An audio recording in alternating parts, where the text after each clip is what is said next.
Good morning, everyone. We thank all who have wholeheartedly supported us by joining us in the Bible reading yesterday, and to those scheduled to read in the forthcoming days.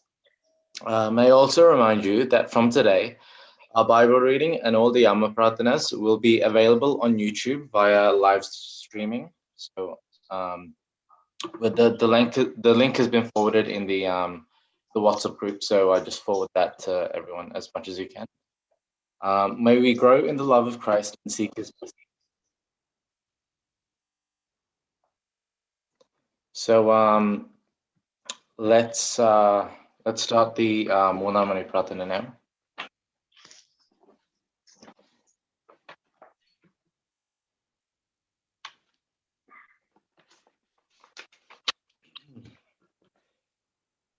ദൈവമേ പിതാമത്തിനും പരിശുദ്ധമായ സത്യദൈവത്തിന്റെ നാമത്തിൽ തനിക്ക് സ്തുതി. അവന്റെ മേൽ തന്റെ കനമനോഗുണം നീക്കിണ്ടായിരിക്കട്ടെ. ആമേൻ. ആകാശം ഭൂമിയും തന്റെ സുഖം കൊണ്ട് നിറച്ചിരിക്കുന്ന പരിശുദ്ധൻ പരിശുദ്ധൻ പരിശുദ്ധൻ ഒരുങ്ങളിൽ സ്തുതി. ദൈവമായ കർത്താവിന്റെ നാമത്തിൽ വന്നവനും സ്തുതി. ദൈവമേ നീ പരിശുദ്ധനാകുന്നു. ഭഗവാനെ നീ പരിശുദ്ധനാവുന്നു. മരണമില്ലാത്തവനെ നീ പരിശുദ്ധനാവുന്നു. ഞങ്ങൾക്ക് വേണ്ടി ക്രൂശിക്കപ്പെട്ടവനെ ഞങ്ങളുടെ മേൽ കരുണയുണ്ടാകണമേ. ദൈവമേ നീ പരിശുദ്ധനാകുന്നു. ഭഗവാനെ നീ പരിശുദ്ധനാവുന്നു. മരണമില്ലാത്തവനെ നീ പരിശുദ്ധനാവുന്നു. ഞങ്ങൾക്ക് വേണ്ടി ക്രൂശിക്കപ്പെട്ടവനെ ഞങ്ങളുടെ മേൽ കരുണയുണ്ടാകണമേ. ദൈവമേ നീ പരിശുദ്ധനാകുന്നു. ഭഗവാനെ നീ പരിശുദ്ധനാവുന്നു. മരണമില്ലാത്തവനെ നീ പരിശുദ്ധനാവുന്നു. ഞങ്ങൾക്ക് വേണ്ടി ക്രൂശിക്കപ്പെട്ടവനെ ഞങ്ങളുടെ മേൽ കരുണയുണ്ടാകണമേ. കർത്താവേ ഞങ്ങളോട് കരുണ ചെയ്യണമേ. ഞങ്ങളുടെ കർത്താവേ കൃപയുണ്ടായി ഞങ്ങളോട് കരുണ ചെയ്യണമേ. ഞങ്ങളുടെ കർത്താവേ ഞങ്ങളുടെ ശുശ്രൂഷകളും പ്രാർത്ഥനകളും കൈക്കൊണ്ട് ഞങ്ങളോട് കരുണ ചെയ്യണമേ. ദൈവമേ നിനക്ക് സ്തുതി. ഇഷ്ടാവേ നിനക്ക് സ്തുതി. നിന്റെ ദാസരായ പാപികളോട് കരുണ ചെയ്യുന്ന മിശിഹാ രാജാവേ നിനക്ക് സ്തുതി. ബാർക്കുമോ സ്വർഗ്ഗസ്ഥനായ ഞങ്ങളുടെ പിതാവേ, നിന്റെ തിരുനാമം പരിശുദ്ധമാപ്പെടണമേ. നിന്റെ രാജ്യം വരയണമേ. നിന്റെ തിരുവിഷ്ട സ്രോതലെ പോലെ ഭൂമിയിലുമാകണമേ. ഞങ്ങൾക്ക് ആവശ്യമായിരിക്കുന്ന ആഹാരം ഞങ്ങൾക്ക് തരണമേ. ഞങ്ങളുടെ കടക്കാരോട് ഞങ്ങൾ ക്ഷമിച്ചതുപോലെ ഞങ്ങളുടെ കടങ്ങളും പാപങ്ങളും ഞങ്ങളോട് ക്ഷമിക്കണമേ. പരീക്ഷയിലേക്ക് ഞങ്ങളെ പ്രവേശിപ്പിക്കരുതേ, പിന്നെയോ ദുഷ്ടൻ ഞങ്ങളെ രക്ഷിച്ചൊള്ളണമേ. എന്തുകൊണ്ടെന്നാ രാജ്യ ശക്തിയും മഹത്വവും എന്നേക്ക് നിനക്കുള്ളതാകുന്നു. ആമേൻ. നിനക്ക് സമാധാനം. ഞങ്ങളുടെ കർത്താവ് നിന്നോടുകൂടെ സ്ത്രീകളിൽ നീ വാഴ്ത്തപ്പെട്ടവളാവുന്നു. നിന്റെ ഉദരഫലമായി ഞങ്ങളുടെ കർത്താവായ യേശു മിശിഹാ വാഴ്ത്തപ്പെട്ടവനാവുന്നു. ദേവമാതാവായ വിശുദ്ധകന്യകേ മർത്തമറിയമ്മേ തമ്പുരാന്റെ അമ്മേ, പാപികളായ ഞങ്ങൾക്ക് വേണ്ടി ഇപ്പോഴും എപ്പോഴും ഞങ്ങളുടെ മരണസമയത്തും ദൈവം തമ്പുരാനോട് അപേക്ഷയുള്ളണമേ. ആമേൻ. പാപികളെ അവസാനമില്ലാത്ത അഗ്നിനരകത്തെ ഓർത്ത് ഭയപ്പെടുവിൻ. അന്യായത്തിൽ നിന്ന് നിങ്ങളുടെ ഹൃദയങ്ങളെ വെടിപ്പാക്കുവിൻ. കണ്ണുനീരുകളാൽ ഞങ്ങളുടെ പാപകറകളെ കഴുകി കളയുവിൻ. സ്വർഗരാജാവിനെ അനുകൂലപ്പെടുത്തുവിൻ. അവൻ അവസാന നാളിൽ നിന്ന് നിങ്ങൾക്ക് നിത്യാനന്ദത്തെ തരും. അവന് എന്നേക്കും സ്തുതി യോഗ്യമാകുന്നു. പാറയ്ക്കുമോ സഹോദരന്മാരെ, നമുക്ക് ലഭിച്ച ഈ അവസരത്തിന് അനുദപിക്കാം. കർത്താവിനോട് കരുണകളെ യാചിക്കാം. അല്ലെങ്കിൽ അവസാന നാൾ രാത്രിയിൽ കള്ളനെ പോലെ വരുമ്പോൾ നാം പാപികളായി കണ്ടുപിടിക്കപ്പെടുകയും കരുണ കൂടാതെ ശിക്ഷാവിധി അനുഭവിക്കേണ്ടി വരികയും ചെയ്യും. പാപികളുടെ മനസ്സ് തിരിവിന് ആഗ്രഹിച്ചിരിക്കുന്ന കർത്താവ് വാഴ്ത്തപ്പെട്ടവനാകുന്നു. ലോകാവസാനവും പ്രതികാരത്തിന് നാളും അടുത്തിരിക്കുന്നതിനാൽ കർത്താവേ ഇതിന്റെ എതിരേൽപ്പിന് ദീപങ്ങളെ തെളിയിച്ചുകൊണ്ട് ഒരുങ്ങിയിരിപ്പാൻ ഉണർപ്പുള്ള ഹൃദയം ഞങ്ങൾക്ക് നൽകണമേ. മാതാവിന്റെ മക്കളെല്ലാവരും നിൽക്കുകയും ദുഷ്ടന്മാരും നല്ലവരും തമ്മിൽ വേർതിരിക്കപ്പെടുകയും ചെയ്യുന്ന സമയത്ത് കർത്താവേ, ഞങ്ങൾ നിന്റെ വലത്തുഭാഗത്ത് നിന്നുകൊണ്ട് ഇടപെടാതെ നിനക്ക് സ്തുതി പാടുവാൻ യോഗ്യരായി തീരുമാറാകണമേ. ദൈവമേ, നീ പരിശുദ്ധനാകുന്നു. ബലവാനെ നീ പരിശുദ്ധനാകുന്നു, മരണമില്ലാത്തവനെ നീ പരിശുദ്ധനാകുന്നു. ഞങ്ങൾക്ക് വേണ്ടി ഞങ്ങൾക്ക് വേണ്ടി ക്രൂശിക്കപ്പെട്ടവൻ ഞങ്ങളുടെ കരുണയുണ്ടാകണമേ. ദൈവമേ, നീ പരിശുദ്ധനാകുന്നു. ബലവാനെ നീ പരിശുദ്ധനാകുന്നു, മരണമില്ലാത്തവനെ നീ പരിശുദ്ധനാകുന്നു. ഞങ്ങൾക്ക് വേണ്ടി ക്രൂശിക്കപ്പെട്ടവനെ ഞങ്ങളുടെ മേ കരുണയുണ്ടാകണമേ. ദൈവമേ, നീ പരിശുദ്ധനാകുന്നു. ബലവാനെ നീ പരിശുദ്ധനാകുന്നു, മരണമില്ലാത്തവനെ നീ പരിശുദ്ധനാകുന്നു. ഞങ്ങൾക്ക് വേണ്ടി ക്രൂശിക്കപ്പെട്ടവനെ ഞങ്ങളുടെ മേ കരുണയുണ്ടാകണമേ. കർത്താവേ, ഞങ്ങളോട് കരുണ ചെയ്യണമേ. ഞങ്ങളുടെ കർത്താവേ, കൃപയുണ്ടായി ഞങ്ങളോട് കരുണ ചെയ്യണമേ. ഞങ്ങളുടെ കർത്താവേ, ഞങ്ങളുടെ ശുശ്രൂഷകളും പ്രാർത്ഥനകളും കൈക്കൊണ്ട് ഞങ്ങളോട് കരുണ ചെയ്യണമേ. ദൈവമേ, നിനക്ക് സ്തുതി. കർത്താവേ, നിനക്ക് സ്തുതി. നിന്റെ ദാസരായ പാപികളോട് കരുണ ചെയ്യുന്ന മിശിഹാ രാജാവേ, നിനക്ക് സ്തുതി. പാർക്കുമോ സ്വർഗസ്ഥനായ ഞങ്ങളുടെ പിതാവേ, നിന്റെ തിരുനാമം പരിശുദ്ധമാപ്പെടണമേ. നിന്റെ രാജ്യം വരയണമേ. നിന്റെ തിരുവിഷ്ടസ്രോതലെ പോലെ ഭൂമിയിലുമാകണമേ. ഞങ്ങൾക്ക് ആവശ്യമായിരിക്കുന്ന ആഹാരം ഞങ്ങൾക്ക് തരണമേ. ഞങ്ങളുടെ കടക്കാരോട് ഞങ്ങൾ ക്ഷമിച്ചതുപോലെ ഞങ്ങളുടെ കടങ്ങളും പാപങ്ങളും ഞങ്ങളോട് ക്ഷമിക്കണമേ. പരീക്ഷയിലേക്ക് ഞങ്ങളെ പ്രവേശിപ്പിക്കരുതേ, പിന്നെയോ ദുഷ്ടൻ ഞങ്ങളെ രക്ഷിച്ചൊള്ളണമേ. എന്തുകൊണ്ടെന്നാ രാജ്യവും ശക്തിയും മഹത്വവും എന്നേക്ക് നിനക്കുള്ളതാവുന്നു. ആമേൻ. കൃപ നിറഞ്ഞു മറിയമേ, നിനക്ക് സമാധാനം. ഞങ്ങളുടെ കർത്താവിനോടുകൂടെ സ്ത്രീകളിൽ നീ വാഴ്ത്തപ്പെട്ടവളാകുന്നു. ഉദരഫലമായ കർത്താവായ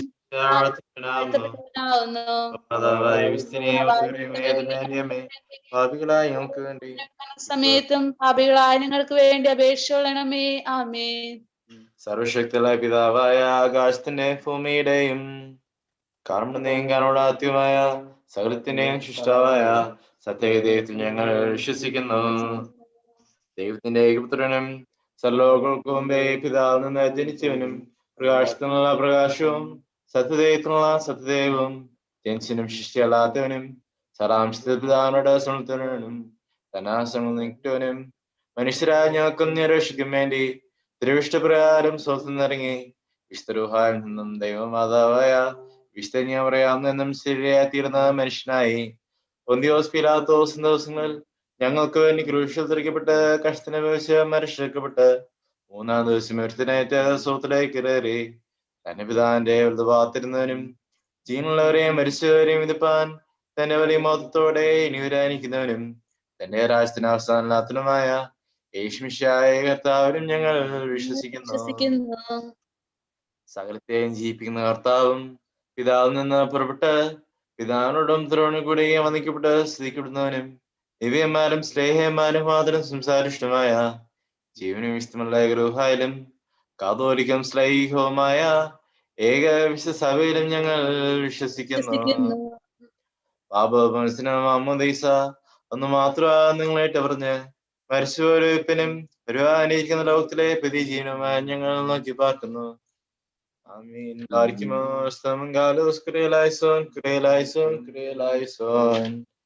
കർത്താവേ, ഞങ്ങളോട് കരുണ ചെയ്യണമേ. ഞങ്ങളോട് കരുണ ചെയ്യണമേ. ഞങ്ങളുടെ കർത്താവേ, നിനക്ക്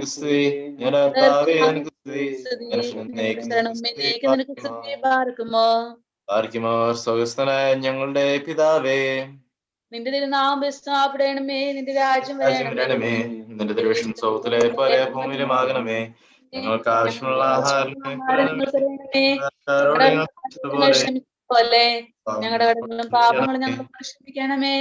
പരീക്ഷയിലേക്ക് ഞങ്ങളെ രക്ഷിക്കണമേ. എന്നാൽ രാജ്യവും ശക്തിയും മഹത്വവും ആമേൻ. കൃപ നിറഞ്ഞ മറിയമേ, നിനക്ക് സമാധാനം. ഞങ്ങളുടെ സ്ത്രീകൾ നീ വാഴ്ത്തപ്പെട്ടവളാകുന്നു. നിന്റെ ഉദരഫലമായ കർത്താവായ യേശുമിശിഹാ വാഴ്ത്തപ്പെട്ടവനാകുന്നു. ദൈവമാതാവായ ഇപ്പോഴെപ്പോഴും ഞങ്ങളുടെ മനസ്സമയത്തും ദൈവനവരാനോട് അപേക്ഷ കൊള്ളണമേ. ആമേൻ. Before we start our continuous Bible readings today, let us all bow our heads for a few minutes and pray for our church, our families, and this entire world. Dear Lord, We thank you for this day and all that you have given us. We pray that you bless us and all the families who are gathered here and will gather here in reading the Holy Bible. Please grant us our prayers in the building of our church and in every aspect of our church life, dear Lord. We also pray for everyone around the world who is affected by the COVID-19 virus. Please be with them and keep them safe, dear Lord. Heavenly Father, please guide and direct us, and may our work be righteous in your sight, now and forevermore. We ask this in Jesus' name. Amen.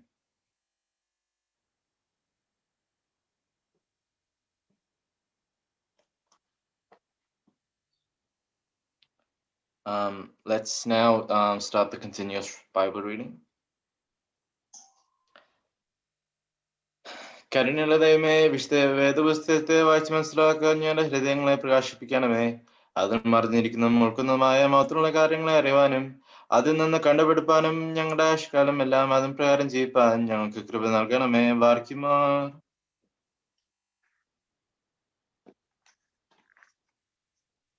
Exodus chapter 25, verse 9.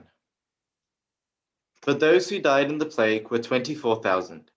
Then the Lord spoke to Moses, saying, Phinehas the son of Eleazar, the son of Aaron the priest, stopped my wrath from among the children of Israel, when he was zealous with my zeal among them. So I did not utterly destroy the children of Israel in my zeal. Therefore say, Behold, I give to him my covenant of peace, and there shall be to him and his seed after him a covenant of an eternal priesthood, because he was zealous for his God and made atonement for the children of Israel. Now the name of the man of Israel who was struck down with the Midianites was Zimri the son of Salu, the ruler of a house of a Simeonite family. The name of the Midianite woman who was struck down was Cosbi, the daughter of Zer, the ruler of the nation of Amoth, of the house of a Midianite family. Then the Lord spoke to Moses, saying, Be at enmity with the Midianites and strike them, for they themselves are at an enmity with you in their deceit, inasmuch as they dealt treacherously with you in the matter of Peor, and in the matter of Cosbi.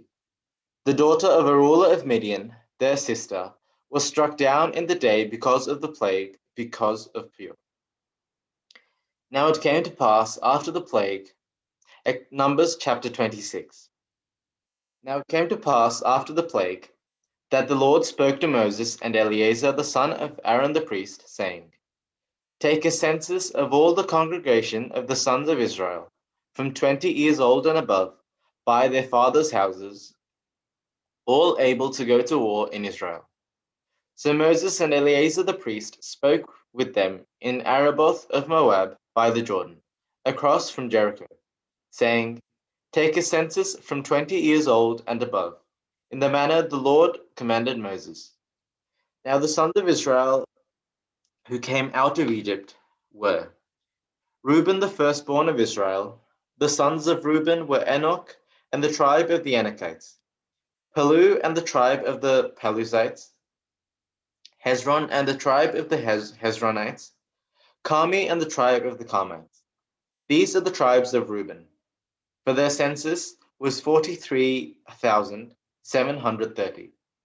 Now the son of Palu was Eliab. The sons of Eliab were Nemuel, Dathan, and Abiram. These were the ones chosen by the congregation to form a coalition against Moses and Aaron in the company of Korah, in their revolt against the Lord. And the earth, opening its mouth, swallowed them, and Korah in the death of his company, when fire devoured 250 men, and they became a sign. But the sons of Korah did not die. The sons of Simon and the tribe of the sons of Simon were Nemuel and the tribe of the Nemuelites, Jamin and the tribe of the Jaminites, and Jechin and the tribe of the Jechinites, and Sarah and the tribe of the Zerahites, and Shaul and the tribe of the Shaulites. These are the tribes of the Simeonites, and their census was 22,200.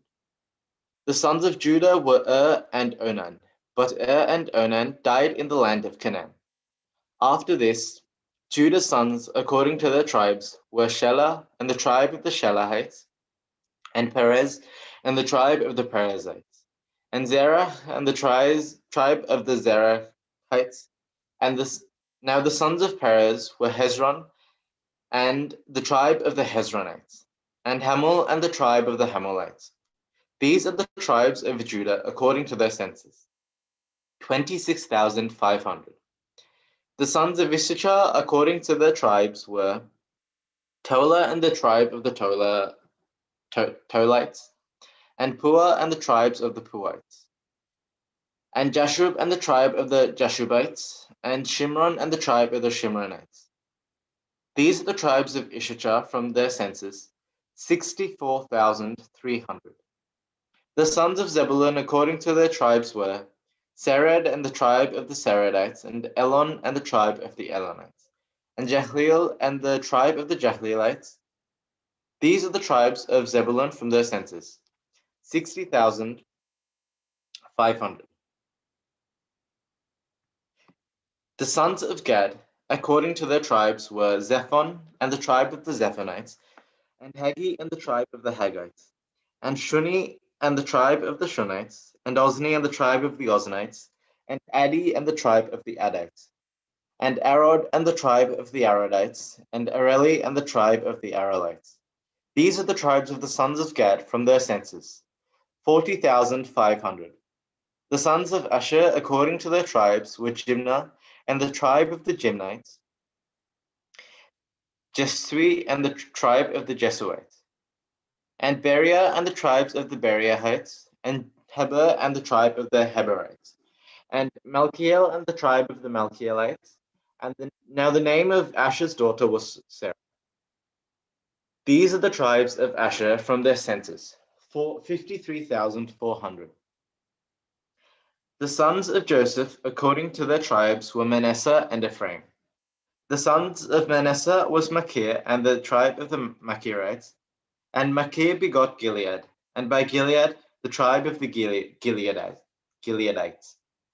Now these are the sons of Gilead, Jezer and the tribe of the Jezerites, and Helek and the family of the Helekites, and Asriel and the tribe of the Asrielites, and Shechem and the tribe of the Shechemites, and Shemida and the tribes of the Shemidites, and Hefer and the tribe of the Heferites. Now Zelophehad, the son of Hefer, had no sons, but daughters, and the name of the daughters of Zelophehad were Mahlah, Noah, Hoglah, Milcah, and Tirzah. These are the tribes of Manasseh from their census, 50,700. Now these are the sons of Ephraim, Shuthelah and the tribe of the Shuthelahites, and Tahan and the tribe of the Tahanites. Now these are the sons of Shuthelah, Aaron and the tribe of the Aaronites. And these are the tribes of the sons of Ephraim from their census, 32,500. These tribes are the sons of Joseph according to their tribes. The sons of Benjamin according to their tribes were Bela and the tribe of the Belalites, and Ashbel and the tribe of the Ashbelites, and Ahiram and the family of the Ahiramites, and Shupham and the tribe of the Shuphamites. Now the sons of Bela were Ard and Naaman, Ard and the tribe of the Ardites, and Naaman and the tribe of the Naamanites. These are the sons of Benjamin according to their tribes from their census, 45,600. This is the son of Dan according to his tribe, Shuham and the tribe of the Shuhamites. This is the tribe of Dan according to the Shuham tribe. The entire tribe of the Shuhamites from their census was 64,400. The sons of Naphtali according to their tribes were Jahzeel and the tribe of the Jahzeelites, and Guni and the tribe of the Gunites, and Jezer and the tribe of the Jezerites, and Shillem and the family of the Shillemites. These are the tribes of Naphtali from their census, 45,400. This is the census of the sons of Israel, 1,730. Then the Lord spoke to Moses, saying, To these the land shall be divided as an inheritance based on the number of names. To a larger tribe you shall give a larger inheritance, and to a small tribe you shall give a smaller inheritance. Each shall be given its inheritance based on its census. But the land shall be divided by lot. So they shall inherit according to the names of the tribes of their fathers. By allotment, their inheritance shall be divided between the larger and the smaller.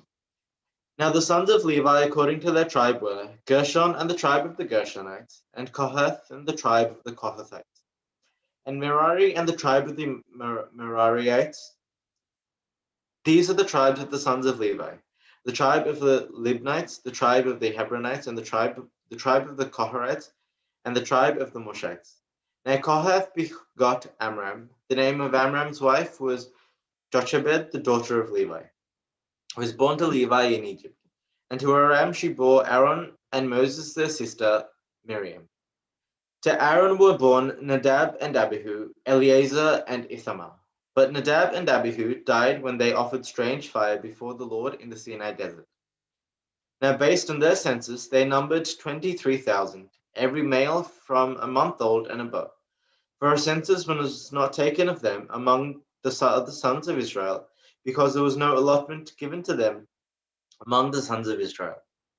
This is the census of Moses and Eleazar the priest, who numbered the sons of Israel in Araboth of Moab by the Jordan, according across from Jericho.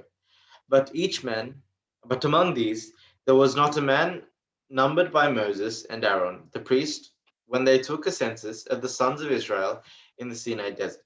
For the Lord said to them, They shall surely die in the desert. So there was not left a man of them except Caleb the son of Jephunneh and Joshua the son of Nun. Numbers chapter 27.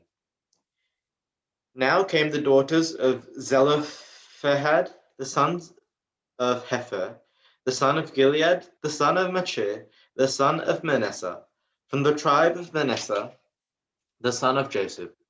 And these were the names of his daughters: Mahlah, Noah, Hoglah, Milcah, and Tirzah.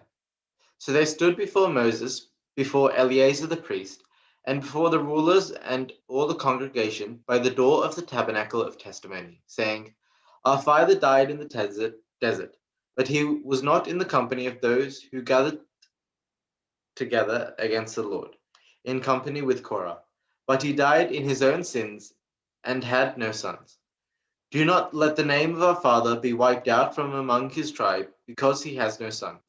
Give us a possession among our father's brothers. So Moses brought their case before the Lord.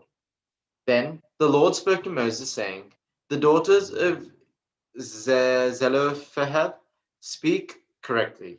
You shall surely give them a possession of inheritance among their father's brothers, and assign the allotment of their father to them. Then you shall speak to the children of Israel, saying, If a man dies and has no son, you shall assign his inheritance to his daughter. But if he has no daughter, then you shall give the inheritance to his brother. But if he has no brothers, you shall give his inheritance to his father's brother. But if his father has no brothers, you shall give his inheritance to the relative closest to him in his tribe, and he shall inherit his possessions. So this shall be an ordinance of judgment to the children of Israel, as the Lord ordered Moses. Now the Lord said to Moses, Go up into the mountain beyond the Jordan. This is Mount Nebo, and see the land of Canaan, which I give to the children of Israel for a possession. Then you shall see it, and be added to your people, even you, as Aaron your brother was added on Mount Hor, because you transgressed my word in the desert of Sin, when the congregation was failing to sanctify me. You did not sanctify me before them. This was a water of contention at Kadesh in the desert of Sin. Then Moses spoke to the Lord, saying, Let the Lord, the God of the spirits of all flesh, appoint a man over the congregation, who will go in and out before their face and lead them out and bring them in. Then the congregation of the Lord will not be like sheep without a shepherd. Then the Lord spoke to Moses, saying, Take Joshua the son of Nun with you, a man who has the Spirit in himself, and put your hand on him, and stand him before Eleazar the priest, and give orders to him before all the congregation, and give orders concerning him before them. You shall then give some of your glory to him, that the children of Israel may obey him. So he shall stand before Eleazar the priest, and they shall inquire before the Lord for him by the judgment of Urim. At his word they shall go out, and at his word they shall come in, he and all the children of Israel in one accord, even all the congregation. So Moses did according as the Lord commanded him, and taking Joshua, he stood him before Eleazar the priest, and before all the congregation. Then he put his hands on him and appointed him, as the Lord commanded Moses. Now the Lord spoke to Moses, saying, Command the children of Israel, and say to them, My gifts, my presents, my burnt offerings. Numbers chapter 28. Now the Lord spoke to Moses, saying, Command the children of Israel, and say to them, My gifts, my presents, my burnt offerings, you shall take care to offer to me as a sweet aroma in my feasts. So you shall say to them, These are my burnt offerings, you shall offer daily to the Lord. 2 unblemished male lambs in their first year, as a whole burnt offering perpetually. The one male lamb you shall offer in the morning, and the other male lamb you shall offer in the evening. And you shall offer 1/10 of an ephah of fine flour as a grain offering, mixed with 1/4 of a hin of oil. This shall be a perpetual whole burnt offering, which came into being at Mount Sinai, as a sweet aroma to the Lord. Its drink offering shall be 1/4 of a hin for each male lamb. In the holy place you shall pour out the intoxicant as a drink offering to the Lord. The second male lamb you shall offer toward evening, and you shall offer it according to its grain offering and drink offering as a sweet aroma to the Lord. Then on the Sabbath day you shall offer 2 unblemished male lambs in their first year, and 2/10 of an ephah of fine flour mixed with oil for a grain offering with its drink offering. This is the whole burnt offering for each and every Sabbath, in addition to the regular whole burnt offering with its drink offering. On the first of every month you shall offer a whole burnt offering to the Lord: 2 young bulls from the oxen, 1 ram, and 7 unblemished male lambs in their first year, and a grain of offering of 3/10 of an ephah of fine flour mixed with oil for each young bull, and a grain offering of 2/10 of an ephah of fine flour mixed with oil for each young bull, and a grain offering of 2/10 of an ephah of fine flour mixed with oil for the 1 ram, and a grain offering of 1/10 of an ephah of fine flour mixed with oil for each male lamb, as a burnt offering of sweet aroma to the Lord. The drink offering shall be 1/2 a hin of wine for each young bull, 1/3 of a hin for the 1 ram, and 1/4 of a hin for each male lamb. This is the whole burnt offering for the first of every month throughout the months of each year. Also 1 young male of the goats as a sin offering to the Lord shall be offered, in addition to the regular whole burnt offering with its drink offering. Then on the 14th day of the first month is the Lord's Pesach. Then on the 15th day of this month is a feast. Unleavened bread shall be eaten for 7 days. And the first day there shall be a holy convocation. You shall do no service work. You shall offer whole burnt offerings, 2 young bulls from the oxen, 1 ram, and 7 male lambs. Be sure they are unblemished as burnt offerings to the Lord. Now you shall offer their grain offerings of fine flour mixed with oil, 3/10 of an ephah for each bull, 2/10 for each ram, and 1/10 for each of the 7 male lambs. You shall also offer 1 young male goat as a sin offering to make atonement for you. You shall offer these in addition to the regular whole burnt offering of the morning, which is the perpetual whole burnt offering. You shall make these offerings according to these directions each day for 7 days, as a gift and as a burnt offering for a sweet aroma to the Lord. In addition to the regular whole burnt offering, you shall offer its drink offering. Then on the 7th day, you shall have a holy convocation. You shall do no service work on it. Barkimor, Numbers 28, verse 25. സംഖ്യാപുസ്തകം 28:26 മുതൽ വായിക്കുന്നു. ബാർക്കുമോർ പ്രതിവാദ പെരുന്നാളായ ആദ്യഫല ദിവസത്തെ പുതിയ ധാന്യം കൊണ്ട് ഒരു ഭോജനയാഗം കൊണ്ടുവരുമ്പോഴും വിശുദ്ധ സഭായോഗം കൂടണം. അന്ന് സാധാരണ വേലയൊന്നും ചെയ്യരുത്. നിങ്ങൾ ദൈവത്തിന് സൗരഭിവാസനയായ ഹോമയാഗത്തിനായി 2 കാളക്കിടാവിനെയും 1 ആട്ടുകോറ്റിനെയും 1 വയസ്സ് പ്രായമുള്ള 7 കുഞ്ഞാടിനെയും അർപ്പിക്കണം. അവയുടെ ഭോജനയാഗമായി എണ്ണ ചേർത്ത മാവ് കാളോന്നിന് 3 ഇടങ്ങഴിയും ആട്ടുകോറ്റിന് 2 ഇടങ്ങഴിയും 7 കുഞ്ഞാട്ടിൽ ഓരോന്നിനും ഓരോ ഇടങ്ങഴിയും നിങ്ങൾക്ക് വേണ്ടി പ്രായശ്ചിത്തമായി കഴിപ്പാൻ 1 കോലാട്ടുകോറ്റിനെയും വേണം. നിരന്തരമായ ഹോമയാഗത്തിനും അതിന്റെ ഭോജനയാഗത്തിനും അവയുടെ പാനീയാഗത്തിനും പുറമെ നിങ്ങൾ ഇവ അർപ്പിക്കണം. അവ ഊനമില്ലാത്തവ ആയിരിക്കണം. 7-ാം മാസം 1-ാം തീയതി വിശുദ്ധ സഭായോഗം കൂടണം. അന്ന് സാധാരണ ജോലിയൊന്നും ചെയ്യരുത്. അത് നിങ്ങൾക്ക് കാഹളനാഥ പെരുന്നാളാകുന്നു. അന്ന് നിങ്ങൾ ദൈവത്തിന് സൗരഭിവാസനയായ ഹോമയാഗമായി 1 കാളക്കിടാവിനെയും 1 ആട്ടുകോറ്റിനെയും 1 വയസ്സ് പ്രായമുള്ള ഊനമില്ലാത്ത 7 കുഞ്ഞാടിനെയും അർപ്പിക്കണം. അവ ഭോജനയാഗം എണ്ണ ചേർത്ത മാവ് കാളയ്ക്ക് 3 ഇടങ്ങഴിയും ആട്ടുകോറ്റിന് 2 ഇടങ്ങഴിയും 7 കുഞ്ഞാട്ടിൽ ഓരോന്നിന് ഓരോ ഇടങ്ങഴിയുമായിരിക്കണം. നിങ്ങൾക്ക് വേണ്ടി പാപപരിഹാരം കഴിപ്പാൻ പാപയാഗത്തിനായി 1 കോലാട്ടുകൊറ്റനെയും വേണം. അമാവാസിയിലെ ഹോമയാഗത്തിനും അതിലെ ഭോജനയാഗത്തിനും പ്രതിദിനമുള്ള ഹോമയാഗത്തിനും അതിലെ ഭോജനയാഗത്തിനും അവയ്ക്ക് നിയമപ്രകാരമുള്ള പാനീയാഗങ്ങൾക്കും പുറമെ ദൈവത്തിന് സൗരഭവാസനയായ ദഹനയാഗമായി അർപ്പിക്കണം. 7-ാം മാസം 10-ാം തീയതി വിശുദ്ധ സഭായോഗം കൂടണം. അന്ന് നിങ്ങൾ ഉപവസിക്കണം.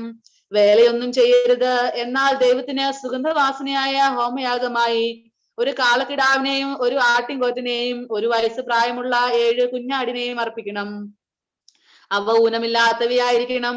അവയുടെ ഭോജനയാഗം എണ്ണ ചേർത്ത മാവ് കാളയ്ക്ക് 3 ഇടങ്ങഴിയും ആട്ടുകോറ്റിന് 2 ഇടങ്ങഴിയും 7 കുഞ്ഞാട്ടിൽ ഓരോന്നിനും ഓരോ ഇടങ്ങഴിയുമായിരിക്കണം.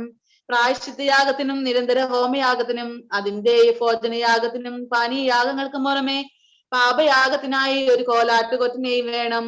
7-ാം മാസം 15-ാം തീയതി വിശുദ്ധ സഭായോഗം കൂടണം. അന്ന് സാധാരണ ജോലിയൊന്നും ചെയ്യരുത്. 7 ദിവസം ദൈവത്തിന് പെരുന്നാൾ ആചരിക്കണം.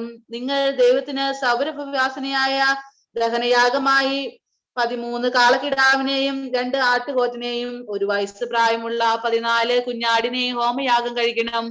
അവ ഊനമില്ലാത്തവ ആയിരിക്കണം. അവയുടെ ഭോജനയാഗം 13 കാളകളിൽ ഓരോന്നിനും എണ്ണ ചേർത്ത മാവ് 3 ഇടങ്ങഴി വീതവും 2 ആട്ടുകോറ്റിന് ഓരോന്നിന് 2 ഇടങ്ങഴി മാവ് വീതവും 14 കുഞ്ഞാട്ടിൽ ഓരോന്നിന് 1 ഇടങ്ങഴി വീതവുമായിരിക്കണം. നിരന്തര ഹോമയാഗത്തിനും അതിലെ ഭോജനയാഗത്തിനും അതിന്റെ പാനീയാഗങ്ങൾക്കും പുറമെ പാപയാഗത്തിനായി 1 കോലാട്ടുകൊറ്റനെയും വേണം. 2-ാം ദിവസം നിങ്ങൾ 12 കാളക്കിടാവിനെയും 2 ആട്ടുകോറ്റിനെയും 1 വയസ്സ് പ്രായമുള്ള ഊനമില്ലാത്ത 14 കുഞ്ഞാടിനെയും അർപ്പിക്കണം. അവയുടെ ഭോജനയാഗവും പാനീയാഗങ്ങളും കാള, ആട്ടുകോറ്റൻ, കുഞ്ഞാട് എന്നിവയുടെ എണ്ണം പോലെയും നിയമം പോലെയും ആയിരിക്കണം.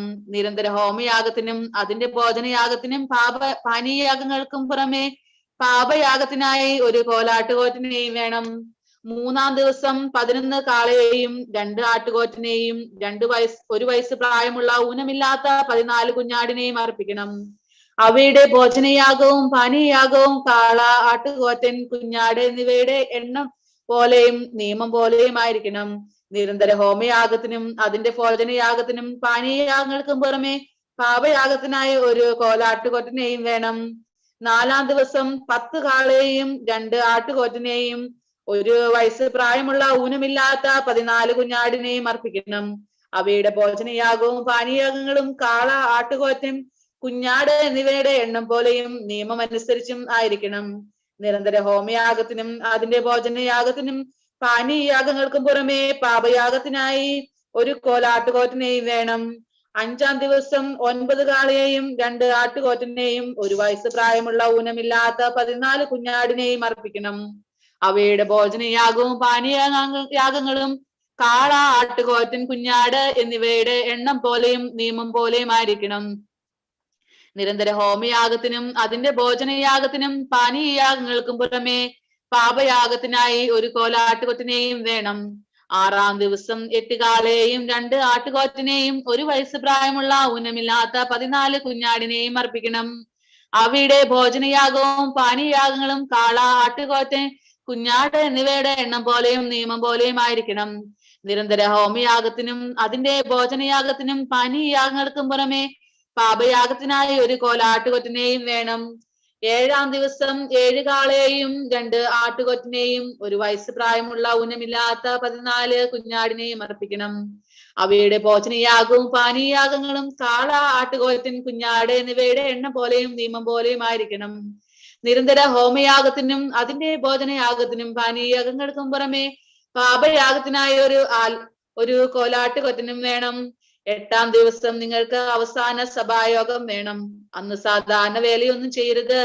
ദൈവത്തിന് സൗരഭവാസനയായ ദഹനയാഗമായി 1 കാളയെയും 1 ആട്ടുകൊറ്റനെയും 1 വയസ്സ് പ്രായമുള്ള ഊനമില്ലാത്ത 7 കുഞ്ഞാടിനെയും ഹോമയാഗം കഴിക്കണം. അവയുടെ ഭോജനയാഗവും പാനീയയാഗങ്ങളും കാള, ആട്ടുകൊറ്റൻ, കുഞ്ഞാട് എന്നിവയുടെ എണ്ണം പോലെയും നിയമം പോലെയും ആയിരിക്കണം. നിരന്തര ഹോമയാഗത്തിനും അതിന്റെ ഭോജനയാഗത്തിനും പാനീയയാഗങ്ങൾക്കും പുറമെ പാപയാഗത്തിനായിട്ട് ഒരു കോലാട്ടുകൊറ്റനെയും വേണം. ഇവയെ നിങ്ങൾ നിങ്ങളുടെ നേർച്ചകളും സ്വമേധാദാനങ്ങളുമായ ഹോമയാഗങ്ങൾക്കും ഭോജനയാഗങ്ങൾക്കും പാനീയയാഗങ്ങൾക്കും പുറമെ നിങ്ങളുടെ പെരുന്നാളിൽ ദൈവത്തിന് അർപ്പിക്കണം. ദൈവം മോശയോട് കൽപ്പിച്ചതൊക്കെയും മോശ ഇസ്രായേൽ മക്കളോട് പറഞ്ഞു. സംഖ്യ പുസ്തകം 30-ാം അധ്യായം. മോശ ഇസ്രായേൽ മക്കളുടെ ഗോത്ര പ്രധാനികളോട് പറഞ്ഞു, ദൈവം കൽപ്പിച്ചിരിക്കുന്ന കാര്യം എന്തെന്നാൽ ആരെങ്കിലും ദൈവത്തിന് ഒരു നേർച്ച നേരുകയോ ഒരു വർജനവ്രതം ദീക്ഷിപ്പാൻ ശപഥം ചെയ്യുകയോ ചെയ്താൽ അവ നേർച്ചയ്ക്ക് ഭംഗം വരുത്താതെ തന്റെ വായിൽ നിന്ന് പുറപ്പെട്ടതുപോലെ എല്ലാം നിവർത്തിക്കണം.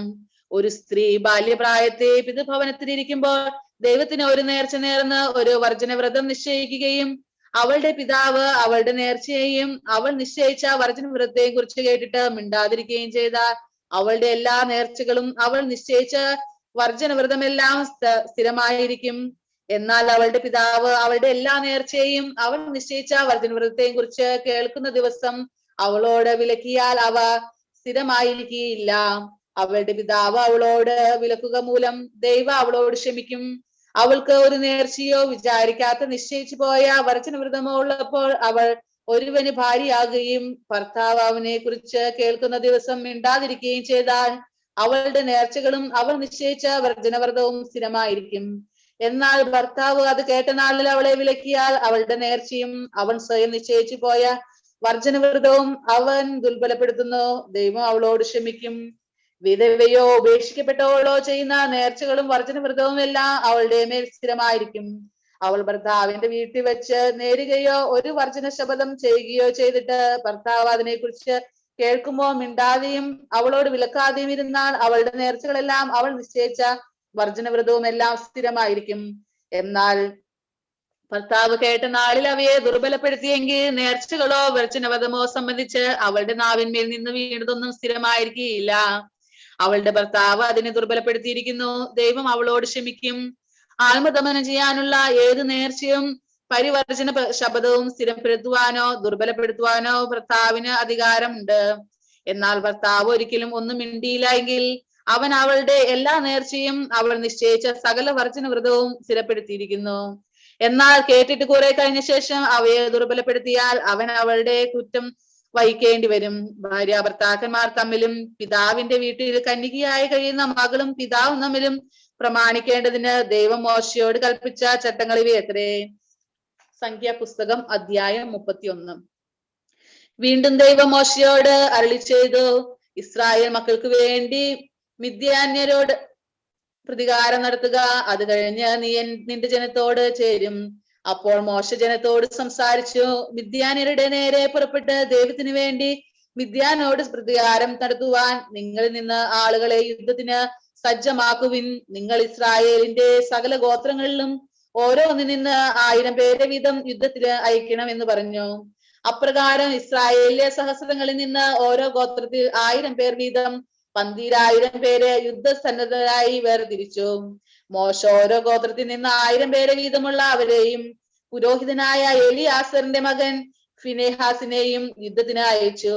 അവന്റെ കൈവശം വിശുദ്ധ മന്ദിരത്തിലെ ഉപകരണങ്ങളും യുദ്ധനാദ കാഹളങ്ങളും ഉണ്ടായിരുന്നു. ദൈവം മോശയോട് കൽപ്പിച്ചതുപോലെ അവർ മിദ്യാന്യരോട് യുദ്ധം ചെയ്ത് പുരുഷന്മാരെ എല്ലാം കൊന്നു.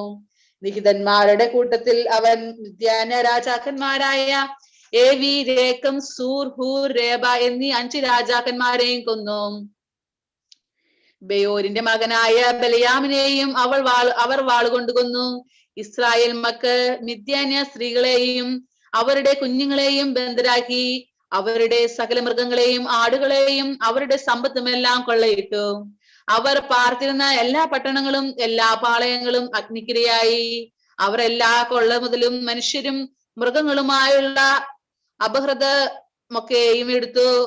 ബദ്ധന്മാരെ അപഹൃതത്തോടും കൊള്ളയോടും കൂടെ യെരിഹോയുടെ സമീപം യോർദാൻ നദിക്കരയുള്ള മോവാബ് സമഭൂമിയിൽ പാളയത്തിലേക്ക് മോശയുടെയും പുരോഹിതനായ ഏലിയാസറിന്റെയും ഇസ്രായേൽ സമൂഹത്തിന്റെയും അടുക്കൽ കൊണ്ടുവന്നു.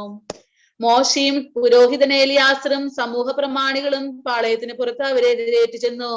എന്നാൽ മോശ യുദ്ധത്തിൽ നിന്ന് വന്നിട്ടുള്ള സഹസ്രാധിപന്മാരും ശതാധിപന്മാരും സൈനിക നായകന്മാരോടും കോപിച്ചു പറഞ്ഞു, നിങ്ങൾ സ്ത്രീകളെയെല്ലാം ജീവനോടെ വച്ചിരിക്കുന്നു. ഇവർ എത്രയോ പെയോരിന്റെ കാര്യത്തിൽ ബലയാമിന്റെ ഉപദേശത്താൽ ഇസ്രായേൽ മക്കൾ ദൈവത്തോട് കുറ്റം ചെയ്യുവാനും ദൈവത്തിന്റെ സഭയെ മഹാമാരി ഉണ്ടാകുവാനും ഹേതുവാക്കിയത്. ആകയാൽ ഇപ്പോൾ കുഞ്ഞുങ്ങളിലുള്ള ആണിനെയൊക്കെയും പുരുഷനോടുകൂടെ ശയിക്കുന്ന എല്ലാ സ്ത്രീകളെയും കൊന്നുകളയണം. പുരുഷനോടുകൂടെ ശയിക്കാത്ത പെൺകുഞ്ഞുങ്ങളെ ജീവനോടെ വെച്ചുകൊള്ളാം. നിങ്ങൾ 7 ദിവസം പാളയത്തിന് പുറത്ത് താമസിക്കണം. ആരെങ്കിലും കൊന്നവനും കൊല്ലപ്പെട്ടവനെ തൊട്ടവനുമെല്ലാം 3-ാം ദിവസവും 7-ാം ദിവസവും തങ്ങളുടെ തടവുകാരെ ശുദ്ധീകരിക്കണം. വസ്ത്രവും തോൽ കൊണ്ടും കോലാട്ട് രോമം കൊണ്ടും ഉണ്ടാക്കിയതെല്ലാം മരം കൊണ്ടുള്ള സകല സാധനവും ശുദ്ധീകരിക്കണം. പുരോഹിതനായ ഏലിയാസർ യുദ്ധത്തിന് പോയിരുന്ന യോദ്ധാക്കളോട് പറഞ്ഞു, ദൈവം മോശയോട് കൽപ്പിച്ചിട്ടുള്ള ന്യായപ്രമാണം ഇതാണ്. പൊന്ന്, വെള്ളി, ചെമ്പ്, ഇരുമ്പ്, വെള്ളിയം, കാരിയം മുതലായ തീയിൽ നശിച്ചു പോകാത്ത സാധനമൊക്കെയും അഗ്നിയിൽ ഇട്ടെടുക്കണം. അപ്പോൾ അത് ശുദ്ധമാകും. എങ്കിലും ശുദ്ധീകരണ ജലത്താലും അത് ശുദ്ധീകരിക്കണം. തീയിൽ നശിച്ചു പോകുന്നതെല്ലാം നിങ്ങൾ വെള്ളത്തിൽ മുക്കിയിടണം. 7-ാം ദിവസം വസ്ത്രം അലക്കി ശുദ്ധിയുള്ളവരായ ശേഷം നിങ്ങൾക്ക് പാളയത്തിലേക്ക് വരാം.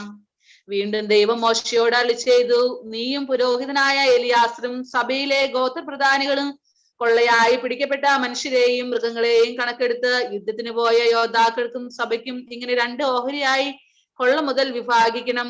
യുദ്ധത്തിന് പോയ യോദ്ധാക്കളോട് മനുഷ്യരിലും മാട്, കഴുത, ആട് എന്നിവയിലും 500-ൽ 1 ദൈവത്തിന്റെ ഓഹരിയായി വാങ്ങണം. അവർക്കുള്ള ഓഹരിയിൽ നിന്ന് അത് എടുത്ത് ദൈവത്തിന് വഴിപാടായി പുരോഹിതനായ എലിയാസറിനെ ഏൽപ്പിക്കണം.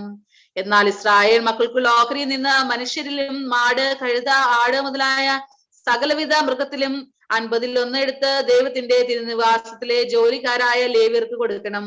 ദൈവം മോശയ്ക്ക് കൽപ്പിച്ചതുപോലെ മോശയും എലിയാസറും ചെയ്തു. യോദ്ധാക്കൾ കൈവശമാക്കിയതിനു പുറമെയുള്ള 6,75,000 ആടും 70,000 ആടും 61,000 കഴുതയും പുരുഷരോടുകൂടെ ശയിക്കാത്ത സ്ത്രീകളെല്ലാം കൂടി 30,000 പേരും ആയിരുന്നു.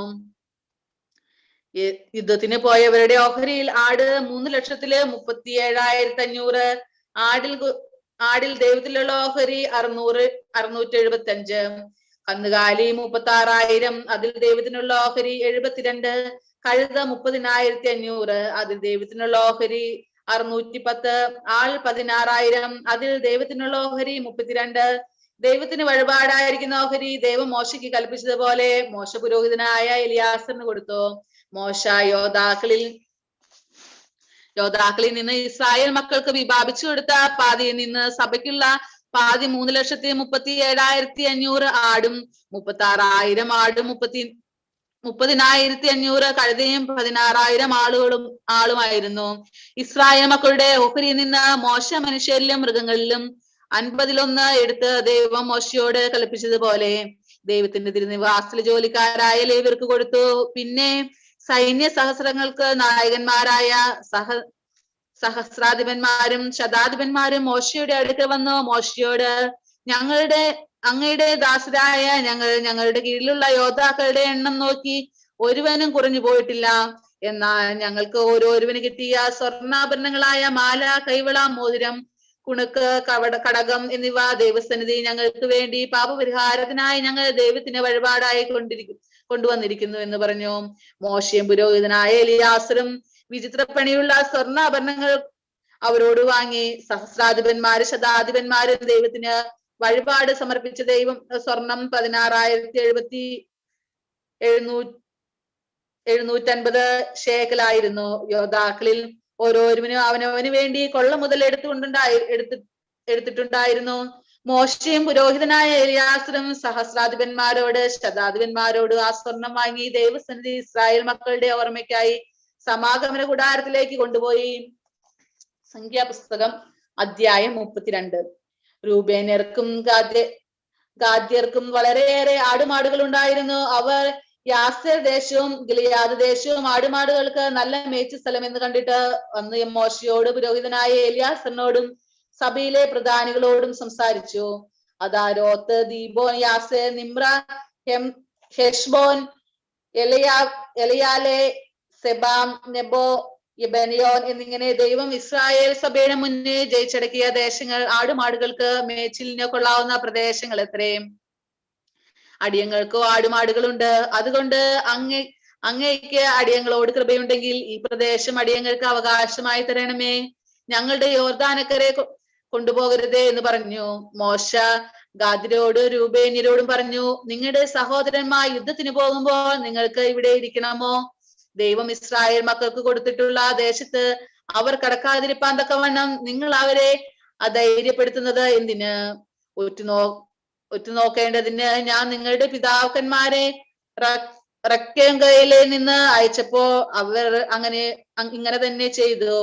അവർ എസ്കോ താഴ്വഴിയോളം ചെന്ന് ദേശം കണ്ട ശേഷം ദൈവം ഇസ്രായേൽ മക്കൾക്ക് കൊടുത്തിട്ടുള്ള ദേശത്തേക്ക് പോകാതിരിക്കത്തക്കവണ്ണം അവരെ അധൈര്യപ്പെടുത്തി. അന്ന് ദൈവ കോപം ചൊലിച്ചു. അവൻ സത്യം ചെയ്ത് കൽപ്പിച്ചത് കെനസ്യനായ യെഫുന്നയുടെ മകൻ കാലേബും നൂന്റെ മകൻ യോശുവയും ദൈവത്തോട് പൂർണ്ണമായി ചേർന്ന് നിന്നതുകൊണ്ട് അവരല്ലാതെ മിസ്രൈമിൽ നിന്ന് പോന്നവരിൽ 20 വയസ്സ് മുതൽ മേലോട്ട് ഒരുവന് ഞാൻ അബ്രഹാമിനോടും ഇസ്ഹാക്കിനോടും യാക്കോബിനോടും സത്യം ചെയ്ത ദേശം കാണുകയില്ല. അവർ എന്നോട് പൂർണ്ണമായി ചേർന്നില്ല. അങ്ങനെ ദൈവം കോപം ഇസ്രായേലിന്റെ നേരെ ജ്വലിപ്പിച്ചു. ദൈവത്തിന് അനിഷ്ടമായത് ചെയ്ത തലമുറ എല്ലാം നശിച്ചു പോകുന്നത് വരെ അവൻ 40 സംവത്സരം അവരെ മരുഭൂമിയിൽ അലഞ്ഞു തിരിമാറാക്കി. ഇസ്രായേലിന്റെ നേരെ ദൈവത്തിന്റെ ഉഗ്രകോപം ഇനിയും വർദ്ധിപ്പാൻ തക്കവണ്ണം നിങ്ങളുടെ പിതാക്കന്മാർക്ക് പകരം നിങ്ങൾ പാപികളുടെ ഒരു സമൂഹമായി എഴുന്നേറ്റിരിക്കുന്നു. നിങ്ങൾ അവനെ വിട്ട് പിന്മാറിയാൽ അവൻ ഇനിയും അവരെ മരുഭൂമിയിൽ ഉപേക്ഷിക്കും. അങ്ങനെ നിങ്ങൾ ഈ ജനമെല്ലാം നശിച്ചു പോകും. അപ്പോൾ അവർ അടുത്ത് ചെന്ന് പറഞ്ഞു, ഞങ്ങൾ ഇവിടെ ഞങ്ങളുടെ ആടുമാടുകൾക്ക് തൊഴുത്തുകളും ഞങ്ങളുടെ കുഞ്ഞുങ്ങൾക്ക് പട്ടണങ്ങളും പണിയട്ടെ. ഇസ്രായേൽ മക്കളെ അവരുടെ സ്ഥലത്ത് കൊണ്ടുപോയി ആക്കുന്നത് വരെ ഞങ്ങൾ യുദ്ധസന്നദ്ധരായി അവർക്ക് മുമ്പായി നടന്നുകൊള്ളാം. ഞങ്ങളുടെ കുഞ്ഞുങ്ങളോ ദേശത്തെ നിവാസികൾ നിമിത്തം ഉറപ്പുള്ള പട്ടണങ്ങളിൽ പാർക്കട്ടെ. ഇസ്രായേൽ മക്കൾ ഓരോരുവൻ താന്താന്റെ അവകാശം അടക്കിക്കൊള്ളുന്നത് വരെ ഞങ്ങൾ ഞങ്ങളുടെ വീടുകളിലേക്ക് മടങ്ങിപ്പോരുകയില്ല. യോർദാനക്കരെ അതിനപ്പുറവും ഞങ്ങൾ അവരോടുകൂടെ അവകാശം വാങ്ങിക്കുകയും കിഴക്ക് യോർദാനക്കരെ ഞങ്ങൾക്ക് അവകാശമുണ്ടല്ലോ. അതിന് മോശ അവരോട് പറഞ്ഞു, നിങ്ങൾ ഇങ്ങനെ ചെയ്യുമെങ്കിൽ ദൈവത്തിന്റെ മുമ്പാകെ യുദ്ധസന്നദ്ധരായി പുറപ്പെട്ട് ദൈവം തന്റെ മുന്നിൽ നിന്ന് ശത്രുക്കളെ നീക്കി കളയുന്നത് വരെ നിങ്ങൾ എല്ലാവരും അവന്റെ മുമ്പാകെ യുദ്ധസന്നദ്ധരായി യോർദാനക്കരെ കടന്നു പോകുമെങ്കിൽ ദൈവം ദേശം ദൈവം മുമ്പാകെ കീഴമർന്ന ശേഷം നിങ്ങൾ മടങ്ങി പോരുകയും ദൈവത്തിന്റെ ഇസ്രായേലിന്റെ മുമ്പാകെ കുറ്റമറ്റവരായിരിക്കുകയും ചെയ്യും. അപ്പോൾ ഈ ദേശം ദൈവം മുമ്പാകെ നിങ്ങളുടെ അവകാശമായി തീരും. എന്നാൽ നിങ്ങൾ അങ്ങനെ ചെയ്തില്ല എങ്കിലോ നിങ്ങൾ ദൈവത്തോട് പാപം ചെയ്തിരിക്കുന്നു. നിങ്ങളുടെ പാപഫലം നിങ്ങൾ അനുഭവിക്കും. നിങ്ങളുടെ കുട്ടികൾക്കായി പട്ടണങ്ങളും നിങ്ങളുടെ ആടുകൾക്കായി തൊഴുത്തുകളും പണിത് നിങ്ങൾ പറഞ്ഞതുപോലെ ചെയ്തു കൊള്ളുവിൻ. ഗാദ്യരും യൂർബേനരും മോശയോട് യജമാനൻ കൽപ്പിച്ചതുപോലെ അടിയങ്ങൾ ചെയ്തു കൊള്ളാം. ഞങ്ങളുടെ കുഞ്ഞുങ്ങളും ഭാര്യമാരും ഞങ്ങളുടെ കന്നുകാലികളും മൃഗങ്ങളും എല്ലാം ഗിലെയാദിലെ പട്ടണങ്ങളിൽ ഇരിക്കട്ടെ. നിന്റെ ദാസരായ ഞങ്ങൾ യജമാനൻ കൽപ്പിച്ചതുപോലെ എല്ലാം യുദ്ധസന്നദ്ധരായി ദൈവത്തിന് മുമ്പാകെ യുദ്ധത്തിന് കടന്നു പോകാം എന്ന് പറഞ്ഞു. ആകയാൽ മോശ അവരെ കുറിച്ച് പുരോഹിതനായ എലിയാസറിനോടും നൂന്റെ മകനായ യോശുവയോടും ഇസ്രായേൽ മക്കളുടെ ഗോത്രപ്രധാനികളോടും കൽപ്പിച്ചത് എന്തെന്നാൽ, ഗാദ്യരും യൂബേന്യരും ഓരോരുത്തരും യുദ്ധസന്നദ്ധരായി ദൈവത്തിന്റെ മുമ്പാകെ നിങ്ങളോട് കൂടെ യോർദാനക്കരെ കടന്നുപോയിരിക്കുകയും ദേശം നിങ്ങളുടെ മുമ്പാകെ കീഴടങ്ങുകയും ചെയ്താൽ നിങ്ങൾ അവർക്ക് ഗിലെയാദ് ദേശം അവകാശമായി കൊടുക്കണം. എന്നാൽ അവർ നിങ്ങളോട് കൂടെ യുദ്ധസന്നദ്ധരായി അക്കരയ്ക്ക് കടക്കാതിരുന്ന അവരുടെ അവകാശം നിങ്ങളുടെ ഇടയിൽ കനാൻ ദേശം തന്നെ ആയിരിക്കണം. ഗാദ്യരും രൂബേന്യരും അതിന് ദൈവം അടിയങ്ങളോട് അരുളി ചെയ്തതുപോലെ ചെയ്തു കൊള്ളാം. ഞങ്ങളുടെ അവകാശം ലഭിക്കേണ്ടതിന് ഞങ്ങൾ ദൈവത്തിന്റെ മുമ്പാകെ യുദ്ധസന്നദ്ധരായി കനാൻ ദേശത്തേക്ക് കടന്നു പോകാം എന്ന് പറഞ്ഞു. അപ്പോൾ മോശ ഗാദ്യർക്കും രൂബേന്യർക്കും യോസഫിന്റെ മകനായ മനശ്ശയുടെ പാതിഗോത്രത്തിനും അമോര്യ രാജാവായ സീഹോന്റെ രാജാവും ബാഷാൻ രാജാവായ ഓഗിന്റെ രാജ്യവും അതിന്റെ അതിർത്തികളിൽ ചുറ്റുമുള്ള പ്രദേശത്തെ പട്ടണങ്ങളും കൊടുത്തു. അങ്ങനെ ഗാദ്, ദീബോൻ, അദാരോത്ത്, അരോയേർ, അത്രോത്ത്, ഷോഫ, യാസേർ, യോഗ്ബെഫ, ബേത്ത്, നിമ്രാമത്ത്, ഹാരാൻ എന്നിവയെ ഉറപ്പുള്ള പട്ടണങ്ങളായി പണിതു. അവയിൽ ആടുകൾക്ക് തൊഴുത്തുകളും പണിതു. രൂബേന്യർ ഹേഷ്ബോനും എലയാലിനും കീര്യത്തിനും പേരും മാറ്റിക്കളഞ്ഞ നെബോ, ബാൽമേയർ എന്നിവയും സിബ്ബയും പണിതു. അവർ പണിത നഗരങ്ങൾക്ക് പുതിയ പേരിട്ടു. മനശ്ശയുടെ മകനായ മാഗീരിന്റെ പുത്രന്മാർ ഗിലെയാദിൽ ചെന്ന് അതിനെ കീഴടക്കി അവിടെ പാർത്തിരുന്ന അമോര്യരെ ഓടിച്ചു. മോശ ഗിലെയാദ് ദേശം മനശ്ശയുടെ മകനായ മാഗീരിന് കൊടുത്തു. അവൻ അവിടെ പാർത്തു. മനശ്ശയുടെ പുത്രനായ യായീർ ചെന്ന് അതിലെ ഗ്രാമങ്ങൾ കീഴടക്കി. അവർക്ക് ഹവോത്ത് യായീർ എന്ന് പേരിട്ടു. നോബഹ ചെന്ന് കെനാത്ത് പട്ടണവും അതിലെ ഗ്രാമങ്ങളും കീഴടക്കി. അതിന് തന്റെ പേര് പ്രകാരം നോബഹ എന്ന് പേരിട്ടു. സംഖ്യാപുസ്തകം അധ്യായം 33. മോശയുടെയും അഹറോന്റെയും നേതൃത്വത്തിൽ ഗണഗണമായി മിസ്രൈം ദേശത്ത് നിന്ന് പുറപ്പെട്ട ഇസ്രായേൽ മക്കളുടെ യാത്രകൾ മോശ ദൈവത്തിന്റെ കൽപ്പന പ്രകാരം അവരുടെ പ്രയാണ വിവരങ്ങളിൽ അവരുടെ താവളങ്ങൾ എഴുതി വെച്ചു. താവളമായി അവർ ചെയ്ത പ്രയാണങ്ങൾ: 1-ാം മാസം 15-ാം തീയതി അവർ രമേസേസിൽ നിന്ന് പുറപ്പെട്ടു. പെസഹ കഴിഞ്ഞ പിറ്റേ ദിവസം ഇസ്രായേൽ മക്കളെല്ലാം മിസ്രൈന്യരും കാണുക യുദ്ധസന്നദ്ധരായി പുറപ്പെട്ടു. മിസ്രൈന്യരോ ദൈവം തങ്ങളുടെ ഇടയിൽ സംഹരിച്ച കടിഞ്ഞൂലുകളെ എല്ലാം സംസ്കരിക്കുകയായിരുന്നു. അവരുടെ ദേവന്മാരുടെ മേലും ദൈവം ശിക്ഷാവിധി നടത്തിയിരുന്നു. ഇസ്രായേൽ മക്കൾ രമസേസിൽ നിന്ന് പുറപ്പെട്ട് സൂക്കോത്തിൽ പാളയമിറങ്ങി. സൂക്കോത്തിൽ നിന്ന് അവർ പുറപ്പെട്ട് മരുഭൂമിയുടെ അറ്റത്തുള്ള ഏതാമിൽ പാളയമിറങ്ങി. ഏതാമിൽ നിന്ന് പുറപ്പെട്ട് ബാൽസഫനെതിരെയുള്ള പീഹഹീരോത്തിലേക്ക് എത്തി. അവർ മിഗ്ദാദിലേക്ക് കിഴക്ക് പാളയമിറങ്ങി. പീഹഹീരോയിന് കിഴക്ക് നിന്ന് പുറപ്പെട്ട് കടലിന്റെ നടുവിലൂടെ മരുഭൂമിയിലെത്തി. ഏതാ മരുഭൂമിയിൽ നിന്ന് 3 ദിവസത്തെ വഴി നടന്ന് മാറാത്തിൽ പാളയമടിച്ചു. മാറാത്തിൽ നിന്ന് പുറപ്പെട്ട് ഏലീമിലെത്തി. ഏലീമിൽ 12 നീരുറവയും 70 ഈത്തപ്പനകളും ഉണ്ടായിരുന്നത് കൊണ്ട് അവർ അവിടെ പാർത്തു. ഏലീമിൽ നിന്ന് പുറപ്പെട്ട് ചെങ്കടനക്കരെയും ചെങ്കടനിൽ നിന്ന് പുറപ്പെട്ട് സീൻ മരുഭൂമിയിലെയും സീൻ മരുഭൂമിയിൽ നിന്ന് പുറപ്പെട്ട് ദഫ്കയിലും ദഫ്കയിൽ നിന്ന് പുറപ്പെട്ട് ആലൂശിലും ആലൂശിൽ നിന്ന് പുറപ്പെട്ട് രഹീദീമിലും പാളയമടിച്ചു. അവിടെ ജനത്തിന് കുടിപ്പാൻ വെള്ളമില്ലായിരുന്നു. രഹീദീമിൽ നിന്ന് പുറപ്പെട്ട് സീനായ് മരുഭൂമിയിലും സീനായ് മരുഭൂമിയിൽ നിന്ന് പുറപ്പെട്ട് കബ്രോക്രസോയിലും റക്സോയിൽ നിന്ന് പുറപ്പെട്ട് ഹസേരത്തിലും ഹസേരോത്തിൽ നിന്ന് പുറപ്പെട്ട് ദിത്മയിലും ദിത്മയിൽ നിന്ന് പുറപ്പെട്ട് റിമോൻ പെരേസിലും റിമോൻ പെരേസിൽ നിന്ന് പുറപ്പെട്ട് ലിബ്നയിലും ലിബ്നയിൽ നിന്ന് പുറപ്പെട്ട് റിസയിലും റിസയിൽ നിന്ന് പുറപ്പെട്ട് കെഹലാഫിലും കെഹലാഫിൽ നിന്ന് പുറപ്പെട്ട് ഷാഫേർ മലയിലും ഷാഫേർ മലയിൽ നിന്ന് പുറപ്പെട്ട് ഹരാദിലും ഹരാദിൽ നിന്ന് പുറപ്പെട്ട് മഖേലാത്തിലും മഖേലാത്തിൽ നിന്ന് പുറപ്പെട്ട് തഹത്തിലും തഹത്തിൽ നിന്ന് പുറപ്പെട്ട് താരഹിലും താരഹിൽ നിന്ന് പുറപ്പെട്ട് മിത്തക്കയിലും മിത്തക്കയിൽ നിന്ന് പുറപ്പെട്ട് ഹഷ്മോനയിലും ഹഷ്മോനയിൽ നിന്ന് പുറപ്പെട്ട് മോസരത്തിലും മോസരത്തിൽ നിന്ന് പുറപ്പെട്ട് ബെനയാക്കിലും ബെനയാക്കിൽ നിന്ന് പുറപ്പെട്ട് ഹോർ ഹഗദികാകിലും ഹോർ ഹഗദികാകിൽ നിന്ന് പുറപ്പെട്ട് യോദ്ബാധയിലും യോദ്ബാധയിൽ നിന്ന് പുറപ്പെട്ട് അമ്രോനയിലും അമ്രോയിൽ നിന്ന് പുറപ്പെട്ട് എസ്യോർ ഗബ്രയിലും എസ്യോർ ഗബ്രയിൽ നിന്ന് പുറപ്പെട്ട് സീർ മരുഭൂമിയിലും പാളയമിറങ്ങി. അതാകുന്നു കാദേശ്. അവർ കാദേശിൽ നിന്ന് പുറപ്പെട്ട് ഏദോം ദേശത്തിന്റെ അതിർത്തിയിൽ ഹോർ പർവ്വതത്തിൽ സമീപം എത്തി. പുരോഹിതനായ അഹറോൻ ദൈവകൽപ്പന പ്രകാരം ഹോർ പർവ്വതത്തിൽ കയറി. ഇസ്രായേൽ മക്കൾ മിസ്രൈം ദേശത്തിൽ നിന്ന് വന്നതിന്റെ 40-ാം സംവത്സരം 5-ാം മാസം 1-ാം തീയതി അവിടെ വെച്ച് മരിച്ചു. അഹറോൻ ഹോർ പർവ്വതത്തിൽ വെച്ച് മരിച്ചപ്പോൾ അവന് 123 വയസ്സ് പ്രായമായിരുന്നു. കനാൻ ദേശത്ത് തെക്ക് പാർത്തിരുന്ന കനാന്യായ ഗദാർ രാജാവ് ഇസ്രായേൽ മക്കളുടെ ആഗമന വിവരം അറിഞ്ഞു. ഹോർ പർവ്വതത്തിങ്കൽ വന്ന് അവർ പുറപ്പെട്ട് ഷൽമോനയിൽ നിന്ന് പുറപ്പെട്ട് പൂനോനിൽ നിന്ന് പുറപ്പെട്ട് ഓബോത്തിൽ നിന്ന് പുറപ്പെട്ട് മോവാബിന്റെ അതിരിങ്കൽ ഈസേബ അബാരിമിലും ഈമിൽ നിന്ന് പുറപ്പെട്ട് ദീബോർ ഗാദിൽ നിന്ന് പുറപ്പെട്ട് അൽമോൻ സിബ്ലാദയിമിൽ നിന്ന് പുറപ്പെട്ട് നെബോവിമിനും കിഴക്ക് അബാരിം പർവ്വതത്തിൽ നിന്ന് പുറപ്പെട്ട് യാരിഹോയ്ക്കെതിരെ യോർദാനക്കരെ മോവാബ് സമഭൂമിയിലും യോർദാനക്കരെ മോവാബ് സമഭൂമിയിൽ നിന്ന് ബേത്ത് യെശീമോത്ത് മുതൽ ആബേശിത്തീം വരെയും പാളയമിറങ്ങി. യെരിഹോയ്ക്കെതിരെ യോർദാനക്കരെ മോവാബ് സമഭൂമി വെച്ച് ദൈവം മോശയോട് അരുളി ചെയ്തു, നീ ഇസ്രായേൽ മക്കളോട് പറയുക, നിങ്ങൾ യോർദാനക്കരെ കനാൻ ദേശത്ത് കടന്ന ശേഷം ആ ദേശത്തെ സർവ്വനിവാസികളെയും നിങ്ങളുടെ മുമ്പിൽ നിന്ന് നീക്കിക്കളയണം. അവരുടെ വിഗ്രഹങ്ങളെയും ബിംബങ്ങളെയും എല്ലാം തകർക്കണം. അവരുടെ സകല പൂജാഗിരികളെയും നശിപ്പിച്ചു കളയണം. നിങ്ങൾ ദേശം കീഴടക്കി അത് സ്ഥിരതാമസമാക്കണം.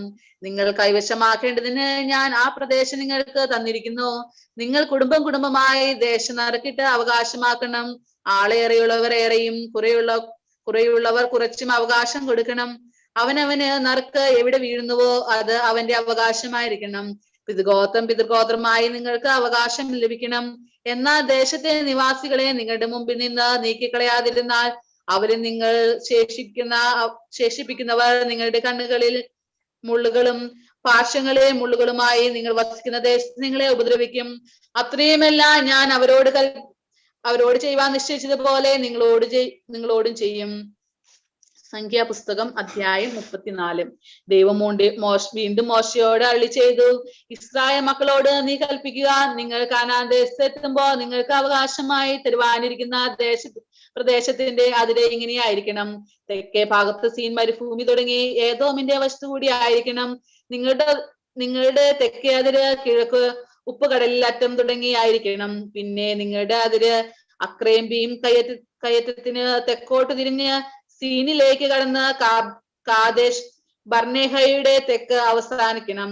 അവിടെ നിന്ന് ഹസർ അദ്ദാൻ വരെ ചെന്ന് അസ്മോനിലേക്ക് കടക്കണം. പിന്നെ അതിർ അസ്മോൻ തുടങ്ങി മിസ്രൈം തോട്ടിലേക്ക് തിരിഞ്ഞ് സമുദ്രത്തിങ്കിൽ അവസാനിക്കണം.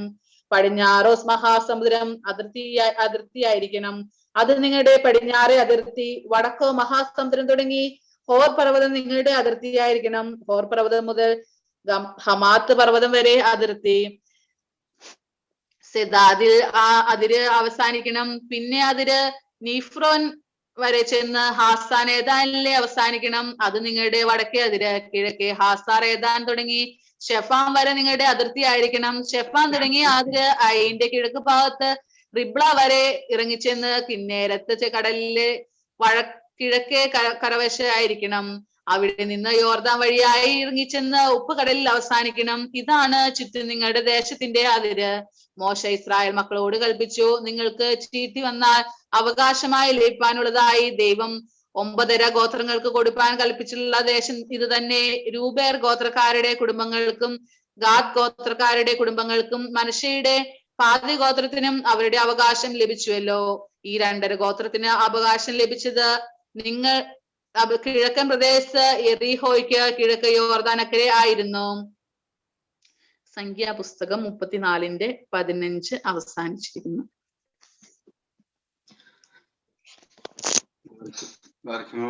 സംഖ്യാപുസ്തകം അധ്യായം 34 16 വാക്യം മുതൽ.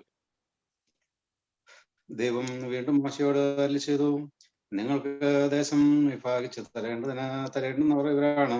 പുരോഹിതനായ എലയാസറും അവന്റെ മകനായ യോശുവയും ദേശത്തെ അവകാശമായി വിഭാഗിക്കേണ്ടതിന് നിങ്ങൾ ഓരോ ഗോത്രത്തിൽ നിന്ന് ഓരോ പ്രധാനിയെ ചേർക്കണം. അവർ ആരെല്ലാം എന്നാൽ യഹൂദ ഗോത്രത്തിൽ യെഫുന്നയുടെ മകൻ കാലേബ്, ശമോൻ ഗോത്രത്തിൽ അമ്മീഹൂദിന്റെ മകൻ ശെമൂവേൽ, ബെന്യാമിൻ ഗോത്രത്തിൽ ക്രിസ്തോവിന്റെ മകൻ എലീദാദ്, ദാൻ ഗോത്രത്തിൽ പ്രധാനി യോഗ്ലിയുടെ മകൻ ബുക്കി. യോസഫിന്റെ പുത്രന്മാരിൽ മനശ്ശെയുടെ ഗോത്രത്തിന് നേതാവ് എഫ്രോദിന്റെ മകൻ ഹിനിയേൽ, എഫ്രൈം ഗോത്രത്തിനുള്ള തലവൻ ഷിഫ്താന്റെ മകൻ കെമുവേൽ, സെബുലോൻ ഗോത്രത്തിന് പ്രഭു പർനാക്കിന്റെ മകൻ എലിയാസാഫാൻ, ഇസാഖാർ ഗോത്രത്തിനുള്ള പ്രധാനി അസ്താന്റെ മകൻ പൽത്തിയേൽ, ആശേർ ഗോത്രത്തിനുള്ള പ്രധാനി ശലോമിയുടെ പുത്രൻ അഹീഹൂദ്, നഫ്താലി ഗോത്രത്തിനുള്ള പ്രഭു മീഹൂദിന്റെ മകൻ പെദഹേൽ. ഇസ്രായേൽ മക്കൾക്ക് കാനാൻ ദേശത്ത് അവകാശം വിഭാഗിച്ചു കൊടുക്കേണ്ടതിന് ദൈവം നിയമിച്ചവർ ഇവരായിരുന്നു. സംഖ്യാപുസ്തകം അധ്യായം 35. ദൈവം പിന്നെ യെഹൂദയ്ക്കെതിരെ യോർദാനിലെ മോവാബ് സമഭൂമിയിൽ വച്ച് മോശയോട് അരുളി ചെയ്തു, ഇസ്രായേൽ മക്കൾ തങ്ങളുടെ അവകാശത്തിൽ നിന്ന് ലേവ്യർക്ക് വസിപ്പാൻ പട്ടണങ്ങൾ കൊടുക്കണമെന്ന് അവരോട് കൽപ്പിക്കുക. പട്ടണങ്ങളോടുകൂടെ അവയുടെ പുൽപ്പുറങ്ങളും നിങ്ങൾ ലേവ്യർക്ക് കൊടുക്കണം. പട്ടണങ്ങൾ അവർക്ക് പാർപ്പിടമായിരിക്കണം. അവയുടെ പുൽപ്പുറം ആടുമാടുകൾ മുതലായ സകല മൃഗസമ്പത്തിനും വേണ്ടിയായിരിക്കണം. നിങ്ങൾ ലേവ്യർക്ക് കൊടുക്കേണ്ടുന്ന മേച്ചിൽപ്പുറം പട്ടണത്തിന്റെ മതിലുകൾ തുടങ്ങി പുറത്തോട്ട് ചുറ്റും 1000 മുഴം വിസ്താരമായിരിക്കണം. പട്ടണം മധ്യമാക്കി അതിന് പുറമെ കിഴക്കോട്ട് 2000 മുഴവും തെക്കോട്ട് 2000 മുഴവും പടിഞ്ഞാറോട്ട് 2000 മുഴവും വടക്കോട്ട് 2000 മുഴവും അളക്കണം. ഇത് അവർക്ക് പട്ടണങ്ങളുടെ മേച്ചിൽപ്പുറമായിരിക്കണം. നിങ്ങൾ ലേവ്യർക്ക് കൊടുക്കുന്ന പട്ടണങ്ങളിൽ 6 എണ്ണം സങ്കേത നഗരങ്ങളായിരിക്കണം. കൊലപാതകൻ അവിടേക്ക് ഓടിപ്പോകേണ്ടതിന് നിങ്ങൾ അവന് വേണ്ടി വേർതിരിക്കണം. ഇവ കൂടാതെ നിങ്ങൾ വേറെയും 42 പട്ടണങ്ങൾ കൊടുക്കണം. അങ്ങനെ നിങ്ങൾ ലേവ്യർക്ക് കൊടുക്കുന്ന പട്ടണങ്ങളാകെ 48 ആയിരിക്കണം. അവയെയും അവയുടെ മേച്ചിൽപ്പുറങ്ങളും കൊടുക്കണം. ഇസ്രായേൽ മക്കളുടെ അവകാശത്തിൽ ജനം അധികമുള്ളവർ അധികവും ജനം കുറഞ്ഞവർ കുറവും പട്ടണങ്ങൾ കൊടുക്കണം. ഓരോ ഗോത്രം തനിക്ക് ലഭിക്കുന്ന അവകാശത്തിനനുസരണം ലേവ്യർക്ക് പട്ടണങ്ങൾ കൊടുക്കണം.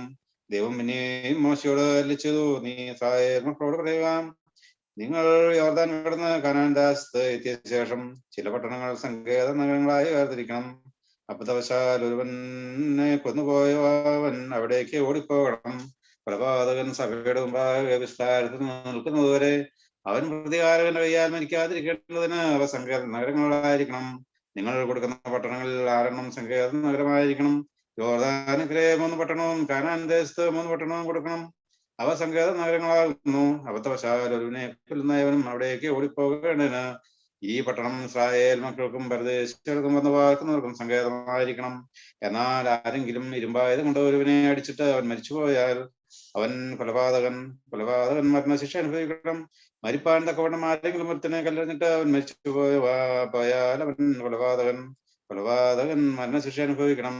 അല്ലെങ്കിൽ മാരകമാവണ്ണം ആരെങ്കിലും കയ്യിലിരുന്ന മാരകായുധം കൊണ്ട് ഒരുവനെ അടിച്ചിട്ട് അവൻ മരിച്ചുപോയാൽ അവൻ കൊലപാതകൻ മരണശിക്ഷ അനുഭവിക്കണം.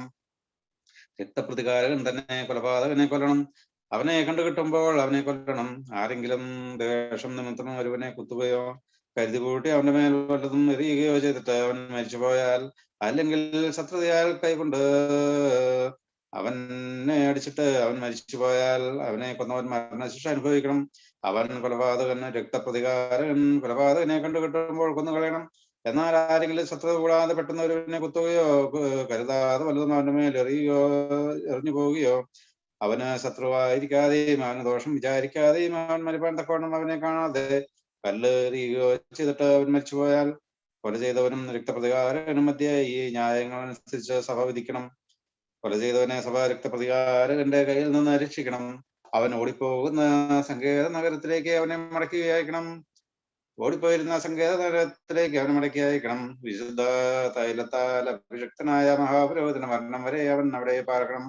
എന്നാൽ കൊല ചെയ്തവൻ ഓടിപ്പോയിരുന്ന സങ്കേത നഗരത്തിന്റെ അതിർത്തി വിട്ട് പുറത്തു വരികയും അവനെ അവൻ സങ്കേത നഗരത്തിന്റെ അതിന് പുറത്തു വെച്ച കണ്ട് രക്തപ്രതികാരകൻ കൊല ചെയ്തവനെ കൊല്ലുകയും ചെയ്താൽ അവന് രക്തപാതകമില്ല.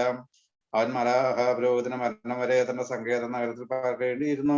എന്നാൽ കൊല ചെയ്തവന് മഹാപുരോഹിതന്റെ മരണശേഷം അവന്റെ അവകാശ ഭൂമിയിലേക്ക് മടങ്ങിപ്പോകാം. ഇത് നിങ്ങൾക്ക് തലമുറയായ നിങ്ങളുടെ സകലവാസസ്ഥലങ്ങൾക്കും ന്യായവിധിക്കുള്ള നിയമമായിരിക്കണം. ആരെങ്കിലും ഒരുവനെ കൊന്നാൽ കൊലപാതകൻ സാക്ഷികളുടെ വാമൊഴി പ്രകാരം മരണശിക്ഷ അനുഭവിക്കണം. എന്നാൽ ഒരു മനുഷ്യന്റെ നേരെ മരണശിക്ഷയ്ക്ക് ഏകസാക്ഷിയുടെ മതിയാകുന്നതല്ല. മരണയോഗ്യനായ കൊലപാതകന്റെ ജീവന് വേണ്ടി നിങ്ങൾ വീണ്ടെടുപ്പ് വിലവാങ്ങരുത്. അവൻ മരണശിക്ഷ തന്നെ അനുഭവിക്കണം.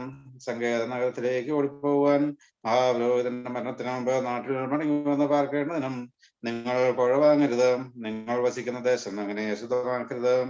രക്തം ദേശത്തെ അശുദ്ധമാക്കുന്നു. ദേശത്തിൽ കഴിഞ്ഞ രക്തത്തിന് വേണ്ടി രക്തം ചൊരിയിച്ച രക്തത്താൽ അല്ലാതെ ദേശത്തിന് പ്രായശ്ചിത്തം സാധ്യമല്ല.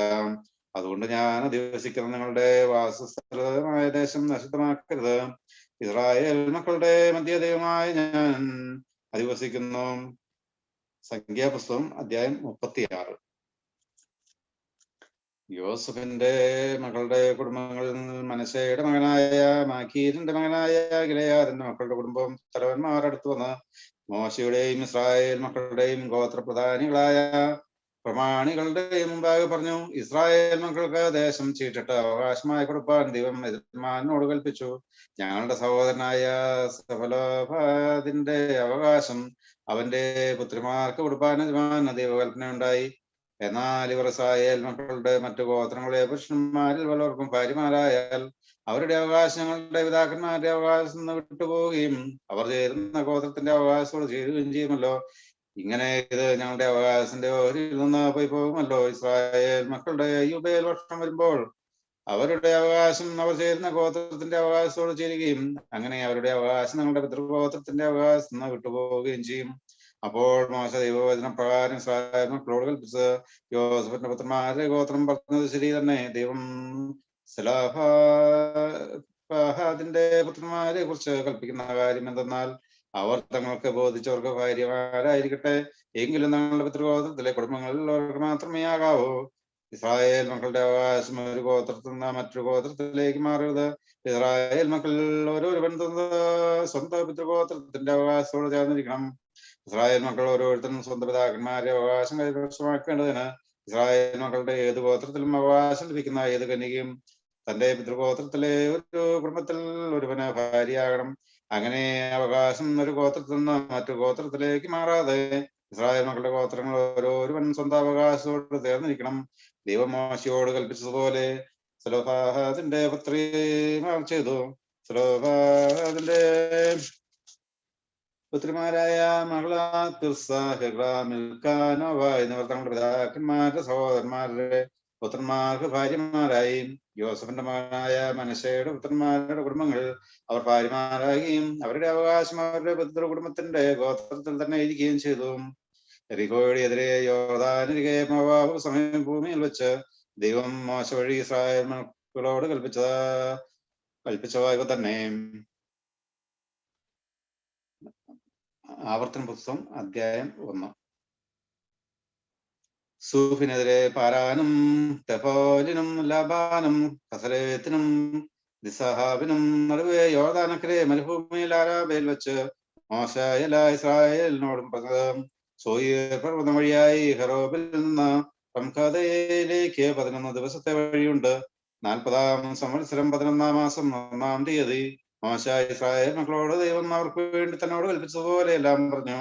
ഹെശ്ബോനിൽ പാർത്തിരുന്ന അമോര്യ രാജാവായ സിഹോനെയും അസ്തരോത്തിൽ പാർത്തിരുന്ന ബാശാൻ രാജാവായ ഓഗിനെയും അതിരയിൽ വെച്ച് സംഹരിച്ച ശേഷം യോർദാനക്കരെ മോവാബ് ദേശത്ത് വെച്ച് മോശ ഈ ന്യായപ്രമാണം വിവരിച്ചു തുടങ്ങി. ഹോറേബിൽ വെച്ച് നമ്മുടെ ദൈവമായ കർത്താവ് നമ്മളോട് കൽപ്പിച്ചത്, നിങ്ങൾ ഈ പർവ്വതത്തിൽ താമസിച്ച് മതി.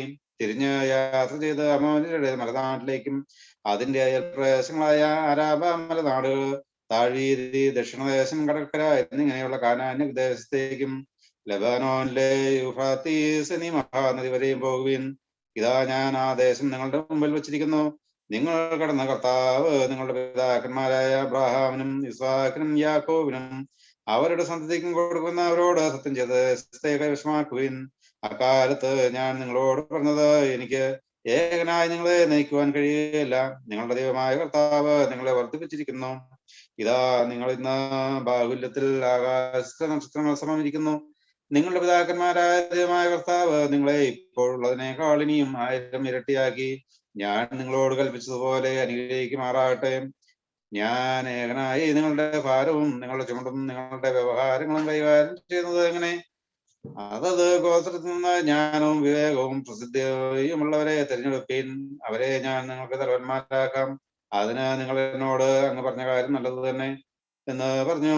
ആകയാൽ ഞാൻ നിങ്ങളുടെ ഗോത്ര തലവന്മാരായി ജ്ഞാനവും പ്രസിദ്ധിയുമുള്ള 1000 പേർക്ക് അധിപന്മാർ, 100 പേർക്ക് അധിപന്മാർ, 50 പേർക്ക് അധിപന്മാർ, 10 പേർക്ക് അധിപന്മാർ, ഇങ്ങനെ നിങ്ങൾക്ക് തലവന്മാരും ഗോത്ര പ്രമാണികളുമായി നിയമിച്ചു.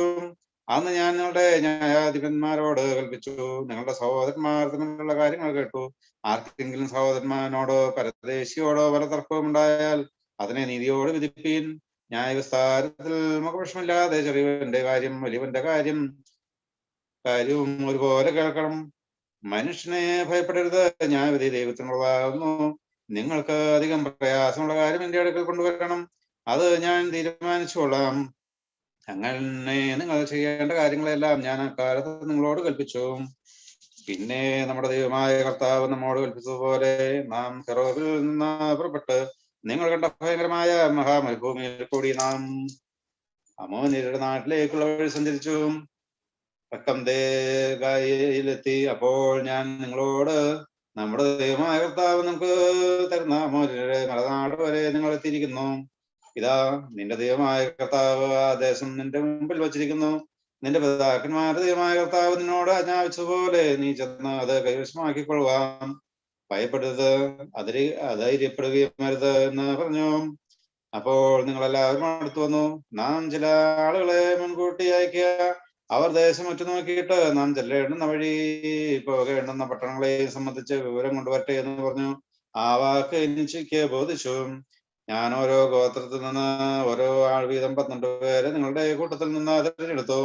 അവർ പുറപ്പെട്ട പർവ്വതത്തിൽ കയറി എസ്കോൽ താഴ്വര വരെ ചെന്നു. ദേശം ഉറ്റുനോക്കി. ദേശത്തിലെ ചില ഫലവർഗങ്ങൾ അവർ കൈവശമാക്കിക്കൊണ്ട് നമ്മുടെ അടുക്കൽ വന്ന് വിവരങ്ങൾ അറിയിച്ചു. നമ്മുടെ ദൈവമായ കർത്താവ് നമുക്ക് തരുന്ന ദേശം നല്ലത് എന്ന് അവർ പറഞ്ഞു. എന്നാൽ കയറി പോകുവാൻ നിങ്ങൾക്ക് മനസ്സാകാതെ നിങ്ങളുടെ ദൈവമായ കർത്താവിന്റെ കൽപ്പന നിങ്ങൾ ധിക്കരിച്ചു. നിങ്ങൾ കൂടാരത്തിലിരുന്ന് ഇങ്ങനെ പിറുപിറുത്തു, ദൈവം നമ്മെ വെറുക്കുന്നത് കൊണ്ട് നമ്മെ അമോര്യരുടെ കയ്യിൽ ഏൽപ്പിച്ച് നശിപ്പിക്കുവാൻ മിസ്രയീം ദേശത്ത് നിന്ന് കൊണ്ടുവന്നിരിക്കുന്നു. എവിടേക്കാകുന്നു നാം പോകുന്നത്? ജനങ്ങൾ നമ്മേക്കാൾ വലിയവരും ദീർഘകായലുമാകുന്നു, പട്ടണങ്ങൾ വലിയവയും ആകാശത്തോളം എത്തുന്ന കോട്ടകളുമാകുന്നു. ഞങ്ങൾ അവരുടെ മലന്മാരെയും കണ്ടു എന്ന് പറഞ്ഞു. നമ്മുടെ സഹോദരന്മാർ നമ്മുടെ ഹൃദയം തകർത്തു. അപ്പോൾ ഞാൻ നിങ്ങളോട്, നിങ്ങൾ ഭ്രമിക്കരുത്, അവരെ ഭയപ്പെടുകയും അരുത്. നിങ്ങളുടെ ദൈവമായ കർത്താവ് നിങ്ങളുടെ മുമ്പിൽ നടക്കുന്നുണ്ട്. നിങ്ങൾ കാണുക അവൻ ഇസ്രായേലിലും മരുഭൂമിയിലും ചെയ്തതുപോലെ എല്ലാം നിങ്ങൾക്ക് വേണ്ടി യുദ്ധം ചെയ്യും. ഒരു മനുഷ്യൻ തന്റെ മകനെ വഹിക്കുന്നത് പോലെ നിങ്ങൾ ഈ സ്ഥലത്ത് എത്തുവോളം നടന്ന എല്ലാ വഴികളിലും നിങ്ങളുടെ ദൈവമായ കർത്താവ് നിങ്ങളെ വഹിച്ചു എന്ന് നിങ്ങൾ കണ്ടതാണല്ലോ എന്ന് പറഞ്ഞു. എന്നിട്ടും പാളയമറിയേണ്ടതിന് നിങ്ങൾക്ക് സ്ഥലം അന്വേഷിപ്പാനും നിങ്ങൾ പോകേണ്ടുന്ന വഴി നിങ്ങൾക്ക് കാണിച്ചു തരുവാനും രാത്രി അഗ്നിയിലും പകൽ മേഘത്തിലും നിങ്ങൾക്ക് മുൻപായി നടന്ന നിങ്ങളുടെ ദൈവമായ കർത്താവിനെ നിങ്ങൾ വിശ്വസിച്ചില്ല. ആകയാൽ ദൈവം നിങ്ങളുടെ വാക്ക് കേട്ട് കോപിച്ചു. ഞാൻ നിങ്ങളുടെ പിതാക്കന്മാർക്ക് കൊടുക്കുമെന്ന് സത്യം ചെയ്തിട്ടുള്ള നല്ല ദേശം ഈ ദുഷ്ടതലമുറയിലെ ആരും കാണുകയില്ല. യെഫൂന്യയുടെ മകനായ കാലേബ് മാത്രം അതും കാണുകയും അവൻ പൂർണ്ണമായി അനുസരിച്ചുകൊണ്ട് അവനും അവന്റെ പുത്രന്മാർക്കും അവൻ ചവിട്ടിയ ദേശം ഞാൻ കൊടുക്കുകയും ചെയ്യുമെന്ന് സത്യം ചെയ്തു കൽപ്പിച്ചു. നിങ്ങളുടെ നിമിത്തം എന്നോടും കോപിച്ചു. ഞാൻ പറഞ്ഞു, നീയും അവിടെ ചെല്ലുകയില്ല.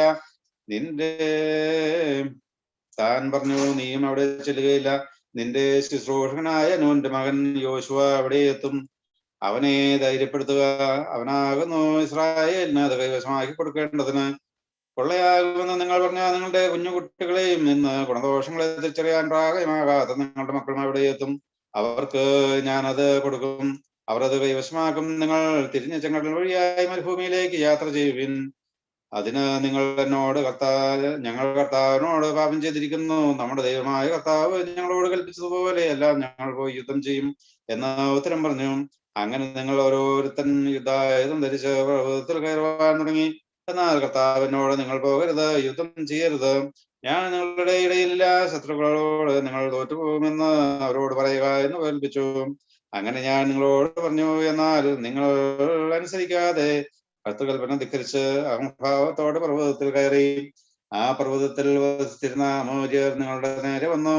തേനീച്ച പോലെ നിങ്ങളെ പിന്തുടർന്നു സോയീരിൽ കർമാവരെ ചിതറിച്ചു. നിങ്ങൾ മടങ്ങി വന്ന് കർത്തൃസന്നിധിയിൽ വിലപിച്ചു. എന്നാൽ കർത്താവ് നിങ്ങളുടെ നിലവിളി കേട്ടില്ല, നിങ്ങളുടെ അപേക്ഷ ചോദിക്കൊണ്ടില്ല. അങ്ങനെ നിങ്ങൾ റെക്കാമിൽ ദീർഘകാലം താമസിക്കേണ്ടി വന്നു. ആവർത്തന പുസ്തകം അധ്യായം 2.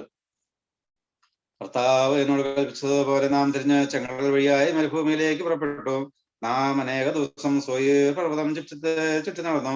പിന്നെ കർത്താവ് എന്നോട് കൽപ്പിച്ചു, നിങ്ങൾ ഈ പർവ്വതം ചുറ്റി നടന്നത് മതി, വടക്കോട്ട് തിരിവിൻ. നീ ജനത്തോട് കൽപ്പിക്ക, സോയീരിൽ വസിക്കുന്ന യേശാവിന്റെ മക്കളായ നിങ്ങളുടെ സഹോദരന്മാരുടെ അതിർത്തികൾ കൂടി നിങ്ങൾ കടക്കുവാൻ പോകുന്നു. അവർ നിങ്ങളെ ഭയപ്പെടും. ആകിയാൽ ഏറ്റവും സൂക്ഷിച്ചു കൊള്ളണം. നിങ്ങൾ അവരോട് യുദ്ധം ചെയ്തത്. അവരുടെ ദേശത്ത് ഞാൻ നിങ്ങൾക്ക് ഒരു കാലടി സ്ഥലം തരികയില്ല. സോയീർ പർവ്വതം ഞാൻ യേശാവിന് അവകാശമായി കൊടുത്തതാണ്. നിങ്ങൾ അവരോട് ആഹാരം വിലയ്ക്ക് വാങ്ങി കഴിക്കണം, വെള്ളവും വിലയ്ക്ക് വാങ്ങി കുടിക്കണം. നിന്റെ ദൈവമായ കർത്താവ് നിന്റെ കൈകളുടെ സകല പ്രവൃത്തിയിലും നിന്നെ അനുഗ്രഹിച്ചിരിക്കുന്നു. ഈ വലിയ മരുഭൂമിയിൽ നീ സഞ്ചരിക്കുന്നത് അവൻ അറിഞ്ഞിരിക്കുന്നു. ഈ 40 സംവത്സരം നിന്റെ ദൈവമായ കർത്താവ് നിന്നോട് കൂടെയിരുന്നു. നിനക്ക് യാതൊന്നിനും കുറവൊന്നില്ല. അങ്ങനെ നാം സോയീരിൽ കുടിയുന്ന യേശാവിന്റെ മക്കളായ നമ്മുടെ സഹോദരന്മാരെ ഒഴിഞ്ഞു മാറി മരുഭൂമി വഴിയായ എലാത്തിന്റെയും എസ്യോർ ഗബരീന്റെയും അതിരികിൽ കൂടി കടന്ന് തിരിഞ്ഞ് മോവാബ് മരുഭൂമിയിലേക്കുള്ള വഴിയായി കടന്നു പോകുന്നു. അപ്പോൾ കർത്താവിനോട് കൽപ്പിച്ചു, മോവാബിനെ ഞെരുക്കരുത്, അവരോട് യുദ്ധം വരുത്. ഞാൻ അവരുടെ ദേശത്ത് നിനക്ക് ഒരു അവകാശം തരികയില്ല. ആ ദേശത്തെ ഞാൻ ദേശത്തിന്റെ മക്കൾക്ക് അവകാശമായി കൊടുത്തിരിക്കുന്നു. വലിയവരും ബാഹുല്യരും മല്ലന്മാരെ പോലെ പൊക്കമുള്ളവരുമായ ജാതിയായ ഏമ്യർ മുമ്പ് ഇവിടെ കഴിഞ്ഞിരുന്നു. ഇവരെ മല്ലന്മാർ എന്ന് വിചാരിച്ചു വരുന്നു. മോവാബ്യർ അവർക്ക് ഏമ്യർ എന്ന് പറയുന്നു. ഓരും പണ്ട് സോയീരിൽ പാർത്തിരുന്നു. എന്നാൽ യേശാവിന്റെ മക്കൾ അവരെ നീക്കിക്കളയുകയും സംഹരിക്കുകയും അവർക്ക് പകരം താമസിക്കുകയും ചെയ്തു. ഇസ്രായേലിന് ദൈവം കൊടുത്ത അവകാശത്തേക്ക് അവർ ചെയ്തതുപോലെ തന്നെ ഇപ്പോൾ എഴുന്നേറ്റ് സൊരേദ് തോട് കടക്കുവാൻ കൽപ്പിച്ചതുപോലെ നാം സൊരേദ് തോട് കടന്നു. നാം റഖേമിൽ നിന്ന് പുറപ്പെട്ടത് മുതൽ സൊരേദ് തോട് കടക്കുന്നതുവരെ കാലം 38 സംവത്സരമായിരുന്നു. അതിനിടയിൽ യോദ്ധാക്കളായിരുന്ന തലമുറ ദൈവം അവരോട് ശബ്ദം ചെയ്തത് പോലെ മരണമടഞ്ഞിരുന്നു. അന്ത്യം വരെ ദൈവകരം അവരെ പാളയത്തുനിന്ന് നശിപ്പാൻ തക്കവണ്ണം അവർക്ക് വിരോധമായിരുന്നു. ഇങ്ങനെ യോദ്ധാക്കൾ ജനത്തിന്റെ ഇടയിൽ നിന്ന് മരിച്ച ശേഷം ദൈവം എന്നോട് കൽപ്പിച്ചത്, നീ വിദേശത്ത് കൂടി കടപ്പാൻ പോകുന്നു. അമ്മോന്യരോട് അടുക്കുമ്പോൾ അവരെ ഞെരുക്കരുത്, അവരോട് യുദ്ധം ചെയ്യുമരുത്. ഞാൻ അമ്മോന്യരുടെ ദേശത്തിനൊക്കെ അവകാശം തരികയില്ല. അത് ഞാൻ ലോകത്തിന്റെ മക്കൾക്ക് അവകാശമായി കൊടുത്തിരിക്കുന്നു. അത് മല്ലന്മാരുടെ ദേശം എന്ന് വിചാരിച്ചു വരുന്നു. മല്ലന്മാരാണ് അവിടെ മുമ്പ് പാർത്തിരുന്നത്. അമ്മോന്യർ അവരെ സംസുമ്യർ എന്ന് പറയുന്നു. അവർ വലുപ്പവും ബാഹുല്യവും പൊക്കമുള്ള ജാതിയായിരുന്നു. എങ്കിലും കർത്താവ് അവരെ അവരുടെ മുമ്പിൽ നിന്ന് നശിപ്പിച്ചു. ഇങ്ങനെ അവരുടെ ദേശം കൈവശമാക്കി അവരുടെ സ്ഥലത്ത് പാർത്തു. അവൻ സോയീരിൽ പാർക്കുന്ന യേശാവിന്റെ മക്കൾക്ക് വേണ്ടി ചെയ്തതുപോലെ തന്നെ അവൻ ഹോര്യരെ അവരുടെ മുമ്പിൽ നിന്ന് നശിപ്പിച്ച് അവർ അവരുടെ ദേശം കൈവശമാക്കി അവരുടെ സ്ഥലത്ത് ഇന്നുവരെ താമസിക്കുന്നു. തെരുവിൽ നിന്ന് വന്ന കപ്തോര്യരും യസാവരെയുള്ള ഗ്രാമത്തിൽ പാർത്തിരുന്ന അവരെ നശിപ്പിച്ചു. അവരുടെ സ്ഥലങ്ങളിൽ കുടിയേറി. നിങ്ങൾ എഴുന്നേറ്റ് യാത്ര ചെയ്ത് അർണോൻ താഴ്വര കടപ്പീൻ. ഇതാ ഞാൻ ഹെശ്ബോനിലെ അമോര രാജാവായ സീഹോനെയും അവന്റെ ദേശത്തെയും നിന്റെ കയ്യിൽ ഏൽപ്പിച്ചിരിക്കുന്നു. അവനോട് പൊരുതി അത് കൈവശമാക്കുവാൻ തുടങ്ങുക. നിന്നെ കുറിച്ചുള്ള ഭീതി ആകാശത്തിനും കീഴിലുള്ള ജാതികളുടെ മേൽ വരുത്തുവാൻ ഞാൻ ഇന്ന് തന്നെ ആരംഭിക്കും. അവർ നിന്റെ പ്രസിദ്ധി കേട്ട് നിന്റെ നാമത്തിൽ നിമിത്തം വയ്ക്കുകയും നടക്കുകയും ചെയ്യും. പിന്നെ ഞാൻ കർമ്മോത്ത മരുഭൂമിയിൽ നിന്ന് ഹെശ്ബോനിലെ രാജാവായ സീഹോന്റെ അടുക്കൽ സമാധാനാഭ്യർത്ഥനമായ ദൂതന്മാരെ അയച്ചു. ഞാൻ നിന്റെ ദേശത്ത് കൂടി കടന്നു പോകുവാൻ അനുവദിക്കണമേ. ഞാൻ ഇടത്തോട്ടോ വലത്തോട്ടോ മാറാതെ ഒരു വഴിയിൽ കൂടി മാത്രം നടന്നുകൊള്ളാം. സോയിരിൽ പാർക്കുന്ന യേശാവിന്റെ മക്കളും ആരിൽ പാർക്കുന്ന ഉപമകാഭ്യരും എനിക്ക് തന്നതുപോലെ നീ വിലക്കി തരുന്ന ആഹാരം ഞാൻ കഴിക്കുകയും വിലക്കി തരുന്ന വെള്ളം കുടിക്കുകയും ചെയ്തു കൊള്ളാം. യോർദാൻ കടന്ന് ഞങ്ങളുടെ ദൈവമായ യഹോവ ഞങ്ങൾക്ക് തരുന്ന ദേശത്തേക്ക് എത്തുന്നതുവരെ കാൽനടയായി പോകുവാൻ മാത്രം അനുവദിക്കണമെന്ന് പറയിച്ചു. എന്നാൽ നാം അവന്റെ ദേശത്ത് തന്റെ ദേശത്ത് കൂടി കടന്നു പോകുവാൻ ഹെശ്ബോന്റെ രാജാവായ സീഹോൻ സമ്മതിച്ചില്ല. ഇന്ന് കാണുന്ന പോലെ നിന്റെ ദൈവമായ കർത്താവ് അവനെ നിന്റെ കയ്യിൽ ഏൽപ്പിക്കേണ്ടതിന് അവന്റെ മനസ്സ് കഠിനമാക്കി. കർത്താവ് എന്നോട് ഞാൻ സീഹോനെയും അവന്റെ ദേശത്തെയും നിന്റെ കയ്യിൽ ഏൽപ്പിച്ചിരിക്കുന്നു. അവന്റെ ദേശം കൈവശമാക്കേണ്ടതിന് അത് പിടിച്ചടക്കുവാൻ ആരംഭിക്കുക എന്ന് കൽപ്പിച്ചു. സീഹോനും അവന്റെ സർവ്വജനവും നമ്മുടെ നേരെ വന്നു യാഹാസിയിൽ വെച്ച് യുദ്ധം ചെയ്തു. നമ്മുടെ ദൈവമായ കർത്താവ് അവനെ നമ്മുടെ കയ്യിൽ ഏൽപ്പിച്ചു. നാം അവനെയും അവന്റെ പുത്രന്മാരെയും അവന്റെ സർവ്വജനത്തെയും സംഹരിച്ചു. അക്കാലത്ത് നാം അവന്റെ എല്ലാ പട്ടണങ്ങളും പിടിച്ച് അവിടെയുള്ള പുരുഷന്മാരെയും സ്ത്രീകളെയും കുഞ്ഞുങ്ങളെയും ഉന്മൂലനാശം ചെയ്തു. ഒരുവനെയും ശേഷിപ്പിച്ചില്ല. നാൽക്കാലികളെയും പട്ടണങ്ങളെ മറ്റ് കൊള്ളയും മാത്രം നാം നമുക്കായിട്ട് എടുത്തു. ആർണോൻ താഴ്വരയുടെ അറ്റത്തുള്ള അരോവയിലും താഴ്വരയിലെ പട്ടണവും മുതൽ ഗിൽഗാദ് വരെ നാം കൈവശപ്പെടുത്തി. ഒരു പട്ടണവും ശേഷിച്ചില്ല. നമ്മുടെ ദൈവമായ കർത്താവ് സകലവും നമ്മുടെ കയ്യിൽ ഏൽപ്പിച്ചു. അമോന്യരുടെ ദേശവും യോബോക്ക് നദിയുടെ ഒരു വശവും മുഴുവനും മലനാട്ടിലെ പട്ടണങ്ങളും നമ്മുടെ ദൈവമായ കർത്താവ് നമ്മെ വിലക്കിയ സ്ഥലങ്ങളും മാത്രം ആക്രമിച്ചില്ല. ആവർത്തന പുസ്തകം അധ്യായം 3. അനന്തരം നാം തിരിഞ്ഞ് ബാശാനിലേക്കുള്ള വഴിയെ പോയി. അപ്പോൾ ബാശാൻ രാജാവായ ഓഗും അവന്റെ സർവ്വജനവും നമ്മുടെ നേരെ പുറപ്പെട്ടു. എതിരയിൽ വെച്ച് പടയേറ്റു. കർത്താവ് എന്നോട് പറഞ്ഞു, അവനെ ഭയപ്പെടരുത്. ഞാൻ അവനെയും അവന്റെ സർവ്വജനത്തെയും ദേശത്തെയും നിന്റെ കയ്യിൽ ഏൽപ്പിച്ചിരിക്കുന്നു. ഹെശ്ബോനിൽ പാർത്തിരുന്ന അമോന്യ രാജാവായ സീഹോനോട് ചെയ്തതുപോലെ നീ അവനോട് ചെയ്യും. അവനെ നമ്മുടെ ദൈവമായ കർത്താവ് ബാശാൻ രാജാവായ ഓഗിന്റെയും അവന്റെ സർവ്വജനത്തെയും നമ്മുടെ കയ്യിൽ ഏൽപ്പിച്ചു. ആരും ശേഷിക്കാതെ വണ്ണം നാം അവനെ സംഹരിച്ചു. അക്കാലത്ത് നാം അവന്റെ എല്ലാ പട്ടണവും കീഴടക്കി. നാം അവരിൽ നിന്ന് പിടിക്കാത്ത ഒരു പട്ടണവും ഉണ്ടായിരുന്നില്ല. ബാശാനിലെ യോഗിന്റെ രാജ്യമായ 60 പട്ടണങ്ങളുള്ള അർഗോപദേശം വരെ മുഴുവനും നാട്ടുംപുറങ്ങളിലെ അനവധി ഗ്രാമങ്ങളും പിടിച്ചു. ആ പട്ടണങ്ങളെല്ലാം ഉയർന്ന മതിലുകളും കോട്ടവാതിലുകളും ഓടാമ്പലുകളും കൊണ്ട് ഉറപ്പിച്ചിരുന്നു. ഹെശ്ബോൻ രാജാവായ സീഹോനോട് ചെയ്തതുപോലെ ഓരോ പട്ടണവും പുരുഷന്മാരും സ്ത്രീകളും കുഞ്ഞുങ്ങളും ഉൾപ്പെടെ നാം നിർമൂലമാക്കി. എന്നാൽ നാൽക്കാലികളെയും പട്ടണങ്ങളിലെ കൊള്ള വസ്തുക്കളും നാം എടുത്തു. ഇങ്ങനെ അക്കാലത്ത് 2 രാജാക്കന്മാരുടെയും കയ്യിൽ നിന്ന് യോർദാനക്കരെ ഹെർമോൻ താഴ്വര തുടങ്ങി ഹെർമോൻ പർവ്വതം വരെയുള്ള ദേശവും പിടിച്ചു. ഹെർമോന് സിരിയോനെന്നും അമോര്യന് സെനീർ എന്നും പേർ പറയുന്നു. സമഭൂമിയിലെ എല്ലാ പട്ടണങ്ങളും ഗിലെയാദ് മുഴുവനും ബാശാനിലെ ഓഗിന്റെ രാജ്യത്തുൾപ്പെട്ട സൽക്കാം, എദ്രയി എന്നീ പട്ടണങ്ങൾ വരെയുള്ള ബാശാൻ മുഴുവനും നാം പിടിച്ചു. ബാശാൻ രാജാവായ ഓഗ് മാത്രമേ മല്ലന്മാരിൽ ശേഷിച്ചിരുന്നുള്ളൂ. ഇരുമ്പ് കൊണ്ടുള്ള അവന്റെ കട്ടിൽ അമോന്യ നഗരമായ റബയിൽ ഇപ്പോഴുമുണ്ട്. അതിന് 9 മുഴം നീളവും 4 മുഴം വീതിയുമുണ്ട്. ഈ ദേശം നാം അക്കാലത്ത് പിടിച്ചടക്കി. അർണോൻ താഴ്വരയ്ക്ക് സമീപമുള്ള അരോവർ മുതൽ ഗിലെയാദ് മലനാടിന്റെ പകുതിയും അവിടെയുള്ള പട്ടണങ്ങൾ ഞാൻ രൂപേന്യർക്കും ഗാദ്യർക്കും കൊടുത്തു. ശേഷം ഗിലെയാദ് ഓഗിന്റെ രാജ്യമായ ബാശാൻ മുഴുവനും അർഗോബ് ദേശം മുഴുവനും ഞാൻ മനശ്ശെയുടെ പാതി ഗോത്രത്തിന് കൊടുത്തു. ബാശാന് മുഴുവനും മല്ലന്മാരുടെ ദേശം എന്ന പേർ പറയുന്നു. മനശ്ശെയുടെ മകനായ യായീർ ഗരൂര്യരുടെയും മഗാത്യരെയും അതിർവരത്തി വരെ അർഗോബ് ദേശം മുഴുവനും പിടിച്ച് തന്റെ പേരിൻ പ്രകാരം ബാശാന് ഹവോത്ത് യായീർ എന്ന് പേരിട്ടു. ഇന്ന് വരെ ആ പേർ തന്നെയാണ് പറഞ്ഞു വരുന്നത്. മകീരിന് ഞാൻ ഗിലെയാദ് ദേശം കൊടുത്തു. രൂപേന്യർക്കും ഗാദ്യർക്കും ഗിലെയാദ് മുതൽ അർണോൻ താഴ്വരയുടെ മധ്യപ്രദേശവും അതിലും അമോന്യരുടെ അതിർത്തിയായ യബോക്ക് തോടുവരെയും കിണരേത്ത് തുടങ്ങി കിഴക്കോട്ട് പിസ്ഗായുടെ ചെരുവിന് താഴെ ഉപ്പുഴൽ സമതലം യോർദാൻ പ്രദേശവും ഞാൻ കൊടുത്തു. അക്കാലത്ത് ഞാൻ നിങ്ങളോട് ആജ്ഞാപിച്ചു, നിങ്ങളുടെ ദൈവമായ കർത്താവ് നിങ്ങൾക്ക് ഈ ദേശം അവകാശമായി തന്നിരിക്കുന്നു. നിങ്ങളുടെ യുദ്ധവീരന്മാരായ എല്ലാവരും ഇസ്രായേലിലായ നിങ്ങളുടെ സഹോദരന്മാർക്ക് മുമ്പായി യുദ്ധസന്നദ്ധരായി കടന്നു പോകണം. നിങ്ങളുടെ ഭാര്യമാരും മക്കളും നിങ്ങളുടെ ആടുമാടുകളും ഞാൻ നിങ്ങൾക്ക് തന്നതായ പട്ടണങ്ങളിൽ ഇരിക്കട്ടെ. ആടുമാടുകൾ നിങ്ങൾക്ക് വളരെ ഉണ്ട് എന്ന് എനിക്കറിയാം. കർത്താവ് നിങ്ങളെ പോലെ നിങ്ങളുടെ സഹോദരന്മാർക്കും വിശ്രമം നൽകുകയും യോർദാനക്കരെ നിങ്ങളുടെ ദൈവമായ കർത്താവ് അവർക്ക് കൊടുക്കുന്ന ദേശം അവർ കൈവശമാക്കുകയും ചെയ്യുന്നവരെ ഇങ്ങനെ ഇരിക്കട്ടെ. പിന്നെ ഞാൻ നിങ്ങൾക്ക് തന്നിട്ടുള്ള അവകാശത്തിലേക്ക് മടങ്ങിപ്പോരണം. അക്കാലത്ത് ഞാൻ യോശുവയോട് ആജ്ഞാപിച്ചു, നിങ്ങളുടെ ദൈവമായ കർത്താവ് രണ്ട് രാജാക്കന്മാർ ചെയ്തതെല്ലാം നീ കണ്ടുവല്ലോ. നീ കടന്നു ചെല്ലുന്ന സകല രാജ്യങ്ങളോടും കർത്താവ് അങ്ങനെ തന്നെ ചെയ്യും. നിങ്ങൾ ഭയപ്പെടരുത്. നിങ്ങളുടെ ദൈവമായ കർത്താവ് എത്ര നിങ്ങൾക്ക് വേണ്ടി യുദ്ധം ചെയ്യുന്നത്. ഞാൻ ദൈവത്തോട് അപേക്ഷിച്ചു, കർത്താവായ ദൈവമേ, നിന്റെ മഹത്വവും നിന്റെ ശക്തിയും എന്നെ കാണിച്ചു തുടങ്ങിയല്ലോ. നിന്റെ ക്രിയകൾ പോലെയും നിന്റെ വീര്യപ്രവർത്തികൾ പോലെയും ചെയ്യുവാൻ കഴിയുന്ന ദൈവം സ്രോതത്തിലോ ഭൂമിയിലോ മറ്റാരുള്ളൂ. ഞാൻ കടന്നു ചെന്ന യോർദാനക്കരെയുള്ള നല്ല ദേശവും മനോഹരമായ പർവ്വതവും ലബാനോനും ഒന്ന് കണ്ടുകൊള്ളട്ടെ എന്ന് പറഞ്ഞു.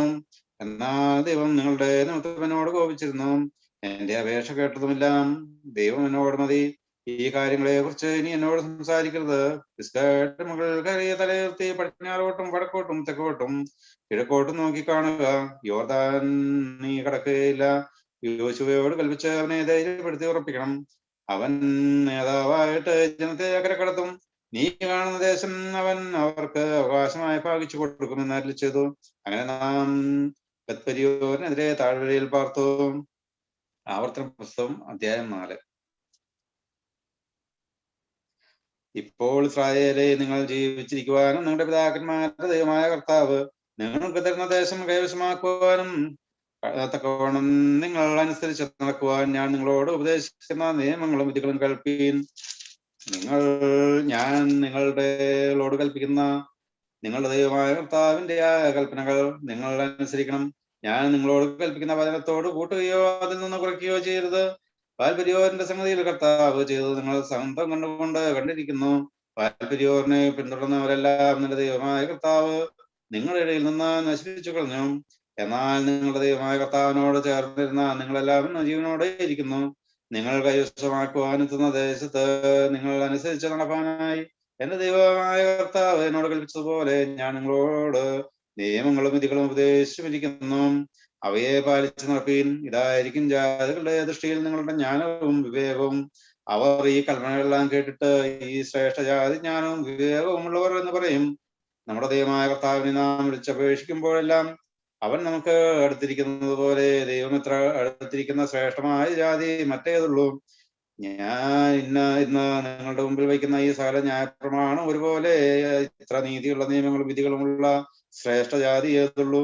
കണ്ണുകൊണ്ട് കണ്ടിട്ടുള്ള കാര്യങ്ങൾ നീ മറക്കാതെയും നിന്റെ ആയുഷ്കാലത്തൊരിക്കലും നീ അവ നിന്റെ മനസ്സിൽ നിന്ന് മാറിപ്പോകാതിരിക്കാൻ സൂക്ഷിച്ചു മാത്രം ജാഗ്രതയോടെ കാത്തുകൊള്ളുക.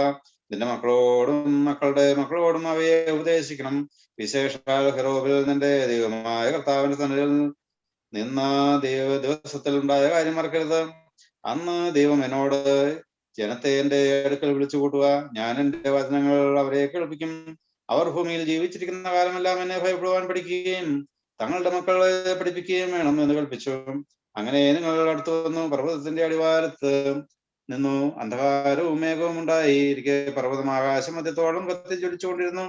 ദൈവം അഗ്നിമധ്യേ നിങ്ങളോട് സംസാരിച്ചു. നിങ്ങൾ വാക്കുകളുടെ ശബ്ദം കേട്ടു. ശബ്ദം മാത്രം കേട്ടതല്ലാതെ ആരെയും കണ്ടില്ല. നിങ്ങൾ അനുസരിച്ച് നടക്കുവാനായി അവൻ നിങ്ങളോട് കൽപ്പിച്ച തന്റെ നിയമമായ 10 കൽപ്പനകളെ അറിയിക്കുകയും 2 കൽപ്പനകൾ എഴുതുകയും ചെയ്തു. നിങ്ങൾ കൈവശപ്പെടുത്തുവാൻ ചെല്ലുന്ന ദേശത്ത് നിങ്ങൾ അനുസരിച്ച് നടക്കേണ്ടുന്ന നിയമങ്ങളും വിധികളും നിങ്ങളോട് ഉപദേശിക്കണമെന്ന് ദൈവം അക്കാലത്ത് എന്നോട് കൽപ്പിച്ചു. നിങ്ങൾ സൂക്ഷിപ്പീൻ. ദൈവം ഹെറോബിൽ അഗ്നിയുടെ നിലവിൽ നിന്ന് നിങ്ങളോട് അരുളി ചെയ്ത നാളിൽ നിങ്ങൾ ഒരു രൂപവും കണ്ടില്ലല്ലോ. അതുകൊണ്ട് നിങ്ങൾ പുരുഷന്റെയോ സ്ത്രീയുടെയോ സാദൃശ്യമോ ഭൂമിയിലുള്ള ഏതെങ്കിലും മൃഗത്തിന്റെ സാദൃശ്യമോ ആകാശത്ത് പറക്കുന്ന ഏതെങ്കിലും പക്ഷിയുടെ, ഭൂമിയിലുള്ള ഏതെങ്കിലും ജാതിയുടെയോ, ഭൂമിക്ക് കീഴെ വെള്ളത്തിനുള്ള മത്സ്യത്തിന്റെയോ സാദൃശ്യമോ ഇങ്ങനെ യാതൊന്നിന്റെയും പ്രതിമയായ വിഗ്രഹം ഉണ്ടാക്കി അശുദ്ധമാക്കരുത്. നീ ആകാശ സൈന്യമായ സൂര്യനെയും ചന്ദ്രനെയും നക്ഷത്രങ്ങളെയും നോക്കി കാണുമ്പോൾ അവയെ നമസ്കരിപ്പാനും സേവിപ്പാനും ആകർഷാകരുത്. അവയെ നിന്റെ ദൈവമായ കർത്താവ് ആകാശത്തിന് കീഴിലുള്ള സർവ്വജാതിക്കും ഭാഗിച്ചു കൊടുത്തിരിക്കുന്നു.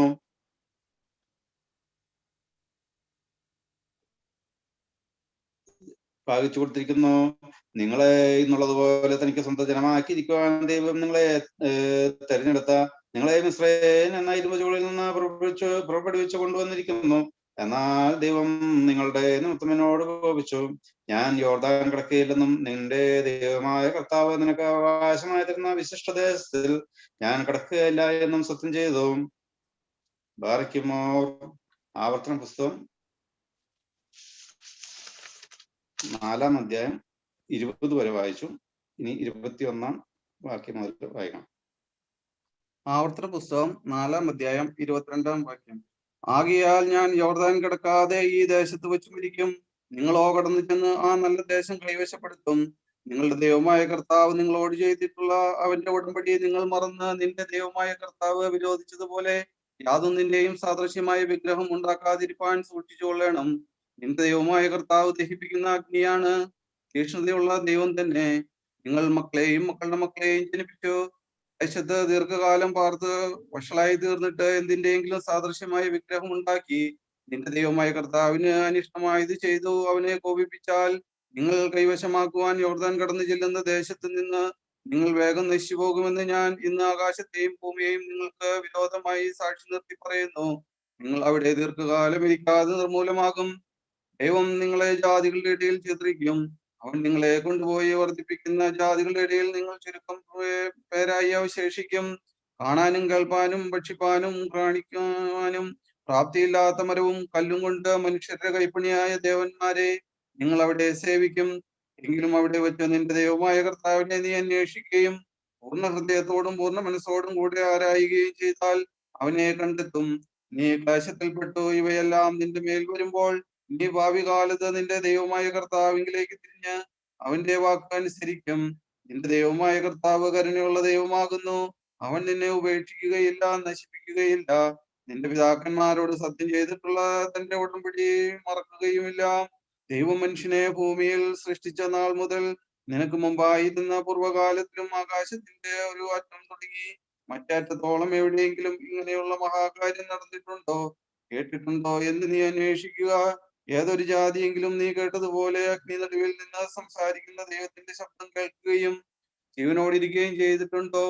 അല്ലെങ്കിൽ നിങ്ങളുടെ ദൈവമായ കർത്താവ് മിസ്രയീമിൽ വെച്ച് നീ കാണുകയും നിങ്ങൾക്ക് വേണ്ടി ചെയ്തതുപോലെ പരീക്ഷകൾ, അടയാളങ്ങൾ, അത്ഭുതങ്ങൾ, യുദ്ധം, ബലമുള്ള കൈ, നീട്ടിയ ഭുജം, വലിയ ഭയങ്കര പ്രവൃത്തികൾ എന്നിവയാൽ ദൈവം ഒരു ജനതയെ മറ്റൊരു ജനതയുടെ നടുവിൽ നിന്ന് തനിക്കായി തിരഞ്ഞെടുക്കുവാൻ ഉദ്യമിച്ചിട്ടുണ്ടോ?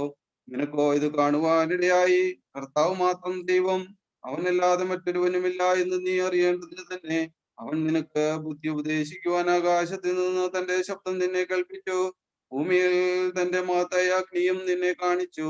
നീ അവന്റെ വചനവും അഗ്നിയുടെ മധ്യേ നിന്ന് കേട്ടു. നിന്റെ പിതാക്കന്മാരെ സ്നേഹിച്ചത് കൊണ്ട് അവൻ അവരുടെ സന്തതിയെ തിരഞ്ഞെടുത്തു. നിന്നേക്കാൾ ബഹുലതയും ബലവുമുള്ള ജാതികളെ നിന്റെ മുമ്പിൽ നിന്ന് നീക്കി കളയുവാനും ഇന്നത്തെ പോലെ അവരുടെ ദേശം നിനക്ക് അവകാശമായി തരേണ്ടതിനും നിന്നെ കൊണ്ടുപോയാക്കുവാനുമായി തന്റെ സാന്നിധ്യവും മഹാശക്തിയും കൊണ്ട് മിസ്രയീമിൽ നിന്ന് നിന്നെ പുറപ്പെടുവിച്ചു. ആകയാൽ സ്വർഗത്തിലും താഴെ ഭൂമിയിലും കർത്താവ് തന്റെ ദൈവം, മറ്റൊരുവനുമില്ല എന്ന് നീ അറിഞ്ഞു മനസ്സിൽ ഉറപ്പിച്ചു കൊള്ളണം. നിനക്കും നിന്റെ മക്കൾക്കും നന്നായിരിക്കേണ്ടതിനും നിന്റെ ദൈവമായ കർത്താവ് നിനക്ക് എന്നേക്കുമായി നൽകുന്ന ദേശത്ത് ദീർഘായുസ്സോടെ ഇരിക്കേണ്ടതിനും ഞാൻ ഇന്ന് നിന്നോട് കൽപ്പിക്കുന്ന അവന്റെ ചട്ടങ്ങളും നിയമങ്ങളും അനുസരിക്കുക. മോശെ യോർദാൻ അക്കരെ കിഴക്ക് 3 പട്ടണം വേർതിരിച്ചു. മുൻവിരോധം കൂടാതെ അബദ്ധവശാൽ കൂട്ടുകാരനെ കൊന്നവൻ ആ പട്ടണങ്ങളിൽ ഒന്നിൽ ഓടിക്കയറി അവിടെ ചെന്ന് ജീവിച്ചിരിക്കേണ്ടതിനായിരുന്നു അത്. അങ്ങനെ മരുഭൂമിയിൽ മലനാട്ടിലുള്ള ബേസർ രൂപന്യർക്കും ഗിലെയാദിലെ റാമാഗത്യർക്കും ബാശാനിലെ ഗോലാൻ മനശ്ശേർക്കും നിശ്ചയിച്ചു. മോശ ഇസ്രായേൽ മക്കൾക്ക് നൽകിയ ന്യായ പ്രമാണം ഇത് തന്നെ. ഇസ്രായേൽ മക്കൾ മിസ്രയീമിൽ നിന്ന് പുറപ്പെട്ട ശേഷം മോശ യോർദാനക്കരെ ഹെശ്ബോനിൽ പാർത്തിരുന്ന അമോര്യ രാജാവായ സീഹോന്റെ ദേശത്ത് ബേത്ത്പേരിനെതിരെയുള്ള താഴ്വരയിൽ വെച്ച് അവരോട് കൽപ്പിച്ച സാക്ഷ്യങ്ങളും നിയമങ്ങളും വിധികളും ഇവ തന്നെ. മോശയും ഇസ്രായേൽ മക്കളും ഇസ്രായേലിൽ നിന്ന് പുറപ്പെട്ട ശേഷം ആ രാജാവിനെ തോൽപ്പിച്ചു. അവന്റെ ദേശവും ബാശാൻ രാജാവായ ഓഗിന്റെ ദേശവുമായി അർന്നോൻ താഴ്വരയുടെ അറ്റത്തുള്ള അരോവർ മുതൽ ഹെർമോൻ എന്ന സിയോൻ പർവ്വതം വരെയും യോർദാനക്കരെ കിഴക്ക് പിസ്ഗായുടെ ചെരുവിന് താഴെ സമുദ്രത്തിലെ കടൽ വരെയുള്ള താഴ്വര മുഴുവനും, ഇങ്ങനെ യോർദാനക്കരെ കിഴക്കുള്ള 2 അമോരി രാജാക്കന്മാരുടെയും ദേശം കൈവശമാക്കി. ആവർത്തന പുസ്തകം അധ്യായം 5. മോശ എല്ലാ ഇസ്രായേലിനെയും വിളിച്ചു പറഞ്ഞു, ഇസ്രായേലെ, ഞാൻ ഇന്ന് നിങ്ങളെ കേൾപ്പിക്കുന്ന ചട്ടങ്ങളും വിധികളും കേൾപ്പിൻ. അവയെ പഠിക്കുകയും പ്രമാണിച്ചനുസരിക്കുകയും ചെയ്യണം. നമ്മുടെ ദൈവമായ കർത്താവ് ഹോറേബിൽ വെച്ച് നമ്മോട് ഒരു നിയമം ചെയ്തുവല്ലോ. ഈ നിയമം ദൈവം നമ്മുടെ പിതാക്കന്മാരോടല്ല, നമ്മോട് ഇന്ന് ഇവിടെ ജീവനോടിരിക്കുന്ന നമ്മോട് എല്ലാം തന്നെ ചെയ്തു. ദൈവം പർവ്വതത്തിൽ അഗ്നിയുടെ നടുവിൽ നിന്ന് നിങ്ങളോട് അഭിമുഖമായി അരുളി ചെയ്തു. അഗ്നി നിമിത്തം നിങ്ങൾ ഭയപ്പെട്ടു പർവ്വതത്തിൽ കയറാതിരുന്നതിനാൽ കർത്തവചനം നിങ്ങളോട് അറിയിക്കേണ്ടതിനും ഞാൻ അക്കാലത്ത് ദൈവത്തിനും നിങ്ങൾക്കും മധ്യേ നിന്നു. അവൻ കൽപ്പിച്ചത് ഇപ്രകാരമായിരുന്നു. അടിമ വീടായ മെസ്രോൻ ദേശത്ത് നിന്ന് നിന്നെ കൊണ്ടുവന്ന കർത്താവായി ഞാൻ നിന്റെ ദൈവമാകുന്നു. ഞാനല്ലാതെ അന്യ ദൈവങ്ങൾ നിനക്ക് ഉണ്ടാകരുത്. വിഗ്രഹമുണ്ടാക്കരുത്. മീതെ സ്വർഗത്തിലോ താഴെ ഭൂമിയിലോ ഭൂമിക്ക് കീഴെ വെള്ളത്തിലോ ഉള്ള യാതൊന്നിന്റെയും പ്രതിമാരുത്. അവരെ നമസ്കരിക്കുകയോ ആരാധിക്കുകയോ ചെയ്യരുത്. നിന്റെ ദൈവമായ കർത്താവാകുന്നു ഞാൻ തീക്ഷ്ണതയുള്ള ദൈവം ആകുന്നു. എന്നെ വെറുക്കുന്നവരിൽ പിതാക്കന്മാരുടെ കൃത്യം 3 4 തലമുറ വരെ മക്കളുടെ മേൽ സന്ദർശിക്കുകയും എന്നെ സ്നേഹിച്ച് എന്റെ കൽപ്പനകൾ ആചരിക്കുന്നവർക്ക് 1000 തലമുറ വരെ ദയ കാണിക്കുകയും ചെയ്യും. നിന്റെ ദൈവമായ കർത്താവിന്റെ നാമം വൃഥാ ഉപയോഗിക്കരുത്. തന്റെ നാമം വൃഥാ എടുക്കുന്നവനെ കർത്താവ് ശിക്ഷിക്കാതെ വിടുകയില്ല. നിന്റെ ദൈവമായ കർത്താവ് നിന്നോട് കൽപ്പിച്ചതുപോലെ ശാബത്ത് ദിവസം വിശുദ്ധമായി ആചരിക്കുക. 6 ദിവസം അധ്വാനിച്ച് നിന്റെ ജോലിയെല്ലാം ചെയ്യുക. 7-ാം ദിവസമോ നിന്റെ ദൈവമായ കർത്താവിന്റെ ശാബത്താകുന്നു. അന്ന് നീയും നിന്റെ മകനും മകളും നിന്റെ വേലക്കാരനും വേലക്കാരിയും നിന്റെ കാളയും കഴുതയും നിനക്കുള്ള നാൽക്കാലിയും നിന്റെ പടിവാതിലുകൾക്കകത്തുള്ള അന്യനും ഒരു വേലയും ചെയ്യരുത്. നിന്റെ വേലക്കാരനും വേലക്കാരിയും സ്വസ്ഥമായിരിക്കണം. നീ മെസ്രോൻ ദേശത്ത് അടിമയായിരുന്നു എന്നും അവിടെ നിന്ന് നിന്റെ ദൈവമായ കർത്താവ് നിന്നെ ബലമുള്ള കൈ കൊണ്ടും നീട്ടിയ ഭുജം കൊണ്ടും പുറപ്പെടുവിച്ചു എന്നും ഓർക്കുക. ആകയാൽ ശാബത്ത് ദിവസം ആചരിപ്പാൻ നിന്റെ ദൈവമായ കർത്താവ് നിന്നോട് കൽപ്പിച്ചിരിക്കുന്നു. നിനക്ക് ദീർഘായുസ് ഉണ്ടാകുവാനും നിന്റെ ദൈവമായ കർത്താവ് നിനക്ക് തരുന്ന ദേശത്ത് നിനക്ക് നന്മയുണ്ടാകുവാനും നിന്റെ ദൈവമായ കർത്താവ് നിന്നോട് കൽപ്പിച്ചതുപോലെ നിന്റെ പിതാവിനെയും മാതാവിനെയും ബഹുമാനിക്കുക. കൊല ചെയ്യരുത്, വ്യഭിചാരം ചെയ്യരുത്, മോഷ്ടിക്കരുത്, കൂട്ടുകാരനെ കള്ളസാക്ഷ്യം പറയരുത്, കൂട്ടുകാരന്റെ ഭാര്യയെ മോഹിക്കരുത്, കൂട്ടുകാരന്റെ ഭവനത്തെയും നിലത്തെയും അവന്റെ ദാസിനെയും ദാസിയെയും അവന്റെ കാളയെയും കഴുതയെയും കൂട്ടുകാരനുള്ള യാതൊന്നിനെയും മോഹിക്കരുത്. ഈ വചനങ്ങൾ ദൈവം പർവ്വതത്തിൽ അഗ്നിമേഘം അന്ധകാരം എന്നിവയുടെ നടുവിൽ നിന്ന് നിങ്ങളുടെ സർവസഭയോടും അത്യുച്ചത്തിൽ അരുളി ചെയ്തു. ഇതിനപ്പുറം ഒന്നും കൽപ്പിച്ചില്ല. അവ 2 കൽപ്പലകയിൽ എഴുതി എന്റെ കൈവശം തന്നു. എന്നാൽ പർവ്വതം തീ കാളിക്കത്തി കൊണ്ടിരിക്കുമ്പോൾ അന്ധകാരത്തിന്റെ മധ്യേ നിന്നുള്ള ശബ്ദം കേട്ടപ്പോൾ നിങ്ങളും നിങ്ങളുടെ സകല ഗോത്രത്തലവന്മാരും മൂപ്പന്മാരും എന്റെ അടുക്കൽ വന്ന് പറഞ്ഞു, ഞങ്ങളുടെ ദൈവമായ കർത്താവ് തന്റെ തേജസ്സും മഹത്വവും ഞങ്ങളെ കാണിച്ചിരിക്കുന്നു. അഗ്നിയുടെ നടുവിൽ നിന്ന് അവന്റെ ശബ്ദം ഞങ്ങൾ കേട്ടിരിക്കുന്നു. ദൈവം മനുഷ്യരോട് സംസാരിച്ചിട്ടും അവർ ജീവനോടിരിക്കുമെന്ന് ഞങ്ങൾ ഇന്ന് ഗ്രഹിച്ചുമിരിക്കുന്നു. ആകയാൽ ഞങ്ങൾ എന്തിനു മരിക്കുന്നു? ഈ മഹത്തായ അഗ്നിക്ക് ഞങ്ങൾ ഇരയായി തീരും. ഞങ്ങളുടെ ദൈവമായ കർത്താവിന്റെ ശബ്ദം ഇനിയും കേട്ടാൽ ഞങ്ങൾ മരിച്ചു പോകും. ഞങ്ങളെ പോലെ യാതൊരു ജഡമെങ്കിലും അഗ്നിയുടെ നടുവിൽ നിന്ന് സംസാരിക്കുന്ന ജീവനുള്ള ദൈവത്തിന്റെ ശബ്ദം കേട്ടിട്ട് ജീവനോടെ ഇരുന്നിട്ടുണ്ടോ? അങ്ങ് അടുത്ത് ചെന്ന് നമ്മുടെ ദൈവമായ കർത്താവ് അരുളി ചെയ്യുന്നതെല്ലാം കേൾക്കുക. നമ്മുടെ ദൈവമായ കർത്താവ് നിന്നോട് അരുളി ചെയ്യുന്നതെല്ലാം ഞങ്ങളോട് പറയുക. ഞങ്ങൾ കേട്ട് അനുസരിച്ചു കൊള്ളാം. നിങ്ങൾ എന്നോട് സംസാരിച്ചവ ദൈവം കേട്ട് എന്നോട് കൽപ്പിച്ചത്. ഈ ജനം നിന്നോട് പറഞ്ഞ വാക്ക് ഞാൻ കേട്ടു. അവർ പറഞ്ഞത് എല്ലാം നല്ലത്. അവർക്കും അവരുടെ മക്കൾക്കും എന്നേക്കും സുഖമായിരിക്കാൻ അവർ എന്നെ ഭയപ്പെടേണ്ടതിനും എന്റെ കൽപ്പനകളെല്ലാം ആചരിക്കേണ്ടതിനും ഇങ്ങനെയുള്ള ഹൃദയം അവർക്ക് എപ്പോഴും ഉണ്ടായിരുന്നുവെങ്കിൽ എത്ര നന്നായിരുന്നു. നിങ്ങളുടെ കൂടാരങ്ങളിലേക്ക് മടങ്ങി പോയിക്കൊള്ളുവേൻ എന്ന് അവരോട് പറയുക. നീ ഇവിടെ എന്റെ അടുക്കൽ നിൽക്കുക. ഞാൻ അവർക്ക് അവകാശമായി കൊടുക്കുന്ന ദേശത്ത് അവർ അനുസരിച്ച് നടപ്പാൻ നീ അവരെ ഉപദേശിക്കേണ്ട സകല കൽപ്പനകളും നിയമങ്ങളും വിധികളും ഞാൻ നിന്നോട് കൽപ്പിക്കും. ആകയാൽ നിങ്ങളുടെ ദൈവമായ കർത്താവ് നിങ്ങളോട് കൽപ്പിച്ചതുപോലെ ചെയ്യുവാൻ ഉത്സാഹരായിരിപ്പിൻ. ഇടത്തോട്ടോ വലത്തോട്ടോ മാറരുത്. നിങ്ങൾ ജീവിച്ചിരിക്കേണ്ടതിനും നിങ്ങൾക്ക് ശുഭമായിരിക്കേണ്ടതിനും നിങ്ങൾ കൈവശപ്പെടുത്തുന്ന ദേശത്ത് ദീർഘായുസ്സോടിരിക്കുവാനും നിങ്ങളുടെ ദൈവമായ കർത്താവ് നിങ്ങളോട് കൽപ്പിച്ചിട്ടുള്ള മാർഗത്തിലൂടെ നടപ്പേൻ. ആവർത്തന പുസ്തകം അധ്യായം 6. നിങ്ങൾ കൈവശപ്പെടുത്തുവാൻ എത്തുന്ന ദേശത്ത് നിങ്ങൾ അനുസരിച്ച് നടക്കേണ്ടതിനും നിന്റെ ജീവകാലം മുഴുവനും നീയും നിന്റെ മകനും മകന്റെ മകനും ഞാൻ നിന്നോട് കൽപ്പിക്കുന്ന നിന്റെ കർത്താവായ ദൈവത്തിന്റെ എല്ലാ നിയമങ്ങളും കൽപ്പനകളും പാലിപ്പാൻ തക്കവണ്ണം അവനെ ഭയപ്പെടേണ്ടതിനും നീ ദീർഘായുസ്സോടെ ഇരിക്കേണ്ടതിനുമായി നിങ്ങളുടെ ദൈവം നിങ്ങൾക്ക് ഉപദേശിച്ചു തരുവാൻ കൽപ്പിച്ചിട്ടുള്ള കൽപ്പനകളും നിയമങ്ങളും വിധികളും ഇവയാകുന്നു. ആകയാൽ ഇസ്രയേലെ നിനക്ക് ശുഭമായിരിക്കേണ്ടതിനും നിന്റെ പിതാക്കന്മാരുടെ ദൈവമായ കർത്താവ് നിന്നോട് അരുളി ചെയ്തതുപോലെ പാലും തേനും ഒഴുകുന്ന ദേശത്ത് നിങ്ങൾ ഏറ്റവും വർദ്ധിക്കേണ്ടതിനും നീ കേട്ട ഉത്സാഹപൂർവം അനുസരിച്ച് നടക്കുക. ഇസ്രായേലെ കേൾക്കുക, ദൈവം നമ്മുടെ കർത്താവാകുന്നു, ദൈവം ഏകനാകുന്നു. നിന്റെ ദൈവമായ കർത്താവിനെ നീ പൂർണ്ണ ഹൃദയത്തോടും പൂർണ്ണ മനസ്സോടും പൂർണ്ണ ശക്തിയോടും കൂടെ സ്നേഹിക്കണം എന്ന് ഞാൻ നിന്നോട് കൽപ്പിക്കുന്ന ഈ വചനങ്ങൾ നിന്റെ ഹൃദയത്തിൽ ഇരിക്കണം. നീ അവയെ നിന്റെ മക്കൾക്ക് ഉപദേശിച്ചു കൊടുക്കണം. നീ വീട്ടിലിരിക്കുമ്പോഴും വഴി നടക്കുമ്പോഴും കിടക്കുമ്പോഴും എഴുന്നേൽക്കുമ്പോഴും അവയെ കുറിച്ച് സംസാരിക്കുകയും വേണം. അവയെ അടയാളമായി നിന്റെ കൈമേൽ കെട്ടണം. അവ നിന്റെ കണ്ണുകൾക്ക് മധ്യേ മുദ്രയായിരിക്കണം. അവ നിന്റെ വീടിന്റെ കട്ടിളകളിന്മേലും പടിവാതിലുകളിന്മേലും എഴുതണം. നിന്റെ ദൈവമായ കർത്താവ് നിനക്ക് തരുമെന്ന് അബ്രഹാം, ഇസാക്ക്, യാക്കോബ് എന്ന നിന്റെ പിതാക്കന്മാരോട് സത്യം ചെയ്ത ദേശത്ത് നിന്നെ കൊണ്ടുചെന്ന് നീ പണിയാത്ത വലുതും നല്ലതുമായ പട്ടണങ്ങളും നീ കരുതി വയ്ക്കാത്ത സകല സമ്പത്തും നിറഞ്ഞിരിക്കുന്ന വീടുകളും നീ കുഴിക്കാത്ത കിണറുകളും നീ നട്ടുണ്ടാക്കാത്ത മുന്തിരിത്തോട്ടങ്ങളും ഒലിവുതോട്ടങ്ങളും നിനക്ക് തരികയും നീ തിന്ന് തൃപ്തിപ്പെടുകയും ചെയ്യുമ്പോൾ നിന്നെ അടിമ വീടായ മിസ്രൈം ദേശത്ത് നിന്ന് കൊണ്ടുവന്ന കർത്താവിനെ മറക്കാതിരിപ്പാൻ സൂക്ഷിച്ചു കൊള്ളണം. നിന്റെ ദൈവമായ കർത്താവിനെ ഭയപ്പെട്ട് അവനെ സേവിക്കണം. അവന്റെ നാമത്തിൽ സത്യം ചെയ്യണം. നിന്റെ ദൈവമായ കർത്താവിന്റെ കോപം നിനക്ക് വിരോധമായി ജ്വലിച്ചു നിന്നെ ഭൂമിയിൽ നിന്ന് നശിപ്പിക്കാതിരിപ്പാൻ ചുറ്റുമുള്ള ജാതികളുടെ ദേവന്മാരായ അന്യ ദൈവങ്ങളുടെ പിന്നാലെ നീ പോകരുത്. നിന്റെ ദൈവമായ കർത്താവ് നിങ്ങളുടെ മധ്യേ വൈരാഗ്യമുള്ള ദൈവമാകുന്നു. നിങ്ങൾ മസായിൽ വെച്ച് പരീക്ഷിച്ചതുപോലെ നിങ്ങളുടെ ദൈവമായ കർത്താവിനെ പരീക്ഷിക്കരുത്. നിങ്ങളുടെ ദൈവമായ കർത്താവ് നിന്നോട് കൽപ്പിച്ചിട്ടുള്ള കൽപ്പനകളും സാക്ഷ്യങ്ങളും നിയമങ്ങളും നിങ്ങൾ ഉത്സാഹത്തോടെ പാലിക്കണം.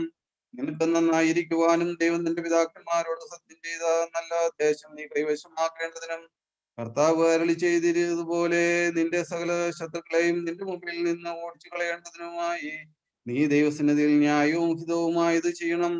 നമ്മുടെ ദൈവമായ കർത്താവ് നിങ്ങളോട് കൽപ്പിച്ചിട്ടുള്ള സാക്ഷ്യങ്ങളും നിയമങ്ങളും വിധികളും എന്ത് എന്ന് നാളെ നിന്റെ മകൻ നിന്നോട് ചോദിച്ചാൽ നീ നിന്റെ മകനോട് പറയേണ്ടത്, ഞങ്ങൾ മിസ്രൈനിൽ ഫറവോനോട് അടിമകളായിരുന്നു. എന്നാൽ ദൈവം ബലമുള്ള കൈകൊണ്ട് ഞങ്ങളെ മിസ്രൈനിൽ നിന്ന് പുറപ്പെടുവിച്ചു. മിസ്രൈന്റെയും ഫറവോന്റെയും അവന്റെ സകല കുടുംബത്തിന്റെയും മേൽ ഞങ്ങൾ കാണുക ദൈവം മഹത്വവും ഉഗ്രവുമായുള്ള അടയാളങ്ങളും അത്ഭുതങ്ങളും പ്രവർത്തിച്ചു. ഞങ്ങളെ താൻ നമ്മുടെ പിതാക്കന്മാരോട് സത്യം ചെയ്തു ദേശത്ത് കൊണ്ടുവന്നാക്കേണ്ടതിന് അവിടെ നിന്ന് പുറപ്പെടുവിച്ചു. എപ്പോഴും നമുക്ക് നന്നായിരിക്കേണ്ടതിനും ഇന്നത്തെ പോലെ അവൻ നമ്മെ ജീവനോടെ രക്ഷിക്കേണ്ടതിനുമായി നാം നമ്മുടെ ദൈവമായ കർത്താവിനെ ഭയപ്പെടുവാനും ഈ എല്ലാ നിയമങ്ങളും ആചരിപ്പാനും ദൈവം നമ്മോട് കൽപ്പിച്ചു. നമ്മുടെ ദൈവമായ കർത്താവ് നമ്മോട് കൽപ്പിച്ചതുപോലെ നാം അവന്റെ സന്നിധിയിൽ ഈ സകല കൽപ്പനകളും ആചരിപ്പാൻ തക്കവണ്ണം സൂക്ഷിക്കുമെങ്കിൽ നാം നീതീകൃതരാകും. ആവർത്തന പുസ്തകം അധ്യായം 7. നീ കൈവശമാക്കുവാൻ എത്തുന്ന ദേശത്ത് നിന്നെ പ്രവേശിപ്പിക്കുകയും നിന്നേക്കാൾ ബഹുലതയും ബലവുമുള്ള ജാതികളായ ഹിത്യർ, ഗിർഗശ്യർ, അമോര്യർ, കനാന്യർ, പെരിസ്യർ, ഹിവ്യർ, യബൂസ്യർ എന്നീ 7 മഹാജാതികളെ നിന്റെ മുമ്പിൽ നിന്ന് നീക്കിക്കളയും. നിന്റെ ദൈവമായ കർത്താവ് അവരെ നിന്റെ കയ്യിൽ ഏൽപ്പിക്കുകയും നീ അവരെ തോൽപ്പിക്കുകയും ചെയ്യുമ്പോൾ അവരെ നിശേഷം നശിപ്പിക്കണം.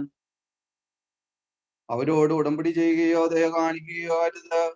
അവരുമായി വിവാഹബന്ധമരുത്. നിന്റെ പുത്രിമാരെ അവരുടെ പുത്രന്മാർക്ക് കൊടുക്കുകയോ അവരുടെ പുത്രിമാരെ നിന്റെ പുത്രന്മാർക്ക് എടുക്കുകയോ ചെയ്യരുത്. അന്യദേവന്മാരെ സേവിപ്പാൻ തക്കവണ്ണം അവർ നിന്റെ പുത്രന്മാരെ എന്നിൽ നിന്ന് അകറ്റിക്കളയും. ദൈവകോപം നിങ്ങൾക്ക് വിരോധമായി ജ്വലിച്ചു നിങ്ങളെ വേഗത്തിൽ നശിപ്പിക്കും. ആകയാൽ നിങ്ങൾ അവരുടെ ബലിപീഠത്തിൽ ഇടിച്ചു കളയണം. അവരുടെ ബിംബങ്ങളെ തകർക്കണം. അവരുടെ പ്രതിഷ്ഠകളെ വെട്ടിക്കളയണം. അവരുടെ വിഗ്രഹങ്ങളെ തീയിലിട്ട് ചുട്ടുകളയണം. നിന്റെ ദൈവമായ കർത്താവിനെ നീ ഒരു വിശുദ്ധ ജനമാകുന്നു. ഭൂതലത്തിലുള്ള സകല ജാതികളിൽ നിന്നെ തനിക്ക് സ്വന്തം ജനമായിരിക്കേണ്ടതിനും നിന്റെ ദൈവമായ കർത്താവ് തിരഞ്ഞെടുത്തിരിക്കുന്നു. നിങ്ങൾ സംഖ്യയിൽ സകല ജാതികളെക്കാളും ബാഹുല്യമുള്ളവരായതുകൊണ്ടല്ല, ദൈവം നിങ്ങളിൽ പ്രസാദിച്ച് തിരഞ്ഞെടുത്തു. നിങ്ങൾ സകല ജാതികളെക്കാളും കുറഞ്ഞവരായിരുന്നു. ദൈവം നിങ്ങളെ സ്നേഹിക്കുന്നത് കൊണ്ടും നിങ്ങളുടെ പിതാക്കന്മാരോട് താൻ ചെയ്ത സത്യം പാലിക്കുന്നത് കൊണ്ടും അത്രേ. ദൈവം നിങ്ങളെ ബലമുള്ള കയ്യാൽ പുറപ്പെടുവിച്ചു. അടിമ വീടായ മിസ്രയീമിലെ രാജാവായ ഫറവോന്റെ കയ്യിൽ നിന്ന് വീണ്ടെടുത്തത്. ആകയാൽ നിന്റെ ദൈവമായ കർത്താവ് മാത്രം ദൈവം. അവൻ തന്നെ സത്യദൈവം എന്ന് നീ അറിയണം. അവൻ തന്നെ സ്നേഹിച്ചു. തന്റെ കൽപ്പനകളെ പാലിക്കുന്നവർക്ക് 1000 തലമുറ വരെ നിയമവും ദൈവവും പാലിക്കുന്നു. തന്നെ വെറുക്കുന്നവരെ നശിപ്പിപ്പാനായി അവരോട് പ്രതികാരവും ചെയ്യും. തന്നെ വെറുക്കുന്നവനോട് അവൻ താമസിയാതെ പ്രതികാരം ചെയ്യും. ആകയാൽ ഞാൻ ഇന്ന് നിന്നോട് കൽപ്പിക്കുന്ന കൽപ്പനകളും നിയമങ്ങളും വിധികളും നീ പാലിച്ചു നടക്കണം. നിങ്ങൾ ഈ വിധികൾ കേട്ട് പാലിച്ചു നടന്നാൽ നിന്റെ ദൈവമായ കർത്താവ് നിന്റെ പിതാക്കന്മാരോട് സത്യം ചെയ്ത നിയമവും ദൈവവും നിനക്കായി പാലിക്കും. അവൻ നിന്നെ സ്നേഹിച്ച് അനുഗ്രഹിച്ച് വർദ്ധിപ്പിക്കും. അവൻ നിനക്ക് തരുമെന്ന് നിന്റെ പിതാക്കന്മാരോട് സത്യം ചെയ്ത ദേശത്ത് നിന്റെ ഗർഭഫലവും നിന്റെ കൃഷിഫലവും ധാന്യവും വീഞ്ഞും എണ്ണയും നിന്റെ കന്നുകാലികളുടെ പ്രസവവും ആടുകളുടെ പ്രസവവും അനുഗ്രഹിക്കും. നീ എല്ലാ ജാതികളെക്കാളും അനുഗ്രഹിക്കപ്പെട്ടിരിക്കും. വന്ധ്യനും വന്ധ്യയും നിങ്ങളിലാകട്ടെ നിന്റെ മൃഗങ്ങളിലാകട്ടെ ഉണ്ടാകുകയില്ല. കർത്താവ് സകല രോഗവും നിന്നിൽ നിന്ന് അകറ്റിക്കളയും.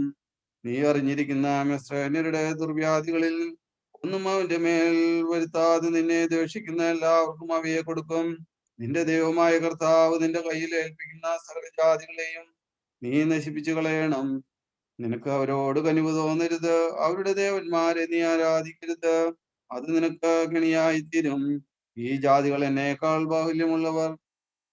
അവരെ നീക്കിക്കളയുവാൻ എനിക്ക് എങ്ങനെ കഴിയും എന്ന് നീ നിന്റെ ഹൃദയത്തിൽ പറഞ്ഞു. അവരെ ഭയപ്പെടരുത്. നിന്റെ ദൈവമായ കർത്താവ് ഫറവോനോടും എല്ലാ മിസ്രയീമ്യരോടും ചെയ്തതായി നിന്റെ കണ്ണുകൊണ്ട് കണ്ട വലിയ പരീക്ഷകളും അടയാളങ്ങളും അത്ഭുതങ്ങളും നിന്റെ ദൈവമായ കർത്താവ് നിന്നെ പുറപ്പെടുവിച്ച ബലമുള്ള കൈയും നീട്ടിയ ഭുജവും നീ നല്ലവണ്ണം ഓർക്കണം.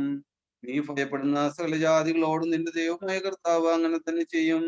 അത്രയുമല്ല, ശേഷിച്ചിരിക്കുന്നവരും നിന്റെ മുമ്പിൽ നിന്ന് ഒളിച്ചോടുന്നവരും നശിച്ചു പോകും വരെ നിന്റെ ദൈവമായ കർത്താവ് അവരുടെ ഇടയിൽ കടന്നലിനെയും അയക്കും.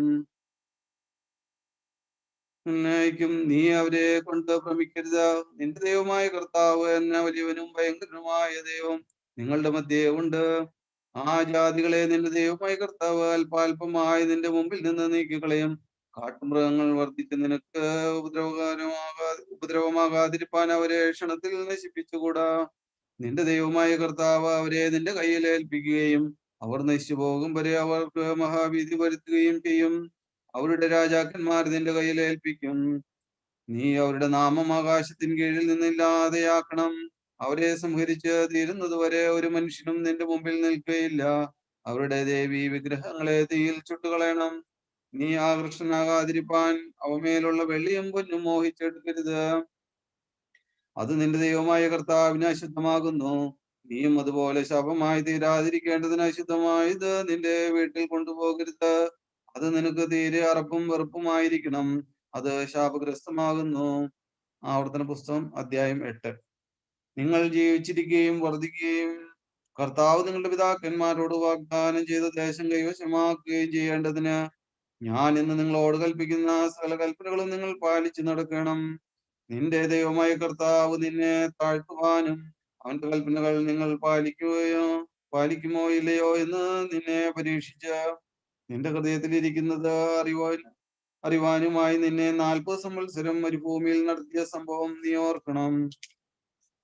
അവൻ നിന്നെ താഴ്ത്തുകയും നിനക്ക് വിശപ്പ് വരുത്തുകയും മനുഷ്യൻ അപ്പം കൊണ്ട് മാത്രമല്ല ദൈവത്തിന്റെ വായിൽ നിന്ന് പുറപ്പെടുന്ന സകല വചനം കൊണ്ടും ജീവിക്കുന്നു എന്ന് നിന്നെ ഗ്രഹിപ്പിക്കേണ്ടതിന് നീയും നിന്റെ പിതാക്കന്മാരും അറിഞ്ഞിട്ടില്ലാത്ത മന്ന കൊണ്ട് നിന്നെ പോഷിപ്പിക്കുകയും ചെയ്തു.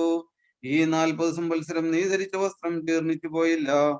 നിന്റെ കാൽ വീങ്ങിയതുമില്ല. ഒരുവൻ നിന്റെ മകനെ ശിക്ഷിച്ചു വളർത്തുന്നത് പോലെ നിന്റെ ദൈവമായ കർത്താവ് നിന്നെ ശിക്ഷിച്ചു വളർത്തുന്നു എന്ന് നീ മനസ്സിൽ ധ്യാനിച്ചു കൊള്ളണം. ആകയാൽ നിന്റെ ദൈവമായ കർത്താവിന്റെ വഴികളിൽ നടന്ന് അവനെ ഭയപ്പെട്ട് അവന്റെ കൽപ്പനകൾ പാലിക്കണം. നിന്റെ ദൈവമായ കർത്താവ് ഒരു നല്ല ദേശത്തേക്കാകുന്നു നിന്നെ കൊണ്ടുപോകുന്നത്. അത് താഴ്വരയിൽ നിന്നും മലയിൽ നിന്നും പുറപ്പെടുന്ന നീരൊഴുക്കുകളും ഉറവുകളും തടാകങ്ങളും ഉള്ള ദേശമത്രേ. ഗോതമ്പും യവവും മുന്തിരിവള്ളിയും അത്തിവൃക്ഷവും മാതളനാരകവും ഒലിവൃക്ഷവും തേനുമുള്ള ദേശം, സുഭിക്ഷമായി ജീവിക്കാവുന്നതും ഒന്നിനും കുറവില്ലാത്തതുമായ ദേശം, കല്ല് ഇരുമ്പായിരിക്കുന്നതും മലകളിൽ നിന്ന് താമ്രം വെട്ടിയെടുക്കാവുന്നതുമായ ദേശമാണ്. നീ ഭക്ഷിച്ച് തൃപ്തനാകുമ്പോൾ നിന്റെ ദൈവമായ കർത്താവ് നിനക്ക് തന്നിരിക്കുന്ന നല്ല ദേശത്തെ ഓർത്ത് നീ അവന് സ്തോത്രം ചെയ്യണം. നിന്റെ ദൈവമായ കർത്താവിനെ നീ മറക്കാതിരിപ്പാനും ഞാൻ ഇന്ന് നിന്നോട് കൽപ്പിക്കുന്ന അവന്റെ കൽപ്പനകളും വിധികളും നിയമങ്ങളും അലക്ഷ്യമാക്കാതിരിപ്പാനും നീ ഭക്ഷിച്ച് തൃപ്തിപ്പെട്ട് നല്ല വീടുകൾ പണിത് അവയിൽ പാർക്കുമ്പോഴും നിന്റെ ആടുമാടുകളും വെള്ളിയും പൊന്നും നിനക്കുള്ളത് എല്ലാം വർദ്ധിക്കുമ്പോഴും നിന്റെ ഹൃദയം നിഗളിക്കാതിരിക്കണം. നിന്നെ അടിമ വീടായ മിസ്രൈമിൽ നിന്ന് പുറപ്പെടുവിക്കുകയും അഗ്നിസർപ്പവും തേളും വെള്ളമില്ലാത്ത വരൾച്ചയുമുള്ള വലിയതും ഭയങ്കരവുമായ മരുഭൂമിയിൽ കൂടി നിന്നെ കൊണ്ടുവരികയും പാറയിൽ നിന്ന് നിനക്ക് വെള്ളം പുറപ്പെടുവിക്കുകയും നിന്നെ താഴ്ത്തി പരീക്ഷിച്ചു പിൻകാലത്ത് നിനക്ക് നന്മ ചെയ്യേണ്ടതിന് മരുഭൂമിയിൽ നിന്റെ പിതാക്കന്മാർ അറിയാത്ത മന്ന കൊണ്ട് പോഷിപ്പിക്കുകയും ചെയ്ത നിന്റെ ദൈവമായ കർത്താവിനെ നീ മറന്നു. എന്റെ ശക്തിയും എന്റെ കൈയുടെ ബലവും ഈ സമ്പത്തുണ്ടാക്കിയെന്ന് എന്റെ ഹൃദയത്തിൽ പറയാതിരിപ്പാനും സൂക്ഷിച്ചുകൊള്ളണം. നിന്റെ ദൈവമായ കർത്താവിനെ നീ ഓർക്കണം. നിന്റെ പിതാക്കന്മാരോട് സത്യം ചെയ്ത് തന്റെ നിയമം എന്നുള്ളത് പോലെ സ്ഥിരമാക്കുവാൻ അവനല്ലയോ നിനക്ക് സമ്പത്തുണ്ടാക്കുവാൻ ശക്തി തരുന്നത്. നിന്റെ ദൈവമായ കർത്താവിന്റെ നീ മറക്കുകയും എന്റെ ദേവന്മാരെ പിന്തുടർന്ന് അവയെ സേവിച്ച് നമസ്കരിക്കുകയും ചെയ്താൽ നിങ്ങൾ നശിച്ചു പോകും എന്ന് ഞാൻ നിങ്ങളോട് സാക്ഷീകരിക്കുന്നു. നിങ്ങളുടെ ദൈവമായ കർത്താവിന്റെ വാക്കുകൾ നിങ്ങൾ കേൾക്കാതിരിക്കുന്നത് നിമിത്തം ദൈവം നിങ്ങളുടെ മുമ്പിൽ നിന്ന് നശിപ്പിക്കുന്ന ജാതികളെ പോലെ തന്നെ നിങ്ങളും നശിച്ചു പോകും. ആവർത്തന പുസ്തകം അധ്യായം 9. ഇസ്രായേലെ കേൾക്കുക, നീ ഇന്ന് യോർദാൻ കടന്ന് നിന്നെക്കാൾ ബഹുലവും ബലവുമുള്ള ജാതികളെയും ആകാശത്തോളം ഉയർന്ന കോട്ടകളുള്ള വലിയ പട്ടണങ്ങളെയും വലിപ്പവും പൊക്കണവുമുള്ള ജാതിയെയും ജയിക്കുവാൻ പോകുന്നു. നീ അവരെ അറിയുന്നു, അവരുടെ മുമ്പാകെ നിൽക്കാകുന്നവനാര് എന്ന് നീ കേട്ടിരിക്കുന്നു. എന്നാൽ നിന്റെ ദൈവമായ കർത്താവ് ദഹിപ്പിക്കുന്ന അഗ്നിയായി നിനക്ക് മുമ്പിൽ കടന്നു പോകുന്നു എന്ന് നീ ഇന്നറിയണം. അവൻ അവരെ നശിപ്പിക്കുകയും നിന്റെ മുമ്പിൽ താഴ്ത്തുകയും ചെയ്യും. അങ്ങനെ ദൈവം നിന്നോട് അരുളി ചെയ്തതുപോലെ നീ അവരെ നീക്കിക്കളയും, വേഗം നശിപ്പിക്കുകയും ചെയ്യും. നിന്റെ ദൈവമായ കർത്താവ് അവരെ നിന്റെ മുമ്പിൽ നിന്ന് നീക്കിക്കളഞ്ഞ ശേഷം എന്റെ നീതി നിമിത്തം ഈ ദേശം കൈവശപ്പെടുത്തുവാൻ ദൈവം എന്നെ കൊണ്ടുവന്നു എന്ന് നിന്റെ ഹൃദയത്തിൽ പറയരുത്. ആ ജാതിയുടെ തിന്മ നിമിത്തമാണ് ദൈവം അവരെ നിന്റെ മുമ്പിൽ നിന്ന് നീക്കിക്കളയുന്നത്. അവരുടെ ദേശം കീഴ്പ്പെടുത്തുവാൻ ചെല്ലുന്നത് നിന്റെ നീതി മൂലമോ നിന്റെ ഹൃദയപരമാർത്ഥം മൂലമോ അല്ല, ആ ജാതിയുടെ ദുഷ്ടത നിമിത്തവും അബ്രഹാം ഇസാക്ക് യാക്കോബ് എന്ന നിന്റെ പിതാക്കന്മാരോട് ദൈവം സത്യം ചെയ്ത വചനം നിവർത്തിക്കേണ്ടതിനും അത്രേ നിന്റെ ദൈവമായ കർത്താവ് അവരെ നിന്റെ മുമ്പിൽ നിന്ന് നീക്കിക്കളയുന്നത്. ആകയാൽ നിന്റെ ദൈവമായ കർത്താവ് നിനക്ക് ആ നല്ല ദേശം അവകാശമായി തരുന്നത് നിന്റെ നീതി നിമിത്തമല്ല എന്ന് അറിഞ്ഞുകൊള്ളണം. നീ ദുശാഠ്യമുള്ള ജനമാകുന്നു. നീ മരുഭൂമിയിൽ വെച്ച് നിന്റെ ദൈവമായ കർത്താവിനെ കോപിപ്പിച്ചു എന്നത് ഓർക്കുക. മറന്നു കളയരുത്. മിസ്രയീം ദേശത്ത് നിന്ന് പുറപ്പെട്ട നാൾ മുതൽ ഈ സ്ഥലത്ത് വന്നതുവരെയും നിങ്ങൾ ദൈവത്തോട് മത്സരിച്ചു. ഹോറബിലും നിങ്ങൾ ദൈവത്തെ കോപിപ്പിച്ചു. അതുകൊണ്ട് താൻ നിങ്ങളെ നശിപ്പിക്കത്തക്കവണ്ണം നിങ്ങളോട് കോപിച്ചു. താൻ നിങ്ങളോട് ചെയ്ത നിയമത്തിന്റെ പലകകളായ കൽപ്പലകളെ വാങ്ങുവാൻ ഞാൻ പർവ്വതത്തിൽ കയറി 40 രാവും 40 പകലും പർവ്വതത്തിൽ താമസിച്ചു. ഞാൻ ഭക്ഷിക്കുകയോ പാനം ചെയ്യുകയോ ചെയ്തില്ല. ദൈവത്തിന്റെ വിരൽ കൊണ്ട് എഴുതിയ 2 കൽപ്പലക കർത്താവ് എന്റെ കൈവശം തന്നു. മഹായോഗമുണ്ടായിരുന്ന നാളിൽ ദൈവം പർവ്വതത്തിൽ വെച്ച് തീയുടെ നടുവിൽ നിന്നും നിങ്ങളോട് അരുളി ചെയ്ത സകല വചനങ്ങളും അവയിൽ എഴുതിയിരുന്നു. 40 രാവും 40 പകലും കഴിഞ്ഞപ്പോഴായിരുന്നു ദൈവം എന്റെ കൈവശം നിയമത്തിന്റെ പലകകളായ 2 കൽപ്പലക തന്നത്. അപ്പോൾ താൻ എന്നോട്, നീ എഴുന്നേറ്റ് വേഗം ഇവിടെ നിന്ന് ഇറങ്ങിച്ചെല്ലുക. നീ മിസ്രയീമിൽ നിന്ന് കൊണ്ടുവന്ന നിന്റെ ജനം ഞങ്ങളെ തന്നെ അശുദ്ധമാക്കി. ഞാൻ അവരോട് കൽപ്പിച്ച മാർഗം വേഗം വിട്ടുമാറി ഒരു വിഗ്രഹം വാർത്തുണ്ടാക്കിയിരിക്കുന്നു എന്ന് കൽപ്പിച്ചു. ഞാൻ ഈ ജനത്തെ ദുശാഠ്യമുള്ള ജനം എന്ന് കാണുന്നു. എന്നെ വിടുക, ഞാൻ അവരെ നശിപ്പിച്ചു. അവരുടെ പേര് ആകാശത്തിന് കീഴിൽ നിന്ന് മായ്ച്ചു കളയും. നിന്നെ അവരെക്കാൾ ബലവും വലിപ്പമുള്ള ജാതിയാക്കും എന്നും ദൈവം എന്നോട് അരുളി ചെയ്തു. അങ്ങനെ ഞാൻ പർവ്വതത്തിൽ നിന്നിറങ്ങി പർവ്വതം തീ കാളിക്കത്തുകയായിരുന്നു. നിയമത്തിന്റെ പലക രണ്ടും എന്റെ രണ്ടു കൈയിലും ഉണ്ടായിരുന്നു. ഞാൻ നോക്കിയപ്പോൾ നിങ്ങൾ നിങ്ങളുടെ ദൈവമായ കർത്താവിനോട് പാപം ചെയ്ത ഒരു കാളക്കുട്ടിയെ വാർത്തുണ്ടാക്കി കർത്താവ് നിങ്ങളോട് കൽപ്പിച്ച മാർഗം വേഗം വിട്ടുമാറായിരിക്കുന്നത് കണ്ടു. അപ്പോൾ ഞാൻ പലക രണ്ടും എന്റെ രണ്ടു കൈയിൽ നിന്നും നിങ്ങൾ കാണുകയെ എറിഞ്ഞ് ഉടച്ചു കളഞ്ഞു. പിന്നെ ദൈവത്തെ കോപിപ്പിപ്പാൻ തക്കവണ്ണം നിങ്ങൾ അവന് അനിഷ്ടമായി പ്രവർത്തിച്ച നിങ്ങളുടെ സകല പാപങ്ങളും നിമിത്തം ഞാൻ ദൈവസന്നിധിയിൽ മുമ്പേ പോലെ 40 രാവും 40 പകലും വീണ് കിടന്നു. ഞാൻ ആഹാരം കഴിക്കുകയോ വെള്ളം കുടിക്കുകയോ ചെയ്തില്ല. ദൈവം നിങ്ങളെ നശിപ്പിക്കുമാർ നിങ്ങളുടെ നേരെ കോപിപ്പിച്ച കോപവും ക്രോധവും ഞാൻ ഭയപ്പെട്ടു. എന്നാൽ ദൈവം ആ പ്രാവശ്യവും എന്റെ യാചന കേട്ടു. അഹ്റോനെ നശിപ്പിക്കുമാർ അവന്റെ നേരെയും ദൈവം വളരെ കോപിപ്പിച്ചു. എന്നാൽ ഞാൻ അന്ന് അഹ്റോന് വേണ്ടിയും പ്രാർത്ഥിച്ചു. നിങ്ങൾ ഉണ്ടാക്കിയ നിങ്ങളുടെ പാപമായ കാളക്കുട്ടിയെ ഞാൻ എടുത്ത് തീയിലിട്ടു ചുട്ടു നന്നായി അരിച്ച് നേരിയ പൊടിയാക്കി പൊടി പർവ്വതത്തിൽ നിന്നും ഒഴുകുന്ന തോട്ടിൽ ഇട്ടു. തബേരയിലും മസായിലും കിബ്രോത്ത് ഹത്താവയിലും വെച്ച് നിങ്ങൾ കർത്താവിനെ കോപിപ്പിച്ചു. നിങ്ങൾ ചെന്ന് ഞാൻ നിങ്ങൾക്ക് തന്നിട്ടുള്ള ദേശം കൈവശമാക്കുവാൻ എന്ന് കൽപ്പിച്ചു. ദൈവം നിങ്ങളെ റക്കാമിൽ നിന്ന് അയച്ചപ്പോഴും നിങ്ങൾ നിങ്ങളുടെ ദൈവമായ കർത്താവിന്റെ കൽപ്പനയോട് മത്സരിച്ചു. അവനെ വിശ്വസിച്ചില്ല, അവന്റെ വാക്ക് അനുസരിച്ചുമില്ല. ഞാൻ നിങ്ങളെ അറിഞ്ഞ നാൾ മുതൽ നിങ്ങൾ ദൈവത്തോട് മത്സരികളായിരിക്കുന്നു. ദൈവം നിങ്ങളെ നശിപ്പിക്കുമെന്ന് അരുളി ചെയ്തിരിക്കുന്നത് കൊണ്ട് ഞാൻ ദൈവസന്നിധിയിൽ 40 രാവും 40 പകലും വീണ് കിടന്നു. ഞാൻ ദൈവത്തോട് പ്രാർത്ഥിച്ചു, കർത്താവായ ദൈവമേ, നിന്റെ മഹത്വം കൊണ്ട് നീ വീണ്ടെടുത്ത് ബലമുള്ള കയ്യാൽ മെസ്രോനിൽ നിന്ന് കൊണ്ടുവന്ന നിന്റെ ജനത്തെയും നിന്റെ അവകാശത്തെയും നശിപ്പിക്കരുതേ. അബ്രഹാം, ഇസാഖ്, യാക്കോബ് എന്ന നിന്റെ ദാസന്മാരെ ഓർക്കണമേ.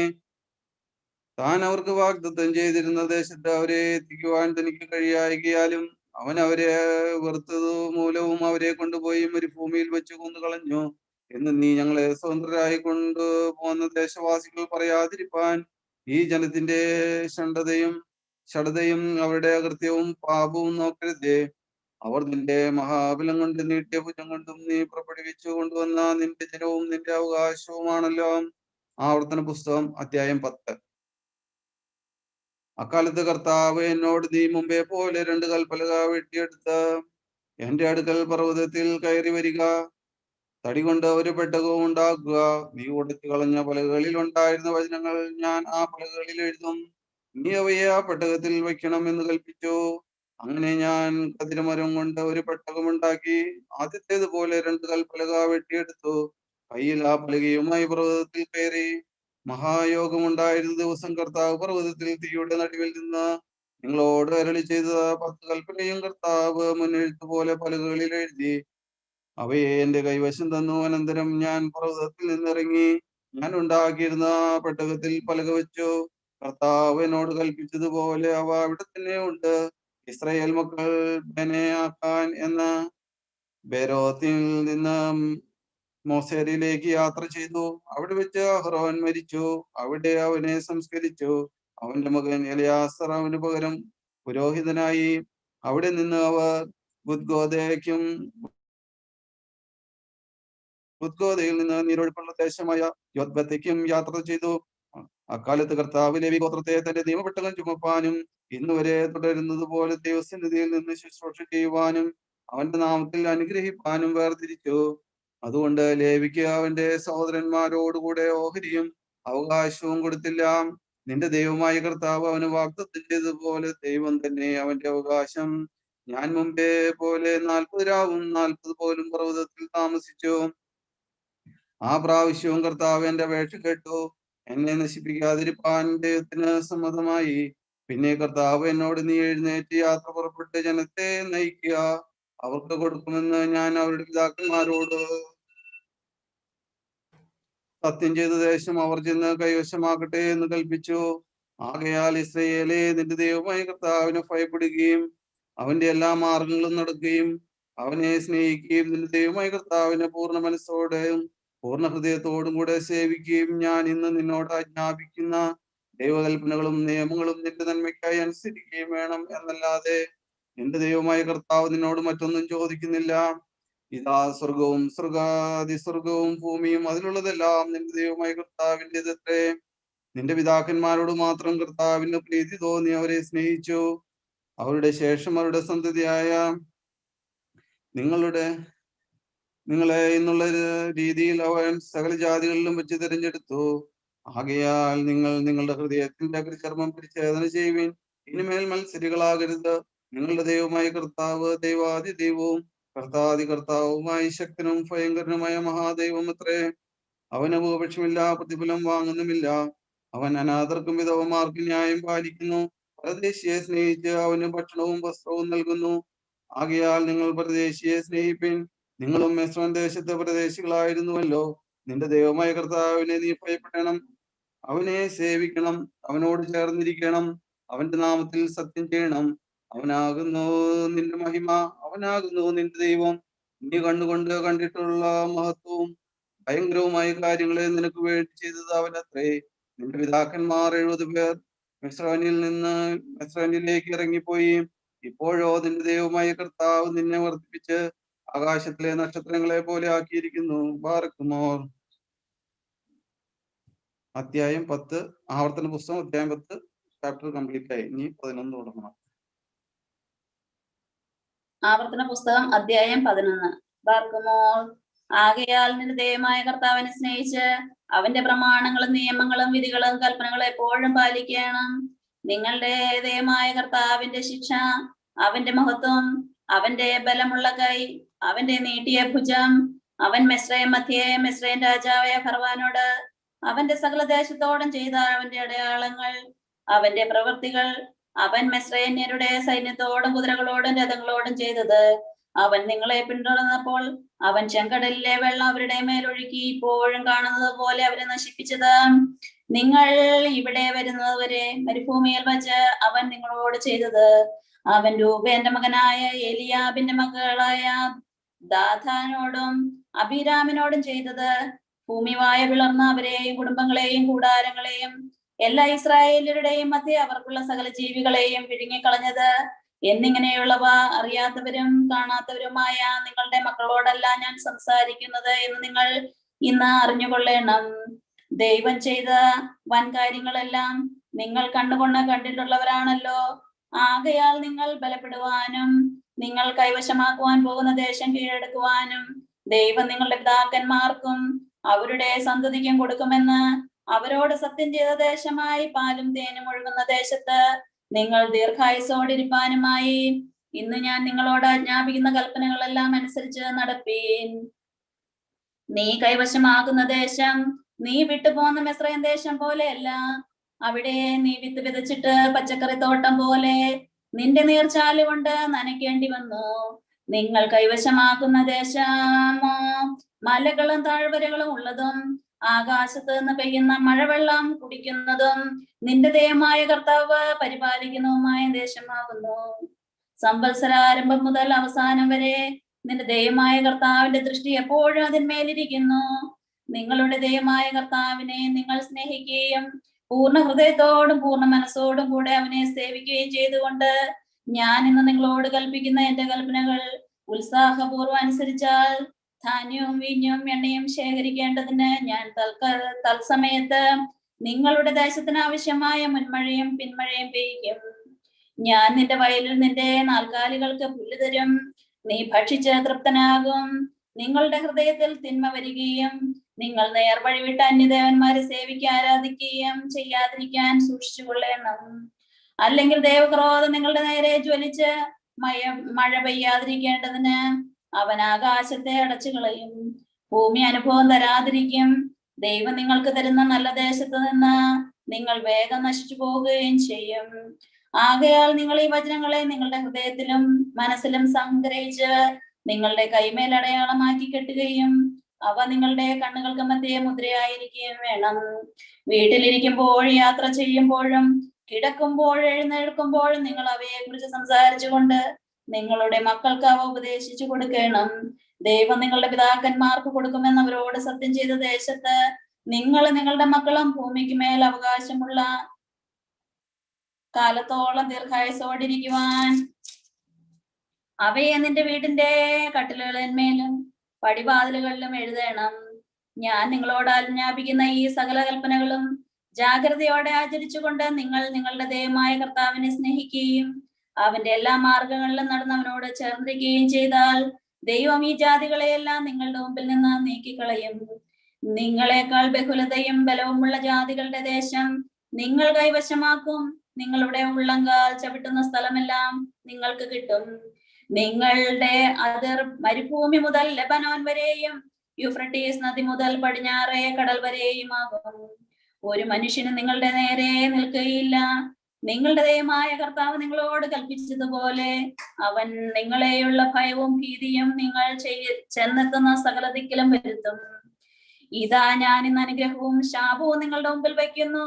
ഇന്ന് ഞാൻ നിങ്ങളോട് ആജ്ഞാപിക്കുന്ന നിങ്ങളുടെ ദൈവമായ കർത്താവിന്റെ കൽപ്പനകൾ നിങ്ങൾ അനുസരിക്കുന്നുവെങ്കിൽ അനുഗ്രഹവും നിങ്ങളുടെ ദൈവമായ കർത്താവിന്റെ കൽപ്പനകൾ അനുസരിക്കാതെ ഇന്ന് ഞാൻ നിങ്ങളോട് കൽപ്പിക്കുന്ന വഴി വിട്ടുമാറി നിങ്ങൾ അറിഞ്ഞിട്ടില്ലാത്ത അന്യദേവന്മാരുടെ പിന്നാലെ പോകുന്നുവെങ്കിൽ ശാപവും വരും.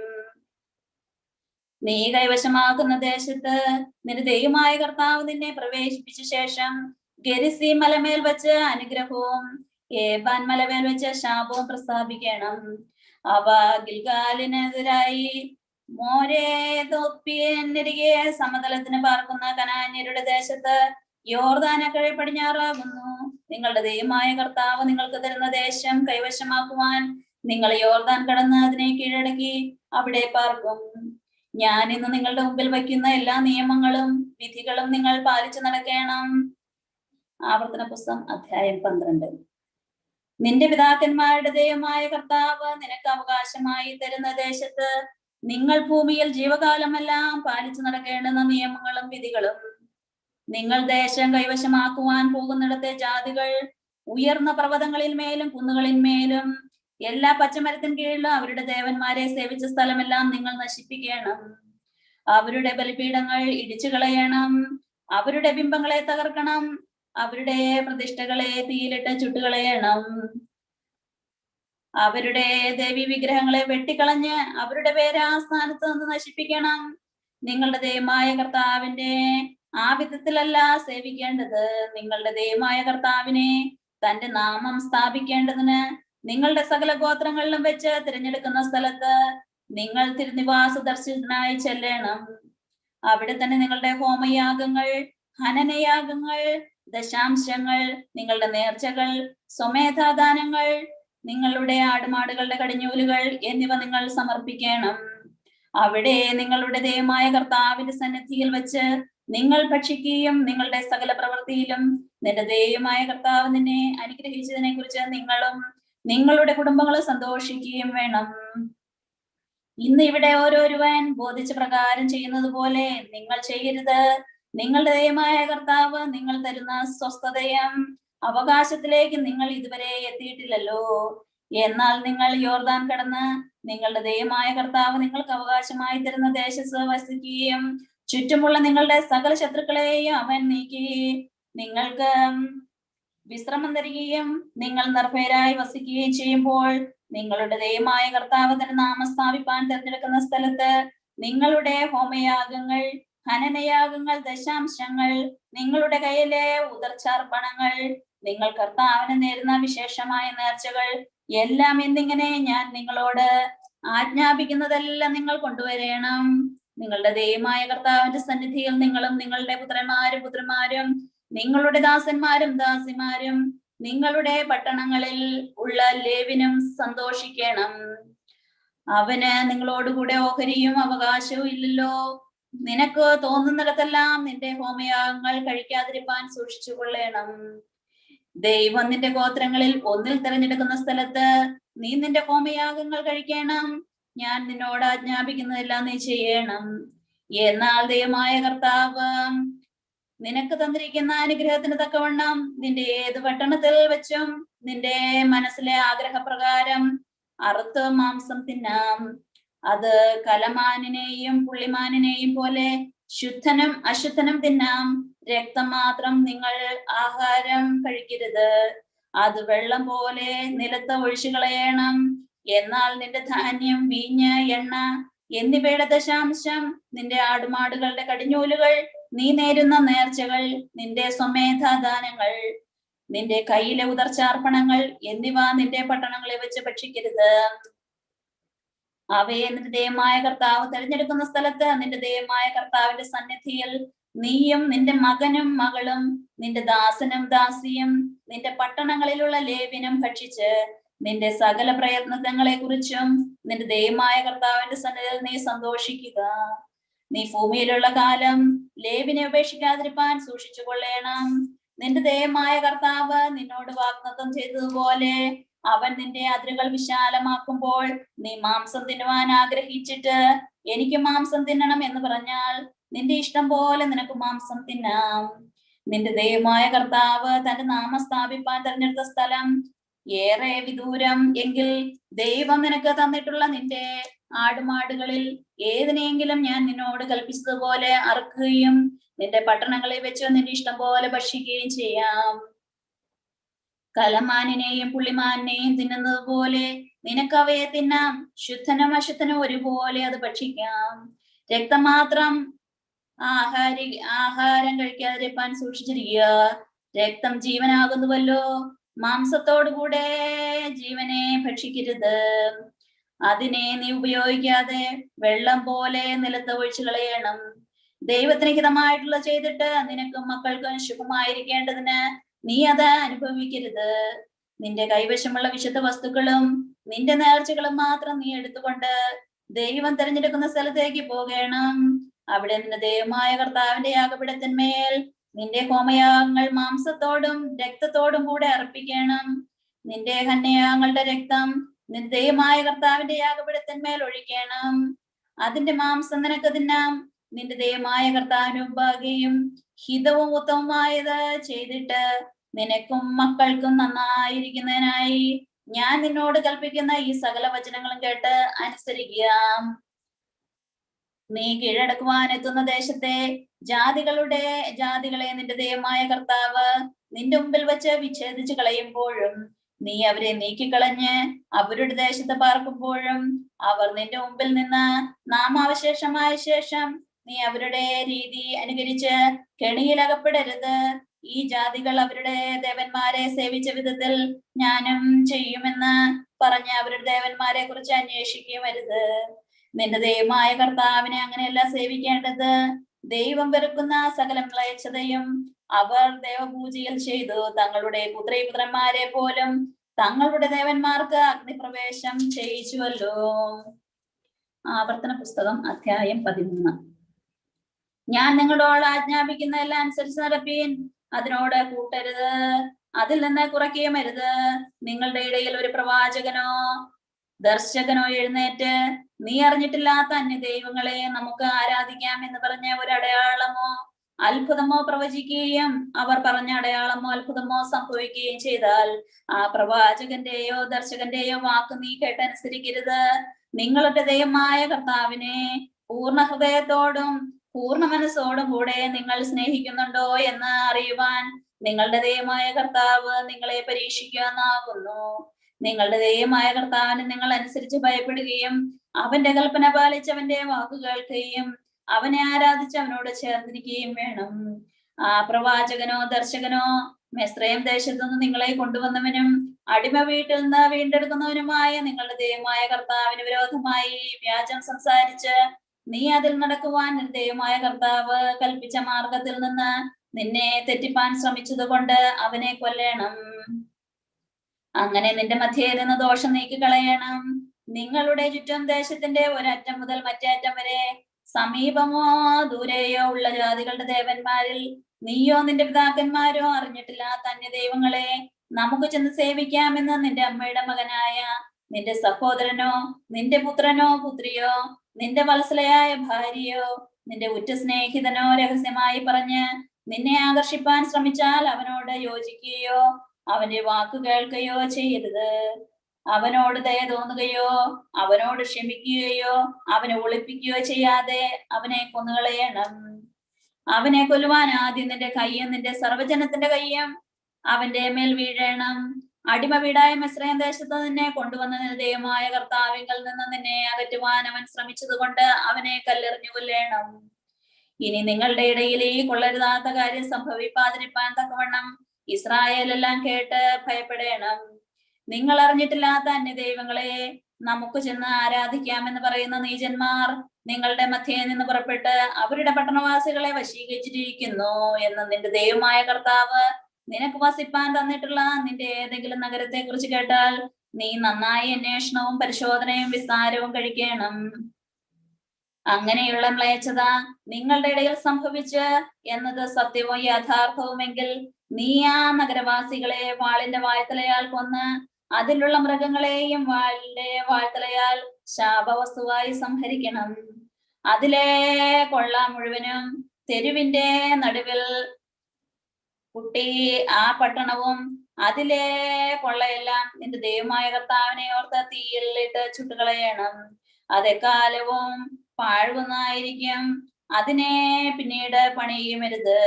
നിന്റെ ദൈവമായ കർത്താവിന്റെ വാക്ക് കേട്ട് ഞാൻ ഇന്ന് നിന്നോട് ആജ്ഞാപിക്കുന്ന അവന്റെ സകല കൽപ്പനകളും പാലിച്ച് നിന്റെ ദൈവമായ കർത്താവിനെ ഹിതമായിട്ടുള്ളവ ചെയ്തിട്ട് ദൈവം തന്റെ ഉഗ്രഹവും മാറ്റി നിന്നോട് കരുണയും ദയയും കാണിക്കുവാനും നിന്റെ പിതാക്കന്മാരോട് സത്യം ചെയ്തതുപോലെ നിന്നെ വർദ്ധിപ്പിക്കേണ്ടതിനും ശാപവസ്തു യാതൊന്നും നിന്റെ കയ്യിൽ ഒട്ടിയിരിക്കരുത്. ആവർത്തന പുസ്തകം അധ്യായം 14. നിങ്ങൾ നിങ്ങളുടെ ദൈവമായ കർത്താവിന്റെ മക്കളാകുന്നു. മരിച്ചവന് വേണ്ടി സ്വയം മുറിവേൽപ്പിക്കുകയോ നിങ്ങളുടെ തല മുൻഭാഗം മുണ്ടനം ചെയ്യുകയോ അരുത്. നിന്റെ ദൈവമായ കർത്താവിന് നീ വിശുദ്ധ ജനമാകുന്നു. ഭൂതലത്തിലുള്ള സകല ജാതികളിലും വച്ച് തനിക്ക് സ്വന്തം ജനമായിരിക്കാൻ ദൈവം നിന്നെ തിരഞ്ഞെടുത്തിരിക്കുന്നു. മ്ലേച്ഛമായതൊന്നും ഭക്ഷിക്കരുത്. നിങ്ങൾക്ക് ഭക്ഷിക്കുന്നതിന് അനുവാദമുള്ള മൃഗങ്ങൾ കാള, ചെമ്മരിയാട്, കോലാട്, കലമാൻ, പുള്ളിമാൻ, കടമാൻ, കാട്ടാട്, ചെറുമാൻ, മലയാട്, കവരിമാൻ, മൃഗങ്ങളിൽ കുളമ്പ് പിളർന്നതും കുളമ്പ് രണ്ടായി പിരിഞ്ഞതും അയവിറക്കുന്നതുമായ മൃഗത്തെ എല്ലാം ഭക്ഷിക്കാം. എന്നാൽ അയവിറക്കുന്നവയിലും കുളമ്പ് പിളർന്നവയിലും തിന്നരുതാത്തവ ഒട്ടകം, മുയൽ, കുഴിമുയൽ. അവ അയവിറക്കുന്നുണ്ടെങ്കിലും കുളമ്പ് പിളർന്നവയല്ല. അവ നിങ്ങൾക്ക് അശുദ്ധം. പന്നി, അത് കുളമ്പ് പിളർന്നതെങ്കിലും അയവിറക്കുന്നില്ല. അതും നിങ്ങൾക്ക് അശുദ്ധം. ഇവയുടെ മാംസം തിന്നരുത്. പിണം തൊടുകയും അരുത്. വെള്ളത്തിലുള്ള എല്ലാറ്റിലും ചിറകും ചെതുമ്പലും ഉള്ളതെല്ലാം നിങ്ങൾക്ക് തിന്നാം. എന്നാൽ ചിറകും ചെതുമ്പലും ഇല്ലാത്തതൊന്നും തിന്നരുത്. അത് നിങ്ങൾക്ക് അശുദ്ധം. ശുദ്ധിയുള്ള സകല പക്ഷികളെയും നിങ്ങൾക്ക് ഭക്ഷിക്കാം. പക്ഷികളിൽ തിന്നരുതാത്തവ കടൽ റാഞ്ചൽ, ചെമ്പരുന്ത്, കഴുകൻ, ചങ്ങാലിപ്പരുന്ത്, ഗൃദ്ധം, പലതരം പരുന്ത്, പലതരം കാക്ക, ഒട്ടകപക്ഷി, പുള്ള്, കടൽക്കാക്ക, പലതരം പ്രാപ്പിടിയൻ, നത്ത്, കൂമൻ, മൂങ്ങ, വേഴാമ്പൽ, കുടുംബച്ചാത്തൻ, നീർക്കാക്ക, പെരിഞ്ഞാറ, പലതരം കൊക്ക്, കുളക്കോഴി, നരിച്ചീർ എന്നിവയാകുന്നു. ചിറകുള്ള ഇഴജാതികളെയെല്ലാം നിങ്ങൾക്ക് അശുദ്ധം. അവയെ തിന്നരുത്. ശുദ്ധിയുള്ള പക്ഷികളെയെല്ലാം നിങ്ങൾക്ക് തിന്നാം. താനേ ചത്ത ഒന്നിനെയും ഭക്ഷിക്കരുത്. അത് നിന്റെ പട്ടണത്തിലുള്ള പരദേശിക്ക് ഭക്ഷിപ്പാൻ കൊടുക്കാം, അല്ലെങ്കിൽ അന്യജാതിക്കാരന് വിൽക്കാം. നിന്റെ ദൈവമായ കർത്താവിന് നീ വിശുദ്ധ ജനമത്രേ. ആട്ടിൻകുട്ടിയെ അതിന്റെ തള്ളയുടെ പാലിൽ പാകം ചെയ്യരുത്. ആണ്ടുതോറും വയലിൽ വിതച്ചുണ്ടാകുന്ന എല്ലാ വിളവിലും ദശാംശം മാറ്റിവെക്കണം. നിന്റെ ദൈവമായ കർത്താവിനെ ഭയപ്പെടുവാൻ പഠിക്കുന്നവാനായി നിന്റെ ദൈവമായ കർത്താവ് തന്റെ നാമത്തെ സ്ഥാപിപ്പാൻ തിരഞ്ഞെടുക്കുന്ന സ്ഥലത്ത് നീ നിന്റെ ധാന്യത്തിന്റെയും വീഞ്ഞിന്റെയും എണ്ണയുടെയും ദശാംശവും നിന്റെ ആടുമാടുകളുടെ കടിഞ്ഞൂലുകളെയും അവന്റെ സന്നിധിയിൽ വെച്ച് ഭക്ഷിക്കാം. നിന്റെ ദൈവമായ കർത്താവ് നിന്നെ അനുഗ്രഹിക്കവേ നിന്റെ ദൈവമായ കർത്താവ് തന്റെ നാമം സ്ഥാപിപ്പാൻ തിരഞ്ഞെടുക്കുന്ന സ്ഥലം വളരെ ദൂരെയും അത് കൊണ്ടുപോകുവാൻ കഴിയാതെ വണ്ണം വഴി അതിദീർഘവുമെങ്കിൽ അത് വിറ്റ് പണമാക്കി പണം കയ്യിൽ എടുത്ത് നിന്റെ ദൈവമായ കർത്താവ് തിരഞ്ഞെടുക്കുന്ന സ്ഥലത്ത് കൊണ്ടുപോകണം. നിന്റെ ഇഷ്ടം പോലെ മാടോ, ആടോ, വീഞ്ഞോ, മദ്യമോ നീ ആഗ്രഹിക്കുന്ന ഏതും ആ പണം കൊടുത്ത് വാങ്ങി നിന്റെ ദൈവമായ കർത്താവിന്റെ സന്നിധിയിൽ വെച്ച് ഭക്ഷിച്ച് നീയും നിന്റെ കുടുംബവും സന്തോഷിക്കണം. നിന്റെ പട്ടണങ്ങളിലെ ലേവിനെ മറന്നു കളയരുത്. അവന് നിന്നോടുകൂടെ ഓഹരിയും അവകാശവും ഇല്ലല്ലോ. 3 സംവത്സരം കഴിയുമ്പോൾ മൂന്നാം സംവത്സരത്തിൽ നിനക്കുള്ള വിളവിന്റെ ദശാംശം മുഴുവനും വേർതിരിച്ച് നിന്റെ പട്ടണങ്ങളിൽ ശേഖരിക്കണം. നീ ചെയ്യുന്ന സകല പ്രവൃത്തിയിലും നിന്റെ ദൈവമായ കർത്താവ് നിന്നെ അനുഗ്രഹിപ്പാനായി നിന്നോടുകൂടി ഓഹരിയും അവകാശവും ഇല്ലാത്ത ലേവ്യനും നിന്റെ പട്ടണങ്ങളിലുള്ള പരദേശിയും അനാഥനും വിധവയും വന്ന് ഭക്ഷിച്ച് തൃപ്തരാകണം. ആവർത്തന പുസ്തകം അധ്യായം 15. 7 വർഷം തികയുമ്പോൾ നീ ഒരു വിമോചനം ആചരിക്കണം. വിമോചനത്തിന്റെ ക്രമം ഇപ്രകാരം: നീ വായ്പ കൊടുത്തവനെല്ലാം അത് ഇളച്ച് കൊടുക്കണം. കർത്താവിന്റെ വിമോചനം പ്രസിദ്ധമാക്കിയത് കൊണ്ട് നീ സ്നേഹിതനെയോ സഹോദരനെയോ ബുദ്ധിമുട്ടിക്കരുത്. അന്യജാതിക്കാരനോട് നിർബന്ധപൂർവ്വം പിരിക്കാം, എന്നാൽ നിന്റെ സഹോദരൻ തരുവാനുള്ളത് നീ ഇളച്ചു കൊടുക്കണം. അങ്ങനെ ദരിദ്രൻ നിങ്ങളുടെ ഇടയിൽ ഉണ്ടാകുകയില്ല. നിന്റെ ദൈവമായ കർത്താവിന്റെ വാക്ക് നീ ശ്രദ്ധിച്ചു കേട്ട് ഇന്ന് ഞാൻ നിന്നോട് ആജ്ഞാപിക്കുന്ന സകല കൽപ്പനകളും പാലിച്ചു നടന്നാൽ നിന്റെ ദൈവമായ കർത്താവ് നിനക്ക് അവകാശമായി തരുന്ന ദേശത്ത് നിന്നെ നന്നായി അനുഗ്രഹിക്കും. നിന്റെ ദൈവമായ കർത്താവ് നിനക്ക് വാഗ്ദത്തം ചെയ്തതുപോലെ നിന്നെ അനുഗ്രഹിക്കുന്നതിനാൽ നീ അനേകം ജാതികൾക്ക് വായ്പ കൊടുക്കും. എന്നാൽ നീയോ വായ്പ വാങ്ങുകയില്ല. നീ അനേകം ജാതികളെ ഭരിക്കും, എന്നാൽ അവർ നിന്നെ ഭരിക്കുകയില്ല. നിന്റെ ദൈവമായ കർത്താവ് നിനക്ക് തരുന്ന ദേശത്ത് ഏതെങ്കിലും പട്ടണത്തിൽ ദരിദ്രനായ സഹോദരൻ നിങ്ങളുടെ ഇടയിൽ ഉണ്ടെങ്കിൽ ദരിദ്രനായ സഹോദരന്റെ നേരെ നീ കഠിന ഹൃദയനാകരുത്. കൈ അടയ്ക്കരുത്. നിന്റെ കൈ അവന് വേണ്ടി തുറന്ന് അവന്റെ ബുദ്ധിമുട്ടിന് ആവശ്യമായ വായ്പ കൊടുക്കണം. വിമോചന സംവത്സരമായ 7-ാം ആണ്ട് സമീപിച്ചിരിക്കുന്നു എന്ന് നിന്റെ ഹൃദയത്തിൽ ഒരു ദുർവിചാരം തോന്നിയിട്ട് ദരിദ്രനായ സഹോദരനോട് നിന്റെ കണ്ണ് നിർദ്ദയമായിരിക്കുന്നുവോയോ അവന് ഒന്നും കൊടുക്കാതിരിക്കുകയോ അവൻ നിനക്ക് വിരോധമായി ദൈവത്തോട് നിലവിളിച്ചിട്ട് അത് നിനക്ക് പാപമായി തീരുകയോ ചെയ്യാതിരിപ്പാൻ കരുതിക്കൊള്ളുക. നീ അവന് നിശ്ചയമായും കൊടുക്കണം. കൊടുക്കുമ്പോൾ മനസ്സിൽ ഭാരം തോന്നരുത്. നിന്റെ ദൈവമായ കർത്താവ് നിന്റെ സകല പ്രവർത്തികളിലും സകല പ്രയത്നങ്ങളിലും നിമിത്തം നിന്നെ അനുഗ്രഹിക്കും. ദരിദ്രൻ ദേശത്തെ കാലം ഉണ്ടായിരിക്കും. ആകയാൽ നിന്റെ ദേശത്ത് അഗതിയും ദരിദ്രമായി നിന്റെ സഹോദരന് നിന്റെ കൈ പൂർണ്ണ മനസ്സോടെ തുറന്നു കൊടുക്കുമെന്ന് ഞാൻ നിന്നോട് ആജ്ഞാപിക്കുന്നു. നിന്റെ സഹോദരനായ ഒരു എബ്രായക്കാരനോ എബ്രായക്കാരിയോ നിനക്ക് സ്വയം വിറ്റിട്ട് 6 സംവത്സരം നിന്നെ സേവിച്ചാൽ 7-ാം സംവത്സരത്തിൽ നീ അവനെ സ്വതന്ത്രനാക്കണം. അവനെ സ്വതന്ത്രനായി വിട്ടയക്കുമ്പോൾ അവനെ വെറുങ്കൈനായി അയക്കരുത്. നിന്റെ ആട്ടിൻകൂട്ടത്തിൽ നിന്ന് കളത്തിൽ നിന്നും മുന്തിരിച്ചക്കിൽ നിന്നും അവന് സമൃദ്ധിയായി ദാനം ചെയ്യണം. നിന്റെ ദൈവമായ കർത്താവ് നിന്നെ അനുഗ്രഹിച്ചതുപോലെ നീ അവന് കൊടുക്കണം.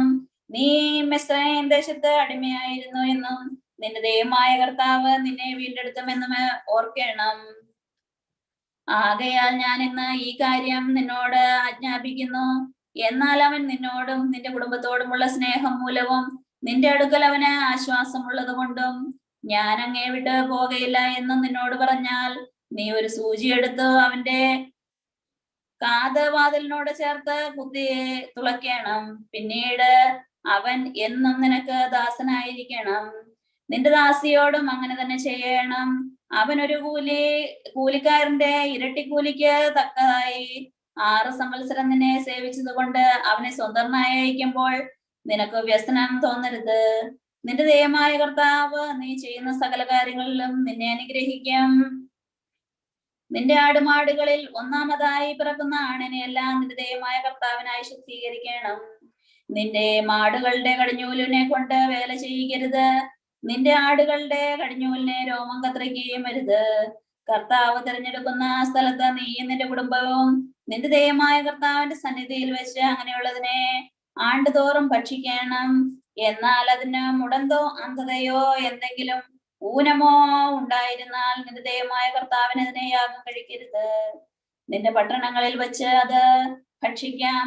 പുള്ളിമാനിനെയും കലമാനിനെയും പോലെ അശുദ്ധനും ശുദ്ധിമാനും ഒരുപോലെ ഭക്ഷിക്കാം. അതിന്റെ രക്തം മാത്രം ഭക്ഷിക്കരുത്. അത് വെള്ളം പോലെ നിലത്ത് ഒഴിച്ചു കളയണം. ആവർത്തന പുസ്തകം അധ്യായം 16. ആബീബ് മാസത്തിൽ നിന്റെ ദൈവമായ കർത്താവ് പെസഹ ആഘോഷിക്കണം. ആബീബ് മാസത്തിൽ അല്ലയോ നിന്റെ ദൈവമായ കർത്താവ് രാത്രിയിൽ നിന്നെ മിസ്രയീമിൽ നിന്ന് പുറപ്പെടുവിച്ചത്. കർത്താവ് തന്റെ നാമം സ്ഥാപിപ്പാൻ തിരഞ്ഞെടുക്കുന്ന സ്ഥലത്ത് നിന്റെ ദൈവമായ കർത്താവിനെ പെസഹ യാഗമായി ആടുകളെയും മാടുകളെയും അറുക്കണം. നീ മിസ്രയീം ദേശത്ത് നിന്ന് പുറപ്പെടുവിച്ച ആ ദിവസത്തെ നിന്റെ ആയുഷ്കാലമെല്ലാം ഓർക്കേണ്ടതിന് അതിനോടുകൂടെ പുളിപ്പുള്ള അപ്പം തിന്നരുത്. നീ കഷ്ടതയുടെ ആഹാരമായ പുളിപ്പില്ലാത്ത അപ്പം 7 ദിവസം തിന്നേണം. അതീവ ധൃതിയിലാണല്ലോ നീ മിസ്രയീം ദേശത്ത് നിന്ന് പുറപ്പെട്ടത്. 7 ദിവസം നിന്റെ ദേശത്തെങ്ങും പുളിപ്പുള്ള അപ്പം കാണരുത്. ആദ്യ ദിവസം വൈകുന്നേരം അറുത്ത മാംസത്തിൽ അല്പവും രാവിലേക്ക് ശേഷിക്കരുത്. നിന്റെ ദൈവമായ കർത്താവ് നിനക്ക് വരുന്ന ഏതെങ്കിലും ഒരു പട്ടണത്തിൽ വെച്ച് പെസഹായെ അറുത്തുകൂടാ. നിന്റെ ദൈവമായ കർത്താവ് തന്റെ നാമം സ്ഥാപിപ്പാൻ തെരഞ്ഞെടുക്കുന്ന സ്ഥലത്ത് വെച്ച് മാത്രം സന്ധ്യാസമയത്തും നീ മിസ്രയീമിൽ നിന്ന് പുറപ്പെട്ട സമയത്തും സൂര്യാസ്തമിക്കുമ്പോൾ പെസഹായെ അറുക്കണം. നിന്റെ ദൈവമായ കർത്താവ് തെരഞ്ഞെടുക്കുന്ന സ്ഥലത്ത് വെച്ച് അതിനെ ചുട്ടു തിന്നണം. രാവിലെ നിന്റെ കൂടാരത്തിലേക്ക് മടങ്ങിപ്പോകാം. 6 ദിവസം പുളിപ്പില്ലാത്ത അപ്പം തിന്നണം. 7-ാം ദിവസം നിന്റെ ദൈവമായ കർത്താവിന് സഭായോഗം കൂടണം. അന്ന് വേലയൊന്നും ചെയ്യരുത്. പിന്നെ 7 ആഴ്ച എണ്ണണം. കൊയ്ത്ത് ആരംഭിക്കുന്നത് മുതൽ 7 ആഴ്ച എണ്ണണം. പിന്നീട് നിന്റെ ദൈവമായ കർത്താവിന് വാരോത്സവം ആചരിച്ച് നിന്റെ ദൈവമായ കർത്താവ് നിന്നെ അനുഗ്രഹിച്ചതിന് ഒത്തവണ്ണം നിന്റെ സ്വമേധാദാനങ്ങൾ അവന് അർപ്പിക്കണം. നിന്റെ ദൈവമായ കർത്താവ് തന്റെ നാമം സ്ഥാപിപ്പാൻ തെരഞ്ഞെടുത്ത സ്ഥലത്ത് വെച്ച് നീയും നിന്റെ പുത്രനും പുത്രിയും നിന്റെ ദാസനും ദാസിയും നിന്റെ പട്ടണത്തിലുള്ള ലേവ്യനും നിന്റെ ഇടയിലുള്ള പരദേശിയും അനാഥനും വിധവയും നിന്റെ ദൈവമായ കർത്താവിന്റെ സന്നദ്ധയെ സന്തോഷിക്കണം. നീ മിസ്രയീമിൽ അടിമയായിരിക്കുന്നു എന്നോർത്ത് ഈ നിയമങ്ങൾ ആചരിക്കണം. കളത്തിലെ ധാന്യവും ചക്കിലെ വീഞ്ഞും സംഭരിച്ചു കഴിഞ്ഞ് നീ 7 ദിവസം കൂടാര പെരുന്നാൾ ആചരിക്കണം. ഈ പെരുന്നാളിൽ നീയും നിന്റെ മകനും മകളും നിന്റെ ദാസനും ദാസിയും നിന്റെ പട്ടണത്തിലുള്ള ലേവ്യനും പരദേശിയും അനാഥനും വിധവയും സന്തോഷിക്കണം. കർത്താവ് തെരഞ്ഞെടുക്കുന്ന സ്ഥലത്ത് വെച്ച് നിന്റെ ദൈവമായ കർത്താവിന് 7 ദിവസം പെരുന്നാൾ ആചരിക്കണം. നിന്റെ എല്ലാ ആദായത്തിലും നിന്റെ കൈകളുടെ എല്ലാ പ്രവൃത്തിയിലും നിന്റെ ദൈവമായ കർത്താവ് നിന്നെ അനുഗ്രഹിക്കും. ആകയാൽ നീ നന്നായി സന്തോഷിക്കുക. നിന്റെ ദൈവമായ കർത്താവ് തെരഞ്ഞെടുക്കുന്ന ദേശത്ത് നിന്റെ പുരുഷന്മാരെല്ലാം പുളിപ്പില്ലാത്ത അപ്പത്തിന്റെ പെരുന്നാളിലും വാരോത്സവത്തിലും കൂടാര പെരുന്നാളിലും ഇങ്ങനെ ആണ്ടിൽ 3 പ്രാവശ്യം അവന്റെ സന്നിധിയിൽ വരണം. എന്നാൽ കർത്താവിന്റെ സന്നിധിയിൽ വെറും കൈയായി വരരുത്. നിന്റെ ദൈവമായ കർത്താവ് നിനക്ക് പ്രദാനം ചെയ്ത അനുഗ്രഹത്തിന് അനുയോജ്യമായി ഓരോരുവനും അവനവന്റെ പ്രാപ്തി പോലെ കൊണ്ടുവരണം. നിന്റെ ദൈവമായ കർത്താവ് നിനക്ക് വരുന്ന എല്ലാ പട്ടണങ്ങളിലും ഗോത്രം തോറും ന്യായാധിപന്മാരെയും നേതാക്കന്മാരെയും നിയമിക്കണം. അവർ ജനത്തിന് നീതിപൂർവ്വ ന്യായപാലനം ചെയ്യണം. ന്യായം മറിച്ചു കളയരുത്. മുഖപക്ഷം വഴിമരുത്. കൈക്കൂലി വാങ്ങരുത്. കൈക്കൂലി ജ്ഞാനികളുടെ കണ്ണ് അന്ധമാക്കുകയും നീതിമാന്മാരുടെ കാര്യത്തിൽ തിരിമറി നടത്തുകയും ചെയ്യും. നീ ജീവിച്ചിരുന്ന നിന്റെ ദൈവമായ കർത്താവ് നിനക്ക് തരുന്ന ദേശം കൈവശമാക്കുവാൻ നീതിയെ പിന്തുടരണം. നിന്റെ ദൈവമായ കർത്താവിന് നീ പണിയുന്ന യാഗത്തിനടുത്ത് മറ്റൊരു പ്രതിഷ്ഠയും പ്രതിഷ്ഠിക്കരുത്. നിന്റെ ദൈവമായ കർത്താവ് വെറുക്കുന്ന ഒരു ശിലാസ്തംഭം നാട്ടുകയുമരുത്. ആവർത്തന പുസ്തകം അധ്യായം 17. എന്തെങ്കിലും ഊനമോ വൈരൂപ്യമോ ഉള്ള കാളയെയോ ആടിനെയോ നിന്റെ ദൈവമായ കർത്താവിന് യാഗം കഴിക്കരുത്. അത് നിന്റെ ദൈവമായ കർത്താവിന് വെറുപ്പാകുന്നു. നിന്റെ ദൈവമായ കർത്താവ് നിനക്ക് തരുന്ന ഏതെങ്കിലും പട്ടണത്തിൽ നിന്റെ ദൈവമായ കർത്താവിന് അനിഷ്ടമായത് ചെയ്ത് അവന്റെ നിയമം ലംഘിക്കുകയും ഞാൻ കൽപ്പിച്ചില്ലാത്ത അന്യദേവന്മാരെയോ സൂര്യചന്ദ്രന്മാരെയോ ആകാശത്തിലെ മറ്റു സൈന്യങ്ങളെയോ സേവിച്ച് നമസ്കരിക്കുകയോ ചെയ്യുന്ന പുരുഷനാകട്ടെ സ്ത്രീയാകട്ടെ നിങ്ങളുടെ ഇടയിൽ കണ്ടുപിടിക്കുകയും അതിനെക്കുറിച്ച് നിനക്ക് അറിവ് കിട്ടുകയും ചെയ്താൽ നീ നന്നായി പരിശോധിച്ച് താദൃശ്യമായ മാലിന്യം ഇസ്രായേലിൽ സംഭവിച്ചു എന്ന കാര്യവും സത്യവും യഥാർത്ഥവും എന്ന് കണ്ടാൽ ആ ദുഷ്കർമ്മം ചെയ്ത പുരുഷനെയോ സ്ത്രീയോ പട്ടണവാതിൽ നിന്ന് പുറത്തു കൊണ്ടുപോയി കല്ലെറിഞ്ഞ് കൊല്ലണം. മരണയോഗ്യനെ കൊല്ലുന്നത് 2-3 സാക്ഷികളുടെ മൊഴിയാലായിരിക്കണം. ഒരൊറ്റ സാക്ഷിയുടെ മൊഴിയാൽ അവനെ കൊല്ലരുത്. അവനെ കൊല്ലുവാൻ ആദ്യ സാക്ഷികളുടെയും പിന്നെ സർവ്വജനത്തിന്റെയും കൈ അവന്റെ മേലെത്തണം. നിങ്ങളുടെ ഇടയിൽ നിന്ന് ദോഷം നീക്കിക്കളയണം. നിന്റെ പട്ടണങ്ങളിൽ കൊലപാതകമോ വസ്തുസംബന്ധമായ വ്യവഹാരമോ പരസ്പര മർദ്ദനമോ നടന്നാൽ വിധിപ്പാൻ നിനക്ക് പ്രസാദമുണ്ടായാൽ നീ നിന്റെ ദൈവമായ കർത്താവ് തെരഞ്ഞെടുക്കുന്ന സ്ഥലത്തേക്ക് പോകണം. ലേവ്യ പുരോഹിതന്മാരുടെയും അക്കാലത്തെ ന്യായാധിപന്റെ അടുക്കൽ ചെന്ന് ചോദിക്കണം. അവർ നിനക്ക് വിധി പറഞ്ഞു തരും. കർത്താവ് തെരഞ്ഞെടുക്കുന്ന സ്ഥലത്ത് നിന്ന് അവർ പറഞ്ഞു തരുന്ന വിധി പോലെ തന്നെ നീ ചെയ്യണം. അവർ ഉപദേശിച്ചു തരുന്നത് പോലെയെല്ലാം ചെയ്യുവാൻ കരുതിയിരിക്കണം. അവർ ഉപദേശിച്ചു തരുന്ന പ്രമാണത്തിനും പറഞ്ഞു തരുന്ന വിധിക്കും അനുസരണമായി നീ പ്രവർത്തിക്കണം. അവർ പറഞ്ഞു തരുന്ന വിധിയിൽ നിന്ന് ഇടത്തോട്ടോ വലത്തോട്ടോ മാറരുത്. നിന്റെ ദൈവമായ കർത്താവിനവിടെ ശുശ്രൂഷ ചെയ്യുന്ന പുരോഹിതനെയോ ന്യായാധിപന്റെയോ വാക്ക് അനുസരിക്കാതെ ആരെങ്കിലും തന്നെ ഇഷ്ടം കാണിച്ചാൽ അവൻ മരിക്കണം. ഇങ്ങനെ ഇസ്രായേലിൽ നിന്ന് തിന്മ നീക്കിക്കളയണം. വീണ്ടും അഹങ്കരിക്കാതിരിക്കേണ്ടതിന് ജനമെല്ലാം കേട്ട് ഭയപ്പെടണം. നിന്റെ ദൈവമായ കർത്താവ് നിനക്ക് തരുന്ന ദേശത്ത് ചെന്ന് അവനെ കൈവശപ്പെടുത്തി അവിടെ വാസം ആരംഭിച്ച ശേഷം എന്റെ പരിസരങ്ങളിലുള്ള ജാതികളെ പോലെ ഞാൻ ഒരു രാജാവിനെ എന്റെ മേലാക്കുന്നു എന്ന് പറയുമ്പോൾ നിന്റെ ദൈവമായ കർത്താവ് തിരഞ്ഞെടുക്കുന്ന രാജാവിനെ നിന്റെ മേൽ നിയമിക്കണം. നിന്റെ സഹോദരന്മാരിൽ നിന്ന് ഒരുത്തിനെ നിന്റെ മേൽ രാജാവാക്കണം. നിന്റെ സഹോദരനല്ലാത്ത അന്യമതസ്ഥന്റെ നിന്റെ മേൽ നിയമിക്കുമരുത്. ദൈവമേ സ്നേഹിക്കുന്നു. ബാർക്കുമോർ. ആവർത്തന പുസ്തകം 17-ാം അധ്യായം 16 വരെയുള്ള വാക്യമാണ് വായിച്ചത്. Barkamore. Deuteronomy chapter 17 from verse 17 onwards. Neither shall he multiply wives for himself, lest his heart be charged, nor shall he greatly multiply silver and gold for himself. Also it shall be, when he sits on the throne of his rule, that he shall write for himself a copy of the second law in a book, from the one before the priests of Levites.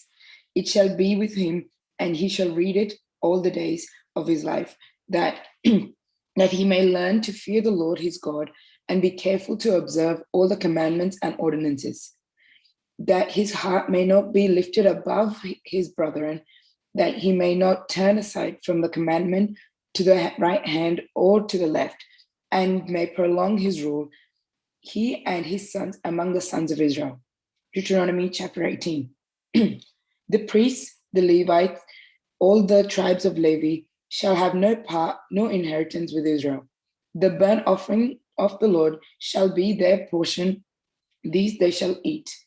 Therefore they shall have no inheritance among their brethren. The Lord is their inheritance, as he said to them. Now this shall be the judgment concerning the priests from the people. From those who offer sacrifices, whether it is a young bull or sheep, one shall give to the priest the shoulder, the cheeks, the stomach, the first fruits of your grain, wine and olive oil, and the first fruits of the sheep's fleece you shall give to him.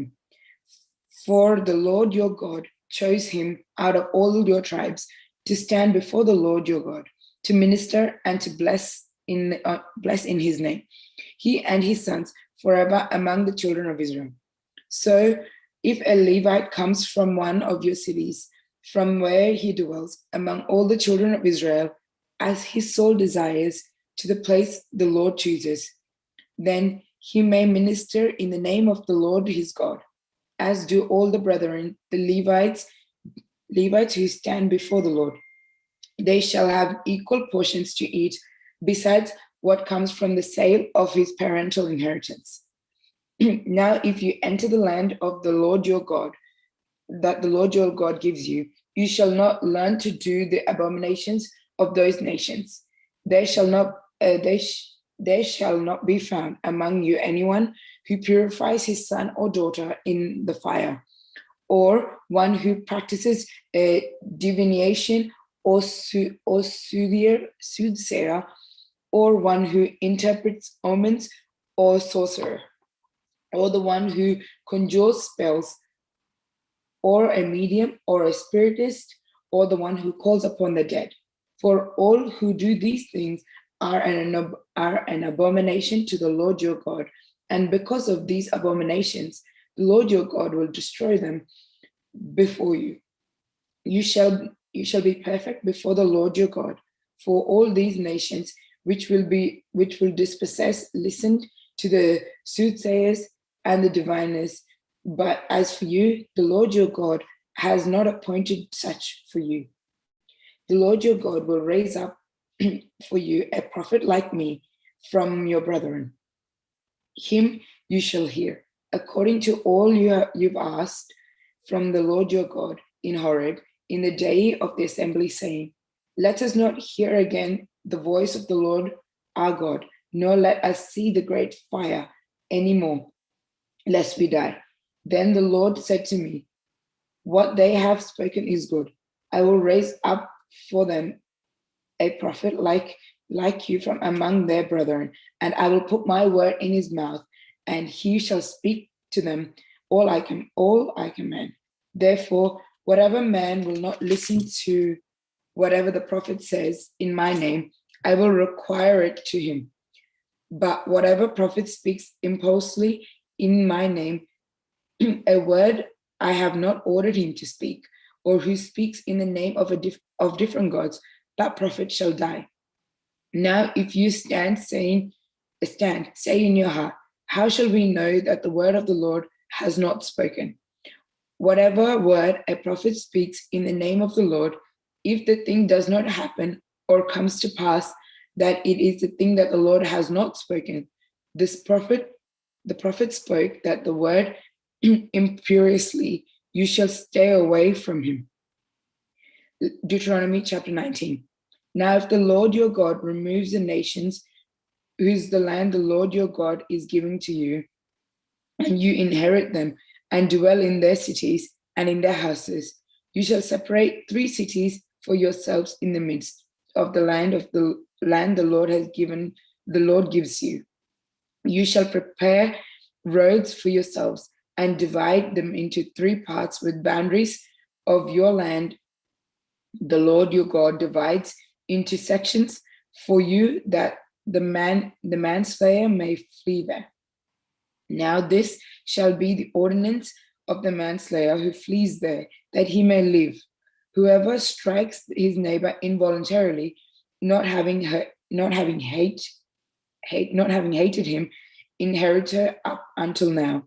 As when a man goes to the woods with his neighbor to cut timber, and his hand swings a stroke with the axe and cuts down the tree, and the head slips from the handle and strikes his neighbor, and he dies. He shall flee to one of these cities and live, lest the avenger of the blood, while his anger is hot, pursue the manslayer and overtake him, because the way is long, and the strike of it and strikes the soul, and he dies. Though there was no judgment rendered that he should die, because he had not hated the victim and hurt her up until now. Therefore, I command you this word, saying, you shall separate 3 cities for yourself.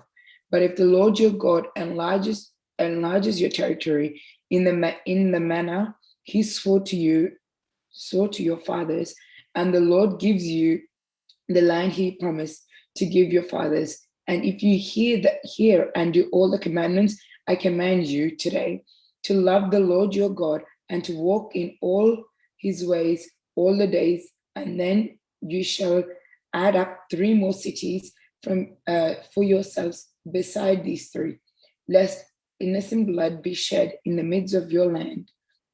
The Lord your God is giving you as an inheritance, and thus the guilt of the bloodshed be upon you.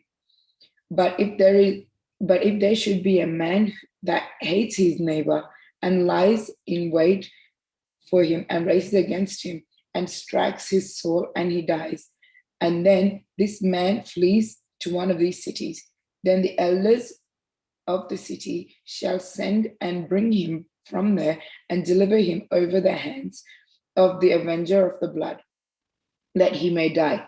Your eyes shall not pity him, but you shall cleanse the guilt of innocent blood from Israel, that it may be well with you. You shall not remove the neighbor's boundaries your fathers established in your inheritance, which you will inherit the land the Lord gives you as an inheritance. One witness shall not rise against a man about any injustice or offer offense or sin concerning which he may be guilty. By the mouth of 2 or 3 witnesses, the matter shall be established. If an unjust witness raises against any man accusing him of impurity, Then both men of controversy shall stand before the Lord, before the priest and the judges who serve in the days. Thus the judges shall make careful inquiry, and indeed, if the witness is an unjust witness who has testified unjustly against his brother, then you shall do to him in a manner he maliciously intended to do to his brother. So you shall put away the evil from among you. Then those who remain shall hear and be afraid, and hereafter they shall not again commit such evil among you. Your eye shall not pity him. If life shall be for life, eye shall be for eye, tooth for tooth, hand for hand, foot for foot. Deuteronomy chapter 20. Now, if you go out to war against your enemies and see horse and rider and the people more numerous than you, do not be afraid of them. For the Lord your God is with you, who brought you out of the land of Egypt. So it shall be when you are on the verge of battle, the priest shall approach and speak to the people, and he shall say to them, Hear, O Israel, today you are going out to war against your enemies. Do not let your heart faint. Do not be afraid. Do not tremble or be terrified because of their faces. For the Lord your God is he who goes with you to fight for you against your enemies, to save you. Then the scribes shall speak to the people, saying, What man is there who built a house but has not consecrated it? Let him go and return to his house, lest he die in the war, and a different man consecrate it. Also, what man is he who planted a vineyard but has not enjoyed it? Let him go and return to his house, lest he die in the war, and a different man enjoy it. Then too, what man is there who is betrothed to a woman but has not married her? Let him return to his house, lest he die in war, and a different man marry her. Now the scribes shall speak further to the people and say, What man is there who is fearful and faint-hearted? Let him go and return to the house, lest the heart of his brethren faint like his heart. So it shall be that when the scribes finish speaking to the people, they shall establish rulers and an army to lead the people. If you go near the city, fight against it, then proclaim an offer of peace to it. If indeed they accept your offer of peace and open up to you, then all the people who are found in it shall be placed under the tribute to you and obey you. But if the city shall not make peace with you, but makes war against you, then you shall besiege it. Then the Lord your God will deliver it into your hands, and you shall strike every male in it with the edge of the sword. Besides the woman, the household, all the cattle, and whatever is in the city, and all its spoil, you shall capture for yourself, and you shall eat all your enemies' booty, which the Lord your God gives you. Thus you shall do to all the cities very far from you, which are not the cities of these nations, but indeed the cities of these nations, which the Lord your God gives to you to inherit their land. You shall let nothing that breathes remain alive, but you shall utterly destroy them. The Hittite and the Ammonite, the Canaanite, the Pharisee, the Hivite, the Jebusite, and the Girgashite, in the manner that the Lord your God commanded you, lest they teach you to do all the abominations they did for their gods, and you sin against the Lord your God. Now, if you besiege a city for many days and make war against it and take it, you shall not destroy its trees by welding welding an axe against them. But if you can come and eat from it, do not cut it down. Should any man use these trees in the field to go before you, a battering ram, but the tree you know is not a tree for food, that this you may destroy and cut down and build a buckwall against the city and make war with, and that makes war with you until you're delivered over, until it's delivered over you. Deuteronomy chapter 21. If anyone is found slain in the land, and the Lord your God gives it to you to inherit, and is fallen in the open field, and is not known who killed him, then your elders and your judges shall go out and measure the distance from the slain man to the surrounding cities.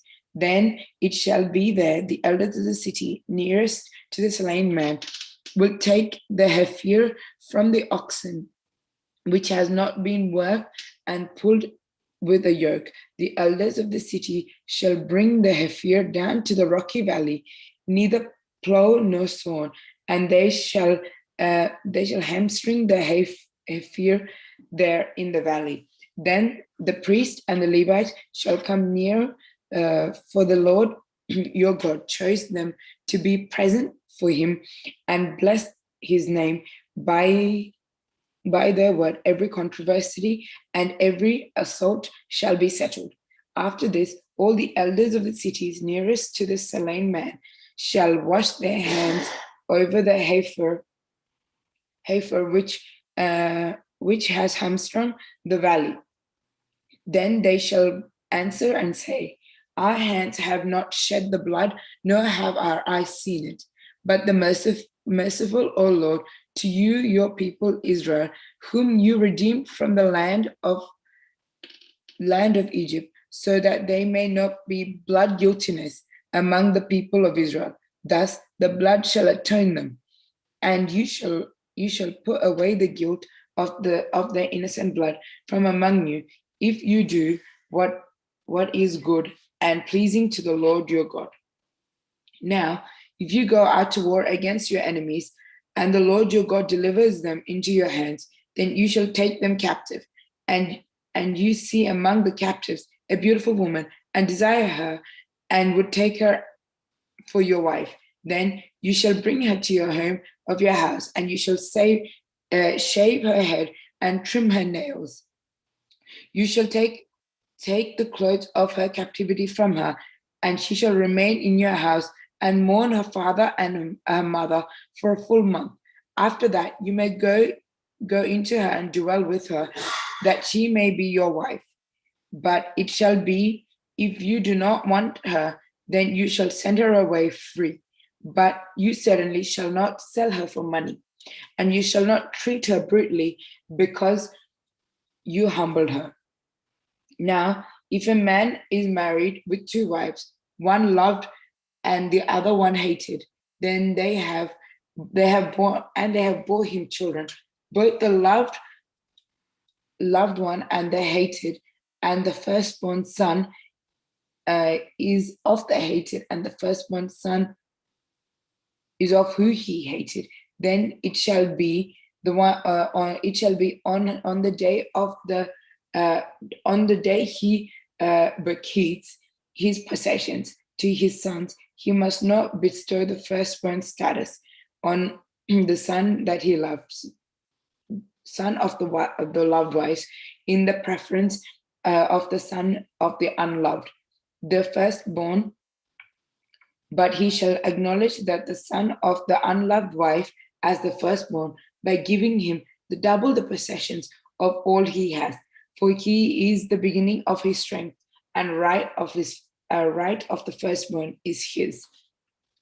Now, if a man should have disobedient and rebellious son, who will not obey the voice of his father or the voice of his mother, and who, when they chastened him, will not heed him, then his father and mother shall take a hold of him and bring him out to the elders of his city, to the gate of his city, so that they shall say to the man of his city, men of the city, this son of ours is disobedient and rebellious. He will not obey our voice. He is a glutton and a drunkard. Then all the men of the city shall stone him to death with stones, and he shall die. So you shall put away the evil from among you, and the rest shall hear and be afraid. Now, if a man committed a crime under the sentence of death, he is to be put to death, and you hang him on a tree. His body shall not remain overnight on the tree, but you shall surely bury him that day. For he who is hanged on the tree has accused the Lord, that they do not defile the day of the land that the Lord gives to you in inheritance. Deuteronomy chapter 22. When you see your brother's young bull or a sheep wandering on the road, you should not ignore them. You shall certainly return them to your brother and restore them to him. But if your brother is not near you, or if you do not know him, then you shall bring him to your own house, and that they shall remain with you until your brother seeks them. Then you shall restore them to him. You shall do the same with his donkey, or with his garment, or with anything lost of your brother's which he has lost and you found, and you should not ignore them. You shall not see your brother's donkey or its young bull fall down on the road and ignore them. You shall surely help him lift them up again. A woman shall not wear a man's clothing, nor shall a man put on a woman's garment. For all who do these are an abomination to the Lord your God. If the bird's nest happens before you along the way, and the tree or the ground with the young ones or the eggs with the mother sitting, and the young or the younger or the eggs, you shall not take the mother with the young. You shall surely let the mother go and take the young for yourself, that you may be well with you, and you prolong your days. If you shall build a new house, then you shall make a railing in your house, that you may not be guilty of manslaughter in your own house, if anyone happens to fall from it. You shall not sow your vineyard with different kinds of seeds, lest the yield and the seed that you sow, that the fruit of the vine become unholy.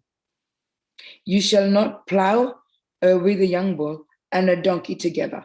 You shall not wear a garment of different sorts, or such as wool and linen mixed together. You shall make tassels on the corners of the clothing with which you will cover yourself.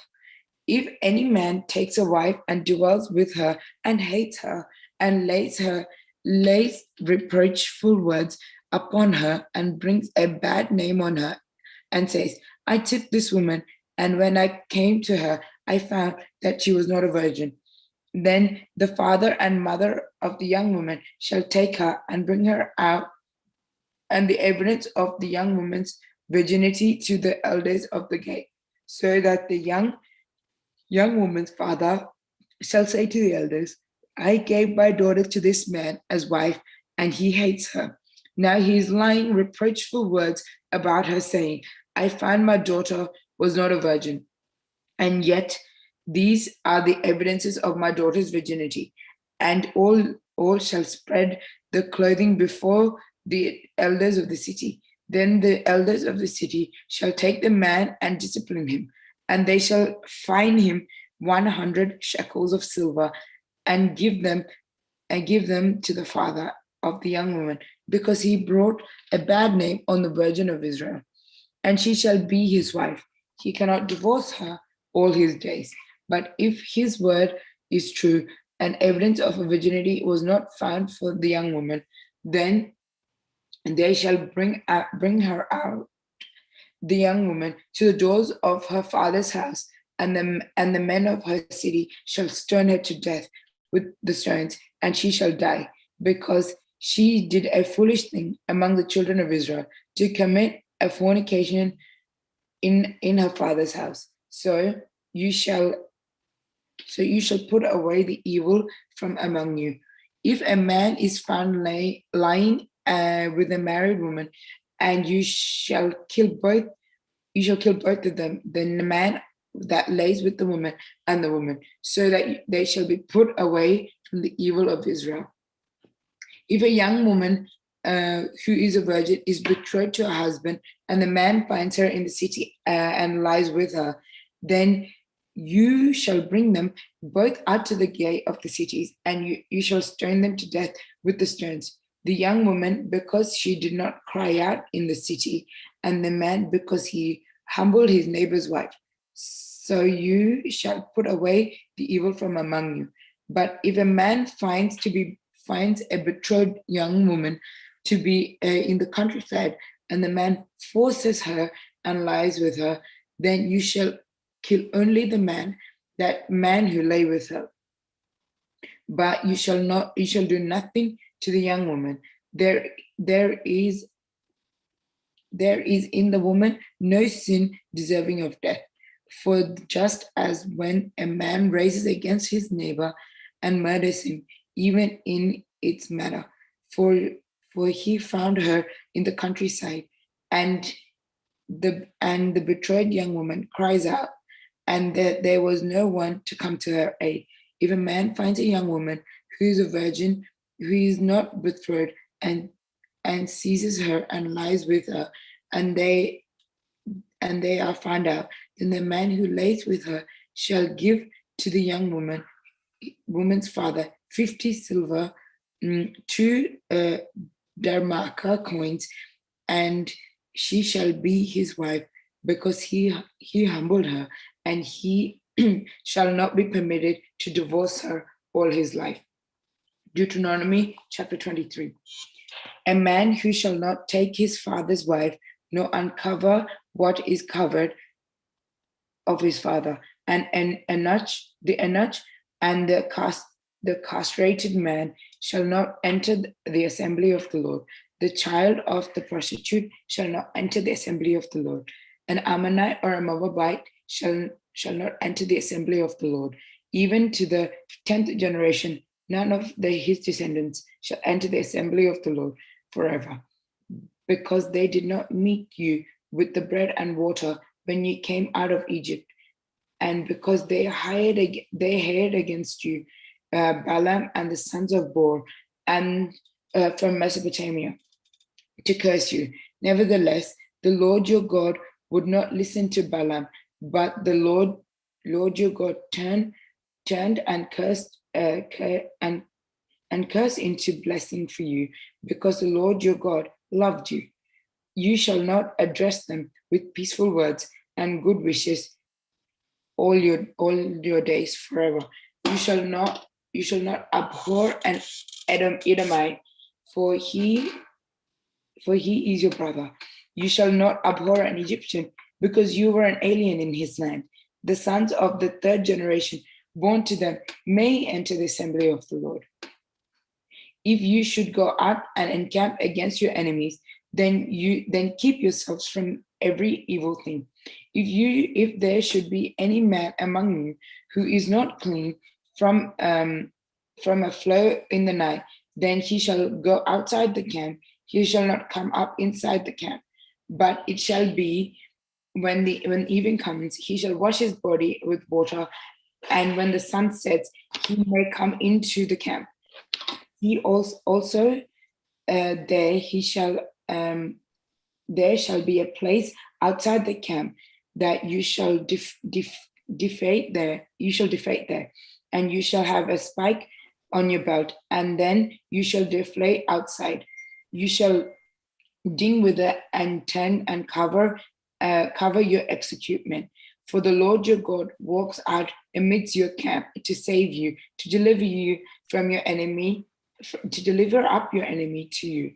Therefore your camp shall be holy and not shameful. Matter shall be seen among you, and he shall turn away from you. You shall not deliver to his lord and slave the slave who fled from his lord to you. He may dwell dwell with you in every place pleasing to him. You shall not afflict him.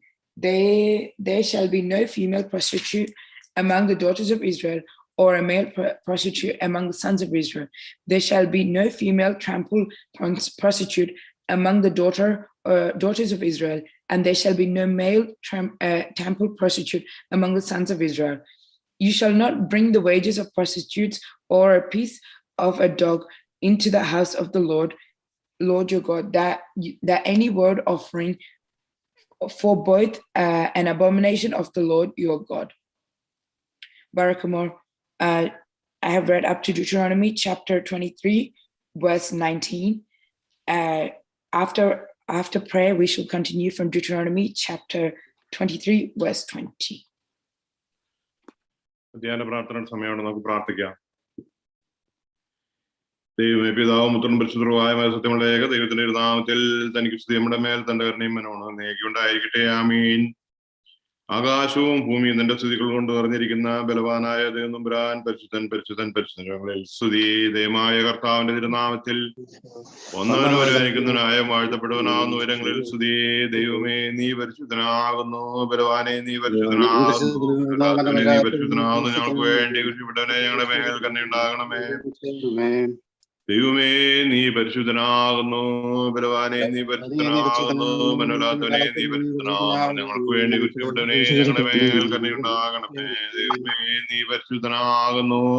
ബലവാനെ, നീ പരിശുദ്ധനാകുന്നു. മനോലാത്തവനെ, നീ പരിശുദ്ധനാകുന്നു. ഞങ്ങൾക്ക് വേണ്ടി ക്രൂശിക്കപ്പെട്ടവനെ, ഞങ്ങളുടെ മേൽ അനുഗ്രഹം ചെയ്യണമേ. കർത്താവേ, ഞങ്ങളോട് തന്നെ ചെയ്യണമേ. ഞങ്ങളുടെ കർത്താവേ, ഞങ്ങളോട് കരുണ ചെയ്യണമേ. കർത്താവേ, ഞങ്ങളുടെ ശുശ്രൂഷകളും പ്രാർത്ഥനകളും ഞങ്ങളോട് കരുണ ചെയ്യണമേ. ദൈവമേ, നിനക്ക് സ്തുതി. കർത്താവേ, നിനക്ക് സ്തുതി. അടിയാരോട് കരുണയെ നമിച്ച രാജാവേ, നിനക്ക് സ്തുതി. ബാറയ്ക്കുമോ തൃക്കുസനായ ഞങ്ങളുടെ പിതാവേ, നിന്റെ തിരുനാമം പരിശുദ്ധമാപ്പെടണമേ. നിന്റെ രാജ്യം വരയണമേ. നിന്റെ തിരുവിഷ്ടം സ്രോതത്തിലെ പോലെ ഭൂമിയിലുമാകണമേ. ഞങ്ങൾക്ക് ആവശ്യമുള്ള ആഹാരം ഞങ്ങൾക്ക് തരണമേ. ഞങ്ങളുടെ കടക്കാരോട് ഞങ്ങൾ ക്ഷമിച്ചതുപോലെ ഞങ്ങളുടെ കടങ്ങളും പാപം ഞങ്ങളോട് ക്ഷമിക്കണമേ. പരീക്ഷയിലേക്ക് ഞങ്ങളെ പ്രവേശിപ്പിക്കരുത്. പിന്നെയോ ദുഷ്ടം ഞങ്ങളെ രക്ഷിച്ചോളണമേ. എന്തുകൊണ്ടെന്ന് രാജ്യം ശക്തി മോത്തന്നേക്ക് നിങ്ങളുള്ളതാകുന്നു. ആമീൻ. പറഞ്ഞറിയുമേ, നിനക്ക് സമാധാനം.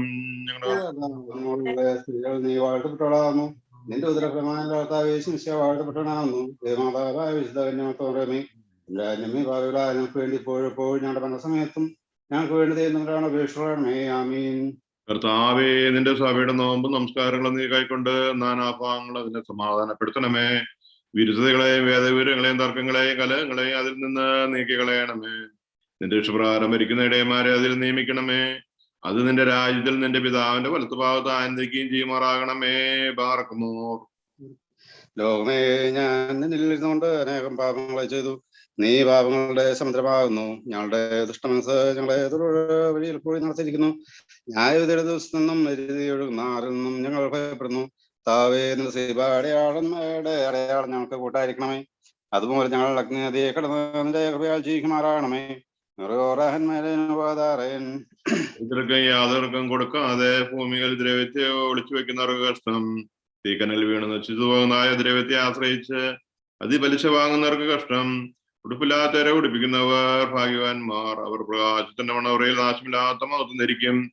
തങ്ങളുടെ മേശയിൽ നിന്ന് പട്ടിണിക്കാരെ തൃപ്തിപ്പെടുത്തുന്നവരും ഭാഗ്യവാന്മാർ. അവർ സ്വർഗരാജ്യത്തിൽ ആനന്ദിക്കും.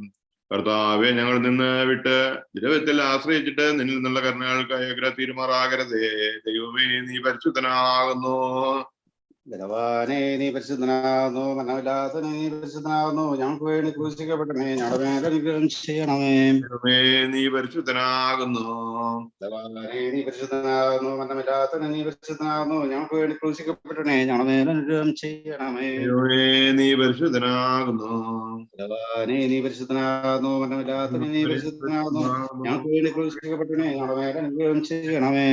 കർത്താവേ, ഞങ്ങളോട് കരുണ ചെയ്യണമേ.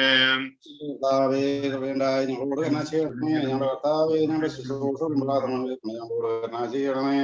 ദൈവമേ, നിനക്ക് സ്തുതി. കർത്താവേ, നമുക്ക് സ്തുതി.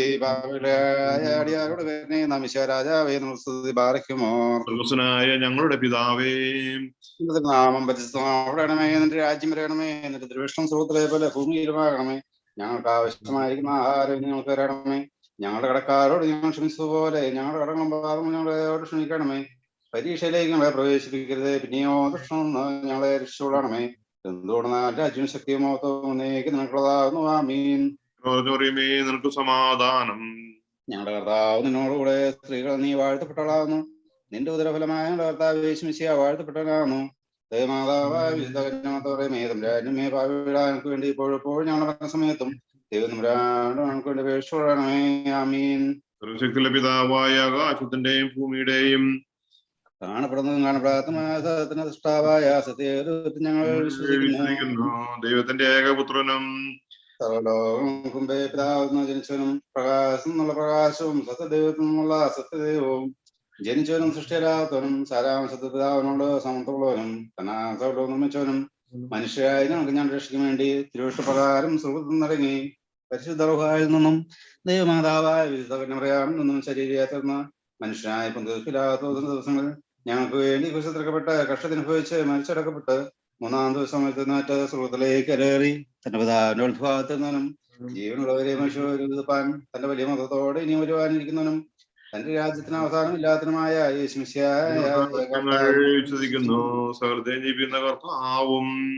നിന്ന് പുറപ്പെട്ട പിതാവിനോടും പുത്രനോടും കൂടെ വന്ദിക്കപ്പെട്ട ശ്രദ്ധിക്കപ്പെടുന്നവനും ദിവ്യന്മാരും സൈഹന്മാരും മുഖാന്തരം സംസാരിച്ചവനുമായ ജീവനും വിശുദ്ധിയുമുള്ള ഏകറുഹാരും കാതോലികവും സൈഹികവുമായ ഏക വിശ്വസഭയിൽ ഞങ്ങൾ വിശ്വസിക്കുന്നു. മാത്രമാണെന്ന് നിങ്ങളേറ്റ് പറഞ്ഞ് മരിച്ചുപോയവരും ഒരുവാനിക്കുന്ന ലോകത്തിലെ ബുദ്ധിജീവനുമായി ഞങ്ങൾ നോക്കി പാർക്കുന്നു. ആമീൻ.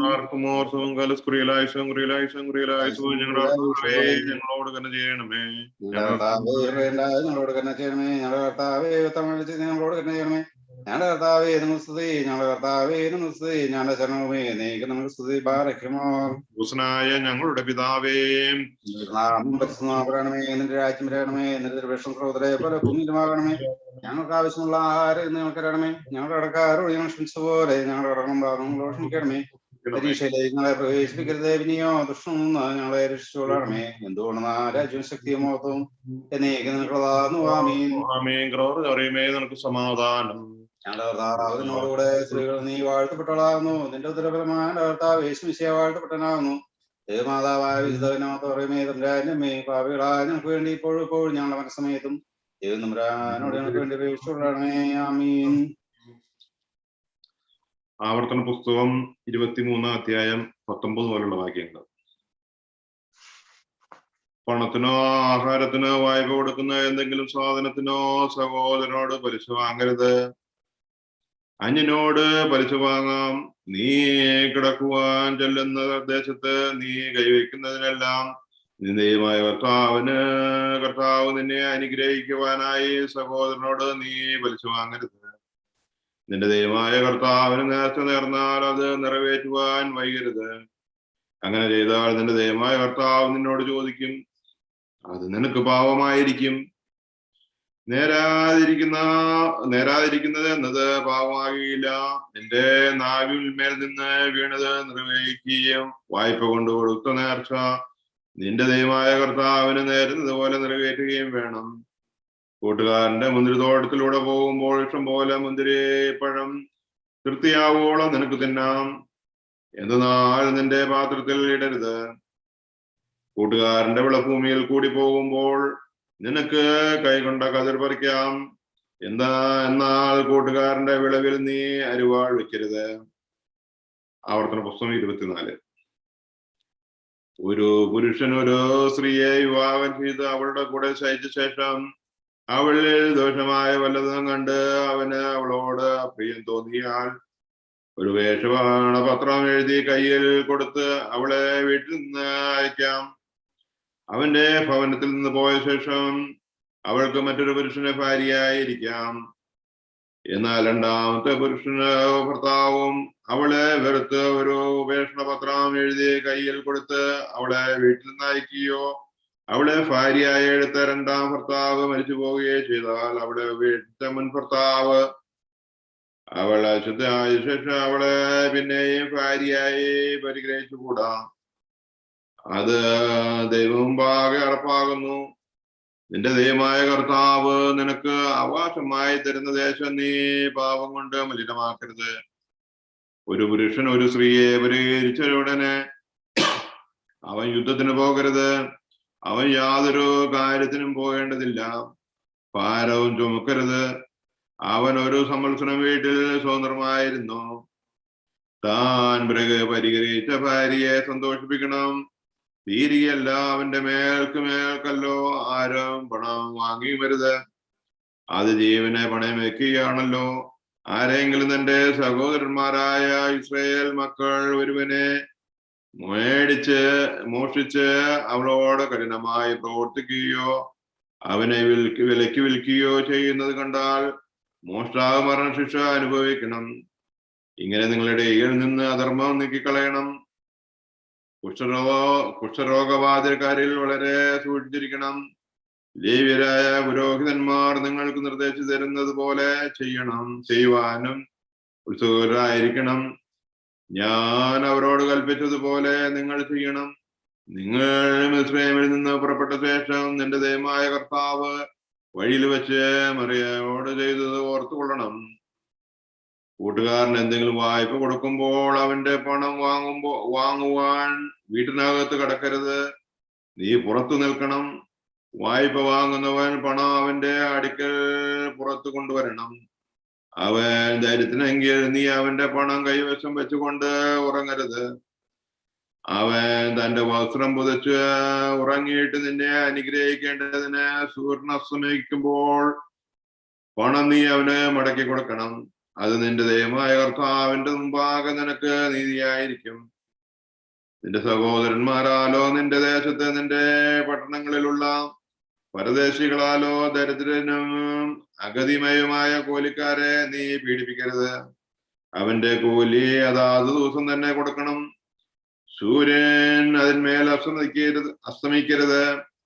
അവൻ ദരിദ്രനും കൂലിക്കാരനുമായി നിന്നെ ആശ്രയിച്ചിരിക്കുന്നവനുമല്ലോ. അവൻ നിനക്ക് വിരോധമായി ദൈവത്തോട് നിലവിളിപ്പാനും അത് നിന്റെ പാവമായി തീരുവാനും ഇടയാകരുത്. മക്കൾക്ക് പകരം പിതാക്കന്മാരും പിതാക്കന്മാർക്ക് പകരം മക്കളും മരണശിക്ഷ അനുഭവിക്കരുത്. അവനവന്റെ പാവത്തിന് അവനവൻ തന്നെ മരണശിക്ഷ അനുഭവിക്കണം. പരദേശികളുടെയും അനാഥരുടെയും ന്യായം മറച്ചു കളയരുത്. വിധവയുടെ വസ്ത്രം പണയം വെക്കുകയും അരുത്. നീ മിസ്രയീമിൽ അടിമയായിരിക്കുന്നുവെന്നും നിന്റെ ദൈവമായ കർത്താവ് നിന്നെ അവിടെ നിന്ന് രക്ഷിച്ചു എന്ന് ഓർത്തുകൊള്ളണം. അത് നിമിത്തം ഇക്കാര്യം ഞാൻ നിന്നോട് കൽപ്പിക്കുന്നത്, നിന്റെ വയലിൽ വിളവ് കൊയ്ത ശേഷം ഒരു കറ്റ വയലിൽ മറന്നുപോയാൽ അത് എടുക്കുവാൻ മടങ്ങിപ്പോകരുത്. നിന്റെ ദൈവമായ നിന്റെ കർത്താവ് നിന്റെ സകല പ്രവൃത്തിയിലും നിന്നെ അനുഗ്രഹിക്കേണ്ടതിന് അത് പരദേശികൾക്ക് അനാഥർക്കും വിധവകൾക്കും ആയിരിക്കട്ടെ. ഒരു വൃക്ഷത്തിന്റെ ഫലം പറിക്കുമ്പോൾ കൊമ്പിലുള്ളത് മുഴുവനും പറിക്കരുത്. അത് പരദേശികൾക്ക് അനാഥർക്കും വിധവകൾക്കുമായിരിക്കട്ടെ. മുന്തിരിത്തോട്ടത്തിലെ പഴം അറുത്തെടുക്കുമ്പോൾ കാല പറക്കരുത്. അത് പരദേശികൾക്ക് അനാഥർക്കും വിധവകൾക്ക് ഇരിക്കട്ടെ. നീ മിസ്രയീം ദേശത്തെ അടിമയായിരുന്നുവെന്ന് ഓർക്കണം. അതിനാലാണ് ഞാൻ ഈ കാര്യം നിന്നോട് കൽപ്പിക്കുന്നത്. ആവർത്തന പുസ്തകം 25 ആളുകൾ തമ്മിൽ വ്യവഹാരമുണ്ടായിട്ട് അവർ ന്യായാസനത്തിൽ വരികയും അവരുടെ കാര്യം വിസ്മയിക്കുകയും ചെയ്യുമ്പോൾ നീതിമാനെ നീതീകരിക്കുകയും കുറ്റക്കാരനെ ശിക്ഷിക്ക് വിധിക്കുകയും വേണം. കുറ്റക്കാരൻ അടിക്ക് അർക്കനെങ്കിൽ ന്യായാധിപൻ അവന്റെ കുറ്റത്തിന് തക്കവണ്ണം എണ്ണി അടിക്കണം. 40 അടി അടിപ്പിക്കാം, അതിൽ കവിയരുത്. അതിൽ കൂടുതൽ അടിപ്പിച്ചാൽ സഹോദരന്റെ ദൃഷ്ടികൾ നീ നിന്ദനായി തീർന്നേക്കാം. കാള മെതിക്കുമ്പോൾ അതിന്റെ വായടച്ചു കെട്ടരുത്. സഹോദരന്മാർ ഒരുമിച്ച് പാർക്കുമ്പോൾ അവരിൽ ഒരുവൻ മകനില്ലാതെ മരിച്ചുപോയാൽ മരിച്ചവന്റെ ഭാര്യ അന്യനായ ഒരുവനെ ഭാര്യയാക്കരുത്. ഭർത്താവിന്റെ സഹോദരൻ അവളെ അടുക്കൽ ചെന്ന് അവളെ ഭാര്യയായി പരിഗ്രഹിച്ച് അവളോട് ഭർത്തൃ സഹോദര ധർമ്മം നിർവർത്തിക്കണം. മരിച്ചുപോയ സഹോദരന്റെ പേര് ഇസ്രായേൽ വികൃതമാകാതിരിപ്പാൻ അവൾ പ്രസവിക്കുന്ന ആദിജാതനെ അവന്റെ പേരിൽ പിൻഗാമിയാക്കണം. സഹോദരന്റെ ഭാര്യയെ പരിഗ്രഹിപ്പാൻ അവന് മനസ്സില്ലെങ്കിൽ അവൾ നഗരവാതിക്കൽ മൂപ്പന്മാരുടെ അടുക്കൽ ചെന്ന് എന്റെ ഭർത്തൃ സഹോദരന് തന്റെ സഹോദരന്റെ പേര് ഇസ്രയേലിൽ നിലനിർത്തുവാൻ ഇഷ്ടമില്ല എന്ന് ഭർത്തു സഹോദര ധർമ്മം നിറൂപ്പാൻ അവന് മനസ്സില്ല എന്ന് പറയണം. അപ്പോൾ അവന്റെ പട്ടണത്തിലെ മൂപ്പമാർ അവനെ വിളിപ്പിക്കണം, അവനോട് സംസാരിക്കണം. എന്തെന്നാൽ ഇവിടെ പരിഗ്രഹിപ്പാൻ എനിക്ക് ഇഷ്ടമില്ല എന്ന് അവൻ ഖണ്ഡിച്ചു പറഞ്ഞാൽ അവന്റെ സഹോദരന്റെ ഭാര്യ മൂപ്പമാരുടെ മുമ്പിൽ വെച്ച് അവന്റെ അടുക്കൽ ചെന്ന് അവന്റെ കാലിൽ നിന്ന് ചെരുപ്പഴിച്ച് അവന്റെ മുഖത്ത് തൂപ്പിയിട്ട് സഹോദരന്റെ വീട് പണിയിച്ച പുരുഷനോട് ഇങ്ങനെ ചെയ്യുമെന്ന് പ്രത്യുത്തരം പറയണം. ചെരുപ്പഴിഞ്ഞ് അവന്റെ കുടുംബം ഇന്ന് ഇസ്രയേൽ അവന്റെ കുടുംബത്തിന് പേരാകും. പുരുഷന്മാർ തമ്മിൽ അടിപിടി കൂടുമ്പോൾ ഒരുവന്റെ ഭാര്യ ഭർത്താവിനെ അടിക്കുന്നവന്റെ കയ്യിൽ നിന്ന് വിടുവിക്കുവാൻ അടുത്ത് ചെന്ന് കൈ നീട്ടി അവന്റെ വിഷണം പിടിച്ചാൽ അവളുടെ കൈ വെട്ടിക്കളയണം. അവളോട് കനിവ് തോന്നരുത്. നിന്റെ സഞ്ചിയിൽ തൂക്കം ഏറിയതും കുറഞ്ഞതുമായ 2 തരം കട്ടി ഉണ്ടാകരുത്. നിന്റെ വീട്ടിൽ വലിപ്പവും ഇളപ്പവുമായ 1 തരം അളവ് പാത്രവും ഉണ്ടാകരുത്. നിന്റെ ദൈവമായ കർത്താവ് നിനക്ക് തരുന്ന ദേശത്ത് നീ ദീർഘായുസോടുകൂടി ഇരിക്കുവാൻ നിന്റെ ത്രാസ് ഒത്തതും ന്യായവുമായിരിക്കണം. അങ്ങനെ തന്നെ നിന്റെ അളവ് പാത്രം ഒത്തതും ന്യായവുമായതുമായിരിക്കണം. ഇക്കാര്യത്താൽ അന്യായം ചെയ്യുന്നവനെല്ലാം നിന്റെ ദൈവമായ കർത്താവിന് വെറുപ്പാകുന്നു. നിങ്ങൾ മിസ്രയിൽ നിന്ന് പുറപ്പെട്ടു വരുമ്പോൾ വഴിയിൽ വെച്ച് അമലേക്ക് നിന്നോട് ചെയ്തത് അവൻ ദൈവത്തെ ഭയപ്പെടാതെ വലിയിൽ നിന്ന് നിൽക്കുന്നവരെ വന്ന് നീ ക്ഷീണിച്ചും തളർന്നിരിക്കുന്നപ്പോൾ നിന്റെ പിന്നണിയിലുള്ള ബലഹീനതയെല്ലാം സംഹരിച്ച കാര്യം ഓർത്തു കൊള്ളണം. ആകയാൽ നിന്റെ ദൈവമായ കർത്താവ് നിനക്ക് അവകാശമായി തരുന്ന ദേശത്ത് ചുറ്റുമുള്ള നിന്റെ സകല ശത്രുക്കളെയും നിന്റെ ദൈവമായ കർത്താവ് നീക്കി നിനക്ക് വിശ്രമം തരുമ്പോൾ നീ അമലേക്കിന്റെ സ്മരണ പോലും ആകാശത്തിൽ കീഴിൽ നിന്ന് മാറ്റി കളയണം. ഇത് മറക്കരുത്. ആവർത്തന പുസ്തകം അധ്യായം 26.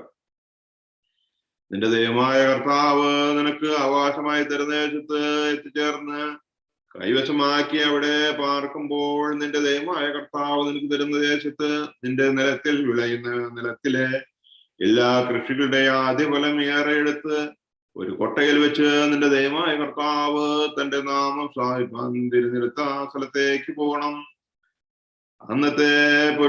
അന്നത്തെ പുരോഹിതന്റെ അടുക്കൽ നീ ചെന്ന് അയാളോട് നമുക്ക് തരുമെന്ന് കർത്താവ് നമ്മുടെ പിതാക്കന്മാരോട് സത്യം ചെയ്ത ദേശത്ത് ഞാൻ വന്നിരിക്കുന്നു എന്ന് അയാളോട് ദൈവമായ കർത്താവിനോട് ഞാൻ ഇത് ഏറ്റുപറയുന്നു എന്ന് പറയണം.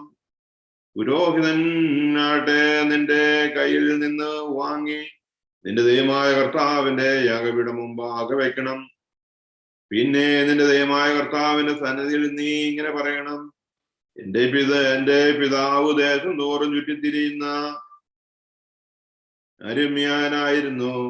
ഞാൻ ഇസ്രായേലിലേക്ക് ചെന്ന് പരദേശിയായി പാർത്തു. അവിടെ ബാല്യവും ബലവും ശക്തിയുമുള്ള ജനമായി തീർന്നു.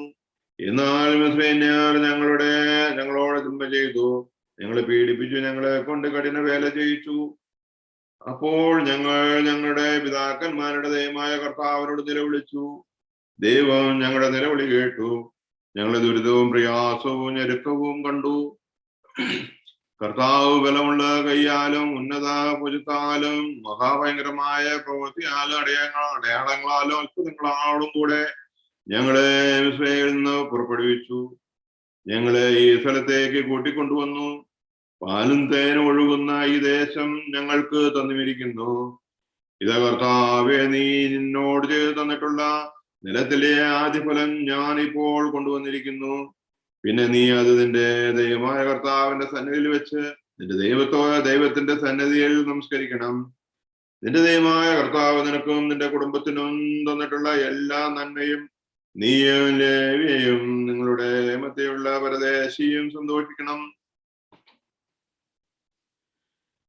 ദശാംശം എടുക്കുന്ന കാലമായ 3-ാം സന്ദർശനത്തിൽ നിന്റെ വരുമാനത്തിലെല്ലാം ദശാംശം എടുത്ത് ലേവ്യനും പരദേശിയനാഥനും വിധവയും നിന്റെ പട്ടണങ്ങളിൽ നിന്ന് തൃപ്തരാകും മണ്ണം ഭക്ഷിപ്പാൻ കൊടുത്തു കൊടുത്തു തീർന്ന ശേഷം നിന്റെ ദൈവമായ കർത്താവിന്റെ സന്നിധിയിൽ നീ ഇങ്ങനെ പറയണം: അവിടുന്ന് എന്നോട് കൽപ്പിച്ചിട്ടുള്ള കൽപ്പന പ്രകാരം ഞാൻ വിശുദ്ധമായത് എന്റെ വീട്ടിൽ നിന്ന് കൊണ്ടുവന്ന് ലേവ്യനും പരദേശികനാഥനും വിധവയ്ക്കും കൊടുത്തിരിക്കുന്നു. ഞാൻ നിന്റെ കൽപ്പന ലംഘിക്കുകയോ മറക്കുകയോ ചെയ്തിട്ടില്ല. എന്റെ വിഷമത്തിൽ ഞാൻ അതിൽ നിന്ന് തന്നിട്ടില്ല. അശുദ്ധനായിരുന്നപ്പോൾ ഞാൻ അതിൽ സ്പർശിച്ചിട്ടുമില്ല. മരിച്ചവനായി അതിൽ നിന്ന് ഒന്ന് കൊടുത്തിട്ടുമില്ല. ഞാൻ എന്റെ ദൈവമായ കർത്താവിന്റെ വാക്കനുസരിച്ച് അങ്ങ് എന്നോട് കൽപ്പിച്ചതുപോലെ എല്ലാം ചെയ്തിരിക്കുന്നു. നിന്റെ വിശുദ്ധ വാസസ്ഥലമായ സ്വർഗത്തിൽ നിന്ന് നോക്കണമേ. നിന്റെ ജനമായ ഇസ്രായേലിനെയും നീ ഞങ്ങളുടെ പിതാക്കന്മാരുടെ വാഗ്ദാനം ചെയ്തതുപോലെ ഞങ്ങൾക്ക് നൽകിയ പാലും തേനും ഒഴുകുന്ന ദേശത്തെയും അനുഗ്രഹിക്കണമേ. ഈ നിയമങ്ങളും വിധികളും അനുഷ്ഠിപ്പാൻ നിന്റെ ദൈവമായ കർത്താവ് ഇന്ന് നിന്നോട് കൽപ്പിക്കുന്നു. നീ അവയെ പൂർണ്ണ ദേഹത്തോടും പൂർണ്ണ മനസ്സോടും അനുസരിച്ച് നടക്കണം.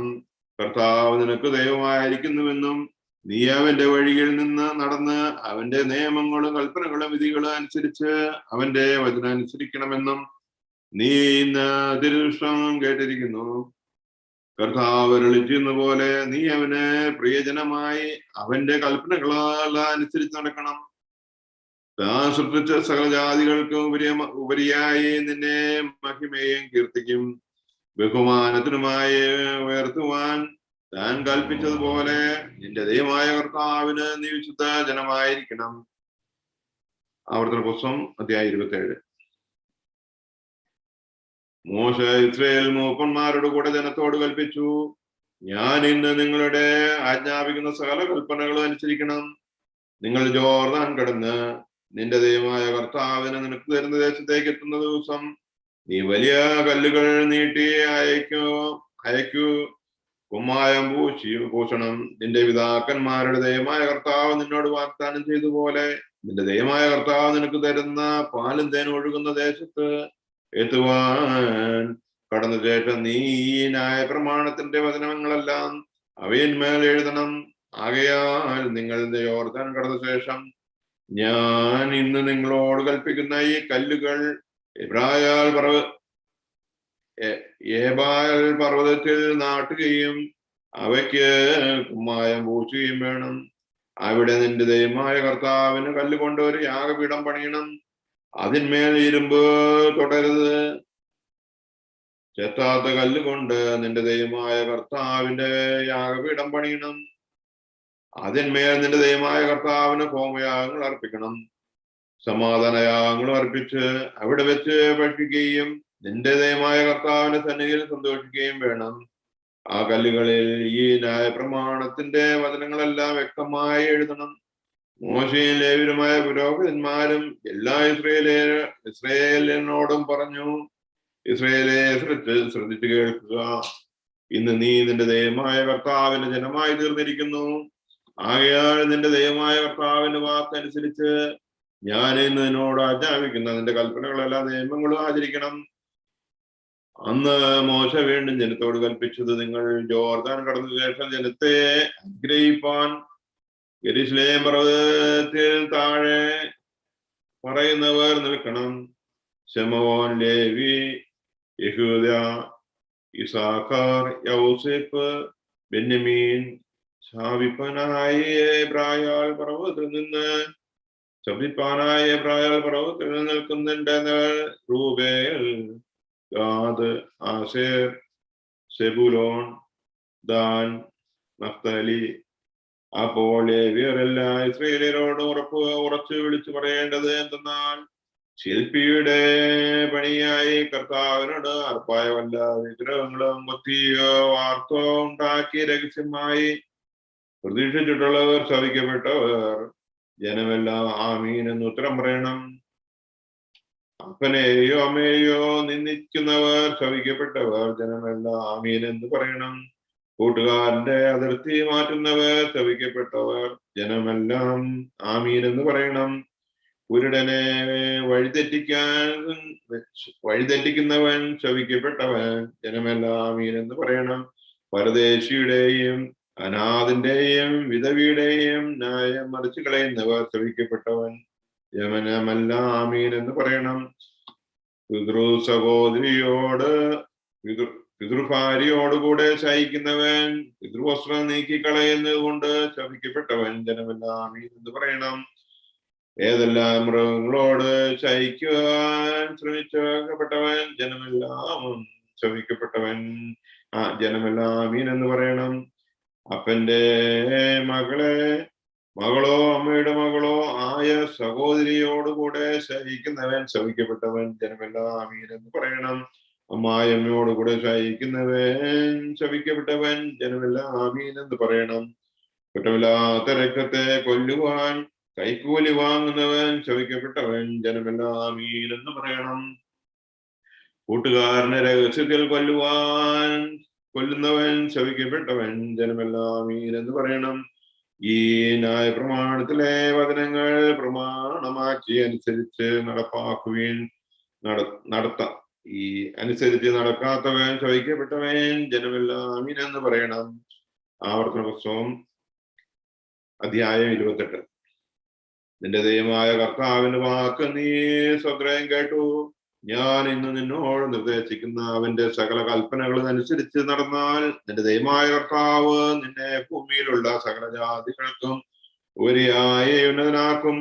നിന്റെ ദൈവമായ കർത്താവിന്റെ വാക്ക് കേട്ടനുസരിച്ചാൽ നീ അനുഗ്രഹങ്ങളെല്ലാം നിനക്ക് സിദ്ധിക്കും. നഗരത്തിൽ നീ അനുഗ്രഹിക്കപ്പെടും, വയലിൽ നീ അനുഗ്രഹിക്കപ്പെടും. നിന്റെ ഗർഭഫലവും കൃഷിഫലവും മൃഗങ്ങളുടെ ഫലവും നിന്റെ കന്നുകാലിയുടെ പ്രസവവും ആടുകളുടെ പ്രസവവും അനുഗ്രഹിക്കപ്പെടും. നിന്റെ കൊട്ടയും മാവും കുഴയ്ക്കുന്ന പാത്രവും അനുഗ്രഹിക്കപ്പെടും. അകത്ത് പ്രവേശിക്കുമ്പോൾ നീ അനുഗ്രഹിക്കപ്പെടും, പുറത്തേക്ക് പോകുമ്പോൾ നീ അനുഗ്രഹിക്കപ്പെടും. നിന്നോട് എതിർക്കുന്ന ശത്രുക്കളെ ദൈവം നിന്റെ മുമ്പിൽ പരാജിതരാക്കും. അവർ ഒരു വഴിയായി നിനക്കെതിരെ വരും, 7 വഴിയായി നിന്റെ മുമ്പിൽ നിന്ന് ഓടിപ്പോകും. കർത്താവ് നിന്റെ കളപ്പുരകളും നീ സ്പർശിക്കുന്ന എല്ലാറ്റിനും നിനക്ക് അനുഗ്രഹം നൽകും. നിന്റെ ദൈവമായ കർത്താവ് നിനക്ക് തരുന്ന ദേശത്ത് അവൻ നിന്നെ അനുഗ്രഹിക്കും. നിന്റെ ദൈവമായ കർത്താവിന്റെ കൽപ്പനകൾ അനുസരിച്ച് അവന്റെ പാതകളിൽ നടന്നാൽ കർത്താവ് നിന്നോട് വാഗ്ദാനം ചെയ്തതുപോലെ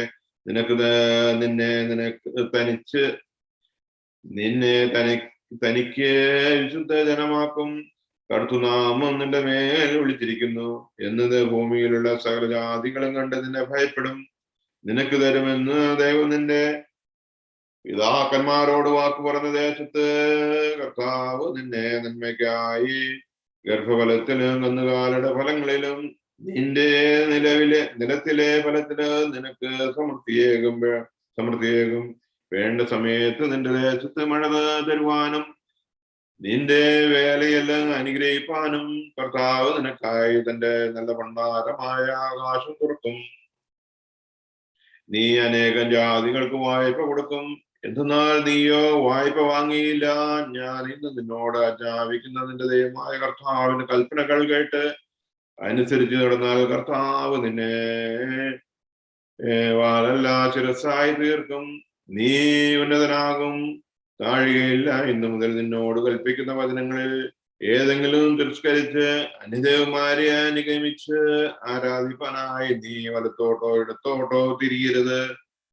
നിന്റെ ദൈവമായ കർത്താവിന്റെ വാക്കനുസരിച്ച് ഞാൻ ഇന്ന് നിന്നോട് ആജ്ഞാപിക്കുന്ന അവന്റെ കൽപ്പനകളും നിയമങ്ങളും അനുസരിച്ച് നടക്കാതിരുന്നാലോ ഈ ശാപമെല്ലാം നിന്റെ മേൽ വരും. നഗരത്തിൽ നീ ശാപസ്ഥനായിരിക്കും, വയലിൽ നീ ശാപസ്ഥനായിരിക്കും. നിന്റെ കുട്ടയും മാവും കുഴയ്ക്കുന്ന തൊട്ടിയും ശപിക്കപ്പെട്ടതായിരിക്കും. നിന്റെ ഗർഭഫലവും കൃഷി അനുഭവവും കന്നുകാലി ആട് എന്നിവയുടെ ഉൽപാദനവും ശാതായിരിക്കും. അകത്ത് കടന്നപ്പോഴും പുറത്തേക്ക് പോകുമ്പോഴും നീ ശാതനായിരിക്കും. എന്ന് എന്നെ പരിചരിച്ച് നീ ചെയ്ത ദുഷ്കർമ്മങ്ങൾ മൂലം നീ വേഗം നശിക്കും. നിന്റെ കൈ സ്പർശിക്കുന്ന എല്ലാറ്റിനും കർത്താവ് ശാപവും സംഭ്രമവും ഉപദ്രവങ്ങളും അയക്കും. നീ ജയിച്ചു എത്തുന്ന ദേശത്ത് നിന്ന് നിന്നെ സംഗ്രഹിക്കും. ദൈവം നിന്റെ മേൽ സാംക്രമ്യ രോഗം വരുത്തും. ക്ഷയരോഗം, പനി, പുകച്ചിൽ, അത്യുഷ്ണം, വരൾച്ച, വെൺകതിർ, വിഷക്കാറ്റ് എന്നിവയാൽ ദൈവം നിന്നെ ശപിക്കും. നീ നാശം കാണുന്നത് വരെ അവ നിന്നെ പിന്തുടർന്നുകൊണ്ടിരിക്കും. നിന്റെ തലയ്ക്ക് പരിചയമുള്ള ആകാശം ചെമ്പും കീഴിലുള്ള ഭൂമി ഇരുമ്പും പോലിരിക്കും. പൊടിയും പൂഴിയുമായിരിക്കും നിന്റെ ദേശത്ത്. പൊടിയും പുകയുമായിരിക്കും നിന്റെ ദേശത്ത് പെയ്യുന്നത്. നീ നശിക്കും വരെ അവ ആകാശത്ത് നിന്ന് നിന്റെ മേൽ പൊഴിയും വീണുകൊണ്ടിരിക്കും.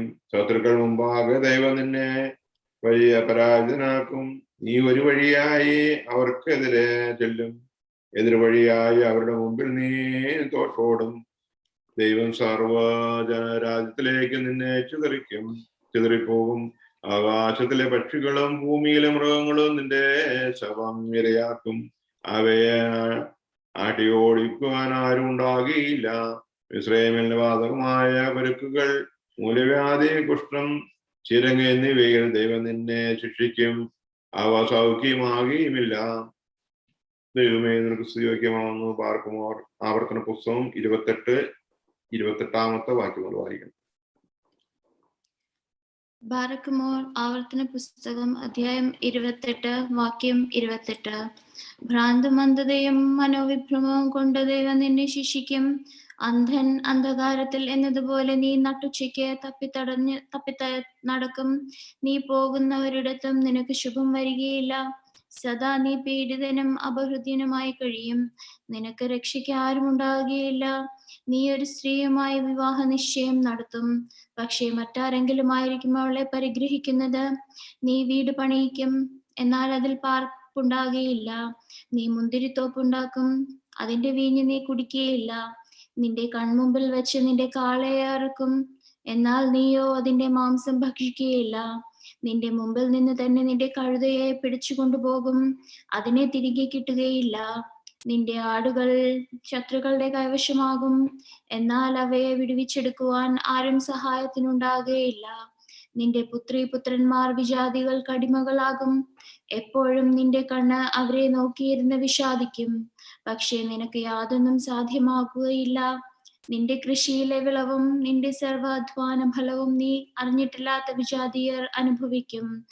എന്നാലും നീ പീഡിതനും ക്ലേശബാധിതനുമായിരിക്കും. സ്വന്തം കണ്ണുകൊണ്ട് കാണുന്ന കാഴ്ചകളാൽ തന്നെ നിനക്ക് ഭ്രാന്ത് പിടിക്കും. സുഖപ്പെടാത്ത വ്രണങ്ങളാൽ ഉള്ളങ്കാൽ മുതൽ നിറക് വരെ ദൈവം നിന്നെ ശിക്ഷിക്കും.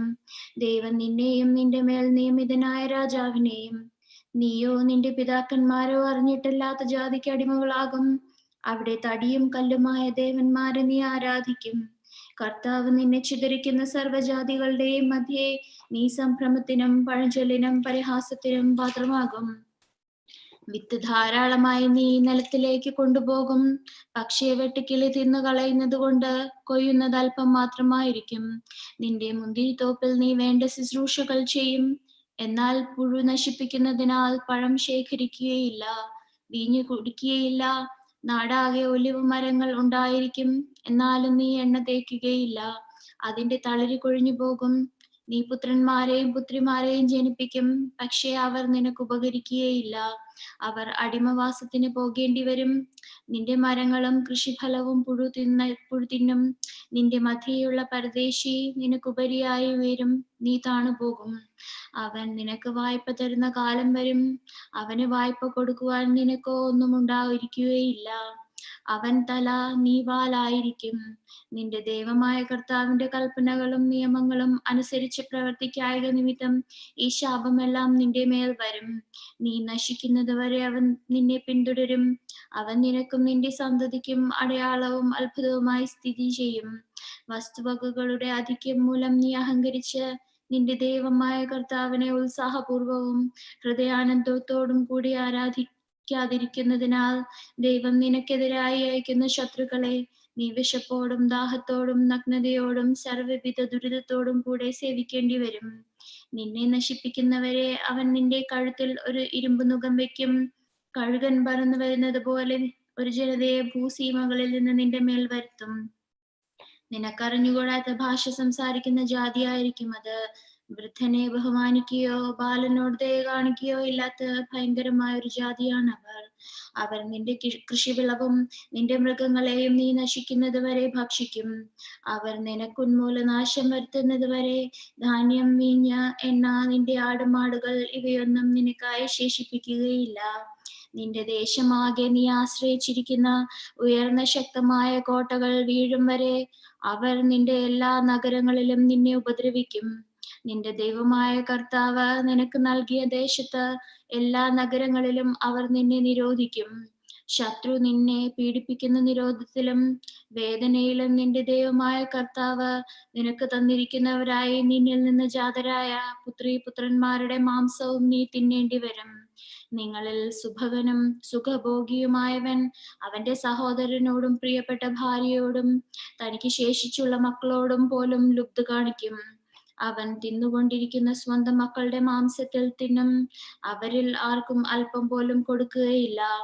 നിന്റെ സർവ്വനഗരങ്ങളിലും ശത്രു നിന്നെ പീഡിപ്പിക്കുന്ന ഞെരുക്കത്തിലും നിരോധനത്തിലും അവന് യാതൊന്നും ബാക്കി ഉണ്ടായിരിക്കുകയില്ല.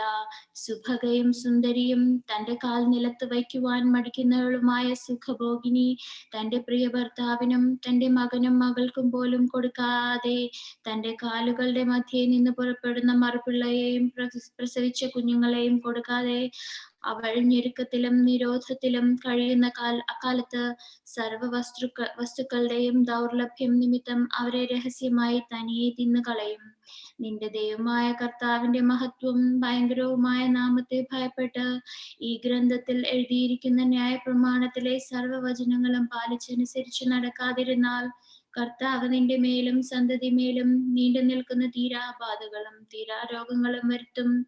നിനക്ക് വളരെ ഭയമുള്ള മിസ്രയീമിലെ എല്ലാ വ്യാധികളും അവൻ നിന്റെ മേലും വരുത്തും. അവ നിന്നോടൊട്ടിച്ചേർന്നിരിക്കും. ഈ ന്യായപ്രമാണ ഗ്രന്ഥത്തിൽ ലിഖിതമാകാത്ത സകല രോഗവും ശിക്ഷയും നീ നശിക്കുന്നത് വരെ ദൈവം നിന്റെ മേൽ വരുത്തും. ആകാശത്തിലെ നക്ഷത്രങ്ങൾ പോലെ അസംഖ്യരായിരുന്ന നിങ്ങൾ നിന്റെ ദൈവമായ കർത്താവിന്റെ വാക്കനുസരിക്കാതിരുന്നാൽ ചുരുക്കം പേരായി അവശേഷിക്കും.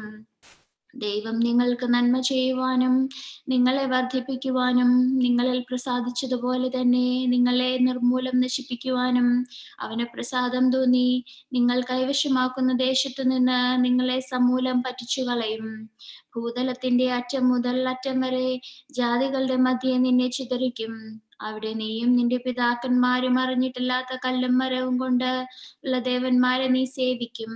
ആ ജാതികളുടെ മധ്യേ നിനക്ക് സ്വസ്ഥത ഉണ്ടാകുകയില്ല. അവിടെ നിനക്ക് ദൈവം തരുന്നത് വിറയ്ക്കുന്ന ഹൃദയവും കാഴ്ച മങ്ങിയ കണ്ണും നിരാശാബോധവും ആയിരിക്കും. നിന്റെ ജീവൻ നിന്റെ മുമ്പിൽ തൂങ്ങിക്കിടക്കും. രാവും പകലും നീ ഭയത്തോടെ ജീവിക്കും. മരണഭയം നിന്നെ വിട്ടു മാറുകയില്ല.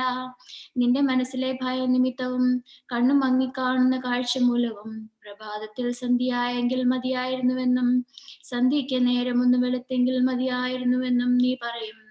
നീ ഇനിയും കാണുകയില്ല എന്ന് ഞാൻ പറഞ്ഞിരുന്ന മാർഗത്തിലൂടെ കർത്താവ് മിസ്രയീമിലേക്ക് നിന്നെ കപ്പൽ കയറ്റി തിരികെ കൊണ്ടുപോകും. അവിടെ നിങ്ങളെ ശത്രുക്കൾക്ക് അടിമകളായി വിൽപ്പനയ്ക്ക് നിർത്തും. നിങ്ങളെ വാങ്ങുവാനോ ആവുണ്ടാകുകയില്ല.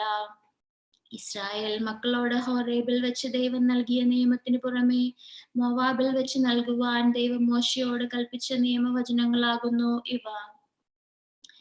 ആവർത്തന പുസ്തകം അധ്യായം 29.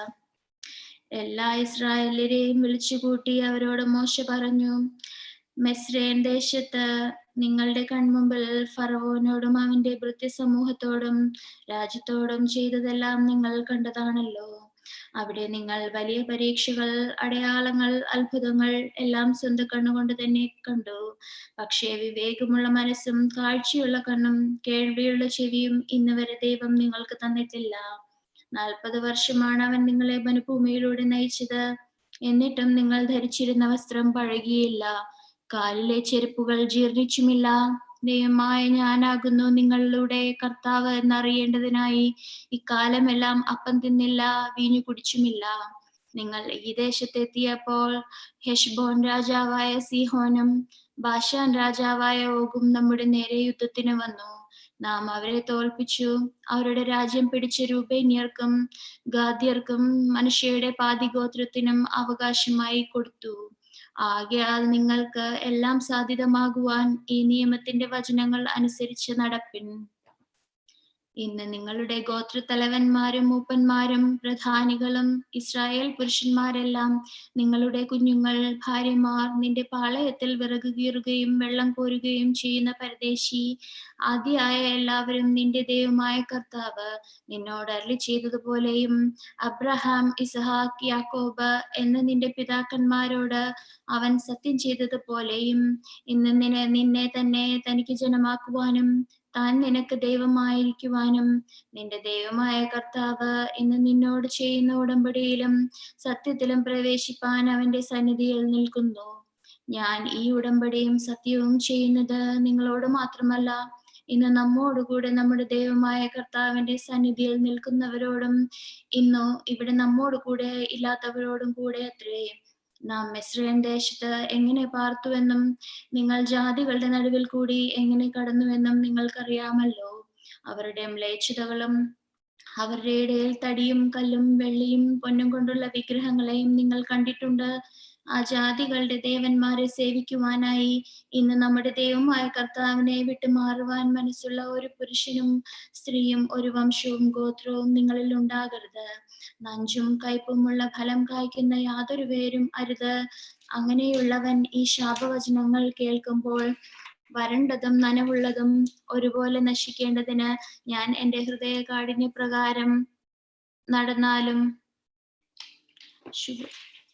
ശുഭമായിരിക്കും എന്ന് പറഞ്ഞ് തന്റെ ഹൃദയത്തിൽ തന്നെ താൻ അനുഗ്രഹിക്കും. അവനോട് ക്ഷമിപ്പാൻ കർത്താവിന് മനസ്സ് വരാതെ ദൈവകോപവും തീഷ്ണതയും അവന്റെ നേരെ ജ്വലിക്കും. ഈ പുസ്തകത്തിൽ എഴുതിയിരിക്കുന്ന ശാപമെല്ലാം അവന്റെ മേൽ വരും.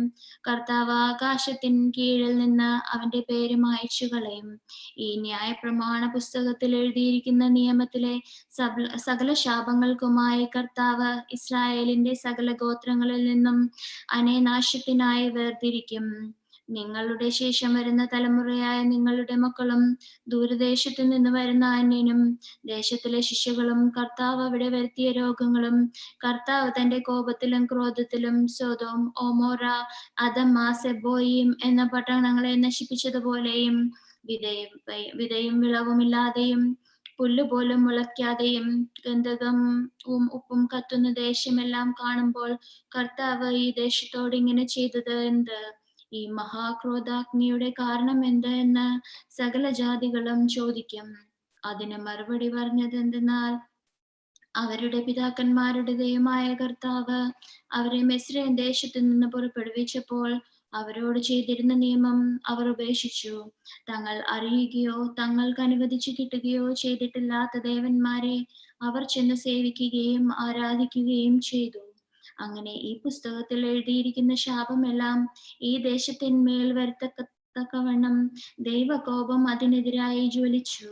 കർത്താവ് കോപത്തോടും ക്രോധത്തോടും വലിയ വെറുപ്പോടും കൂടെ അവരെ അവരുടെ ദേശത്തു നിന്ന് പറിച്ചു കളയുകയും ഇന്ന് കാണുന്നത് പോലെ അവരെ അന്യദേശത്തേക്ക് തള്ളിവിടുകയും ചെയ്തു. മറഞ്ഞിരിക്കുന്ന കാര്യങ്ങളെല്ലാം നമ്മുടെ ദൈവമായ കർത്താവിനുള്ളത്. വെളിപ്പെട്ടിരിക്കുന്നവയോ നാം ഈ ന്യായപ്രമാണത്തിന്റെ സകല വചനങ്ങളും അനുസരിച്ച് നടക്കേണ്ടതിന് എന്നേക്കും നമുക്കും നമ്മളുടെ മക്കൾക്കും വെളിപ്പെട്ടവയാകുന്നു. ആവർത്തന പുസ്തകം അധ്യായം 30. ഞാൻ നിന്റെ മുമ്പിൽ വച്ചിരിക്കുന്ന അനുഗ്രഹവും ശാപവുമായ ഈ വചനങ്ങളെല്ലാം നിന്റെ മേൽ നിവൃത്തിയായിട്ട് നിന്റെ ദൈവമായ കർത്താവ് നിന്നെ തള്ളിക്കളഞ്ഞിട്ടുള്ള ജാതികളുടെ ഇടയിൽ വെച്ച് നീ അവ നിന്റെ ഹൃദയത്തിൽ ഓർത്ത് നിന്റെ ദൈവമായ കർത്തൃസന്നിധിയിലേക്ക് തിരിഞ്ഞ് നീയും നിന്റെ മക്കളും പൂർണ്ണ ഹൃദയത്തോടും പൂർണ്ണ മനസ്സോടും കൂടെ ഞാൻ ഇന്ന് നിന്നോട് ആജ്ഞാപിക്കുന്നത് പോലെയെല്ലാം അവന്റെ വാക്ക് കേട്ടനുസരിച്ചാൽ നിന്റെ ദൈവമായ കർത്താവ് നിന്റെ സ്ഥിതി വ്യത്യസ്തമാക്കുകയും നിന്നോട് ദയ തോന്നി നിങ്കലേക്ക് തിരിയുകയും നിന്റെ ദൈവമായ കർത്താവ് നിന്നെ ചിതറിച്ചിരിക്കുന്ന സകല ജാതികളിൽ നിന്നും നിന്നെ കൂട്ടിച്ചേർക്കുകയും ചെയ്യും. നിന്റെ ജനം ആകാശത്തിന്റെ അറുതി വരെ ചിതറിപ്പോയിരുന്നാലും നിന്റെ ദൈവമായ കർത്താവ് അവിടെ നിന്ന് നിന്നെ കൂട്ടിച്ചേർക്കും. അവിടെ നിന്ന് അവൻ നിന്നെ കൊണ്ടുവരും. നിന്റെ പിതാക്കന്മാർക്ക് കൈവശമായിരുന്ന ദേശത്തേക്ക് നിന്റെ ദൈവമായ കർത്താവ് നിന്നെ കൊണ്ടുവരും. നീ അത് കൈവശപ്പെടുത്തും. അവൻ നിനക്ക് നന്മ ചെയ്ത് നിന്റെ പിതാക്കന്മാരെക്കാൾ നിന്നെ സമൃദ്ധമാക്കും. നീ ജീവിച്ചിരിക്കുവാൻ നിന്റെ ദൈവമായ കർത്താവിനെ പൂർണ്ണ ഹൃദയത്തോടും പൂർണ്ണ മനസ്സോടും കൂടെ സ്നേഹിപ്പാൻ തക്കവണ്ണം നിന്റെ ദൈവമായ കർത്താവ് നിന്റെ ഹൃദയവും നിന്റെ സന്തതിയുടെ ഹൃദയവും പരിച്ഛേദന ചെയ്യും. ഈ ശാപങ്ങളെ നിന്റെ ദൈവമായ കർത്താവ് നിന്റെ ശത്രുക്കളുടെ മേലും നിന്നെ വെറുത്തുപദ്രവിക്കുന്നവരുടെ മേലും വരുത്തും. നീ മനം തിരിഞ്ഞ് കർത്തൃവചനം കേട്ട് ഞാൻ ഇന്ന് നിന്നോട് കൽപ്പിക്കുന്ന അവന്റെ സകല കൽപ്പനകളും അനുസരിച്ച് നടക്കുകയും നിന്റെ ദൈവമായ കർത്താവ് നിന്റെ കൈകളുടെ സകല പ്രവൃത്തിയിലും നിന്റെ ഗർഭഫലത്തിലും മൃഗസമ്പത്തിലും കൃഷിയുടെ വരവിലും നിനക്ക് നന്മയ്ക്കായി അഭിവൃദ്ധി നൽകുകയും ചെയ്യും. നിന്റെ ദൈവമായ കർത്താവിന്റെ വാക്കുകേട്ട് ഈ ന്യായ പ്രമാണ പുസ്തകത്തിൽ എഴുതിയിരിക്കുന്ന അവന്റെ കൽപ്പനകളും നിയമങ്ങളും അനുസരിക്കുകയും നിന്റെ ദൈവമായ കർത്താവിന്റെ സന്നിധിയിലേക്ക് പൂർണ്ണ ഹൃദയത്തോടും പൂർണ്ണ മനസ്സോടും കൂടി തിരിയുകയും ചെയ്താൽ കർത്താവ് നിന്റെ പിതാക്കന്മാരിൽ പ്രസാദിച്ചിരിക്കുന്നത് പോലെ നിന്നിലും ഗുണത്തിനായി വീണ്ടും പ്രസാദിക്കും. ഞാൻ ഇന്ന് നിന്നോട് ആജ്ഞാപിക്കുന്ന ഈ കൽപ്പന നിനക്ക് പ്രയാസമുള്ളതല്ല, അന്യവുമല്ല. ഞങ്ങൾ കേട്ടനുസരിക്കുവാനായി ആര് സ്വർഗത്തിൽ കയറി അത് കൊണ്ടുവന്നു തരുമെന്ന് പറയത്തക്ക വിധത്തിൽ അത് സ്വർഗത്തിലല്ല. ഞങ്ങൾ കേട്ടനുസരിക്കേണ്ടതിന് ആര് സമുദ്രം കടന്നു കൊണ്ടുവന്നു തരും എന്ന് പറയത്തക്കവണ്ണം അത് സമുദ്രത്തിനക്കരെയുമല്ല. നീ അനുസരിപ്പാനായി വചനം നിനക്ക് ഏറ്റവും സമീപം, നിന്റെ വായിലും നിന്റെ ഹൃദയത്തിലും തന്നെ ഇരിക്കുന്നു. ഇതാ ഞാൻ ഇന്ന് ജീവനും നന്മകളും മരണവും തിന്മകളും നിന്റെ മുമ്പിൽ വച്ചിരിക്കുന്നു. എങ്ങനെയെന്നാൽ നീ ജീവിച്ചിരുന്ന് വർദ്ധിക്കുകയും നീ കൈവശമാക്കുന്ന ദേശത്ത് നിന്റെ ദൈവമായ കർത്താവ് നിന്നെ അനുഗ്രഹിക്കുകയും ചെയ്യുവാനായി നിന്റെ ദൈവമായ കർത്താവിനെ സ്നേഹിപ്പാനും അവന്റെ വഴികളിൽ നടപ്പാനും അവന്റെ കൽപ്പനകളും നിയമങ്ങളും വിധികളും പാലിക്കുവാനും ഞാൻ ഇന്ന് നിനക്ക് നിർദ്ദേശം തരുന്നു. എന്നാൽ നീ അനുസരിക്കാതെ നിന്റെ ഹൃദയം തിരിഞ്ഞ് നീ വശീകരിക്കപ്പെട്ട് അന്യദേവന്മാരെ ആരാധിച്ച് സേവിച്ചാൽ നീ യോർദാൻ കടന്ന് കൈവശപ്പെടുത്തുവാൻ ചെല്ലുന്ന ദേശത്ത് ദീർഘായുസ്സോടിരിക്കാതെ നിശ്ചയമായും നശിച്ചു പോകുമെന്ന് ഇന്ന് ഞാൻ നിങ്ങളെ അറിയിക്കുന്നു. ജീവനും മരണവും അനുഗ്രഹവും ശാപവും നിങ്ങളുടെ മുമ്പിൽ വച്ചിരിക്കുന്നു എന്നതിന് ഞാൻ ആകാശത്തെയും ഭൂമിയെയും ഇന്ന് സാക്ഷി നിർത്തുന്നു.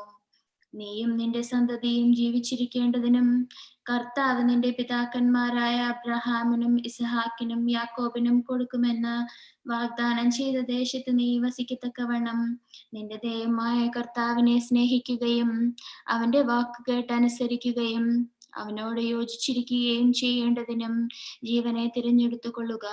അതിലാണല്ലോ നിനക്ക് ജീവനും ദീർഘായുസ്സും. ആവർത്തന പുസ്തകം അധ്യായം 31. മോശെ ഈ വചനങ്ങളെല്ലാം ഇസ്രായേലിനെയും കേൾപ്പിച്ചു. പിന്നെ അവരോട് പറഞ്ഞു, എനിക്കിപ്പോൾ 120 വയസ്സായി. ഇനി പോകുവാനും വരുവാനും എനിക്ക് കഴിവില്ല. കർത്താവ് എന്നോട് ഈ യോർദാൻ നീ കടക്കുകയില്ല എന്ന് കൽപ്പിച്ചിട്ടുണ്ട്. നിന്റെ ദൈവമായ കർത്താവ് നിനക്ക് മുമ്പായി കടന്നു പോകും. വിജാതികളെ അവൻ നിന്റെ മുമ്പിൽ നിന്ന് നശിപ്പിക്കുകയും നീ അവരുടെ ദേശം കീഴടക്കുകയും ചെയ്യും. കർത്താവ് അരുളി ചെയ്തതുപോലെ യോശുവ നിനക്ക് നായകനായി കടന്നു പോകും. താൻ സംഹരിച്ചു കളഞ്ഞ അമോര്യ രാജാക്കന്മാരായ സീഹോനോടും ഓഗിനോടും അവരുടെ ദേശത്തോടും ചെയ്തതുപോലെ കർത്താവ് ഇവരോടും ചെയ്യും. കർത്താവ് അവരെ നിങ്ങളുടെ കയ്യിൽ ഏൽപ്പിക്കും. ഞാൻ നിങ്ങളോട് ആജ്ഞാപിച്ചിട്ടുള്ള കൽപ്പന പ്രകാരമെല്ലാം നിങ്ങൾ അവരോട് പ്രവർത്തിക്കണം. ശക്തരും ധീരരുമായിരിപ്പിൻ. അവരെ ഭയപ്പെടരുത്, സംഭ്രമിക്കുകയും അരുത്. നിന്റെ ദൈവമായ കർത്താവ് നിന്നോട് കൂടെ പോരുന്നു. അവൻ നിന്നെ കൈവിടുകയില്ല, ഉപേക്ഷിക്കുകയുമില്ല.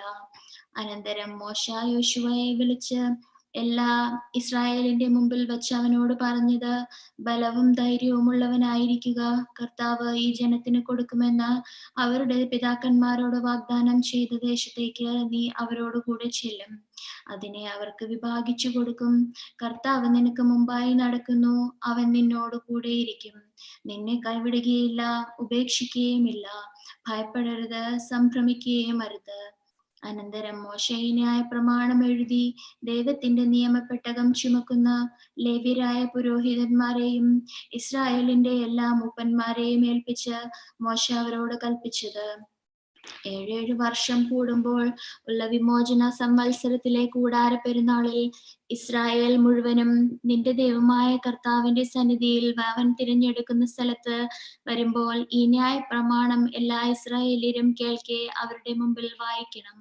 പുരുഷന്മാരും സ്ത്രീകളും കുട്ടികളും നിന്റെ പട്ടണത്തിലുള്ള പരദേശിയും കേട്ട് പഠിച്ച് നിങ്ങളുടെ ദൈവമായ കർത്താവിനെ ഭയപ്പെട്ട് ഈ ന്യായ പ്രമാണത്തിലെ വചനങ്ങൾ പാലിച്ച് നടക്കേണ്ടതിനും അവയെ അറിഞ്ഞിട്ടില്ലാത്ത അവരുടെ മക്കൾ കേൾക്കേണ്ടതിനും നിങ്ങൾ യോർദാൻ കടന്ന് കൈവശമാക്കുവാൻ ചെല്ലുന്ന ദേശത്ത് നിങ്ങളുടെ ആയുഷ്കാലമെല്ലാം നിങ്ങളുടെ ദൈവമായ കർത്താവിനെ ഭയപ്പെടുവാൻ പഠിക്കേണ്ടതിനുമായി ഈ ജനത്തെ വിളിച്ചു കൂട്ടണം. അനന്തരം ദൈവം മോശയോട്, നിന്റെ മരണസമയം അടുത്തിരിക്കുന്നു. യോശുവായെ വിളിക്കുക, നിങ്ങൾ സമാഗമന കൂടാരത്തിങ്കൽ വന്നു നിൽപ്പിൻ, ഞാൻ അവന് കൽപ്പന കൊടുക്കാമെന്ന് കൽപ്പിച്ചു. അങ്ങനെ മോശയും യോശുവയും ചെന്ന് സമാഗമന കൂടാരത്തിങ്കൽ നിന്നു. അപ്പോൾ ദൈവം മേഘസമ്പത്തിൽ കൂടാരത്തിങ്കൽ പ്രത്യക്ഷനായി. മേഘസ്തംഭം കൂടാരവാതിലിനുപരി നിന്നു. കർത്താവ് മോശയോട് അരുളി ചെയ്തു, നീ നിന്റെ പിതാക്കന്മാരെ പോലെ നിദ്ര പ്രാപിക്കും. എന്നാൽ ഈ ജനമോ അവർ വസിക്കുവാൻ ചെല്ലുന്ന ദേശത്തിലെ നിവാസികളുടെ അന്യദേവന്മാരെ അനുഗ്രഹിച്ച് തെറ്റിപ്പോകും. എന്നെ ഉപേക്ഷിച്ച് ഞാൻ അവരോട് ചെയ്തിട്ടുള്ള എന്റെ നിയമം ലംഘിക്കുകയും ചെയ്യും. എന്റെ കോപം അവരുടെ നേരെ ജ്വലിക്കും. ഞാൻ അവരെ ഉപേക്ഷിക്കും. എന്റെ മുഖം അവരുടെ നേരെ മറയ്ക്കുകയും ചെയ്യും. അവർ നാശത്തിനിരയാകും. അനേകം അനർത്ഥങ്ങളും ദുരിതങ്ങളും അവർക്ക് ഭവിക്കും. നമ്മുടെ ദൈവം നമ്മുടെ ഇടയിൽ ഇല്ലാത്തതിനാലല്ലയോ ഈ ആപത്തുകൾ നമുക്ക് വന്നത് എന്ന് അവർ അന്ന് പറയും. എങ്കിലും അവർ അന്യദേവന്മാരുടെ അടുക്കലേക്ക് തിരിഞ്ഞ് ചെയ്ത സകല പാപവും നിമിത്തം ഞാൻ അന്ന് എന്റെ വഴിമുഖം മറച്ചു കളയും. ആകയാൽ ഈ സ്തുതിപ്പെഴുതി ഇസ്രായേൽ മക്കളെ പഠിപ്പിക്കുക. ഇസ്രായേൽ മക്കളുടെ നേരെ ഈ സ്തുതിപ്പ് എനിക്ക് സാക്ഷ്യമായിരിക്കേണ്ടതിന് അതവർക്ക് മനഃപ്പാഠമാക്കി കൊടുക്കുക. ഞാൻ അവരുടെ പിതാക്കന്മാരോട് സത്യം ചെയ്തതായി പാലും തേനും ഒഴുകുന്ന ദേശത്ത് അവരെ എത്തിച്ച ശേഷം അവർ തിന്ന് തൃപ്തരായി മതിച്ചിരിക്കുമ്പോൾ അന്യദേവരുടെ അടുക്കലേക്ക് തിരിഞ്ഞ് അവയെ സേവിക്കും. എന്റെ നിയമം ലംഘിച്ചെന്നെ കോപിപ്പിക്കും. എന്നാൽ അനേകം ആപത്തുകളും ദുരിതങ്ങളും അവർക്കുണ്ടാകുമ്പോൾ അവരുടെ സന്തതിയുടെ വായിൽ നിന്ന് വിസ്മൃതമാകാത്ത ഈ സ്തുതിപ്പ് അവരുടെ നേരെ സാക്ഷ്യം പറയും. ഞാൻ വാഗ്ദത്തം ചെയ്ത ദേശത്ത് അവരെ എത്തിക്കുന്നതിന് മുമ്പേ ഇന്നു തന്നെ അവരുടെ ചിന്തകൾ ഞാൻ അറിയുന്നുണ്ട്. ആകയാൽ മോശ അന്ന് തന്നെ ഈ പാട്ടെഴുതി ഇസ്രായേൽ മക്കളെ പഠിപ്പിച്ചു. പിന്നെ അവൻ നൂന്റെ മകനായ യോശുവയോട്, ബലവും ധൈര്യവുമുള്ളവനായിരിക്കുക. ഞാൻ ഇസ്രായേൽ മക്കളോട് വാഗ്ദത്തം ചെയ്ത ദേശത്ത് നീ അവരെ എത്തിക്കും. ഞാൻ നിന്നോട് കൂടെ ഇരിക്കും എന്നരുളി ചെയ്തു. മോശ ഈ ന്യായ പ്രമാണത്തിലെ വചനങ്ങൾ മുഴുവനും ഒരു പുസ്തകത്തിൽ എഴുതി തീർന്നപ്പോൾ ദൈവത്തിന്റെ നിയമപ്പെട്ടകം ചുമക്കുന്ന ലേവ്യരോട് കൽപ്പിച്ചത്, ഈ ന്യായ പ്രമാണ പുസ്തകം എടുത്ത് നിങ്ങളുടെ ദൈവമായ കർത്താവിന്റെ നിയമപ്പെട്ടകത്തിനടുത്ത് വെക്കണം. അവിടെ അത് നിന്റെ നേരെ നോക്കി സാക്ഷിയായിരിക്കും. നിന്റെ മാത്സര്യവും ദുശാഠ്യവും എനിക്കറിയാം. ഇതാ ഇപ്പോൾ ഞാൻ നിങ്ങളോട് കൂടെ ജീവിച്ചിരിക്കുമ്പോൾ തന്നെ നിങ്ങൾ ദൈവത്തോട് മത്സരിക്കുന്നുവല്ലോ. എന്റെ മരണശേഷം എത്ര അധികമായിരിക്കും. നിങ്ങളുടെ ഗോത്രങ്ങളുടെ എല്ലാ മൂപ്പന്മാരെയും പ്രധാനികളെയും എന്റെ അടുക്കൽ വിളിച്ചു കൂട്ടുവിൻ. ഞാൻ ഈ വചനങ്ങൾ അവരെ പറഞ്ഞു കേൾപ്പിച്ച് അവരുടെ നേരെ ആകാശത്തെയും ഭൂമിയെയും സാക്ഷിയാക്കും. എന്റെ മരണശേഷം നിങ്ങൾ അശുദ്ധമായവ പ്രവർത്തിക്കും എന്നും ഞാൻ നിങ്ങളോട് നിർദ്ദേശിച്ചിട്ടുള്ള വഴി വിട്ടുമാറുമെന്നും എനിക്കറിയാം. അങ്ങനെ നിങ്ങൾ കർത്താവിന് അപ്രിയമായത് ചെയ്ത് നിങ്ങളുടെ പ്രവൃത്തികളാൽ അവനെ കോപിപ്പിക്കുന്നുവെങ്കിൽ ഭാവിയിൽ നിങ്ങൾക്ക് അനർത്ഥം സംഭവിക്കും. അങ്ങനെ മോശ ഇസ്രായേലിന്റെ സർവ്വസഭയെയും ഈ പാട്ടിലെ വചനങ്ങളെല്ലാം പാടിക്കേൾപ്പിച്ചു. ആവർത്തന പുസ്തകം അധ്യായം 32. ആകാശമേ ശ്രദ്ധിക്കുക, ഞാൻ സംസാരിക്കും. ഭൂമി എന്റെ വായിലെ വാക്കുകൾ കേൾക്കട്ടെ. എന്റെ ഉപദേശം മഴ പോലെ പൊഴിയും. എന്റെ വചനം മഞ്ഞുപോലെയും ഇളമ്പുകല്ലിന്മേൽ ചാറ്റൽ മഴ പോലെയും സസ്യത്തിന്മേൽ മാരി പോലെയും ചൊരിയും. ഞാൻ കർത്തൃനാമം ഘോഷിക്കും. നമ്മുടെ ദൈവത്തിന് മഹത്വം അർപ്പിക്കുവിൻ. അവൻ പാറയാകുന്നു. അവന്റെ പ്രവൃത്തികൾ അത്യുത്തമം. അവന്റെ വഴികളെല്ലാം ന്യായമായവ. അവൻ വിശ്വസ്തനായ ദൈവം, വ്യാജരഹിതൻ, നീതിയും നേരുമുള്ളവൻ തന്നെ. അവർ അവനോട് അശുദ്ധമായി പെരുമാറി. അവർ അവന്റെ മക്കളല്ല, കളങ്കമത്രേ. വക്രതയും കോട്ടവുമുള്ള തലമുറ, ഭോഷത്വവും അജ്ഞതയുമുള്ള ജനമേ, നിങ്ങൾ കർത്താവിന് പകരം കൊടുക്കുന്നത് ഇങ്ങനെയോ? അവനല്ലയോ നിന്റെ പിതാവ്, നിന്റെ കർത്താവ്? അവനല്ലയോ നിന്നെ സൃഷ്ടിക്കുകയും രക്ഷിക്കുകയും ചെയ്തവൻ? മുൻകാലങ്ങൾ ഓർക്കുക, മുൻ തലമുറകളുടെ സംവത്സരങ്ങളെ ചിന്തിക്കുക. നിന്റെ പിതാവിനോട് ചോദിക്കുക, അവൻ പറഞ്ഞു തരും. നിന്റെ വൃദ്ധന്മാരോട് കൂടെ ചോദിക്കുക, അവർ പറഞ്ഞു തരും. മഹോന്നതൻ ജാതികൾക്ക് അവകാശം വിഭാഗിക്കുകയും മനുഷ്യരെ വേർപിരിക്കുകയും ചെയ്തപ്പോൾ അവൻ ഇസ്രായേൽ മക്കളുടെ സംഖ്യയ്ക്കനുസരണം ജാതികളുടെ അതിർത്തികളെ നിശ്ചയിച്ചു. കർത്താവിന്റെ ഓഹരി അവന്റെ ജനവും യാക്കോബ് അവന്റെ അവകാശവുമാകുന്നു. താൻ അവനെ മരുഭൂമിയിലും ശബ്ദം മുഴങ്ങുന്ന ശൂന്യപ്രദേശത്തിലും കണ്ടു. അവന്റെ ചുറ്റില നിന്ന് പരിപാലിച്ചുകൊണ്ട് കൺമണി പോലെ അവനെ കാത്തു രക്ഷിച്ചു. കഴുകൻ തന്റെ കൂടനക്കി കുഞ്ഞുങ്ങൾക്ക് മീതെ പറക്കുന്നത് പോലെ അവൻ ചിറക് വിരിച്ച് അവനെ എടുത്ത് തന്റെ ചിറകിന്മേൽ അവനെ വഹിച്ചു. കർത്താവ് അവനെ നടത്തി. അവനോടുകൂടെ അന്യദൈവം ഉണ്ടായിരുന്നില്ല. അവൻ ഭൂമിയുടെ ഔന്നത്യങ്ങളിൽ അവനെ വാഹനമേറ്റി. നിലത്തിലെ കൃഷി അനുഭവം കൊണ്ട് അവൻ ഉപജീവിച്ചു. അവന് കുടിപ്പാൻ പാറയിൽ നിന്ന് തേനും തീക്കല്ലിൽ നിന്ന് എണ്ണയും കൊടുത്തു. പശുക്കളുടെ വെണ്ണയും ആടുകളുടെ പാലും ആട്ടിൻകുട്ടികളുടെ മേധസ്സും ബാശാനിലെ ആട്ടുകൊറ്റന്മാരെയും കോലാടുകളെയും ഗോതമ്പ് മണികളും അവന് കൊടുത്തു. നീ ദ്രാക്ഷാരസമായ വീഞ്ഞു കുടിച്ചു. യശൂരൂൻ പുഷ്ടി പ്രാപിച്ചുയർന്നു. നീ പുഷ്ടി വെച്ച് തടിച്ചിരിക്കുന്നു. തന്റെ സൃഷ്ടാവാം ദൈവത്തെ അവൻ ത്യജിച്ച് തന്റെ രക്ഷയുടെ പാറയെ നിരസിച്ചു. അവർ അന്യദൈവങ്ങളാൽ അവനെ കോപിപ്പിച്ചു, അശുദ്ധിയാൽ അവനെ കോപിപ്പിച്ചു. അവർ ഭൂതങ്ങൾക്കും ദൈവമില്ലാത്തവയ്ക്കും തങ്ങൾ അറിയാത്ത ദേവന്മാർക്കും ബലി കഴിച്ചു. അവരുടെ പിതാക്കന്മാർ അവയെ ആരാധിച്ചിട്ടില്ല. അവ പുതുതായുണ്ടായ നവീന മൂർത്തികൾ മാത്രം. നിന്നെ ജനിപ്പിച്ച പാറയെ നീ വിസ്മരിച്ചു. നിന്നെ ഉൽപ്പാദിച്ച ദൈവത്തെ നീ മറന്നു. കർത്താവ് അത് കണ്ട് അവരെ തള്ളിക്കളഞ്ഞു. തന്റെ പുത്രന്മാരോടുള്ള കോപത്താൽ അവൻ അരുളി ചെയ്തു, ഞാൻ എന്റെ മുഖം അവർക്ക് മറയ്ക്കും. അവരുടെ അവസാനം എന്ത് എന്ന് ഞാൻ നോക്കും. അവർ വക്രതയുള്ള തലമുറയത്രേ, നേരില്ലാത്ത മക്കളത്രേ. നിർദ്ധകദേവന്മാരെ കൊണ്ട് എനിക്ക് വൈരാഗ്യം വരുത്തി. മിഥ്യാമൂർത്തികളാൽ എന്നെ കോപിപ്പിച്ചു. ഞാനും സ്വന്തം ജനമല്ലാത്തവരെ കൊണ്ട് അവർക്ക് വിഷമം വരുത്തും. മൂഢജാതിയെ കൊണ്ട് അവരെ ദുഃഖിപ്പിക്കും. എന്റെ കോപത്താൽ അഗ്നിയാളി അഗാധ പാതാളത്തോളം കത്തും. ഭൂമിയെയും അതിന്റെ ഫലങ്ങളെയും ദഹിപ്പിച്ച് പർവ്വതാടിസ്ഥാനങ്ങളെ ചുട്ടുകളയും. ഒന്നിനു മേൽ ഒന്നായി അനർത്ഥങ്ങൾ അവരുടെ മേൽ വരുത്തും. എന്റെ അസ്ത്രങ്ങൾ അവരുടെ നേരെ അയക്കും. അവർ വിശപ്പ് മൂലം നശിക്കും. രോഗത്തിനും വ്യാധിക്കും പാത്രമാകും. മൃഗങ്ങളുടെ പല്ലും സർപ്പങ്ങളുടെ വിഷവും ഞാൻ അവരുടെ മധ്യേ അയക്കും. വീഥികളിൽ വാളും വീടുകളിൽ ഭീതിയും അയക്കും. യുവാവിനെയും യുവതിയെയും ശിശുവിനെയും വൃദ്ധനെയും സംഹരിക്കും. ഞങ്ങളുടെ കൈ വിജയം പ്രാപിച്ചു, ദൈവമല്ലോ ഇതെല്ലാം ചെയ്തത് എന്ന് അവരുടെ ശത്രുക്കൾ തെറ്റായി വിചാരിക്കും. ശത്രു എന്നെ കോപിപ്പിക്കുകയും ചെയ്യുമെന്ന് ഞാൻ വിചാരിച്ചിരുന്നെങ്കിൽ ഞാൻ അവരെ ഊതിമാറ്റി മനുഷ്യരിൽ നിന്ന് അവരുടെ സ്മരണ ഇല്ലാതാക്കുമായിരുന്നു. അവർ വിവേകമില്ലാത്ത ജാതിയത്രേ, അവർക്ക് പരിജ്ഞാനമില്ല. അവർ ജ്ഞാനത്തോടെ ഇത് മനസ്സിലാക്കി തങ്ങളുടെ ഭാവി എന്തെന്ന് ചിന്തിച്ചെങ്കിൽ കൊള്ളായിരുന്നു. അവരുടെ പാറ അവരെ വിറ്റുകളയും. കർത്താവ് അവരെ ഏൽപ്പിച്ചു കൊടുക്കുകയും ചെയ്തില്ലെങ്കിൽ ഒരുവൻ 1000 പേരെ പിന്തുടരുന്നതും 20 10,000 പേരെ ഓടിക്കുന്നതും എങ്ങനെ? അവരുടെ പാറ നമ്മുടെ പാറ പോലെയല്ല, അതിന് നമ്മുടെ ശത്രുക്കൾ തന്നെ സാക്ഷികൾ. അവരുടെ മുന്തിരിവള്ളി സോദോം വള്ളിയിൽ നിന്നും ഒമോറ വയലുകളിൽ നിന്നും ഉള്ളവയത്രേ. അവരുടെ മുന്തിരിപ്പഴം വിഷവും മുന്തിരിക്കുല കയ്പുമാകുന്നു. അവരുടെ വീഞ്ഞ് മഹാസർപ്പത്തിന്റെ വിഷവും മൂർഖന്റെ മഹാവിഷവുമാകുന്നു. ഇതെന്റെ അടുക്കൽ സംഗ്രഹിച്ച് ഭണ്ഡാരത്തിൽ മുദ്രയിട്ടിരിക്കുന്നു. അവരുടെ കാൽ വഴുതുമ്പോൾ പ്രതികാരവും പ്രതിഫലവും എന്റെ കൈവശമുണ്ട്. അവരുടെ അനർത്ഥ ദിവസം സമീപസ്ഥം. അവർക്ക് സംഭവിക്കാനുള്ളത് വേഗം വരുന്നു.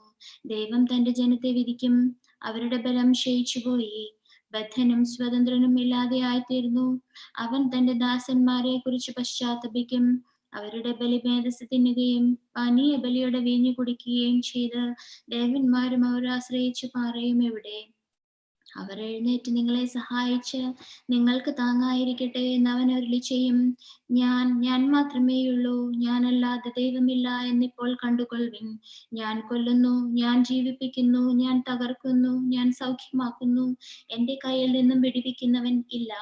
ഞാൻ ആകാശത്തേക്ക് കൈ ഉയർത്തി സത്യം ചെയ്യുന്നു, നിത്യനായിരിക്കുന്ന എന്നാണ്. എന്റെ മിന്നലാകുന്ന വാൾ ഞാൻ മൂർച്ചയുള്ളതാക്കി. എന്റെ കൈ ന്യായവിധി തുടങ്ങുമ്പോൾ ഞാൻ ശത്രുക്കളോട് പ്രതികാരം ചെയ്യും. എന്നെ ദ്വേഷിക്കുന്നവരോട് പകരം വീട്ടും. ഹതന്മാരുടെയും ബദ്ധന്മാരുടെയും രക്തം കൊണ്ടും ശത്രു നേതാക്കളുടെ ശിരസിൽ നിന്നും വീഴുന്ന രക്തത്താലും ഞാൻ എന്റെ അസ്ത്രങ്ങളെ ലഹരി പിടിപ്പിക്കും. എന്റെ വാൾ മാംസം തിന്നും. ജാതികളെ, അവന്റെ ജനത്തോടു കൂടെ ഉല്ലസിപ്പിൻ. അവൻ സ്വന്തം ദാസന്മാരുടെ രക്തത്തിന് പ്രതികാരം ചെയ്യും. തന്റെ ശത്രുക്കളോട് അവൻ പകരം വീട്ടും. തന്റെ ദേശത്തിനും ജനത്തിനും പാപപരിഹാരം വരുത്തും. അനന്തരം മോശയും നൂന്റെ മകനായ യോശുവയും വന്ന് ഈ പാട്ടിന്റെ വചനങ്ങൾ എല്ലാം ജനത്തെ പാടിക്കേൾപ്പിച്ചു. മോശെ ഈ വചനങ്ങളെല്ലാം ഇസ്രായേലിനോട് സംസാരിച്ചു തീർന്നപ്പോൾ അവൻ അവരോട് പറഞ്ഞു, ഈ ന്യായപ്രമാണത്തിലെ വചനങ്ങൾ അനുസരിച്ച് നടക്കേണ്ടതിന് നിങ്ങൾ നിങ്ങളുടെ മക്കളോട് കൽപ്പിക്കത്തക്കവണ്ണം ഞാൻ ഇന്ന് നിങ്ങളോട് സാക്ഷീകരിക്കുന്ന സർവ്വവചനങ്ങളും മനസ്സിൽ സംഗ്രഹിക്കുവിൻ. ഇത് നിങ്ങൾക്ക് നിസ്സാര കാര്യമല്ല, നിങ്ങളുടെ ജീവനത്രേ. നിങ്ങൾ കൈവശമാക്കുവാൻ യോർദാൻ കടന്നു ചെല്ലുന്ന ദേശത്ത് നിങ്ങൾക്കും ഇതുമൂലം ദീർഘായുസ്സുണ്ടാകും. ബാരക്കമോർ. ആവർത്തന പുസ്തകം അധ്യായം 32-47 വരെ.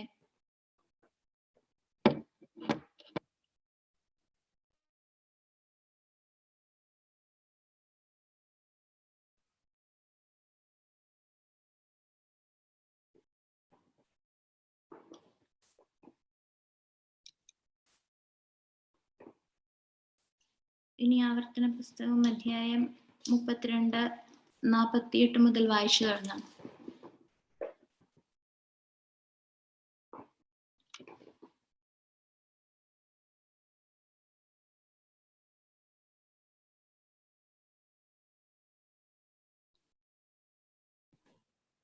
ലോല ലോലയിലുണ്ടോ? 42-47. Barkmore, Deuteronomy chapter 32, verse 48.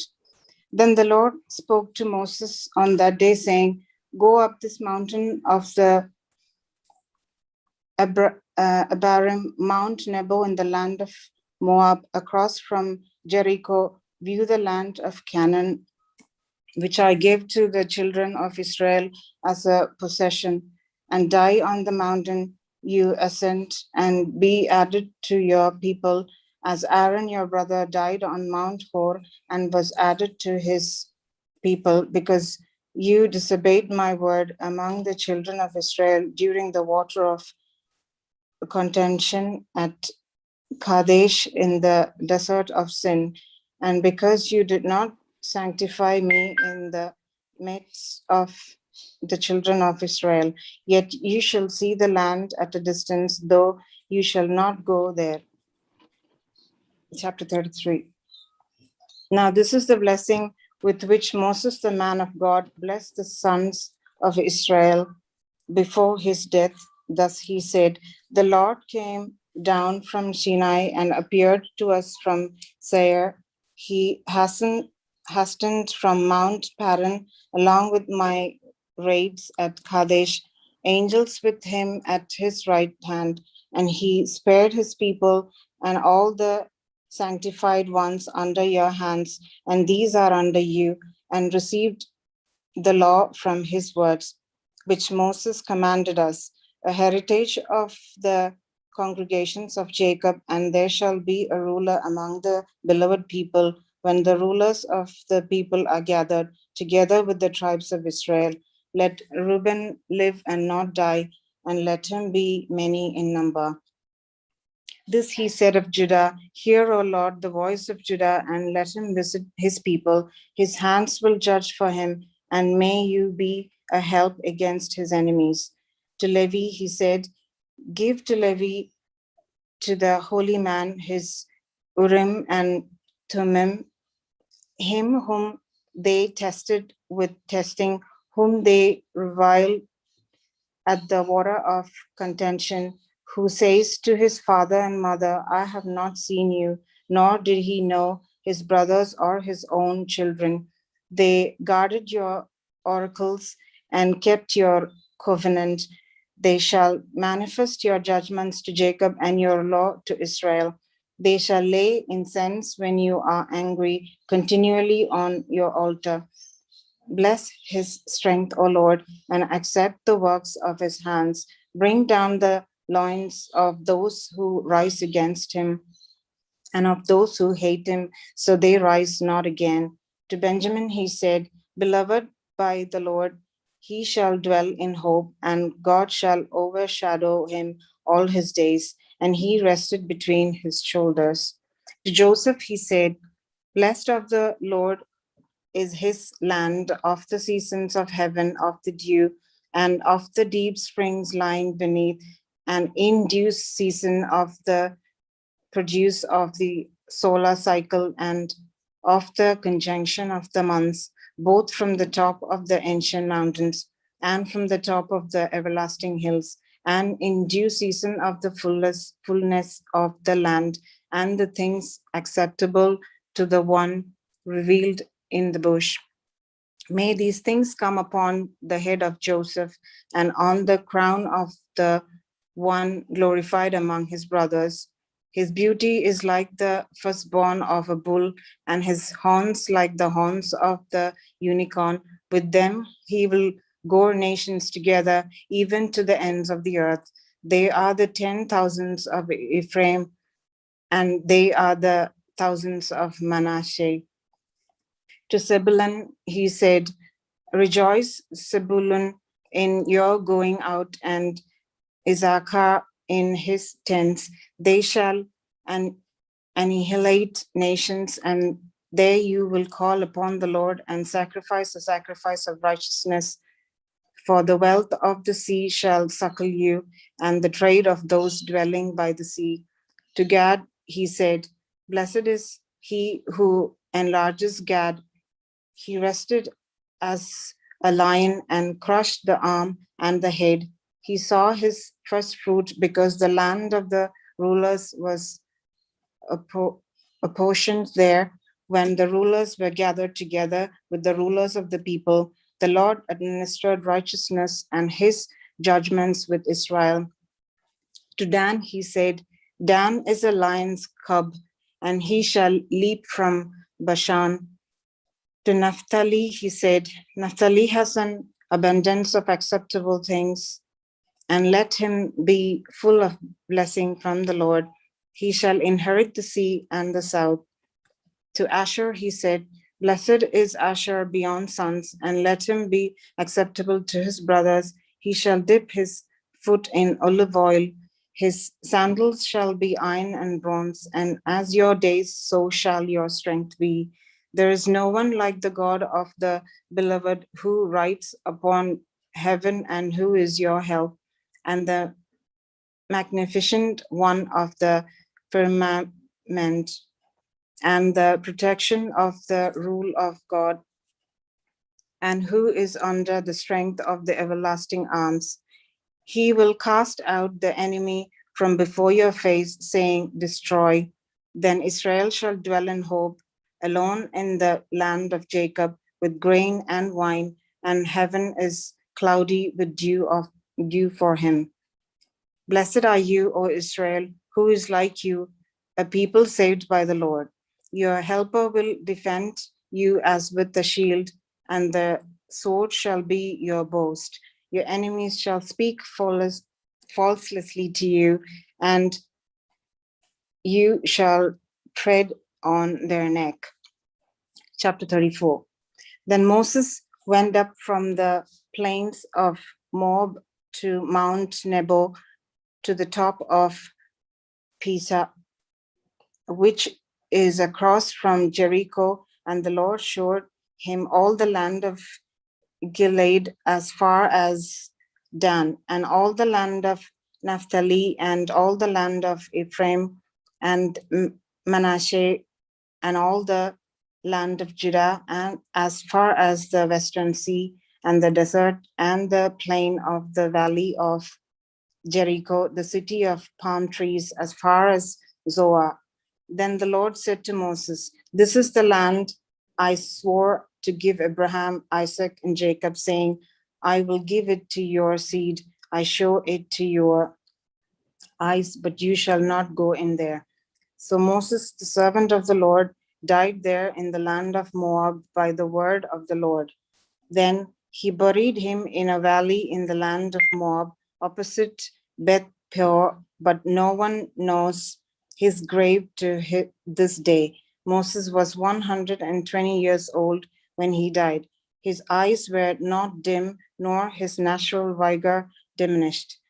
Then the sons of Israel wept for Moses in the plains of Moab at the Jordan near Jericho 30 days. So the days of weeping and mourning for Moses ended. Now Joshua the son of Nun was full of spirit of understanding, for Moses had laid his hands on him. So the sons of Israel heeded him and did as the Lord commanded Moses. Now there has not arisen in Israel a prophet like Moses, whom the Lord knew face to face. In all the signs and wonders the Lord sent him to do in the land of Egypt before Pharaoh, before all his servants, and in all his land, and by all those great wonders and the mighty hand which Moses performed in the sight of all Israel. The book of Joshua, chapter 1.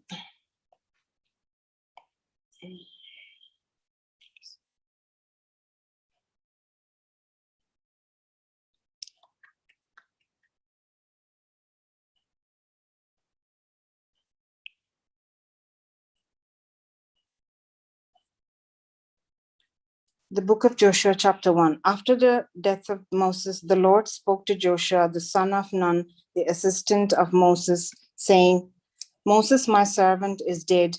Now therefore arise you and all this people and cross over Jordan into the land I will give them.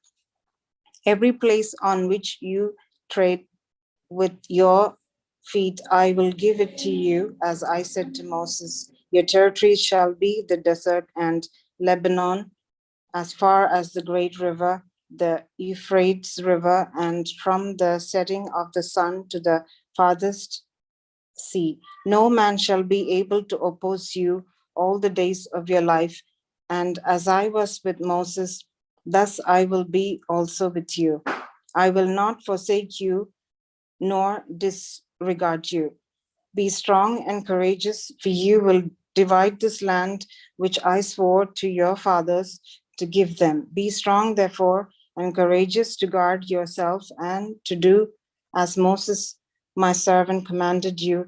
Then you will not turn away from them to the right nor to the left. In this way, you will have understanding in whatever you do.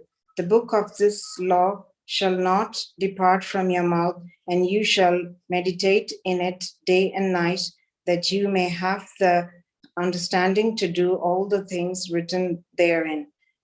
Then you will both prosper, make your ways prosperous, and have understanding. Behold, I have commanded you, be strong and courageous. Do not be cowardly or fearful, for the Lord your God is with you in all things wherever you go. Then Joshua commanded the scribes of the people, saying, enter the midst of the people's camp and command the people, saying, prepare the supply of food, for yet 3 days you shall cross this Jordan and enter the land to possess what the Lord God of your fathers will give you. Then to Reuben, Gad, and the half tribe of Manasseh, Joshua said, remember the word of the Lord, which Moses, the servant of the Lord, commanded you, saying, the Lord your God has caused you to rest and has given you this land. Your wives, your children, and your cattle shall dwell in the land he has given you, but you shall cross over well armed before your brethren, everyone who is strong, and you shall fight by their side until the Lord your God has caused your brethren to rest, and you as well. and they have taken possession of the land which the Lord your God has given them. Then each of you shall depart to his inheritance, which Moses gave you beyond the Jordan eastwards. Then they answered Joshua and said, we will do all you command us to do, and we will go everywhere you send us. We will heed you as we heeded Moses. Only let the Lord our God be with you as he was with Moses. But whatever man disobeys you and does not heed your words as you command him, let him die, but you be strong and courageous. Chapter 2. After this, Joshua the son of Nun sent out 2 young men from Acacia Grove to spy out the land, saying, go and see the land and Jericho. So the 2 young men went and entered Jericho, and they went into the house of the harlot named Rahab and lodged there. This was reported to the king of Jericho, saying, behold, men from the sons of Israel have come to spy on the land. So the king of Jericho sent and spoke to Rahab, saying, bring out the men who came into your house last night, for they are here to spy on the land. But the woman took the men and hid them, and she spoke to them, saying, the men came to me, but as the gate was being shut in the darkness, the men went out. I do not know where they went. Pursue them, if indeed you may overtake them. But she led them to the roof and hid them in the stock of flax she had piled together on the roof. So the men searched for them along the road to the Jordan, so the fords and the gate was closed. Then it came to pass, when the men who pursued them went after them, and before the spies went to sleep, that she went to them on the roof and said, I know that the Lord gave you the land, for fear of you has fallen upon us. For we heard that the Lord God dried up the Red Sea before you when you came out of the land of Egypt, and what you did to the 2 kings of the Amorites who were beyond the Jordan, to Sihon and to Og, whom you utterly destroyed. So when we heard it, we were amazed in our heart, and there was no longer any spirit in any of us because of your presence, for your God is in heaven above and on earth below. Now therefore swear to me by the Lord God that as I showed you mercy, you shall also be merciful to me in my father's house, and capture alive all my house, my father and mother and my brothers and everything they have, and deliver my soul from death. Then the men said to her, our life for your life, even to death. She then said, when the Lord shall deliver the city to you, deal with me in mercy and truth. After this, she let them down through the window and said to them, go away to the hill country, lest the pursuers happen to find you. Hide there for 3 days until your pursuers return from their search for you. Afterwards, you shall depart and go your way. So the men said to her, we will be without fault regarding this oath of yours.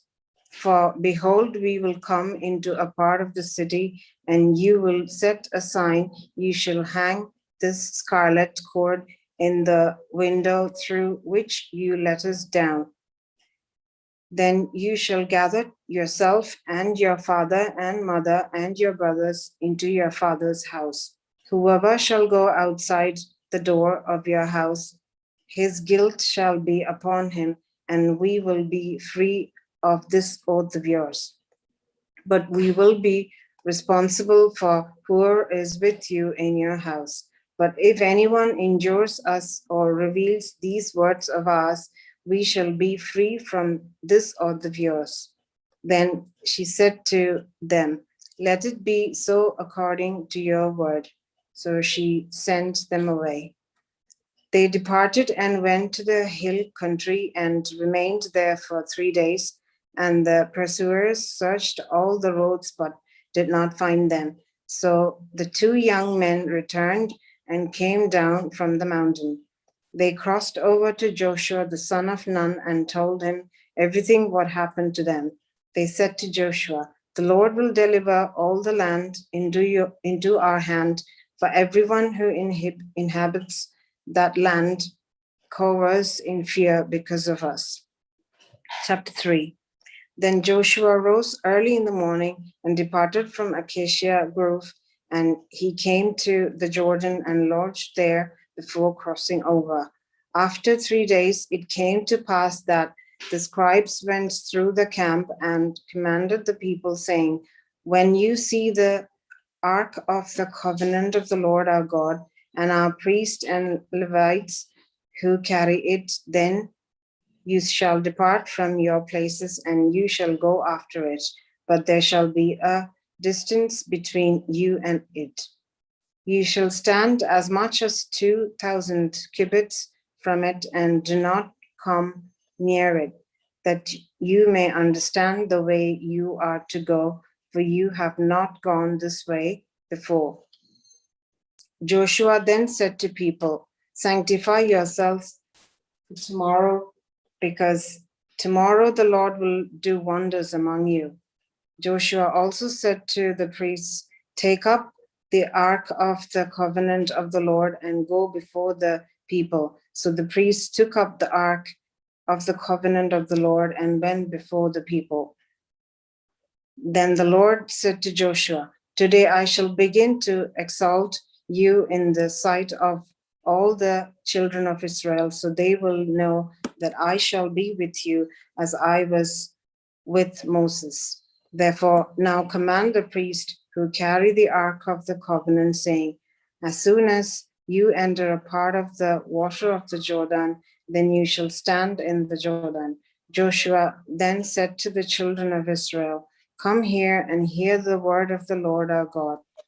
Hereby you shall know that the living God is among you and will utterly destroy before our face the Canaanites, the Hittites and Perizzites, the Hivites, the Amorites, the Girgashites,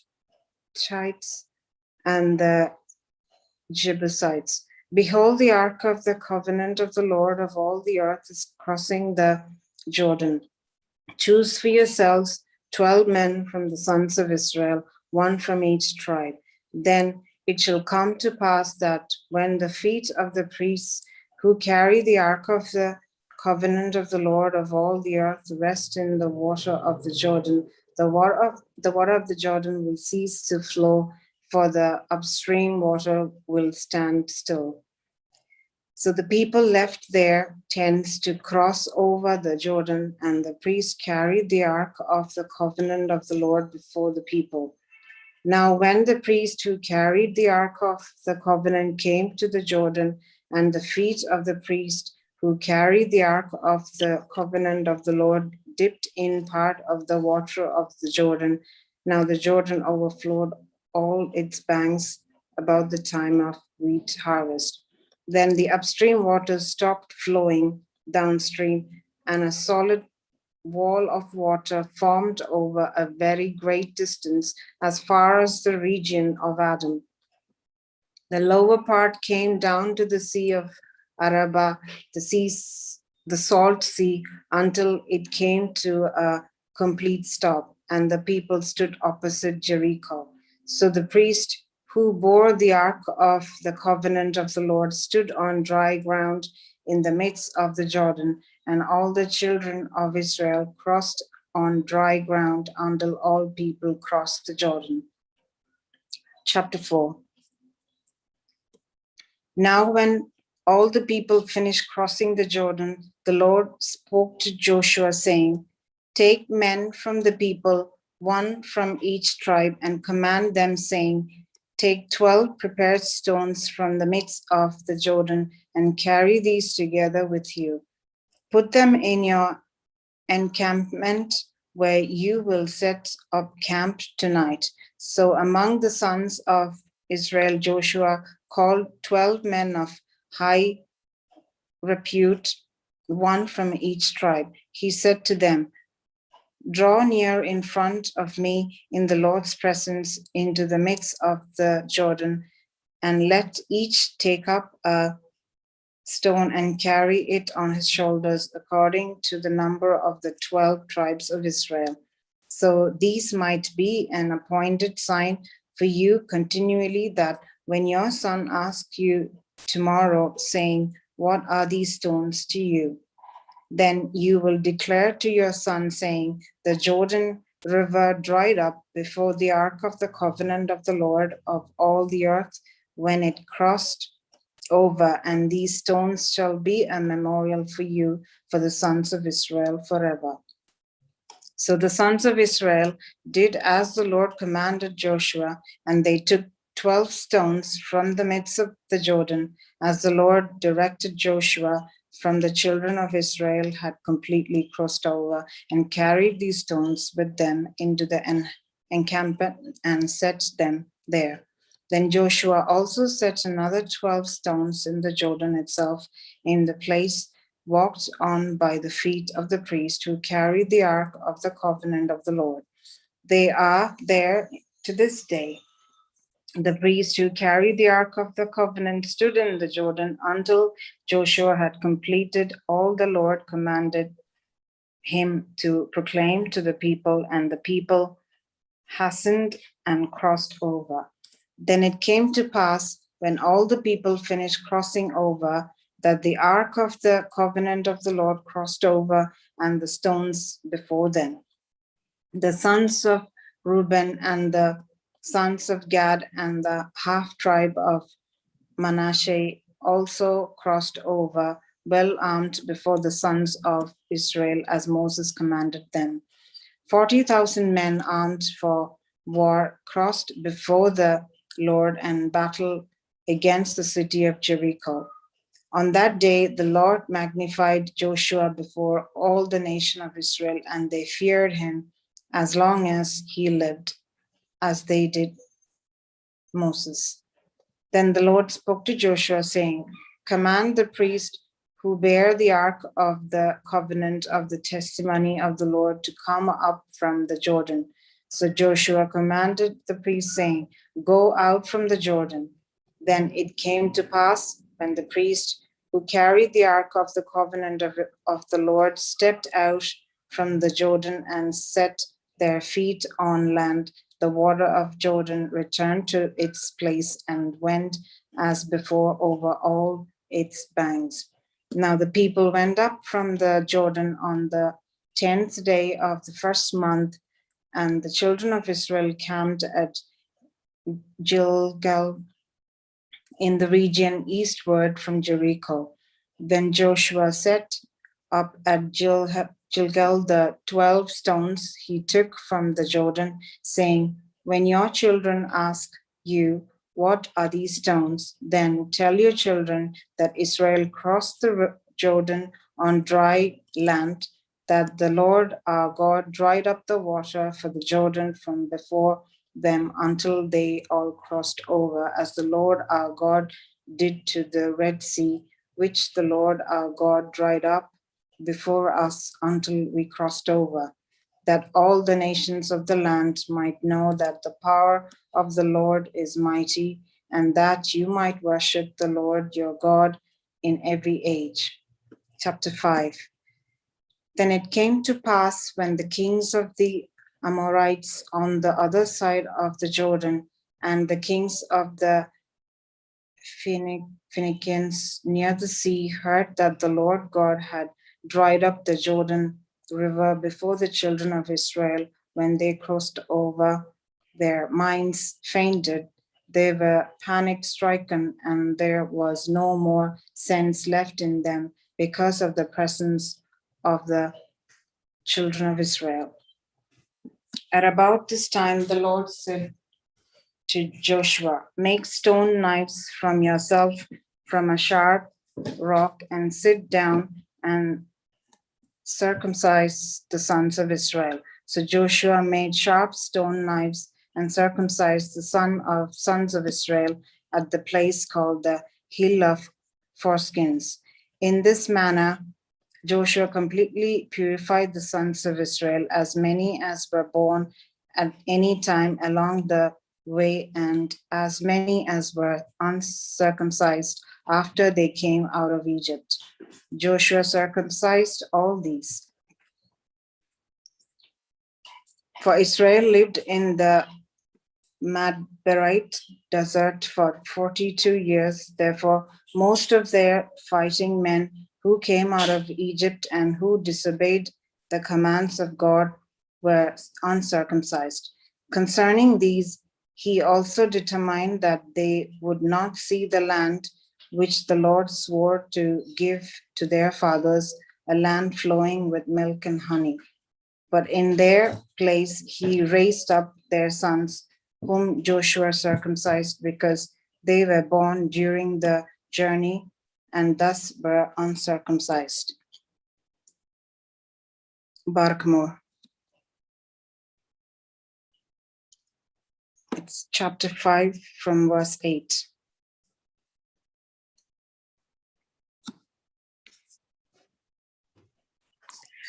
യോശുവ 5-ാം അധ്യായം 8-ാം വാക്യം.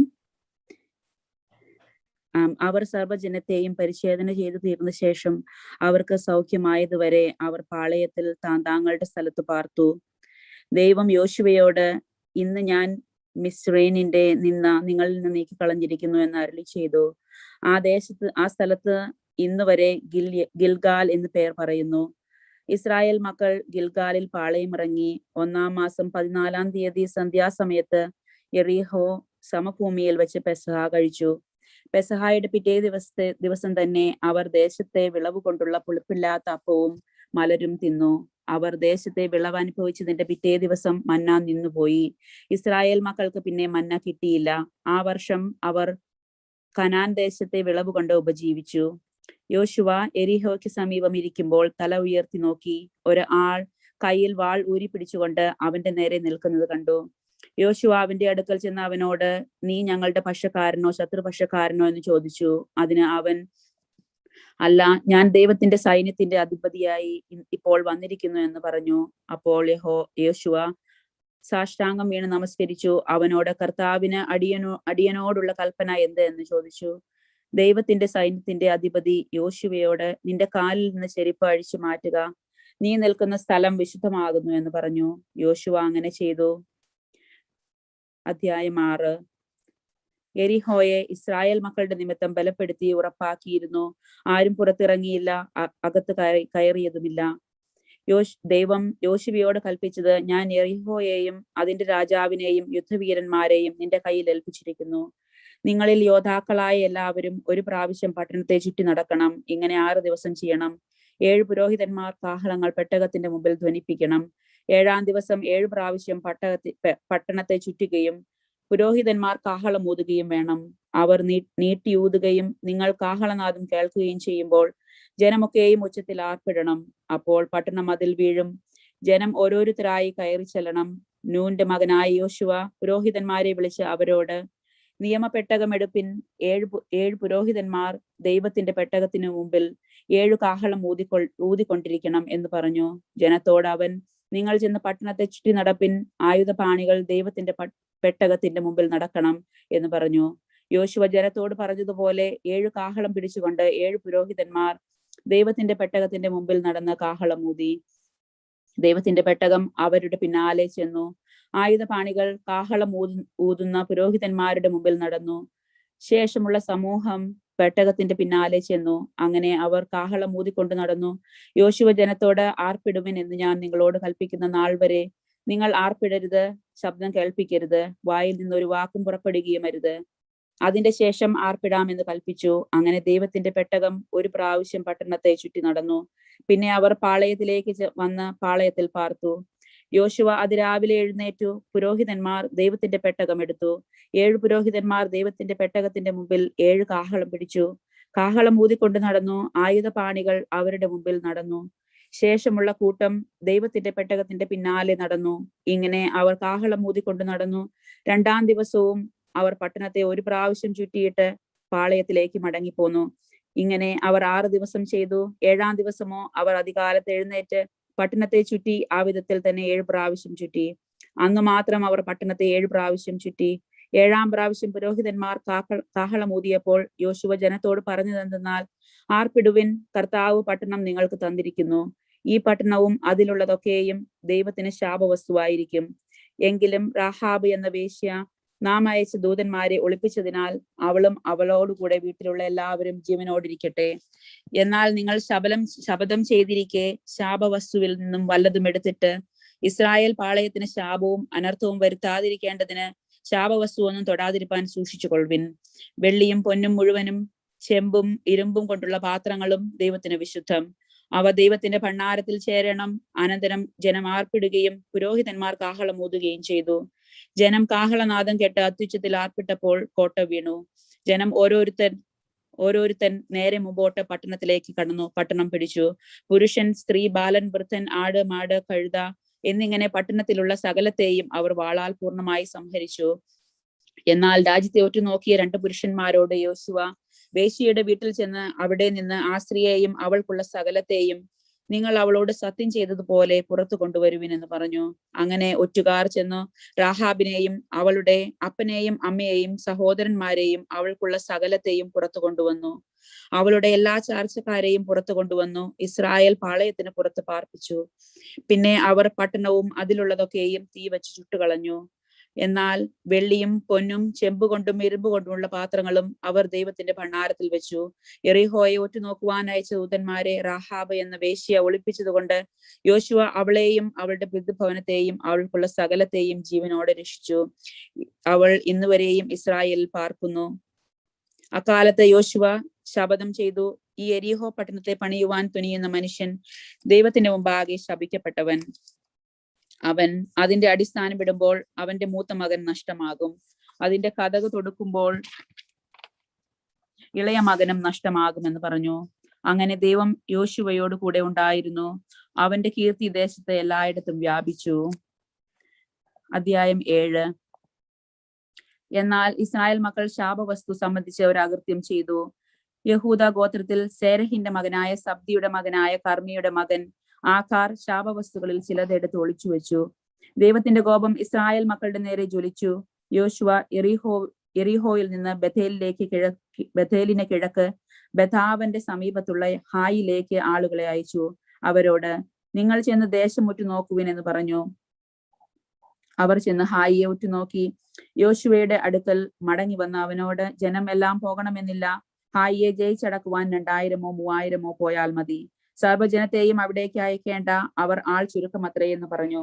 അങ്ങനെ ജനത്തിൽ ഏകദേശം 3000 പേർ അവിടേക്ക് പോയി. എന്നാൽ അവർ ഹായി പട്ടണക്കാരുടെ മുമ്പിൽ തോറ്റ് ഓടി. ഹായി പട്ടണക്കാർ അവരിൽ 36 പേരെ കൊന്നു. അവരെ പട്ടണവാതിൽക്കൽ തുടങ്ങി അവർ ചിതറിപ്പോകുവോളം പിന്തുടർന്നു. അവരെ കഠിനമായി ഉപദ്രവിച്ചു. അതുകൊണ്ട് ജനത്തിന്റെ ഹൃദയം ഉരുകി വെള്ളം പോലെ ആയിത്തീർന്നു. യോശുവ വസ്ത്രം കീറി ദൈവത്തിന്റെ പെട്ടകത്തിന്റെ മുമ്പിൽ അവനും ഇസ്രായേൽ മൂപ്പന്മാരും തലയിൽ മണ്ണ് വാരിയിട്ട് കൊണ്ട് സന്ധ്യ വരെ സാഷ്ടാംഗം വീണുകിടന്നു. ദൈവമായ യഹോവേ, ഞങ്ങളെ നശിപ്പിപ്പാൻ അമോര്യരുടെ കയ്യിൽ ഏൽപ്പിക്കേണ്ടതിന് നീ ഈ ജനത്തെ ഇസ്രായേലിനക്കരെ കൊണ്ടുവന്നത് എന്ത്? ഞങ്ങൾ യോർദാനക്കരെ കഴിഞ്ഞിരുന്നുവെങ്കിൽ മതിയായിരുന്നു. ദൈവമേ, ഇസ്രായേൽ ശത്രുക്കൾക്ക് പുറം കാട്ടിയ ശേഷം ഞാൻ എന്ത് പറയും? കനാന്യരും ദേശവാസികൾ മുഴുവനും കേട്ടിട്ട് ഞങ്ങളെ വളഞ്ഞ് ഭൂമിയിൽ നിന്ന് ഞങ്ങളുടെ പേര് മായ്ച്ചു കളയുമല്ലോ. എന്നാൽ നീ നിന്റെ മഹത്തായ നാമത്തിനു വേണ്ടി എന്തും ചെയ്യുമെന്ന് യോശുവ പറഞ്ഞു. ദൈവം യോശുവയോട് അരുളി ചെയ്തത്, എഴുന്നേൽക്കുക, നീ ഇങ്ങനെ കവിഴ്ന്നു വീണ് കിടക്കുന്നത് എന്ത്? ഇസ്രായേൽ പാപം ചെയ്തിരിക്കുന്നു. ഞാൻ അവരോട് കൽപ്പിച്ചിട്ടുള്ള എന്റെ കൽപ്പന അവർ ലംഘിച്ചിരിക്കുന്നു. അവർ ശാപവസ്തു എടുത്തിരിക്കുന്നു. അവർ മോഷ്ടിച്ചു മറവ് ചെയ്തു തങ്ങളുടെ സാമാനങ്ങൾക്കിടയിൽ അത് വെച്ചിരിക്കുന്നു. ഇസ്രായേൽ മക്കൾ ശാപഗ്രസ്തരായി തീർന്നതുകൊണ്ട് ശത്രുക്കളുടെ മുമ്പിൽ നിൽപ്പാൻ കഴിയാതെ ശത്രുക്കൾക്ക് പുറം കാട്ടേണ്ടി വന്നു. ശാപവസ്തു നിങ്ങളുടെ ഇടയിൽ നിന്ന് നീക്കാതിരുന്നാൽ ഞാൻ നിങ്ങളോട് കൂടെ ഇരിക്കയില്ല. നീ എഴുന്നേറ്റ് വിളിച്ചു വരുത്തി അവരോട് പറയുക, നാളെ നിങ്ങൾ വന്നു കൂടണം. ഇസ്രായേലെ, നിന്റെ നടുവിൽ ഒരു ശാപമുണ്ട്. ശാപം നിങ്ങളുടെ ഇടയിൽ നിന്ന് നീക്കിക്കളയും വരെ ശത്രുക്കളുടെ മുമ്പിൽ നിൽപ്പാൻ നിനക്ക് കഴിയുകയില്ല എന്നിങ്ങനെ ഇസ്രായേലിന്റെ ദൈവമായ കർത്താവ് കൽപ്പിക്കുന്നു. നിങ്ങൾ രാവിലെ ഗോത്രം ഗോത്രമായി അടുത്തു വരണം. കർത്താവ് പിടിക്കുന്ന ഗോത്രം വംശം വംശമായി അടുത്തു വരണം. കർത്താവ് പിടിക്കുന്ന വംശം കുടുംബം കുടുംബമായി അടുത്തു വരണം. കർത്താവ് പിടിക്കുന്ന കുടുംബം ആളാം പ്രതി അടുത്തു വരണം. ശാപവസ്തുവോടുകൂടെ പിടിപെടുന്നവനെയും അവനുള്ള സകലത്തെയും തീയിലിട്ട് ദഹിപ്പിക്കണം. അവൻ കർത്താവിന്റെ കൽപ്പന ലംഘിച്ച് ഇസ്രായേലിന് വഷളത്വം പ്രവർത്തിച്ചിരിക്കുന്നു. അങ്ങനെ യഹോവ അതിരാവിലെ എഴുന്നേറ്റ് ഇസ്രായേലിനെ ഗോത്രം ഗോത്രമായി വരുത്തി. യഹൂദ ഗോത്രം പിടിക്കപ്പെട്ടു. അവൻ യഹൂദ ഗോത്രത്തെ വംശമായി വരുത്തി.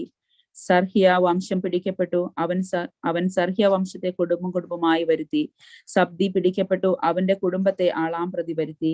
യഹൂദ ഗോത്രത്തിൽ സോരഹിന്റെ മകനായ സബ്ദിയുടെ മകനായ കർമ്മിയുടെ മകൻ ആഖാർ പിടിക്കപ്പെട്ടു. യോശുവ ആഖാറോട്, ഇസ്രായേലിന്റെ ദൈവമായ കർത്താവിന് മഹത്വം കൊടുത്ത് അവനോട് ഏറ്റുപറയുക, നീ എന്തു ചെയ്തു എന്ന് പറയുക, എന്നോട് മറച്ചു വെക്കരുത് എന്ന് പറഞ്ഞു. ആഖാർ യോശുവയോട്, ഞാൻ ഇസ്രായേലിന്റെ ദൈവമായ കർത്താവിനോട് തെറ്റുകൾ ഇന്നത് ചെയ്തിരിക്കുന്നു സത്യം. ഞാൻ കൊള്ളയുടെ കൂട്ടത്തിൽ വിശേഷമായ ഒരു ബാബിലോന്യ മേലങ്കിയും 200 ശേക്കൽ വെള്ളിയും 50 ശേക്കൽ തൂക്കമുള്ള ഒരു പൊൻകട്ടിയും കണ്ടു മോഹിച്ചു എടുത്തു. അവ എന്റെ കൂടാരത്തിന്റെ നടുക്കൽ നിലത്ത് കുഴിച്ചിട്ടിരിക്കുന്നു. വെള്ളി അടിയിലാകുന്നു എന്ന് ഉത്തരം പറഞ്ഞു. യോശുവ ദൂതന്മാരെ അയച്ചു. അവർ കൂടാരത്തിൽ ഓടിച്ചെന്നു. കൂടാരത്തിൽ അതും അടിയിൽ വെള്ളിയും കുഴിച്ചിട്ടിരിക്കുന്നത് കണ്ടു. അവർ അവയെ കൂടാരത്തിൽ നിന്ന് എടുത്ത് യോശുവയുടെയും എല്ലാ ഇസ്രായേൽ മക്കളുടെയും അടുക്കൽ കൊണ്ടുവന്നു. അവൻ അത് ദൈവത്തിന്റെ സന്നിധിയിൽ വെച്ചു. അപ്പോൾ യോശുവയും എല്ലാ ഇസ്രായേലും കൂടെ സോരഹിന്റെ പുത്രനായ ആഖാറെ, വെള്ളി, മേലങ്കി, പൊൻകട്ടി, അവന്റെ പുത്രന്മാർ പുത്രിമാർ, അവന്റെ കാള, കഴുത, ആട്, കൂടാരം എന്നിങ്ങനെ അവനുള്ള സകലവുമായി ആഖോർ താഴ്വരയിൽ കൊണ്ടുപോയി. നീ ഞങ്ങളെ വിഷമിപ്പിച്ചത് എന്തിന്? ദൈവം ഇന്ന് നിന്നെ വിഷമിപ്പിക്കും എന്ന് യോശുവ പറഞ്ഞു. പിന്നെ ഇസ്രായേലെല്ലാം അവനെയും അവനുള്ള സകലത്തെയും കല്ലെറിയുകയും തീയിലിട്ട് ചുട്ടുകളയുകയും ചെയ്തു. അവന്റെ മേൽ ഒരു വലിയ കൽക്കുന്നുകൂട്ടി. അത് ഇന്ന് വരെ ഇരിക്കുന്നു. ഇങ്ങനെ ദൈവത്തിന്റെ ഉഗ്രകോപം മാറി. അതുകൊണ്ട് ആ സ്ഥലത്തിന് ആഖോർ താഴ്വര എന്ന് ഇന്നുവരെ പേർ പറഞ്ഞു വരുന്നു. അധ്യായം 8. അനന്തരം ദൈവം യോശുവയോട് അരുളി ചെയ്തു, ഭയപ്പെടരുത്, ഇളകുകയും അരുത്. സൈന്യത്തെയെല്ലാം കൂട്ടി പുറപ്പെട്ട് ഹായിലേക്ക് ചെന്ന് യുദ്ധം ചെയ്യുക. ഞാൻ ഹായി രാജാവിനെയും അവന്റെ ജനത്തെയും പട്ടണത്തെയും ദേശത്തെയും നിന്റെ കയ്യിൽ തന്നിരിക്കുന്നു. യെറിഹോയോടും അതിന്റെ രാജാവിനോടും ചെയ്തതുപോലെ നീ ഹായിയോടും അതിന്റെ രാജാവിനോടും ചെയ്യണം. എന്നാൽ അതിലെ കൊള്ളയെയും കന്നുകാലികളെയും നിങ്ങൾക്ക് എടുക്കാം. പട്ടണത്തിന്റെ പിൻഭാഗത്ത് പതിയിരിക്കണം. അങ്ങനെ യോശുവയും സൈന്യവും ഹായിലേക്ക് പോകുവാൻ പുറപ്പെട്ടു. പരാക്രമശാലികളായ 3000 പേരെ യോശുവ തിരഞ്ഞെടുത്തു. രാത്രിയിൽ അയച്ചു. അവരോട് കൽപ്പിച്ചത്, നിങ്ങൾ പട്ടണത്തിന്റെ പിൻഭാഗത്ത് പതിയിരിക്കണം. പട്ടണത്തോട് ഏറെ അകലാതെ എല്ലാവരും ഒരുങ്ങിയിരിക്കണം. ഞാനും എന്നോട് കൂടെയുള്ള സകല ജനവും പട്ടണത്തോട് അടുക്കും. അവർ മുമ്പിലത്തെ പോലെ ഞങ്ങളുടെ നേരെ പുറപ്പെട്ടു വരുമ്പോൾ ഞങ്ങൾ അവരുടെ മുമ്പിൽ നിന്ന് ഓടും. അവർ ഞങ്ങളെ പിന്തുടർന്ന് പട്ടണം വിട്ട് പുറത്താകും. അവർ മുമ്പേ പോലെ നമ്മുടെ മുമ്പിൽ നിന്ന് ഓടിപ്പോകുന്നു എന്നവർ പറയും. അങ്ങനെ ഞങ്ങൾ അവരുടെ മുമ്പിൽ നിന്ന് ഓടും. ഉടനെ നിങ്ങൾ ഒളിവിടങ്ങളിൽ നിന്ന് എഴുന്നേറ്റ് പട്ടണം പിടിക്കണം. നിങ്ങളുടെ ദൈവമായ കർത്താവ് അത് നിങ്ങളുടെ കയ്യിൽ ഏൽപ്പിക്കും. പട്ടണം പിടിച്ച ശേഷം നിങ്ങൾ അതിന് തീ വയ്ക്കണം. ദൈവത്തിന്റെ കൽപ്പന പ്രകാരം നിങ്ങൾ ചെയ്യണം. ഓർത്തുകൊള്ളുവിൻ, ഞാൻ നിങ്ങളോട് കൽപ്പിച്ചിരിക്കുന്നു. അങ്ങനെ യോശുവ അവരെ അയച്ചു. അവർ പതിയിരിപ്പിനു ചെന്നു. ബഥേലിനും ഹായിക്കും മധ്യേ രാത്രി ജനത്തിന്റെ ഇടയിൽ താമസിച്ചു. യോശുവ അതികാലത്ത് എഴുന്നേറ്റ് ജനത്തെ എണ്ണി നോക്കി. അവനും ഇസ്രായേൽ മൂപ്പന്മാരും ജനത്തിനു മുമ്പായി ഹായിക്കു ചെന്നു. അവനോട് കൂടെ ഉണ്ടായിരുന്ന സൈന്യമെല്ലാം പുറപ്പെട്ട് അടുത്തു ചെന്നു പട്ടണത്തിന് മുമ്പിൽ എത്തി. ഹായിക്ക് വടക്ക് പാളയമിറങ്ങി. അവർക്കും ഹായിക്കും മധ്യേ ഒരു താഴ്വര ഉണ്ടായിരുന്നു. അവൻ ഏകദേശം 5000 പേരെ തിരഞ്ഞെടുത്തു. ബഥേലിനും ഹായിക്കും മധ്യേ പട്ടണത്തിന് പടിഞ്ഞാറ് ഒളിപ്പിച്ചു. അവർ പട്ടണത്തിന് വടക്കു സൈന്യത്തെയും പട്ടണത്തിന് പടിഞ്ഞാറ് ഒളിപ്പോരുകാരെയും നിർത്തി. യോശുവ ആ രാത്രി ജനങ്ങളുടെ നടുവിലേക്ക് പോയി. ഹായി രാജാവ് അത് കണ്ടപ്പോൾ അവനും നഗരവാസികളായ അവന്റെ ജനമെല്ലാം ധൃതിയിൽ എഴുന്നേറ്റു. സമഭൂമിക്ക് മുമ്പിൽ ഇസ്രായേലിന്റെ നേരെ യുദ്ധത്തിന് പുറപ്പെട്ടു. പട്ടണത്തിന്റെ പിൻവശത്ത് തനിക്ക് വിരോധമായി പതിയിരിപ്പുണ്ട് എന്ന് അവൻ അറിഞ്ഞില്ല. യോശുവയും എല്ലാ ഇസ്രായേലും അവരോട് തോറ്റ ഭാവത്തിൽ മരുഭൂമി വഴിയായി ഓടി. അവരെ പിന്തുടരേണ്ടതിന് പട്ടണത്തിലെ ജനത്തെയെല്ലാം വിളിച്ചുകൂട്ടി അവർ യോശുവയെ പിന്തുടർന്നു. പട്ടണം വിട്ട് പുറത്തായി ഹായിയിലും ബഥേലിലും ഇസ്രായേലിന്റെ പിന്നാലെ പുറപ്പെടാതെ ഒരുത്തനും ശേഷിച്ചില്ല. അവർ പട്ടണം തുറന്നിട്ട് ഇസ്രായേലിനെ പിന്തുടർന്നു. അപ്പോൾ ദൈവം യോശുവയോട്, നിന്റെ കയ്യിലുള്ള കുന്തം ഹായിക്ക് നേരെ ഉയർത്തുക, ഞാൻ അത് നിന്റെ കയ്യിൽ ഏൽപ്പിക്കുമെന്ന് അരുളി ചെയ്തു. അങ്ങനെ യോശുവ തന്റെ കയ്യിലുള്ള കുന്തം ഹായിക്ക് നേരെ ഉയർത്തി. അവൻ നീട്ടിയ കൈ ഉടനെ പതിയിരിപ്പുകാർ തങ്ങളുടെ സ്ഥലത്ത് നിന്ന് എഴുന്നേറ്റ് ഓടി. പട്ടണത്തിൽ കയറി അത് പിടിച്ചു. ക്ഷണത്തിൽ പട്ടണത്തിന് തീവെച്ചു. ഹായി പട്ടണക്കാർ പുറകോട്ട് നോക്കിയപ്പോൾ പട്ടണത്തിലെ പുക ആകാശത്തേക്ക് പൊങ്ങുന്നത് കണ്ടു. അവർക്ക് ഇങ്ങോട്ടോ അങ്ങോട്ടോ ഓടുവാൻ കഴിവില്ലാതായി. മരുഭൂമി വഴിയായി ഓടിയ ജനവും തങ്ങളെ പിന്തുടരുന്നവരുടെ നേരെ തിരിഞ്ഞു. പതിയിരിപ്പുകാർ പട്ടണം പിടിച്ചു. പട്ടണത്തിലെ പുക മേലോട്ട് പൊങ്ങുന്നു എന്ന് യോശുവയും എല്ലാ ഇസ്രായേലും കണ്ടപ്പോൾ മടങ്ങി വന്ന് പട്ടണക്കാരെ നശിപ്പിച്ചു. മറ്റവരും പട്ടണത്തിൽ നിന്ന് അവരുടെ നേരെ പുറപ്പെട്ടു. ഇങ്ങനെ ഇസ്രായേൽ ഇപ്പുറത്തും അപ്പുറത്തും അവരുടെ നടുവിലും ആയി. ഒരുത്തനും ശേഷിക്കുകയോ വഴുതി പോവുകയോ ചെയ്യാതെ വണ്ണം അവരെ നശിപ്പിച്ചു. ഹായി രാജാവിനെ അവർ ജീവനോടെ പിടിച്ചു. യോശുവയുടെ അടുക്കൽ കൊണ്ടുവന്നു. ഇസ്രായേൽ തങ്ങളെ പിന്തുടർന്ന ഹായി പട്ടണക്കാരെയെല്ലാം വെളിമ്പ്രദേശത്തു മരുഭൂമിയിൽ വെച്ച് കൊന്നു. അവർ ഒട്ടൊഴിയാതെ എല്ലാവരും വാളാൽ വീണൊടുങ്ങി. ഇസ്രായേലിയരെല്ലാം ഹായിലേക്ക് മടങ്ങി ചെന്നു. വാളാൽ അതിനെ സംഹരിച്ചു. അന്ന് പുരുഷന്മാരും സ്ത്രീകളുമായി വീണൊടുങ്ങിയവർ ആകെ 12,000 പേർ. ഹായി പട്ടണക്കാർ എല്ലാവരും തന്നെ. ഹായി പട്ടണക്കാരെ മുഴുവൻ നിർമൂലമാക്കും വരെ അവർ കുന്തമുയർത്തിയ കൈ യോശുവ പിൻവലിച്ചില്ല. ദൈവം യോശുവയോട് കൽപ്പിച്ച വചനപ്രകാരം ഇസ്രായേലിയർ പട്ടണത്തിലെ കന്നുകാലികളെയും കൊള്ളക്കാരെയും തങ്ങൾക്കായി തന്നെ എടുത്തു. പിന്നെ യോശുവ ഹായി പട്ടണം ചുട്ടു സദാകാലത്തേക്കും ഒരു മൺകുന്നും ശൂന്യഭൂമിയുമാക്കി തീർത്തു. അത് ഇന്ന് വരെ അങ്ങനെ കിടക്കുന്നു. ഹായി രാജാവിനെ അവൻ സന്ധ്യ വരെ ഒരു മരത്തിൽ തൂക്കി. സൂര്യൻ അസ്തമിച്ചപ്പോൾ യോശുവയുടെ കൽപ്പന പ്രകാരം ശവം മരത്തിൽ നിന്ന് ഇറക്കി പട്ടണവാതിൽക്കൽ ഇടുകയും അതിന്മേൽ ഇന്ന് വരെ നിൽക്കുന്ന ഒരു വലിയ കൽക്കുന്ന് കൂട്ടുകയും ചെയ്തു. അനന്തരം യോശുവ ഇസ്രായേലിന്റെ ദൈവമായ കർത്താവിന് ഏബാൽ പർവ്വതത്തിൽ ഒരു യാഗപീഠം പണിതു. ദൈവത്തിന്റെ ദാസനായ മോശ ഇസ്രായേൽ മക്കളോട് കൽപ്പിച്ചതുപോലെയും മോശയുടെ ന്യായപ്രമാണ പുസ്തകത്തിൽ എഴുതിയിരിക്കുന്നത് പോലെയും ചെത്തുകയോ ഇരുമ്പ് തൊടുവിക്കുകയോ ചെയ്യാത്ത കല്ലുകൊണ്ടുള്ള ഒരു യാഗപീഠം പണിതു. അവർ അതിന്മേൽ ദൈവത്തിന് ഹോമയാഗങ്ങളും സമാധാനയാഗങ്ങളും അർപ്പിച്ചു. മോശ എഴുതിയിരുന്ന ന്യായപ്രമാണത്തിന്റെ ഒരു പകർപ്പ് അവൻ അവിടെ ഇസ്രായേൽ മക്കൾ കാണുകെ ബലിപീഠത്തിന്റെ കല്ലുകളിൽ എഴുതി. എല്ലാ ഇസ്രായേലും അവരുടെ മൂപ്പന്മാരും പ്രമാണികളും ന്യായാധിപന്മാരും ദൈവത്തിന്റെ നിയമപ്പെട്ടകം ചുമന്ന പുരോഹിതന്മാരും ലേവ്യരും മുമ്പാകെ സ്വദേശിയും പരദേശിയും ഒരുപോലെ പെട്ടകത്തിന് ഇപ്പുറത്തും അപ്പുറത്തും നിന്നു. അവരിൽ പകുതി ഗെരീസീം പർവ്വതത്തിന്റെ ദേശത്തും പകുതി ഏബാൽ പർവ്വതത്തിന്റെ വശത്തും നിന്നു. അവർ ഇസ്രായേൽ ജനത്തെ അനുഗ്രഹിക്കണമെന്ന് ദൈവത്തിന്റെ മോശ മുൻപേ കൽപ്പിച്ചതുപോലെ തന്നെ. അതിന്റെ ശേഷം അവർ ന്യായപ്രമാണ പുസ്തകത്തിൽ എഴുതിയിരിക്കുന്നത് പോലെ എല്ലാം അനുഗ്രഹവും ശാപവുമായ ന്യായപ്രമാണ വചനങ്ങളെല്ലാം വായിച്ചു. മോശ കൽപ്പിച്ച സകലത്തിലും സ്ത്രീകളും കുട്ടികളും ഉൾപ്പെടെ ഇസ്രായേൽ സഭ മുഴുവനും അവരോടുകൂടെ വന്നിരുന്ന പരദേശികളും കേൾക്കെ യോശുവ മോശ കൽപ്പിച്ച സകലത്തിനും യാതൊന്നും വായിക്കാതെ വിട്ടുകളഞ്ഞില്ല. അധ്യായം 9. എന്നാൽ ഹിത്യർ, അമോര്യർ, കനാന്യർ, പെരിസ്യർ, ഹിവ്യർ, യെബൂസ്യർ എന്നിങ്ങനെ യോർദാനിനക്കരെ മലകളിലും താഴ്വരകളിലും ലെബാനോനെതിരെ മഹാസമുദ്രത്തിന്റെ തീരങ്ങളിലുള്ള രാജാക്കന്മാർ വിവരം കേട്ടപ്പോൾ യോശുവയോടും ഇസ്രായേലിനോടും യുദ്ധം ചെയ്യുവാൻ ഏകമനസ്സോടെ യോജിപ്പിലെത്തി. യോശുവ യെരിഹോയോടും ഹായിയോടും ചെയ്തത് ഗിബയോൻ നിവാസികൾ കേട്ടപ്പോൾ അവർ ഒരു ഉപായം പ്രയോഗിച്ചു. ഭക്ഷണ സാധനങ്ങൾ ഒരുക്കി പഴയ ചാക്കുകളും പഴയതും കീറിയതും തുന്നിക്കെട്ടിയതുമായ വീഞ്ഞു തുരുത്തികളും കഴുതപ്പുറത്തു കയറ്റി പഴക്കം ചെന്ന കണ്ടം വെച്ച ചെരുപ്പ് കാലിലും പഴയ വസ്ത്രം ദേഹത്തും ധരിച്ചു പുറപ്പെട്ടു. അവരുടെ ഭക്ഷണത്തിനുള്ള അപ്പവും എല്ലാം ഉണങ്ങി പൂത്തിരുന്നു. അവർ ഗിൽഗാലിൽ പാളയത്തിലേക്ക് യോശുവയുടെ അടുക്കൽ ചെന്ന് അവനോടും ഇസ്രായേൽ പുരുഷന്മാരോടും, ഞങ്ങൾ ദൂരദേശത്ത് നിന്ന് വന്നിരിക്കുന്നു, ആകയാൽ ഞങ്ങളോട് ഒരു ഉടമ്പടി ചെയ്യണം എന്ന് പറഞ്ഞു. ഇസ്രായേൽ പുരുഷന്മാർ ആ ഹിബ്യരോട്, പക്ഷേ നിങ്ങൾ ഞങ്ങളുടെ ഇടയിൽ പാർക്കുന്നവരായിരിക്കും, എന്നാൽ ഞങ്ങൾ നിങ്ങളോട് ഉടമ്പടി ചെയ്യുന്നത് എന്തിന് എന്ന് പറഞ്ഞു. അവർ യോശുവയോട്, ഞങ്ങൾ നിന്റെ ദാസന്മാരാകുന്നു എന്ന് പറഞ്ഞു.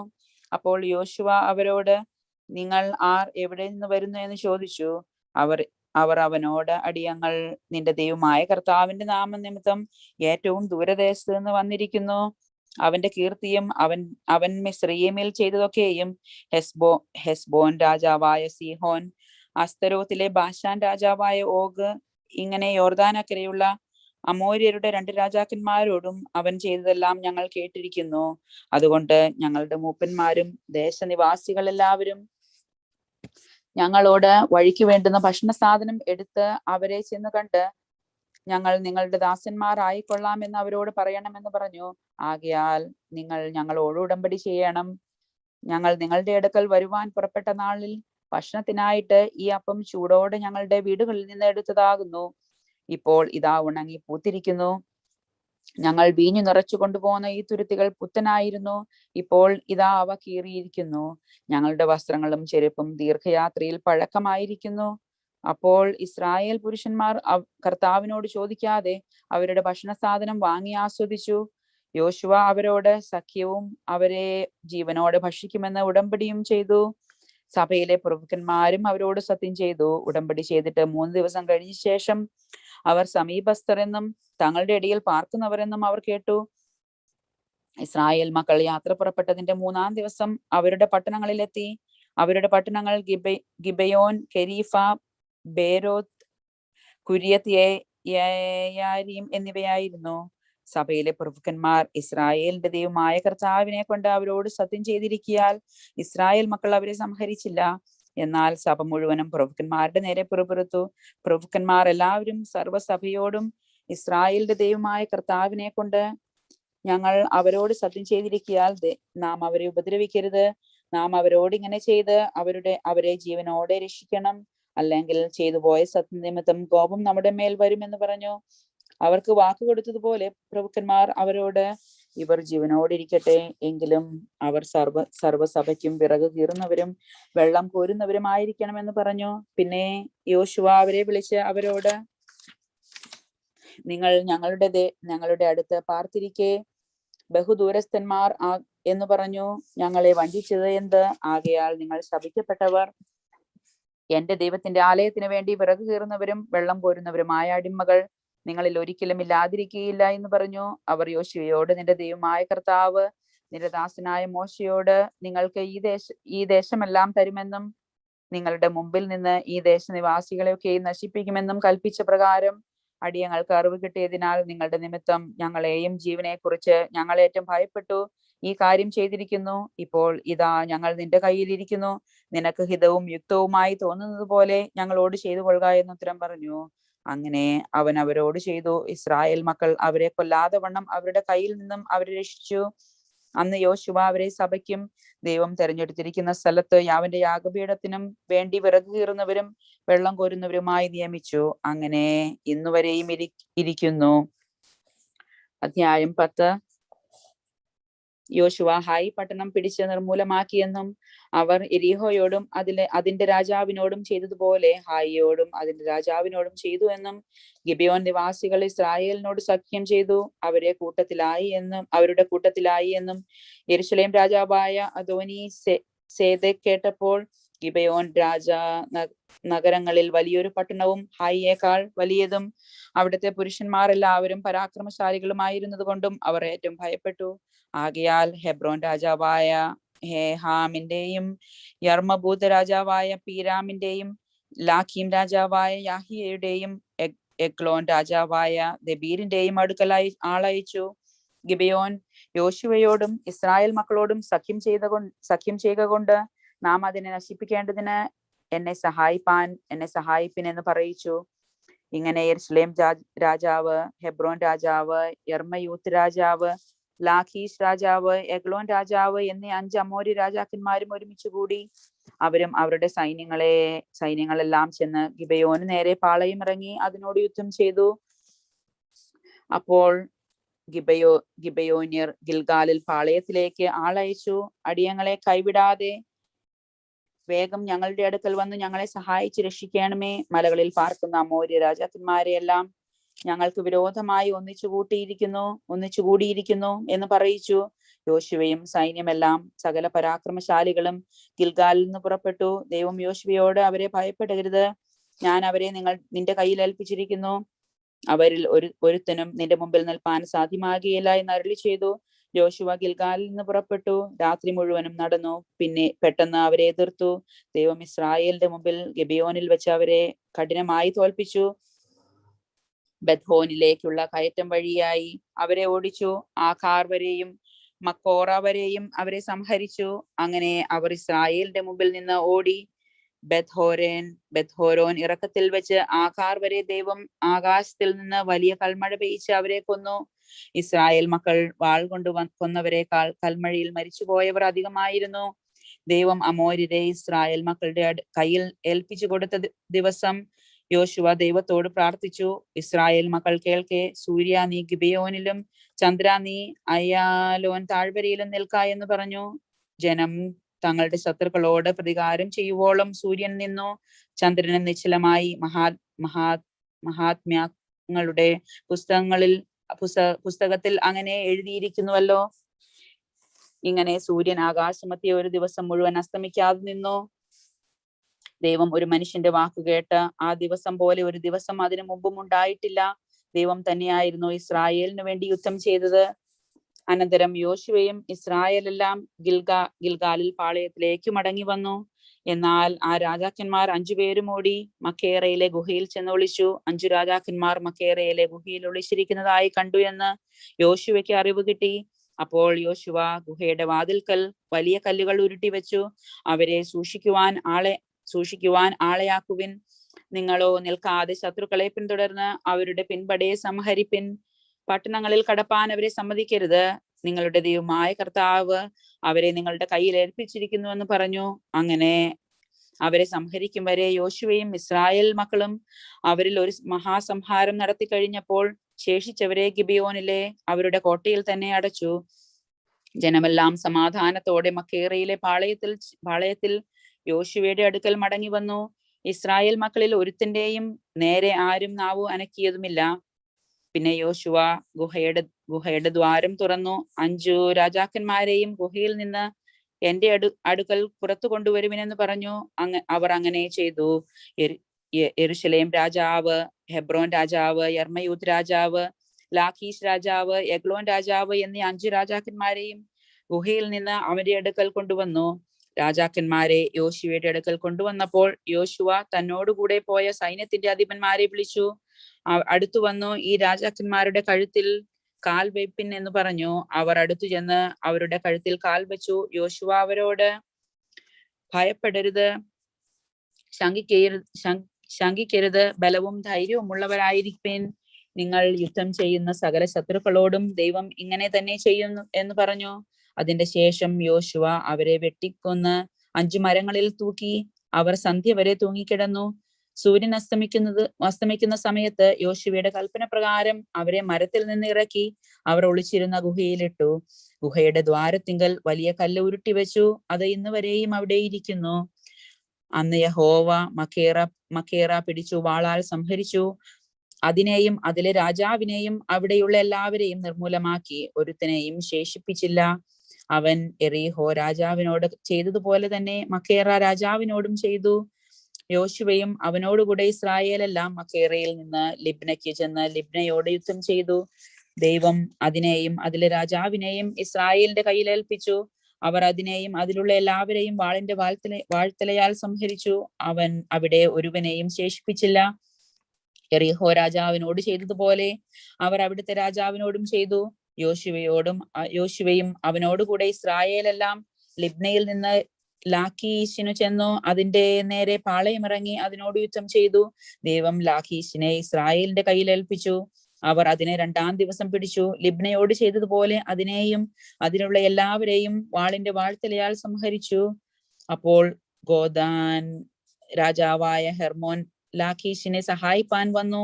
എന്നാൽ യോശുവാവിനെയും അവന്റെ ജനത്തെയും വാളിന്റെ വാഴ്ത്തലയാൽ ആരും ശേഷിക്കാതെ വണ്ണം സംഹരിച്ചു. യോശുവയും ഇസ്രായേലെല്ലാം ലാഖീശിൽ നിന്ന് എഗ്ലോനിലേക്ക് ചെന്നു അതിനോട് യുദ്ധം ചെയ്തു. അവർ അന്ന് തന്നെ അതിനെ പിടിച്ചു വാളിന്റെ വാഴ്ത്തലയാൽ സംഹരിച്ചു.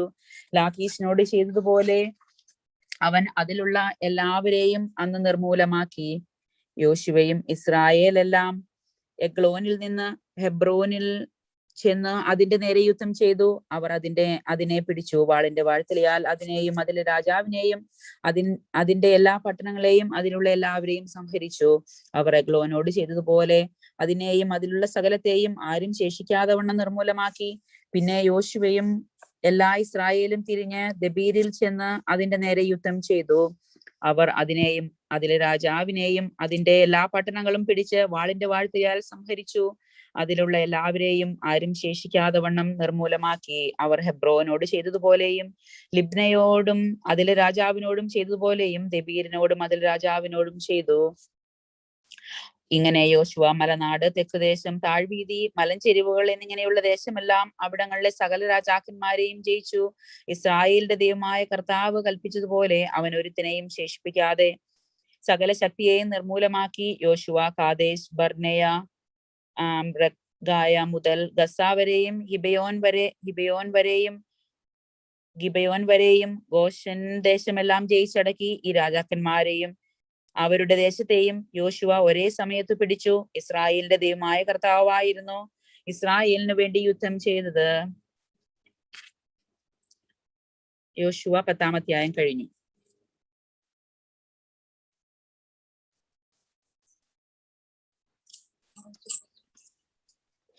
ബാർക്കുമോർ അധ്യായം 11, യോശുവ അധ്യായം 11:1. അനന്തരം ഹാസോർ രാജാവായ നോബീൻ ഇത് കേട്ടപ്പോൾ അവൻ മാറോൻ രാജാവായ യാക്കോബ്, ശമര്യ രാജാവ്, അക്ഷാഫ് രാജാവ് എന്നിവരുടെ അടുക്കലും വടക്ക് മലമ്പ്രദേശത്തും കിന്നോരത്തിനും തെക്ക് സമഭൂമിക്കും താഴ്വരയിലും പടിഞ്ഞാറ് ദോർ സമതലത്തും ഉള്ള രാജാക്കന്മാരുടെ അടുക്കലും കിഴക്കും പടിഞ്ഞാറുമുള്ള കാനാന്യൻ പർവ്വതങ്ങളിലും അമോര്യൻ, ഹിത്യർ, പെരിസ്യർ, യബൂസ്യർ, മിസ്പെ ദേശത്ത് ഹെർമോനിന്റെ അടിവാരത്തുള്ള ഹിവ്യർ എന്നിവരുടെ അടുക്കലും ആളയച്ചു. അവർ കടൽക്കരയിലെ മണൽ പോലെ അനവധി ജനവും വളരെയേറെ കുതിരകളും രഥങ്ങളും അടങ്ങിയ സൈന്യവുമായി പുറപ്പെട്ടു.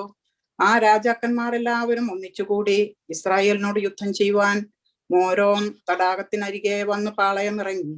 അപ്പോൾ ദൈവം യോശുവയോട്, അവരെ ഭയപ്പെടേണ്ട, ഞാൻ നാളെ ഈ നേരത്ത് അവരെയെല്ലാം ഇസ്രായേലിന് മുമ്പിൽ മരിച്ചു വീഴുമാറാക്കും. ഞാൻ അവരുടെ രഥങ്ങൾ തീയിട്ട് ചുട്ടുകളയും. അങ്ങനെ യോശുവയും സൈന്യവും മേരോം തടാകത്തിനരികെ പെട്ടെന്ന് അവരുടെ നേരെ വന്ന് അവരെ ആക്രമിച്ചു. ദൈവം അവരെ ഇസ്രായേലിന്റെ കയ്യിലേൽപ്പിച്ചു. അവർ അവരെ തോൽപ്പിച്ചു. മഹാനഗരമായ സീദോൻ വരെയും ജലാശയം വരെയും കിഴക്കോട്ട് മിസ്പെ താഴ്വീതി വരെയും അവരെ ഓടിച്ചു. ആരും ശേഷിക്കാത്ത വിധം സംഹരിച്ചു കളഞ്ഞു. ദൈവം തന്നോട് കൽപ്പിച്ചതുപോലെ യോശുവ അവരോട് ചെയ്തു. അവരുടെ രഥങ്ങൾ തീയിട്ട് ചുട്ടുകളഞ്ഞു. യോശുവ കാലത്ത് ഹാസോർ പിടിച്ച് അതിലെ രാജാവിനെ വാൾ കൊണ്ട് കൊന്നു. ഹാസോർ മുമ്പ് ആ രാജ്യങ്ങൾക്ക് എല്ലാം മൂലസ്ഥാനമായിരുന്നു. അവർ അതിലെ സകല മനുഷ്യരെയും വാളിന്റെ വായ്ത്തലയാൽ വെട്ടി നിർമൂലമാക്കി. ആരും ജീവനോടെ ശേഷിച്ചില്ല. അവൻ ഹാസോരിനെ തീയിട്ട് ചുട്ടുകളഞ്ഞു. ആ രാജാക്കന്മാരുടെ എല്ലാ പട്ടണങ്ങളെയും അവയിലെ രാജാക്കന്മാരെയെല്ലാം യോശുവ പിടിച്ചു വാളിന്റെ വായ്ത്തലയാൽ വെട്ടി നിർമൂലമാക്കി കളഞ്ഞു. ദൈവത്തിന്റെ ദാസനായ മോശ കൽപ്പിച്ചതുപോലെ കുന്നുകളിലെ പട്ടണങ്ങളെല്ലാം ഇസ്രായേൽ ചുട്ടുകളഞ്ഞു. ഹാസോർ യോശുവ ചുട്ടുകളഞ്ഞു. ഈ പട്ടണങ്ങളിലെ കൊള്ളയെയും കന്നുകാലികളെയും ഇസ്രായേൽ മക്കൾ തങ്ങൾക്ക് തന്നെ എടുത്തു. എങ്കിലും മനുഷ്യരെയെല്ലാം അവർ വാളിന്റെ വായ്ത്തലയാൽ സംഹരിച്ചു. ആരെയും ജീവനോടെ ശേഷിപ്പിച്ചില്ല. ദൈവം തന്റെ ദാസനായ മോശയോട് കൽപ്പിച്ചതുപോലെ മോശ യോശുവയോട് കൽപ്പിച്ചു. യോശുവ അങ്ങനെ തന്നെ ചെയ്തു. ദൈവം മോശയോട് കൽപ്പിച്ചതിൽ ഒന്നും അവൻ ചെയ്യാതെ വിട്ടില്ല. അങ്ങനെ മലനാടും തെക്കേ ദേശമെല്ലാം, ഗോശേൻ ദേശവും താഴ്വീതിയും സമതലവും, മലനാടും അതിന്റെ താഴ്വീതിയും, സെയീരിലേക്കുള്ള കയറ്റത്തിലെ മല തുടങ്ങി ഹെർമോൺ പർവ്വതത്തിന്റെ അടിവാരത്തുള്ള ലെബാനോൻ താഴ്വരയിലെ ഗാദ് വരെയും ഉള്ള ദേശമെല്ലാം യോശുവ പിടിച്ചു. അവിടങ്ങളിലെ സകല രാജാക്കന്മാരെയും അവൻ പിടിച്ചുകൊന്നു. ആ രാജാക്കന്മാരോടെല്ലാം യോശുവ വളരെ കാലം യുദ്ധം ചെയ്തിരുന്നു. ഗിബയോൻ നിവാസികളായ ഹിവ്യർ ഒഴികെ ഒരു പട്ടണക്കാരും ഇസ്രായേൽ മക്കളോട് സഖ്യം ചെയ്തില്ല. അവരെ ഇസ്രായേലിയർക്ക് വേലക്കാരാക്കി. ശേഷമെല്ലാം അവർ യുദ്ധത്തിൽ പിടിച്ചടക്കി. ഇത് ദൈവത്താൽ സംഭവിച്ചു. അക്കാലത്ത് യോശുവ ചെന്ന് മലനാടായ ഹെബ്രോൻ, ദെബീർ, അനാബ്, യഹൂദ മലനാട്, ഇസ്രായേലിയ മലനാട് എന്നീ സ്ഥലങ്ങളിൽ നിന്നെല്ലാം മല്ലന്മാരെയും സംഹരിച്ചു. അവരുടെ പട്ടണങ്ങളോടുകൂടെ യോശുവ അവരെ നിർമൂലമാക്കി. ഗസായിലും ഗത്തിലും അസ്തോദിലും മാത്രമല്ലാതെ ഇസ്രായേൽ മക്കളുടെ ദേശത്തെങ്ങും ഒരു വീരനും ശേഷിച്ചിരുന്നില്ല. ദൈവം മോശയോട് കൽപ്പിച്ചതുപോലെ യോശുവ ദേശം മുഴുവനും പിടിച്ചു. യോശുവ അതിനെ ഇസ്രായേലിന് ഗോത്ര വിഭാഗപ്രകാരം ഭാഗിച്ചു കൊടുത്തു. ഇങ്ങനെ യുദ്ധം തീർന്നു. ദേശത്തിനും സമാധാനം വന്നു. അധ്യായം 12. യോശുവ അധ്യായം 12. ഇസ്രായേൽ മക്കൾ ജോർദാൻ അക്കരെ കിഴക്ക് അർന്നോന്യൻ താഴ്വര മുതൽ ഹെർമോൺ പർവ്വതം വരെയുള്ള രാജ്യവും കിഴക്കേ താഴ്വര മുഴുവനും കൈവശമാക്കി. സംഹരിച്ചു കളഞ്ഞ തദ്ദേശ രാജാക്കന്മാർ ഇവർ ആകുന്നു: ഹെർഷോബോ നിൽപ്പാർത്തിരുന്ന അമോര്യ രാജാവായ സീഹോൻ. അവൻ അർന്നോൻ നദീതീരത്തുള്ള അരോവേർ മുതൽ താഴ്വരയുടെ മധ്യഭാഗവും ഗിലെയാദിലെ പാതിയും അമോര്യരുടെ അതിരായ യാബോക് നദി വരെയും കിന്നരോത്ത് കടലും സമതലത്തിലെ കടലായ ഉപ്പുകടലും വരെ ബെത്യെശീമോത്തോളം ഉള്ള കിഴക്കേ സമതലവും പിസ്ഗ ചരിവിന്റെ താഴ്വര തേമാനും പിടിച്ചു. ബാശാൻ രാജാവായ ഓഗിന്റെ ദേശവും അവർ പിടിച്ചടക്കി.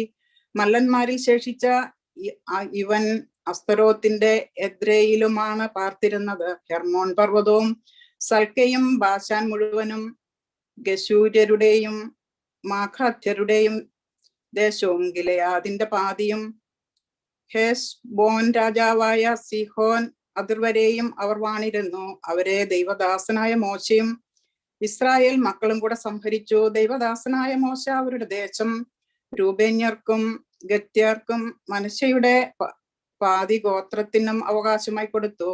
യോശുവായും ഇസ്രായേൽ മക്കളും ജോർദാൻ അരികെ പടിഞ്ഞാറ് ലെബനോന്റെ താഴ്വരയിലെ ബാൽ ഗാദ് മുതൽ സെയീരിലേക്കുള്ള കയറ്റത്തിന്റെ കുന്നുവരെ ജയിച്ചടക്കുകയും യോശുവ ഇസ്രായേലിന് ഗോത്രപ്രകാരം അവകാശിയായി കൊടുക്കുകയും ചെയ്ത ദേശത്തിലെ രാജാക്കന്മാർ ഇവർ ആകുന്നു: മലനാട്ടിലും താഴ്വീതിയിലും അരാബയിലും മലഞ്ചെരുവുകളിലും മരുഭൂമിയിലും തെക്കേ ദേശത്തുമുള്ള ഹിത്യർ, അമോര്യർ, കനാന്യർ, പെരീസ്യർ, ഹിവ്യർ, യബൂസ്യർ എന്നിവർ തന്നെ. യെരിഹോ രാജാവ് ഒന്ന്, ബഥാനരികെയുള്ള ഹായി രാജാവ് ഒന്ന്, യമൂത്ത് രാജാവ് ഒന്ന്, ഖലീശിലെ രാജാവ് ഒന്ന്, എഗ്ലോനിലെ രാജാവ് ഒന്ന്, ഗസോർ രാജാവ് ഒന്ന്, ദെബീർ രാജാവ് ഒന്ന്, ഗഥോർ രാജാവ് ഒന്ന്, ഹൊർമോ രാജാവ് ഒന്ന്, ആരാദ് രാജാവ് ഒന്ന്, ലിബ്ന രാജാവ് ഒന്ന്, അതുല്ലാൻ രാജാവ് ഒന്ന്, മക്കേറ രാജാവ് ഒന്ന്, ബഥൽ രാജാവ് ഒന്ന്, തപ്പൂഹ രാജാവ് ഒന്ന്, ഹോഫേർ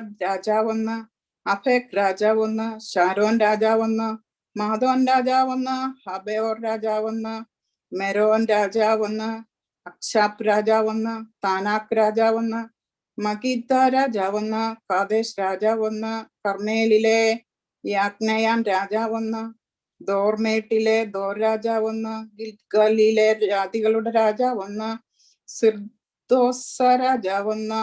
ആകെ 31 രാജാക്കന്മാർ. യോശുവ അധ്യായം 13. യോശുവ വയസ്സു ചെന്ന് വൃദ്ധനായപ്പോൾ ദൈവം അവനോട് അരുളി ചെയ്തു: നീ വൃദ്ധനായിരിക്കുന്നു, ഏറ്റവും വളരെ ദേശം കൈവശമാക്കാനുണ്ട്. ഇനിയും ശേഷിച്ചിരിക്കുന്ന ദേശം ഏതെന്നാൽ മിസ്രോയിന്റെ കിഴക്കുള്ള സിഹോർ മുതൽ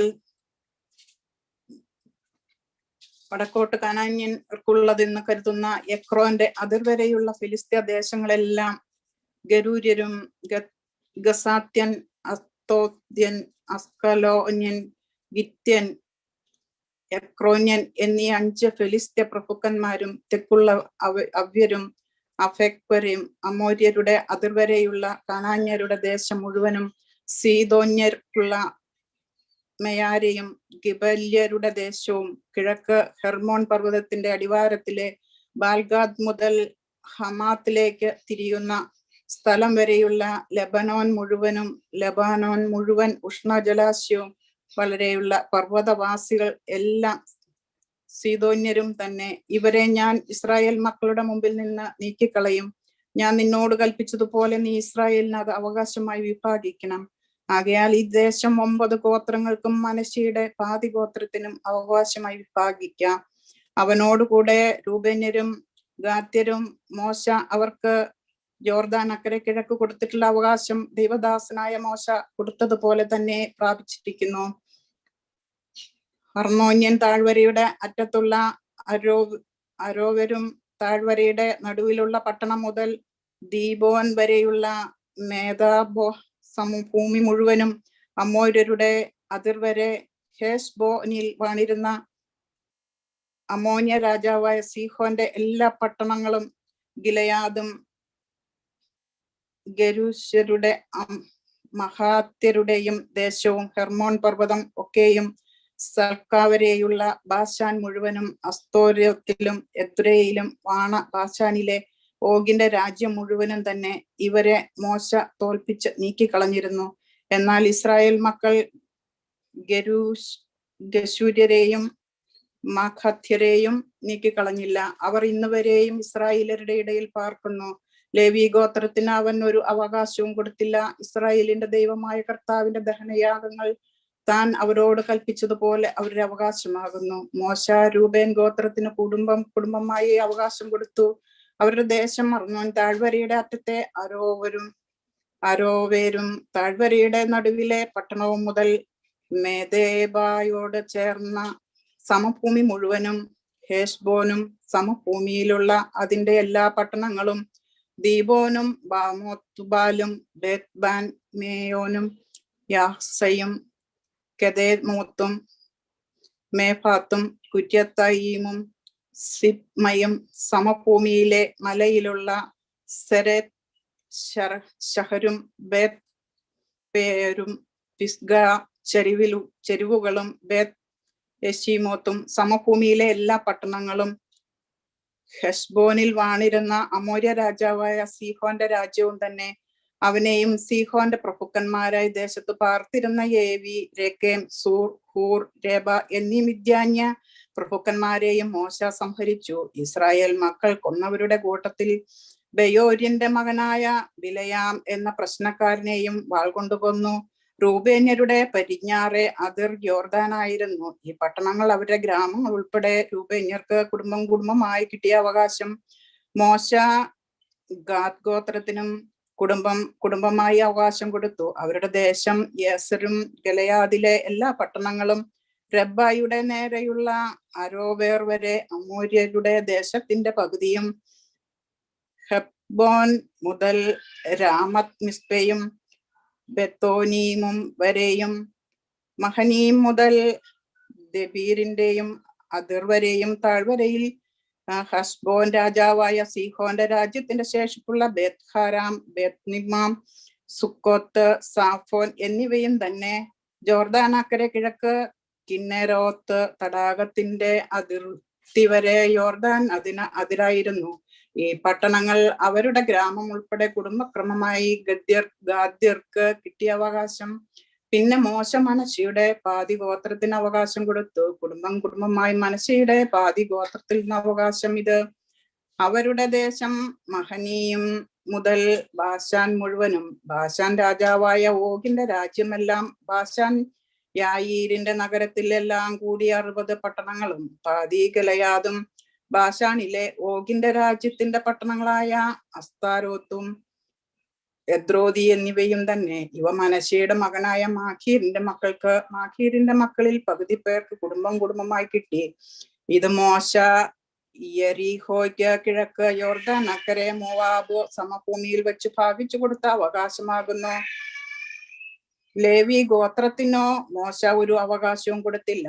ഇസ്രായേലിന്റെ ദൈവമായ കർത്താവ് അവരോട് കൽപ്പിച്ചതുപോലെ താൻ തന്നെ അവരുടെ അവകാശമാകുന്നു. അധ്യായം 14. കാനാൻ ദേശത്ത് ഇസ്രായേൽ മക്കൾക്ക് അവകാശമായി ലഭിച്ച ദേശങ്ങൾ ഇവ. പുരോഹിതനായ എലയാസറും നൂന്റെ മകനായ യോശുവയും ഇസ്രായേൽ ഗോത്രപിതാക്കന്മാരിൽ തലവന്മാരും ഇവ അവർക്ക് ഭാഗിച്ചു കൊടുത്തു. ദൈവം മോശ മുഖാന്തരം കൽപ്പിച്ചതുപോലെ 9 ഗോത്രങ്ങൾക്കും നറുക്കിട്ടായിരുന്നു അവകാശം ഭാഗിച്ചു കൊടുത്തത്. 2.5 ഗോത്രങ്ങൾക്ക് മോശ യോർദാൻ അക്കരെ അവകാശം കൊടുത്തിരുന്നു. ലേവ്യർക്കോ അവരുടെ ഇടയിൽ ഒരു അവകാശവും കൊടുത്തില്ല. യോസേഫിന്റെ മക്കൾ മനശ്ശെ, എഫ്രയീം എന്ന് 2 ഗോത്രം ആയിരുന്നു. ലേവ്യർക്ക് വസിപ്പാൻ പട്ടണങ്ങളും അവരുടെ കന്നുകാലികൾക്ക് വേണ്ടി പുൽപ്പുറങ്ങളും അല്ലാതെ ദേശത്തിൽ ഓഹരിയൊന്നും കൊടുത്തില്ല. ദൈവം മോശയോട് കൽപ്പിച്ചതുപോലെ തന്നെ ഇസ്രായേൽ മക്കൾ അനുസരിച്ചു ദേശം വിഭാഗിച്ചു. അനന്തരം യഹൂദ മക്കൾ ഗിൽഗാദിൽ യോശുവയുടെ അടുക്കൽ വന്നു. കെനീസ്യനായ യഹൂനയുടെ മകൻ കാലേബ് അവനോട് പറഞ്ഞു, ദൈവം എന്നെയും അങ്ങയെയും കുറിച്ച് ദൈവപുരുഷനായ മോശയോട് മേൽ വെച്ച് പറഞ്ഞ കാര്യം അങ്ങ് അറിയുന്നുവല്ലോ. ദൈവദാസനായ മോശ അവിടെ നിന്ന് ദേശത്തെ ഉറ്റുനോക്കുവാൻ എന്നെ അയച്ചപ്പോൾ എനിക്ക് 40 വയസ്സായിരുന്നു. ഞാൻ വന്നെന്റെ മനോബോധപ്രകാരം അദ്ദേഹത്തോട് മറുപടി പറഞ്ഞു. എന്നോടുകൂടെ പോന്നിരുന്ന സഹോദരന്മാർ ജനത്തിന്റെ ഹൃദയം വ്യാകുലപ്പെടുത്തി. ഞാനോ എന്റെ ദൈവമായ കർത്താവിനോട് പൂർണ്ണമായി ചേർന്നു നിന്നു. നീ എന്റെ ദൈവമായ കർത്താവിനോട് പൂർണ്ണമായി ചേർന്നു നിന്നതുകൊണ്ട് നീ കാൽവെച്ച ദേശം നിനക്കും നിന്റെ മക്കൾക്കും എന്നേക്കും അവകാശമായിരിക്കും എന്ന് മോശ അന്ന് സത്യം ചെയ്തു പറഞ്ഞു. മരുഭൂമിയിൽ സഞ്ചരിച്ച കാലത്ത് ദൈവം മോശയോട് ഈ വാക്ക് കൽപ്പിച്ചത് മുഴുവൻ ഈ 45 സംവത്സരത്തോളവും നമ്മെ ഇതാ താൻ അരുളി ചെയ്തിരിക്കുന്നത് പോലെ ജീവനോടെ വച്ചിരിക്കുന്നു. ഇപ്പോൾ എനിക്ക് 85 വയസ്സായി. മോശ എന്നെ അയച്ച നാളിലെ പോലെ ഇന്നും എനിക്ക് ആരോഗ്യമുണ്ട്. യുദ്ധം ചെയ്യുവാൻ പോകുകയും വരികയും ചെയ്യുവാനും എന്റെ ആരോഗ്യം അന്നത്തെ പോലെ തന്നെ ഇന്നും ഇരിക്കുന്നു. ആകയാൽ ദൈവം അന്ന് കൽപ്പിച്ച ഈ മല ഇപ്പോൾ എനിക്ക് തരിക. മല്ലന്മാർ അവിടെ ഉണ്ടെന്നും പട്ടണങ്ങൾ വലിപ്പവും ഉറപ്പും ഉള്ളവയെന്നും അങ്ങ് കേട്ടിട്ടുണ്ടല്ലോ. കർത്താവ് എന്നോട് കൂടെ ഉണ്ടെങ്കിൽ താൻ അരുളി ചെയ്തതുപോലെ ഞാൻ അവരെ നശിപ്പിക്കും. അപ്പോൾ യോശുവ അവനെ അനുഗ്രഹിച്ചു. ഹെബ്രോൻ കോട്ട യഫൂനയുടെ മകനായ കാലേബിന് അവകാശമായി കൊടുത്തു. അങ്ങനെ ഹെബ്രോൻ ഇന്നുവരെ കെനീസ്യനായ യഫൂനയുടെ മകൻ കാലേബിന് അവകാശമായിരിക്കുന്നു. അവൻ ഇസ്രായേലിന്റെ ദൈവമായ കർത്താവിനോട് പൂർണ്ണമായി ചേർന്നു നിന്നു. ഹെബ്രോന് പണ്ട് കുര്യത്ത് അർബ എന്നു പേരായിരുന്നു. മല്ലന്മാരുടെ ദേശമായിരുന്നു. അങ്ങനെ യുദ്ധം തീർന്നു. ദേശത്തിന് സ്വസ്ഥത വന്നു. യോശുവ അധ്യായം 15. യഹൂദ മക്കളുടെ ഗോത്രത്തിന് കുടുംബമായി കിട്ടിയ ഓഹരി തെക്കേ ദേശത്തിന്റെ തെക്കേ അറ്റത്ത് ഏദോമിന്റെ അതിരായ സീൻ മരുഭൂമി വരെയത്രേ. അവരുടെ തെക്കേ അതിർത്തി ഉപ്പുകടലിന്റെ അറ്റം മുതൽ തെക്കോട്ട് നീണ്ടുകിടക്കുന്നു. ഉൾക്കടൽ മുതൽ തന്നെ ആയിരുന്നു. അത് അക്രബീം കയറ്റത്തിന് തെക്കോട്ട് ചെന്ന് സീനിലേക്ക് കടന്നു. റിക്കാമിന്റെ തെക്ക് കൂടി കയറി ഹെബ്രോൺ കടന്ന് ആദാരിലേക്ക് കയറി കാർക്കയിലേക്ക് തിരിഞ്ഞു. അസ്മോനിലേക്ക് കടന്നു മിസ്രയീം സമതലം വരെ ചെല്ലുന്നു. ആ അതിര് സമുദ്രത്തിങ്കൽ അവസാനിക്കുന്നു. ഇത് നിങ്ങളുടെ തെക്കേ അതിർ ആയിരിക്കണം. കിഴക്കേ അതിർ യോർദാന്റെ പതനം വരെ ഉപ്പുകടൽ തന്നെ. വടക്കേ അതിർ യോർദാന്റെ പതനമായ ഉൾക്കടൽ തുടങ്ങി ബേത്ത് ഹോഗ്ലയിലേക്ക് കയറി ബേത്ത് ആരാബയുടെ വടക്കുകൂടി കടന്നു രൂബേന്റെ മകനായ ബോഹാന്റെ അതിര് വരെ കയറി ചെല്ലുന്നു. പിന്നെ ആ അതിർ ആഖോർ താഴ്വര മുതൽ ദെബീരിലേക്ക് കയറി വടക്കോട്ട് തോടിന്റെ തെക്കുവശത്തുള്ള അദൂമി കയറ്റത്തിനെതിരെയുള്ള ഗിൽഗാലിൽ ചെന്ന് ഏൻ ഷെമേഷ് വെള്ളത്തിങ്കലേക്ക് കടന്ന ഏൻ രാഗോശിങ്കൽ അവസാനിക്കുന്നു. പിന്നെ ആ അതിർ ബെൻഹിന്നോം താഴ്വരയിൽ കൂടി കയറി യെറുശലേം എന്ന യെബൂസ്യഗിരിയുടെ തെക്കോട്ട് കടന്ന ഹിന്നോം താഴ്വരയുടെ മുമ്പിൽ പടിഞ്ഞാറോട്ടും എഫ്രായിം താഴ്വരയുടെ അറ്റത്ത് വടക്കോട്ടും ഉള്ള മലയുടെ മുകളിലേക്ക് കയറി ചെല്ലുന്നു. പിന്നെ ആ അതിർ മലയുടെ മുകളിൽ നിന്ന് നെത്തോഹയിലേക്ക് നീരുറവിലേക്ക് തിരിഞ്ഞ് എഫ്രോൻ മലയിലെ പട്ടണങ്ങൾ വരെ ചെന്ന് കുര്യത്ത് യയാരീം എന്നീ ബാലയിലേക്ക് തിരിയുന്നു. പിന്നെ ആ അതിർ ബാല മുതൽ പടിഞ്ഞാറോട്ട് സോയിർ മല വരെ തിരിഞ്ഞ് കെസാലോൻ എന്ന യയാരീം മലയുടെ പാർശ്വം വരെ വടക്കോട്ട് കടന്ന് ബേത് ഷെമേരിലേക്ക് ഇറങ്ങി തിമ്നായിലേക്ക് ചെല്ലുന്നു. പിന്നെ വടക്കോട്ട് എക്രോന്റെ പാർശ്വം വരെ ചെന്ന് ശിക്രോനിലേക്ക് തിരിഞ്ഞു. ബാല മലയിലേക്ക് കടന്ന് യപ്നേലിൽ ചെന്ന് സമുദ്രത്തിങ്കൽ അവസാനിക്കുന്നു. പടിഞ്ഞാറെ അതിർനെടുകെ മഹാസമുദ്രം. അത് യഹൂദ മക്കൾക്ക് കുടുംബമായി കിട്ടിയ അവകാശത്തിന്റെ ചുറ്റുമുള്ള അതിർ. ദൈവം യോശുവയോട് കൽപ്പിച്ചതുപോലെ അവൻ യെഫുന്നെയുടെ മകനായ കാലേബിന് യഹൂദ മക്കളുടെ ഇടയിൽ ഓഹരിയായിട്ട് മല്ലന്മാരുടെ പിതാവിന്റെ പട്ടണമായ ഹെബ്രോൻ കൊടുത്തു. അവിടെ നിന്ന് കാലേബ് മല്ലപുത്രന്മാരായ ശേഷായി, അഹീമാൻ, തൽമായി എന്നീ 3 മല്ലന്മാരെ നീക്കിക്കളഞ്ഞു. അവിടെ നിന്ന് അവൻ ദബീർ നിവാസികൾക്കെതിരെ ചെന്നു. ദബീറിന്റെ പേർ മുമ്പ് കുര്യത്ത് സെഫർ എന്നായിരുന്നു. കുര്യത്ത് സെഫർ ജയിക്കുന്നവന് ഞാൻ എന്റെ മകൾ അക്സയെ ഭാര്യയായി കൊടുക്കും എന്ന് കാലേബ് പറഞ്ഞു. കാലേബിന്റെ സഹോദരനായ കെനസിന്റെ മകൻ ഒത്നിയേൽ അതിനെ പിടിച്ചു. അവൻ തന്റെ മകൾ അക്സയെ അവന് ഭാര്യയായി കൊടുത്തു. അവൾ വന്ന ശേഷം തന്റെ അപ്പനോട് ഒരു നിലം ചോദിച്ചപ്പോൾ അവൾ ഉത്സാഹിപ്പിക്കപ്പെട്ടു. അവൾ കഴുതപ്പുറത്തു നിന്ന് ഇറങ്ങിയപ്പോൾ കാലേബ് അവളോട് നിനക്ക് എന്ത് വേണമെന്ന് ചോദിച്ചു. എനിക്ക് ഒരു അനുഗ്രഹം തരണം. നീ എന്നെ തെക്കേ ദേശത്തേക്കല്ലോ കൊടുത്തിരിക്കുന്നത്. നീരുറവകളുടെ കൂടെ എനിക്ക് തരണം. നീരുറവകളെയും കൂടെ എനിക്ക് തരണം എന്ന് അവൾ ഉത്തരം പറഞ്ഞു. അവൻ അവൾക്ക് മലയിലും താഴ്വരയിലും നീരുറവകളിൽ കൊടുത്തു. യഹൂദ ഗോത്രത്തിന് കുടുംബമായി കിട്ടിയ അവകാശം ഇതത്രേ.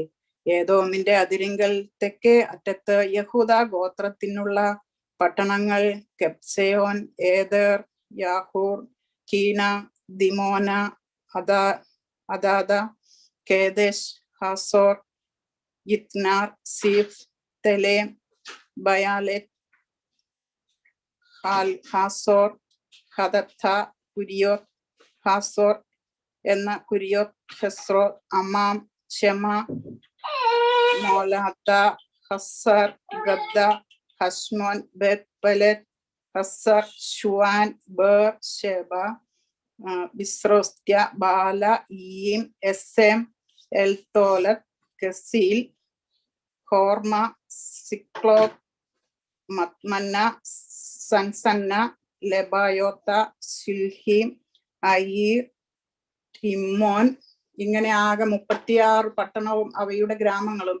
താഴ്വീതിയിൽ എസ്തായോൻ, സോര, അസ്ന, സനോഹ, ഏൻഗനീം, തപ്പൂഹ, ഏനാം, യർമൂത്ത്, അതുല്ലാം, സോഖോം, അസേക്ക, ശരായിം, അദീഥായിം, ഗദേര, ഗദേരോത്തായിം. ഇങ്ങനെ 15 പട്ടണവും അവരുടെ ഗ്രാമങ്ങളും.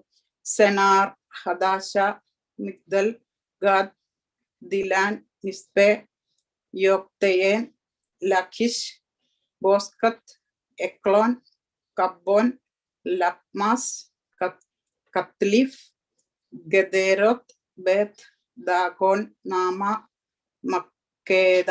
ഇങ്ങനെ 16 പട്ടണങ്ങളും അവയുടെ ഗ്രാമങ്ങളും. ലിബ്ന, യഥർ, ആശാൻ, യിപ്തഹ്, അശ്ന, നെബീബ്, കെയില, അക്ലീബ്, മാരേശ. ഇങ്ങനെ 9 പട്ടണങ്ങളും അവയുടെ ഗ്രാമങ്ങളും. എക്രോനും അതിന്റെ അധീന നഗരങ്ങളും ഗ്രാമങ്ങളും. എക്രോൻ മുതൽ സമുദ്രം വരെ എസ്തോദിന് സമീപത്തുള്ളവ മുഴുവനും അവയുടെ ഗ്രാമങ്ങളും. അസ്തോദും അതിന്റെ അധീന നഗരങ്ങളും ഗ്രാമങ്ങളും. ഗസ്സയും മിസ്രയും തോട് വരെയുള്ള അതിന്റെ അധീന നഗരങ്ങളും ഗ്രാമങ്ങളും. മഹാസമുദ്രം അതിന് നെടുകെ അതിരായിരുന്നു. മലനാട്ടിൽ ഷാമീർ, യഥീർ, സോഖ, ദന്ന, ദബീർ എന്ന കുര്യത്ത്, സന്ന, അനാബ്, എസ്തേമോ, അനീം, ഗോശൻ, ഹാലോൻ, ഗിലോ. ഇങ്ങനെ 11 പട്ടണവും അവയുടെ ഗ്രാമങ്ങളും. ആരാബ്, ദൂമ, ഏശാൻ, യാനി, ബേത് തപ്പൂഹ, അഫേക്ക, ഹുംല, ഹെബ്രോൻ എന്നീ കുര്യത്ത്, അർബ, ബിയോൻ. ഇങ്ങനെ 9 പട്ടണവും അവയുടെ ഗ്രാമങ്ങളും.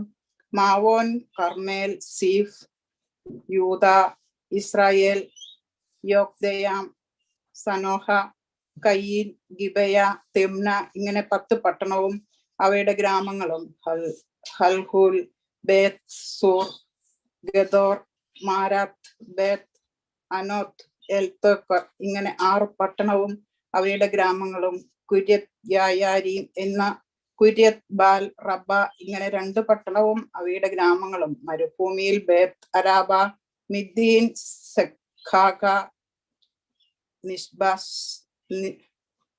നിപ്ഷാൻ, ഈർ, ഹമല, എൻഗതി, ഇങ്ങനെ 6 പട്ടണവും അവയുടെ ഗ്രാമങ്ങളും. യെരുശലേമിൽ എത്തി പാർത്തിരുന്ന അബൂസ്യരെ യഹൂദന്മാർ നീക്കിക്കളഞ്ഞില്ല. അങ്ങനെ യബൂസ്യർ ഇന്നുവരെ യഹൂദ സന്തതികളോട് കൂടെ യെരുശലേമിൽ വസിക്കുന്നു. യോശുവ അധ്യായം 16. യോസേഫിന്റെ മക്കൾക്ക് കിട്ടിയ അവകാശം. യെറീഹോയുടെ സമീപത്ത് യോർദാൻ തുടങ്ങി കിഴക്ക് യെറീഹോ വെള്ളത്തിങ്കൽ മരുഭൂമിയിൽ തുടങ്ങി യെറീഹോയിൽ നിന്ന് മലനാട് വഴിയായി ബേഥേലിലേക്ക് കയറി ബേഥേലിൽ നിന്ന് ലൂസിന് ചെന്നു. അർക്കാരിയുടെ അതിരായ അദാരോത്തിന് കടന്ന് പടിഞ്ഞാറോട്ട് യപ്ലേത്യരുടെ അതിരിലേക്ക് താഴത്തെ ബേത്ത്ഹോറിന്റെ അതിർത്തി വരെ ഗേസർ വരെ ഇറങ്ങുന്നു, സമുദ്രത്തിങ്കിൽ അവസാനിക്കുന്നു. അങ്ങനെ യോസേഫിന്റെ പുത്രന്മാരായ മനശ്ശെക്കും എഫ്രൈമിനും അവകാശം ലഭിച്ചു. എഫ്രൈമിന്റെ മക്കൾക്ക് കുടുംബം കുടുംബമായി കിട്ടിയ ദേശം ഏതെന്നാൽ കിഴക്ക് അവരുടെ ദേശത്തിന്റെ അതിർ മേലുള്ള ബേത്ത് ഹോരേൻ വരെ അദരോത്ത് അദാർ ആയിരുന്നു. ആ അതിർ മെഥാത്തിന്റെ വടക്കു കൂടി പടിഞ്ഞാറോട്ട് ചെന്നു. താഴെ ശീലോ വരെ കിഴക്കോട്ട് തിരിഞ്ഞു. അതിനകത്തുകൂടി യാനോഹയുടെ കിഴക്ക് കടന്നു. യാനോഹയിൽ നിന്ന് അദരോത്തിലേക്കും. യോശുവ അധ്യായം 16:7. യനോഹയിൽ നിന്നും അദരോത്തിലേക്കും നാരാത്തിലേക്കും ഇറങ്ങി യെറീഹോയിലെത്തി യോർദാനിൽ അവസാനിക്കുന്നു. തപ്പൂഹയിൽ നിന്ന് ആ അതിർ പടിഞ്ഞാറോട്ട് കാബ തോട് വരെ ചെന്നു, സമുദ്രത്തിൽ അവസാനിക്കുന്നു. എഫ്രയീം ഗോത്രത്തിന് കുടുംബം കുടുംബമായി കിട്ടിയ ഈ അവകാശം കൂടാതെ മനശ്ശെ മക്കളുടെ അവകാശത്തിന്റെ ഇടയിൽ എഫ്രയീം മക്കൾക്ക് വേർതിരിച്ചു കൊടുത്ത പട്ടണങ്ങളെല്ലാം അവയുടെ ഗ്രാമങ്ങളും കൂടി ഉണ്ടായിരുന്നു. എന്നാൽ അവർ ഗസേരിൽ പാർത്തിരുന്ന കനാന്യരെ നീക്കിക്കളഞ്ഞില്ല. കനാന്യർ ഇന്നുവരെ എഫ്രൈമരുടെ ഇടയിൽ ദാസ്യവേല ചെയ്ത് പാർത്തിരുന്നു. യോശുവ അധ്യായം 17. യോസേഫിന്റെ ആദ്യജാതനായ മനശ്ശെയുടെ ഗോത്രത്തിനും ഓഹരി കിട്ടി. മനശ്ശെയുടെ ആദ്യജാതനും ഗിലെയാദിന്റെ അപ്പനുമായ മാഖീർ യുദ്ധവീരനായിരുന്നത് കൊണ്ട് അവന് ഗിലെയാദും ബാശാനും ലഭിച്ചു. മനശ്ശെയുടെ ശേഷം പുത്രന്മാരായ അബിയേസറിന്റെ മക്കൾ, ഹേലക്കിന്റെ മക്കൾ, അസ്രിയേലിന്റെ മക്കൾ, ശെഖേമിന്റെ മക്കൾ, ഹേഫേരിന്റെ മക്കൾ, ഷെമീദാവിന്റെ മക്കൾ എന്നിവർക്കും കുടുംബം കുടുംബമായി ഓഹരി കിട്ടി. ഇവർ കുടുംബം കുടുംബമായി യോസേഫിന്റെ മകനായ മനശ്ശെയുടെ മക്കളായിരുന്നു. എന്നാൽ മനശ്ശെയുടെ മകനായ മാഖീരിന്റെ മകനായ ഗിലെയാദിന്റെ മകനായ യോസേഫിന്റെ മകൻ ശെലോഹാദിന് പുത്രിമാരല്ലാതെ പുത്രന്മാരില്ലായിരുന്നു. അവന്റെ പുത്രിമാർക്ക് മഹള, നോവ, ഹൊഗ്ല, മിൽക്ക, തർസ എന്നു പേരായിരുന്നു. അവർ പുരോഹിതനായ എലയാസറിന്റെയും നൂന്റെ മകനായ യോശുവയുടെയും പ്രഭുക്കന്മാരുടെയും മുമ്പിൽ അടുത്തു ചെന്നു. ഞങ്ങളുടെ സഹോദരന്മാരുടെ കൂട്ടത്തിൽ ഒരു അവകാശം ഞങ്ങൾക്ക് തരുവാൻ ദൈവം മോശയോട് കൽപ്പിച്ചിട്ടുണ്ട് എന്ന് പറഞ്ഞു. അങ്ങനെ അവൻ ദൈവത്തിന്റെ കൽപ്പന പ്രകാരം അവരുടെ പിതാവിന്റെ സഹോദരന്മാരുടെ കൂട്ടത്തിൽ അവർക്ക് ഒരു അവകാശം കൊടുത്തു. ഇങ്ങനെ മനശ്ശെയുടെ പുത്രിമാർക്ക് അവന്റെ പുത്രന്മാരുടെ കൂട്ടത്തിൽ അവകാശം ലഭിച്ചതുകൊണ്ട് മനശ്ശെക്ക് യോർദാനക്കരെ ഗിലെയാദ് ദേശവും ബാശാനും കൂടാതെ 10 ഓഹരി കിട്ടി. മനശ്ശെയുടെ ശേഷം പുത്രന്മാർക്ക് ഗിലെയാദ് ദേശം കിട്ടി.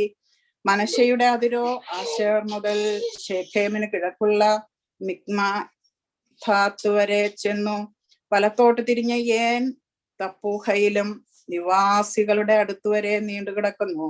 തപ്പൂഹ ദേശം മനശ്ശെക്കുള്ളതായിരുന്നു. എങ്കിലും മനശ്ശെയുടെ അതിരുള്ള തപ്പൂഹ പട്ടണം എഫ്രൈമ്യർക്കുള്ളതായിരുന്നു. പിന്നെ ആ അതിർ കാബയിലേക്ക് തോടിന്റെ തെക്കുകൂടി ഇറങ്ങുന്നു. ഈ പട്ടണങ്ങൾ മനശ്ശെയുടെ പട്ടണങ്ങൾക്കിടയിൽ എഫ്രൈമിനുള്ളവ. മനശ്ശെയുടെ അതിർ തോടിന്റെ വടക്ക് വശത്ത് കൂടി എന്ന സമുദ്രത്തിൽ അവസാനിക്കുന്നു. തെക്ക് ഭാഗം എഫ്രൈമിനും വടക്ക് ഭാഗം മനശ്ശെക്കും ഉള്ളത്. സമുദ്രം അതിന്റെ അതിരാകുന്നു. അത് വടക്ക് ആശേരിനോടും കിഴക്ക് ഇസാഖിനോടും ചേർന്നിരിക്കുന്നു. ഇസാഖാരിലും ആശേരിലും മനശ്ശെക്ക് ബാത്ത് ചെയ്യാനും അതിന്റെ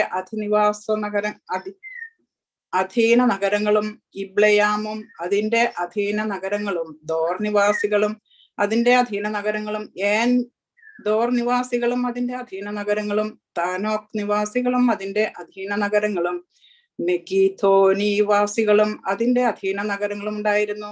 3 മേടുകൾ. എന്നാൽ മനശ്ശെയുടെ മക്കൾ ആ പട്ടണത്തിലെ നിവാസികളെ നീക്കിക്കളഞ്ഞില്ല. കനാന്യർക്ക് ആ ദേശത്തിൽ തന്നെ വസിപ്പാനുള്ള താല്പര്യം സാധിച്ചു. എന്നാൽ ഇസ്രായേൽ മക്കൾ ബലവാന്മാരായി തീർന്നപ്പോൾ അവരെ നീക്കിക്കളയാതെ അവരെ കൊണ്ട് ദാസ്യവേല ചെയ്യിച്ചു. അനന്തരം യോസേഫിന്റെ മക്കൾ യോശുവയോട്, ദൈവം ഇതുവരെ ഞങ്ങളെ അനുഗ്രഹിച്ചു, ഞങ്ങൾ ഒരു വലിയ ജനമായി തീർന്നിരിക്കെ ഒരു നറുക്കും മോഹരിയും മാത്രം അങ്ങ് ഞങ്ങൾക്ക് തന്നത് എന്ത് എന്ന് ചോദിച്ചു. യോശുവ അവരോട്, നിങ്ങൾ വലിയൊരു ജനമെങ്കിൽ എഫ്രയീം പർവ്വതം നിങ്ങൾക്ക് വിസ്താരം പോരാത്തതാകൊണ്ടും പെരിസ്യരുടെയും മല്ലന്മാരായ കനാന്യരുടെയും ദേശം പിടിച്ചടക്കി സ്ഥലം എടുത്തുകൊള്ളുവിൻ.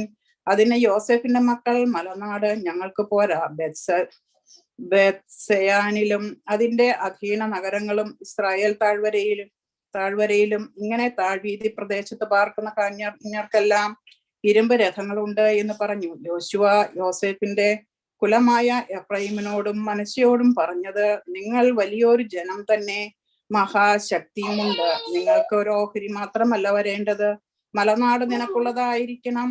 അത് വനമാകുന്നു, എങ്കിലും നിങ്ങൾ അത് വെട്ടിത്തെളിക്കണം. അതിന്റെ അറുതി പ്രദേശങ്ങളും നിങ്ങൾക്കുള്ളവ തന്നെ. കനാന്യർ ഇരുമ്പ് രഥങ്ങളുള്ളവരും ബലവാന്മാരുമാകുന്നു, എങ്കിലും നിങ്ങൾ അവരെ നീക്കിക്കളയണം. ദൈവമേ, സ്തുതിക്ക് യോഗ്യമാകുന്നു. ബാരക്കുമോർ. യോശുവ അധ്യായം 18 മുതൽ.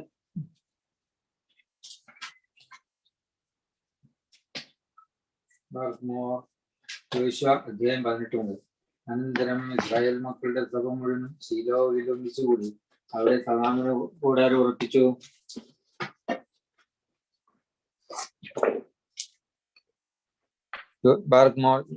യോശുവ അധ്യായം 18. അനന്തരം ഇസ്രായേൽ മക്കളുടെ സഭ മുഴുവനും ശിലോവിൽ ഒന്നിച്ചുകൂടി അവിടെ സമാഗമന കൂടാരം ഉറപ്പിച്ചു. ദേശം അവർക്ക് കീഴടങ്ങിയിരുന്നു. എന്നാൽ ഇസ്രായേൽ മക്കളിൽ അവകാശം ഭാഗിച്ചു കിട്ടാതിരുന്ന 7 ഗോത്രങ്ങൾ ശേഷിച്ചിരുന്നു. യോശുവ ഇസ്രായേൽ മക്കളോട് പറഞ്ഞതെന്തെന്നാൽ, നിങ്ങളും പിതാക്കന്മാരുടെ ദൈവമായ കർത്താവ് നിങ്ങൾക്ക് തന്നിരിക്കുന്ന ദേശം കൈവശമാക്കുവാൻ പോകുന്നതിന് നിങ്ങൾ എത്രമാത്രം മടിച്ചിരിക്കും. ഓരോ ഗോത്രത്തിനും 3 പേരെ നിയമിപ്പീൻ, ഞാൻ അവരെ അയക്കും. അവർ പുറപ്പെട്ട ദേശത്തുകൂടി സഞ്ചരിച്ച് തങ്ങൾക്ക് അവകാശം കിട്ടേണ്ട രീതിയിൽ കണ്ടെടുത്ത് നടത്തി എന്റെ അടുക്കൽ മടങ്ങി വരണം. അത് 7 പങ്കായി ഭാഗിക്കണം. യഹൂദ തന്റെ അതിരിനുള്ളിൽ തെക്ക് ഭാഗത്ത് പാർക്കട്ടെ. യോസേഫിന്റെ കുലവും തന്റെ അതിരിനകത്ത് വടക്ക് ഭാഗത്ത് പാർത്തുകൊള്ളട്ടെ. അങ്ങനെ നിങ്ങൾ ദേശം 7 ഭാഗമായി കണ്ടെടുത്ത് നടത്തി ഇവിടെ എന്റെ അടുക്കൽ കൊണ്ടുവരണം. ഞാൻ ഇവിടെ നമ്മുടെ ദൈവമായ കർത്താവിന്റെ സന്നിധിയിൽ വെച്ച് തിരഞ്ഞെടുക്കപ്പെട്ട അവകാശം കാണിച്ചു തരും. ലേവ്യർക്ക് നിങ്ങളുടെ ഇടയിൽ ഓഹരിയില്ലല്ലോ. ദൈവത്തിന്റെ പൗരോഹിത്യം അവരുടെ അവകാശമാകുന്നു. ഗാദും രൂബേനും മനശ്ശെയുടെ പാതി ഗോത്രവും ദേവദാസനായ മോശെ അവർക്ക് കൊടുത്തിട്ടുള്ള അവകാശം യോർദാന് കിഴക്ക് വാങ്ങിയിരിക്കുന്നു. അങ്ങനെ അവർ യാത്ര പുറപ്പെട്ടു. ദേശം കണ്ടെഴുതുവാൻ പോയവരോട് യോശുവ, നിങ്ങൾ ചെന്ന് ദേശത്തുകൂടെ സഞ്ചരിച്ച് കണ്ടെഴുതുകയും ഞാൻ ഇവിടെ ശിലോവിൽ യഹോവയുടെ സന്നിധിയിൽ വെച്ച് നിങ്ങൾക്ക് വേണ്ടി ചീട്ടിടേണ്ടതിന് എന്റെ അടുക്കൽ മടങ്ങി വരികയും ചെയ്യുവീൻ എന്ന് പറഞ്ഞു. അവർ പോയി ദേശത്തുകൂടി കടന്ന നഗരവിവരത്തോടുകൂടെ ഒരു ചുരുളിൽ അത് 7 ഭാഗമായി എഴുതി ശീലോവിൽ യോശുവയുടെ അടുക്കൽ പാളയത്തിലേക്ക് മടങ്ങി വന്നു. അപ്പോൾ യോശുവ ശീലോവിൽ ദൈവത്തിന്റെ സന്നിധിയിൽ വെച്ച് അവർക്ക് വേണ്ടി ചീട്ടിട്ടു. അവിടെ വെച്ച് യോശുവ ഇസ്രായേൽ മക്കൾക്ക് ഗോത്രഭാഗപ്രകാരം ദേശം ഭാഗിച്ചു കൊടുത്തു. ബെന്യാമീൻ മക്കളുടെ ഗോത്രത്തിന് കുടുംബമായി നറുക്കു വീണു. അവരുടെ അവകാശത്തിന്റെ അതിർ യഹൂദയുടെ മക്കളുടെയും യോസേഫിന്റെ മക്കളുടെയും മധ്യേ കിടക്കുന്നു. വടക്ക് ഭാഗത്ത് അവരുടെ വടക്കേ അതിർ യോർദാനിൽ തുടങ്ങി വടക്ക് യെറിഹോയുടെ പാർശ്വം വരെ ചെന്ന് പടിഞ്ഞാറോട്ട് മലനാട്ടിൽ കൂടി കയറി ബേത്താവേൻ മരുഭൂമിയിൽ അവസാനിക്കുന്നു. അവിടെ നിന്ന് അതിർ ബദേൽ എന്ന ലൂസിന്റെ തെക്കുവശം വരെ കിടന്ന് താഴത്തെ ബേത്ത് ഹേരോന്റെ തെക്കുവശത്തുള്ള മല വഴിയായി അതിരോത്ത് അദാരിലേക്ക് ഇറങ്ങുന്നു. പിന്നെ ആ അതിർ വളഞ്ഞ് പടിഞ്ഞാറേ വശത്ത് ബേത്ത് ഹോരോന് എതിരെയുള്ള മല മുതൽ തെക്കോട്ട് തിരിഞ്ഞ് യഹൂദ മക്കളുടെ പട്ടണമായ കുര്യത്തിയാറ്റീം എന്ന കുര്യത്ത് ബാലായിങ്കിൽ അവസാനിക്കുന്നു. അത് തന്നെ പടിഞ്ഞാറ് ഭാഗം. തെക്കേ ഭാഗം കുരിത്തയാരീമിന്റെ അറ്റത്ത് തുടങ്ങി പടിഞ്ഞാറോട്ട് നഫ്താലി വെള്ളത്തിന്റെ ഉറവര ചെല്ലുന്നു. പിന്നെ അതിർ ബെൻഹിന്നോം താഴ്വരയ്ക്കെതിരെയും രഫായിം താഴ്വരയുടെ വടക്ക് വശത്തുള്ള മലയുടെ അറ്റം വരെ ചെന്ന ഹിന്നോം താഴ്വരയിൽ കൂടി തെക്കോട്ട് യബൂസ്യ പർവ്വതത്തിന്റെ പാർശ്വം വരെയും ഏൻ രോഗേൽ വരെയും ഇറങ്ങി വടക്കോട്ട് തിരിഞ്ഞ് ഏൻ ഷേമേശിലേക്കും അതുമ്മി കയറ്റത്തിനെതിരെയുള്ള ഗലീലോത്തിലേക്കും ചെന്നു. രൂപേന്റെ മകന്റെ ബോഹാൻ അതിർ വരെ ഇറങ്ങി സമതലത്തിനെതിരെയുള്ള മലഞ്ചെരുവിലേക്ക് കിടന്ന് സമുദ്രത്തിലേക്ക് ഇറങ്ങി ചെല്ലുന്നു. പിന്നെ അതിർ വടക്കോട്ട് ബേത് ഹൊഗ്ലയുടെ ചെളിഞ്ചെരുവിടെ ചിരമ്പ് വരെ കടന്ന് തെക്ക് യോർദാന്റെ സ്ഥാനത്ത് ഉപ്പാടലിന്റെ വടക്കേ അറ്റത്ത് അവസാനിക്കുന്നു. ഇത് തെക്കേ അതിർ. അതിന്റെ കിഴക്ക് അതിർ യോർദാനാകുന്നു. ഇത് ബെന്യാമീൻ മക്കൾക്ക് കുടുംബം കുടുംബമായി കിട്ടിയ അവകാശത്തിന്റെ ചുറ്റുമുള്ള അതിരുകൾ. എന്നാൽ ബെന്യാമീൻ മക്കളുടെ ഗോത്രത്തിന് കുടുംബം കുടുംബമായി കിട്ടിയ പട്ടണങ്ങൾ എരിഹോ, ബേത്ത് ഹൊഗ്ല, ഏമക്കെസീസ്, ബേത്ത് അരാബ, സമാറയീം, ബേഥേൽ, അവീം, പാര, ഒഫ്ര, കെഫാർ അമ്മോനി, ഒഫ്നി, ഗേബ, ഇങ്ങനെ 12 പട്ടണവും അവയുടെ ഗ്രാമങ്ങളും ഗിബയോൻ, രാമ, ബേരോത്ത്, മിസ്പെ, കെഫീര, മോസ, രേക്കെം, എപ്പേൽ, തെർല, സേല, ഏലെഫ്, യെർശലേം എന്ന യെബൂസ്യ നഗരം, ഗിബയത്ത്, കുര്യത്ത്, ഇങ്ങനെ 14 പട്ടണവും അവയുടെ ഗ്രാമങ്ങളും. ഇത് ബെന്യാമീൻ മക്കൾക്ക് കുടുംബം കുടുംബമായി കിട്ടിയ അവകാശം. യോശുവ അധ്യായം 19. രണ്ടാമത്തെ നേർക്ക് ശെമയോന്യർക്ക് കുടുംബം കുടുംബമായി ശെമയോൻ മക്കളുടെ ഗോത്രത്തിന് വന്നു. അവരുടെ അവകാശം യഹൂദ മക്കളുടെ അവകാശത്തിന്റെ ഇടയിലായിരുന്നു. അവർക്ക് തങ്ങളുടെ അവകാശത്തിൽ ബേർഷേബ, ഷേബ, മോലാദ, ഹസൻ, ഷുവാൽ, ബാല, ഏസേം, എൽത്തോലദ്, ബേഥൂൽ, ഹൊർമ, സിക്ലാഗ്, ബേത് മർക്കാബോത്ത്, ഹസർ, സൂസ, ബേത് ലെബായോത്ത്, ഷാരൂഹേൻ, ഇങ്ങനെ 14 പട്ടണവും അവരുടെ ഗ്രാമങ്ങളും. ആയീൻ, റിമ്മോൻ, എഥേർ, ആശാൻ, ഇങ്ങനെ 4 പട്ടണവും അവയുടെ ഗ്രാമങ്ങളും. ഈ പട്ടണങ്ങൾ ചുറ്റും തെക്കേ ദേശത്തിലെ രാമ എന്ന ഭാരത് ബേർ വരെയുള്ള സകല ഗ്രാമങ്ങളും ഉണ്ടായിരുന്നു. ഇത് ശെമോൻ മക്കളുടെ ഗോത്രത്തിനും കുടുംബം കുടുംബമായി കിട്ടിയ അവകാശം. ശെമോൻ മക്കളുടെ അവകാശം യഹൂദ മക്കളുടെ ഓഹരിയിൽ ഉൾപ്പെട്ടിരുന്നു. യഹൂദ മക്കളുടെ ഓഹരി അവർക്ക് അധികമായിരുന്നു കൊണ്ട് അവരുടെ അവകാശത്തിനിടയിൽ ശെമോൻ മക്കൾക്ക് അവകാശം ലഭിച്ചു. ശബ്ലൂൻ മക്കൾക്ക് കുടുംബം കുടുംബമായി 3-ാമതും നറുക്കു വീണു. അവരുടെ അവകാശത്തിന്റെ അതിർ ആഷ്ദൂദ് വരെ ആയിരുന്നു. അവരുടെ അതിർ പടിഞ്ഞാറോട്ട് മലയിലേക്ക് കയറി ദബേശത്ത് വരെ ചെന്നു. യൊക്നായീമിനെതിരെയുള്ള സമതലം വരെ എത്തുന്നു. അഷ്ദൂദിൽ നിന്ന് അത് കിഴക്കോട്ട് സൂര്യോദയത്തിന്റെ നേരെ കിസ്ലോത്ത് താബോറിന്റെ അതിരിലേക്ക് തിരിഞ്ഞു. ദാബേരത്തിന് ചെന്ന് യാഫിയയിലേക്ക് കയറുന്നു. അവിടെ നിന്ന് കിഴക്കോട്ട് ഗത്ഹേഫരിലേക്കും യത്കാസീനിലേക്കും കടന്നു. നേയാവരെ നീണ്ടു കിടക്കുന്ന തിമ്മോനിലേക്കും ചെല്ലുന്നു. പിന്നെ അതിർ ഹന്നാഥോന്റെ വടക്കു വശത്ത് തിരിഞ്ഞ് യിഫ്താഹ് താഴ്വരയിൽ അവസാനിക്കുന്നു. ഖത്താത്ത്, നഹല്ലാൽ, ഷൊമറീൻ, ഇറല, ബേത്ലേഹേം മുതലായ 12 പട്ടണവും അവയുടെ ഗ്രാമങ്ങളും അവർക്കുണ്ടായിരുന്നു. ഇത് സെബ്ലൂൻ മക്കൾക്ക് കുടുംബം കുടുംബമായി കിട്ടിയ അവകാശമായ പട്ടണങ്ങളും അവയുടെ ഗ്രാമങ്ങളും തന്നെ. 4-ാമത്തെ നേർക്ക് ഇസ്സാഖാറിന് കുടുംബം കുടുംബമായി വന്നു. അവരുടെ ദേശം ഇസ്രായേൽ, കെസുല്ലോത്ത്, ഷൂനേം, ഹഫാരയും, ഷീനോൻ, അഹത്താർ, ദെബീത്, കീശോൻ, ഏബേസ്, രേമേത്ത്, എൻഗന്നീം, എൻഹദ്ദ, ബേത് പാസേസ് എന്നിവയായിരുന്നു. അവരുടെ അതിർ താബോർ, ഷഹസൂമ, ബേത് ഷേമേശ് എന്നിവയിലെത്തി യോർദാങ്കിൽ അവസാനിക്കുന്നു. ഇങ്ങനെ 16 പട്ടണവും അവയുടെ ഗ്രാമങ്ങളും ഉണ്ടായിരുന്നു. ഇതും ഇസ്സാഖാർ മക്കളുടെ ഗോത്രത്തിന് കുടുംബം കുടുംബവുമായി കിട്ടിയ അവകാശം. ഈ പട്ടണങ്ങളും അവയുടെ ഗ്രാമങ്ങളും തന്നെ. ആശേർ മക്കളുടെ ഗോത്രത്തിന് കുടുംബം കുടുംബമായി 5-ാമത്തെ നേർക്ക് വീണു. അവരുടെ ദേശം ഹക്ലത്ത്, ഹലി, ബേതേൻ, അക്ഷാഫ്, അമേലക്, അമാദ്, മിശാൽ എന്നിവയായിരുന്നു. അത് പടിഞ്ഞാറോട്ട് കർമ്മയിലും ശീഹോർ ലിബ്നാത്തും വരെ എത്തി. കിഴക്ക് ലേത് ദാഗാനിലേക്ക് തിരിഞ്ഞ് വടക്ക് സബ്ലൂനിലും ബേത് ഏമേക്കിലും നെയ്യിലും യിഫ്താഹ് ഏൽ താഴ്വരയിലും എത്തി. ഇടത്തോട്ട് കാബൂൽ, ഹെബ്രോൻ, യഹോബ്, അമ്മോൻ, കാ എന്നിവയിലും മഹാനഗരമായ സീദോൻ വരെയും എത്തുന്നു. പിന്നെ അത് രാമായിലേക്കും ഉറപ്പുള്ള പട്ടണമായ സൂരിലേക്കും തിരിയുന്നു. പിന്നെ അതിർ ഹോസയിലേക്ക് തിരിഞ്ഞ് അക്സീബ് ദേശത്തെ സമുദ്രത്തിൽ അവസാനിക്കുന്നു. ഉമ്മ, അഫേക്, ദഹോബ് മുതലായ 22 പട്ടണവും അവയുടെ ഗ്രാമങ്ങളും അവർക്കുണ്ടായിരുന്നു. ഇത് ആശേർ മക്കളുടെ ഗോത്രത്തിന് കുടുംബം കുടുംബമായി കിട്ടിയ അവകാശം. ഈ പട്ടണങ്ങളും അവയുടെ ഗ്രാമങ്ങളും. 6-ാമത്തെ നേർക്ക് നഫ്താലി മക്കൾക്ക് കുടുംബം കുടുംബമായി നഫ്താലി മക്കൾക്ക് തന്നെ വന്നു. അവരുടെ അതിർ ഹേലെഫും സാനന്നീമിലെ കരുവേലകവും തുടങ്ങി അദാമീനെ കബിലും ജപ്നോലിലും കൂടി ലഭിക്കും വരെ ചെന്ന് ജോർദാനിൽ അവസാനിക്കുന്നു. പിന്നെ അത് പടിഞ്ഞാറോട്ട് അസ്നോത്ത് താബോരിലേക്ക് തിരിഞ്ഞ് അവിടെ നിന്ന് ഹുക്കോക്കിലേക്ക് ചെന്ന് തെക്കുവശത്ത് സെബൂലിനോടും പടിഞ്ഞാറ് വശത്ത് ആശേരിനോടും കിഴക്കുവശത്ത് യോർദാന്യ യഹൂദയോടും തൊട്ടിരിക്കുന്നു. ഉറപ്പുള്ള പട്ടണങ്ങളായ സിദ്ദീം, സെർഹമ്മത്ത്, രക്കത്ത്, കിന്നേരത്ത്, അദമ, രാമ, ഹാസോർ, കേദേശ്, എദ്രയി, എൻഹാസോർ, ജിരോൻ, മത്ലേൽ, ഹൊരേം, ബേത്ത് അനാത്ത്, ബേത്ത് ഷേമേസ്, ഇങ്ങനെ 19 പട്ടണവും അവിടെ ഗ്രാമങ്ങളും. ഇവ നഫ്താലി മക്കളുടെ ഗോത്രത്തിന് കുടുംബവുമായി കിട്ടിയ അവകാശത്തിലെ പട്ടണങ്ങളും ഗ്രാമങ്ങളും. ദാൻ മക്കളുടെ ഗോത്രത്തിന് കുടുംബവുമായി 7ാമത്തെ നറുക്ക് വീണു. അവരുടെ അവകാശദേശം സ്വര, എസ്തായേൽ, ക്രിസ്ഷേമേശ്, ശാലബീൻ, അയ്യാലെ, ഇത്ല, ഏലോൻ, തിമ്ന, യക്രോൻ, എൽത്തെക്കെ, ഗിബദോൻ, ബാലാത്ത്, യഹൂദിത്ത്, ബേനെബെരക്, ഗത്രിമോൻ, മേയർക്കോൻ, രാക്കോൻ എന്നിവയും യാഫോവിനെതിരെയുള്ള ദേശവുമായിരുന്നു. എന്നാൽ ദാൻ മക്കളുടെ ദേശം അവർക്ക് നഷ്ടപ്പെട്ടു. അതുകൊണ്ട് ദാൻ മക്കൾ പുറപ്പെട്ട് ഈനുവിലെ ആളുകളോട് യുദ്ധം ചെയ്ത് അതിനെ പിടിച്ച് വാളിന്റെ വയൽത്തലയാൽ സംഹരിച്ചു, കൈവശമാക്കി അവിടെ പാർത്തു.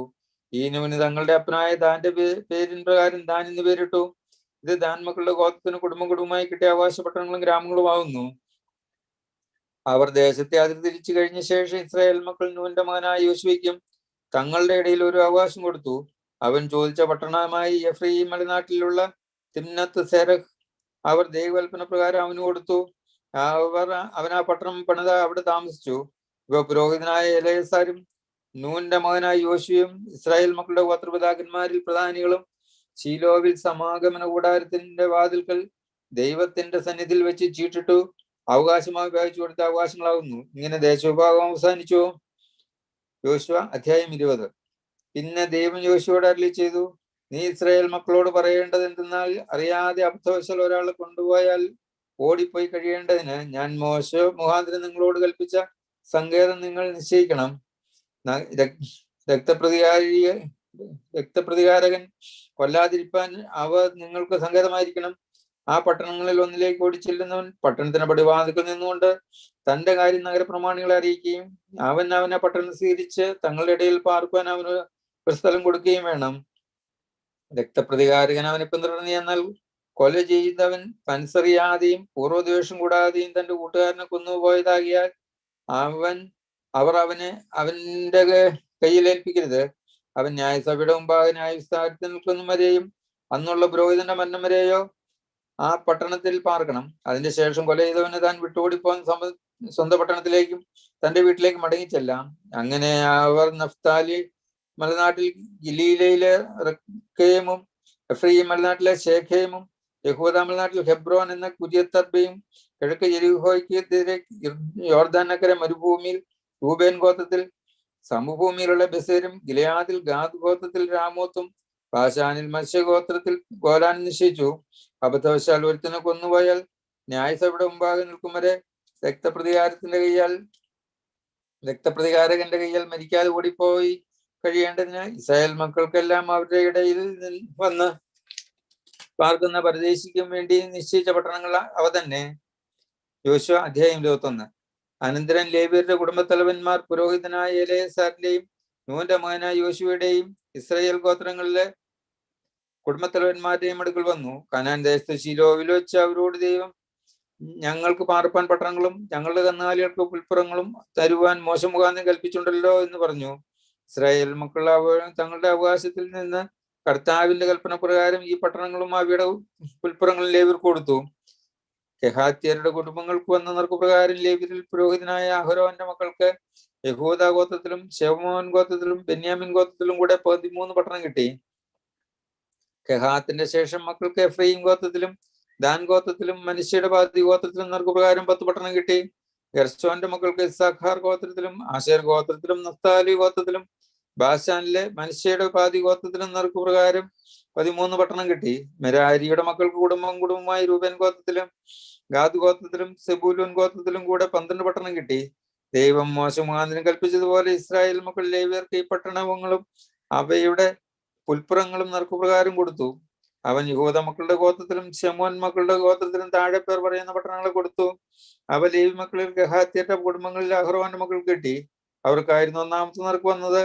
യഹൂദ മലനാട്ടിൽ അവർ മല്ലന്മാരുടെ പിതാവിന്റെ കുരിയാത്ത് അർബാ പട്ടണമായ ഹെബ്രോനും അതിന് ചുറ്റുമുള്ള പുൽപ്പുറങ്ങളും അവർക്ക് കൊടുത്തു. എന്നാൽ പട്ടണത്തോട് ചേർന്ന നിലങ്ങളും ഗ്രാമങ്ങളും അവർ യെഫുന്നയുടെ മകനായ കാലേബിന് അവകാശമായി കൊടുത്തു. ഇങ്ങനെ അവർ പുരോഹിതനായ അഹ്റോന്റെ മക്കൾക്ക് കൊല ചെയ്തവന് സങ്കേത നഗരമായ ഹെബ്രോനും അതിന്റെ പുൽപ്പുറങ്ങളും ലിബ്നയും അതിന്റെ പുൽപ്പുറങ്ങളും യഥീരും അതിന്റെ പുൽപ്പുറങ്ങളും എസ്തെമോയും അതിന്റെ പുൽപ്പുറങ്ങളും ഓലോനും അതിന്റെ പുൽപ്പുറങ്ങളും ദബീരും അതിന്റെ പുൽപ്പുറങ്ങളും അയ്യനും അതിന്റെ പുൽപ്പുറങ്ങളും യൂത്തയും അതിന്റെ പുൽപ്പുറങ്ങളും ബേത്ത്ശേമെശും അതിന്റെ പുൽപ്പുറങ്ങളും ഇങ്ങനെ ആ 2 ഗോത്രങ്ങളും 9 പട്ടണവും. ബെന്യാമീൻ ഗോത്രത്തിൽ ഗബിയോനും അതിന്റെ പുൽപ്പുറങ്ങളും ഏബിയും അതിന്റെ പുൽപ്പുറങ്ങളും അനാഥോത്തും അതിന്റെ പുൽപ്പുറങ്ങളും അൽമോനും അതിന്റെ പുൽപ്പുറങ്ങളും ഇങ്ങനെ 4 പട്ടണവും കൊടുത്തു. അഹ്റോന്റെ മക്കളായ പുരോഹിതന്മാർക്ക് എല്ലാം കൂടി 13 പട്ടണവുമായി ഇവിടെ പുൽപ്പുറങ്ങളും കിട്ടി. കെഹാത്തിന്റെ ശേഷം മക്കളായ ലേവ്യർക്ക് കെഹാത്തി കുടുംബങ്ങൾക്ക് തന്നെ നറുക്കുപ്രകാരം കിട്ടിയ പട്ടണങ്ങൾ എഫ്രൈം ഗോത്രത്തിലായിരുന്നു. എഫ്രൈം നാട്ടിൽ കൊല ചെയ്തവന് സങ്കേത നഗരമായ ശെഖേമും അതിന്റെ പുൽപ്പുറങ്ങളും ഗേസേരും അതിന്റെ പുൽപ്പുറങ്ങളും കിബ്സയീമും അതിന്റെ പുൽപ്പുറങ്ങളും ബേത്ത്ഹോരോനും അതിന്റെ പുൽപ്പുറങ്ങളും ഇങ്ങനെ 4 പട്ടണവും. ദാൻ ഗോത്രത്തിൽ എൽത്തെക്കയും അതിന്റെ പുൽപ്പുറങ്ങളും നിബധോനും അതിന്റെ പുൽപ്പുറങ്ങളും അയ്യാലോനും അതിന്റെ പുൽപ്പുറങ്ങളും ഗത്രീമോനും അതിന്റെ പുൽപ്പുറങ്ങളും ഇങ്ങനെ 4 പട്ടണവും. മനുഷ്യയുടെ പാതി ഗോത്രത്തിൽ താനാക്കും അതിന്റെ പുൽപ്പുറങ്ങളും ഗത്രീമോനും അതിന്റെ പുൽപ്പുറങ്ങളും ഇങ്ങനെ 2 പട്ടണവും അവർക്ക് കൊടുത്തു. ഇങ്ങനെ ഗഹാത്തിന്റെ ശേഷം മക്കളുടെ കുടുംബങ്ങൾക്ക് എല്ലാം കൂടി 10 പട്ടണവും അവയുടെ പുൽപ്പുറങ്ങളും കിട്ടി. ലേവ്യരുടെ മക്കളിൽ ഗെർശോന്റെ മക്കൾക്ക് മനുഷ്യയുടെ പാതി ഗോത്രത്തിൽ കൊല ചെയ്തവന് സങ്കേത നഗരമായ ബാഷാനിലെ ഗോലാനും അതിന്റെ പുൽപ്പുറങ്ങളും ബെയ്സ്തരയും അതിന്റെ പുൽപ്പുറങ്ങളും ഇങ്ങനെ 2 പട്ടണവും.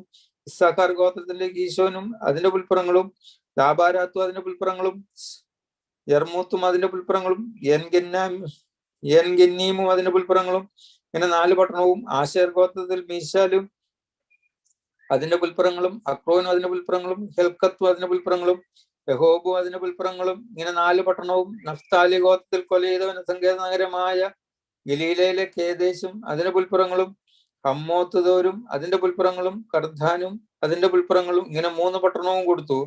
ഗെർശോന്യർക്ക് കുടുംബമായി എല്ലാം കൂടി 13 പട്ടണവും അവയുടെ പുൽപ്പുറങ്ങളും കിട്ടി. ശേഷം ലേവ്യരിൽ മെരാര്യ കുടുംബങ്ങൾക്ക് രൂബേൻ ഗോത്രത്തിൽ യക്നെയാമും അതിന്റെ പുൽപ്പുറങ്ങളും കർമ്മൂത്തും അതിന്റെ പുൽപ്പുറങ്ങളും കറിയാത്തീമും അതിന്റെ പുൽപ്പുറങ്ങളും നഹലാലും അതിന്റെ പുൽപ്പുറങ്ങളും ഇങ്ങനെ 4 പട്ടണവും. ശബ്ലൂൻ ഗോത്രത്തിൽ ബേസരും അതിന്റെ പുൽപ്പുറങ്ങളും യഹ്സയും അതിന്റെ പുൽപ്പുറങ്ങളും കെദേമോത്തും അതിന്റെ പുൽപ്പുറങ്ങളും മേഫാത്തും അതിന്റെ പുൽപ്പുറങ്ങളും ഇങ്ങനെ 4 പട്ടണവും.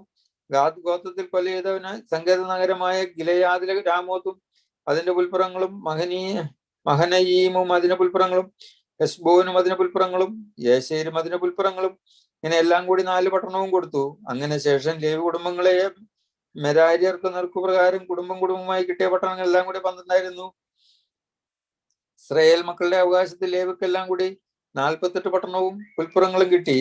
ഈ പട്ടണങ്ങളിൽ ഓരോന്നിനും ചുറ്റും പുൽപ്പുറങ്ങൾ ഉണ്ടായിരുന്നു. ഈ പട്ടണങ്ങൾക്കെല്ലാം അങ്ങനെ തന്നെ ഉണ്ടായിരുന്നു. ദൈവം ഇസ്രായേലിന് താൻ അവരുടെ പിതാക്കന്മാർക്ക് കൊടുക്കുമെന്ന് സത്യം ചെയ്ത ദേശമെല്ലാം കൊടുത്തു. അവർ അത് കൈവശമാക്കി അവിടെ വസിച്ചു. ദൈവം അവരുടെ പിതാക്കന്മാരോട് സത്യം ചെയ്തതുപോലെ സർവത്ര അവർക്ക് സ്വസ്ഥത നൽകി. ശത്രുക്കളിൽ ഒരുവനും അവരുടെ മുമ്പിൽ നിന്നിട്ടില്ല.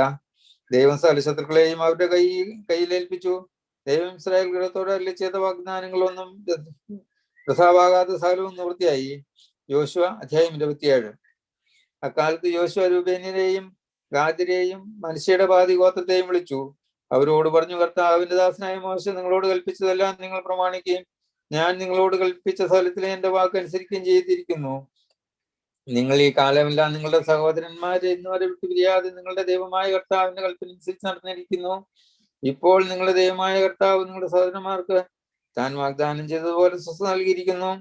ആകയാൽ നിങ്ങൾ ഇപ്പോൾ നിങ്ങളുടെ ഗ്രാമങ്ങളിലേക്കും ദേവദാസനായ മോശ യോർദാനുകൾക്ക് നിങ്ങൾക്ക് തന്നിട്ടുള്ള നിങ്ങളുടെ അവകാശ ദേശത്തേക്കും മടങ്ങിപ്പോയിക്കൊള്ളുവിൻ. എന്നാൽ നിങ്ങളുടെ ദൈവമായ കർത്താവിനെ സ്നേഹിക്കുകയും അവന്റെ എല്ലാ വഴികളിലും നടന്ന് അവന്റെ കൽപ്പനകൾ അനുസരിക്കുകയും അവനോട് ചേർന്ന് പൂർണ്ണ ഹൃദയത്തോടും പൂർണ്ണ മനസ്സോടും കൂടെ അവൻ സേവിക്കുകയും ചെയ്യണമെന്ന് ദേവദാസനായ മോശ നിങ്ങളോട് കൽപ്പിച്ചിട്ടുള്ള കൽപ്പനയും ന്യായപ്രമാണവും ആചരിപ്പാൻ ഏറ്റവും ഉത്സാഹിപ്പിൻ.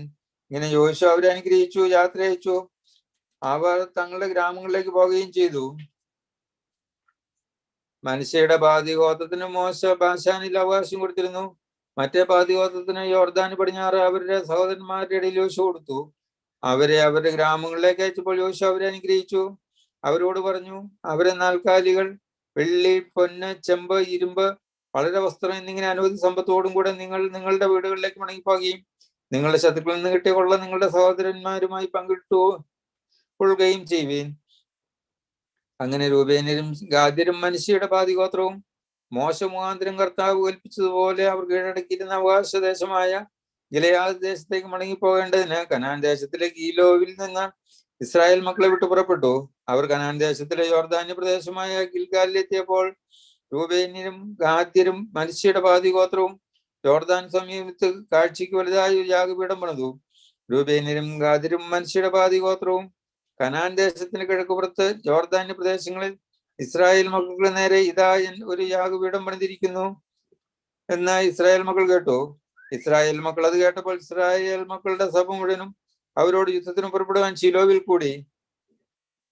ഇസ്രായേൽ മക്കൾ ഗിലെയാദിൽ ദേശത്ത് രൂബേന്യരുടെയും ഗാദ്യരുടെയും മനുഷ്യയുടെയും ബാധിഗോത്രത്തിന്റെയും അടുക്കൽ പുരോഹിതനായ എലയാസാറിന്റെ മകനായ ഫിനെഹാസിനെയും അവനോടുകൂടെ ഇസ്രായേലിന്റെ സർവഗോത്രങ്ങളിൽ നിന്നും ഓരോ പിതൃഭവനത്തിൽ നിന്ന് ഓരോ പ്രഭു വീതം 10 പ്രഭുക്കന്മാരെയും അയച്ചു. അവരിൽ ഓരോരുത്തരും താന്താന്റെ പിതൃഭവനത്തിൽ ഇസ്രായേലിന്റെ സഹസ്രങ്ങൾക്ക് തലവനായിരുന്നു. എന്നാൽ ഗിലെയാദ് ദേശത്ത് രൂബേന്യരുടെയും ഗാദ്യരുടെയും മനുഷ്യയുടെ ബാധിഗോത്രത്തിന്റെയും അടുക്കൽ ചെന്ന് അവരോട് പറഞ്ഞതെന്തെന്നാൽ, കർത്താവിന്റെ സഭ മുഴുവൻ പ്രകാരം പറയുന്നു, നിങ്ങൾ ദൈവത്തിൽ നിന്ന് പിൻവാങ്ങി ഒരു യാഗപീഠം പണിതു. ഇന്ന് ദൈവത്തെ വിട്ടുമാറുവാൻ തക്കവണ്ണം നിങ്ങൾ ഇസ്രായേലിന്റെ ദൈവത്തോട് ചെയ്തിരിക്കുന്ന ഈ വഞ്ചന എന്ത്? പെയോറിൽ നാം ചെയ്ത കൃത്യം നമുക്ക് പോരായോ? അത് നിമിത്തം കർത്താവിന്റെ സഭയ്ക്ക് ബാധ ഉണ്ടായിട്ട് നാം ഇന്നുവരെ അത് നീക്കി നാം തന്നെ ശുദ്ധീകരിച്ച് തീർന്നിട്ടില്ലല്ലോ. നിങ്ങൾ ഇന്ന് കർത്താവിനെ വിട്ടുമാറി കർത്താവിനോട് മത്സരിക്കുന്നു. നാളെ അവൻ ഇസ്രായേലിന്റെ സർവ്വസഭയോടും കോപിപ്പാൻ സംഗതിയാകും. നിങ്ങളുടെ അവകാശദേശം അശുദ്ധമെങ്കിൽ കർത്താവിന്റെ നിവാസം ഇരിക്കുന്നതായ കർത്താവിന് അവകാശദേശത്തേക്ക് കടന്നു വന്ന് ഞങ്ങളുടെ ഇടയിൽ അവകാശം വാങ്ങുവീൻ. എന്നാൽ നമ്മുടെ ദൈവമായ കർത്താവിന്റെ യാഗപീഠം വഴി ഒരു യാഗപീഠം പണിത് കർത്താവിനോട് മത്സരിക്കരുത്, ഞങ്ങളോട് മത്സരിക്കരുത്. കർമ്മിയുടെ മകനായ ആഖാർ ശാപവസ്തു സംബന്ധിച്ച് ഒരു കുറ്റം ചെയ്യുകയാൽ കോപം ഇസ്രായേലിന്റെ സർവ്വസഭയുടെ മേൽ വീണില്ലയോ? ഒരുവൻ അവന്റെ പാപത്തിൽ നാം എല്ലാവരും നശിച്ചു. അതിന് രൂബേന്യരും ഗാദ്യരും മനുഷ്യയുടെ ബാധിഗോത്രവും എലിയാസാറിന്റെ മകനായ ഫിനെഹാസിനോടും ഇസ്രായേലിയ സഹസ്രങ്ങളുടെ തലവന്മാരോടും ഉത്തരം പറഞ്ഞത്, കർത്താവേ, ദൈവാധിദൈവവും കർത്താവുമാവുന്നു. അവൻ തന്നെയാവുന്നു ഞങ്ങൾക്കും ഇസ്രായേലിനും ദൈവം. ഞങ്ങൾ കർത്താവിനോടുള്ള മത്സരത്താലോ ദ്രോഹത്താലോ ഇങ്ങനെ ഞങ്ങൾ ചെയ്തുവെങ്കിൽ ഇന്ന് തന്നെ അവൻ ഞങ്ങളെ രക്ഷിക്കാതെ പോകട്ടെ. കർത്താവിനെ വിട്ടുമാറേണ്ടതിന് ഞങ്ങൾ ഒരു യാഗപീഠം പണിതുവെങ്കിൽ അല്ല അതിന്മേൽ ഹോമയാഗവും ഭോജനയാഗവും അർപ്പിപ്പാനോ സമാധാനയാഗം കഴിപ്പാനോ ആകുന്നുവെങ്കിൽ കർത്താവൻ തന്നെ പാരും ചോദിച്ചോളട്ടെ. നാളെ നിങ്ങളുടെ മക്കൾ ഞങ്ങളുടെ മക്കളോട് ഇസ്രായേലിന്റെ ദൈവമായ കർത്താവുമായി നിങ്ങൾക്ക് എന്ത് കാര്യമുള്ളൂ?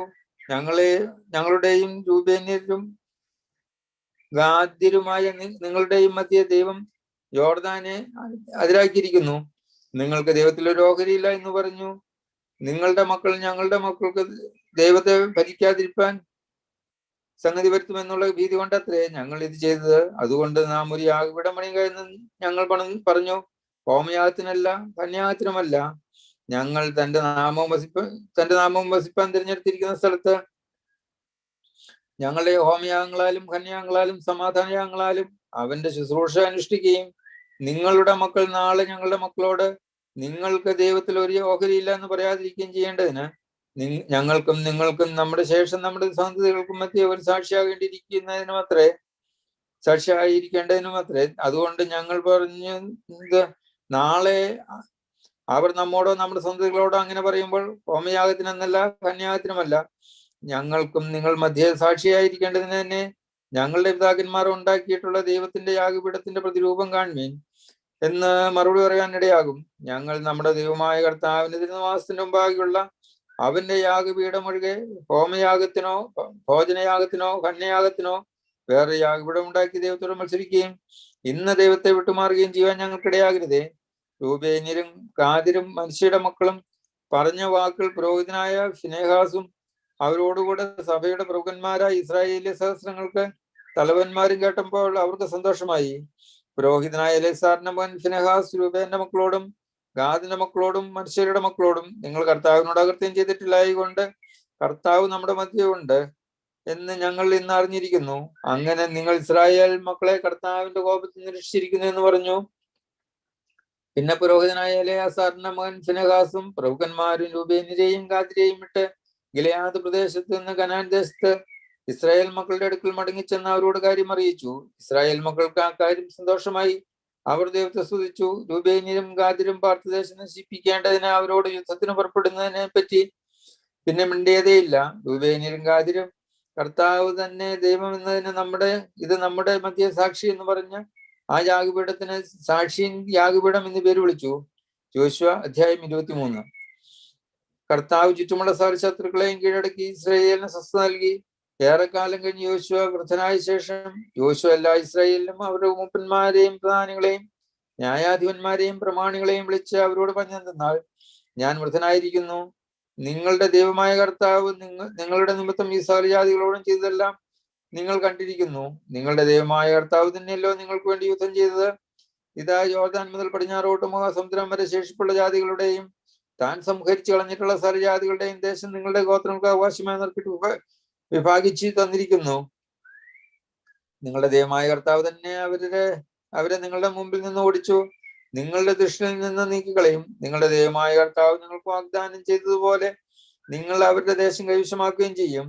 ആകയാൽ മോശയുടെ ന്യായ പ്രമാണ പുസ്തകത്തിൽ എഴുതിയിരിക്കുന്ന എല്ലാം അനുസരിച്ച് നടപ്പാനും അതിൽ നിന്ന് വലത്തോട്ടോ ഇടത്തോട്ടോ മാറാതിരിക്കുവാനും കരുതിക്കൊള്ളണം. നിങ്ങളുടെ ഇടയിൽ ശേഷിച്ചിരിക്കുന്ന ഈ ജാതികളോട് നിങ്ങൾക്ക് സമ്പർക്കം അരുത്. അവരുടെ ദേവന്മാരുടെ നാമം ജപിക്കുകയും അത് ചൊല്ലി സത്യം ചെയ്യുകയും അരുത്. അവയെ സേവിക്കുകയും നമസ്കരിക്കുകയും അരുത്. നിങ്ങൾ ഇന്നുവരെ ചെയ്തതുപോലെ നിങ്ങളുടെ ദൈവമായ കർത്താവിനോട് ചേർന്നിരിപ്പീൻ. കർത്താവ് നിങ്ങളുടെ മുമ്പിൽ നിന്ന് വലുതും ശക്തവുമായ ജാതികളെ നീക്കിക്കളഞ്ഞു. ഒരു മനുഷ്യൻ ഇന്നുവരെ നിങ്ങളുടെ നേരെ നിൽപ്പാൻ കഴിഞ്ഞിട്ടില്ല. നിങ്ങളുടെ ദൈവമായ കർത്താവ് നിങ്ങൾക്ക് വാഗ്ദാനം ചെയ്തതുപോലെ താൻ തന്നെ നിങ്ങൾക്ക് വേണ്ടി യുദ്ധം ചെയ്തതുകൊണ്ട് നിങ്ങളിൽ 1,000 പേരെ ഓടിച്ചിരിക്കുന്നു. അതുകൊണ്ട് നിങ്ങളുടെ ദൈവമായ കർത്താവിനെ ആരാധിപ്പാൻ പൂർണ്ണ മനസ്സോടെ കരുതിക്കൊള്ളുവേൻ.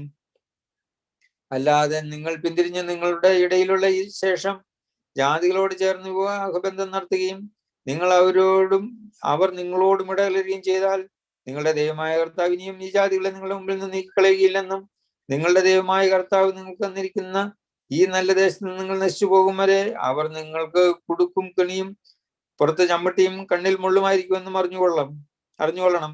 ഇതാ ഞാൻ സകല ഭൂവാസികളുടെയും വഴി പോലെ പോകുന്നു. നിങ്ങളുടെ ദൈവമായ കർത്താവ് നിങ്ങളെ കുറിച്ച് അരുളി ചെയ്തിട്ടുള്ള സകല നന്മകളിൽ നിന്നും വീഴ്ച വന്നിട്ടില്ലെന്ന് നിങ്ങൾക്ക് പൂർണ്ണ ഹൃദയത്തിലും പൂർണ്ണ മനസ്സിലും ബോധ്യമായിരിക്കുന്നു. സകലവും നിങ്ങൾക്ക് സംഭവിച്ചു, ഒന്നിനും വീഴ്ച വന്നിട്ടില്ല.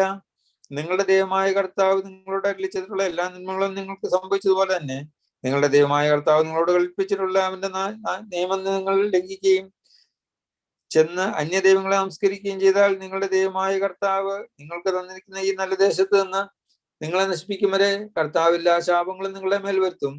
കർത്താവിന്റെ കോപം നിങ്ങളുടെ നേരെ ജ്വലിക്കും. അവൻ നിങ്ങൾക്ക് തന്നിട്ടുള്ള ഈ നല്ല ദേശത്ത് നിന്ന് നിങ്ങൾ വേഗം നശിച്ചു പോകും. യോശുവ അധ്യായം 24. അനന്തരം യോശുവ ഇസ്രായേൽ ഗോത്രങ്ങളെല്ലാം ശെഖേമിൽ കൂട്ടി ഇസ്രായേലിന്റെ മൂപ്പന്മാരെയും തലവന്മാരെയും ന്യായാധിപന്മാരെയും പ്രമാണികളെയും വിളിച്ചു. അവർ ദൈവത്തിന്റെ സന്നിധിയിൽ തിരുനിവാസ മുമ്പിൽ വന്നു നിന്നു. അപ്പോൾ യോശുവ സർവ്വജനത്തോടും പറഞ്ഞതെന്നാൽ, ഇസ്രായേലിന്റെ ദൈവമായ കർത്താവ് ഇപ്രകാരം അരുളി ചെയ്യുന്നു, നിങ്ങളുടെ പിതാക്കന്മാരെ അബ്രഹാമിന്റെയും നാഹോരിന്റെയും പിതാവായ തേറഹ് പണ്ട് നദിക്കക്കരെ പാർത്തു അന്യ ദൈവങ്ങളെ സേവിച്ചു പോന്നു. എന്നാൽ ഞാൻ നിങ്ങളുടെ പിതാവായ അബ്രഹാമിന്റെ നദിക്കക്കരെ നിന്നെ കൊണ്ടുവന്ന് കനാൻ ദേശത്തൊക്കെ നടത്തി അവന്റെ സന്ധിതയെ വർദ്ധിപ്പിക്കുകയും അവന് ഇസ്ഹാക്കിനെ കൊടുക്കുകയും ചെയ്തു. ഇസ്ഹാക്കിന് ഞാൻ യാക്കോബിനെയും യേശാവിനെയും കൊടുത്തു. യേശാവിന് ഞാൻ സെയീർ പർവ്വതാവകാശമായി കൊടുത്തു. യാക്കോബും അവന്റെ മക്കളും മിസ്രൈമിലേക്ക് പോയി. പിന്നെ ഞാൻ മോശയെ അവരനെയും അയച്ചു. ഞാൻ മിസ്രൈന്യർക്ക് ബാധ വരുത്തി അത്ഭുതങ്ങൾ പ്രവർത്തിച്ചു. അതിന്റെ ശേഷം നിങ്ങളെ പുറപ്പെടുവിച്ചു. അങ്ങനെ ഞാൻ നിങ്ങളുടെ പിതാക്കന്മാരെ മിസ്രൈനിൽ നിന്ന് പുറപ്പെടുവിച്ചു. അവരെ കടലിനക്കരെ എത്തിച്ചു. മിസ്രൈന്യ രഥങ്ങളോടും കുതിരകളോടും കൂടെ ചെങ്കടൽ വരെ നിങ്ങളുടെ പിതാക്കന്മാരെ പിന്തുടർന്നു. അവർ ദൈവത്തോട് നിലവിളിച്ചപ്പോൾ അവൻ അവർക്കും മിസ്രൈന്യർക്കും മധ്യ അന്ധകാരം വരുത്തി. ദൈവം ചെങ്കടൽ വിഭജിക്കുകയും നിങ്ങളുടെ പിതാക്കന്മാരെ അതിലൂടെ നടത്തുകയും ചെയ്തു. എന്നാൽ മിസ്രൈന്യരുടെ മേൽ കടൽ വരുത്തി അവർ മുക്കിക്കളഞ്ഞു. ഇങ്ങനെ ഞാൻ മിസ്രൈന്യരോട് ചെയ്തത് നിങ്ങൾ കണ്ണാലെ കണ്ടു. ഞാൻ നിങ്ങളെ ഏറെ കാലം മരുഭൂമിയിൽ കഴിപ്പിച്ചു. പിന്നെ ഞാൻ നിങ്ങളെ യോർദാൻ നഗരെ പാർത്തിരുന്ന അമോര്യരുടെ ദേശത്തേക്ക് കൊണ്ടുവന്നു. അവർ നിങ്ങളോട് യുദ്ധം ചെയ്തു. നിങ്ങൾ അവരുടെ ദേശം കൈവശമാക്കേണ്ടതിന് ഞാൻ അവരെ നിങ്ങളുടെ കയ്യിൽ ഏൽപ്പിച്ചു. നിങ്ങളുടെ മുമ്പിൽ നിന്ന് നശിപ്പിച്ചു കളഞ്ഞു. അനന്തരം സിപ്പോറിന്റെ മകൻ മോവാബ്യ രാജാവായ ബാലാഖ് പുറപ്പെട്ട് ഇസ്രായേലിനോട് യുദ്ധം ചെയ്തു. നിങ്ങളെ ശപിപ്പാൻ ബായോരിന്റെ മകനായ ബിലയാമിനെ വിളിപ്പിച്ചു. എങ്കിലും എനിക്ക് ബിലയാമിന്റെ അപേക്ഷകൾ കേൾപ്പാൻ മനസ്സിലായിരുന്നതിനാൽ അവൻ നിങ്ങളെ അനുഗ്രഹിച്ചു. ഇങ്ങനെ ഞാൻ നിങ്ങളെ അവന്റെ കയ്യിൽ നിന്ന് വിടുവിച്ചു. പിന്നെ നിങ്ങൾ യോർദാൻ കടന്ന് യെറീഹോയിലേക്ക് വന്നു. യെറീഹോ നിവാസികൾ അമോര്യർ, പെരിസ്യർ, കനാന്യർ, ഹിത്യർ, ഗിർഗസ്യർ, ഹിവ്യർ, യബൂസ്യർ എന്നിവർ നിങ്ങളോട് യുദ്ധം ചെയ്തു. ഞാനോ അവരെ നിങ്ങളുടെ കയ്യിലേൽപ്പിച്ചു. ഞാൻ നിങ്ങളുടെ മുമ്പിൽ കടുന്നലിനെ അയച്ചു. ഞാൻ നിങ്ങളുടെ മുമ്പിൽ നിന്ന് അമോര്യരെ 2000 ഓടിച്ചളഞ്ഞു.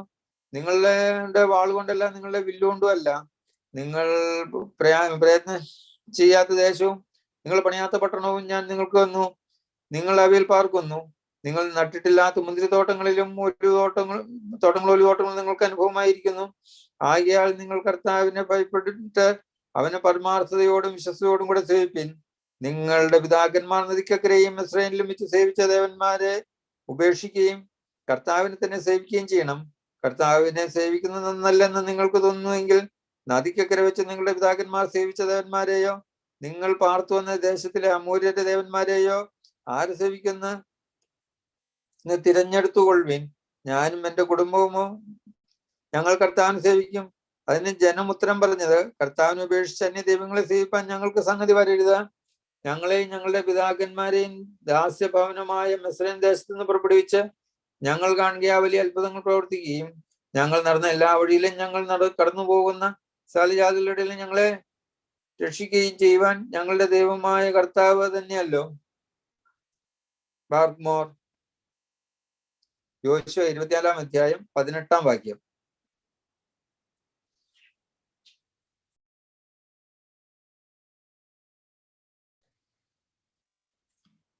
ഒൻപതാം മണി നേരത്തെ പ്രാർത്ഥന. പിതാവും ബുദ്ധനും പരിശുദ്ധമായ നാമത്തിൽ തനിക്ക് സ്തുതി. നമ്മുടെ മേതന്റെ അന്യമനാണെന്നേക്കും ഉണ്ടായിരിക്കട്ടെ. ആമീൻ. ആകാശവും ഭൂമിയും നിറഞ്ഞിരിക്കുന്ന ബലവാനായ പരിശുദ്ധൻ പരിശുദ്ധൻ പരിശുദ്ധമായ ദൈവമേ, നീ പരിശുദ്ധനാകുന്നു. ഞങ്ങൾക്ക് വേണ്ടി വിളിക്കപ്പെട്ടവനെ ഞങ്ങളുടെ മേൽ ചെയ്യണമേ. ദൈവമേ, നീ പരിശുദ്ധനാകുന്നു.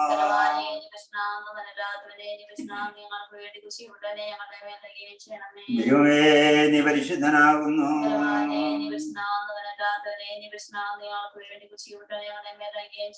ഞങ്ങളുടെ കർത്താവേ, ഞങ്ങളോട് തന്നെ ചെയ്യണമേ. ഞങ്ങളുടെ കർത്താവേ, വേണ്ട ഞങ്ങളോട് തന്നെ ചെയ്യണമേ. ഞങ്ങളുടെ കർത്താവേ, ഞങ്ങളോട് തന്നെ ചെയ്യണമേ. ദൈവമേ, നിനക്ക് സ്തുതി. നിനക്ക് സ്തുതി.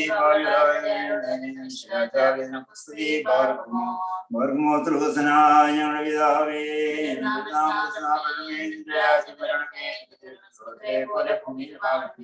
ഞങ്ങൾക്ക് ആവശ്യമുള്ള ആഹാരം ഞങ്ങൾക്ക് നേരണമേ. ഞങ്ങളുടെ കാര്യം പോലെ ഞങ്ങൾ ക്ഷമിക്കണമേ. പരീക്ഷയിലേക്ക് ഞങ്ങളെ പ്രവേശിപ്പിക്കരുതേ. രക്ഷിച്ചുകൊള്ളണമേ. എന്തുകൊണ്ടെന്ന രാജ്യശക്തിയും മഹത്വവും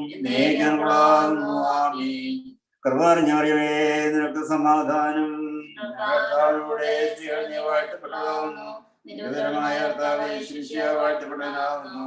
ദൈവമാതാവായ രാജ്യമേ, ഭാവിയായ ഞങ്ങൾക്ക് വേണ്ടി ഇപ്പോഴെപ്പോൾ ഞാൻ എന്ന സമയത്തിനും അപേക്ഷിക്കണമേ. ആമീൻ. കാരുണ്യവാനായ കർത്താവേ, വലതു ഭാഗത്തിരിക്കുവാൻ എല്ലാവരും ആഗ്രഹിക്കുന്ന ആ ദിവസത്തിൽ ഞങ്ങളെ നിന്റെ സനയിൽ നിന്ന് തള്ളിക്കളയരുതേ. നിന്റെ ശരീരവും രക്തവും ഞങ്ങളെ ചെയ്യുന്നത് കൊണ്ട് ഞാൻ നിങ്ങളെ അറിയുന്നില്ല എന്ന് നിങ്ങൾ ഞങ്ങളോട് കൽപ്പിക്കരുതേ. ഞങ്ങൾ കൈക്കൊണ്ടിട്ടുള്ള മാമോദീസ ഞങ്ങൾക്ക് മുങ്ങിപ്പോകാത്ത കപ്പലായി തീർന്നിട്ടതിനാൽ ഞങ്ങൾ ഈ കടലിനെ കടന്നു നിന്റെ ജീവിക്കുമാറാകണമേ.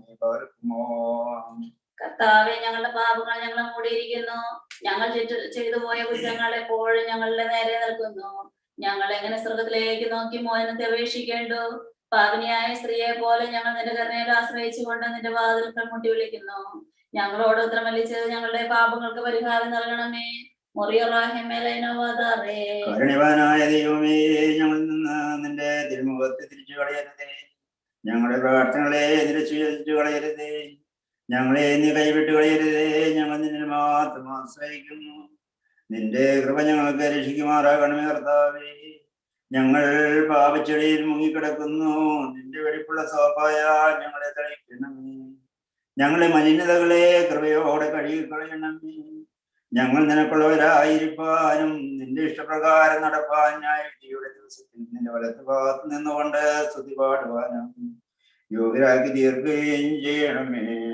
നിന്നെ പ്രസവിച്ച മാതാവിന്റെയും നിന്റെ പരിശുദ്ധമായുടെയും പ്രാർത്ഥനയാൽ സ്വഭാവപ്രകാരം മതമില്ലാത്തവനും തന്റെ കൃപയാൽ മനുഷ്യവർഗം മുഴുവന്റെയും ജീവനും രക്ഷയ്ക്കും വേണ്ടി വന്ന് വിശുദ്ധിയും മഹത്വവും വെളിപ്പെടുവാനും ദൈവമാതാവായ കന്യമറിയാമെന്ന ഭേദം കൂടാതെ മനുഷ്യനായി തീരുകയും ഞങ്ങൾക്ക് വേണ്ടി കുരിശിറക്കപ്പെടുകയും ചെയ്തവനായി സ്വർഗീയ പിതാവിന്റെ ഏകപുത്രനും വചനവുമായിരിക്കുന്ന രാജാവായ എന്റെ കർത്താവേ, നിന്നെ ഞാൻ പുകഴ്ത്തും. തന്റെ മന്നത്താൽ ഞങ്ങളുടെ മന്നത്തെ ചവിട്ടിക്കൊന്നവനും വിശ്വതൃത്വത്തിലേഖനം തന്റെ പിതാവിനോടും ജീവനുള്ള തന്റെ പരിസരൂഹായോടും കൂടെ ഒന്നുപോലെ വന്ദിക്കപ്പെട്ട് സ്തുതിക്കപ്പെടുന്നവനുമായി ഞങ്ങളുടെ വിശുദ്ധംബരാനെ ഞങ്ങളോട് കൃപ ചെയ്യണമേ. ദൈവമേ, നീ പരിശുദ്ധനാകുന്നു. ഭഗവാനേ, നീ പരിശുദ്ധനാകുന്നു. മനോഹരനാകുന്നു, നീ പരിശുദ്ധനാകുന്നു. ഞങ്ങൾക്ക് വേണ്ടി കുരിശിക്കപ്പെട്ടവനേ, ഞങ്ങളുടെ കരുണയ്ക്ക് ചെയ്യണമേ. ദൈവമേ, നീ പരിശുദ്ധനാകുന്നു. ഭഗവാനേ, നീ പരിശുദ്ധനാകുന്നു. മനോഹരനാകുന്നു, നീ പരിശുദ്ധനാകുന്നു. ഞങ്ങൾക്ക് വേണ്ടി കുരിശിക്കപ്പെട്ടവനേ, ഞങ്ങളുടെ കരുണയ്ക്ക് ചെയ്യണമേ. ദൈവമേ, നീ പരിശുദ്ധനാകുന്നു. ഭഗവാനേ, നീ പരിശുദ്ധനാകുന്നു. മനോഹരനാകുന്നു, നീ പരിശുദ്ധനാകുന്നു. ഞങ്ങൾക്ക് വേണ്ടി കുരിശിക്കപ്പെട്ടവനേ, ഞങ്ങളുടെ കരുണയ്ക്ക് ചെയ്യണമേ. ഞങ്ങളുടെ കർത്താവേ, ഞങ്ങളോട് കരുണ ചെയ്യണമേ. ഞങ്ങളുടെ കർത്താവേ, ഞങ്ങളോട് കരുണ ചെയ്യണമേ. ഞങ്ങളുടെ കർത്താവേ, ഞങ്ങളോട് കരുണ ചെയ്യണമേ. ദൈവമേ, നിനക്ക് സ്തുതി.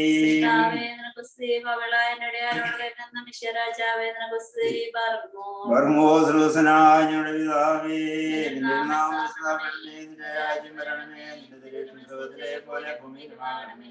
ഞങ്ങൾക്ക് ആവശ്യമുള്ള ആഹാരം ഞങ്ങൾക്ക് നേരണമേ. ഞങ്ങളുടെ കാരോട് ക്ഷമിച്ചതുപോലെ ഞങ്ങളുടെ പാപം ഞങ്ങളോട് ക്ഷമിക്കണമേ. പരീക്ഷയിലേക്ക് ഞങ്ങളെ പ്രവേശിപ്പിക്കരുതേ, പിന്നെയോ ദുഷ്ടനെ രക്ഷിക്കണമേ. രാജ്യശക്തിയും മഹത്വവും കൃപ നിറഞ്ഞ മറിയമേ, നിനക്ക് സമാധാനം. സ്ത്രീകൾ നീ വാഴ്ത്തപ്പെടാവുന്നു. നിന്റെ ഉദരഫലമായ കർത്താവായ ശിഷ്യ വാഴ്ത്തപ്പെടാവുന്നു. പാപികളായ ഞങ്ങൾക്ക് വേണ്ടി ഇപ്പോഴെപ്പോഴും സമയത്തും സർവശക്തിയുടെ പിതാവായ ആകാശത്തിന്റെയും ഭൂമിയുടെയും കാണപ്പെടുന്നവയും കാണപ്പെടാത്തതുമായ സകലത്തിന്റെ സൃഷ്ടാവായ സത്യേക ദൈവത്തിൽ ഞങ്ങൾ വിശ്വസിക്കുന്നു. ദൈവത്തിന്റെ ഏകപുത്രനും സർവ്വലോകങ്ങൾക്ക് മുമ്പേ പിതാവിൽ നിന്ന് ജനിച്ചവനും പ്രകാശത്തിനുള്ള പ്രകാശവും സത്യദൈവത്തിനുള്ള സത്യവും ജനിച്ചവനും സൃഷ്ടിയില്ലാത്തവനും സാരാംശ പിതാവിനോട് സമത്വമുള്ളവനും തന്നാസലം നിറയ്ക്കപ്പെട്ടവനും മനുഷ്യരായ ഞങ്ങൾക്ക് ഞങ്ങളുടെ രക്ഷയ്ക്ക് വേണ്ടി തിരുവനന്തപുരം സ്വർഗ്ഗത്തിൽ നിന്നിറങ്ങി വിശ്വരൂഹായിൽ നിന്നും ദൈവമാതാവായ വിശ്വകന്യാമയാമിൽ നിന്നും ശരീരിയായി തീർന്ന മനുഷ്യനായി പൊന്തിയോസ് പീലാത്തോസിന്റെ ദിവസങ്ങളിൽ ഞങ്ങൾക്ക് വേണ്ടി കുരിശിറക്കപ്പെട്ട് കഷ്ടാനുഭവിച്ച് മരിച്ചടക്കപ്പെട്ട് മൂന്നാം ദിവസം ഉയർത്തെഴുന്നേറ്റ് സ്വർഗത്തിലേക്ക് കയറി തന്റെ പിതാവിന്റെ വലത്തുഭാഗത്തിരുന്നവനും ജീവനുള്ളവരെയും മരിച്ചവരെയും ന്യായം വിധിപ്പാൻ തന്റെ വലിയ മഹത്വത്തോടെ ഇനി വരുവാനിരിക്കുന്നവനും തന്റെ രാജ്യത്തിന് അവസാനമായ യേശുമിശിഹായായ കർത്താവിൽ ഞങ്ങൾ വിശ്വസിക്കുന്നു. സകലത്തെയും ജീവിപ്പിക്കുന്ന കർത്താവും പിതാവിൽ നിന്ന് പുറപ്പെട്ട് പിതാവിനോടും പുത്രനോടും കൂടെ വന്ദിക്കപ്പെട്ട് സ്തുതിക്കപ്പെടുന്നവനും നിബിയന്മാരും സ്ലീഹന്മാരും മുഖാന്തരം സംസാരിച്ചവനുമായി ജീവനും വിസ്യമുള്ള ഏകറുഹായാലും കാതോലിയോസ്ലൈഹികവുമായ ഏകവിസഭയിലും ഞങ്ങൾ വിശ്വസിക്കുന്നു. പാപമറ്റ മാമോദീസ ഒരിക്കൽ മാത്രമാണ് ഞങ്ങൾ ഏറ്റു പറഞ്ഞ് മരിച്ചവരുടെ ഉയർപ്പിനും വരുവാനെങ്കിൽ ലോകത്തിലെ പുതുജീവനുമായി ഞങ്ങൾ നോക്കി പാർക്കുന്നു. ഞങ്ങളുടെ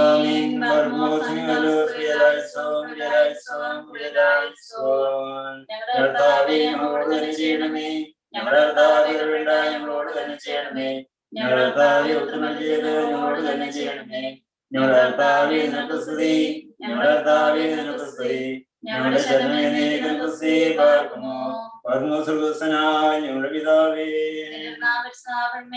പിതാവേ, പോലെ ഭൂമിയിലുമാകണമേ. ഞങ്ങൾക്ക് ആവശ്യമുള്ള ആഹാരം ഞങ്ങൾക്ക് തരണമേ. ഞങ്ങളുടെ കാരോട് ക്ഷമിച്ചതുപോലെ ഞങ്ങളുടെ മുമ്പാകെ ക്ഷമിക്കണമേ. പരീക്ഷയിലേക്ക് ഞങ്ങളെ പ്രവേശിപ്പിക്കരുതേ, പിന്നെയോ ദുഷ്ടങ്ങളെ രക്ഷിച്ചുകൊള്ളണമേ. എന്തുകൊണ്ടെന്നാൽ രാജ്യവും ശക്തിയും മഹത്വവും എന്നേക്കുമുള്ളതാകുന്നു. ആമേൻ. കൃപഞ്ഞൊടിയമേ നിനക്ക് സമാധാനം. ഞങ്ങളുടെ കർത്താവിനോടുകൂടെ സ്ത്രീകൾ നീ വാഴ്ത്തപ്പെടലാവുന്നു. നിന്റെ ഉദരഫലമായ കർത്താവായ ശിഷ്യ വാഴ്ത്തപ്പെടാവുന്നു. ദൈവമാതാവായ വിസർമ്മേതപുരാന്റെയമ്മേ, പാപികളായ ഞങ്ങൾക്ക് വേണ്ടി ഇപ്പോഴും സമയത്തിലും ദൈവങ്ങളുടെ അപേക്ഷിക്കണമേ. ആമേൻ. യോശുവ 24 അധ്യായം 18 വാക്യം. ദേശത്ത് പാർത്തിരുന്ന അമോര്യർ മുതലായ സകലജാതികളെയും കർത്താവ് നമ്മുടെ മുമ്പിൽ നശിപ്പിച്ചു. ആകയാൽ ഞങ്ങൾ കർത്താവിനെ സേവിക്കും, അവൻ മാത്രമാണ് ദൈവം. യോശുവ ജനത്തോട് പറഞ്ഞത്, നിങ്ങൾക്ക് കർത്താവിനെ സേവിക്കാൻ കഴിയാതെ വന്നേക്കാം. പരിശുദ്ധ ദൈവം, അവൻ ദേഷ്യമുള്ള ദൈവം. അവൻ നിങ്ങളുടെ അതിക്രമങ്ങളെയും പാപങ്ങളെയും രക്ഷിക്കുകയില്ല. നിങ്ങൾ കർത്താവിനെ ഉപേക്ഷിച്ച് അന്യദൈവങ്ങളെ സേവിച്ചാൽ മുമ്പേ നിങ്ങൾക്ക് നന്മ ചെയ്തതുപോലെ ഞാൻ തിരിഞ്ഞ് നിങ്ങൾക്ക് തിന്മ ചെയ്തു നിങ്ങളെ സംഹരിക്കും.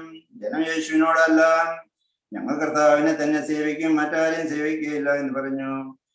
യോശുവ ജനത്തോട്, കർത്താവിനെ സേവിക്കേണ്ടതിന് നിങ്ങൾ അവനെ തിരഞ്ഞെടുത്തിരിക്കുന്ന ഏതിനും നിങ്ങൾ തന്നെ സാക്ഷികളെന്ന് പറഞ്ഞു. അതേ, ഞങ്ങൾ തന്നെ സാക്ഷികൾ, അവർ പറഞ്ഞു. ആകയാൽ ഇപ്പോൾ നിങ്ങളുടെ ഇടയിലുള്ള ദൈവങ്ങളെ നീക്കിക്കളഞ്ഞു. ഇസ്രായേലിന്റെ ദൈവമായ കർത്താവിലേക്ക് നിങ്ങളുടെ ഹൃദയം ഒരുക്കുവിൻ എന്ന് അവർ പറഞ്ഞു. ജനം യോശുവയോട്, ഞങ്ങളുടെ ദൈവമായ കർത്താവിനെ ഞങ്ങൾ സേവിക്കും, അവന്റെ വാക്ക് ഞങ്ങൾ അനുസരിക്കും എന്ന് പറഞ്ഞു. അങ്ങനെ യോശുവ അന്ന് ജനവുമായി ഒരു നിയമം ചെയ്തു. അവൻ ശെഖേമിൽ വെച്ച് കൽപ്പനകളും വിധികളും പഠിപ്പിച്ചു. പിന്നെ യോശുവ വചനങ്ങൾ മോശയുടെ ന്യായപ്രമാണ പുസ്തകത്തിൽ എഴുതി ഒരു വലിയ കല്ലെടുത്ത് അവന്റെ കർത്താവിന്റെ വിശ്വമന്ദിരത്തിനരികെയുള്ള പരിവേലകത്തിന് കീഴിൽ നാട്ടി. യോശുവ സകല ജനത്തോടും, ഇതാ ഈ ശില നമുക്ക് സാക്ഷിയായിരിക്കട്ടെ. അത് കർത്താവ് നമ്മോട് കൽപ്പിച്ചിട്ടുള്ള വചനങ്ങളൊക്കെയും കേട്ടിരിക്കുന്നു. ആകയാൽ നിങ്ങളുടെ ജനത്തോട് നിങ്ങൾ വ്യാജം കാണിക്കാതിരിക്കുവാൻ അത് നിങ്ങൾക്ക് സാക്ഷിയായിരിക്കട്ടെ എന്ന് പറഞ്ഞു. ഇങ്ങനെ യോശുവ ജനത്തെ തങ്ങളുടെ അവകാശങ്ങളിലേക്ക് പറഞ്ഞയച്ചു. അതിനുശേഷം ദൈവത്തിന്റെ ദാസനായി നൂന്റെ മകനായ യോശുവ 110 വയസ്സുള്ളവനായി മരിച്ചു. അവനെ എഫ്രയീം പർവ്വതത്തിലുള്ള നീമാത്ത് ഗാഹേശ് മലയുടെ വടക്ക് ഭാഗത്ത് അവന്റെ അവകാശഭൂമി അടക്കം ചെയ്തു. യോശുവയുടെ കാലത്ത് യോശുവ കഴിഞ്ഞ് ജീവിച്ചിരുന്നവരായി കർത്താവ് ഇസ്രായേലിന് വേണ്ടി ചെയ്തിട്ടുള്ള സകല പ്രവൃത്തികളും അറിഞ്ഞവരായ മൂപ്പന്മാരുടെ കാലത്തിൽ ഇസ്രായേൽ കർത്താവിനെ സേവിച്ചു. ഇസ്രായേൽ മക്കൾ മിസ്രയീമിൽ നിന്നും കൊണ്ടുപോകുന്ന യോസേഫിന്റെ അസ്ഥികളെ അവർ ശെഖേമിൽ യാക്കോബ് ശെഖേമിന്റെ അപ്പനായ ഹാമോരിന്റെ മക്കളോട് 100 ആളുകൾ കൊടുത്തു. വാങ്ങിയിരുന്ന നിലത്തടക്കം ചെയ്തു. അത് യോസേഫിന്റെ മക്കൾക്ക് അവകാശമായി തീർന്നു. അഹ്റോന്റെ മകൻ ഏലിയാസിനും മരിച്ചു. അവനെ അവന്റെ മകനായ ഫിനെസ്യാവിന് എഫ്രയീം പർവ്വതത്തിൽ കൊടുത്തിരുന്ന കുന്നിൽ അടക്കം ചെയ്തു. യോബിന്റെ പുസ്തകം 1-ാം അധ്യായം. യോബ് എന്ന പേരുള്ളൊരു മനുഷ്യനുണ്ടായിരുന്നു. അവൻ പൂർണ്ണനും നേരുള്ളവനും ദൈവഭക്തനും ദോഷമിട്ടാവുന്നവനുമായിരുന്നു. അവന് 7 പുത്രന്മാരും 3 പുത്രിമാരും ജനിച്ചു. അവന് 7000 ആടും 3000 ഒട്ടവും 500 ഏറെക്കാളയും 500 പെൺകഴുതയുമായ മൃഗസമ്പത്തും വളരെയേറെ ദാസന്മാരും ഉണ്ടായിരുന്നു. അങ്ങനെ അവൻ സകല പൂർവ്വദ്വാസികളെയും മഹാനായിരുന്നു. അവന്റെ പുത്രന്മാർ തന്താന്റെ ദിവസത്തിൽ തന്താന്റെ വീട്ടിൽ വിരുന്ന് കഴിക്കുകയും തങ്ങളോടുകൂടെ ഭക്ഷണം പാനം ചെയ്യുവാൻ തങ്ങളുടെ 3 സഹോദരിമാരെയും അടയിച്ചു വിളിപ്പിക്കുകയും ചെയ്യുക പതിവായിരുന്നു. എന്നാൽ വിരുന്ന് നാളുകൾ വട്ടം തികയുമ്പോൾ യോബ് പക്ഷേ എന്റെ പുത്രന്മാർ പാപം ചെയ്തു ദൈവത്തെ ഹൃദയം കൊണ്ട് തേച്ചു പോയിരിക്കും എന്ന് പറഞ്ഞ് ആളയച്ചു അവരെ വരുത്തി ശുദ്ധീകരിക്കുകയും അതിരാവിലെ എഴുന്നേറ്റവന്റെ സംഖ്യാനുസരണം ഹോമയാഗങ്ങൾ കഴിക്കുകയും ചെയ്യും. ഇങ്ങനെ യോബ് എല്ലായ്പ്പോഴും ചെയ്തു പോന്നു. ഒരു ദിവസം ദൈവപുത്രൻ കർത്താവ് സന്നിധിയിൽ നിൽപ്പാൻ ചെന്നു. അവരുടെ കൂട്ടത്തിൽ സാത്താൻ ചെന്നു. സാത്താനോട് നീ എവിടെ നിന്ന് വരുന്നു എന്ന് ദൈവം ചോദിച്ചതിന് സാത്താൻ തന്നോട് ഞാൻ മരുഭൂമിയിൽ ഊടാടി സഞ്ചരിച്ചിട്ട് വരുന്നെന്ന് ഉത്തരം പറഞ്ഞു. കർത്താവ് സാത്താനോട് എന്റെ ദാസനായ ഇയ്യോബിന്മേൽ നീ ദൃഷ്ടി വെച്ചു. അവനെ പോലെ നിഷ്കളങ്കനും നേരുള്ളവനും ദൈവഭക്തനും ദോഷമിട്ടാകുന്നവനും ഭൂമിയിൽ ആരുമില്ല എന്ന് അരുളി ചെയ്തു.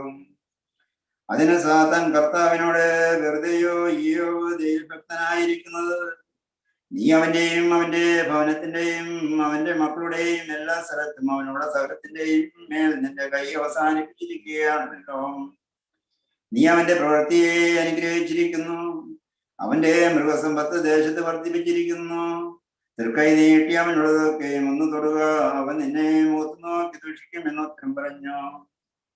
ദൈവം സാത്താനോട് ഇതാ അവനുള്ളതെല്ലാം നിന്റെ കയ്യിൽ ഏൽപ്പിക്കപ്പെട്ടിരിക്കുന്നു, അവന്റെ മേൽ മാത്രം കയ്യേറ്റം ചെയ്യരുതെന്ന് കൽപ്പിച്ചു.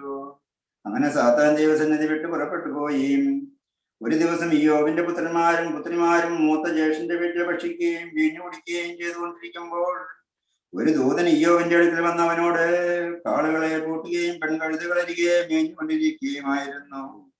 പെട്ടെന്ന് മാഷാക്കൾ വന്ന് അവയെ പിടിച്ചുകൊണ്ട് പോവുകയും വേലക്കാരെ വാളാൽ വെട്ടിക്കൊല്ലുകയും ചെയ്തു. വിവരം നിന്നെ അറിയിക്കുവാൻ ഞാൻ ഒരുവൻ മാത്രം വഴുതിപ്പോന്നു എന്ന് പറഞ്ഞു. അവൻ സംസാരിച്ചു കൊണ്ടിരിക്കുമ്പോൾ തന്നെ വേറൊരുവൻ വന്ന് ദൈവത്തിന്റെ തീ ആകാശത്ത് നിന്ന് വീണ് കത്തി. ആടുകളും വേലക്കാരും അതിന് ഇരയായിപ്പോയി. വിവരം നിന്നെ അറിയിക്കുവാൻ ഞാൻ ഒരുവൻ മാത്രം വഴുതിപ്പോന്നു എന്ന് പറഞ്ഞു. അവൻ സംസാരിച്ചു കൊണ്ടിരിക്കുമ്പോൾ തന്നെ മറ്റൊരുത്തൻ വന്ന് പെട്ടെന്ന് കഴുതേർ 3 കൂട്ടമായി വന്ന് ഒട്ടകങ്ങളെ പിടിച്ചു കൊണ്ടുപോവുകയും വേലക്കാരെ വാളിരയാക്കുകയും ചെയ്തു. വിവരം നിന്നെ അറിയിക്കുവാൻ ഞാൻ ഒരുവൻ മാത്രം വഴുതിപ്പോന്നു എന്ന് പറഞ്ഞു. അവൻ സംസാരിച്ചു കൊണ്ടിരിക്കുമ്പോൾ മറ്റൊരുവൻ വന്നു നിന്റെ പുത്രന്മാരും പുത്രിമാരും മൂത്ത ജ്യേഷ്ഠന്റെ വീട്ടിൽ ഭക്ഷിക്കുകയും കുടിക്കുകയും ചെയ്തുകൊണ്ടിരുന്നു. പെട്ടെന്ന് മരുഭൂമിയിൽ നിന്നൊരു കൊടുങ്കാറ്റ് വന്ന് വീടിന്റെ 4 മൂലയ്ക്കും അടിച്ചു. അത് യുവാക്കളുടെ മേൽ വീണു, അവർ മരിച്ചുപോയി. വിവരം നിന്നെ അറിയിക്കുവാൻ ഞാൻ ഒരുവൻ മാത്രം വഴുതിപ്പോന്നെന്ന് പറഞ്ഞു. അപ്പോൾ ഇയ്യോബ് എഴുന്നേറ്റ് വസ്ത്രം കീറി തലമുണ്ടനം ചെയ്ത് നിലത്ത് വീണ് നമസ്കരിച്ചു. നഗ്നനായി ഞാൻ എൻ്റെ അമ്മയുടെ ഉദരത്തിൽ നിന്ന് വന്നു, നഗ്നനായി തന്നെ മടങ്ങിപ്പോകും. ദൈവം തന്നു, ദൈവം എടുത്തു, ദൈവനാമം വാഴ്ത്തപ്പെടുമാറാകട്ടെ എന്ന് പറഞ്ഞു. ഇതിനൊന്നിനും ഇയ്യോബ് പാപം ചെയ്യുകയോ ദൈവ ദൂഷണം പറയുകയോ ചെയ്തില്ല. അധ്യായം 2. പിന്നെയും ഒരു ദിവസം ദൈവപുത്രന്മാർ ദൈവസന്നിധിയിൽ നിൽക്കുമ്പോൾ ചെന്ന് സാത്താനും ഒരു കൂട്ടത്തിൽ ദൈവസന്നിധിയിൽ നിൽക്കുവാൻ ചെന്നു. കർത്താവ് സാത്താനോട് നീ എവിടെ നിന്ന് വരുന്നു എന്ന് ചോദിച്ചതിന് സാത്താൻ കർത്താവിനോട് ഞാൻ ഭൂമിയിൽ ചുറ്റി സഞ്ചരിച്ചിട്ട് വരുന്നു എന്ന് ഉത്തരം പറഞ്ഞു. കർത്താവ് സാത്താനോട് എന്റെ ദാസനായ ഇയ്യോബിന്റെ മേൽ ദൃഷ്ടി വെച്ചു. അവനെ പോലെ നിഷ്കളങ്കനും നേരുള്ളവനും ദൈവഭക്തനും തിന്മ വിട്ടാവുന്നവനും ഭൂമിയിൽ ആരുമില്ല. അവൻ തന്റെ നിഷ്കളങ്കത മുറുകെ പിടിച്ചുകൊണ്ടിരിക്കുന്നു. വെറുതെ അവനെ നശിപ്പിക്കുവാൻ നീ എന്നെ സമ്മതിപ്പിച്ചു എന്ന് അരുളി ചെയ്തു. സാത്താൻ കർത്താവിനോട് ത്വക്കിന് പകരം ത്വക്ക്, മനുഷ്യൻ തനിക്കുള്ളതെല്ലാം തന്റെ ജീവന് പകരം കൊടുത്ത് രക്ഷപ്പെടും. നിന്റെ കൈ നീട്ടി അവന്റെ അസ്ഥിയും മാംസവും ഒന്ന് തൊടുക്കാം, അവൻ നിന്നെ മുഖത്ത് നോക്കി ദൂഷിക്കുമെന്ന് ഉത്തരം പറഞ്ഞു.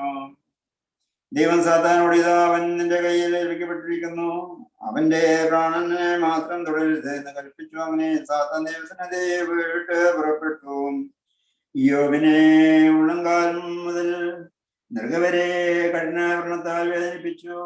അവനൊരു ഓട്ടിൻ കഷ്ണം എടുത്ത് തന്നെത്താൻ ചുരണ്ടിക്കൊണ്ട് ജാതത്തിന്മേലിരുന്നു. അവന്റെ ഭാര്യ അവനോട് നീ ഇനിയും നിന്റെ ഭക്തി മുറുകെ പിടിച്ചുകൊണ്ടിരിക്കുന്നു, ദൈവത്തെ ദൂഷിച്ചു പറഞ്ഞ് മരിക്കുക എന്ന് പറഞ്ഞു.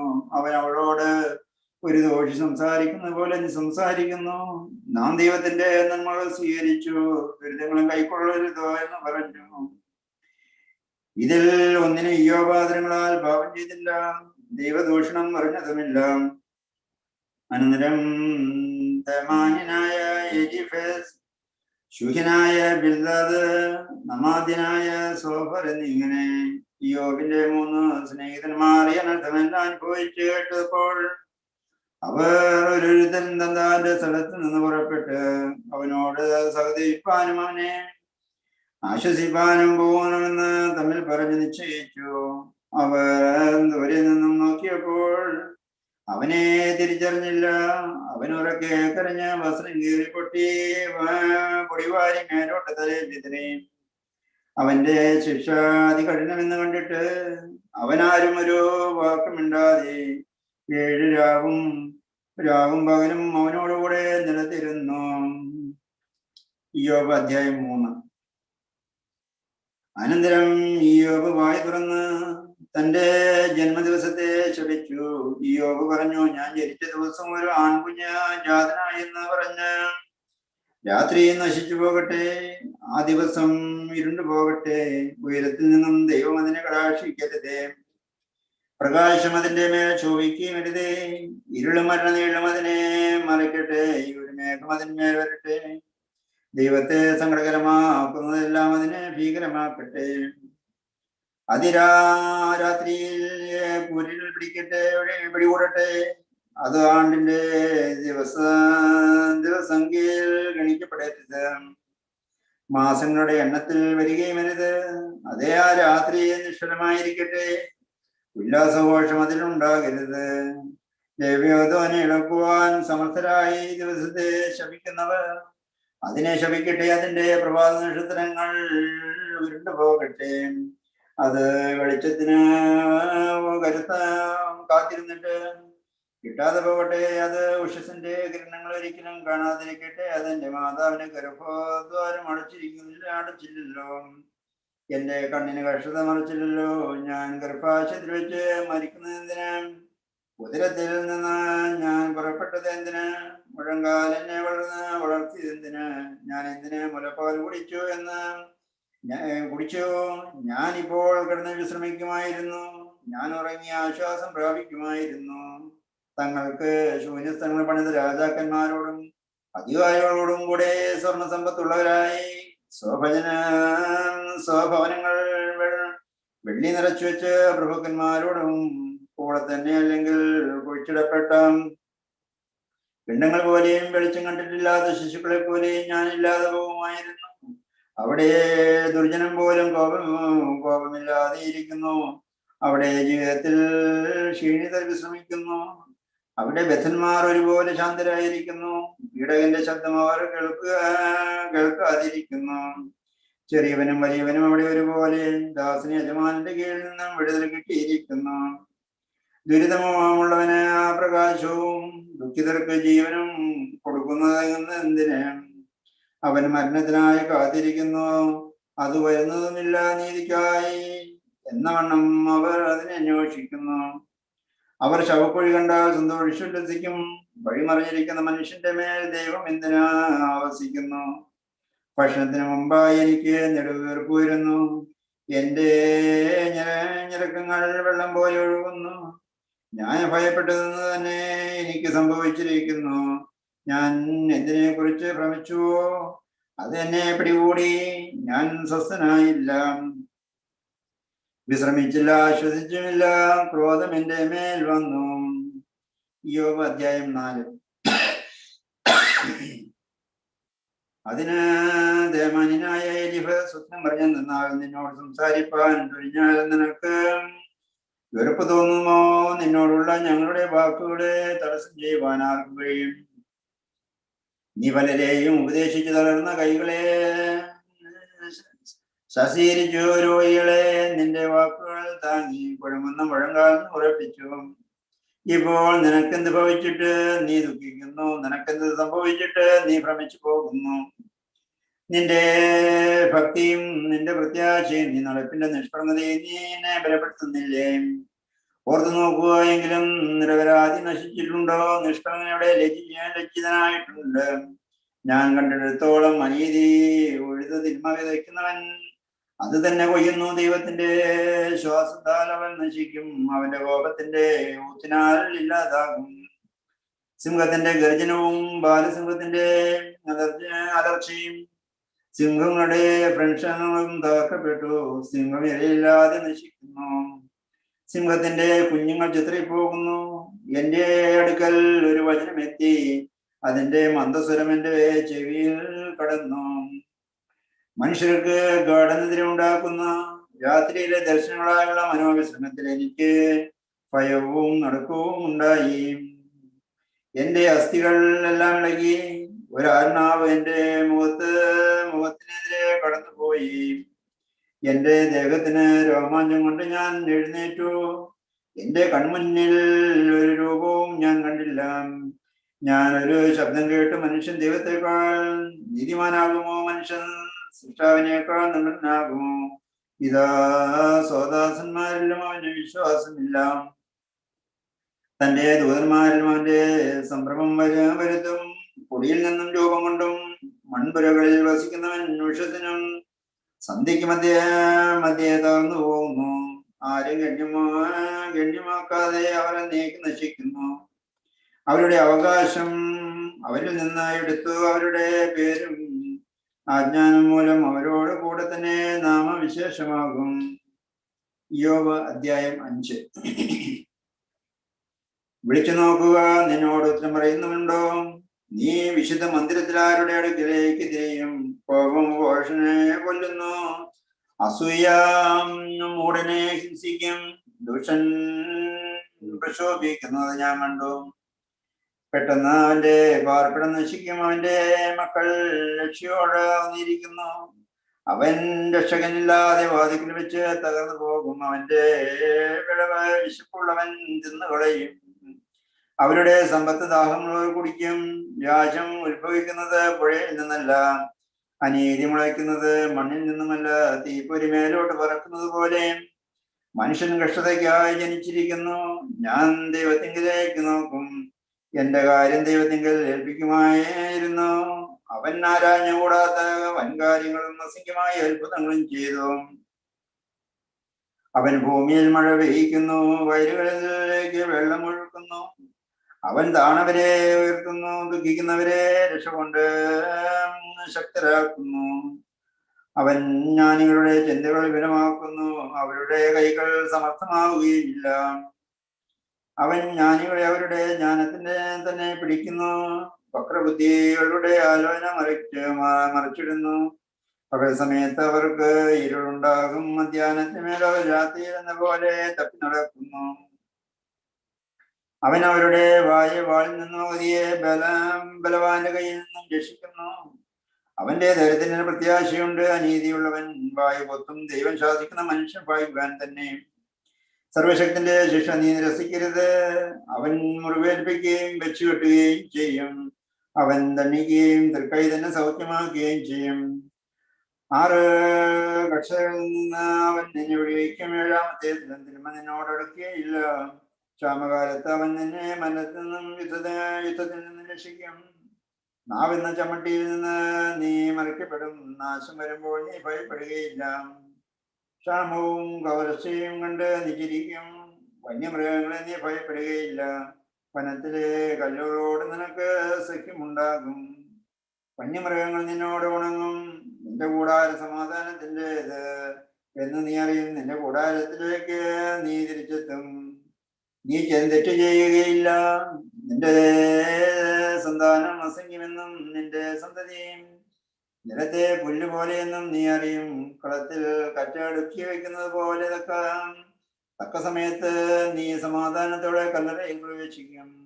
ഞങ്ങളത് പരിശോധിച്ചു, അത് അങ്ങനെ തന്നെയാകുന്നു. നീ നിന്റെ നന്മയ്ക്കായി അത് കേട്ട് ഗ്രഹിക്കുക. യോബ് അധ്യായം 6. അതിനെ യോബ് ഉത്തരം പറഞ്ഞു, എന്റെ വ്യസനം നീ തൂക്കി നോക്കിയെങ്കിൽ, എനിക്ക് സംഭവിച്ചത് ഒരുമിച്ച് തുലാസിൽ വെച്ചെങ്കിൽ, അത് കടൽ തീരത്തെ മണ്ണിനേക്കാൾ ഭാരമേറിയത്. അതിനാൽ എന്റെ വാക്ക് തടസ്സപ്പെടുന്നു. സർവശക്തന്റെ അസ്ത്രങ്ങളിൽ തറച്ചിരിക്കുന്നു. അവയുടെ വിഷം എന്റെ ജീവൻ കുഴിക്കുന്നു. ദൈവത്തിന്റെ ഹോരത്വം എന്റെ നേരെ അണിനിരന്നിരിക്കുന്നു. പുല്ലുള്ള സ്ഥലത്ത് കാട്ടുകഴുത എന്തിനു കരയണം? വൈക്കോൽ തിന്നുമ്പോൾ കാള ശബ്ദം പുറപ്പെടുവിക്കുന്നത് എന്തിന്? രുചിയില്ലാതെ ഉപ്പ് കൂടാതെ തിന്നാമോ? മുട്ടയുടെ വെള്ളയ്ക്ക് എന്തെങ്കിലും രുചിയുണ്ടോ? അത് എനിക്ക് വെറുപ്പായി. എന്റെ പോരാട്ടം മദ്യന്റേതുപോലെയായിരിക്കുന്നു. എന്റെ അപേക്ഷ ദൈവത്തിന് സാധിച്ചില്ലെങ്കിൽ എന്റെ പ്രത്യാശ ദൈവം എനിക്ക് നൽകിയെങ്കിൽ എന്നെ അവസാനിപ്പിക്കുവാൻ ദൈവം പ്രസാദിച്ചെങ്കിൽ കൈനീട്ടി എന്റെ അന്ത്യം വരുത്തിയെങ്കിൽ അത് എനിക്ക് ആശ്വാസമായിരുന്നു. കഠിനവേദനയിലും ഞാൻ ഉല്ലസിക്കുമായിരുന്നു. പരിശുദ്ധന്റെ വചനങ്ങളെ ഞാൻ നിഷേധിച്ചില്ലല്ലോ. ഞാൻ പ്രത്യാശിച്ചിരിക്കുവാൻ എനിക്ക് ശക്തിയുണ്ടോ? ദീർഘക്ഷമയോടിരിപ്പാൻ എന്റെ അന്ത്യം എന്ത്? എന്റെ ബലം കല്ലിന് ബലമായിരുന്നെങ്കിൽ, എന്റെ മാംസം തമ്രമായിരുന്നെങ്കിൽ, തന്റെ സഹായം എന്നില്ലാതെയായി. രക്ഷ എന്നെ വിട്ടുപോയിരിക്കുന്നു. ദുഃഖിതനോട് ദയ കാണിക്കാതെ സ്നേഹിതൻ അവന് സർവശക്തിനോടും ഭക്തി ദയിച്ചിരിക്കും. എന്റെ സഹോദരന്മാർ വെള്ളപ്പാച്ചിൽ പോലെ എന്നെ ചതിച്ചു. അവർ പറ്റിപ്പോകുന്ന തോടുകളുടെ ചാനൽ പോലെ മഞ്ഞുകൊണ്ട് അവർ ഭീതരാക്കുന്നു. ഹിമം അവയിൽ കാണാതെ പോകുന്നു. ചൂടുകൊണ്ട് അവ ഉരുകിപ്പോകുന്നു. ചൂടാകുമ്പോൾ അവ അവിടെ നിന്നും പോയി പോകുന്നു. പാതകൾ വളഞ്ഞു പോകുന്നു. അവർ മരുഭൂമിയിൽ ചെന്ന് നശിച്ചു പോകുന്നു. ദക്ഷിണപാദങ്ങൾ അവർ നോക്കുന്നു. ചെവിയുടെ പാദങ്ങൾ അവർക്കായി പ്രതീക്ഷിക്കുന്നു. പ്രതീക്ഷിച്ചിട്ട് കിട്ടാതെ അവർ ലജ്ജിക്കുന്നു. അവരുടെ തോളം ചെന്ന് ലജ്ജിച്ചു പോകുന്നു. നിങ്ങളും ഇപ്പോൾ അതുപോലെയായി. ആപത്ത് കാണുന്നതിന് മുമ്പ് നിങ്ങൾ ഭയപ്പെട്ടു എനിക്ക് തരുവൻ. നിങ്ങളുടെ സമ്പത്തിൽ നിന്നും എനിക്ക് വേണ്ടി സമ്മാനം കൊടുപ്പേൻ. പീഡകരുടെ കയ്യിൽ നിന്നും എന്നെ വിടുവിപ്പേൻ. ശക്തരുടെ കയ്യിൽ നിന്ന് എന്നെ വീണ്ടെടുപ്പിൻ എന്നിങ്ങനെ ഞാൻ പറഞ്ഞിട്ടുണ്ടോ? എന്നെ ഉപദേശിപ്പിൻ, ഞാൻ മൗനമായിരിക്കാം. ഞാൻ എന്തിന് തെറ്റ് ചെയ്തുവെന്നും എനിക്ക് ബോധം വരുത്തുവിൻ. സത്യമായ വാക്കുകളെ നിങ്ങൾ എന്തിന് ഞെരുക്കുന്നു? ശാസിപ്പാനോ ബോധം വരുത്തുവാൻ ആരുണ്ട്? വാക്കുകളെ ശാസിപ്പാൻ നിങ്ങൾ വിചാരിക്കുന്നുവോ? എന്റെ വാക്കിന്റെ നിശ്വാസം മൂലം നിങ്ങൾ തിരിച്ചറിയണം. അനാഥനെതിരെ നിങ്ങൾ ആരവം വെക്കുന്നു. നിങ്ങളുടെ സ്നേഹിതനെ നിങ്ങൾ ദുഃഖിപ്പിക്കുന്നു. ഇപ്പോൾ ദയചെയ്ത് എന്നെ ഒന്ന് നോക്കുവിൻ. ഞാൻ നിങ്ങളുടെ മുഖത്ത് നോക്കി വ്യാജം പറയുകയില്ല. ഒന്നുകൂടെ നോക്കുവിൻ. നീതി കെട്ടവരുടെ പോലെ ആകരുത്. പശ്ചാത്താപിക്കാൻ കുറ്റം മറ്റവരാകുവിൻ. എന്റെ നാവിൽ അനീതി ഉണ്ടോ? എന്റെ വായെ സത്യമല്ലോ സംസാരിക്കുന്നത്.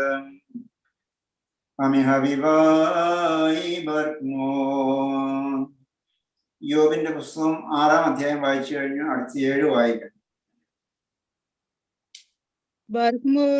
മർത്തിന് ജീവിതം ഭൂമിയിൽ കൂലിക്കാരൻ്റെതുപോലെയല്ലേ? അവന്റെ ജീവകാലം കൂലിക്കാരന്റെ ജീവകാലം പോലെ തന്നെ. വേലക്കാരൻ തണൽ ആഗ്രഹിക്കുന്ന പോലെയും കൂലിക്കാരൻ പണിയെ തീർക്കുവാൻ കാത്തിരിക്കുന്നത് പോലെയും വ്യർത്ഥ മാസങ്ങൾ എനിക്ക് അവകാശമായി. ദുരിതപൂർണ്ണ രാത്രികൾ എനിക്ക് ഓഹരിയായി തീർന്നു. കിടക്കുന്നേരം ഞാൻ എപ്പോഴാണ് എഴുന്നേൽക്കേണ്ടതെന്ന് പറയുന്നു. രാത്രിയാമങ്ങൾ ഞാൻ എണ്ണിക്കഴിക്കുന്നു. വെളുക്കുവോളം മയങ്ങുന്നു. എന്റെ ദേഹം പുഴുവും പൂഴിയും നിറഞ്ഞിരിക്കുന്നു. എന്റെ തൊലിമേൽ വ്രണങ്ങളുടെ വീണ്ടും പഴുത്തുപൊട്ടുന്നു. എന്റെ നാളുകൾ നെയ്ത്തുകാരന്റെ ഓടത്തിലും വേഗതയുള്ളത്. പ്രത്യാശ കൂടാതെ അവ കഴിഞ്ഞു പോകുന്നു. എന്റെ ജീവൻ ഒരു ശ്വാസം മാത്രം എന്നോർക്കണമേ. എന്റെ കണ്ണ് എന്റെ നന്മയെ കാണുകയില്ല. എന്നെ കാണുന്നവന്റെ കണ്ണ് ഇനി എന്നെ കാണുകയില്ല. നിന്റെ കണ്ണ് എന്നെ നോക്കും, പക്ഷേ ഞാനോ ഇല്ലാതെ പോകും. മേഘം ക്ഷയിച്ച് മാഞ്ഞു പോകുന്നത് പോലെ പാതാളത്തിലേക്ക് ഇറങ്ങുന്നവൻ വീണ്ടും കയറി വരികയില്ല. അവൻ സ്വഭവനത്തിലേക്ക് മടങ്ങി വരികയില്ല. അവന്റെ സ്ഥലം ഇനി അവൻ അറിയുകയുമില്ല. ആകയാൽ ഞാൻ എന്റെ വായടയ്ക്കുകയില്ല. മനോവേദനയോടെ ഞാൻ സംസാരിക്കും. മനോവ്യസനത്തോടെ ഞാൻ ആവർത്തിക്കും. നീ എനിക്ക് കാവൽ വെക്കേണ്ടതിന് ഞാൻ സമുദ്രമോ മഹാസർപ്പമോ ആകുന്നുവോ? നീ എന്നെ ആശ്വസിപ്പിക്കുമെന്നും എന്റെ എന്റെ വ്യസനം ശമിപ്പിക്കുമെന്നും ഞാൻ പറഞ്ഞാൽ നീ സ്വപ്നം കൊണ്ട് എന്നെ ഭയപ്പെടുത്തി ദർശനം കൊണ്ട് എന്നെ സംവീതനാക്കുന്നു. ആകയാൽ നാശത്തിൽ നിന്ന് എന്റെ പ്രാണനെയും മരണത്തിലെ ആസ്തികളെയും നീ പരിശോധിച്ചു. ഞാൻ അഴിഞ്ഞിരിക്കുന്നു, എന്നേക്കും ജീവിച്ചിരിക്കുകയില്ല. എന്നെ വിടണമേ. എന്റെ ജീവകാലം ഒരു ശ്വാസം മാത്രം. മരത്തിനെ നീ നശിപ്പിക്കുവാനും അവന്റെ മേൽ ദൃഷ്ടി വെച്ച് അവനെ രാവിലെ തോറും സന്ദർശിച്ച് കാലാകാലം പരീക്ഷിക്കേണ്ടതിനും അവൻ എന്തുള്ളൂ? നീ എത്രത്തോളം നിന്റെ നോട്ടമെങ്കിൽ ഇന്ന് മാറ്റാതിരിക്കും. ഞാനും നീ ഇറക്കുവോളം എന്നെ വിടാതെയും ഇരിക്കും. ഞാൻ പാപം ചെയ്തുവെങ്കിൽ മനുഷ്യന്റെ സൃഷ്ടാവേ ഞാൻ നിനക്കെന്ത് ചെയ്യുന്നു? നീ എന്റെ മേൽ ഭാരമായിരിക്കത്തക്കവണ്ണം നീ എന്നെ നിനക്ക് ലക്ഷ്യമായി വച്ചിരിക്കുന്നത് എന്ത്? എന്റെ അതിക്രമം അങ്ങ് ക്ഷമിക്കാതെയും അകത്തി മോചിക്കാതെയും എത്ര കാലം ഇരിക്കും? ഞാനിപ്പോൾ പൊടിയിൽ എത്ര കൊള്ളും? നീ എന്നെ അന്വേഷിച്ചാൽ ഞാൻ ഇല്ലാതെയായിരിക്കും. യോബ് 8-ാം അധ്യായം. അതിന് ശുഹ്യനായ ബിൽദാദ് ഉത്തരം പറഞ്ഞത്, എത്ര കാലം നീ ഇങ്ങനെ സംസാരിക്കും? നിന്റെ വായുവിന്റെ വാക്കുകൾ നിറഞ്ഞിരിക്കും. ദൈവം ന്യായം മറിച്ച് കളയുമോ? സർവശക്തൻ നീതിയെ മറിച്ച് കളയുമോ? നിന്റെ മക്കൾ അവനോട് പാപം ചെയ്തെങ്കിൽ അവൻ അവരെ അവരുടെ അകൃത്യങ്ങൾക്ക് തക്കവണ്ണം ഏൽപ്പിച്ചു കളഞ്ഞു. നീ ദൈവത്തെ ശ്രദ്ധയോടെ അന്വേഷിക്കുകയും സർവശക്തനോട് അപേക്ഷിക്കുകയും ചെയ്താൽ നീ നിർമ്മലനും നീതിമാനുമെങ്കിൽ അവനിപ്പോൾ നിനക്ക് വേണ്ടി ഉണർന്നു വരും. നിന്റെ നീതിയുള്ള വാസസ്ഥലത്തെ സമൃദ്ധമാക്കും. നിന്റെ പൂർവസ്ഥിതി അല്പമായി തോന്നും. നിന്റെ അന്ത്യസ്ഥിതി അതിമഹത്വമായിരിക്കും.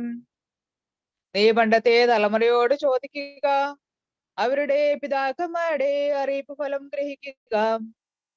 നാം ഇന്നത്തേത് മാത്രം ഒന്നും അറിയാത്തവ ഭൂമിയിൽ നമ്മുടെ ജീവകാലം ഒരു നീളത്രേ. അവർ നിനക്ക് ഉപദേശിക്കും. അവരുടെ ഹൃദയത്തിൽ നിനക്ക് വാക്കുകൾ പുറപ്പെടുവിക്കും. വരണ്ട നിലത്ത് കിണർ ഉയരുമോ? വെള്ളമില്ലാത്തിടത്ത് വെറും പുല്ല് വളരുമോ?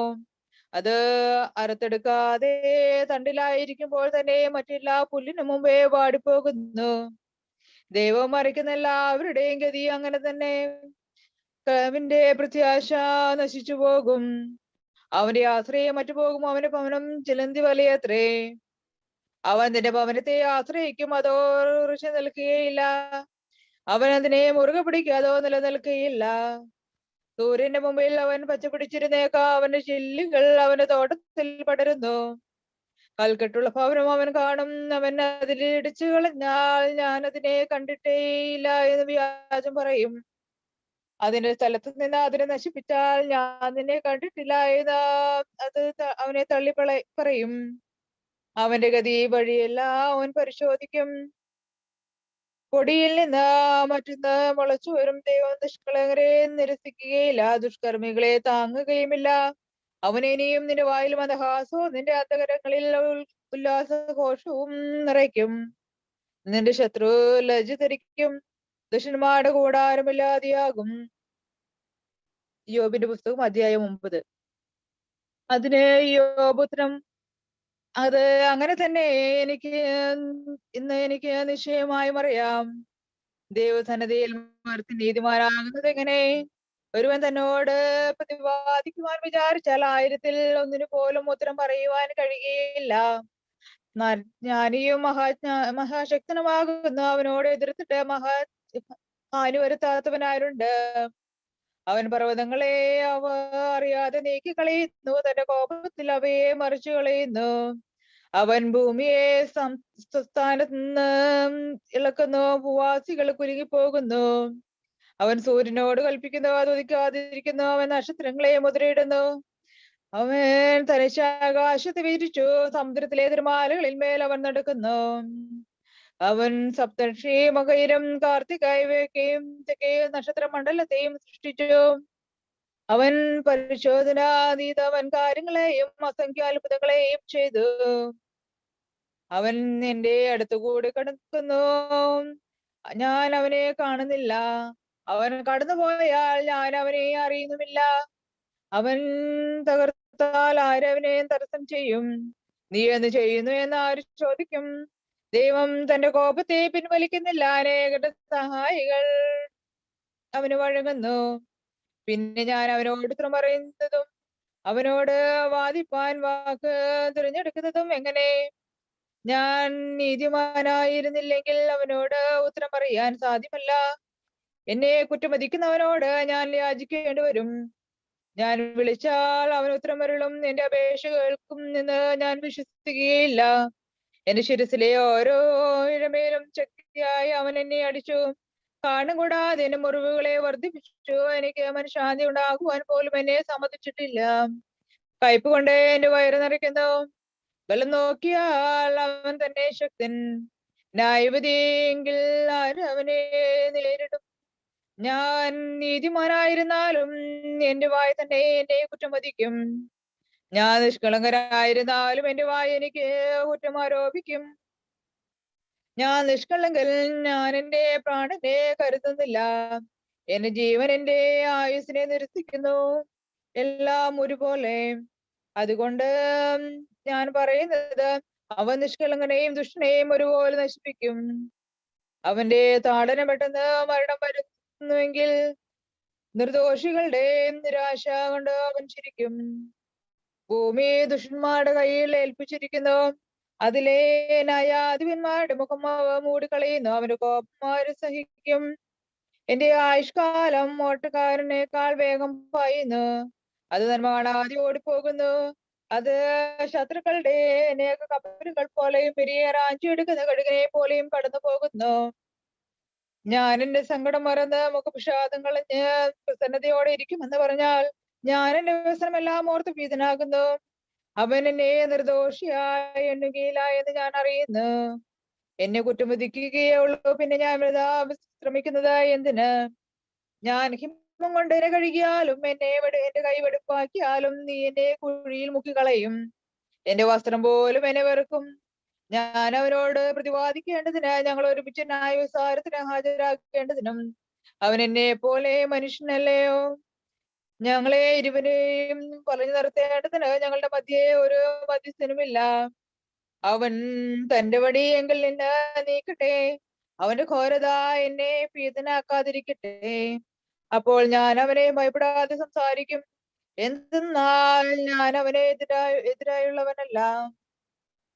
യോബിന്റെ പുസ്തകം അധ്യായം 10. എന്റെ ജീവൻ എനിക്ക് വെറുപ്പായി തോന്നുന്നു. ഞാൻ എന്റെ സങ്കടം തുറന്നു പറയും. എന്റെ മനോഭീതിയിൽ ഞാൻ സംസാരിക്കും. ഞാൻ ദൈവത്തോട് പറയും, എന്നെ കുറ്റം വിധിക്കരുതേ. എന്നോട് എതിർക്കുവാൻ കാരണം എന്ത്? എന്നെ അറിയിക്കണമേ. പീഡിപ്പിക്കുന്നതും നിന്റെ കൈപ്പണിയെ നിന്ദിക്കുന്നതും ദുഷ്ടന്മാരുടെ ആലോചനയിൽ പ്രസാദിക്കുന്നതും നിനക്ക് ചേരുന്നതല്ലോ. ജഡനേത്രങ്ങളാണോ അങ്ങേക്കുള്ളത്? മനുഷ്യന് കാണുന്നത് പോലെയോ അങ്ങ് കാണുന്നത്? നീ എന്റെ അകൃത്യം അന്വേഷിപ്പാനും എന്റെ പാപത്തെ പരിശോധിപ്പാനും നിന്റെ ദിവസങ്ങൾ മനുഷ്യന്റെ നാളുകൾ പോലെയാണോ? ഞാൻ കുറ്റക്കാരനല്ല എന്ന് നീ അറിയുന്നു. നിന്റെ കയ്യിൽ നിന്ന് വിടുവിക്കുന്നവൻ ആരുമില്ല. നിന്റെ കൈയാണ് എനിക്ക് രൂപം തന്നത്, എന്നെ സൃഷ്ടിച്ചത്. എന്നിട്ടും നീ എന്നെ കുറ്റക്കാരനാക്കി മുക്കളയുന്നു. നീ എന്നെ കളിമണ്ണ് പോകേണ്ടത് പോലെ മനഞ്ഞു. എന്നെ ഓർക്കണമേ. നീ എന്നെ വീണ്ടും പൊടിയിലാക്കി കളയുമോ? നീ എന്നെ പാല് തന്ന് വളർത്തി തൈര് പോലെ ഒരു കൂടുമാറാക്കി. ത്വക്കും മാംസവും നീ എന്നെ ധരിപ്പിച്ചു. അസ്ഥിയും ഞരമ്പും കൊണ്ട് എന്നെ ഉറപ്പിച്ചിരിക്കുന്നു. ജീവനും സമാധാനവും നീ എനിക്ക് നൽകി. നിന്റെ കൽപ്പനകൾ എന്റെ ആത്മാവിനെ പരിപാലിക്കുന്നു. നീ ഇത് നിന്റെ ഹൃദയത്തിൽ ഒളിച്ചു വെച്ചു. ഇതായിരുന്നു നിന്റെ താല്പര്യം എന്ന് ഞാൻ അറിയുന്നു. ഞാൻ പാപം ചെയ്താൽ നീ ശ്രദ്ധിക്കുന്നു. എന്റെ അകൃത്യം നീ ശിക്ഷിക്കാതെ വിടുകയുമില്ല. ഞാൻ പാപം ചെയ്തെങ്കിൽ എനിക്ക് കഷ്ടം. നീതിമാനായിരുന്നാലും ഞാൻ തലയുയർത്തേണ്ടതല്ല. അവമാനപൂർണനായി ഞാൻ എന്റെ ദുരിതം സഹിക്കുന്നു. ഞാൻ ശിരസ് ഉയർത്തിയാൽ നീ ഒരു സിംഹം പോലെ എന്നെ വേട്ടയാടും. പിന്നെയും എനിക്കെതിരായ നിന്റെ അത്ഭുത ശക്തി കാണിക്കും. നിന്റെ ആയുധവർഗം നീ എനിക്കെതിരെ നിരത്തുന്നു. നിന്റെ ക്രോധം എന്റെ മേൽ വർദ്ധിപ്പിക്കുന്നു. അവ കൂട്ടമായി വന്ന് പൊരുതുന്നു. നീ എന്നെ ഗർഭപാത്രത്തിൽ നിന്ന് പുറപ്പെടുവിച്ചത് എന്താ? ഒരു എന്നെ കാണാതെ എന്റെ പ്രാണൻ പോകുമായിരുന്നു. ഞാൻ ജനിക്കാത്തത് പോലെ ഇരിക്കുമായിരുന്നു. ഗർഭപാത്രത്തിൽ നിന്ന് എന്നെ ശവക്കുഴിയിലേക്ക് കൊണ്ടുപോകുമായിരുന്നു. എന്റെ ജീവകാലം ചുരുക്കം. നിഴലുള്ള അന്ധകാര ദേശത്തേക്ക് അർദ്ധരാത്രി പോലെ കൂരിരുളും. ക്രമാതീതമായ അന്ധകാരവും വെളിച്ചവും അർദ്ധരാത്രി പോലെയുള്ള ദേശത്തേക്ക് ഇനിയും പ്രത്യാഗമിക്കാതെ പോകുന്നതിന് മുമ്പ് ഞാൻ അല്പം ആശ്വസിക്കട്ടെ. അങ്ങ് എന്നെ വിട്ടയക്കണമേ. യോബിന്റെ പുസ്തകം അധ്യായം 11. നാപാത്തിനായ സോഫർ ഉത്തരം പറഞ്ഞു. വാബാകുല്യത്തിന് ഉത്തരം പറയേണ്ടതല്ലേ? അതിഭാഷണം കൊണ്ട് മനുഷ്യൻ നീതിമാനായിരിക്കുമോ? നിന്റെ നിർജീവ വാക്കുകൾ കേട്ടിട്ട് ആളുകൾ മിണ്ടാതിരിക്കുമോ? നീ സംസാരിക്കുമ്പോൾ നിന്നെ ശാസിപ്പാൻ ആരുമില്ലയോ? എന്റെ സംസാര നിർമ്മലമെന്നും നിനക്ക് തന്നെ നീ വെടുപ്പുള്ളവൻ എന്നും പറഞ്ഞുവല്ലോ. ദൈവം അരുളി ചെയ്യുകയും നിന്റെ നേരെ അതിനെ തുറക്കുകയും ജ്ഞാനരഹസ്യങ്ങൾ നിന്നെ ഗ്രഹിപ്പിക്കുകയും ചെയ്തുവെങ്കിൽ അപ്പോൾ നിന്റെ അകൃത്യം ഓരോന്നും ദൈവം ക്ഷമിച്ചിരിക്കുന്നു എന്ന് നീ അറിയുമായിരുന്നു. ദൈവത്തിന്റെ ആഴമായ മുന്നറിവ് നിനക്ക് ഗ്രഹിക്കാമോ? സർവശക്തന്റെ അതിര് നിനക്ക് മനസ്സിലാകുമോ? ആകാശത്തിന്റെ ഉയരം നിനക്കറിയാമോ? പാതാളത്തിന്റെ ആഴം നിനക്ക് എന്തറിയാം? അതിന് ഭൂമിയേക്കാൾ നീളവും സമുദ്രത്തെക്കാൾ വീതിയുമുണ്ട്. അവൻ കടന്നു വന്ന് ബന്ധിക്കുകയും ശേഖരിക്കുകയും ചെയ്താൽ അവനെ ആര് തടസ്സം ചെയ്യും? അവൻ കാലം ഏതെന്നറിയുന്നു. അവൻ അനീതി കണ്ട് ഗ്രഹിക്കുന്നു. നിർമ്മലനായ മനുഷ്യൻ സുധീരനാകും. ബുദ്ധിമാൻ സർവർക്കും സഹായിയാകും. നീ നിന്റെ ഹൃദയത്തെ ഉറപ്പിച്ച് അവങ്കിലേക്ക് കൈമലർത്തുമ്പോൾ നിന്റെ കയ്യിൽ അകൃത്യമുണ്ടെങ്കിൽ അവന്റെ നീ വിദൂരനായിരുന്നു. ആ രീതി നിന്റെ കൂടാരത്തിൽ പാർക്കരുത്. അപ്പോൾ നീ കളങ്കം കൂടാതെ കൈ ഉയർത്തും. നീ ദുരിതത്തെ ഭയപ്പെടുകയുമില്ല. നീ ദുരിതങ്ങൾ മറക്കും. ഒഴുകിപ്പോയ വെള്ളം പോലെ മാത്രം അതിനെ ഓർക്കും. മധ്യാഹ്നം അന്ധകാരമായിരിക്കും. അന്ധകാരം പാദം പോലെയാകും. പ്രത്യാശയുള്ളത് കൊണ്ട് നീ നിർഭയനായിരിക്കും. നീ കിടന്നുറങ്ങും. ആരും നിന്നെ ഉണർത്തുകയില്ല. പലരും നിന്റെ അടുപ്പ് അന്വേഷിക്കും. ദുഷ്ടന്മാരുടെ കണ്ണുമങ്ങും. അവരുടെ ശക്തിയും പ്രത്യാശയും നശിക്കും. യോബിന്റെ പുസ്തകം അധ്യായം 12. അതിന് യോബ് ഉത്തരം പറഞ്ഞു, നിങ്ങളാകുന്നു ജനം. നിങ്ങൾ മരിച്ചാൽ ജ്ഞാനവും മരിക്കും. നിങ്ങളെ പോലെ എനിക്കും ബുദ്ധിയുണ്ട്. നിങ്ങളെക്കാൾ ഞാൻ സാരനല്ല. ആർക്കാകുന്നു ഇതുപോലെ സംഭവിച്ചിട്ടുള്ളത്? ദൈവത്തെ വിളിച്ച് ഉത്തരം ലഭിച്ച ഞാൻ എന്റെ കൂട്ടുകാർക്ക് പരിഹാസ വിഷയമായി തീർന്നു. നീതിമാൻ നിഷ്കളങ്കനുമായവൻ പരിഹാസപാത്രമായി തീർന്നു. വിപത്ത് നിസ്സാരമെന്ന് സ്വസ്ഥതയുള്ളവർ വിചാരിക്കുന്നു. കാലിടറുന്നവരെ അത് തള്ളിയിടുന്നു. മോഷ്ടാക്കളുടെ കൂടാരങ്ങളും ദൈവത്തെ കോപിപ്പിച്ചിരിക്കുന്നവരുടെ പ്രത്യാശയുമില്ലാതെയാകും. അവരുടെ ഹൃദയത്തിൽ ദൈവമില്ല. മൃഗങ്ങളോട് നീ ചോദിക്കുക, അവ നിന്നെ പഠിപ്പിക്കും. ആകാശത്തിലെ പക്ഷികളോട് ചോദിക്കുക, അവ പറഞ്ഞു തരും. ഭൂമിയോട് ചോദിക്കുക, അത് നിന്നെ ഉപദേശിക്കും. സമുദ്രത്തിലെ മത്സ്യം നിന്നോട് വിവരിച്ചു പറയും. ദൈവത്തിന്റെ കൈയാണ് അവ പ്രവർത്തിച്ചിരിക്കുന്നത് എന്ന് ഇവയെല്ലാം കൊണ്ടും ഗ്രഹിക്കാത്തവനാര്? സകല ജീവികളുടെയും പ്രാണനും സർവ മനുഷ്യവർഗത്തിന്റെയും ശ്വാസവും തൃക്കൈയിലിരിക്കുന്നു. ചെവി വാക്കുകൾ കേൾക്കുന്നില്ലയോ? വായ ഭക്ഷണം രുചി നോക്കുന്നില്ലയോ? വൃദ്ധന്മാരിൽ ജ്ഞാനവും വയോധികന്മാരിൽ വിവേകവുമുണ്ട്. ജ്ഞാനവും ശക്തിയും അവന്റെ കയ്യിൽ എത്രയും. ആലോചനയും വിവേകവും അവന്റേത്. അവൻ ഇടിച്ചു കളഞ്ഞ പണിയുവാൻ ആർക്കാണ് സാധ്യം? അവൻ മനുഷ്യന്റെ മുമ്പിൽ ബന്ധിച്ചാൽ ആർക്കും തുറന്നു വിടാനും സാധ്യം. അവൻ വെള്ളം തടഞ്ഞ് നിർത്തിയാൽ അത് വറ്റിപ്പോകും. അവൻ തുറന്ന് വിട്ടയച്ചാൽ അത് ഭൂമിയെ മൂടുന്നു. അവന്റേതാകുന്നു ശക്തിയും രക്ഷയും. അവൻ രാജാക്കന്മാരെ ഭയത്തോടെ കൊണ്ടുപോകുന്നു. ന്യായാധിപന്മാരെ ഭോഷന്മാരാക്കുന്നു. രാജാക്കന്മാർ വാതിക്കലേക്ക് ഇറക്കുന്നു. യാത്രികരുടെ അരകെട്ടുന്നു. അവൻ പുരോഹിതന്മാരെ പിടിച്ചു കൊണ്ടുപോകുന്നു. ബലവാന്മാരെ വീഴ്ത്തുന്നു. അവൻ വിശ്വാസികൾക്ക് പോലും ഉത്തരമില്ലാതാക്കുന്നു. വൃദ്ധന്മാരുടെ വിവേകം എടുത്തു കളയുന്നു. അവൻ പ്രഭുക്കന്മാരുടെ മേൽ ഭോഷത്വം പകരുന്നു. ബലവാന്മാരുടെ ധൈര്യം ക്ഷയിപ്പിച്ചു കളയുന്നു. അവൻ അഗാധ കാര്യങ്ങളെ അന്ധകാരത്തിൽ നിന്ന് വെളിച്ചത്ത് വരുത്തുന്നു.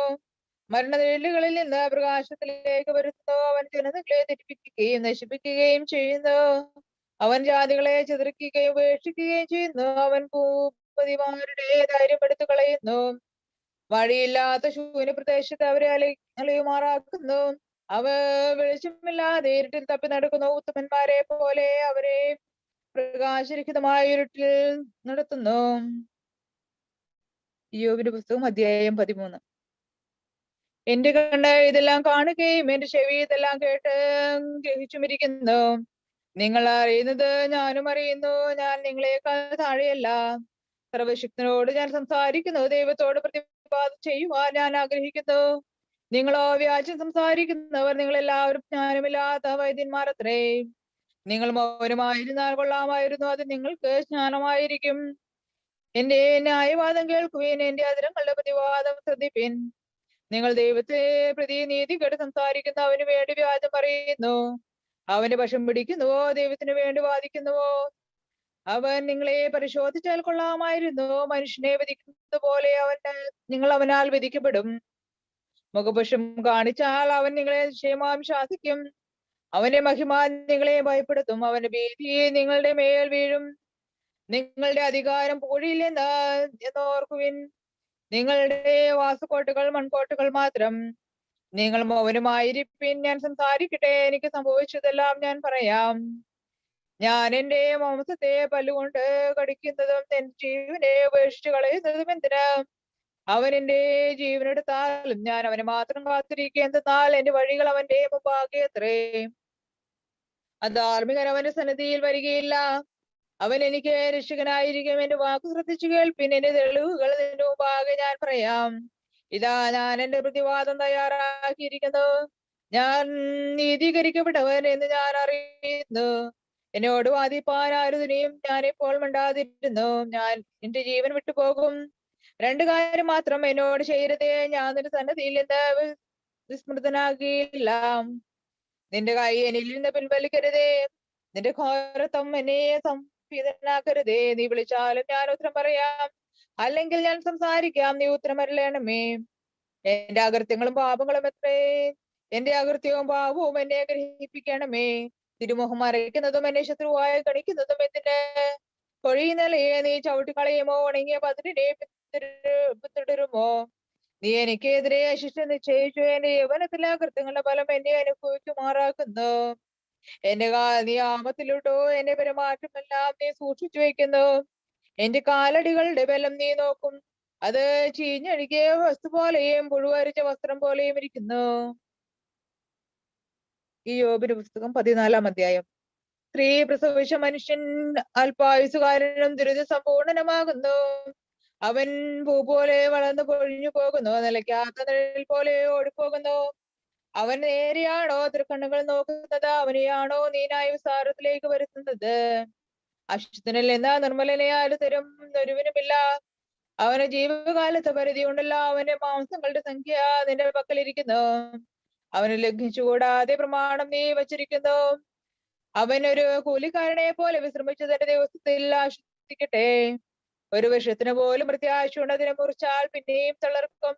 അതിന് ഇളം ശാഖകൾ വീണ്ടും ഉണ്ടാകും. അതിന്റെ വേര് നിലത്ത് പഴുകിപ്പോയാലും അതിന്റെ മുള മണ്ണിൽ കെട്ടുപോയാലും വെള്ളത്തിന്റെ ഗന്ധം കൊണ്ട് അത് തളർക്കും. ഇളം തൈ പോലെ തളിരിടും. മനുഷ്യൻ മരിച്ചാൽ ദ്രവിച്ചു പോകുന്നു. മനുഷ്യന്റെ പ്രാണൻ പോയാൽ പിന്നെ അവനെവിടെ? സമുദ്രത്തിലെ വെള്ളം പോയി പോകും പോലെയും നദി വറ്റി ഉണങ്ങുന്നത് പോലെയും മനുഷ്യൻ കിടന്നിട്ട് എഴുന്നേൽക്കുന്നില്ല. ആകാശമില്ലാതെ ആകും വരെ അവൻ ഉണരുന്നില്ല. ഉറക്കത്തിൽ നിന്ന് ഉണരുന്നില്ല. അങ്ങ് എന്നെ പാതാളത്തിൽ മറച്ചു വയ്ക്കുന്നതും നിന്റെ ക്രോധം കഴിയുവോളം എന്നെ ഒളിപ്പിക്കുന്നതും എനിക്കൊരു സമയപ്പെടുത്തിയ ശേഷം ഓർക്കുകയും ചെയ്യുന്നുവെങ്കിൽ കൊള്ളാമായിരുന്നു. മനുഷ്യൻ മരിച്ചാൽ വീണ്ടും ജീവിക്കുമോ? വാർദ്ധക്യം വരുന്നത് വരെ അവന്റെ യൗവനകാലം പ്രതീക്ഷയോടെ ഇരിക്കും. അങ്ങ് വിളിക്കും, ഞാൻ അങ്ങയോട് ഉത്തരം പറയും. നിന്റെ ദൃഷ്ടിയോട് നിനക്ക് താല്പര്യമുണ്ടാകണമേ. ഇപ്പോഴോ നീ എന്റെ കാലടികളെ എണ്ണരുതേ. എന്റെ പാപം എന്നോട് ഓർക്കരുതേ. എന്റെ അകൃത്യം ഒരു സഞ്ചിയിലാക്കി മുദ്രയിടണമേ. എന്റെ പാപങ്ങൾക്ക് എന്നിൽ നിന്ന് അകറ്റണമേ. മലകൾ വീണു പൊഴിയുന്നു. പാറയും സ്ഥലം വിട്ട് മാറിപ്പോകുന്നു. വെള്ളം കല്ലുകളെ മാറാക്കുന്നു. അതിന്റെ പ്രവാഹം നിലത്തെ പൊടിയൊഴുക്കി കളയും. നീ മനുഷ്യന്റെ പ്രത്യാശയെ നശിപ്പിക്കുന്നു. നീ അവനെ ബലപ്പെടുത്തും. അവൻ കടുക്കും. അവന്റെ മുഖം ലജ്ജിതമാകുമ്പോൾ അവനെ അയച്ചു കളയുന്നു. അവന്റെ പുത്രന്മാർ വധിക്കുമോ? അവനത് അറിയുന്നില്ല. അവർക്ക് താഴ്ച സംഭവിക്കുന്നത് അവൻ ഗ്രഹിക്കുന്നതുമില്ല. തന്നെ പറ്റി അവന്റെ ശരീരം വേദനപ്പെടുകയും തന്നെ കുറിച്ച് തന്നെ അവന്റെ മനസ്സ് ദുഃഖിക്കുകയും ചെയ്യുന്നു. യോബിന്റെ പുസ്തകം 15-ാം അധ്യായം. അതിന് തേമാനായ എലീഫസിന്റെ ഉത്തരം, ഞാൻ ഇവർക്ക് ജ്ഞാനം പ്രസ്താവിക്കുമോ? അവൻ കോപം കണ്ട് വയറ് നിറയ്ക്കുമോ? അവൻ നിഷ്പ്രയോജന വാക്കുകളാലും പ്രയോജനമില്ലാത്ത മൊഴികളാലും തർക്കിക്കുമോ? നീ ഭക്തി വെടിഞ്ഞ് ദൈവസന്നദ്ധിയിൽ വാക്കുകൾ വർദ്ധിപ്പിക്കുന്നു. നിന്റെ വായ അകൃത്യം പഠിപ്പിക്കുന്നു. വഞ്ചനയുടെ നാവിൽ നീ പ്രസാദിക്കുന്നു. ഞാനല്ല നിന്റെ സ്വന്തം വായ് നിന്നെ കുറ്റമതിക്കുന്നു, നിന്റെ ആദരങ്ങൾ തന്നെ നിന്റെ നേരെ സാക്ഷിക്കിരിക്കുന്നു. നീയോ ആദ്യ ജനിച്ച മനുഷ്യൻ, ഗിരികൾക്ക് മുമ്പേ നീ ജാതനായോ? നീ ദൈവത്തിന്റെ രഹസ്യങ്ങൾ കേട്ടിട്ടുണ്ടോ? ജ്ഞാനം നിനക്ക് മാത്രമാണോ? ഞങ്ങൾ അറിയാത്തതായി നീ എന്തറിയുന്നു? ഞങ്ങൾക്കറിവില്ലാത്തതായി എന്താണ് നീ ഗ്രഹിച്ചിരിക്കുന്നത്? ഞങ്ങളുടെ ഇടയിൽ നരശവരും വൃദ്ധന്മാരും കൊണ്ട് നിന്റെ പിതാവിനേക്കാൾ പ്രായം ചെന്നവരുണ്ട്. ദൈവത്തിന്റെ കോപം നിന്നിൽ നിന്ന് മാറ്റി അവൻ ശാന്തമായി നിന്നോട് സംസാരിച്ചു. നിന്റെ ഹൃദയം ചീർത്തിരിക്കുന്നത് എന്താ? നീ കണ്ടുരുട്ടുന്നത് എന്താ? നീ ദൈവത്തിന്റെ നേരെ ഉയരുകയും നിന്റെ വായിൽ നിന്ന് വാക്കുകളെ പുറപ്പെടുവിക്കുകയും ചെയ്യുന്നു. ശുദ്ധിമാനായിരിക്കുന്ന മനുഷ്യനാര്? സ്ത്രീ പ്രസവിച്ചവൻ നീതിമാനായിരിക്കുന്നത് എങ്ങനെ? തന്റെ വിശുദ്ധന്മാരിലും അവന് വിശ്വാസം ഇല്ലല്ലോ. ആകാശവും തൃക്കണിന് നിർമ്മലമല്ല. പിന്നെ മ്ലേച്ഛതയെ വഷളത്വമുള്ളവനായ വെള്ളം പോലെ അകൃത്യം കുടിക്കുന്ന മനുഷ്യൻ എങ്ങനെ? ഞാൻ നിന്നെ ഉപദേശിക്കാം, കേട്ടുകൊള്ളുക. ഞാൻ കണ്ടിട്ടുള്ളത് വിവരിച്ചു പറയാം. ജ്ഞാനികൾ പ്രസ്താവിച്ചും അവരുടെ പിതാക്കന്മാരിൽ നിന്നും കേട്ടിട്ടും മറിച്ചു വെക്കാതെയും അറിയിക്കുകയും ചെയ്തവ തന്നെ. അവർക്ക് മാത്രമത്രേ ദേശം നൽകിയിരിക്കുന്നത്. അന്യൻ അവരുടെ ഇടയിൽ കൂടെ കടന്നില്ല. ശക്തന് വിധിച്ചിരിക്കുന്ന മത്സരങ്ങൾ തികയും ദുഷ്ടന്റെ ദിവസങ്ങൾ അഭിവൃദ്ധിപ്പെടുന്നു. ശബ്ദം അവന്റെ ചെവിയിൽ മുഴങ്ങുന്നു. സുഖകാലത്ത് കവർച്ചക്കാരൻ അവനെതിരെ വരുന്നു. അന്ധകാരത്തിൽ നിന്ന് മടങ്ങി വരുമെന്ന് അവൻ വിശ്വസിക്കുന്നില്ല. അവൻ വാള് കാണുന്നു. അവൻ ശിക്ഷാവധിയുടെയും ഭീഷണിയിലേക്ക് പലായനം ചെയ്യും. അന്ധകാര ദിവസം സമീപമെന്ന് അവൻ അറിയുന്നു. ദുരിതവും ഞെരുക്കവും അവനെ സംവേദനാക്കുന്നു. യുദ്ധസന്നദ്ധനായ രാജാവ് എന്ന പോലെ അവനെ ആക്രമിക്കുന്നു. അവൻ ദൈവത്തിന് വിരോധമായി കൈ ഉയർത്തി സർവശക്തനോട് ധിക്കാരം കാണിച്ചു. ശക്തമായ പരിചകളുടെ കൂടെ ഉയർത്തിയ കഴുത്തോടെ അവന്റെ നേരെ പാഞ്ഞു ചെല്ലുന്നു. അവൻ തന്റെ മുഖം വേദസ് കൊണ്ട് മൂടുന്നു. അവൻ ശൂന്യ നഗരങ്ങളിലെ ആരും വസിക്കാത്ത കൽക്കൂമ്പാരങ്ങൾ മേലും നഗരമുണ്ടാക്കി അവൻ യുദ്ധത്തിനൊരുങ്ങി. അവൻ നിലനിൽക്കുകയില്ല. അവൻ ശക്തി നിലനിൽക്കുകയില്ല. അവൻ ഭൂമി വാക്കുകൊണ്ട് നിറയ്ക്കുകയില്ല. അന്ധകാരത്തിൽ നിന്ന് അവന് മോചനമില്ല. അഗ്നിജ്വാല അവന്റെ ശിഖരങ്ങൾ ഉണക്കി കളയും. തിരുവായിലെ ശ്വാസം കൊണ്ട് അവൻ കെട്ടുപോകും. അവൻ വഴി തെറ്റിക്കുന്ന വ്യാജത്തിൽ വിശ്വസിക്കരുത്. അവന്റെ മുള പിതാവാകും. ദിവസം വരും മുമ്പേ അത് ഉണങ്ങിപ്പോകും. അവന്റെ ശിഖരം ദൃശ്യമാകുകയില്ല. മുന്തിരിവള്ളി പോലെ അവൻ വിളിയാത്ത പഴം പൊഴിക്കും. ഒരു വൃക്ഷം പോലെ മുള പൊഴിക്കും. അവിശ്വാസികളുടെ സമൂഹം വിനാശമടയും. അനീതിക്കാരുടെ കൂടാരങ്ങൾ അഗ്നിക്കിരയാകും. അവൻ അനീതിയെ ഗർഭം ധരിച്ച് അനർത്ഥത്തെ പ്രസവിക്കുന്നു. അവരുടെ ഉദരം വഞ്ചനാപൂർണമാകുന്നു. യോബിന്റെ പുസ്തകം 16-ാം അധ്യായം. അതിന് യോബ് ഉത്തരം പറഞ്ഞു, ഞാൻ ഇതുപോലെ വളരെ കേട്ടിട്ടുണ്ട്. നിങ്ങൾ എല്ലാവരും അനീതിയുള്ള ആശ്വാസദായകന്മാർ. വാക്കുകൊണ്ട് എന്നെ ദുഃഖിപ്പിക്കരുത്. നിങ്ങൾ എന്നോട് പറഞ്ഞാലും ഞാൻ ഉത്തരം പറയുകയില്ല. നിങ്ങളെ പോലെ ഞാനും സംസാരിക്കും. എനിക്കുള്ള അനുഭവം നിങ്ങൾക്കുണ്ടായിരുന്നെങ്കിൽ ഞാനും നിങ്ങളുടെ നേരെ വാക്കുകൾ പറയും. നിങ്ങളെ കുറിച്ച് തലകുലുക്കുകയും ചെയ്യാമായിരുന്നു. നിങ്ങളുടെ വാക്കുകൾ ഞാൻ പരിശോധിക്കുകയും അതിരം കൊണ്ട് നിങ്ങളെ ആശ്വസിപ്പിക്കുകയും ചെയ്യുമായിരുന്നു. ഞാൻ സംസാരിച്ചാലും എന്റെ വേദന മാറുന്നില്ല. ഞാൻ അടങ്ങിയിരുന്നാലും ആരെന്നെ ആശ്വസിപ്പിക്കും. ഇപ്പോൾ അവൻ എന്നെ തളർത്തിയിരിക്കുന്നു. എന്റെ എല്ലാ സാക്ഷ്യത്തെയും നീ സൂക്ഷിച്ചു വച്ചിരിക്കുന്നു. അവർ എന്നെ പിടിച്ചിരിക്കുന്നു.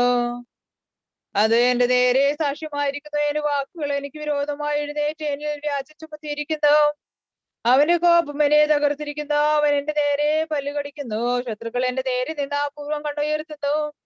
അവർ എന്റെ നേരെ വായ് തുറക്കുന്നു. നിന്നയോടെ അവർ എന്നെ ചെകിട്ടത്തടിക്കുന്നു. അവർ എനിക്ക് വിരോധമായി കോപിക്കുന്നു. ദൈവം എന്നെ അനീതിയുടെ ദൂതനെ ഏൽപ്പിച്ചു. ദുഷ്ടന്മാരുടെ കയ്യിൽ എന്നെ വിട്ടുകൊടുത്തു. ഞാൻ സ്വസ്ഥനായി വസിച്ചിരിക്കുന്ന അവനും എന്നെ പീഡിപ്പിച്ചു. അവൻ എന്നെ കഴുത്തിന് പിടിച്ച് തകർത്ത് കളഞ്ഞു. എന്നെ അവനെ അടയാളമാക്കി നിർത്തിയിരിക്കുന്നു. അവന്റെ വസ്ത്രങ്ങൾ എന്റെ ചുറ്റും വർദ്ധിപ്പിച്ചു. അവൻ ദയവില്ലാതെ എന്റെ അന്തർഭാഗങ്ങളെ പിളർക്കുന്നു. എന്റെ പിത്തനീര് നിലത്ത് ഒഴുക്കി കളയുന്നു. അവൻ എന്നെ വീണ്ടും വീണ്ടും ഇടിച്ചു തകർക്കുന്നു. ശക്തനെ പോലെ എന്റെ നേരെ പാഞ്ഞു വന്നോ. ഞാൻ ചാക്കുവസ്ത്രം എന്റെ ശരീരത്തിൽ പുതച്ചു. എന്റെ ശിരസ് പൊടി കൊണ്ട് നിറഞ്ഞു. വിലാപം കൊണ്ട് എന്റെ മുഖം ക്ഷീണിച്ചിരിക്കുന്നു. എന്റെ കണ്ണുകളിൽ മരണനിഴൽ കണ്ടു. എങ്കിലും അക്രമം എന്റെ കൈകളിൽ ഇല്ല. എന്റെ പ്രാർത്ഥന നിർമ്മലമത്രേ. ഭൂമിയെ എന്റെ രക്തം മറയ്ക്കരുതേ. എന്റെ നിലവിളി ഒരിടത്തും തടഞ്ഞു പോകരുതേ. ഇപ്പോഴും എന്റെ സാക്ഷികൾ സ്വർഗത്തിലും എന്റെ പരിചിതരായ സഹോദരം സ്നേഹിതരും ഉയരത്തിലും ഇരിക്കുന്നു. എന്റെ കണ്ണുകൾ ദൈവത്തിങ്കൽ കണ്ണീരൊഴിക്കുന്നു. ഒരുവൻ തന്റെ സ്നേഹിതനെ എന്ന പോലെ ദൈവത്തെ ശാസിക്കുമോ? വർഷങ്ങളുടെ തികു വരുന്നു. മടങ്ങി വരാത്ത വഴിയിലൂടെ പോകേണ്ടി വരും. ഇയ്യോബിന്റെ പുസ്തകം 17-ാം അധ്യായം. എന്റെ ആത്മാവ് ക്ഷയിച്ചു. എന്റെ ആയുസ് കെട്ടുപോയി. കല്ലറ എനിക്കായി ഒരുക്കുവിൻ. എന്നിൽ വ്യാജമല്ല. എന്റെ ആത്മാവ് അവരുടെ ഉപദ്രവത്തിൽ കിടക്കുന്നു. എന്റെ കൂടാരം നിന്റെ സമീപം പണിയണമേ. വിവേകരഹിതമായി നീ അവരുടെ ഹൃദയം അടച്ചു കളഞ്ഞു. അത് നിമിത്തം അവർ പിളർപ്പിലാകും. ഒരുവൻ സ്നേഹിതന്മാർക്കായി ഉയർന്നാൽ അവന്റെ മക്കളുടെ കണ്ണു വാങ്ങിപ്പോകും. ജാതികളുടെ ആധിപത്യം അവരുടെ മേൽ വരുത്തും. അവൻ അവരുടെ മുഖത്ത് മൂടുപടമാകും. ദുഃഖം നിമിത്തം എന്റെ കണ്ണ് മങ്ങിയിരിക്കുന്നു. എന്റെ ചിന്തകളെല്ലാം നിഴൽ പോലെ അത്രേ. പരമാർത്ഥി അതുകൊണ്ട് ഭ്രമിക്കും. നിർദോഷി അധർമ്മിയുടെ നേരെ കോപിക്കും. നീതിമാൻ തന്റെ വഴിയിൽ ഉറച്ചു നിൽക്കും. കായാൽ ശുദ്ധമായവൻ മേൽക്കുമേൽ ശക്തി പ്രാപിക്കും. നിങ്ങൾ എല്ലാവരും എന്റെ അടുത്ത് മടങ്ങി വന്ന് ഞാൻ നിങ്ങളിൽ ഒരു ജ്ഞാനിയെയും കണ്ടില്ല. ദിനങ്ങൾ കഴിഞ്ഞുപോയി. ഉദ്ദേശങ്ങൾക്ക് എന്റെ ഹൃദയത്തിലെ നിരൂപണങ്ങൾക്ക് ഭംഗം വരുത്തിയവരോ നിങ്ങൾ രാത്രിയെ പകലാക്കുന്നു. ദൈവം ഇരുളിന് മുമ്പിൽ നിന്ന് നിങ്ങൾ കൊണ്ടുവരുന്നു. വെളിച്ചം ഇരുളിന് മുമ്പിൽ നിന്ന് നിങ്ങൾ കൊണ്ടുവരുന്നു. ഞാൻ പാതാളത്തെ എന്റെ വീടായി പ്രതീക്ഷിക്കുന്നു. ഇരുളിൽ ഞാൻ എന്റെ കിടക്ക വിരിച്ചിരിക്കുന്നു. ഞാൻ നാശത്തോട് നീ എന്റെ പിതാവ് എന്നും മുഴുവനോട് നീ എന്റെ അമ്മയും സഹോദരിയും എന്നും പറഞ്ഞിരിക്കുന്നു. അങ്ങനെയെങ്കിൽ എന്റെ പ്രത്യാശ എവിടെ? ആരെന്റെ പ്രത്യാശയെ കാണും? അത് പാതാളം വരെ ശക്തിയോടെ ഇറങ്ങും. പൊടിയിൽ ഒരുമിച്ച് ഇറങ്ങും. ദൈവമേ സുതനുമാവുന്നു പാർക്കുമോ? വായിച്ചു നിർത്തിയത് ഇയ്യോബ് അധ്യായം 17. Barak. Job chapter 18. Then Bildad the Shuhite answered and said, how long will you keep talking? Pay close attention so we may also speak. Why have we been silent before you, like four-footed animals? Wrath possesses you. Suppose you die. Would the earth under heaven uninhabited, or the mountains be overturned from their foundations? The light of the ungodly will go out, and their flame will not go up. His light shall be dark in his dwelling, and his lamp beside him shall be put out. May the least of men pounce on his goods, and let his counsel stumble him. For his foot has been caught in a snare, and he is entangled in a net. May snares come upon him. He has strengthened those who thirst for his destruction. A snare is hidden in the ground for him, and a capture awaits him on the beaten paths. May sorrows destroy him on every side, and may many enemies come about him and plague him with severe hunger. For destruction out in the ordinary is prepared for him. May the toes of his feet be devoured, for death will consume his beauty. May health be banished from his dwelling, and may distress seize him because of a royal decree. It shall dwell in his tent at night, and his godly appearance shall be sown with brimstone. His roots shall be dried from below, and his crops shall be trampled from above. His memory shall perish from the earth, and his name shall be remembered no more. And may he be driven from the light into darkness. He shall not be known among his people, nor his house preserved on the earth. But others shall live among his possessions. The last groaned for him, and wonder seized the first. These are dwellings of the wrongdoers, and this is the place of those who do not know the Lord. Job chapter 19. Then Job answered and said, how long will you weary my soul and take me down with words? Only know how the Lord has dealt with me thus. You speak against me, and while shaming me, you press hard on me. Yes, indeed, I've truly erred. My error lodges with me.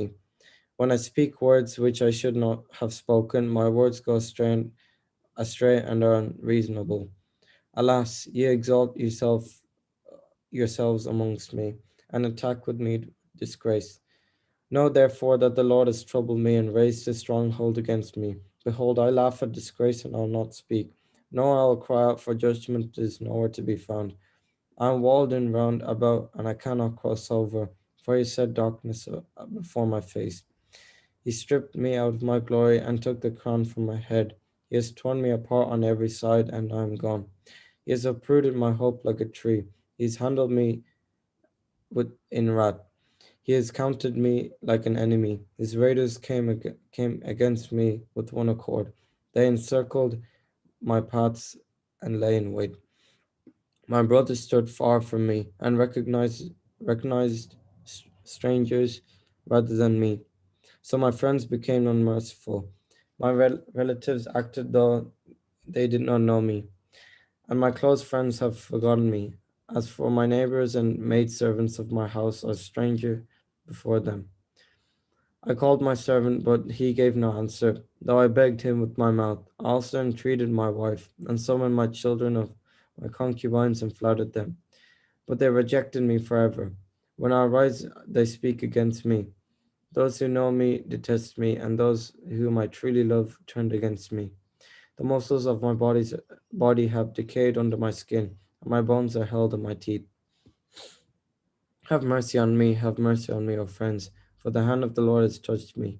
Why do you persecute me as the Lord does, and are not satisfied because of my flesh? For who may commit my words to writing, to put them in a book forever, with an iron pen and lead, or to engrave them in rocks? For I know he is everlasting.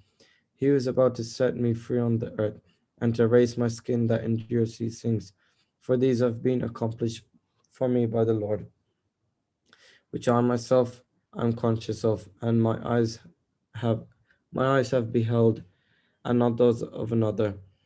All has been accomplished for me in my bosom. If you shall say, what shall we say before him?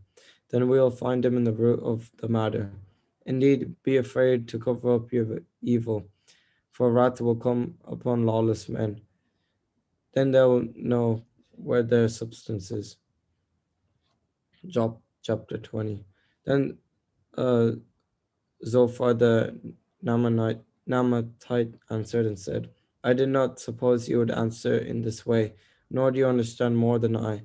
I will heed the discipline of my humiliation, and the spirit of my understanding causes me to answer.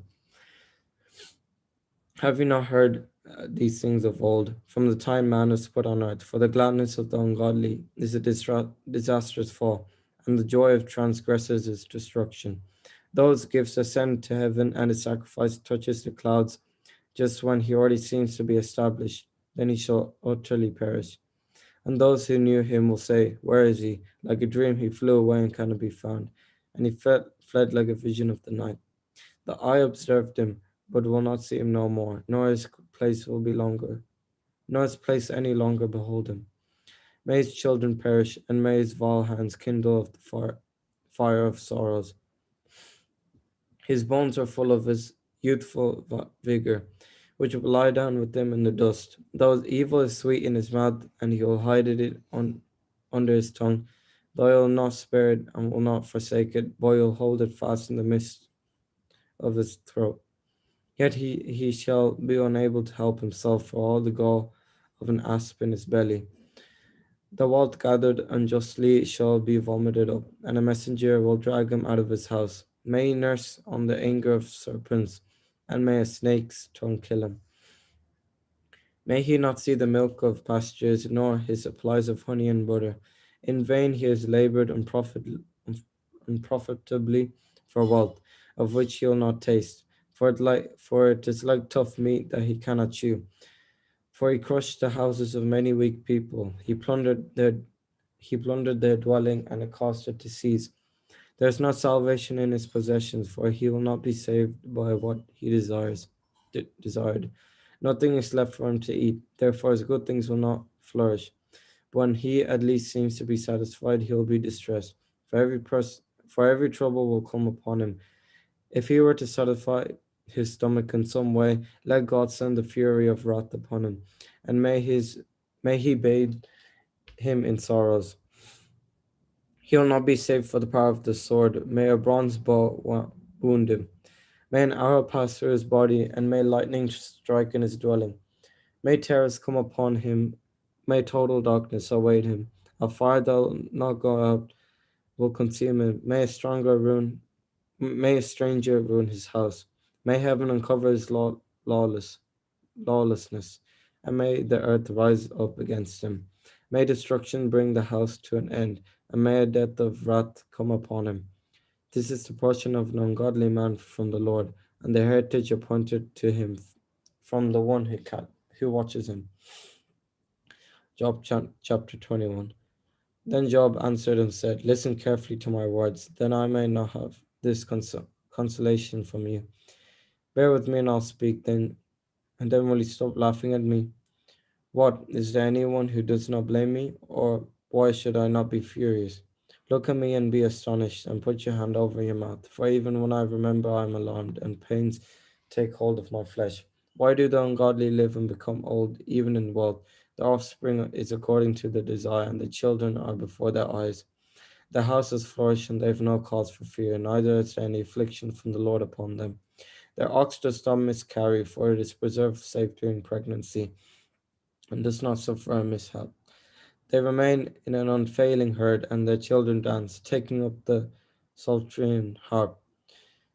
And they celebrate at the sound of song, and they spend their life in their good things, and they fall asleep in the rest of the grave. Yet such a man says to the Lord, depart from me. I do not wish to know your ways. What is sufficient reason for us to serve him? What benefit is it for us to meet him? For their good things are in their power. For he does not take notice of the works of the ungodly. Nevertheless, the lamp of ungodly will be put out. Destruction shall come upon them, and the sorrows of wrath will seize them. They're like chaff before the wind, and they're like dust in a storm carries away. May his possessions fail to supply his children. God will recompense him, and he will not know it.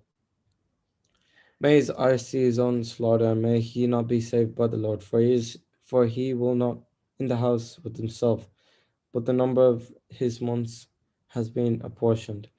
Is it not the Lord who teaches understanding and knowledge? Does not he judge murderers? One shall die in the strength of his simplicity, and wholly at ease and prosperous.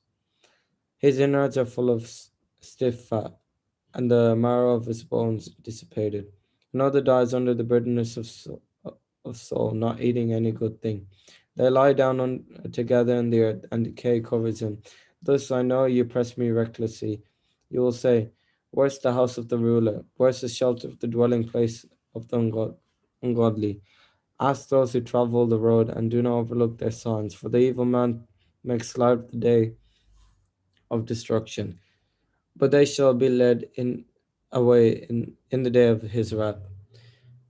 Who will tell him his way to his face? Who will recompense him for what he has done? Yet he is brought to the grave, and a vigil is kept over the coffin. The pebbles of the valley have been sweet to him. Every man shall depart after him, as countless have departed before him. How then can you comfort me with empty words, since I have no rest from you? Job chapter 22. Then Eliphaz the Temanite answered and said, is it not the Lord who teaches understanding and knowledge? For what concern is it to the Lord? If you are blameless in your works, or what profit is it to him to make plain your ways? Will he argue with you while you plead your case? Will he enter the judgment with you? Is not your vice plentiful? And are not your sins innumerable? For you've taken pledges from your brethren for no reason, and taken away the clothing of the naked. Neither have you given the thirsty water to drink, but have you even withheld a morsel from the hungry? Have you also admired the personality of some, and have transplanted those settled on earth? You have sent widows away empty and have mistreated orphans. Therefore, snares are all around you, and a serious war has troubled you. The light has turned to darkness for you, and the waters covered you as you fell asleep. Does not he who dwells on high take notice of all? Does he not humble those who move about with insolence? But you say, what does the Almighty One know?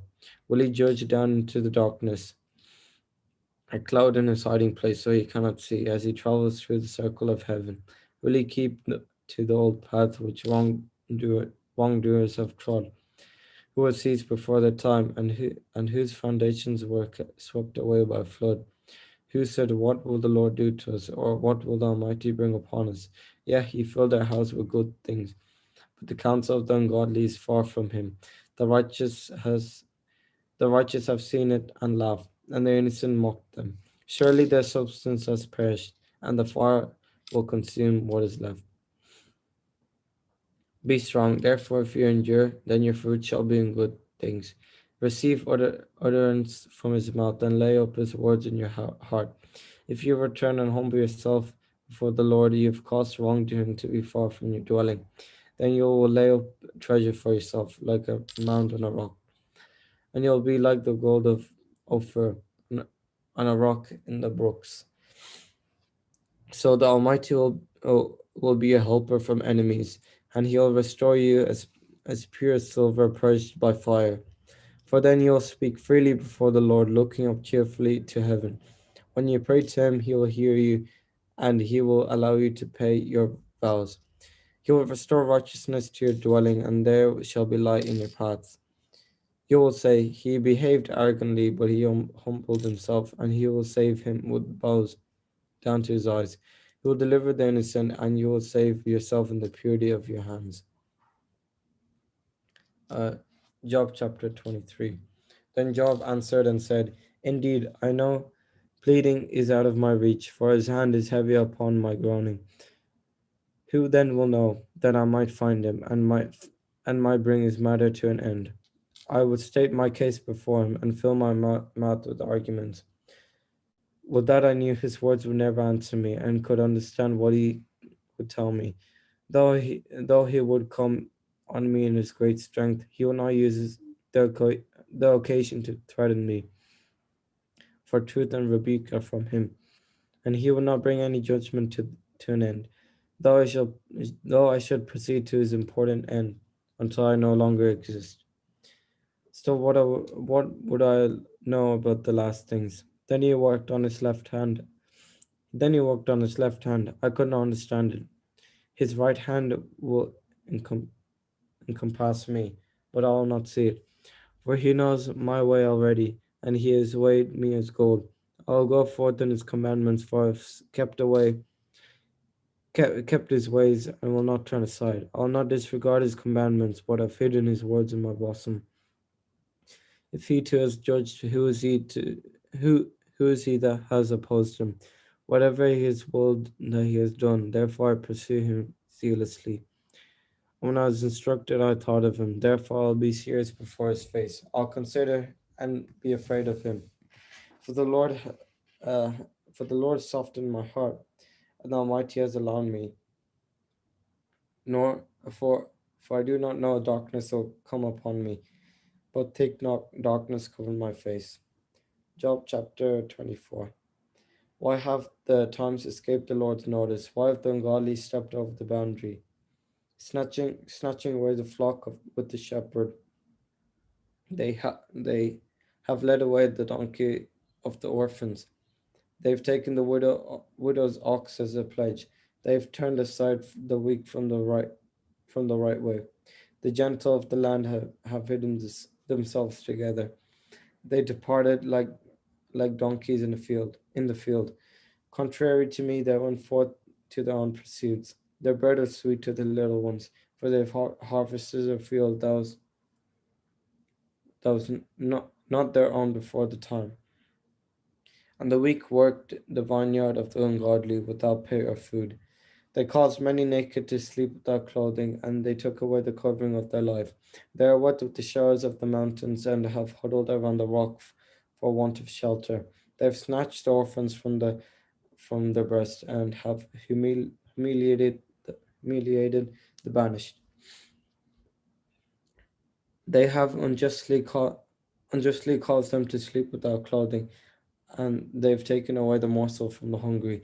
They've wrongfully laid snares in narrow places, and have not known the way of the righteousness. They've cast the weak out of the city and their own houses, and the soul of the infants sighed greatly.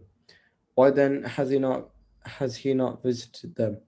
There are ones on the earth who do not know the Lord, and they do not understand the way of righteousness, nor do they walk in their paths, nor do they walk in his paths. But he knows their works and delivered them into darkness, and one shall be like a thief in the night. For the eye of the adulterer watches for the darkness, saying, no eye will perceive me, and he puts a covering on his face. In the dark he breaks into houses.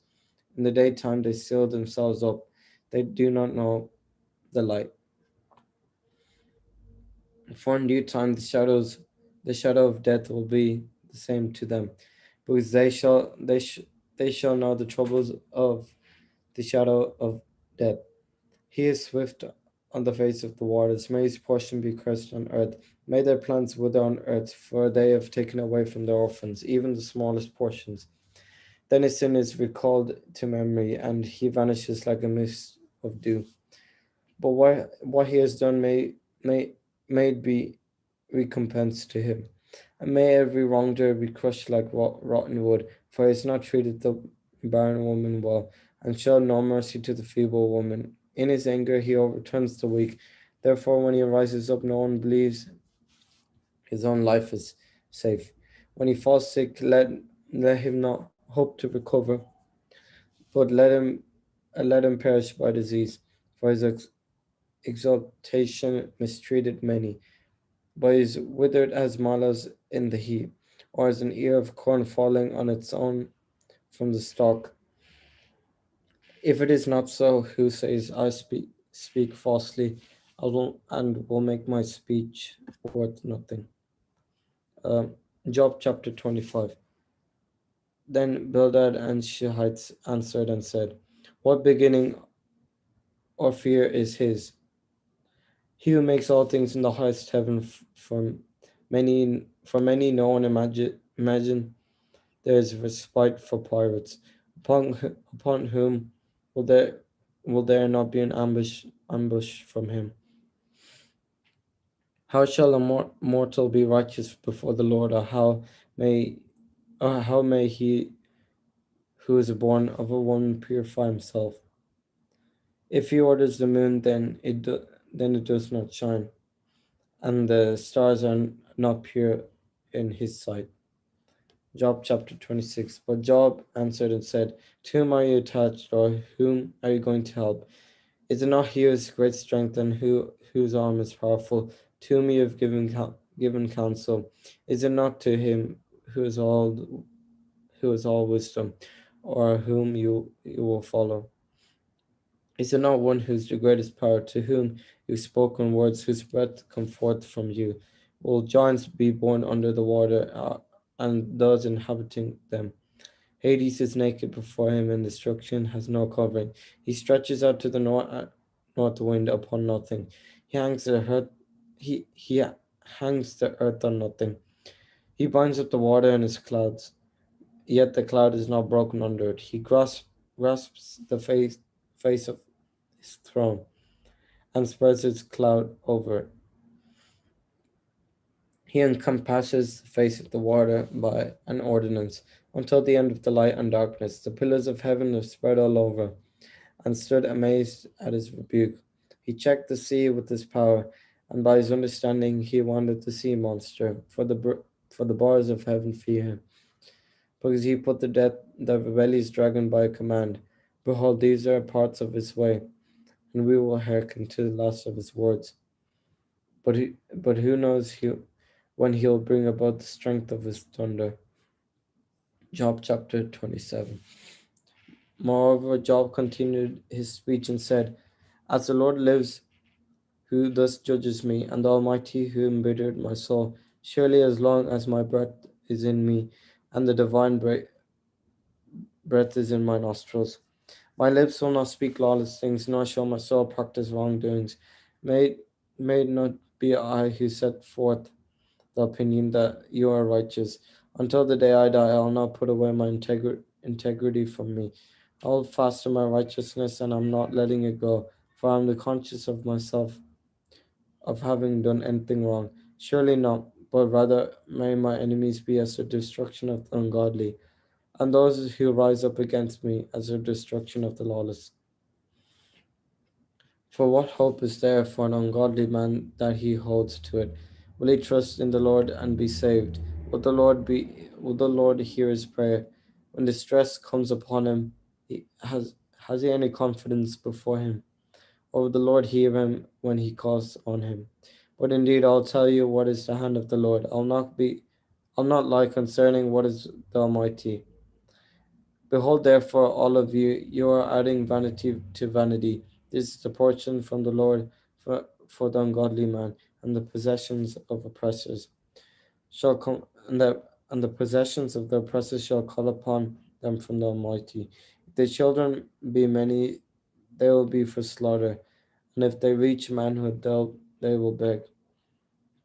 And those who survive him shall be buried in death, and no one will have pity on their widows. Though he gathers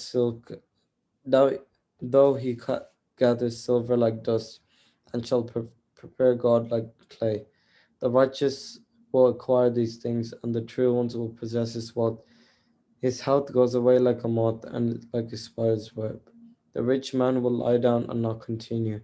He opens his eyes, but is no more. Pain happens to him like a flood, and thick darkness takes him away in the night. A burning wind will take him up, and he will be gone, and will scatter him from his place. It will blow against him and not spare. He will try in vain to flee from its force. It will strike him like its power, and the whistle from his place. Job chapter 28.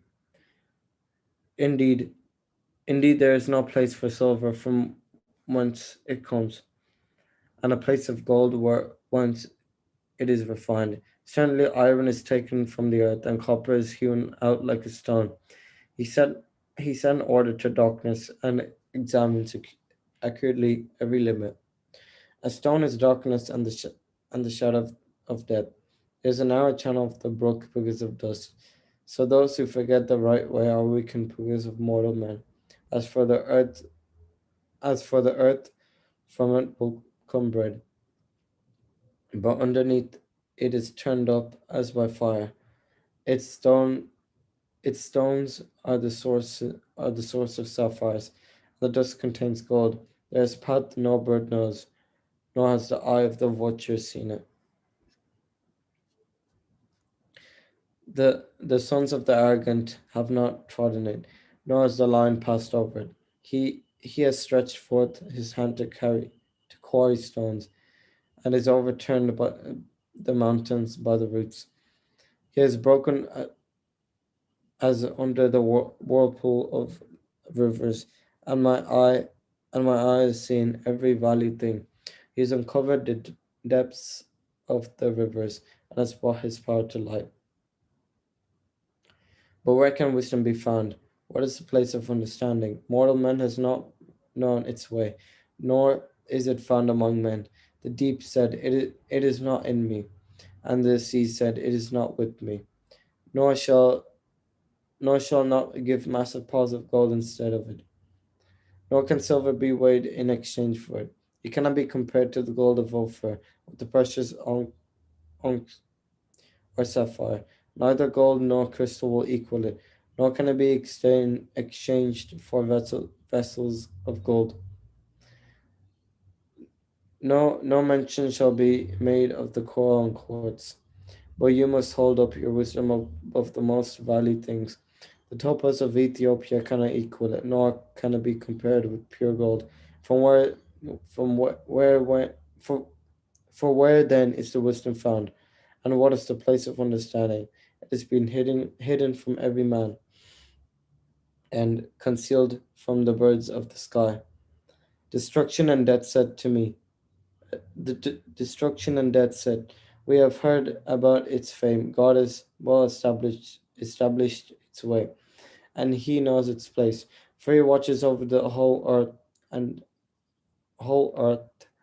under heaven, knowing the things in earth, all he has made, the weight of his winds and the measures of the water. When he made them, he numbered them and made a way for the claps of thunder. Then he saw wisdom and declared it. He prepared it and traced it out. He said to man, behold, if the fear of God is wisdom, and to obtain from evils is understanding. Job chapter 29. Job continues further and said in his speech, who may put me in months past, as the days when God protected me, as when his lamp shone upon my head, and by his light I walked in the darkness, as when I steadfastly pursued my ways, when God's visitation was over my house, as when I lived in abundance, and my children were around me, as when my roads spread out with water, and the mountains flowed with milk for me, as when I went early in the city and took my seat in the open square, the young men saw me and hid, and all the old men stood up. The great men refrained from talking and put their finger to their mouth. Those who heard me blessed me, and their tongue stuck to their throat. The ear heard and blessed me, and the eye saw me and turned aside. For I saved the poor from the hand of the oppressor, and helped the orphan who had no helper. The blessing of the perished man came upon me, and the widow's mouth blessed me. I put on righteousness and clothed myself with judgment like a robe. I was the eye of the blind and the foot of the lame. I was the father of the weak, and I searched out the cause I did not know. I broke the molars of the wrongdoers and plucked the spoil from the midst of their teeth. Then I said, my age shall continue as the stem of a palm tree, and I shall live a long life. My root was spread out to the waters, and the dew would settle on my harvest. My glory was fresh within me, and my bow prospered in its hand. Men heard and listened to me, and kept silence for my counsel. At my word they did not speak again, and they were very glad when I spoke to them. They waited for my speech, as the thirsty earth for the rain. If I laughed at them, they did not believe it, and the light of my countenance did not fail. I chose the way for them, and sat as a ruler, and I dwelt as a king in the army, as one who comforts mourners. Barakamol. Job chapter 30.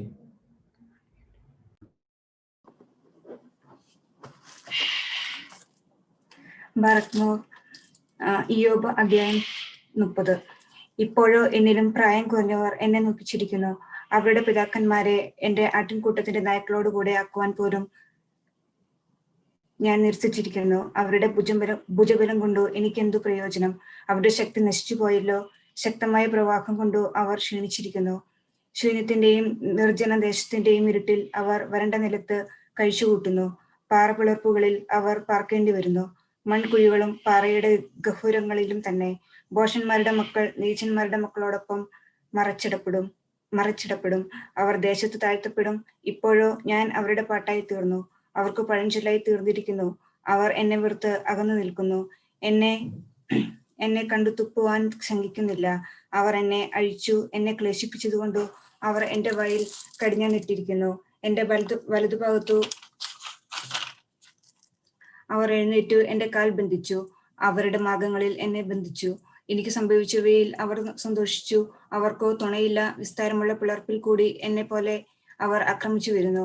കൊടുങ്കാറ്റിൻ കീഴിൽ അവർ തകരും. അവർ ഭീതി എന്റെ നേരെ തിരിച്ചിരിക്കുന്നു. കാറ്റുപോലെ എന്റെ പാതകളെ പിന്തുടർന്നു.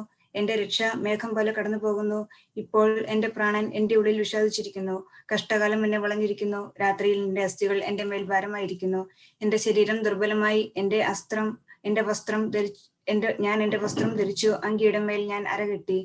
അവൻ എന്നെ ചെളിയിൽ ഇട്ടിരിക്കുന്നു. ഞാൻ പൊടിക്കും ചാരത്തിനും തുല്യമായിരിക്കുന്നു. ഞാൻ നിന്നോട് നിലവിളിക്കുന്നു, നീ എനിക്ക് ഉത്തരം അരുളുകയില്ല. ഞാൻ എഴുന്നേറ്റ് നിൽക്കുന്നു, നീ എന്നെ തുറിച്ചു നോക്കുന്നു. നീ എന്നെ നിനക്ക് ശത്രുവാക്കിയിരിക്കുന്നു. നിന്റെ കൈയുടെ ശക്തിയാൽ നീ എന്നെ ബന്ധിക്കുന്നു. നീ എന്നെ കാറ്റിൻ പുറത്തു കയറ്റി ഓടിക്കുന്നു. നീ എന്നെ താഴ്ത്തി ദുരിതപൂർണനാക്കിയിരിക്കുന്നു. മരണത്തിൽ നിന്നും ജീവനുള്ളവരുടെ നിശ്ചിത സ്ഥലത്തേക്കു എന്നെ തിരികെ വരുത്തുമെന്ന് ഞാൻ അറിയുന്നു. എങ്കിലും വീഴുമ്പോൾ അവൻ എനിക്കു കൈനീട്ടുകയില്ലയോ? അവനോട് ഞാൻ നിലവിളിക്കുമ്പോൾ അവൻ എന്നെ രക്ഷിക്കും. കഷ്ടകാലം വന്നവനു വേണ്ടി പകൽ നേരത്തു ഞാൻ കരഞ്ഞു. എളിയവനെ പ്രതി എന്റെ മനസ്സ് വ്യസനിച്ചു. ഞാൻ നന്മയ്ക്കു നോക്കിയിരുന്നു, വന്നത് തിന്മയായിരുന്നു. വെളിച്ചത്തിനായി ഞാൻ കാത്തിരുന്നപ്പോൾ അന്ധകാരവും വന്നു. എന്റെ അന്തരംഗം ഇളകുന്നു. കഷ്ടകാലം എനിക്ക് വന്നിരിക്കുന്നു. ഞാൻ ദുഃഖിതനായി കോപം കൂടാതെ നടക്കുന്നു. ഞാൻ സഭയിൽ എഴുന്നേറ്റ് നിലവിളിക്കുന്നു. ഞാൻ കുറുനരികൾക്കു സഹോദരനും ഒട്ടക പക്ഷികൾക്ക് കൂട്ടുകാരനുമായിരിക്കുന്നു. എന്റെ ത്വക്ക് കറുത്തു പൊളിഞ്ഞു വീഴുന്നു. എന്റെ അസ്ഥി ഉഷ്ണം കൊണ്ട് കരിഞ്ഞിരിക്കുന്നു. എന്റെ കിന്നരനാദം വിലാപമായും എന്റെ ഗാനം കരച്ചിലായും തീർന്നിരിക്കുന്നു. ഞാൻ എന്റെ കണ്ണുമായി അധ്യായം 31. ഞാൻ എന്റെ കണ്ണുമായി ഒരു ഉടമ്പടി ചെയ്തു. ഞാൻ ഒരു കന്യകയെ നോക്കുകയില്ല. മേലിൽ നിന്ന് ദൈവം നൽകുന്ന ഓഹരിയും ഉയരത്തിൽ നിന്നു സർവശക്തൻ തരുന്ന അവകാശവും എന്ത്? നീതികെട്ടവന് തകർച്ചയും ദുഷ്കർമ്മികൾക്ക് വിപത്തുമല്ലയോ? എന്റെ വഴികൾ ഞാൻ കാണുന്നു, എന്റെ കാലടികളെല്ലാം എണ്ണുന്നു. ഞാൻ കാപ്പിട്ടത്തോടെ നടന്നുവെങ്കിൽ, എന്റെ കാൽ വഞ്ചനയ്ക്ക് ഓടിയെങ്കിൽ, ദൈവം എന്റെ പരമാർത്ഥത അറിയേണ്ടതിനു ഒത്തത്രാസിൽ എന്നെ തൂക്കി നോക്കുമാറാകട്ടെ. എന്റെ കാലടി വഴിവിട്ടു മാറിയെങ്കിൽ, എന്റെ ഹൃദയം എന്റെ കണ്ണിനെ പിന്തുടർന്നുവെങ്കിൽ, വല്ല കറയും എന്റെ കൈക്ക് പറ്റിയെങ്കിൽ, ഞാൻ വിധിച്ചതല്ലാത്തത് ഭക്ഷിച്ചുവെങ്കിൽ, ഞാൻ നട്ടതല്ലാത്തതു ഞാൻ വളർത്തി ശേഖരിച്ചെങ്കിൽ, എന്റെ ഹൃദയം ഒരന്യ സ്ത്രീയിൽ ഭ്രമിച്ചു പോയെങ്കിൽ, കൂട്ടുകാരന്റെ വാതിൽക്കൽ ഞാൻ പതിയിരുന്നുവെങ്കിൽ, എന്റെ ഭാര്യ മറ്റൊരുത്തനെ മാവ് പിടിക്കട്ടെ, അന്യസ്ഥലത്ത് അവൾ അപ്പമുണ്ടാക്കട്ടെ, അത് മഹാപാതകമല്ലോ. വഞ്ചനയുള്ള നയനം ആകമാനം നശിപ്പിക്കുന്ന അഗ്നിയാകുന്നു. എന്റെ എല്ലാ സമ്പത്തിനെയും അത് ഉന്മൂലം നശിപ്പിക്കും.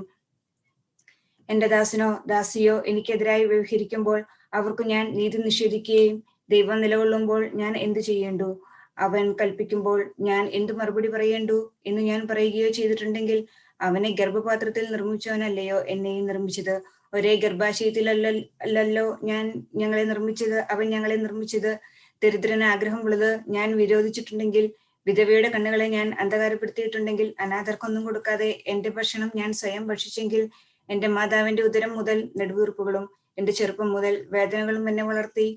ആവശ്യത്തിന് വസ്ത്രമില്ലാതെ ധരിപ്പാൻ ഒന്നുമില്ലാതെ ഒരു പാവപ്പെട്ടവൻ അലഞ്ഞു നടക്കുന്നത് ഞാൻ കണ്ടിട്ട്, എന്റെ കമ്പിളി കൊണ്ട് അവന് ഞാൻ ചൂടേകിയതിന്റെ പേരിൽ അവൻ എന്നെ അനുഗ്രഹിക്കാതിരുന്നുവെങ്കിൽ, വാതിൽക്കൽ എനിക്ക് സഹായികളുണ്ട് എന്ന് കണ്ടിട്ട് നിരപരാധിയെ അടിക്കുവാൻ ഞാൻ എന്റെ കൈ ഉയർത്തിയിട്ടുണ്ടെങ്കിൽ, എന്റെ കൈ എന്റെ തോളിൽ നിന്നും എന്റെ മുഴങ്കൈ എന്റെ കൈമുട്ടിൽ നിന്നും വീണു പോയിക്കൊള്ളട്ടെ.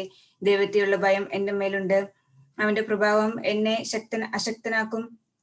ഞാൻ സ്വർണത്തിൽ എന്റെ ആശ്രയം വെച്ചുവെങ്കിൽ, സ്വർണത്തെക്കുറിച്ച് എന്റെ ആശ്രയം എന്നും, രത്നത്തെക്കുറിച്ച് എന്റെ പ്രത്യാശ എന്നും, എന്റെ സമ്പാദ്യത്തെക്കുറിച്ച് എന്റെ ശരണം എന്നും ഞാൻ പറഞ്ഞുവെങ്കിൽ, എന്റെ ധനം വളരെ ആയിരിക്കൊണ്ടും എന്റെ കൈ അധികം സമ്പാദിച്ചിരിക്കുക കൊണ്ടും ഞാൻ സന്തോഷിച്ചുവെങ്കിൽ, സൂര്യൻ പ്രകാശിക്കുന്നതോ ചന്ദ്രൻ ശോഭയോടെ ഗമിക്കുന്നതോ കണ്ടിട്ട് എന്റെ ഹൃദയം ഗൂഢമായി വശീകരിക്കപ്പെടുകയും എന്റെ വായ് എന്റെ കൈ ചുംബിക്കുകയും ചെയ്തുവെങ്കിൽ, അവൻ എന്റെ കൗശലവും കാണുമല്ലോ. എന്റെ വൈരിയുടെ നാശത്തിൽ ഞാൻ സന്തോഷിക്കുകയോ അവന്റെ അനർത്ഥത്തിങ്കൽ ഞാൻ നിഗളിക്കുകയോ ചെയ്തുവെങ്കിൽ, എന്റെ വായ് പാപത്തിനും എന്റെ ഉള്ളം ഇവയിൽ ഒന്നിനെങ്കിലും ഞാൻ സമർപ്പിച്ചിട്ടുണ്ടെങ്കിൽ, അവന്റെ മേശയെങ്കിൽ മാംസം തിന്നു തൃപ്തി വരാത്തവർ ആർ എന്നിങ്ങനെ എന്റെ കൂടാരത്തിലെ ആളുകൾ പറഞ്ഞില്ലെങ്കിൽ, പരദേശി തിരുവീതിയിൽ രാപ്പാർക്ക് എണ്ണി വന്നിട്ടില്ല. യാത്രക്കാരന് ഞാൻ എന്റെ വാതിൽ തുറന്നു കൊടുത്തു. ഞാൻ മനുഷ്യനെ പോലെ എന്റെ ലംഘനം മറച്ചു വെച്ചിട്ടുണ്ടെങ്കിൽ, എന്റെ അകൃത്യം രഹസ്യമായി മറച്ചു വെച്ചെങ്കിൽ, ബഹുജനശക്തിയെ ഞാൻ ചവിട്ടി മെതിച്ചിട്ടുണ്ടെങ്കിൽ, അനേക വംശങ്ങൾ എന്നെ തകർക്കട്ടെ. ഞാൻ വാതിൽക്കൽ നിന്ന് ഒരു മനുഷ്യനെയും തിരിച്ചുവിട്ടിട്ടില്ല. ചിന്താശൂന്യമായി ഞാൻ സംസാരിച്ചത് മൂലം ദൈവത്തിന്റെ വൈരാഗ്യം എന്നെ താഴ്ത്തി. അയ്യോ, എന്റെ സങ്കടം കേൾക്കുന്നവനുണ്ടായിരുന്നുവെങ്കിൽ കൊള്ളാമായിരുന്നു. സർവശക്തൻ എനിക്ക് ഉത്തരം നൽകുമാറാകട്ടെ. മനുഷ്യന്റെ വിധികളുടെ രേഖയിൽ അവൻ അതെഴുതട്ടെ. അവനെ ഞാൻ എന്റെ ചുമലിൽ വഹിക്കുമായിരുന്നു. ഒരു മകുടമായിട്ട് അത് അണിയുമായിരുന്നു. എന്റെ കാലടികളുടെ എണ്ണം ഞാൻ അവനെ ബോധിപ്പിക്കും. ഒരു പ്രഭു എന്ന പോലെ ഞാൻ അവനോടെടുക്കും. വില കൊടുക്കാതെ ഞാൻ അതിന്റെ വിളവ് തിന്നുകയോ അതിന്റെ ഉടമസ്ഥരുടെ പ്രാണൻ പോകുവാൻ സംഗതിയാക്കുകയോ ചെയ്തുവെങ്കിൽ, എന്റെ നിലം എന്റെ നേരെ നിലവിളിക്കട്ടെ. അതിന്റെ ഒഴിവുചാലുകൾ ഒന്നിച്ചു കരയട്ടെ. കോതമ്പിന് പകരം കാരമുള്ളും യവത്തിനു പകരം കളയും മുളച്ചു വളരട്ടെ. ഇയ്യോബ് അധ്യായം 32. അങ്ങനെ ഇയ്യോബ് അവരുടെ ദൃഷ്ടിയിൽ നീതിമാനായി തോന്നിയതുകൊണ്ട് ഈ 3 പുരുഷന്മാർ അവനോ കുറ്റാരോപണം അവസാനിപ്പിച്ചു. അപ്പോൾ റമോൻ വംശത്തിൽ ബൂസ്യനായ ബറവേലിന്റെ മകൻ എലീഹുവിന് കോപമായി. ദൈവത്തെക്കാൾ സ്വയം നീതീകരിച്ചതുകൊണ്ട് ഇയ്യോബിന് നേരെ അവന്റെ കോപം ജ്വലിച്ചു.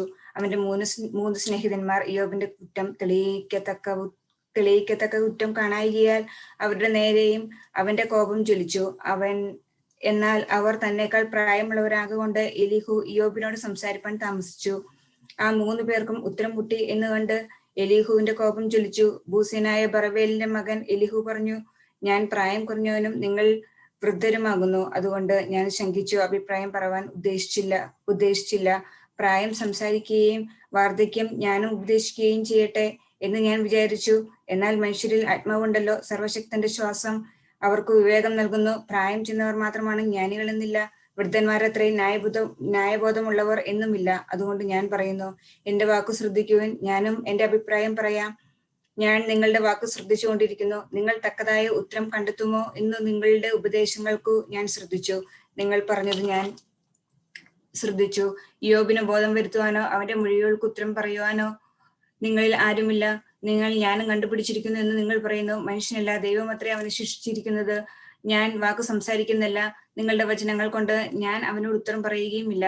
അവർ പരിഭ്രമിച്ചിരിക്കുന്നു, ഉത്തരം പറയുന്നില്ല. അവർക്ക് വാക്കില്ലാതെയായി അവർ ഉത്തരം പറയാതെ വെറുതെ നിൽക്കുന്നു. അവർ സംസാരിക്കാതെ മിണ്ടടങ്ങി അവനോട് ഉത്തരം പറഞ്ഞില്ല. എനിക്ക് പറവാനുള്ളത് ഞാനും പറയും, എന്റെ അറിവ് ഞാനും പ്രകടിപ്പിക്കും. ഞാൻ മൊഴികൾ കൊണ്ട് തിങ്ങിയിരിക്കുന്നു. എന്റെ മനസ്സ് എന്നെ നിർബന്ധിക്കുന്നു. എന്റെ മനസ്സ് വേദനിക്കുന്നു, തുറക്കപ്പെടുന്നില്ല. അത് പുതിയ തുരുത്തികൾ പോലെ പൊട്ടാറായിരിക്കുന്നു. എനിക്ക് ആശ്വാസം കിട്ടുവാൻ ഞാൻ സംസാരിക്കും. എന്റെ അധരം തുറന്ന് ഉത്തരം പറയും. ഞാൻ ആരുടെയും ഭാഗം വാദിക്കുകയില്ല, ആരോടും മുഖസ്തുതി പറയുകയുമില്ല. മുഖസ്തുതി പറവാൻ എനിക്ക് അറിഞ്ഞുകൂടാ. അങ്ങനെ ചെയ്താൽ എന്റെ ശക്തി ക്ഷണത്തിൽ എന്നെ വിട്ടുപോകും. ഇയ്യോബ് അധ്യായം 33. ഇയ്യോബേ, എന്റെ സംഭാഷണം കേട്ടുകൊള്ളുക, എന്റെ സകല വാക്കുകളും ശ്രദ്ധിക്കുക. ഇതാ ഞാൻ ഇപ്പോൾ എന്റെ വായ തുറക്കുന്നു, എന്റെ വായിൽ എന്റെ നാവ് സംസാരിക്കുന്നു.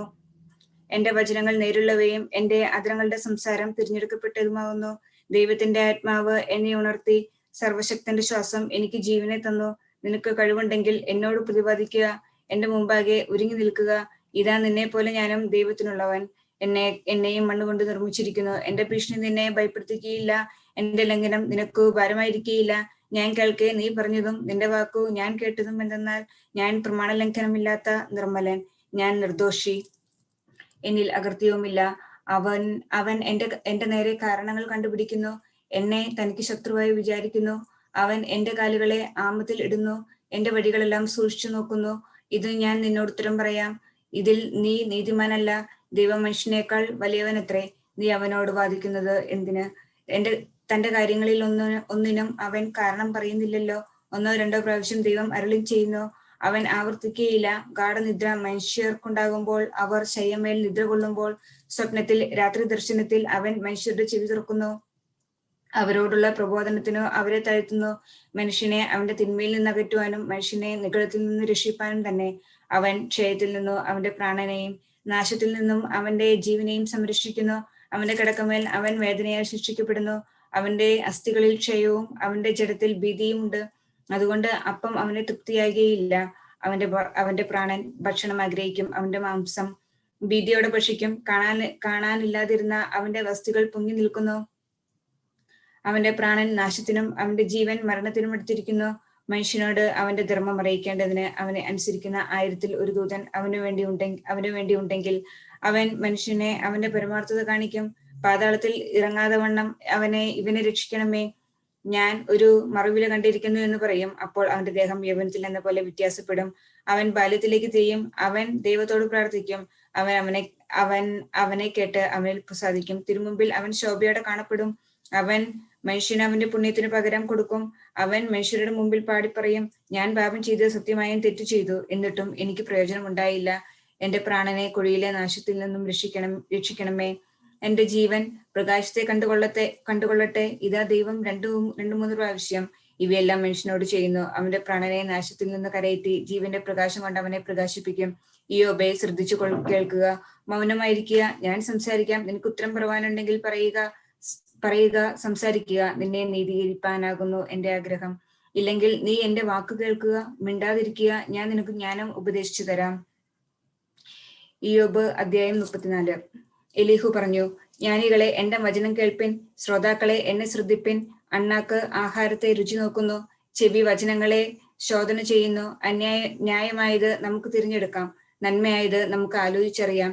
ഞാൻ നീതിമാൻ, ഞാൻ നിർദോഷി, ദൈവം എനിക്കെതിരായി വിധിച്ചിരിക്കുന്നു എന്ന് ഇയ്യോബ് പറഞ്ഞുവല്ലോ. തെറ്റ് ചെയ്യാതെ നിശ്ചയവൻ ആരുണ്ട്? ഇയ്യോബിനെ പോലെ ഒരാളുണ്ടോ? അവൻ പരിഹാസത്തെ വെള്ളം പോലെ കുടിക്കുന്നു, അവൻ ദുഷ്പ്രവൃത്തിക്കാരോട് കൂട്ടുകൂടുന്നു, പാപികളോടുകൂടെ സഞ്ചരിക്കുന്നു. ദൈവത്തോട് ഭക്തനായിരിക്കുന്നത് കൊണ്ട് മനുഷ്യന് പ്രയോജനമില്ലെന്ന് അവൻ പറഞ്ഞു. അതുകൊണ്ട് വിവേകികളെ കേട്ടുകൊള്ളുവിൻ. ദൈവം അനീതിയോ സർവശക്തൻ നീതികേടോ ഒരിക്കലും ചെയ്യുകയില്ല. അവൻ മനുഷ്യന് അവന്റെ പ്രവൃത്തിക്ക് പകരം ചെയ്യും. ഓരോരുവൻ അവനവന്റെ നടപ്പിനു തക്കവണ്ണം കണ്ടെത്തും. ദൈവം ദുഷ്ടത പ്രവർത്തിക്കുകയില്ല. നിശ്ചയം സർവശക്തൻ ന്യായം മറിച്ചു കളയുകയുമില്ല. ഭൂമിയെ അവങ്കൽ പരമേൽപ്പിച്ചതാർ, ഭൂമണ്ഡലമാകെ സ്ഥാപിച്ചതാർ. അവൻ തന്റെ കാര്യത്തിൽ മാത്രം ദൃഷ്ടി വെച്ചിരുന്നുവെങ്കിൽ, തന്റെ ആത്മാവിനെയും ശ്വാസത്തെയും തിരിച്ചെടുത്തിരുന്നുവെങ്കിൽ, സകല ജഡവും ഒരുപോലെ അറ്റുപോകും. മനുഷ്യൻ പൊടിയിലേക്ക് മടങ്ങിച്ചേരും. നിനക്ക് വിവേകമുണ്ടെങ്കിൽ ഇത് കേട്ടുകൊള്ളുക, എന്റെ വചനങ്ങളെ ശ്രദ്ധിക്കുക. ന്യായത്തെ ഭയക്കുന്നവൻ കുറ്റമറ്റവനല്ല, നിഷ്കളങ്കൻ ശിക്ഷിക്കപ്പെടുകയുമില്ല. അവൻ രാജാവിനെയും അധികാരികളെയും അധർമ്മി എന്ന് വിളിക്കും. അവൻ പ്രഭുക്കന്മാരോട് മുഖപക്ഷം കാണിക്കുന്നില്ല, ദരിദ്രനേക്കാൾ ധനവാനെ ആദരിക്കുന്നതുമില്ല. അവരെല്ലാവരും തൃക്കയുടെ പ്രവൃത്തിയല്ലയോ? നിദ്രാവേളയിൽ തന്നെ അവർ മരിക്കുന്നു, എതിർക്കാതെ ബലശാലികൾ നീങ്ങിപ്പോകുന്നു. അവന്റെ ദൃഷ്ടി മനുഷ്യന്റെ വഴികളിന്മേലിരിക്കുന്നു, അവന്റെ നടപ്പ് എല്ലാം അവൻ കാണുന്നു. ദുഷ്കർമ്മികൾ ഒളിക്കുവാൻ അവിടെ ഇരുളില്ല, അന്ധകാരവുമില്ല. മനുഷ്യന്റെ ദൈവസന്നിധിയിൽ ന്യായവിസ്താരത്തിന് ചെല്ലേണ്ടതിനു അവനിൽ അധികം ദൃഷ്ടി വയ്പാൻ ആവശ്യമില്ല. വിചാരണ ചെയ്യാതെ അവൻ ബലശാലികളെ തകർത്തു കളയുന്നു, അവർക്ക് പകരം വേറെ ആളുകളെ നിയമിക്കുന്നു. അങ്ങനെ അവൻ അവരുടെ പ്രവൃത്തികളെ അറിയുന്നു. രാത്രിയിലേക്ക് അവരെ മറിച്ചിട്ട് കളഞ്ഞിട്ട് അവർ തകർന്നു പോകുന്നു. ഭയങ്കര സ്ഥലത്ത് വെച്ച് അവൻ അവരുടെ ദുഷ്കർമ്മങ്ങളെ ശിക്ഷിക്കുന്നു. അവർ തന്നിൽ നിന്നും തന്റെ മാർഗങ്ങളിൽ നിന്നും തെറ്റി വിവേകമില്ലാതെ പോയി. ദരിദ്രന്റെ പ്രാർത്ഥന അവന്റെ അടുക്കലെത്തും, ഏകാഗിയുടെ നിലവിളി അവൻ കേൾക്കും. അവൻ ക്ഷമിച്ചാൽ ആർ ശിക്ഷിക്കും? വഷളനും പാപിയും വീഴാതിരിക്കുവാൻ ഒരു ജാതിക്കായാലും ഒരാൾക്കായാലും അവൻ മുഖം മറിച്ചു കളഞ്ഞാൽ ആർ ക്ഷമിക്കും? ഞാൻ ക്ഷമിച്ചിരിക്കുന്നു, പാപം കൂടാതെ ഞാൻ നശിപ്പിക്കുകയില്ല എന്ന് ദൈവം പറഞ്ഞിരിക്കുന്നതിനാൽ നീ എന്നെ ഉപദേശിക്കണമേ. നീ പരിശോധിച്ചു, ഞാനല്ല നീ അറിയുന്നത് സംസാരിക്കും. ആകയാൽ നീ അറിയുന്നത് പ്രസ്താവിച്ചു കൊള്ളുക. ഇയ്യോബ് അറിവില്ലാതെ സംസാരിക്കുന്നു, അവന്റെ വാക്കുകളിലും ജ്ഞാനമില്ല എന്ന് വിവേകമുള്ളവരും. എന്റെ വാക്ക് കേൾക്കുന്ന ഏതു ജ്ഞാനിയും എന്നോട് പറയും, ഇയ്യോബ് ദുഷ്ടന്മാരെ പോലെ പ്രതിവാദിക്കൊണ്ട് അവനെ അവസാനം വരെ പരിശോധിച്ചാൽ കൊള്ളാം. അവൻ തന്റെ പാപത്തോട് കുറ്റം ചേർക്കുന്നു. അവൻ നമ്മുടെ മധ്യയെ കൈകാട്ടുന്നു, അവൻ ദൈവത്തിനു മുമ്പിൽ വാക്ക് സമർപ്പിക്കുന്നു. ഇയ്യോബ് അധ്യായം 35. എലീഹു തുടർന്ന് പറഞ്ഞു, ഞാൻ ദൈവത്താൽ നീതീകരിക്കപ്പെട്ടവനാണെന്നു നീ പറഞ്ഞതിനാൽ നീ വിധിയിൽപ്പെട്ടിരിക്കുന്നു. നീ നിനക്ക് എന്ത് പ്രയോജനം വരുത്തും? ഞാൻ നിന്നെ കുറ്റാരോപണം ചെയ്യുന്നതിനാൽ എന്ത് പ്രയോജനം എന്നു നീ പറഞ്ഞു. ഞാൻ നിന്നോടൊന്നിച്ചുള്ള സ്നേഹിതന്മാരോടും മറുപടി പറയാം. നീ ആകാശത്തിലേക്ക് നോക്കുക, നിനക്കുപരിയായുള്ള മേഘങ്ങൾ പരിശോധിക്കുക. നീ പാപം ചെയ്യുന്നത് മൂലം അവനോട് എന്തു ചെയ്യുന്നു? നിന്റെ അനീതി വർദ്ധിക്കുന്നത് മൂലം നീ അവനോട് എന്തു ചെയ്യും? നീ നീതിമാനായിരുന്നാൽ അവന് നീ എന്ത് പ്രയോജനമാണ് വരുത്തുക? അഥവാ അവൻ നിന്നിൽ നിന്ന് എന്ത് സ്വീകരിക്കും? നിന്റെ ദുഷ്ടത നിനക്ക് തന്നെ, നിന്റെ നീതിയും നിനക്ക് തന്നെ. അനേകർ അപഹാരാധിക്യം മൂലം വിലപിക്കുന്നു, അനീതി നിമിത്തം നിലവിളിക്കുന്നു. എന്നാൽ രാത്രിയിൽ ചിന്ത നൽകുന്നവനും ഭൂമിയിലെ മൃഗങ്ങളെക്കാളും ആകാശത്തിലെ പക്ഷികളെക്കാളും നമ്മളെ വിജ്ഞരാക്കിയവനുമായ നമ്മുടെ സൃഷ്ടാവായ ദൈവം എവിടെ എന്ന് അവരാരും ചോദിച്ചില്ല. ദുഷ്ടന്മാരുടെ വ്യർത്ഥ അഹങ്കാര നിമിത്തം അവർ നിലവിളിക്കുന്നു. ദൈവം അവരെ കേൾക്കുകയോ ഉത്തരം പറയുകയോ ചെയ്യുന്നില്ല, അതിനെ പുകഴ്ത്തുന്നുമില്ല. നീ അവനെ സ്തുതിക്കുകയില്ല എന്നു നീ പറഞ്ഞു. അവന്റെ മുമ്പിൽ നീ ന്യായവാദം നടത്തുക, അവനോട് പ്രാർത്ഥിക്കുക. അവൻ ഇപ്പോൾ തന്റെ ക്രോധം പ്രകടിപ്പിക്കുന്നില്ല, അവന്റെ പ്രാണനെ താഴ്ത്തുന്നുമില്ല. ഇയ്യോബ് വൃഥ വായ തുറന്നു, അവന്റെ അറിവില്ലാതെ വാക്കുകൾ വർദ്ധിപ്പിക്കുകയാണ്. ഇയ്യോബ് അധ്യായം 36. എലീഹു പിന്നെയും തുടർന്നു, അല്പം ക്ഷമിച്ചിരിക്കുക, ഞാൻ നിന്നെ മനസ്സിലാക്കി തരാം. ദൈവത്തിന് ഇനിയും വാക്കുകളുണ്ട്. ഞാൻ ദൂരെ നിന്ന് എന്റെ അറിവ് കൊണ്ടുവരും, എന്റെ സൃഷ്ടാവിന് കടപ്പെട്ടത് കൊടുക്കും. എന്റെ വാക്കുകൾ വ്യാജമല്ല, നിശ്ചയം. നിന്നോടുള്ള എന്റെ പരിജ്ഞാനം കറയറ്റതാകുന്നു. കണ്ടാലും ബലവാനായ ദൈവം പാലിനു സമം നിർമ്മലനായവനെ നിരസിക്കുകയില്ല. അനീതിയുള്ളവൻ ജീവിക്കുകയില്ല. അവർ അനാഥർക്ക് ന്യായപാലനം ചെയ്യുന്നു. നീതിമാൻ തിരുസന്നിധിയിൽ നിന്നും ഇല്ലാതാകുകയില്ല. അവൻ രാജാക്കന്മാരെ സിംഹാസനത്തിൽ ഇരുത്തുന്നു, അവർ എന്നും ഉയർന്നിരിക്കുന്നു. അവർ ചങ്ങലകളാൽ ബന്ധിതരായി വിനാശം മൂലം ദാരിദ്ര്യത്തിലേക്ക് ഇറങ്ങിപ്പോയാൽ അവൻ അവർക്ക് അവരുടെ പ്രവൃത്തികളും തെറ്റുകളും കാണിച്ചു കൊടുക്കും. അവൻ അവരുടെ ചെവി ശിക്ഷണം കേൾക്കുവാൻ തുറക്കും. അവർ അനീതിയിൽ നിന്നും അനുദപിക്കുവാൻ അവൻ പറയും. അവർ അത് കേട്ട് പ്രവർത്തിക്കുമെങ്കിൽ അവരുടെ ജീവിതകാലം നന്മകൾ കൊണ്ട് പൂർണ്ണമാകും. അവരുടെ സംവത്സരങ്ങൾ ആനന്ദപൂർണമാകും. അവർ അനുസരിക്കാതിരുന്നാൽ അവർ നാശത്തിലാകും. ജ്ഞാനമില്ലായ്കയാൽ ഉന്മൂലം നശിക്കും. ഇരുമനസ്സുള്ളവർ നശിക്കും. അവർ നിലവിളിക്കുകയില്ല. ക്രോധത്താൽ അവർ ബന്ധിതരാകുമ്പോൾ അവർ നിലവിളിക്കും. അവർ യൗവനപ്രായത്തിൽ മരിക്കും. അവരുടെ ആയുസ് പട്ടിണി കൊണ്ട് ഒടുങ്ങിപ്പോകും. താഴ്മയുള്ളവൻ അവന്റെ വിനയം നിമിത്തം രക്ഷിക്കപ്പെടും. ദുഷ്ടന്മാരുടെ മാർഗം ഞെരുക്കങ്ങൾ കൊണ്ട് അവൻ വെളിപ്പെടുത്തും. നിന്നെ വേദനിപ്പിക്കുന്നവരുടെ വായിൽ നിന്നും നിന്നെ രക്ഷിക്കും. ദുഃഖത്തിന് പകരമായി വിശാലതയിലേക്ക് നിന്നെ നടത്തും. നിന്റെ മേശമേൽ നല്ല പുഷ്ടമായ ആഹാരം നിർത്തും. അധർമ്മികളെ അവൻ ശിക്ഷയ്ക്കായി വിധിക്കും. ശിക്ഷാവിധിയിൽ അവർ അകപ്പെടും. യുദ്ധത്തിന്റെ കോപം നിന്നെ വശീകരിക്കരുത്. രക്ഷയുടെ ആധിക്യം ഓർത്തു തെറ്റിപ്പോകരുത്. നിന്നെ രക്ഷിപ്പാൻ അവൻ ശക്തന്മാരായി വരും. ശക്തന്മാരായ ബലവാന്മാരാലും രാത്രിയിലെ ഭയത്താലും വേദനപ്പെടാതിരിക്കും. അവൻ നിനക്ക് പകരമായി ജാതികളെയും നിനക്ക് വേണ്ടി ജനത്തെയും തരും. അധർമ്മത്തിലേക്ക് തിരിയാതിരിപ്പാൻ സൂക്ഷിച്ചിരിക്കുക. ഇതിനായിട്ടാണ് നീ ദാരിദ്ര്യത്തിൽ പരീക്ഷിക്കപ്പെട്ടത്. ദൈവം ബലത്താൽ ശക്തനാകുന്നു. അവനെ പോലെ അഭ്യസിപ്പിക്കുന്നവനായി മറ്റാരുണ്ട്? അവനോട് വഴി നിർദ്ദേശിക്കുന്നവൻ ആരുണ്ട്? നീ അന്യായമായി പ്രവർത്തിച്ചുവെന്ന് അവനോട് ആര് പറയും? അവന്റെ പ്രവൃത്തികൾ നിരവധിയാണെന്നുള്ളത് നീ ഓർക്കുക. എല്ലാ മർത്യരും അവനെ സ്തുതിച്ചു. മനുഷ്യർ അത് കണ്ടു അവർ ദൂരെ നിന്ന് ഉറ്റുനോക്കി. ഹാ, ദൈവം അത്യധിക ബലവാൻ. അവൻ അറിയപ്പെടാവുന്നവനല്ല. അവന്റെ സംവത്സരങ്ങൾ എണ്ണിയാൽ തീരുകയില്ല. കാലാകാലങ്ങളിൽ ആകാശം ഇറക്കിത്തരുന്ന ആ മഴത്തുള്ളികൾ രൂപീകരിക്കുന്നത് അവൻ തനിച്ചാകുന്നു. മേഘങ്ങൾ മനുഷ്യരുടെ മേൽ അവയെ തളിക്കുന്നു. അങ്ങനെ മനുഷ്യർ അത്യധികം സന്തോഷിക്കുന്നു. ആർക്കു ഗ്രഹിക്കാൻ കഴിയും? തന്റെ കൂടാരത്തിന്റെ വ്യാപ്തി കൊണ്ട് അവന്റെ മേഘങ്ങളെ വിരിച്ചു. അവയ്ക്കുപരിയായി തന്റെ പ്രകാശത്തെയും പരത്തി. അവൻ സമുദ്രത്തിന്റെ താഴ്ചയെ മൂടി. ഇവയാൽ അവൻ ജാതികളെ വിധിക്കും. അനേകർക്കു ആഹാരവും നൽകും. അവന്റെ കയ്യിൽ അവൻ പ്രകാശത്തെ മറയ്ക്കും. തന്നോട് എതിർക്കുന്നവരുടെ മേൽ അതിനെ പ്രയോഗിക്കും. അവന്റെ സ്നേഹിതന്മാർക്കു അവന്റെ സമ്പാദ്യം കാണിച്ചു കൊടുക്കും. ഇയ്യോബ് അധ്യായം 37. ഇതിനാൽ അവന്റെ ഹൃദയം ഇളകട്ടെ, അതിന്റെ സ്ഥാനത്തു നിന്നും ഇളകിപ്പോവട്ടെ. ക്രോധത്തിൽ അവന്റെ ശബ്ദവും അവന്റെ വായിൽ നിന്ന് പുറപ്പെടുന്ന വിധിയും ശ്രദ്ധിച്ചു കേൾപ്പിൻ. ആകാശത്തിന് കീഴുള്ളവരെല്ലാം അവനെ സ്തുതിക്കും. അവന്റെ പ്രകാശമോ ഭൂസീമകളോളം. അവന്റെ മഹത്വത്തിൻ ശബ്ദം കൊണ്ട് തന്റെ സ്ഥാനത്ത് അവൻ ഇടിമുഴക്കും. നമുക്ക് പരിശോധിക്കാവതല്ല. അവർ അവന്റെ ശബ്ദം കേൾക്കും. ദൈവം തന്റെ ശബ്ദത്താൽ ഇടിമുഴക്കും. അവൻ അത്ഭുതങ്ങളും വൻ കാര്യങ്ങളും ചെയ്യുന്നു. നമുക്കവ ഗ്രഹിക്കാവതല്ല. എന്തെന്നാൽ അവൻ മഞ്ഞിനോട് ഭൂമിയിൽ പെയ്യുക എന്ന് പറയുന്നു. എല്ലാവർക്കുമായി മഴയെയും പിന്മഴയെയും അവൻ മുദ്രയിട്ടിരിക്കുന്നു. അവൻ തന്റെ പ്രവർത്തനങ്ങൾ എന്നേക്കും അറിയിക്കും. വന്യമൃഗം കിണിയിൽപ്പെടും. തന്റെ ഗുഹയിൽ കിടക്കും. അറകളിൽ നിന്നും ചുഴലിക്കാറ്റും ചിതറിയിരിക്കുന്ന കാറ്റിൽ നിന്നും കുളിരും വരും.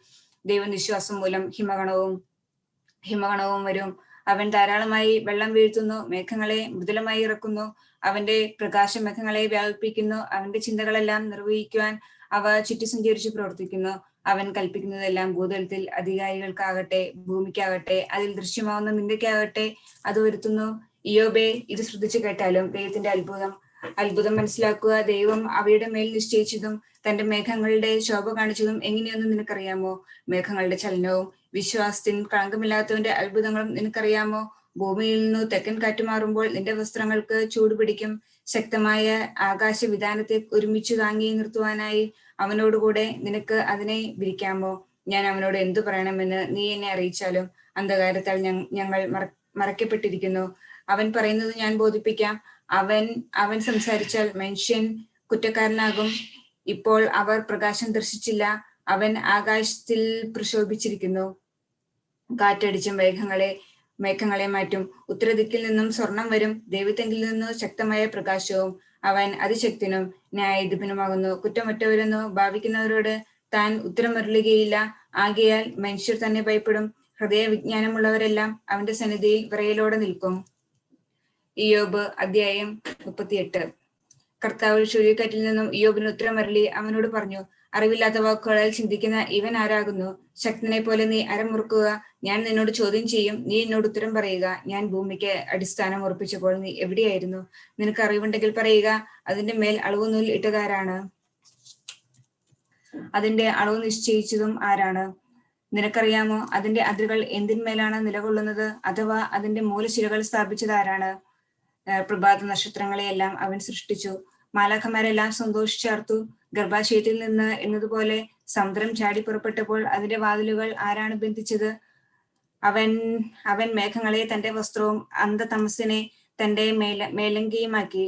അവൻ അതിന് ഒരു വ്യവസ്ഥ നിശ്ചയിച്ചു, അതിന് വാതിലുകളും സാക്ഷികളും നിർമ്മിച്ചു. ഞാൻ പറഞ്ഞു, ഇവിടെ വരെ നിനക്ക് വരാം, അപ്പുറം കടക്കരുത്. നിന്റെ തിരമാലകളുടെ മേന്മയുമായി നീ ഇവിടെ നിൽക്കുക. ഭൂസീമകളെ പിടിച്ചു വയ്ക്കുവാനും ദുഷ്ടന്മാരെ അതിൽ നിന്ന് പുറന്തള്ളുവാനുമായി നിന്റെ ജീവകാലത്ത് നിന്റെ പ്രഭാതത്തോടെ കൽപ്പിക്കുകയും സൂര്യോദയത്തിന്റെ സ്ഥലം നിശ്ചയിക്കുകയും ചെയ്തിട്ടുണ്ടോ? അവയുടെ ആകാരം ധൂളി പോലെയായി തീരുന്നു, വസ്ത്രം പോലെ നിലകൊള്ളുന്നു. പാപികളിൽ നിന്നും അവയുടെ പ്രകാശം വിരോധിക്കപ്പെടുന്നു. ഉയർന്ന ഭുജവും തകർക്കപ്പെടുന്നു. നീ സമുദ്രത്തിന്റെ ആഴങ്ങളോളം പ്രവേശിച്ചുവോ? ആഴിയുടെ അടിത്തറയിൽ നീ നടന്നിട്ടുണ്ടോ? മരണ കവാടങ്ങളും മരണനിഴലുകളുടെ വാതിലുകളും നിനക്ക് വെളിപ്പെട്ടിട്ടുണ്ടോ? ഭൂമിയുടെ വിസ്തീർണമെല്ലാം നീ കണ്ടിട്ടുണ്ടോ? വെളിച്ചം വസിക്കുന്ന സ്ഥലത്തേക്കുള്ള വഴിയും അന്ധകാരത്തിന്റെ വാസസ്ഥലവും നിനക്കറിയാമെങ്കിൽ വിസ്തരിച്ചു പറയുക. നിന്റെ ഭവനത്തിന്റെ സീമയും നിനക്കറിയാമോ? നീ എപ്പോൾ ജാതനായി എന്നോ നിനക്കറിയാമോ?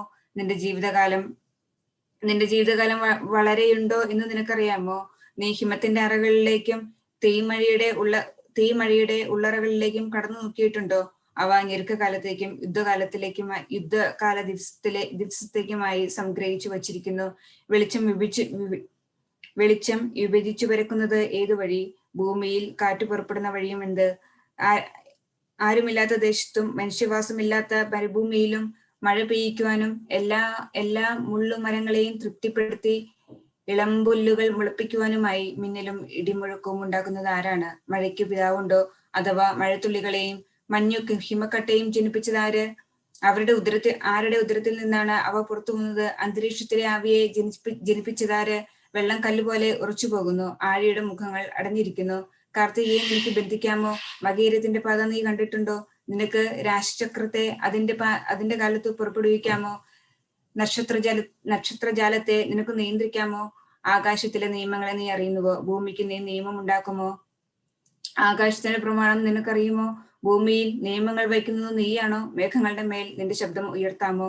ജലാധിക്യം കൊണ്ട് അവയെ നിനക്ക് മൂടുവാൻ കഴിയുമോ? ഞങ്ങൾ ഇതാ പോകുന്നുവെന്ന് നിന്നോട് പറഞ്ഞു പോകാത്ത വണ്ണം നീയാണോ മിന്നലുകൾ അയക്കുന്നത്? ജ്ഞാനത്തെ അദൃശ്യഭാഗത്ത് വച്ചതാര്? അഥവാ വിവേകത്തിന് കാഴ്ച കൊടുത്തതാര്? ആരുണ്ട്? മേഘങ്ങളുടെ സംഖ്യയെ അവന്റെ ജ്ഞാനം കൊണ്ട് എണ്ണിത്തീർത്തവൻ. ആകാശത്തിന്റെ തൂണുകൾ ആരാണ് നാട്ടി നിർത്തിയത്? ഭൂതലത്തിൽ മണ്ണരിച്ചു നിറച്ചവനാര്? കിഴക്കൻ തൂക്കായ പ്രദേശങ്ങൾ ആര് നിർമ്മിച്ചു? സിംഹത്തിന് ഇര കൊടുത്തത്, സിംഹങ്ങളുടെ പ്രാണനെ തൃപ്തമാക്കിയതും ആരാണ്? വനത്തിൽ മൃഗങ്ങളെ വർദ്ധിപ്പിച്ചതാരാണ്? കാക്കയ്ക്ക് തീറ്റ കൊടുത്തതാരാണ്? അതിന്റെ കുഞ്ഞുങ്ങൾ തീറ്റ കിട്ടാതെ ദൈവസന്നിധിയിൽ നിലവിളിക്കുമ്പോൾ തീറ്റ കൊടുത്തതാർ? ഇയ്യോബ് അധ്യായം 39. പാറക്കെട്ടുകളിൽ കാട്ടാടുകൾ പ്രസവിക്കുന്ന സമയവും മാൻപേടകൾക്ക് ഗർഭധാരണം ഉണ്ടാകുന്ന നേരവും നിനക്കറിയാമോ? അതിന്റെ ഗർഭം തികയുന്ന മാസങ്ങളുടെ എണ്ണം നിനക്ക് നിശ്ചയമോ? അവയുടെ പ്രസവകാലം നിനക്കറിയാമോ? എപ്പോഴാണ് അവ മുട്ടുമടക്കി പ്രസവിക്കുന്നത്? അവയുടെ കുഞ്ഞുങ്ങൾ വളരുന്നു, മുലകുടി മാറുന്നു. കാട്ടുകഴുതിയെ സ്വതന്ത്രമായി വിട്ടിരിക്കുന്നതും അതിനെ നുഖത്തിൽ നിന്നും വിട്ടയച്ചതുമാര്? അത് അതിന്റെ ഭവനത്തെ പരിഭൂമിയും അതിന്റെ പാർപ്പിടത്തെ ലവണദേശത്തുമാക്കി. അതു ഗ്രാമങ്ങളുടെ ആധിക്യം കണ്ടു ചിരിക്കുന്നു. അത് അധികാരികളുടെ ശബ്ദം കേട്ട് ഭയപ്പെടുന്നുമില്ല. നിരവധിയായ കുന്നുകൾ അതിന്റെ മേച്ചിൽപ്പുറങ്ങളാകുന്നു. അത് എല്ലാ പച്ച ജാലങ്ങൾമേലും സഞ്ചരിക്കുന്നു. കാട്ടുപോത്ത് നിനക്ക് വേല ചെയ്യത്തക്കവണ്ണം നിന്നെ അനുസരിക്കുമോ? അഥവാ അത് നിന്റെ പുൽത്തൊട്ടിക്കടുത്തോ രാപ്പാർക്കുന്നത്? കാട്ടുപോത്തിന്റെ കഴുത്തിന്മേൽ നീ മുഖം വയ്ക്കുമോ? അതു കടുപ്പമുള്ള നിലത്ത് ഒഴിവ് നടത്തുമോ? അതിന് വളരെ ബലമുണ്ടെന്ന് നിശ്ചയിച്ച് നീ അതിനെ ആശ്രയിക്കുമോ? നിന്റെ കളം വെടിപ്പാക്കി ധാന്യം സംഭരിച്ചു തരുമെന്നും നീ വിശ്വസിക്കുന്നുവോ? ഒട്ടകപക്ഷി ചെറുവിടർത്തി പറക്കുന്നു, അത് വന്നുകൂടുണ്ടാക്കുന്നു. നിലത്ത് അതിന്റെ കുഞ്ഞുങ്ങളെ വിട്ടിട്ട് പോകുന്നു. പൂഴിമേൽ അവയ്ക്ക് ചൂട് കൊടുക്കുന്നു. പക്ഷിയുടെ കാലുകൊണ്ട് അത് നശിക്കുമെന്നോ കാട്ടുമൃഗം അവയെ ചവിട്ടി കളയുമെന്നോ ഭയപ്പെടുന്നുമില്ല. തനിക്കായിട്ടല്ലാതെ അത് കുഞ്ഞുങ്ങളെ വർദ്ധിപ്പിച്ചു, അത് വ്യർത്ഥമായി പരിശ്രമിച്ചു എന്നോ അത് ഭയപ്പെടുന്നില്ല. എന്തെന്നാൽ ദൈവം അതിനോ അറിവ് നൽകി, എന്നാൽ വിവേകം ഭാഗിച്ചു കൊടുത്തതുമില്ല. അത് കാരകിൽ പോലെ ഉയരത്തിൽ പൊങ്ങും. കുതിരയെയും അശ്വാരൂഢനെയും അത് പരിഹസിക്കും. കുതിരയ്ക്ക് ബലം കൊടുക്കുന്നതും അതിന്റെ കഴുത്തിന് കുഞ്ചുരോമം കൊടുക്കുന്നതും നീയാണോ? വെട്ടുകിളിയെ പോലെ നിനക്ക് അതിനെ ചലിപ്പിക്കാമോ? അതിനെ നിനക്ക് ഭയപ്പെടുത്താമോ? അത് അതിനു കീഴെ മാന്തി കുഴിക്കുന്നു, അത് താഴ്വരയിൽ ആഹ്ലാദിക്കുന്നു, അത് ആയുധത്തിനെതിരെ പാഞ്ഞു ചെല്ലുന്നു, ഗർത്തങ്ങളെ നോക്കി പരിഹസിക്കുന്നു. വാളന്റെ മുമ്പിൽ നിന്നും അത് തിരിഞ്ഞോടുന്നുമില്ല, ഭയപ്പെടുന്നുമില്ല. അതിനെതിരെ ആവനാഴിയും വാളിന്റെയും ശൂലത്തിന്റെയും തിളക്കം വരുന്നു. എന്നിട്ടും അത് കോപത്തോടും ഉഗ്രതയോടും കൂടി ഭൂമിയിൽ ഓടുന്നു. കാഹളധ്വനിയെ അത് ഭയപ്പെടുന്നില്ല. എനിക്ക് ജീവൻ തിരികെ എന്ന് അത് ഉച്ചത്തിൽ എതിർക്കുന്നു, അത് ഉച്ചത്തിൽ ആർക്കുന്നു. യുദ്ധത്തെ അത് ദൂരെ നിന്ന് തന്നെ മണത്തറിയുന്നു. പ്രമാണികളെ തന്റെ ശക്തിയാൽ അത് വിറപ്പിക്കുന്നു.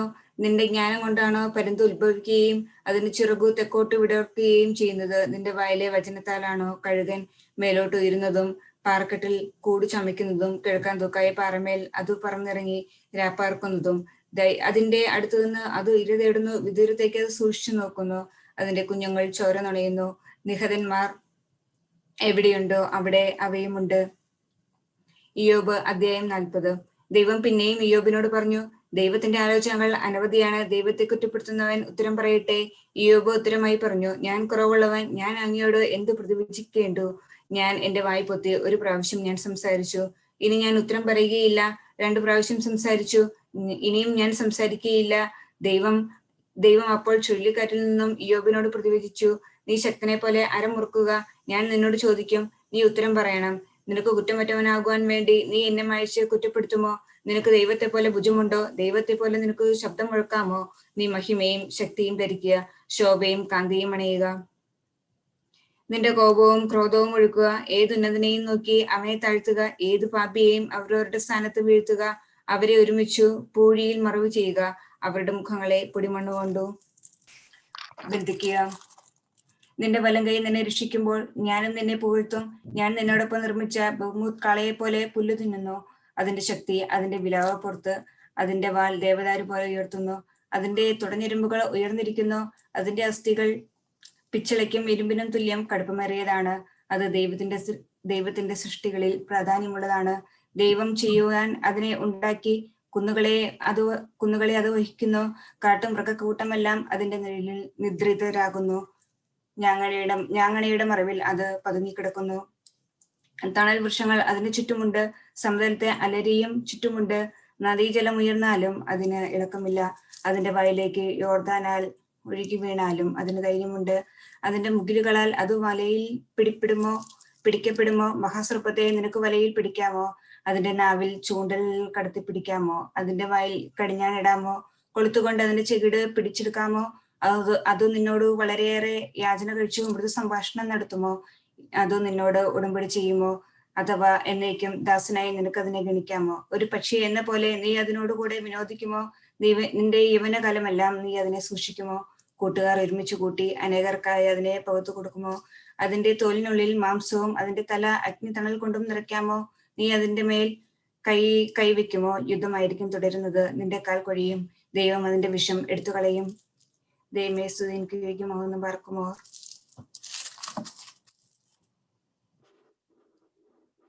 ഇയ്യോബ് അധ്യായം 41. അതുണർന്നിരിക്കുമ്പോൾ അതിനെ അകറ്റുവാൻ ആരുമില്ല. എന്റെ മുമ്പിൽ നിൽക്കാവുന്നവൻ ആര്? ഞാൻ തിരിച്ചേൽപ്പിക്കേണ്ടതിന് എനിക്ക് മുൻകൂറായി തന്നവൻ ആരുണ്ട്? ആകാശത്തിന് കീഴുള്ളതെല്ലാം എന്റേതു തന്നെ. അതിന്റെ ശക്തി പരാക്രമങ്ങളെയും അതിന്റെ മേലാടെയും ഓർത്ത് ഞാൻ മിണ്ടാതിരിക്കുകയില്ല. വല വീഴുമ്പോൾ ആരാണ് വരുന്നത്? അതിന്റെ വായ് ആര് തുറക്കും? അതിന്റെ പല്ലുകൾ ചുറ്റും ഭയങ്കരതയാണ്. അതിന്റെ വായ മുറുക്കി അടച്ച് മുദ്ര വെച്ചിരിക്കുന്നു. ഇടയിലൂടെ വായു കടക്കാതെ അവ ഒന്നൊന്നോട് ചേർന്നിരിക്കുന്നു, ഒന്നൊന്നോട് യോജിച്ചിരിക്കുന്നു. അവ അകലുന്നില്ല. അവന്റെ ദർശനം പ്രകാശപൂർണമാണ്. അവന്റെ കണ്ണുകൾ പ്രഭാത കിരണ തുല്യമാണ്. തീക്കനൽ സമാനമായ ദീപങ്ങൾ അവന്റെ വായിൽ നിന്നും പുറപ്പെടുന്നു. തീപ്പൊരികൾ ചിതറുന്നു. അവന്റെ നാസാദ്വാരങ്ങളിലൂടെ കത്തുന്ന കനലിൽ നിന്നെന്ന പോലെ പുക വരുന്നു. തീക്കനൽ അവൻ പുറപ്പെടുവിക്കുന്നു. അവന്റെ വായിൽ നിന്നും അഗ്നിജ്വാല പുറപ്പെടുന്നു. അവന്റെ കഴുത്തിൽ ബലമിരിക്കുന്നു. അവന്റെ മുമ്പിൽ ഭയങ്കരത നൃത്തം ചെയ്യുന്നു. അവന്റെ മാംസം മഹത്വം പുഷ്ടിയും ഉള്ളതാകുന്നു. അവന്റെ ഹൃദയം ഇളകുകയില്ല. അത് കല്ലുപോലെ വാർക്കപ്പെട്ടതും തിരിക്കല്ലിന്റെ അടിക്കല്ല് പോലെ ഉറപ്പുള്ളതുമാകുന്നു. അവനെ കുറിച്ചുള്ള ഭീതി നിമിത്തം ബലശാലികൾ ഇളകും. ഉറച്ചിരിക്കുന്നവൻ താഴ്ത്തപ്പെടും. വിനാശത്തിന്റെ വാതിൽ നിലനിൽക്കുകയില്ല. വമ്പന്മാരുടെ ആലോചനകൾ അവൻ എടുത്തു കളഞ്ഞു. ഇരുമ്പിനെ വൈക്കോല് പോലെയും താമ്രത്തെ കേടിപിടിച്ച തടി പോലെയുമാണ് അവൻ ഗണിക്കുന്നത്. അസ്ത്രത്തിന്റെ മുമ്പിൽ നിന്നും അവൻ ഓടിപ്പോകുകയില്ല. കവിണയിലെ കല്ല് അവൻ മണൽത്തരി പോലെ വിചാരിക്കുന്നു. കുന്തത്തെ അവൻ പരിഹസിക്കുന്നു. ആഴിയെ അവൻ വൻകര പോലെ കരുതുന്നു. അവന്റെ ശക്തി പൂഴിമേൽ കൂടി സഞ്ചരിക്കുന്നു. അവൻ ദർശിക്കുന്ന ഉന്നതമായവയെല്ലാം അവൻ നാശത്തിൽ വീഴ്ത്തുന്നു. എല്ലാ ജന്തുക്കൾക്കും അവൻ രാജാവായിരിക്കുന്നു. യോബ് അധ്യായം 42. യോബ് ഉത്തരമായി കർത്താവിനോട് പറഞ്ഞു, ഇവയെല്ലാം ചെയ്യുവാൻ അവിടേക്ക് കഴിവുണ്ടെന്നും യാതൊരു ചിന്തയും അങ്ങയിൽ നിന്നും മറഞ്ഞിരിക്കുന്നില്ല എന്നും ഞാൻ അറിയുന്നു. അറിവില്ലാത്ത വാക്കുകൾ കൊണ്ട് ആലോചന നടത്തുന്ന ഇവൻ ആര്? ഇങ്ങനെ എനിക്ക് വിവേക ബുദ്ധിയില്ലെന്നും എന്നേക്കാൾ ഉപരിയായവയെ ഞാൻ അറിഞ്ഞിട്ടില്ലെന്നും അവിടുന്ന് എനിക്ക് കാണിച്ചു തന്നു. നീ എന്നെ കേൾക്കുക, ഞാൻ സംസാരിക്കാം എന്ന് ഞാൻ നിന്നോട് ചോദിക്കാം, നീ എനിക്ക് മറുപടി തരിക എന്ന് അവിടുന്ന് കൽപ്പിച്ചു. അങ്ങയെക്കുറിച്ച് ഞാൻ കേട്ടിട്ടേ ഉണ്ടായിരുന്നുള്ളൂ, ഇപ്പോഴോ എന്റെ കണ്ണുകൾ അങ്ങയെ കണ്ടിരിക്കുന്നു. ആകയാൽ ഞാൻ മൗനം പാലിക്കും. ഈ പൂഴിയോടും വെണ്ണീറിനോടും ദയ തോന്നണമേ. കർത്താവ് ഇയ്യോബിനോട് ഇവ പറഞ്ഞ ശേഷം തേമിനായ എലീഫാസിനോട് പറഞ്ഞു, എന്റെ ദാസനായ ഇയ്യോബിനെ പോലെ നീതിയായിട്ടല്ല നീ എന്റെ മുമ്പാകെ സംസാരിച്ചത്.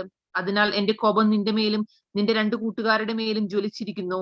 ഇപ്പോൾ നിങ്ങൾ 7 കാടകളെയും 7 മുട്ടാടുകളെയും കൊണ്ട് എന്റെ ദാസനായ ഇയ്യോബിന്റെ അടുക്കൽ പോകണം. അവൻ നിങ്ങൾക്ക് വേണ്ടി കാഴ്ചയർപ്പിക്കും. എന്റെ ദാസനായ ഇയ്യോബ് നിങ്ങൾക്ക് വേണ്ടി പ്രാർത്ഥിക്കും. എന്റെ ദാസനായ ഇയ്യോബിനെ പോലെ നിങ്ങൾ എന്റെ മുമ്പാകെ നീതിയായി സംസാരിക്കാതിരിക്കുന്നതിന് അവന്റെ മുഖമോർത്ത് നിങ്ങളെ ഞാൻ ശിക്ഷിക്കയില്ല. തേമിനായ എലീഫാസും ഗൂഹ്യനായ ബിൽദാദും നാമാഥ്യനായ സോഫാറും പോയി കർത്താവ് അവരോട് കൽപ്പിച്ചതുപോലെ ചെയ്തു. ഇയ്യോബിനെ പ്രതി കർത്താവ് പ്രവർത്തിച്ചു. ഇയ്യോബ് അവന്റെ സ്നേഹിതന്മാർക്ക് വേണ്ടി പ്രാർത്ഥിച്ചുകൊണ്ടിരിക്കുമ്പോൾ തന്നെ അവന്റെ അധപതനം കർത്താവ് മാറ്റി. ഇയ്യോബിനുണ്ടായിരുന്ന സകലവും കർത്താവ് ഇരട്ടിയായി വർദ്ധിപ്പിച്ചു കൊടുത്തു. അവന്റെ സഹോദരന്മാരും സഹോദരിമാരും അവനെ മുൻപരിചയമുണ്ടായിരുന്നവരും അവന്റെ ഭവനത്തിൽ അവനൊരുമിച്ച് ഭക്ഷണം കഴിച്ച് അവന്റെ മേൽ കർത്താവ് വരുത്തിയിരുന്ന എല്ലാ വേദനകളെയും കുറിച്ച് അവർ സഹതപിച്ചു. അവനെ ആശ്വസിപ്പിച്ചു. ഓരോരുവനും അവന് ഓരോ നാണയം ഓരോ പൊന്മോതിരവും കൊടുത്തു. അവന്റെ മുൻകാലാവസ്ഥയേക്കാൾ വളരെ കൂടുതലായ ദൈവം അവന്റെ പിൻകാല സ്ഥിതിയെ അനുഗ്രഹിച്ചു. അവന് 14,000 ആടുകളും 6,000 ഒട്ടകവും 1000 ഏരുകാളകളും 1000 പെൺകഴുതയും ഉണ്ടായി. അവന് 7 പുത്രന്മാരും 3 പുത്രിമാരും ഉണ്ടായി. അവരിൽ ഒരുവൾക്ക് അവൻ ഈമോമോ എന്നും രണ്ടാമത്തവൾക്ക് കെസുവ എന്നും മൂന്നാമത്തെ ആൾക്ക് കർണഫോക് എന്നും പേരിട്ടു. യോബിന്റെ പുത്രിമാരെ പോലെ സുന്ദരികൾ ദേശത്തൊരിടത്തും ഉണ്ടായിരുന്നില്ല. അവരുടെ പിതാവ് അവർക്ക് അവരുടെ സഹോദരന്മാരോട് കൂടി അവകാശവും കൊടുത്തു. ഇവയ്ക്കെല്ലാം ശേഷം ഇയ്യോബ് 140 സംവത്സരങ്ങൾ ജീവിച്ചിരുന്നു. ഇയ്യോബ് അവന്റെ മക്കളെയും മക്കളുടെ മക്കളെയും 4 തലമുറയോളം കണ്ടു. ഇയ്യോബ് വൃദ്ധനായി തന്റെ ജീവിതനാളുകൾ കൊണ്ട് സംതൃപ്തനായി മരിച്ചു. ന്യായാധിപന്മാരുടെ പുസ്തകം അധ്യായം 1. ന്യായാധിപന്മാരുടെ പുസ്തകം അധ്യായം 1. യോശുവയുടെ മരണശേഷം ഇസ്രായേൽക്കാരിൽ ആരാകുന്നു കനാന്യരോട് യുദ്ധം ചെയ്യുവാൻ ആദ്യം പുറപ്പെടേണ്ടതെന്ന് കർത്താവിനോട് ചോദിച്ചു. യഹൂദ പുറപ്പെടട്ടെ, ഞാൻ ദേശം അവന്റെ കയ്യിൽ ഏൽപ്പിച്ചിരിക്കുന്നു എന്ന് ദൈവം കൽപ്പിച്ചു. യഹൂദ തന്റെ സഹോദരനായ ശിമിയോനോട്, എന്റെ അവകാശ ദേശത്ത് കനാന്യരോട് യുദ്ധം ചെയ്യുവാൻ നീ എന്നോട് കൂടെ വരേണം. അതുപോലെ നിന്റെ അവകാശ ദേശത്ത് നിന്നോട് കൂടെ ഞാനും വരാമെന്ന് പറഞ്ഞു. ശിമിയോൻ അവനോട് കൂടെ പോയി. അങ്ങനെ യഹൂദ പുറപ്പെട്ടു. ദൈവം കനാന്യരെയും പെരിസ്യരെയും അവരുടെ കയ്യിൽ ഏൽപ്പിച്ചു. അവർ ബേസക്കിൽ വെച്ച് അവരിൽ 10,000 പേരെ സംഹരിച്ചു. ബേസക്കിൽ വെച്ച് അവർ അദോനി ബേസേക്കിനോട് യുദ്ധം ചെയ്ത് കനാന്യരെയും പെരിസ്യരെയും സംഹരിച്ചു. അദോനി ബേസേക്ക് ഓടിപ്പോയി. അവർ അവനെ പിന്തുടർന്ന് പിടിച്ച് അവന്റെ കൈകാലുകളുടെ പെരുവിരൽ മുറിച്ചു കളഞ്ഞു. കൈകാലുകളുടെ പെരുവിരൽ മുറിച്ച 70 രാജാക്കന്മാർ എന്റെ മേശയിൻ കീഴിൽ നിന്നും പെറുക്കി തിന്നിരുന്നു. ഞാൻ ചെയ്തതുപോലെ തന്നെ ദൈവം എനിക്ക് പകരം ചെയ്തിരിക്കുന്നു എന്ന് അദോനി ബേസേക്ക് പറഞ്ഞു. അവർ അവനെ യെരൂശലേമിലേക്ക് കൊണ്ടുപോയി അവിടെ വെച്ച് അവൻ മരിച്ചു. യഹൂദ മക്കൾ യെരൂശലേമിനെതിരെ യുദ്ധം ചെയ്ത് അതിനെ പിടിച്ചു. വാളിന്റെ വയത്തലയാൽ വെട്ടി ഗ്രാമങ്ങൾ ദഹിപ്പിച്ചു. അതിന്റെ ശേഷം യഹൂദ മക്കൾ മലനാട്ടിലും തെക്കേ ദേശത്തിലും താഴ്വീതിയിലും പാർത്തിരുന്ന കനാന്യരോട് യുദ്ധം ചെയ്യുവാൻ പോയി. യഹൂദ ഹെബ്രോനിൽ പാർത്തിരുന്ന കനാന്യരുടെ നേരെ ചെന്നു. ഹെബ്രോന് പണ്ട് കുറിയാത്ത് അർബാദ് എന്നു പേർ. അവർ ശേഷായി, അഹീമാൻ, തൽമായി എന്നിവരെ സംഹരിച്ചു. അവിടെ നിന്ന് അവർ ദെബീർ നിവാസികളുടെ നേരെ ചെന്നു. ദെബീരിന് പണ്ട് കുര്യത്ത് സേഫർ എന്ന് പേർ. അപ്പോൾ കാലേബ്, കുര്യത്ത് സേഫർ ജയിച്ചിരിക്കുന്നുവെന്ന് ഞാൻ എന്റെ മകൾ അക്സയെ ഭാര്യയെ കൊടുക്കും എന്ന് പറഞ്ഞു. കാലേബിന്റെ അനുജനായ കെനസിന്റെ മകൻ ഒത്നിയേൽ അത് പിടിച്ചു. അവൻ തന്റെ മകൾ അക്സയെ അവന് ഭാര്യയായി കൊടുത്തു. അവൾ വന്നപ്പോൾ തന്റെ അപ്പനോട് ഒരു വയൽ ചോദിപ്പാൻ ഉത്സാഹിപ്പിച്ചു. അവൾ കഴുതപ്പുറത്തു നിന്ന് ഇറങ്ങിയപ്പോൾ കാലേബ് അവളോട്, നിനക്ക് എന്ത് വേണമെന്ന് ചോദിച്ചു. അവൾ അവനോട്, ഒരു അനുഗ്രഹം എനിക്ക് തരയണമേ, നീ എന്നെ തെക്കൻ നാട്ടിലേക്കല്ലയോ വിവാഹം കഴിച്ചു കൊടുത്തത്, നീരുറവുകളും എനിക്ക് തരയണമേ എന്ന് പറഞ്ഞു. കാലേബ് അവൾക്ക് മലയിലും താഴ്വരയിലും നീരുറവുകൾ കൊടുത്തു. മോശയുടെ അമ്മായപ്പനായ കേനിന്റെ മക്കൾ യഹൂദ മക്കളോടുകൂടെ ഈന്തപട്ടണത്തിൽ നിന്നും അരാനിന് തെക്കുള്ള യഹൂദ മരുഭൂമിയിലേക്ക് പോയി. അവർ ചെന്ന് അവിടുത്തെ ജനത്തോടുകൂടെ പാർത്തു. പിന്നെ യഹൂദ തന്റെ സഹോദരനായ ഷിമിയോനോട് കൂടെ പോയി. അവർ സെഫാത്തിൽ പാർത്തിരുന്ന കനാന്യരെ വീഴ്ത്തി അതിനെ ശാപഗ്രസ്തമാക്കി. ആ പട്ടണത്തിന് ഹെർമ എന്ന് പേരിട്ടു. യഹൂദ ഗസ്സയും അതിന്റെ അതിർപ്രദേശവും അസ്കലോനും അതിന്റെ അതിർനാടും എക്രോനും അതിന്റെ അതിർനാടും പിടിച്ചു. കർത്താവ് യഹൂദിയോട് കൂടെ ഉണ്ടായിരുന്നു. അവൻ മലനാട് കൈവശമാക്കി. എന്നാൽ താഴ്വരയിലെ നിവാസികൾക്ക് ഇരുമ്പുരഥങ്ങൾ ഉണ്ടായിരുന്നത് കൊണ്ട് അവരെ നീക്കിക്കളഞ്ഞില്ല. മോശ കൽപ്പിച്ചതുപോലെ അവർ കാലേബിന് ഹെബ്രോൻ കൊടുത്തു. അവർ അവിടെ നിന്ന് 3 മല്ലന്മാരെ നീക്കിക്കളഞ്ഞു. ബെന്യാമിൻ മക്കൾ യെരുശലേമിൽ പാർത്തിരുന്ന യെബൂസ്യരെ നീക്കിക്കളഞ്ഞില്ല. യെബൂസ്യർ ഇന്നുവരെ ബെന്യാമിൻ മക്കളോടുകൂടെ യെരുശലേമിൽ പാർത്തു വരുന്നു. യോസേഫിന്റെ കുടുംബം ബേഥേലിലേക്ക് കയറി ചെന്നു. കർത്താവ് അവരോട് കൂടെ ഉണ്ടായിരുന്നു. യോസേഫിന്റെ കുടുംബം ബേഥേലിൽ പാർത്തു. ആ പട്ടണത്തിന് മുമ്പേ ലൂസ് എന്ന് പേരുണ്ടായിരുന്നു. പട്ടണത്തിൽ നിന്നും ഇറങ്ങി വരുന്ന ഒരുവനെ കാവൽക്കാർ കണ്ട് അവനോട്, നഗരത്തിൽ കടപ്പാൻ ഒരു വഴി കാണിച്ചു തരണം, എന്നാൽ ഞങ്ങൾ നിന്നോട് ദയ ചെയ്യുമെന്ന് പറഞ്ഞു. അവർ പട്ടണത്തിൽ കടപ്പാനുള്ള വഴി അവർക്ക് കാണിച്ചു കൊടുത്തു. അവർ പട്ടണത്തെ വാളിന്റെ വായ്ത്തലയാൽ വെട്ടിയെരിഞ്ഞു. ആ മനുഷ്യനെയും അവന്റെ സകല കുടുംബത്തെയും വിട്ടയച്ചു. അവൻ ഹിത്യരുടെ ദേശത്ത് ചെന്ന് ഒരു പട്ടണം പണിത് അതിന് ലൂസ് എന്ന് പേരിട്ടു.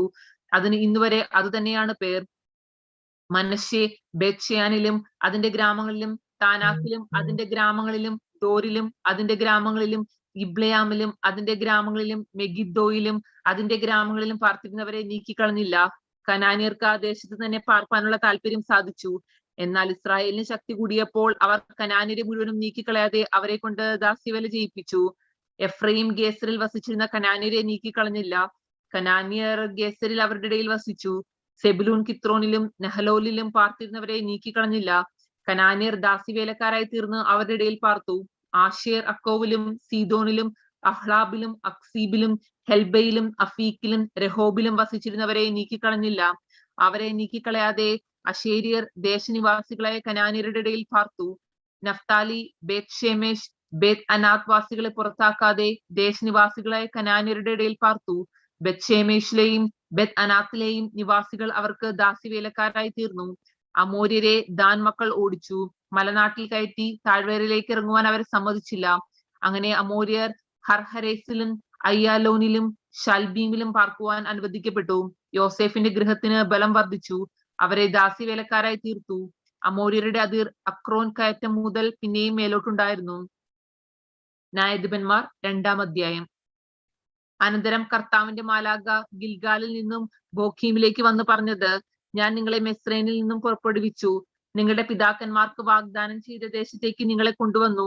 നിങ്ങളോടുള്ള എന്റെ ഉടമ്പടി ഞാൻ ഒരിക്കലും ലംഘിക്കുകയില്ല എന്നും നിങ്ങൾ ഈ ദേശനിവാസികളോട് ഉടമ്പടി ചെയ്യാതെ അവരുടെ ബലിപീഠങ്ങൾ ഇടിച്ചു കളയണമെന്നും കൽപ്പിച്ചു.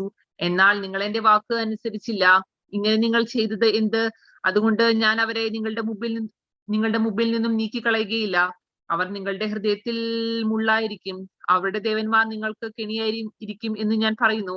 കർത്താവിന്റെ മാലാഖ ഈ വചനം എല്ലാ ഇസ്രായേലരോടും പറഞ്ഞപ്പോൾ ജനം ഉച്ചത്തിൽ കരഞ്ഞു. അവർ ആ സ്ഥലത്തിന് ഭോഗീം എന്ന് പേരിട്ടു. അവിടെ ദൈവത്തിന് യാഗം കഴിച്ചു. യോശുവ ജനത്തെ പറഞ്ഞയച്ചു. ഇസ്രായേൽ മക്കൾ ദേശം കൈവശമാക്കുവാൻ ഓരോരുവൻ താന്റെ അവകാശത്തിലേക്ക് പോയി. യോശുവയുടെ കാലമെല്ലാം യോശുവ കഴിഞ്ഞിട്ടും ജീവിച്ചിരിക്കുന്നവർ ദൈവം ഇസ്രായേലിന് വേണ്ടി ചെയ്ത വീരപ്രവർത്തികളെല്ലാം കണ്ടിട്ടുള്ള മൂപ്പന്മാരുടെ കാലത്തെല്ലാം ജനം കർത്താവിനെ സേവിച്ചു. കർത്തൃദാസനായി നൂന്റെ മകനായ യോശുവ 110 വയസ്സുള്ളവനായി മരിച്ചു. അവനെ എഫ്രൈം പർവ്വതത്തിലെ തിമ്നാത്ത് ഹെരസിൽ ഗായ്ശമലയുടെ മടക്കുവശത്ത് അവന്റെ അവകാശഭൂമിയിൽ അടക്കം ചെയ്തു. പിന്നെ ആ തലമുറ മുഴുവൻ തങ്ങളുടെ പിതാക്കന്മാരോട് ചേർന്നു. അവരുടെ ശേഷം കർത്താവിനെയും അവൻ ഇസ്രായേലിന് വേണ്ടി ചെയ്തിട്ടുള്ള പ്രവർത്തികളെയും അറിയാതെ വേറൊരു തലമുറയുണ്ടായി. ഇസ്രായേലിൽ ദൈവമുമ്പാകെ തിന്മയായത് ചെയ്തു. ബാൽ വിഗ്രഹങ്ങളെ സേവിച്ചു. അവരുടെ പിതാക്കന്മാർ മിസ്രയീമിൽ നിന്നും കൊണ്ടുവന്ന ദൈവമായ കർത്താവിനെ ഉപേക്ഷിച്ച് ചുറ്റുമുള്ള ജാതികളുടെ ദേവന്മാരായ അന്യദൈവങ്ങളെ ആരാധിച്ച് കർത്താവിനെ കോപിപ്പിച്ചു. അവർ കർത്താവിനെ ഉപേക്ഷിച്ച് ബാലിനെയും അസ്തോരത് പ്രതിഷ്ഠകളെയും സേവിച്ചു.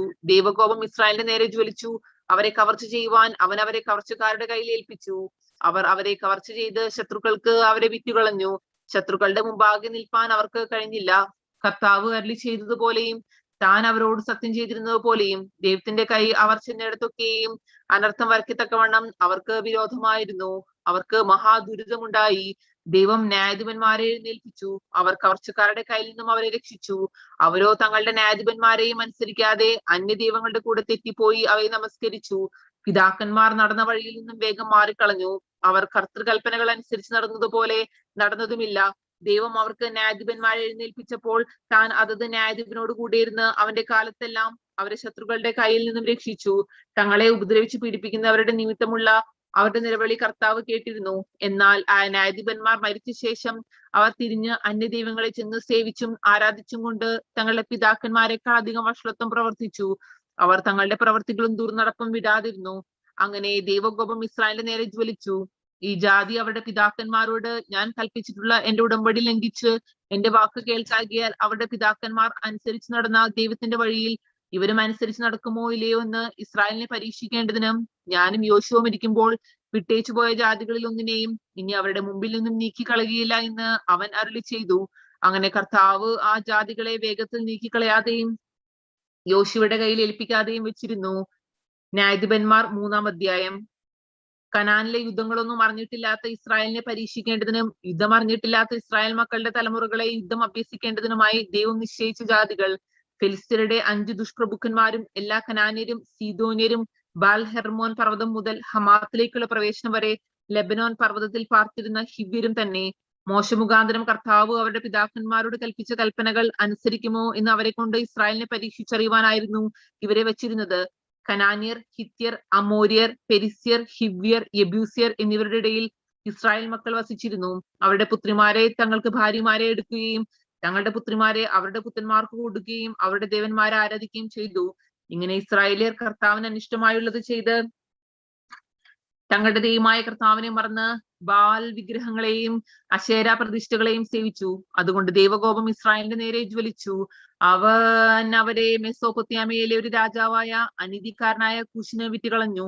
ഇസ്രായേലർ അവനെ 8 സംവത്സരം സേവിച്ചു.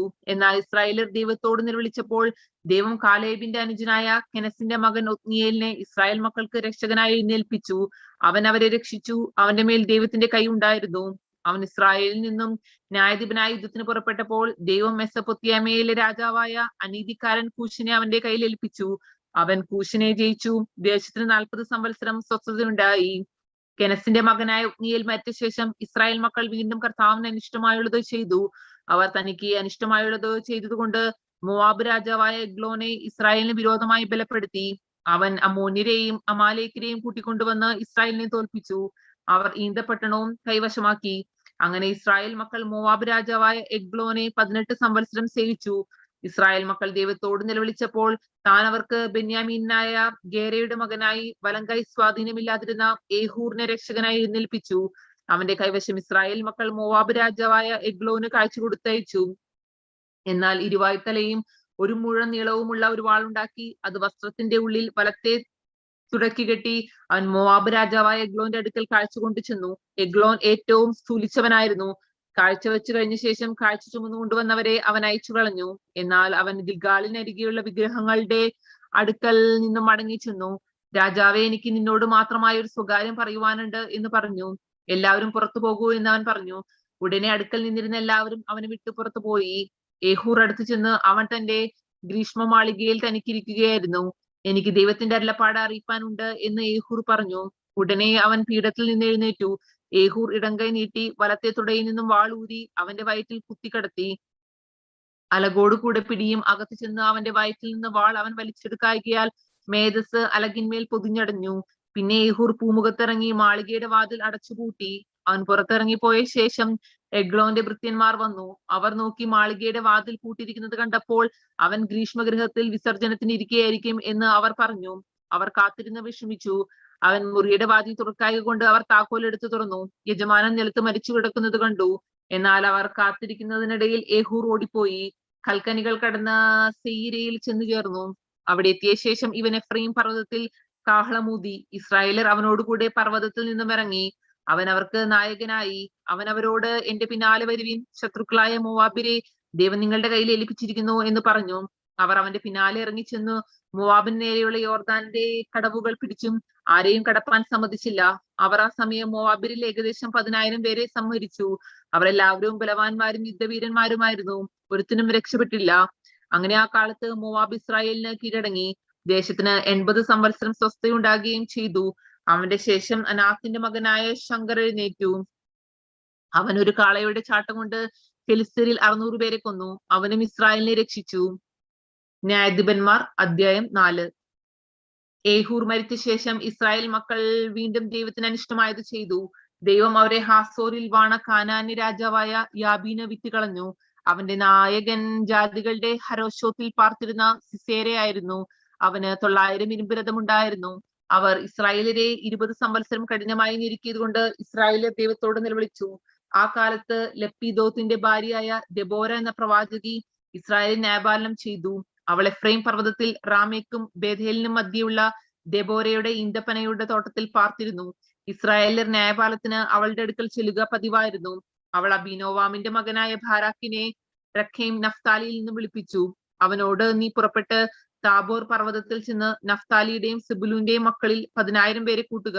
ഞാൻ യാബീന്റെ സേനാപതി സിസേരയെയും അവന്റെ രഥങ്ങളെയും സൈന്യത്തെയും കീശോൻ തൊട്ടിനരികെ നിന്റെ അടുക്കൽ കൊണ്ടുവന്ന് നിന്റെ കയ്യിൽ ഏൽപ്പിക്കുമെന്ന് ഇസ്രായേലിന്റെ ദൈവമായ കർത്താവ് നിന്നോട് കൽപ്പിച്ചില്ലയോ എന്ന് പറഞ്ഞു.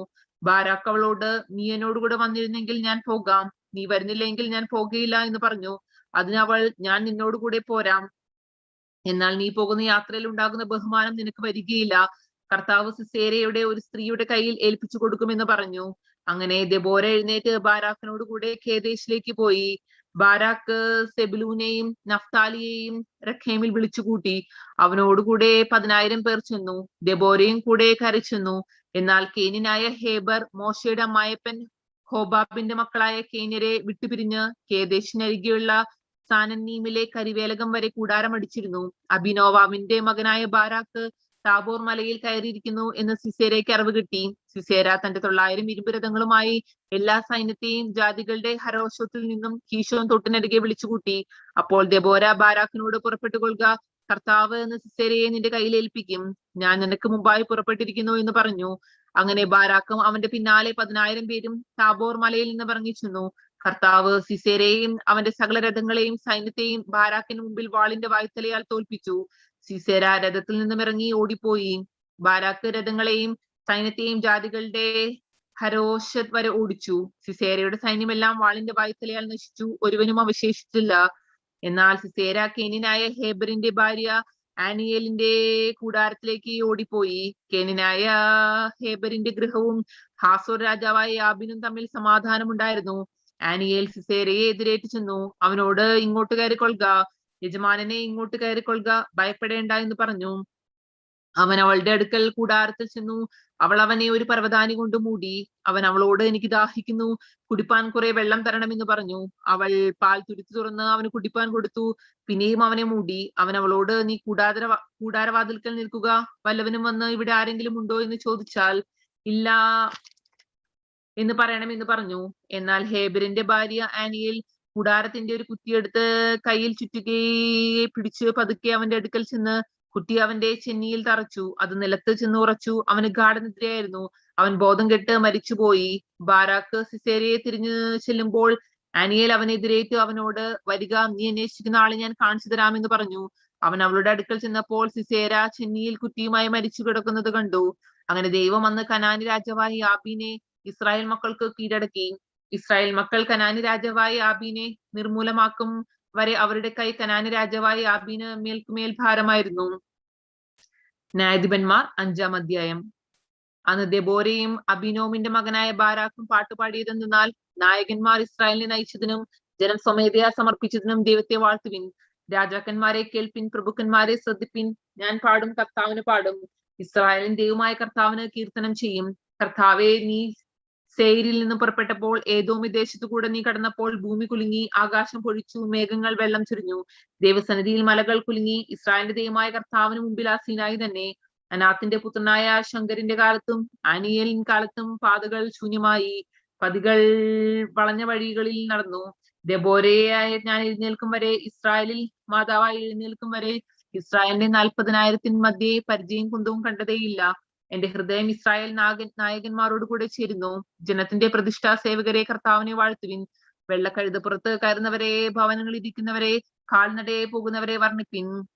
വില്ലാളികളുടെ ഞാണൊലിയോട് കൂടെ നീർപ്പാതക്കിടയിൽ അവിടെ അവർ ദൈവനീതികളെ, ഇസ്രായേലിലെ ഭരണനീതികളെ പറയും.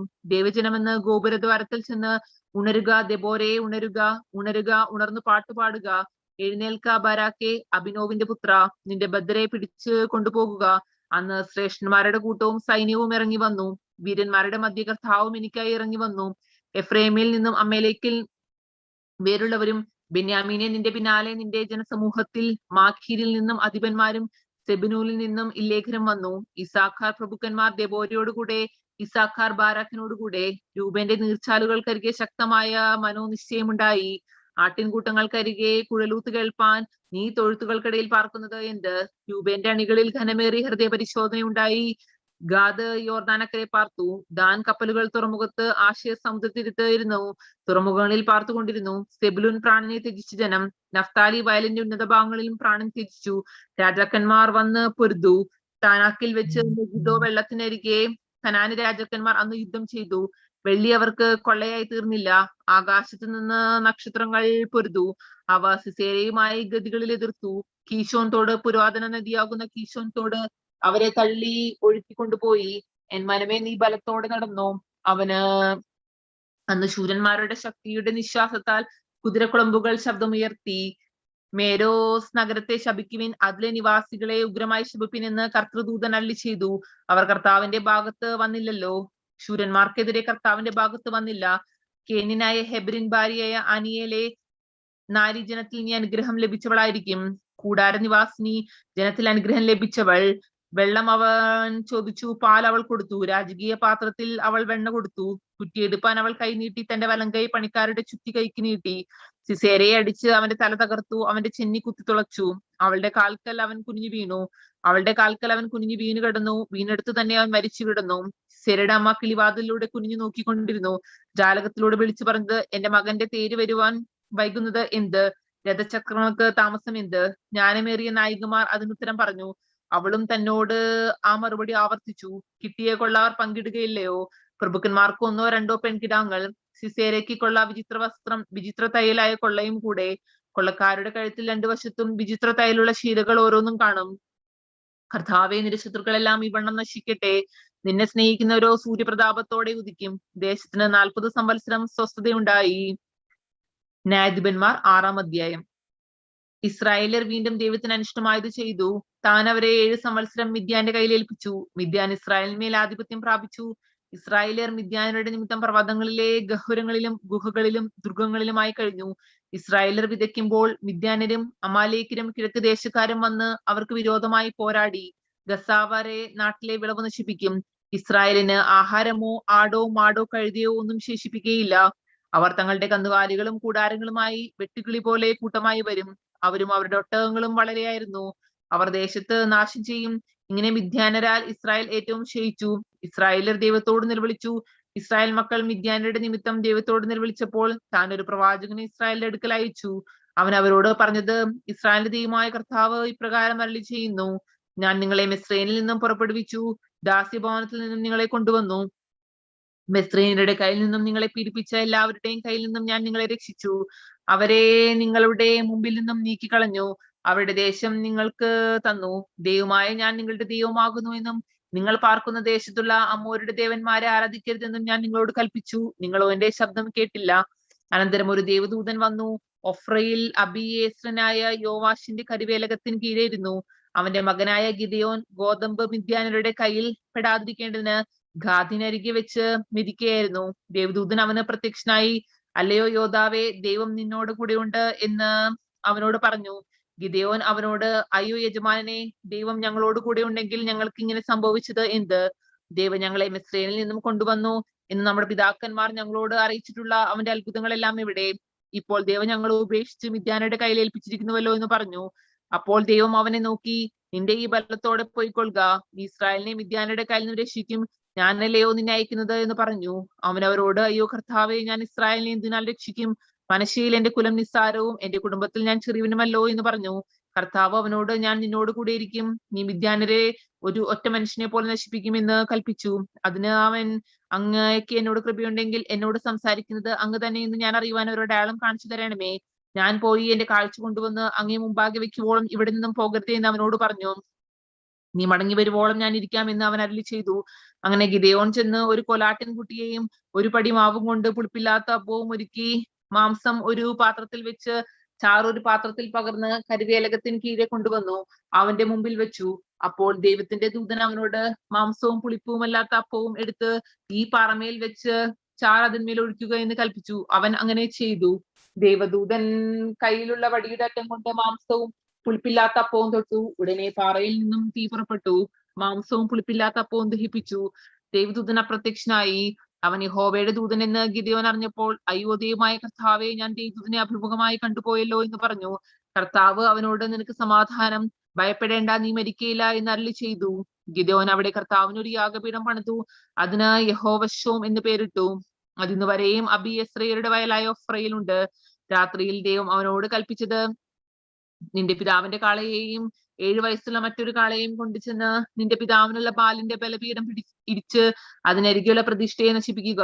ഈ ദുർഗത്തിന്റെ മുകളിൽ നിന്റെ ദൈവമായ കർത്താവിന് നിയമപ്രകാരം ഒരു യാഗപീഠം പണിത് ആ 2ാമത്തെ കാളയെടുത്ത് നീ നശിപ്പിക്കുന്ന പ്രതിഷ്ഠയുടെ വിറകുകൊണ്ട് ഹോമയാഗം കഴിക്കുക. ഗിദെയോൻ തന്റെ വേലക്കാരിൽ 10 പേരെ കൂട്ടി കർത്താവ് തന്നോട് കൽപ്പിച്ചതുപോലെ ചെയ്തു. എന്നാൽ അവൻ തന്റെ കുടുംബക്കാരെയും പട്ടണക്കാരെയും ഭയന്ന് പകൽ സമയത്ത് അത് ചെയ്യാതെ രാത്രിയിൽ അത് ചെയ്തു. പട്ടണക്കാർ രാവിലെ എഴുന്നേറ്റപ്പോൾ ബാലിന്റെ ബലിപീഠം ഇടിഞ്ഞു കിടക്കുന്നത് കണ്ട് അതിനരികെയുള്ള പ്രതിഷ്ഠയെ നശിച്ചിരിക്കുന്നതും പണിതിരിക്കുന്ന യാഗപീഠത്തിങ്കൽ 2ാമത്തെ കാളയെ യാഗം കഴിച്ചിരിക്കുന്നതും കണ്ടു. ഇത് ചെയ്തത് ആരെന്ന് അവർ അന്യോന്യം ചോദിച്ചു. അന്വേഷണത്തിൽ യോവാബിന്റെ മകൻ ഗിദെയോൻ ആകുന്നു ചെയ്തത് എന്ന് അറിഞ്ഞു. പട്ടണക്കാർ യോവാശിനോട്, നിന്റെ മകനെ പുറത്തു കൊണ്ടുവരിക, അവൻ മരിക്കണം, അവൻ ബാലിന്റെ ബലിപീഠം ഇടിച്ച് അതിനകത്തുണ്ടായിരുന്ന പ്രതിഷ്ഠയും വെട്ടിക്കളഞ്ഞിരിക്കുന്നു എന്ന് പറഞ്ഞു. യോവാശ് തന്റെ ചുറ്റും നിൽക്കുന്ന എല്ലാവരോടും, ബാലിന് വേണ്ടി നിങ്ങളാണോ വ്യവഹരിക്കുന്നത്? നിങ്ങളാണോ അവനെ രക്ഷിക്കുന്നത്? അവന് വേണ്ടി വ്യവഹരിക്കുന്നവൻ ഇന്ന് രാവിലെ തന്നെ മരിക്കണം. അവനൊരു ദൈവമെങ്കിൽ തന്റെ ബലിപീഠം ഒരുത്തൻ ഇടിച്ചു കളഞ്ഞത് കൊണ്ട് താൻ തന്നെ തന്റെ കാര്യം വ്യവഹരിക്കട്ടെ. ഇവന്റെ ബലിപീഠം ഇടിച്ചു കളഞ്ഞതിനാൽ ബാലുവിന്റെ നേരെ വ്യവഹരിക്കട്ടെ എന്ന് പറഞ്ഞു. അവന് അത് നെദുബാൽ എന്ന് പേരിട്ടു. അനന്തരം മിദ്യാന്യരും അമാലേക്കരും പൂർവ്വദേശക്കാർ എല്ലാവരോടും കൂടെ ഇക്കരെ കടന്ന എസ്രയേൽ താഴ്വരയിൽ പാളയമിറങ്ങി. അപ്പോൾ ദൈവത്തിന്റെ ആത്മാവ് ഗിദെയോന്റെ മേൽ വന്നു. അവൻ കാഹളമൂതി അബിയേസരെ തന്റെ അടുക്കൽ കൂട്ടി. അവൻ മനശ്ശെയിൽ എല്ലായിടവും ദൂതന്മാരെ അയച്ചു. അവരെയും തന്റെ അടുക്കൽ കൂട്ടി. ആശേരിന്റെയും സെബുലുവിന്റെയും നഫ്താലിയുടെയും അടുക്കലും ദൂതന്മാരെ അയച്ചു. അവരും വന്ന് അവരോട് ചേർന്നു. അപ്പോൾ ഗിദെയോൻ ദൈവത്തോട്, അങ്ങ് അരുളി ചെയ്തതുപോലെ ഇസ്രായേലിന്റെ എന്റെ കയ്യാൽ രക്ഷിക്കുകയില്ലെങ്കിൽ ഇതാ ഞാൻ രോമമുള്ള ഒരു ആട്ടിൻ തോൽ കളത്തിൽ നിവർത്തിയിടുന്നു. മഞ്ഞുതോലിന്മേൽ മാത്രം ഇരിക്കുകയും നിലമൊക്കെയും ഉണങ്ങിയിരിക്കുകയും ചെയ്താൽ അങ്ങ് അരുളി ചെയ്തതുപോലെ ഇസ്രായേലിനെ എന്റെ കയ്യാൽ രക്ഷിക്കുമെന്ന് ഞാൻ അറിയുമെന്ന് പറഞ്ഞു. അങ്ങനെ തന്നെ സംഭവിച്ചു. അവൻ പിറ്റേന്ന് അതികാലത്ത് എഴുന്നേറ്റ് തോൽ പിഴിഞ്ഞു. മഞ്ഞുവെള്ളം ഒരു പാത്രം നിറച്ചെടുത്തു. ഗിദെയോൻ പിന്നെയും ദൈവത്തോട്, അങ്ങയുടെ കോപം എന്റെ നേരെ ജ്വലിക്കരുതേ, ഞാൻ ഒരിക്കൽ കൂടെ സംസാരിച്ചു കൊള്ളട്ടെ. തോൽ കൊണ്ട് ഒരു പരീക്ഷയുടെ കഴിച്ചു കൊള്ളട്ടെ. തോൽ മാത്രം ഉണങ്ങി നിലമൊക്കെയും മഞ്ഞുകൊണ്ട് നനഞ്ഞുമിരിപ്പാൻ അരുളണമേ എന്ന് പറഞ്ഞു. അന്ന് രാത്രി ദൈവം അങ്ങനെ തന്നെ ചെയ്തു. തോൽ മാത്രം ഉണങ്ങിയും നിലമൊക്കെയും മഞ്ഞുകൊണ്ട് നനഞ്ഞുമിരുന്നു. ന്യായാധിപന്മാർ 7-ാം അധ്യായം. അനന്തരം ഗിദെയോൻ എന്ന നിദൂബാലും അവനോട് കൂടിയുള്ള ജലമെല്ലാം പ്രഭാതത്തിൽ പുറപ്പെട്ട് ഹറോതുറവിനരികെ പാളയമിറങ്ങി. മിദ്യാന്യരുടെ പാളയമോ അവർക്ക് വടക്ക് മോരെ കുന്നിനരികെ താഴ്വരയിൽ ആയിരുന്നു. ബാറക്കുമോർ. ന്യായാധിപന്മാർ 7-ാം അധ്യായം 2-ാം വാക്യം മുതൽ വായിക്കാം. ന്യായാധിപന്മാർ 7-ാം അധ്യായം 2-ാം വാക്യം മുതൽ തുടർന്ന് വായിക്കാം. ന്യായാധിപന്മാർ 7-ാം അധ്യായം 2 മുതലുള്ള വാക്യങ്ങൾ. ദൈവം ഗിദെയോനോട്, നിന്നോട് കൂടെയുള്ള ജനം അധികമാകുന്നു, എന്റെ കൈ എന്നെ രക്ഷിച്ചു എന്ന് ഇസ്രായേൽ എന്റെ നേരെ വന്നു പറയാതിരിക്കേണ്ടതിന് ഞാൻ മിദ്യാന്യരെ ഇവരുടെ കയ്യിൽ ഏൽപ്പിക്കുകയില്ല. ആകയാൽ നീ ചെന്ന് ആർക്കെങ്കിലും ഭയവും ഭീരുത്വവും ഉണ്ടെങ്കിൽ അവൻ ഗിലെയാൽ പർവ്വതത്തിൽ നിന്ന് മടങ്ങിപ്പോയിക്കൊള്ളട്ടെ എന്ന് പ്രസിദ്ധപ്പെടുത്തുക എന്നും കൽപ്പിച്ചു. അപ്പോൾ ജനത്തിൽ 20,000 പേർ മടങ്ങിപ്പോയി, 10,000 പേർ ശേഷിച്ചു. ദൈവം പിന്നെയും ഗിദെയോനോട്, ജനം ഇനിയും അധികമാകുന്നു, അവരെ വെള്ളത്തിലേക്ക് കൊണ്ടുപോകുക, അവിടെ വെച്ച് ഞാൻ അവരെ പരിശോധിച്ചു തരാം. ഇവൻ നിന്നോട് കൂടി പോരട്ടെ എന്ന് ഞാൻ കൽപ്പിക്കുന്നവൻ പോരട്ടെ, ഇവൻ നിന്നോടുകൂടെ പോരണ്ട എന്നും ഞാൻ കൽപ്പിക്കുന്നവൻ പോരണ്ട എന്നും കൽപ്പിച്ചു. അങ്ങനെ അവൻ ജനത്തെ വെള്ളത്തിങ്കലേക്ക് കൊണ്ടുപോയി. കർത്താവ് ഗിദെയോനോട്, നായ നക്കി കുടിക്കും പോലെ നാവുകൊണ്ട് വെള്ളം നക്കി കുടിക്കുന്നവരെല്ലാം വേറെയും കുടിപ്പാൻ മുട്ടുകുത്തി കുനിയുന്നവരെ എല്ലാം വേറെയും നിർത്തുക എന്നും കൽപ്പിച്ചു. കൈവായ്ക്കു വച്ച് നക്കി കുടിച്ചവർ ആകെ 300 പേർ ആയിരുന്നു. ശേഷം ജനമെല്ലാം വെള്ളം കുടിപ്പാൻ മുട്ടുകുത്തി കുനിഞ്ഞു. കർത്താവ് ഗിദെയോനോട് നക്കിക്കുടിച്ച 300 പേരെ കൊണ്ട് ഞാൻ നിങ്ങളെ രക്ഷിച്ച് മിദാന്യരെ നിന്റെ കയ്യിൽ ഏൽപ്പിക്കും. ശേഷം ജനമെല്ലാം സ്വന്തം സ്ഥലത്തേക്ക് പോകട്ടെ എന്ന് കൽപ്പിച്ചു. അങ്ങനെ അവർ ഭക്ഷണ സാധനങ്ങളും കാഹളങ്ങളും എടുത്ത് ശേഷം ഇസ്രായേലിലൊക്കെയും അവന്റെ വീട്ടിലേക്ക് പറഞ്ഞയക്കുകയും ആ 300 പേരെ നിർത്തുകയും ചെയ്തു. മിദാന്യരുടെ പാളയം താഴെ സമഭൂമിയിൽ ആയിരുന്നു. അന്നു രാത്രി ദൈവം അവനോട് കൽപ്പിച്ചതു, എഴുന്നേറ്റ് പാളയത്തിന്റെ നേരെ ഇറങ്ങിച്ചെല്ലുക, ഞാൻ അത് നിന്റെ കയ്യിൽ ഏൽപ്പിച്ചിരിക്കുന്നു. ഇറങ്ങിച്ചെല്ലുവാൻ നിനക്ക് ഭയമുണ്ടെങ്കിൽ നീയും നിന്റെ ബാല്യക്കാരനായ പൂരിയും കൂടെ പാളയത്തിലേക്ക് ചെല്ലുക. എന്നാൽ അവർ സംസാരിക്കുന്നത് എന്തെന്ന് നീ കേൾക്കും. അതിന്റെ ശേഷം പാളയത്തിന് നേരെ ചെല്ലുവാൻ നിനക്ക് ധൈര്യം വരും. അങ്ങനെ അവനും അവന്റെ ബാല്യക്കാരനായ പൂരയും പാളയത്തിൽ ആയുധപ്പടികളുടെ സമീപത്തോളം ഇറങ്ങിച്ചെന്നു.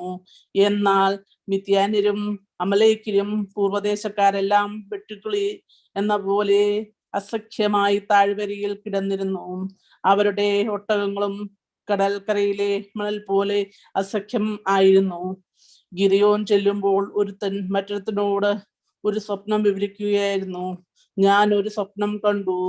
ഒരു യവയപ്പം മിദാന്യരുടെ പാളയത്തിലേക്ക് ഉരുണ്ടുവന്ന് കൂടാരം വരെ എത്തി. അതിനെ തള്ളി മറിച്ചിട്ട് അങ്ങനെ കൂടാരം വീണു കിടന്നു എന്നും പറഞ്ഞു. അതിന് ഒരുവൻ, ഇത് യുവാസിന്റെ മകനായ ഗിദെയോൻ എന്ന ഇസ്രായേലിന്റെ ശക്തന്റെ വാളല്ലാതെ മറ്റൊന്നുമല്ല. ദൈവം മിദ്യാന്യ പാളയത്തെ മുഴുവൻ അവന്റെ കയ്യിൽ ഏൽപ്പിച്ചിരിക്കുന്നു എന്ന് ഉത്തരം പറഞ്ഞു. ഗിദെയോൻ സ്വപ്നവും പൊരുളും കേട്ടപ്പോൾ നമസ്കരിച്ചു. ഇസ്രായേലിന്റെ പാളയത്തിൽ മടങ്ങിച്ചെന്ന്, എഴുന്നേൽപ്പിൻ, ദൈവം മിദ്യാന്റെ പാളയത്തെ നിങ്ങളുടെ കയ്യിൽ ഏൽപ്പിച്ചിരിക്കുന്നു എന്ന് പറഞ്ഞു. അനന്തരം അവൻ ആ 300 പേരെ 3 കൂട്ടമായി വിഭാഗിച്ചു. ഒരുത്തിന്റെ കയ്യിൽ ഓരോ കാഹളവും വെറും കൂടത്തിനകത്ത് ഓരോ പന്തവും കൊടുത്തു. അവരോട് പറഞ്ഞു, ഞാൻ ചെയ്യുന്നത് നോക്കി അതുപോലെ ചെയ്യുവിൻ. പാളയത്തിന്റെ അടുത്ത് എത്തുമ്പോൾ ഞാൻ ചെയ്യുന്നത് പോലെ നിങ്ങളും ചെയ്യണം. ഞാനും എന്നോട് കൂടെയുള്ളവരും കാഹളം ഊതുമ്പോൾ നിങ്ങളും പാളയത്തിന്റെ ചുറ്റും നിന്ന് കാഹളം ഊതി ദൈവത്തിന്റെ ഗിദെയോനും വേണ്ടി എന്ന് പറയുവിൻ.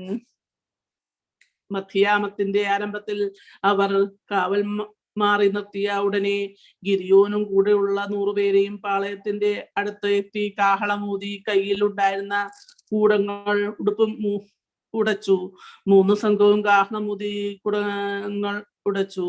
ഇടത്തു കൈയിൽ പന്തവും വലത്തു കൈയിൽ ഊതുവാൻ കാഹളവും പിടിച്ചു. ദൈവത്തിനും ഗിദെയോനും വേണ്ടി വാളെന്ന് ആർത്തു. അവർ പാളയത്തിന്റെ ചുറ്റും ഓരോരുവൻ താന്താന്റെ നിലയിൽ തന്നെ നിന്നു. സൈന്യമെല്ലാം ഓട്ടം തുടങ്ങി. അവർ നിലവിളിച്ചുകൊണ്ട് ഓടിപ്പോയി. ആ 300 പേരും കാഹളമൂതിയപ്പോൾ ദൈവം പാളയത്തിലെല്ലാം ഓരോരുവന്റെ വാൾ അവന്റെ കൂട്ടുകാരന്റെ നേരെ തിരിപ്പിച്ചു. സൈന്യം സെറോർ വഴിയായി ബേത്ത്ശിത വരെയും തബ്ബേത്തിന്റെ അരികെയുള്ള ആബേൽ മെഹോലയുടെ അതിർത്തി വരെയും ഓടിപ്പോയി. ഇസ്രായേൽ നഫ്താലിയിൽ നിന്നും ആഷേരിയിൽ നിന്നും മനേശയിൽ നിന്നും എല്ലാം ഒരുമിച്ച് കൂടി മിദ്യാന്യരെ പിന്തുടർന്നു. ഗിദെയോൻ എഫ്രായി മലനാട്ടിലെ എല്ലായിടവും ദൂതന്മാരെ അയച്ചു. മിദ്യാന്യരുടെ നേരെ ഇറങ്ങിച്ചെന്നു. ബേത്ത് ബാറ വരെയുള്ള വെള്ളത്തെയും യോർദാനെയും അവർക്ക് മുമ്പേ കൈവശമാക്കിക്കൊള്ളുവിൻ എന്ന് പറയിച്ചു. അങ്ങനെ എഫ്രൈമർ എല്ലാം ഒരുമിച്ച് കൂടി ബേത്ത് ബാറ വരെയുള്ള വെള്ളവും യോർദാനും കൈവശമാക്കി. ഓറേബ് സേബ് എന്ന 2 മിദ്യാന്യ പ്രഭുക്കന്മാരെ അവർ പിടിച്ചു. ഓരേബ് പാറമേലും സേബിനെ സേബ് മുന്തിരി ചക്കിനരികായും വെച്ച് വധിച്ചിട്ട് മിദ്യാന്യരെ പിന്തുടർന്നു. ഓറേബിന്റെയും സേബിന്റെയും തല യോർദാൻ അക്കരെ ഗിദെയോന്റെ അടുക്കൽ വന്നു കൊണ്ടുവന്നു. ന്യായാധിപന്മാരുടെ പുസ്തകം അധ്യായം 8. എന്നാൽ എഫ്രൈം, നീ മിദ്യാന്യരോട് യുദ്ധം ചെയ്യുവാൻ പോയപ്പോൾ ഞങ്ങളെ വിളിക്കാത്തത് എന്ത്? ഇങ്ങനെ ഞങ്ങളോട് ചെയ്യുവാൻ എന്താണ് കാരണം എന്ന് ചോദിച്ച് അവനോട് ശക്തിയായി കോപിച്ചു. അതിന് അവൻ, നിങ്ങളോട് ഒത്തുനോക്കിയ ഞാൻ ഈ ചെയ്തത് എന്തുള്ളൂ?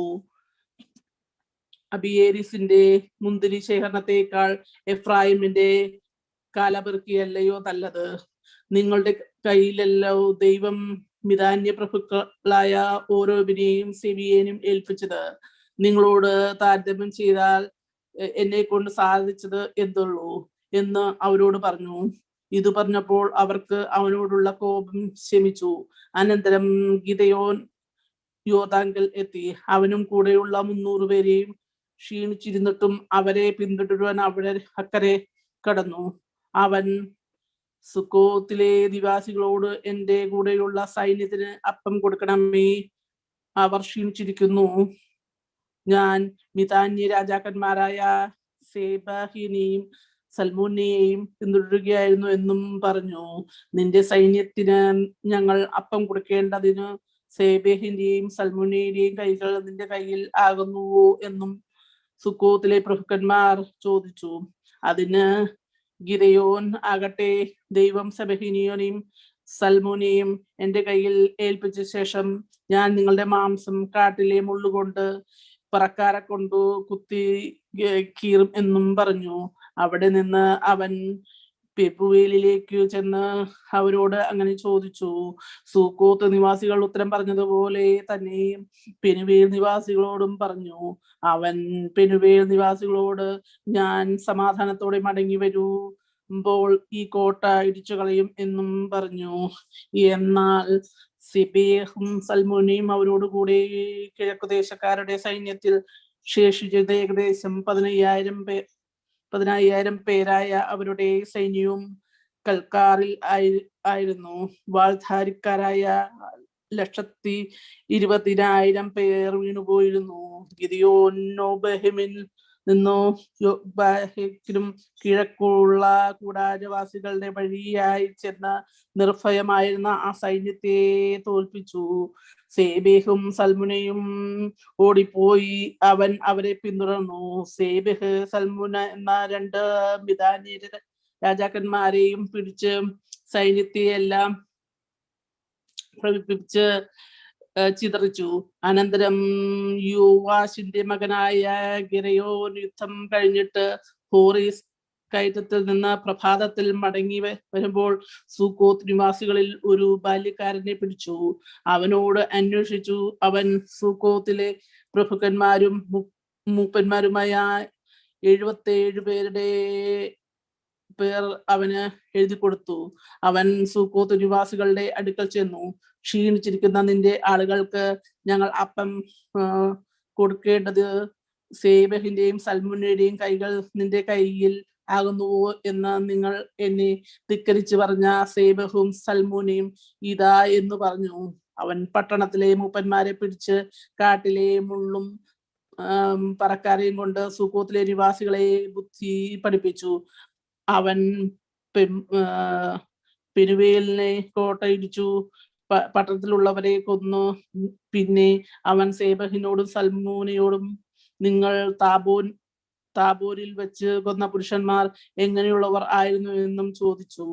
അവർ നിന്നെ പോലെ ഓരോരുത്തർ രാജകുമാരനു തുല്യനായിരുന്നു എന്നും അവർ ഉത്തരം പറഞ്ഞു. അതിന് അവർ എൻ്റെ സഹോദരന്മാർ എൻ്റെ അമ്മയുടെ മക്കൾ തന്നെ ആയിരുന്നു. അവരെ നിങ്ങൾ ജീവനോടെ വെച്ചിരുന്നുവെങ്കിൽ കർത്താവിനാണ് ഞാൻ നിങ്ങളെ കൊല്ലുകയില്ലായിരുന്നു എന്നും പറഞ്ഞു. പിന്നെ അവൻ തൻ്റെ അതിജാതന്മാരായ യഥേരിയോനോട് പറഞ്ഞു, എഴുന്നേറ്റ് അവരെ കൊല്ലുക എന്ന് പറഞ്ഞു. എന്നാൽ അവൻ ചെറുപ്പക്കാരൻ കൊണ്ട് പേടിച്ച് വാളൂരാതെ നിന്നു. അപ്പോൾ സേബഹു സൽമോനെയും, നീ തന്നെ എഴുന്നേറ്റ് ഞങ്ങളെ വെട്ടുക, ആളെ പോലെ അല്ലല്ലോ അവന്റെ ബലം എന്നും പറഞ്ഞു. അങ്ങനെ ഗിദെയോൻ എഴുന്നേറ്റ് സേബഹിനും സൽമോനെയും കൊന്നു. അവരുടെ ഒട്ടകങ്ങളുടെ കഴുത്തിലെ ചന്ദ്രക്കലകൾ എടുത്തു. അനന്തരം ഇസ്രായേലിയർ ഗിദെയോനോട്, നീ ഞങ്ങളെ മിദ്യാന്റെ കയ്യിൽ നിന്ന് രക്ഷിച്ചിരിക്കൊണ്ട് ഞങ്ങൾക്ക് അധിപനായിരിക്കണം. അങ്ങനെ തന്നെ നിന്റെ മകനും മകന്റെ മകനും എന്ന് പറഞ്ഞു. ഗിദെയോൻ അവരോട്, ഞാൻ നിങ്ങൾക്ക് അധിപനാകയില്ല, എന്റെ മകനും ആകയില്ല, കർത്താവത്രേ നിങ്ങളുടെ രാജാവ് എന്ന് പറഞ്ഞു. പിന്നെ ഗിദെയോൻ അവരോട്, ഞാൻ നിങ്ങളോട് ഒന്ന് അപേക്ഷിക്കുന്നു, നിങ്ങൾ ഓരോരുത്തരുടെ കൊള്ളയിൽ കിട്ടിയ ആഭരണം എനിക്ക് തരണം എന്നും പറഞ്ഞു. അവർ ഇസ്മായേലിയർ ആയിരുന്നത് കൊണ്ട് അവർക്ക് പൊൻകടുക്കൻ ഉണ്ടായിരുന്നു. ഞങ്ങൾ സന്തോഷത്തോടെ തരാമെന്നും അവർ പറഞ്ഞു. ഒരു വസ്ത്രം വിരിച്ച് ഓരോരുത്തർ കൊള്ളയിൽ കിട്ടിയ കടുക്കൻ അതിൽ ഇട്ടു. അവൻ ചോദിച്ചു വാങ്ങിയ പൊൻകടുക്കന്റെ തൂക്കം 1700 ഷേക്കൽ ആയിരുന്നു. ഇതല്ലാതെ ചന്ദ്രക്കലങ്ങളും കുണ്ടലങ്ങളും മിദ്യാന്യ രാജാക്കന്മാർ ധരിച്ചിരുന്ന രക്താംബരങ്ങളും അവരുടെ ഒട്ടകങ്ങളിലെ കഴുത്തിലെ മാലകളും ഉണ്ടായിരുന്നു. ഗിദെയോൻ അതുകൊണ്ട് ഒരു ഏഫോദ് ഉണ്ടാക്കി തന്റെ പട്ടണമായ ഫ്രയിൽ പ്രതിഷ്ഠിച്ചു. ഇസ്രായേലെല്ലാം അതിന്റെ അടുക്കൽ ചെന്ന് അത് ഗിദെയോനും അവന്റെ കുടുംബത്തിലേന്നും ഒരു കിണിയായി തീർന്നു. എന്നാൽ മിദ്യാൻ തലപൊക്കാത്തവണ്ണം ഇസ്രായേലിയർക്ക് കീഴടങ്ങിപ്പോയി. ഗിദെയോന്റെ കാലത്ത് ദേശത്ത് നിന്ന് 40 സംവത്സരം സ്വസ്ഥതയുണ്ടായി. യോവാശിന്റെ മകനായ നെതുബാൽ തന്റെ വീട്ടിൽ ചെന്ന് സുഖമായി പാർത്തു. ഗിദെയോന് വളരെ ഭാര്യമാരുണ്ടായിരുന്നത് കൊണ്ട് സ്വന്തം മക്കളായിട്ട് തന്നെ 70 പുത്രന്മാർ ഉണ്ടായിരുന്നു. ശെഖേമിലുള്ള അവന്റെ വെപ്പാട്ടിയും അവന് ഒരു മകനെ പ്രസവിച്ചു. അവന് അബീമേലെക്ക് എന്നും അവൻ പേരിട്ടു. യോവാശിന്റെ മകനായ ഗിദെയോൻ നല്ല വാർദ്ധക്യത്തിൽ മരിച്ചു. അവനെ എഫ്രയീൽ അവന്റെ പിതാവായ യോവാബിന്റെ വയലിൽ അടക്കം ചെയ്തു. ഗിദെയോൻ മരിച്ച ശേഷം ഇസ്രായേൽക്കാർ വീണ്ടും വഴി പിഴച്ച് ബാൽ വിഗ്രഹങ്ങളുടെ അടുക്കൽ ചെന്ന് ബാൽബെറീത്തിനെ തങ്ങളുടെ ദേവനായി പ്രതിഷ്ഠിച്ചു. ഇസ്രായേൽക്കാർക്ക് ചുറ്റുമുള്ള സകല ശത്രുക്കളുടെ കയ്യിൽ നിന്നും തങ്ങളെ രക്ഷിച്ച തങ്ങളുടെ ദൈവമായ കർത്താവിനെ സ്മരിച്ചില്ല. ഗിദെയോൻ എന്ന നെതുബാൽ ഇസ്രായേലിൽ നിന്നു ചെയ്ത എല്ലാ നന്മയ്ക്കും തക്കവണ്ണം അവന്റെ കുടുംബത്തോട് അവർ ദയ ചെയ്തതുമില്ല. ന്യായാധിപന്മാരുടെ പുസ്തകം അധ്യായം 9. അനന്തരം നെതുബാലിന്റെ മകനായ അബീമേലെക്ക് ശെഖേമിൽ തന്റെ അമ്മയുടെ സഹോദരന്മാരുടെ അടുക്കൽ ചെന്ന് അവരോട് തന്റെ അമ്മയുടെ പിതൃഭവനമായ സർവ്വകുടുംബത്തോടും സംസാരിച്ചു. നെതുബാലിന്റെ 70 പുത്രന്മാരും കൂടെ നിങ്ങളെ ഭരിക്കുന്നതോ ഒരുവൻ നിങ്ങളെ ഭരിക്കുന്നതോ ഏതാണ് നിങ്ങൾക്ക് നല്ലത്? ഞാൻ നിങ്ങളുടെ അസ്ഥിയും മാംസവും ആകുന്നു എന്ന് ഓർത്തുകൊള്ളുവിൻ എന്ന് ശെഖേമിലെ സകല പൗരന്മാരോട് പറയുവിൻ എന്നും പറഞ്ഞു. അങ്ങനെ അവന്റെ അമ്മയുടെ സഹോദരന്മാർ ശെഖേമിലെ സകല പൗരന്മാരോടും ഈ വാക്കുകളെല്ലാം സംസാരിച്ചപ്പോൾ അവരുടെ ഹൃദയം അബീമേലെക്കിനോട് ചേർന്ന്, അവൻ നമ്മുടെ സഹോദരനല്ലോ എന്ന് പറഞ്ഞു. പിന്നെ അവർ ബാൽബെർത്തിന്റെ ക്ഷേത്രങ്ങളിൽ നിന്ന് 70 വെള്ളിക്കട്ടകൾ എടുത്ത് അവന് കൊടുത്തു. ആ പണം കൊണ്ട് അബീമേലെക്ക് ഭോഷരും നിസാരവുമായ ആളുകളെ കൂലിക്ക് വാങ്ങി അവർക്ക് നായകനായി തീർന്നു. അവൻ ഓഫ്രയിൽ തന്റെ പിതാവിന്റെ വീട്ടിൽ ചെന്ന് നെതുബാലിന്റെ പുത്രന്മാരായി തന്റെ സഹോദരന്മാരായ 70 പേരെയും ഒരു കല്ലിന്മേൽ വച്ച് കൊന്നു. എന്നാൽ നെതുബാലിന്റെ ഇളയ മകനായ യോധ ഒളിച്ചു പോയത് കൊണ്ട് അവൻ അവശേഷിച്ചു. അതിനുശേഷം ശെഖേമിലെ സകല പൗരന്മാരെയും മില്ലോ ഗ്രഹവും ഒരുമിച്ച് കൂടി ചെന്നു. ശെഖേമിലെ ജ്ഞാപക പുസ്തകത്തിനരികെയുള്ള കരിവേല തിങ്കൽ വെച്ച് അബീമേലെക്കിനെ രാജാവാക്കി.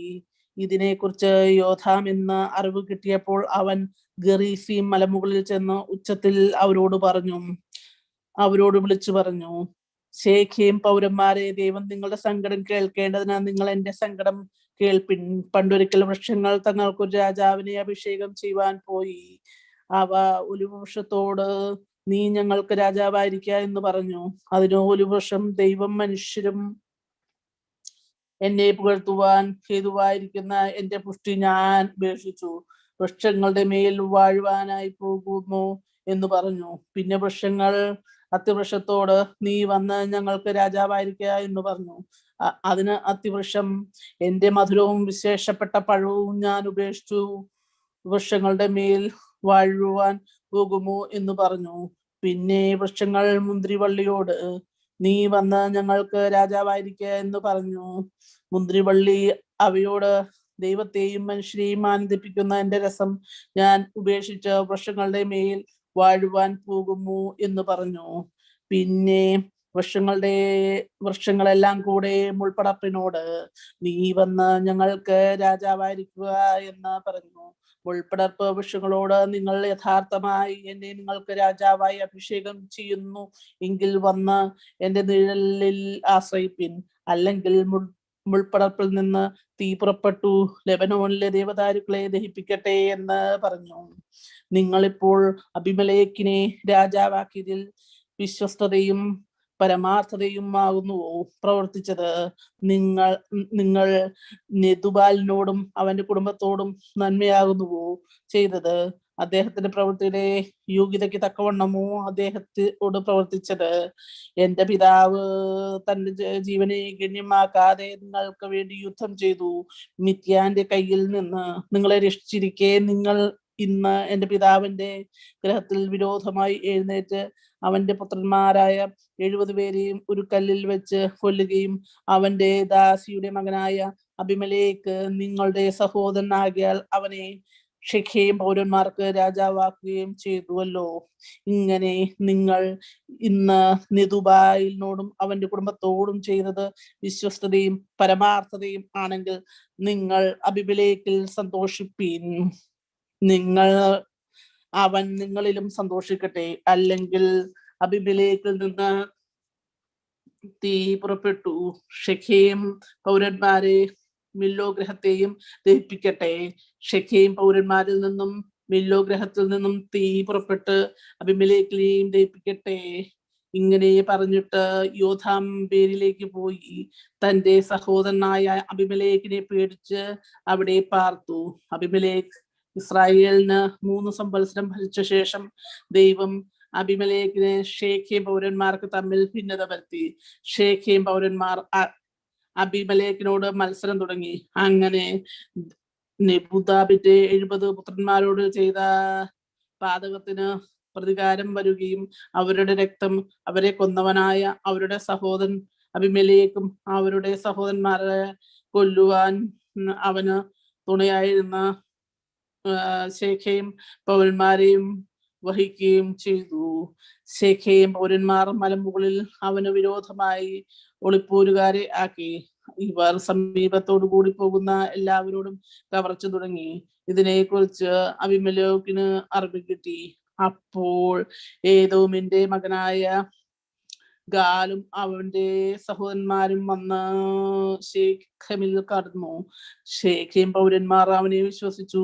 അവർ വയലിൽ ചെന്ന് തങ്ങളുടെ മുന്തിരിത്തോട്ടങ്ങളിലെ കൂല അറുത്ത് ഉത്സവം കൊണ്ടാടി തങ്ങളുടെ ദേവന്റെ ക്ഷേത്രത്തിൽ ചെന്ന് തിന്നുകുടിക്കുകയും അബിമേലെക്കിനെ ശപിക്കുകയും ചെയ്തു. ഏബേദിന്റെ മകനായ ഗാൽ പറഞ്ഞു, അബിമേലെക്കിനെ നാം സേവിക്കേണ്ടത് അവൻ ആര്? ഷേഖേം ആര്? അവൻ നെബൂബാലിന്റെ മകനും സെബൂൾ അവന്റെ കാര്യസ്ഥനുമല്ലയോ? അവൻ ഷേഖേമിന്റെ പിതാവായ ഹമൂറിന്റെയും ആളുകളുമായി അവനെ സേവിക്കട്ടെ. നാം അവനെ സേവിക്കുന്നത് എന്തിന്? ഈ ജനം എന്റെ കൈക്കീഴിലായിരുന്നെങ്കിൽ ഞാൻ അബിമേലെക്കിനെ നീക്കിക്കളയുകയും അബിമേലെക്കിനോടും നിന്റെ സൈന്യത്തോടും വർദ്ധിപ്പിച്ച് പുറപ്പെട്ടു വരിക എന്ന് പറയുകയും ചെയ്യുമായിരുന്നു. എബേദിന്റെ മകനായ ഗാലിന്റെ വാക്കുകളെ കേട്ടപ്പോൾ നഗരാധിപതിയായ സിബുലിന്റെ കോപം ജ്വലിച്ചു. അവൻ രഹസ്യമായി അബിമേലെക്കിന്റെ അടുക്കൽ ദൂതന്മാരെ അയച്ചു. ഇതാ, ഏബേദിന്റെ മകനായ ഗാലും അവന്റെ സഹോദരന്മാരും ഷേഖമിൽ വന്നിരിക്കുന്നു. അവർ പട്ടണത്തെ വളഞ്ഞിരിക്കുന്നു. ആകയാൽ നീയും നിന്നോട് കൂടിയുള്ള സൈന്യവും രാത്രി പുറപ്പെട്ടു വയലിൽ പാതിയിരിക്കുന്നു. കേൾക്കുവിൻ. വയലിൽ പതിയിരുന്നു കേൾക്കുവിൻ. രാവിലെ സൂര്യൻ ഉദിക്കുമ്പോൾ എഴുന്നേറ്റ് പട്ടണത്തെ ആക്രമിക്കും. എന്നാൽ അവനും കൂടെയുള്ള സൈന്യവും നിന്റെ നേരെ പുറപ്പെടുമ്പോൾ യഥാവധി അവരോട് പ്രാർത്ഥിക്കാമെന്ന് പറയിച്ചു. അങ്ങനെ അബിമേലെക്കിനെയും കൂടെയുള്ള സൈന്യവും എല്ലാം രാത്രികളിൽ പുറപ്പെട്ടു. ശെഖേമിനരികെ 4 കൂട്ടമായി പതിയിരുന്നു. ഏബീദിന്റെ മകനായ ഗാൽ പുറപ്പെട്ടു. പട്ടണത്തിന്റെ ഗോപുരത്തിങ്കൽ നിന്നപ്പോൾ അബിമേലെക്കിന്റെ കൂടെയുള്ള സൈന്യവും ഒളിവിടത്തിൽ നിന്ന് എഴുന്നേറ്റു.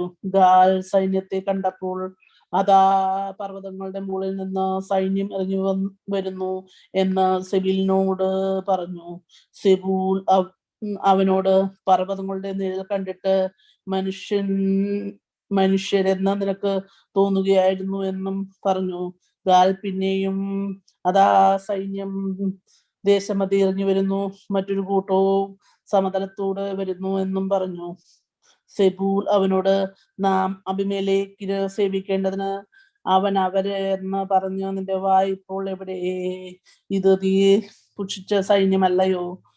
ഇപ്പോൾ പുറപ്പെട്ട് അവരോട് പൊരുതുക എന്ന് പറഞ്ഞു. അങ്ങനെ ഗാൽ ഷെഖേം പൗരന്മാരുമായി പുറപ്പെട്ട് അബിമേലെക്കിനോട് യുദ്ധം ചെയ്തു. അബിമേലെക്കിന്റെ മുമ്പിൽ അവൻ തോറ്റോടി. അവൻ അവരെ പിന്തുടർന്നു. പടിവാതിൽ വരെ അനേകം പേർ ഹതരായി വീണു.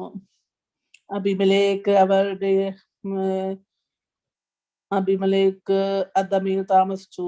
സെബൂൽ ഗാലിനെയും സഹോദരന്മാരെയും ശേഖബിൽ പാർപ്പാൻ സമ്മതിക്കാതെ അവിടെ നിന്നും ഓടിച്ചു. പിറ്റേ ദിവസം ജനം വയലിലേക്ക് പുറപ്പെട്ടു. അബിമേലെക്കിന് അതിനെക്കുറിച്ച് അറിവ് കിട്ടി. അവൻ സൈന്യത്തെ 3 ഭാഗിച്ച് വിജന സ്ഥലത്ത് പതിയിരുന്നു. ജനം പട്ടണത്തിൽ നിന്ന് പുറപ്പെട്ടു വരുന്നത് കണ്ട് അവരുടെ നേരെ ചെന്ന് അവരെ സംഹരിച്ചു. പിന്നെ അബിമേലെക്കും കൂടെയുള്ള തലവന്മാരും പാഞ്ഞു ചെന്ന് പട്ടണത്തിന്റെ പടിവാതിലേക്ക് നിന്നു.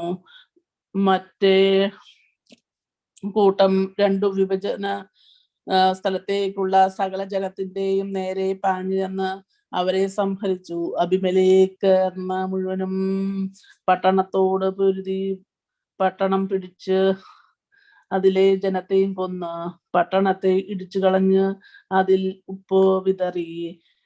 ശെഖേം കോട്ടവാസികൾ എല്ലാവരും ഇത് കേട്ടപ്പോൾ എൽബേരിത്തിന്റെ ക്ഷേത്രമണ്ഡപത്തിൽ കടന്നു. ശെഖേം വാസികൾ എല്ലാവരും ഒന്നിച്ചു കൂടിയിരിക്കുന്നു എന്നും അബിമേലെക്കിനോട് അറിവ് കിട്ടി. അബിമേലെക്ക് കൂടെയുള്ള സൈന്യവും സൽമോൻ മലയിലേക്ക് കയറി.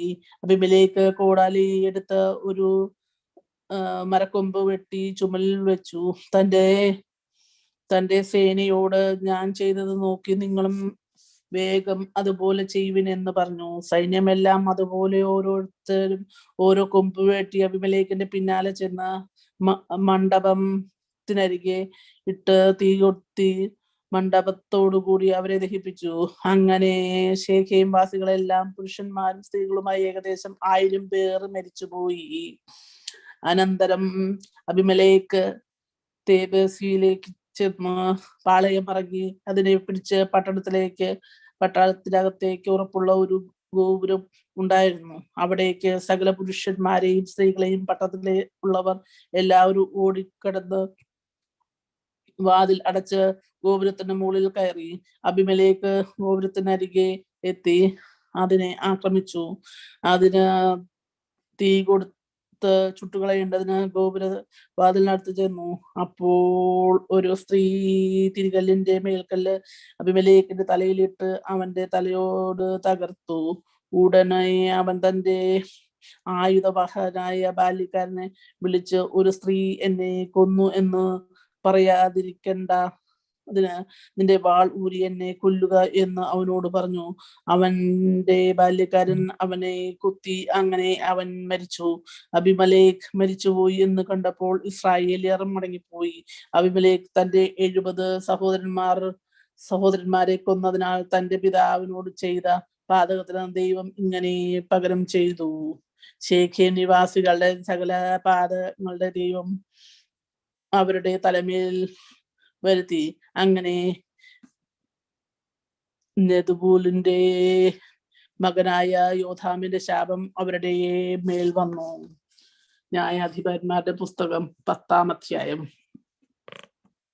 അബിമേലെക്കിന്റെ ശേഷം അവന്റെ ചിറ്റപ്പനായ ദോദാവിന്റെ മകനായ പൂവാവിന്റെ മകൻ തോല എന്ന ഇസ്ലാഖാർ ഗോത്രക്കാരൻ ഇസ്രായേലിനെ രക്ഷിപ്പാൻ എഴുന്നേറ്റു.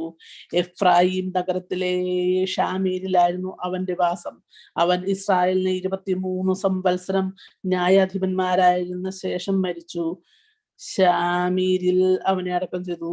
അവന്റെ ശേഷം ഗിലെയാദ്യനായ യായീർ എഴുന്നേറ്റ് ഇസ്രായേലിന് 22 സംവത്സരം ന്യായാധിപനായിരുന്നു. അവന് 30 കഴുതപ്പുറത്തു കയറി ഓടിക്കുന്ന 30 പുത്രന്മാർ ഉണ്ടായിരുന്നു.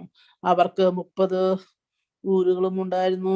അവയ്ക്ക് ഇന്നുവരെയും യായീൻ ഗ്രാമങ്ങൾ എന്ന് പറയുന്നു. അവ ഗിലെയാദ് ദേശത്ത് ആകുന്നു. യായീർ മരിച്ചു. കാമോനിൽ അവനെ അടക്കം ചെയ്തു. ഇസ്രായേൽക്കാർ പിന്നെയും ദൈവം ഭാഗ്യാനിഷ്ടമായുള്ളത് ചെയ്തു.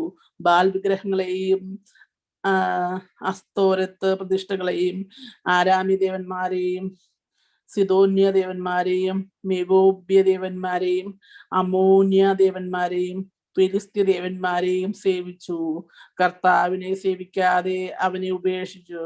അപ്പോൾ കർത്താവിന്റെ കോപം ഇസ്രായേലിന്റെ നേരെ ജ്വലിച്ചു. അവൻ അവരെ ഫിലിസ്ത്യരുടെ കയ്യിലും അമോന്യരുടെ കയ്യിലും ഏൽപ്പിച്ചു. അവൻ അന്നു മുതൽ 18 സംവത്സരത്തോളം ഇസ്രായേൽ മക്കളെ യോർദാനക്കരെ ഗിലെയാദ് എന്ന അമോന്യരെ പ്രദേശത്ത് എല്ലാം ഇസ്രായേൽ മക്കളെയും ഉപദ്രവിച്ച് ഞെരുക്കി. അമ്മോന്യർ യഹൂദയോടും ബെന്യാമിനോടും എഫ്രായിം ഗ്രഹത്തോട് യുദ്ധം ചെയ്യുവാൻ യോർദാൻ കിടന്നു. അങ്ങനെ ഇസ്രായേൽ വളരെ ദുരിതത്തിലായി. ഇസ്രായേൽ മക്കൾ കർത്താവിനോട് നിലവിളിച്ചു, ഞങ്ങളുടെ ദൈവത്തെ ഉപേക്ഷിക്കുകയും ബാൽ വിഗ്രഹങ്ങളെ സേവിക്കുകയും ചെയ്തതുകൊണ്ട് നിന്നോട് പാപം ചെയ്തിരിക്കുന്നു എന്ന് പറഞ്ഞു.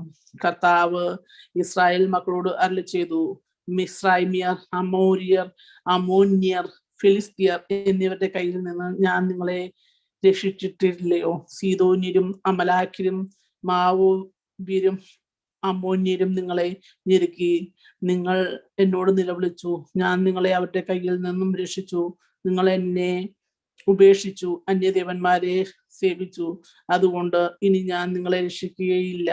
നിങ്ങൾ തിരഞ്ഞെടുത്തിട്ടുള്ള ദേവന്മാരോട് നിലവിളിപ്പിൻ, അവർ നിങ്ങളുടെ കഷ്ടകാലത്ത് നിങ്ങളെ രക്ഷിക്കട്ടെ. ഇസ്രായേൽ മക്കൾ കർത്താവിനോട്, ഞങ്ങൾ പാപം ചെയ്തിരിക്കുന്നു, നിന്റെ ഇഷ്ടം പോലെയെല്ലാം ഞങ്ങളോട് ചെയ്തു കൊള്ളുക, ഇന്ന് മാത്രം ഞങ്ങളെ വിടുവിക്കണമേ എന്ന് പറഞ്ഞു. അവർ തങ്ങളുടെ ഇടയിൽ നിന്ന് അന്യദൈവങ്ങളെ നീക്കിക്കളഞ്ഞു, കർത്താവിനെ സേവിച്ചു. ഇസ്രായേൽ വലിയ അരിഷ്ടതയിലായിരുന്നു. അപ്പോൾ അമോന്യർ ഒന്നിച്ചുകൂടി ഗിലെയാദിൽ പാളയമിറങ്ങി. ഇസ്രായേൽ മക്കൾ ഒരുമിച്ച് കൂടി മിസ്പയിൽ പാളയമിറങ്ങി. ഗിലെയാദിലെ പ്രഭുക്കന്മാരുടെ ജനവും തമ്മിൽ അമോന്യരും യുദ്ധം ആരംഭിക്കുന്നു. അവൻ ഗിലെയാദിലെ സകല നിവാസികൾക്കും തലവനാകുമെന്നും പറഞ്ഞു. ദൈവമേ, സ്തുതി നിനക്ക് യോഗ്യമാകുന്നു. ബാറയ്ക്കുമോ.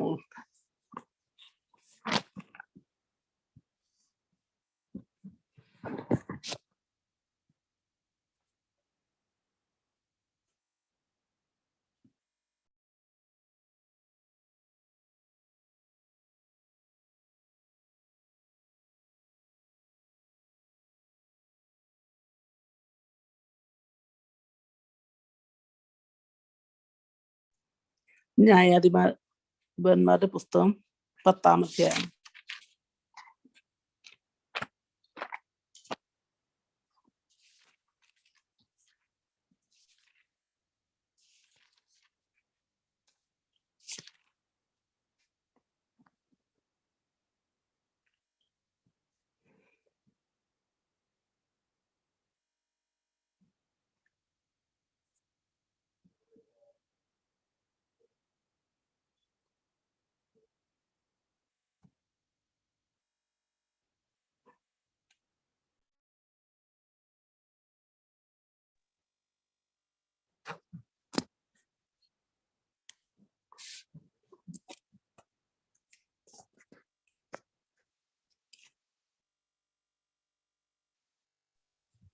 ഹല്ലേലൂയ.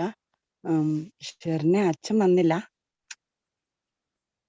ചേച്ചി അച്ഛൻ 5 മിനിറ്റ് ലേറ്റ് ആവുമെന്ന് ഇപ്പൊ പറഞ്ഞായിരുന്നു.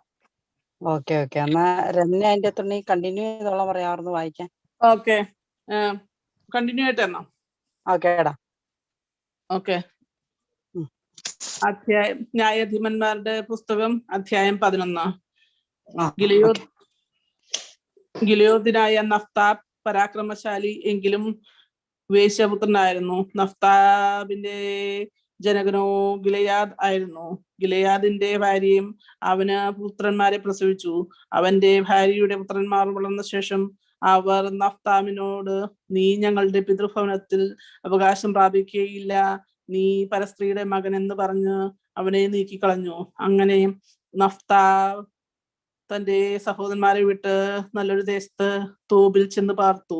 നിസ്സാരന്മാരായ ചിലരെ നഫ്താബ് അവനോട് കൂടി ചേർത്ത് സഞ്ചരിച്ചു.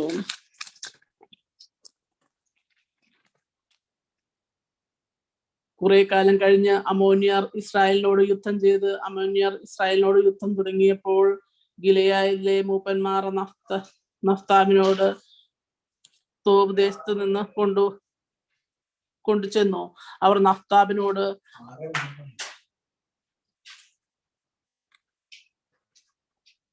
നഫ്താബിനോട് അമ്മോന്യരോട് യുദ്ധം ചെയ്യേണ്ടതിന് നീ വന്ന് ഞങ്ങളുടെ സേനാപതിയായിരിക്കെ എന്ന് പറഞ്ഞു. നഫ്താബ് ഗിലെയാദിനോട്, നിങ്ങൾ എന്നെ പകച്ചു പിതൃഭവനത്തിൽ നിന്ന് നീക്കി കളഞ്ഞില്ലയോ? ഇപ്പോൾ നിങ്ങൾ വിഷമിച്ചപ്പോൾ എന്റെ അടുക്കൽ എന്തിനു വരുന്നു എന്നും പറഞ്ഞു.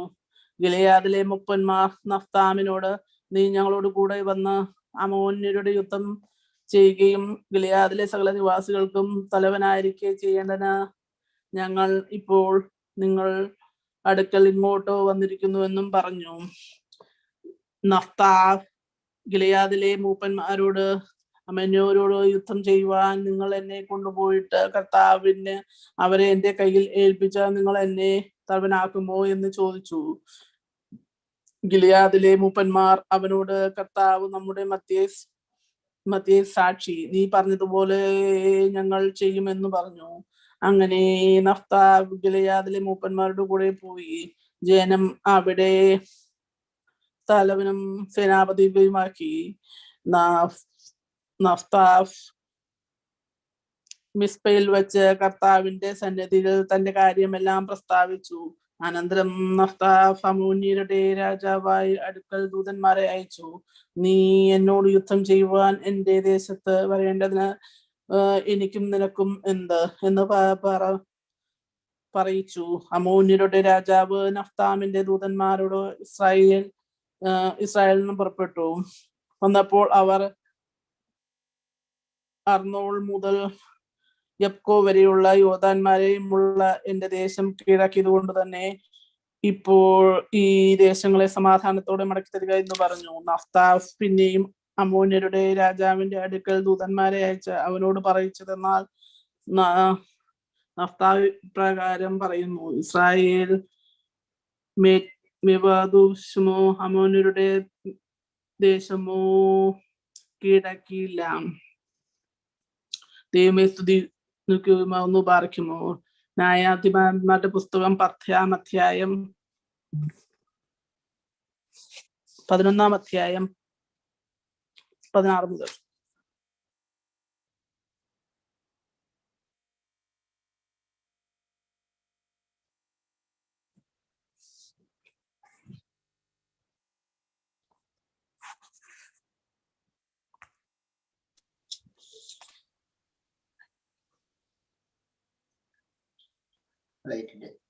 ഇസ്രായേലിൽ നിന്ന് പുറപ്പെട്ടു മരുന്നു വഴി ഞങ്ങൾ വരെ സഞ്ചരിച്ചു.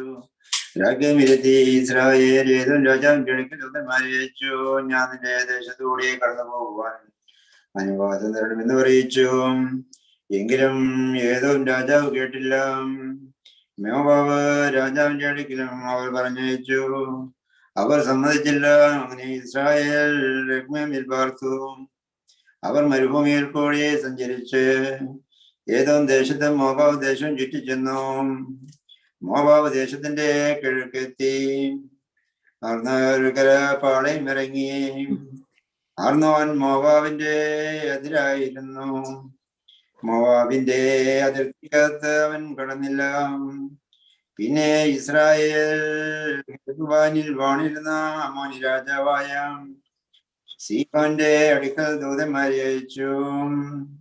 നിന്റെ കൂടി എന്റെ സ്ഥലത്തേക്ക് കടന്നു പോകാൻ അനുവാദം തരണമെന്ന് പറഞ്ഞു.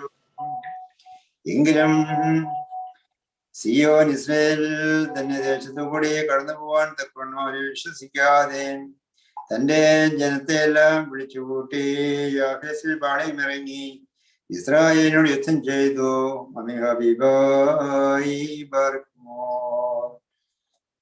ന്യായാധിപന്മാരുടെ പുസ്തകം അധ്യായം 20 വായിച്ചു. അടുത്ത 21 വായിക്കണം. നമുക്ക് പ്രാർത്ഥിക്കാം. സന്ധ്യാപ്രാർത്ഥന നടത്തിയിട്ട് തുടർന്ന് വായിക്കാവുന്നതാണ്. പ്രാർത്ഥിക്കാം. പിതാവും പുത്രനും പരിശുദ്ധമായ സത്യമുള്ള ദൈവത്തിന്റെ നാമത്തിൽ തനിക്ക് സ്തുതി. തന്റെ സ്തുതികളാൽ ആകാശവും ഭൂമിയും നിറഞ്ഞിരിക്കുന്ന ബലവാനായ ദൈവം തമ്പുരാൻ. പരിശുദ്ധൻ പരിശുദ്ധൻ പരിശുദ്ധൻ കർത്താവിന്റെ നാമത്തിൽ വന്നവനും പരിപാലിക്കുന്നവനും ദൈവമേ നീ പരിശുദ്ധനാകുന്നു.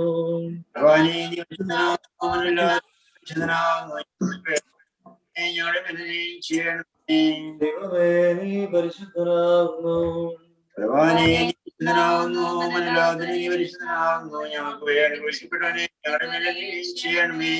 ദൈവമേ നീ പരിശുദ്ധനാകുന്നു.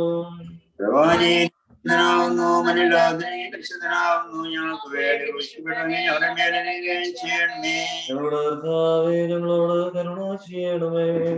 ഞങ്ങളുടെ കർത്താവേ വേണ്ട ഞങ്ങളോട് തന്നെ ചെയ്യണമേ. ഞങ്ങളുടെ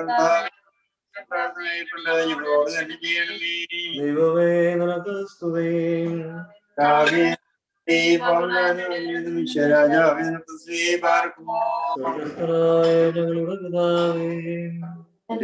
പിതാവേ നിന്റെ രാജ്യം വരണമേ. ഞങ്ങൾക്ക് ആവശ്യമാകണമേ. ഞങ്ങളുടെ കാലോട് ക്ഷമിച്ചതുപോലെ ക്ഷമിക്കണമേ. പരീക്ഷയിലേക്ക് ഞങ്ങൾ പ്രവേശിപ്പിക്കരുത്. നീയോ ദർശനം രക്ഷിച്ചുവിടണമേ. രാജ്യം ശക്തിയും മഹത്വവും ആമേൻ. കൃപ നിറഞ്ഞ മറിയമേ നിനക്ക് സമാധാനം.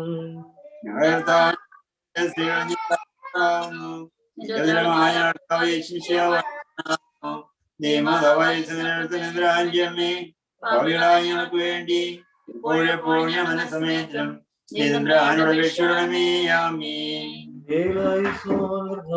ഞാൻ വിളിച്ചുകൊള്ളൂ എന്നോട് നിദ്രമരുളി ചെയ്യണമേ. എന്റെ വചനങ്ങളെ സൂക്ഷിച്ചു കൈക്കൊള്ളുകയും ചെയ്യണമേ. എന്റെ പ്രാർത്ഥന പോലെ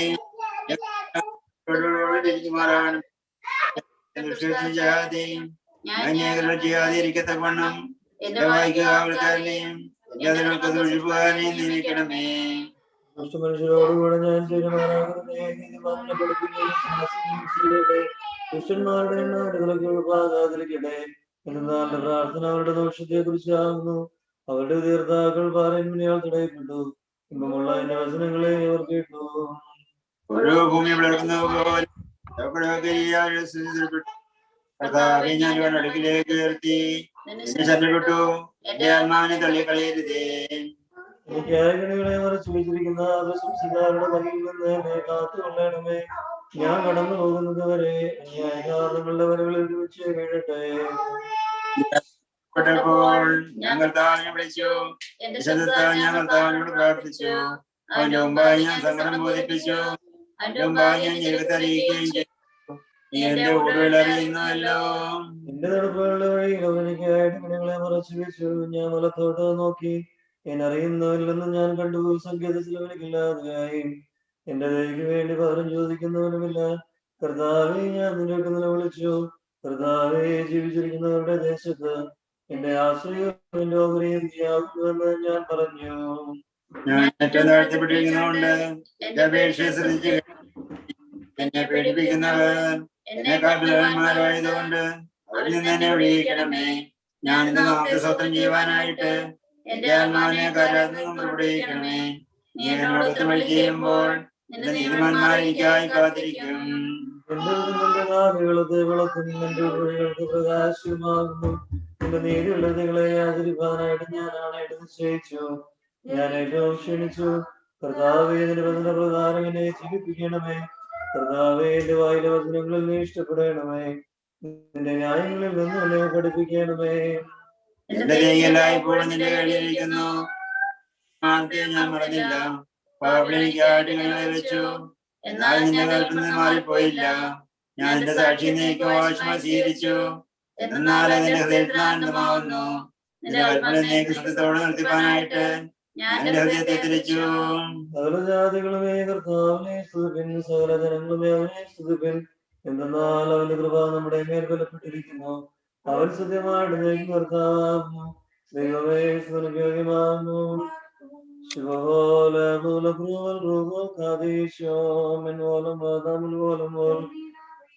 എന്റെ പരിശുദ്ധതയ്ക്ക് പങ്കമില്ലാതിരിക്കെ ഞങ്ങൾക്ക് വേണ്ടി നോമ്പ് നോറ്റവനായ മിശിഹ, നിനക്ക് ഇഷ്ടമാകുന്ന പ്രകാരം നോമ്പ് നോൽപ്പാൻ ഞങ്ങൾക്ക് കൃപ ചെയ്യണമേ. എല്ലാ ശിക്ഷകളെയും പറ്റുന്നതിനായിരിക്കെ ഞങ്ങൾ രക്ഷയ്ക്ക് വേണ്ടി കർത്താവേ, വയറിനെ സ്നേഹിക്കാതെ നോമ്പോൽപ്പാൻ ഞങ്ങളെ യോഗ്യരാക്കണമേ. കർത്താവേ, വെടിപ്പോടെ നോമ്പ് നോൽപ്പാനും സന്തോഷത്തോടെ നോമ്പിനെതിരേക്കാനും ഞങ്ങൾക്ക് കൃപ ചെയ്യണമേ. പാർക്കുമോറും കർത്താവേ, ഞങ്ങൾ നോമ്പുള്ളതായിരിക്കണമേ. അങ്ങനെ ഞങ്ങളുടെ അതിനെല്ലാം മോചിപ്പിക്കുകയും ചെയ്യണമേ. നോമ്പ് സാധാരണ ചെയ്യുവാനുള്ള പ്രധാന ആയുധമാകുന്നു. മോശവേലിയായി നമ്മുടെ കർത്താവും 40 ദിവസം നോമ്പ് നോച്ചു. നോമ്പാലും പ്രാർത്ഥനയാലും സാധാരണ ചെയ്യിപ്പാൻ ഞങ്ങളെ പഠിപ്പിച്ച് മിശിഹാ തമ്പുരാനെ സ്തുതി. പാർക്കുമോറും നോമ്പ് മൂലം മോശ ദൈവത്താൽ എഴുതപ്പെട്ട കൽപ്പന പ്രാപിച്ചു. നോമ്പിനായി ഏലിയ ദക്ഷിണായി തീരുകയും ആകാശവും ഭൂമിയും അതിനനുസരിക്കുകയും ചെയ്തു. അസൂയ കൊല്ലം മൂലാതിമഴ വെടിഞ്ഞ് നോമ്പ് നോറ്റ് പ്രാർത്ഥിക്കുകയും തന്റെ നടപടികൾ കർത്താവിനെ പ്രീതിപ്പെടുത്തുകയും ചെയ്യുന്നതിന് ഭാഗ്യവാനാകുന്നു. ദൈവമേ, ഞങ്ങളുടെ കുറ്റങ്ങൾക്ക് പരിഹാരമുണ്ടാക്കണമേ. ഞങ്ങളുടെ അകൃത്യങ്ങളെല്ലാം മോചിക്കണമേ. ഞങ്ങൾ പാപം ചെയ്തതിനെ കോപിച്ചിരിക്കയാൽ പാപിനിയായ സ്ത്രീയെ പോലെ ഞങ്ങൾ നിന്റെ അടുക്കൽ നിലവിളിക്കുന്നു.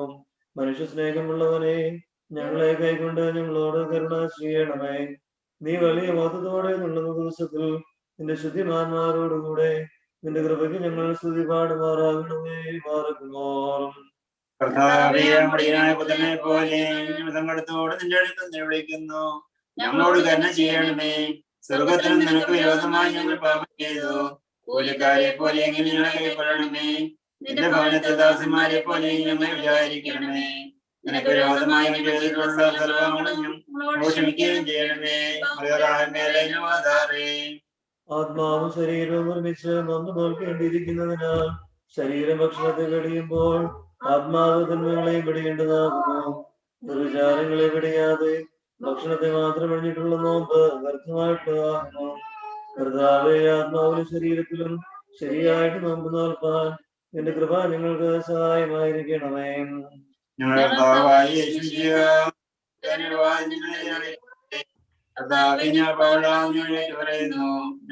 തന്നെ ഉണ്ടാകണമേ.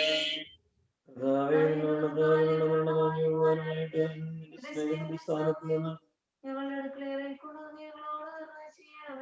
ഇസ്രായേൽക്കാരുടെ മധ്യേ മോശപിച്ചുള്ള സർപ്പത്തെ നാട്ടുകയും ജനങ്ങൾ അതിനാൽ ഒരുപാട് സർപ്പങ്ങളുടെ കടിയിൽ നിന്ന് രക്ഷപ്പെടുകയും ചെയ്തതുപോലെ ഞങ്ങൾ പള്ളിയുടെ അകത്ത് മധ്യത്തിൽ ജയത്തിന്റെയും ജീവന്റെയും അടയാളമായ വിശുദ്ധ സ്ലീബായെ വച്ചിരിക്കുന്നു.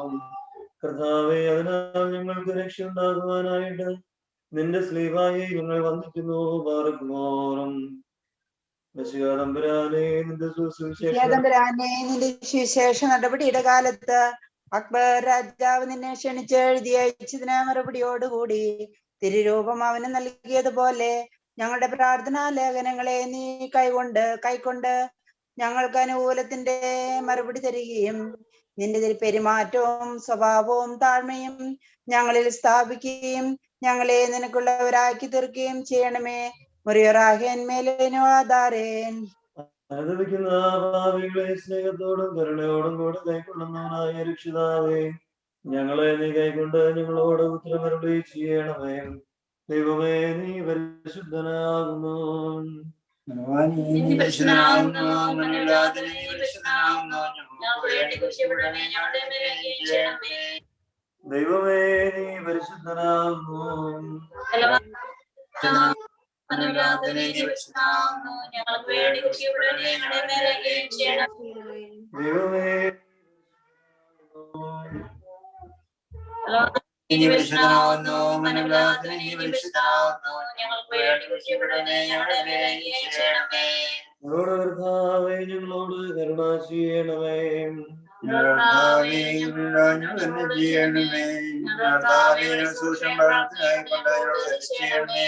ദൈവമേ നിനക്ക് സ്തുതി. സ്വർഗ്ഗസ്ഥനായ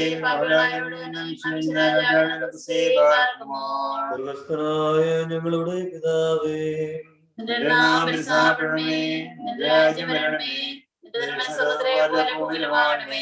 ഞങ്ങൾക്ക് ആവശ്യമുള്ള ആഹാരം ഞങ്ങൾക്ക് തരണമേ. ഞങ്ങളുടെ കടക്കാരോട് ക്ഷമിച്ചതുപോലെ ഞങ്ങളുടെ കടപ്പാടുകളോട് ക്ഷമിക്കണമേ. പരീക്ഷയിലേക്ക് ഞങ്ങളെ പ്രവേശിപ്പിക്കരുതേ, പിന്നെയോ ദുഷ്ടനെ രക്ഷിക്കണമേ. ശക്തിയും മഹത്വവും എന്നേക്കുമുള്ളതാകുന്നു. ആമേൻ. പറഞ്ഞ മറിയമേ നിനക്ക് സമാധാനം. ഞങ്ങളുടെ കർത്താവിനോടുകൂടെ സ്ത്രീകൾ നീ വാഴ്ത്തപ്പെടാവുന്നു. ദേവമാതാവായ പാപികളായ ഞങ്ങൾക്ക് വേണ്ടി ഇപ്പോഴെപ്പോഴും ഞങ്ങളുടെ മനസ്സമയത്തും സർവശക്തിയുള്ള പിതാവായ ആകാശത്തിന്റെയും ഭൂമിയുടെയും കാണപ്പെടുന്നവയും കഴവാദ്യമായ സ്ഥലത്തിന്റെയും ശിക്ഷാവായ സത്യേകതയിൽ ഞങ്ങൾ വിശ്വസിക്കുന്നു. സർവലോകം പിതാവെന്ന് ജനിക്കണം, പ്രകാശന പ്രകാശവും സത്യതയുള്ള സത്യദൈവവും ജനിച്ചവനും ശിക്ഷയില്ലാത്ത സരാംശത്തിൽ പിതാവിനോട് സ്വന്തമുള്ളവനും തന്നാൽ സർവ്വം നിർമ്മിക്കപ്പെട്ടവനും മനുഷ്യ ഞങ്ങൾ രക്ഷിക്കും വേണ്ടി തിരുമനുഷ്യപ്രകാരം സർവ്വത്തിൽ ഇറങ്ങി മാതാവായ വിസകനറിയാൽ നിന്നും ശരീരയായി തീർന്നനായി ഞങ്ങൾക്ക് വേണ്ടി ക്രൂശിതറിക്കപ്പെട്ട് കക്ഷന് വെച്ച് മരിച്ചടക്കപ്പെട്ട് മൂന്നാം ദിവസം ഉയർന്നേറ്റ് സർവ്വത്തിലേക്ക് കയറി തന്റെ പിതാവിന്റെ വലുതുവാതിരിക്കുന്നവൻ ജീവനുള്ളവരെയും മരിച്ചവരെയും വിധിപ്പാൻ തന്റെ വലിയ മഹത്വത്തോടെ ഇനി വരുവാനിരിക്കുന്നവനും തന്റെ രാജ്യത്തിന് അവസാനമില്ലാത്തതിനുമായ യേശുമിശിഹായ കർത്താവിൽ ഞങ്ങൾ വിശ്വസിക്കുന്നു. സകലത്തെയും ജീവിപ്പിക്കുന്ന കർത്താവും പിതാവിൽ നിന്നവരോട്ട് പിതാവിനോടും പുത്രനോടും കൂടെ വന്ദിക്കപ്പെട്ട് സ്തുതിക്കപ്പെടുന്നവനും ദിവ്യന്മാരും സ്ത്രീയന്മാരും മാതിരി സംസാരിച്ചനുമായ ജീവനും വിശ്വമുള്ള ഏകവായാലും കാതോലികവും ശ്ലൈകികവുമായ ഏകവിശ്വസഭയിൽ ഞങ്ങൾ വിശ്വസിക്കുന്നു. പാപമോചനത്തിന് മാമോദീസ ഒന്ന് മാത്രമേ ഉള്ളൂ ഞങ്ങൾ ഏറ്റുപറഞ്ഞ് മരിച്ചുപോയവരുടെ ഉയർപ്പിനും വരുവാനിരിക്കുന്ന ലോകത്തിലെ പുതിയ ജീവനുമായി ഞങ്ങൾ നോക്കി പാർക്കുന്നു.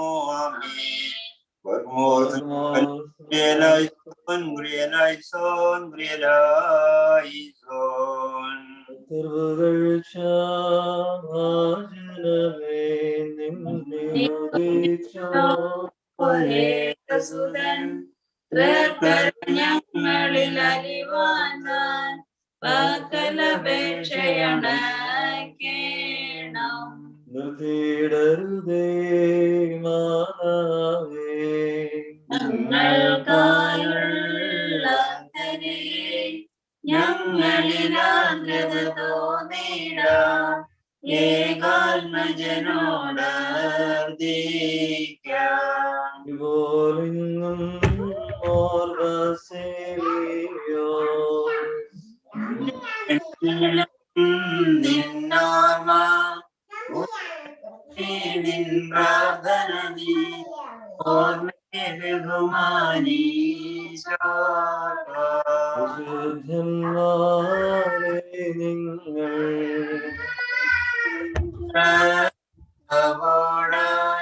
അടികളെയും നിന്നോർവതിൽ പൊടികളെയും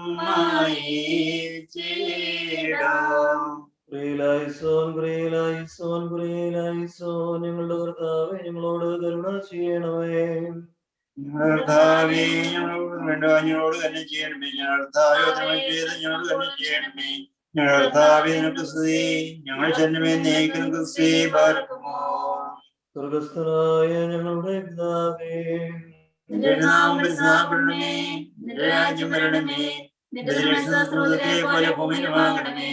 ഞങ്ങൾക്ക് ആവശ്യമുള്ള ആഹാരം ഞങ്ങൾക്ക് തരണമേ, ഞങ്ങളുടെ കാരോട് ക്ഷമിച്ചതുപോലെ ഞങ്ങളുടെ പാപങ്ങളോട് ക്ഷമിക്കണമേ. പരീക്ഷയിലേക്ക് ഞങ്ങളെ പ്രവേശിപ്പിക്കരുതേ, പിന്നെയോ ദുഷ്ടനെ രക്ഷിക്കണമേ. എന്തുകൊണ്ടെന്നാൽ രാജ്യവും ശക്തിയും മഹത്വവും എന്നേക്കുമുള്ളതാകുന്നു. ആമേൻ. കൃപ നിറഞ്ഞ മറിയമേ, നിനക്ക് സമാധാനം. നമ്മുടെ കർത്താവിനോടുകൂടെ സ്ത്രീകൾ നീ വാഴ്ത്തപ്പെട്ടവനാകുന്നു, നിന്റെ ഉദരമായ കർത്താവേ ശിഷ്യ വാഴ്ത്തപ്പെട്ടവനാകുന്നു. ദേവമാതാവായ ഭാവികളായ ഞങ്ങൾക്ക് വേണ്ടി ഇപ്പോഴെപ്പോൾ ഞങ്ങളുടെ സമയത്തും അപേക്ഷിക്കണമേ. ആമേൻ. മോർ ഫീലക്സീനോസ് ബാവായുടെ പ്രത്യേക പ്രാർത്ഥന ചൊല്ലുന്നു. ദൈവമേ നിനക്ക് സ്തുതി, ദൈവമേ നിനക്ക് സ്തുതി, ദൈവമേ നിനക്ക് സ്തുതി. ആദിമന്തവുമില്ലാത്ത നിത്യനായുള്ളവേ നിനക്ക് സ്തുതി. സത്യത്തിന്റെ പിതാവേ നിനക്ക് സ്തുതി. സകലത്തിന്റെയും സൃഷ്ടാവേ നിനക്ക് സ്തുതി. രഹസ്യങ്ങളെ പരിശോധിക്കുന്നവനെ നിനക്ക് സ്തുതി. തോറ്റുപോകാത്ത പരാക്രമിയും എതിർക്കപ്പെടുവാൻ പാടില്ലാത്ത ശക്തിമാനുമായവനെ നിനക്ക് സ്തുതി. അനീതിയില്ലാത്ത ന്യായാധിപതിയും കോപിക്കാത്ത കാരുണ്യവാനുമായവനെ നിനക്ക് സ്തുതി. അദൃശ്യന്മാരുടെ ബോധവും ദൃശ്യന്മാരെ ബോധജ്ഞാനപ്പെടുത്തുന്നവനുമായവരെ നിനക്ക് സ്തുതി. നീ സൃഷ്ടിച്ചിട്ടുള്ള വായുകളിൽ നിന്നും നീ നിർമ്മിച്ചിട്ടുള്ള നാമങ്ങളിൽ നിന്നും നിനക്ക് സ്തുതി മഹത്വം കരേറ്റുമാറാകട്ടെ. കുറ്റപ്പെടാത്ത നീതിമാനും വീണുപോകാത്ത യോദ്ധാവുമായവനെ നിനക്ക് സ്തുതി. മരണമില്ലാത്ത ജീവനുള്ളവനും ദരിദ്രപ്പെടാത്ത ധനവാനുമായവനെ നിനക്ക് സ്തുതി. വളരെ കൃപയോടും ധാരാളമായ കരുണയോടും കൂടിയിരിക്കുന്ന ഉത്തമനായുള്ളവേ നിനക്ക് സ്തുതി. കുറവ് വരാത്ത സമുദ്രവും ചുരുങ്ങി പോകാത്ത അഗാധവുമായവനെ നിനക്ക് സ്തുതി. നീതിയായി വിധിക്കുന്നവനും ശരിയായി പരിശോധിക്കുന്നവനുമായ നീതിമാനെ നിനക്ക് സ്തുതി. ഞെരുങ്ങിയിരിക്കുന്നവരുടെ തുറമുഖവും വലഞ്ഞിരിക്കുന്നവരുടെ സങ്കേതവുമായവനെ നിനക്ക് സ്തുതി. ആദ്യം മുതലേ തന്റെ രാജ്യത്വവും തലമുറ തലമുറ വരെ തന്റെ അധികാരവും നിലനിൽക്കുന്ന രാജാവേ നിനക്ക് സ്തുതി.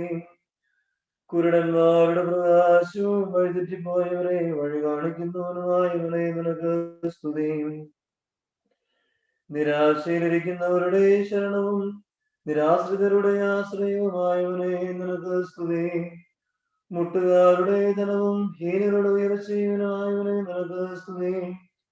പുണ്യവാന്മാരുടെ രക്ഷിതാവും ദുഃഖിതന്മാരെ ആശ്വസിപ്പിക്കുന്നവനുമായവനെ നിനക്ക് സ്തുതി.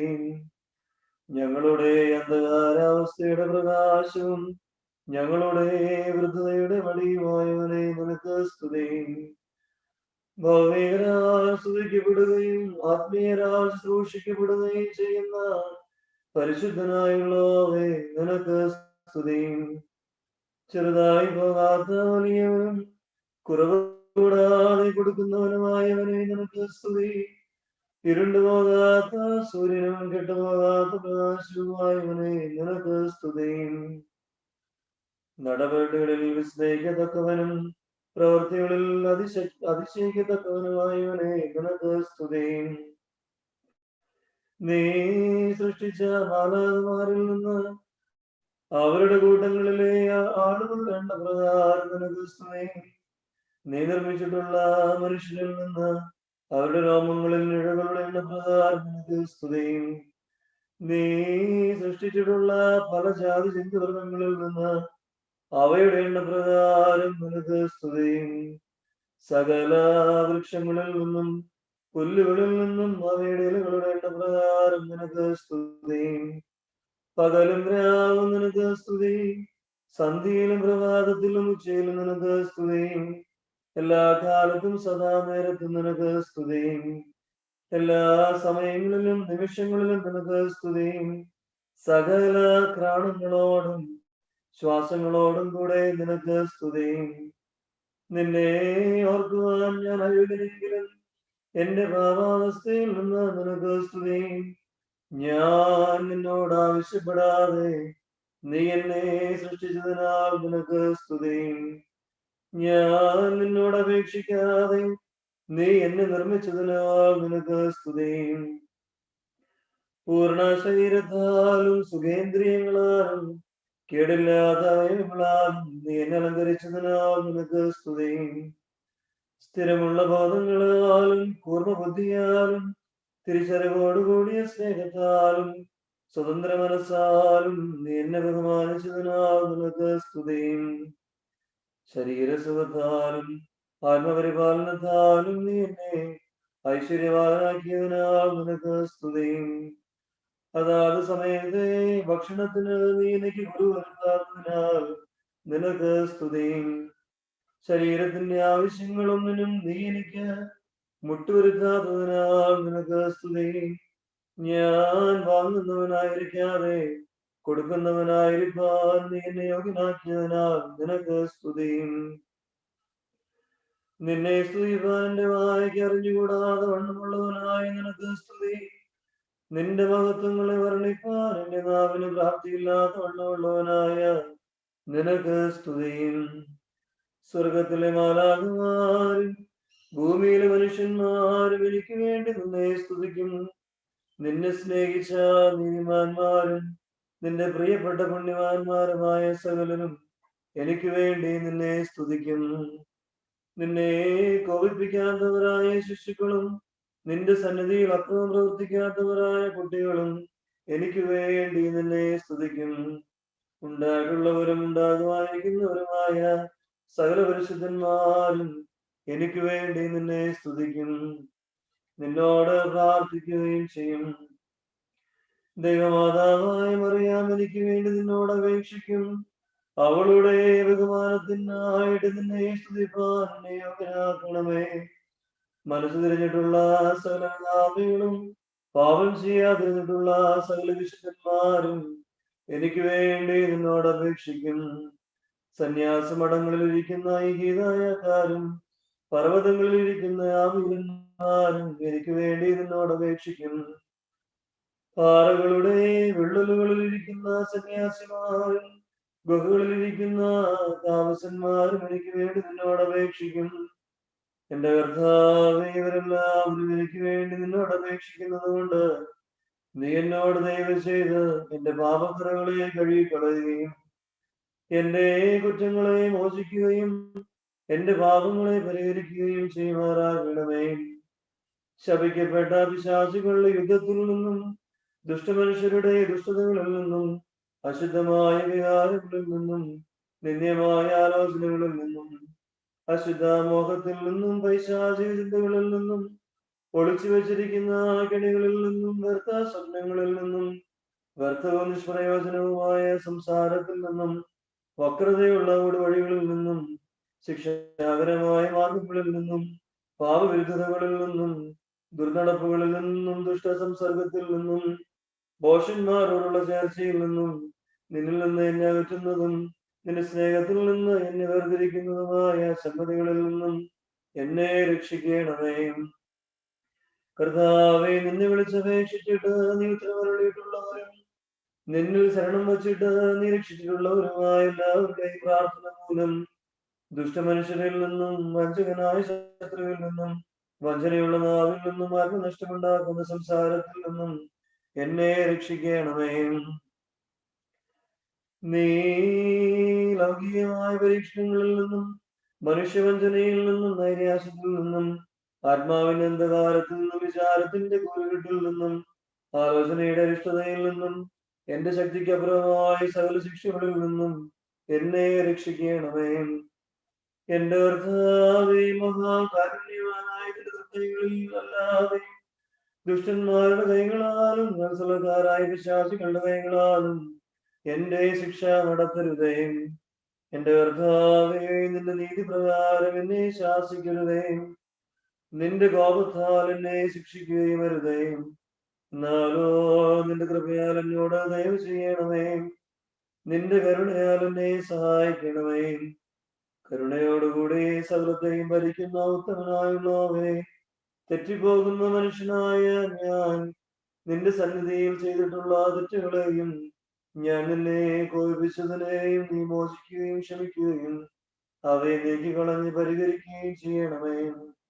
അത് നിന്നെ പ്രസാദിപ്പിച്ചവരും പ്രസാദിപ്പിക്കുന്നവരും നിന്നെ തൃപ്തിപ്പെടുത്തുകയും തൃപ്തിപ്പെടുത്തുന്നവരുമായ എല്ലാവരുടെയും പ്രാർത്ഥനകളാൽ തന്നെ. ആമേൻ. ദൈവതിരുനാമത്തിൽപ്പെടുമാറാകട്ടെ. വാത്സല്യമുള്ളവരെ, നമ്മുടെ ദേവാലയത്തെ ഓർത്ത് പ്രത്യേകമായിട്ട് പ്രാർത്ഥിക്കുവാനായിട്ട് എല്ലാവരും ശ്രദ്ധിക്കണമേ എന്ന് സ്നേഹത്തോടുകൂടെ അറിയിക്കട്ടെ. ഇപ്പോൾ വേദവായന തുടരാവുന്നതാണ്.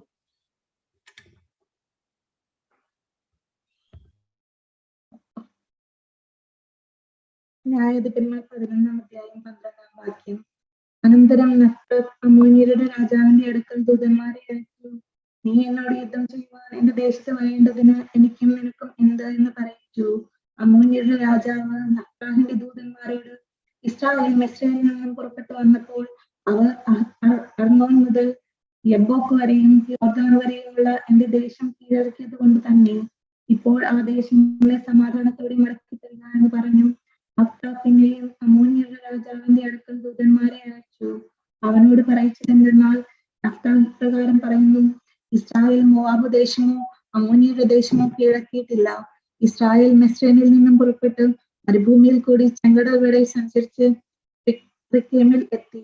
ഇസ്രായേൽ ഏദോം രാജാവിന്റെ അടുത്ത് ദൂതന്മാരെ അയച്ചു. ഞാൻ നിന്റെ ദേശത്ത് കൂടി കടന്നു പോകുവാൻ അനുവാദം തരണമെന്ന് പറയിച്ചു.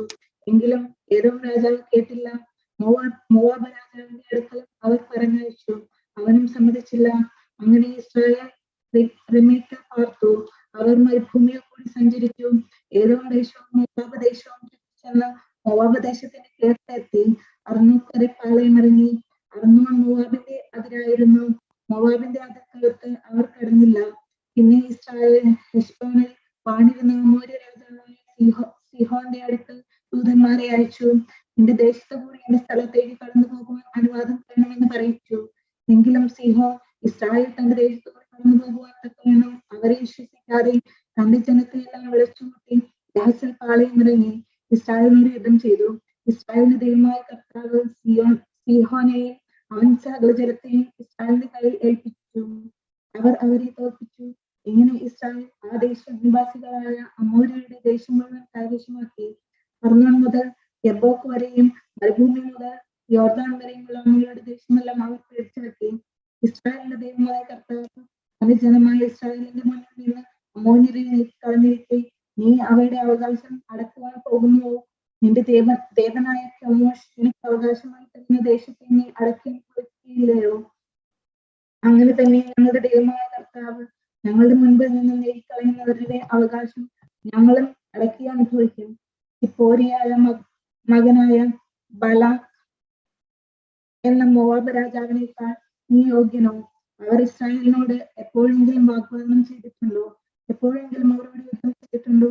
ഇസ്രായേൽ ഹെശ്ബോനിലും അതിന്റെ പട്ടണങ്ങളിലും അരോവേരിലും അതിന്റെ പട്ടണങ്ങളിലും അർന്നോർ സമീപത്തുള്ള എല്ലാ പട്ടണങ്ങളിലും 300 സംവത്സരത്തോളം പാർത്തിരിക്കെ ആ കാലത്തിനിടയിൽ നിങ്ങൾ അവയെ ഒഴിപ്പിക്കാതിരിക്കുന്നത് എന്ത്? ആകയാൽ ഞാൻ നിന്നോട് അന്യായം ചെയ്തിട്ടില്ല. എന്നോട് യുദ്ധം ചെയ്തതിനാൽ നീ എന്നോടാകുന്നു അന്യായം ചെയ്യുന്നത്. ന്യായാധിപനായ കർത്താവ് ഇന്നും ഇസ്രായേൽ മക്കളുടെയും അമോന്യരുടെയും മധ്യ ന്യായം വിധിക്കട്ടെ.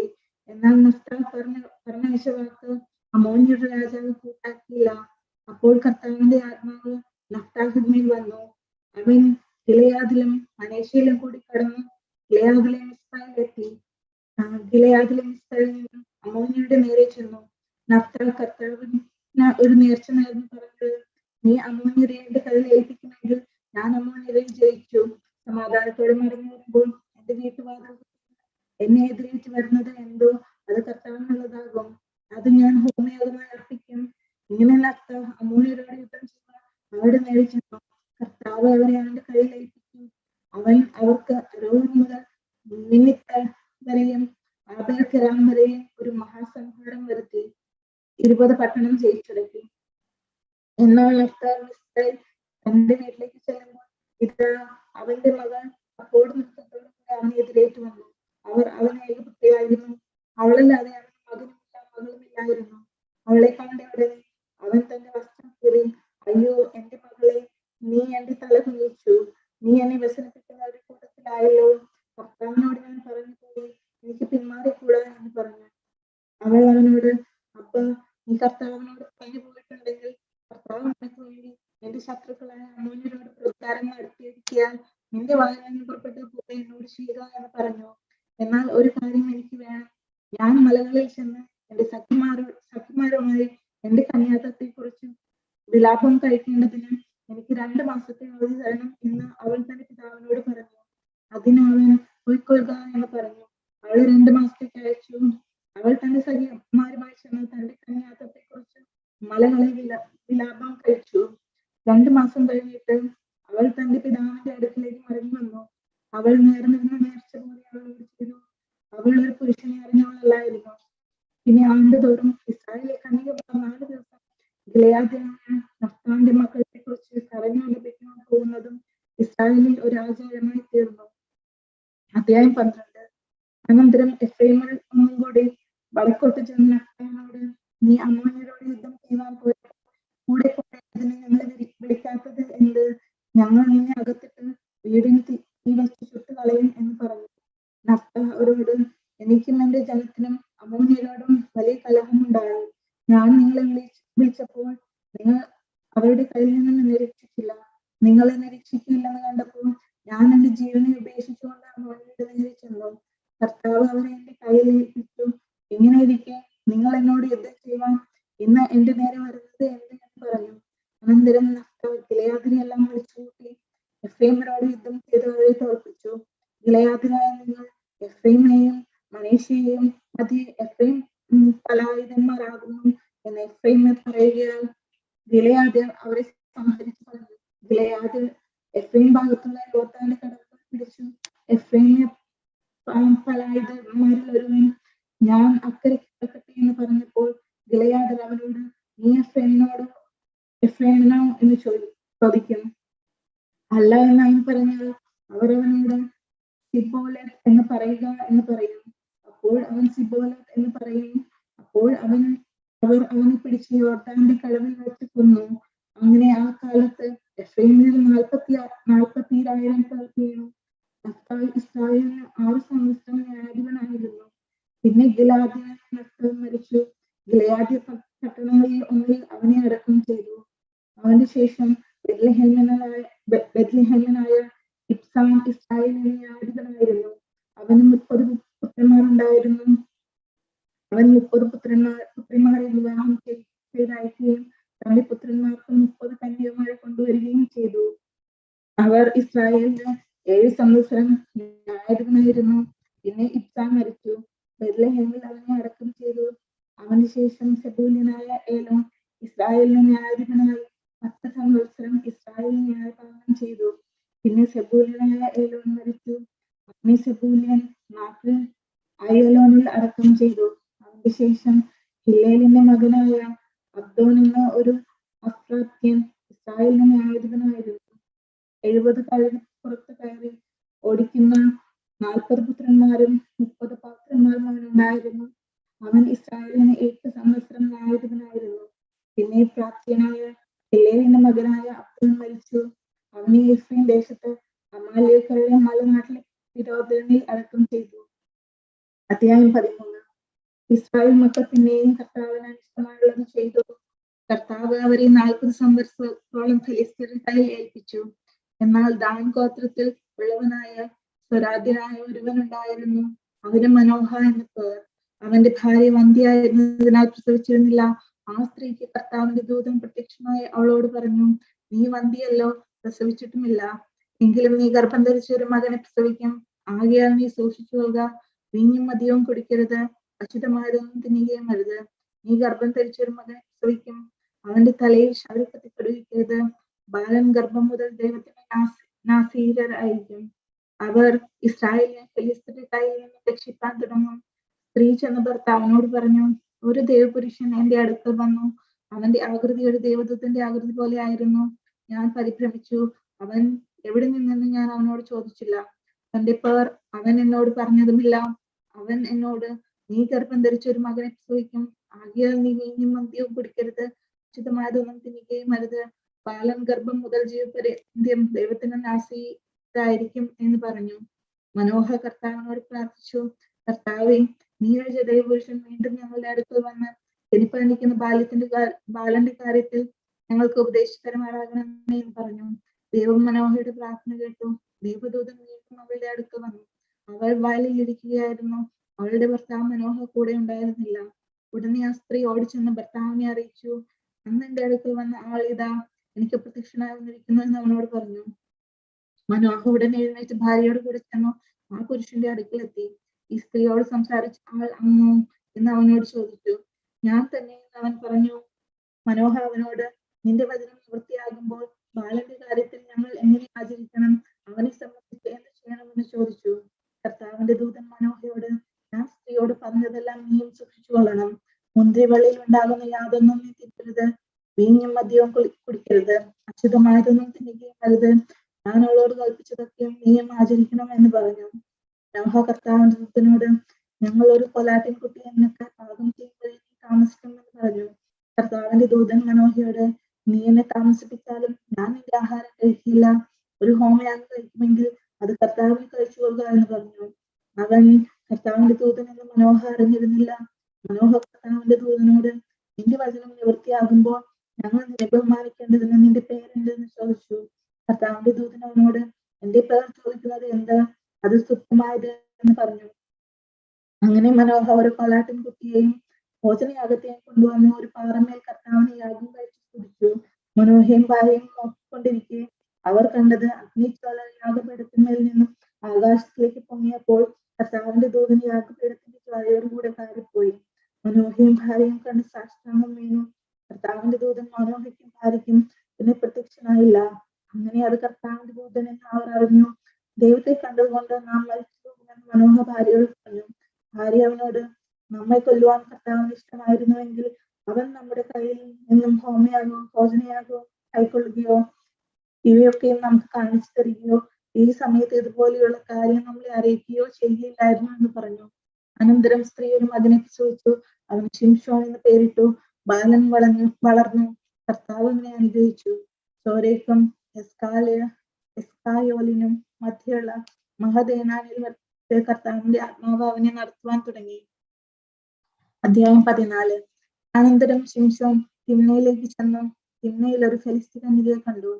അവൻ വന്ന് തന്റെ അപ്പനെയും അമ്മയും അറിയിച്ചു. ഞാൻ തിമ്നയിൽ ഒരു ഫെലിസ്ത്യ കന്യകയെ കണ്ടിരിക്കുന്നു. അവളെ എനിക്ക് ഭാര്യയെ തരണമെന്ന് പറഞ്ഞു. അവന്റെ അപ്പനും അമ്മയും അവനോട്, അഗ്രചർമ്മികളായ ഫെലിസ്ത്യരിൽ നിന്നും നീ ഒരു ഭാര്യയെ എടുക്കാൻ പോകേണ്ടതിന് നിന്റെ പിതൃഭവനത്തിലും നമ്മുടെ സകല ജനത്തിലും യാതൊരു സ്ത്രീയും ഇല്ലയോ എന്ന് ചോദിച്ചതിന് ശിംശോൻ തന്റെ പിതാവിനോട്, അവളെ എനിക്ക് ഭാര്യയായി തരണം, അവളെ എനിക്ക് ബോധിച്ചിരിക്കുന്നു എന്ന് പറഞ്ഞു. ഇത് കർത്താവിനാൽ ഉണ്ടായതെന്നാൽ അവന്റെ അപ്പനും അമ്മയും അറിഞ്ഞില്ല. അവൻ ഫെലിസ്ത്യരുടെ നേരെ അവസരം അന്വേഷിക്കുകയായിരുന്നു. ആ കാലത്ത് ഫെലിസ്ത്യരായിരുന്നു ഇസ്രായേലിനെ വാഴുന്നത്. അങ്ങനെ ശിംശോനും അവന്റെ അപ്പനും അമ്മയും തിമ്നയിലേക്ക് പോയി. തിമ്നയ്ക്കരികിലുള്ള മുന്തിരിത്തോട്ടങ്ങളിൽ എത്തിയപ്പോൾ ഒരു ബാലസിംഹം അവന്റെ നേരെ അലറി വന്നു. അപ്പോൾ കർത്താവിന്റെ ആത്മാവ് അവന്റെ മേൽ വന്നു. കയ്യിലൊന്നും ഇല്ലാതിരിക്കെ അവൻ അതിനെ ഒരു ആട്ടിൻകുട്ടിയെ പോലെ കീറിക്കളഞ്ഞു. താൻ ചെയ്തത് അപ്പനോടും അമ്മയോടും പറഞ്ഞില്ല. പിന്നെ അവർ ചെന്ന് ആ സ്ത്രീയോട് സംസാരിച്ചു. അവളെ ശിംശോന് ബോധിച്ചു. കുറെ കാലം കഴിഞ്ഞ ശേഷം അവൻ അവളെ വിവാഹം കഴിപ്പാൻ തിരികെ പോകുമ്പോൾ സിംഹത്തിന്റെ ഉടൽ നോക്കേണ്ടതിന് മാറി ചെന്നു. സിംഹത്തിന്റെ ഉടലിനകത്ത് ഒരു തേനീച്ചക്കൂട്ടവും തേനും കണ്ടു. അത് അവൻ കയ്യിലെടുത്ത് തിന്നുകൊണ്ട് നടന്നു. അപ്പന്റെയും അമ്മയുടെയും അടുക്കൽ ചെന്ന് അവർക്കും കൊടുത്തു. അവരും തിന്നു. എന്നാൽ തേൻ ഒരു സിംഹത്തിന്റെ ഉടലിൽ നിന്ന് എടുത്തു എന്ന് അവൻ അവരോട് പറഞ്ഞില്ല. അവന്റെ പിതാവ് ആ സ്ത്രീയുടെ വീട്ടിൽ ചെന്നു. ശിംശോൻ അവിടെ 7 ദിവസം വിരുന്ന് കഴിച്ചു. യവനക്കാർ അങ്ങനെ ചെയ്യുക പതിവായിരുന്നു. അവർ അവനെ കണ്ടപ്പോൾ അവനോട് കൂടെ ഇരുപ്പാൻ 30 തോഴന്മാർ വന്നു. ശിംശോൻ അവരോട്, ഞാൻ നിങ്ങളോട് ഒരു കടങ്കഥ പറയാം. വിരുന്നിന്റെ 7 ദിവസത്തിനകം നിങ്ങൾ അത് വീട്ടിയാൽ ഞാൻ നിങ്ങൾക്ക് 30 ഉള്ളങ്കിയും 30 വിശേഷ വസ്ത്രവും തരാം. വീട്ടുവാൻ നിങ്ങൾക്ക് കഴിഞ്ഞില്ലെങ്കിലോ നിങ്ങൾ എനിക്ക് 30 ഉള്ളങ്കിയും 30 വിശേഷ വസ്ത്രവും തരണം എന്ന് പറഞ്ഞു. അവർ അവനോട്, നിന്റെ കടങ്കഥ പറയുക, ഞങ്ങൾ കേൾക്കട്ടെ എന്ന് പറഞ്ഞു. അവൻ അവരോട്, കൊക്താവിൽ നിന്ന് ഭോജനവും ഹോരളിൽ നിന്നും മധുവും പുറപ്പെട്ടു എന്ന് പറഞ്ഞു. എന്നാൽ കടങ്കഥ അർത്ഥം പറയാൻ 3 ദിവസത്തോളം അവർക്ക് കഴിഞ്ഞില്ല. 4-ാം ദിവസമോ അവർ ശിംശോന്റെ ഭാര്യയോട്, ഞങ്ങൾക്ക് പറഞ്ഞു തരുവാൻ തക്കവണ്ണം നിന്റെ ഭർത്താവിനെ വശീകരിക്കാം, അല്ലെങ്കിൽ ഞങ്ങൾ നിന്നെയും നിന്റെ പിതൃഭവനത്തെയും തീ വെച്ച് ചുട്ട് കളയും. അവന്റെ വസ്തു ഞങ്ങൾ കരസ്ഥമാക്കും എന്ന് പറഞ്ഞു. ശിംശോന്റെ ഭാര്യ അവന്റെ മുൻപിൽ കരഞ്ഞു, നീ എന്നെ സ്നേഹിക്കുന്നില്ല, എന്നെ ദ്വേഷിക്കുന്നു. എന്റെ അസ്മാദികളോട് ഒരു കടങ്കഥ പറഞ്ഞിട്ട് എനിക്കത് പറഞ്ഞു തന്നില്ലല്ലോ എന്ന് പറഞ്ഞു. അവൻ അവളോട്, എന്റെ അപ്പനും അമ്മയ്ക്കും ഞാനത് പറഞ്ഞു കൊടുത്തിട്ടില്ല, പിന്നെ നിനക്ക് പറഞ്ഞു തരുമോ എന്ന് പറഞ്ഞു. വിരുന്നിന്റെ 7 ദിവസം അവൾ അവന് മുൻപിൽ കരഞ്ഞുകൊണ്ടിരുന്നു. 7-ാം ദിവസം അവൾ അവനെ അസഹ്യപ്പെട്ടുകൊണ്ട് അവൻ പറഞ്ഞു കൊടുത്തു. അവൾ തന്റെ ആളുകൾക്കും കടങ്കഥ പറഞ്ഞു കൊടുത്തു.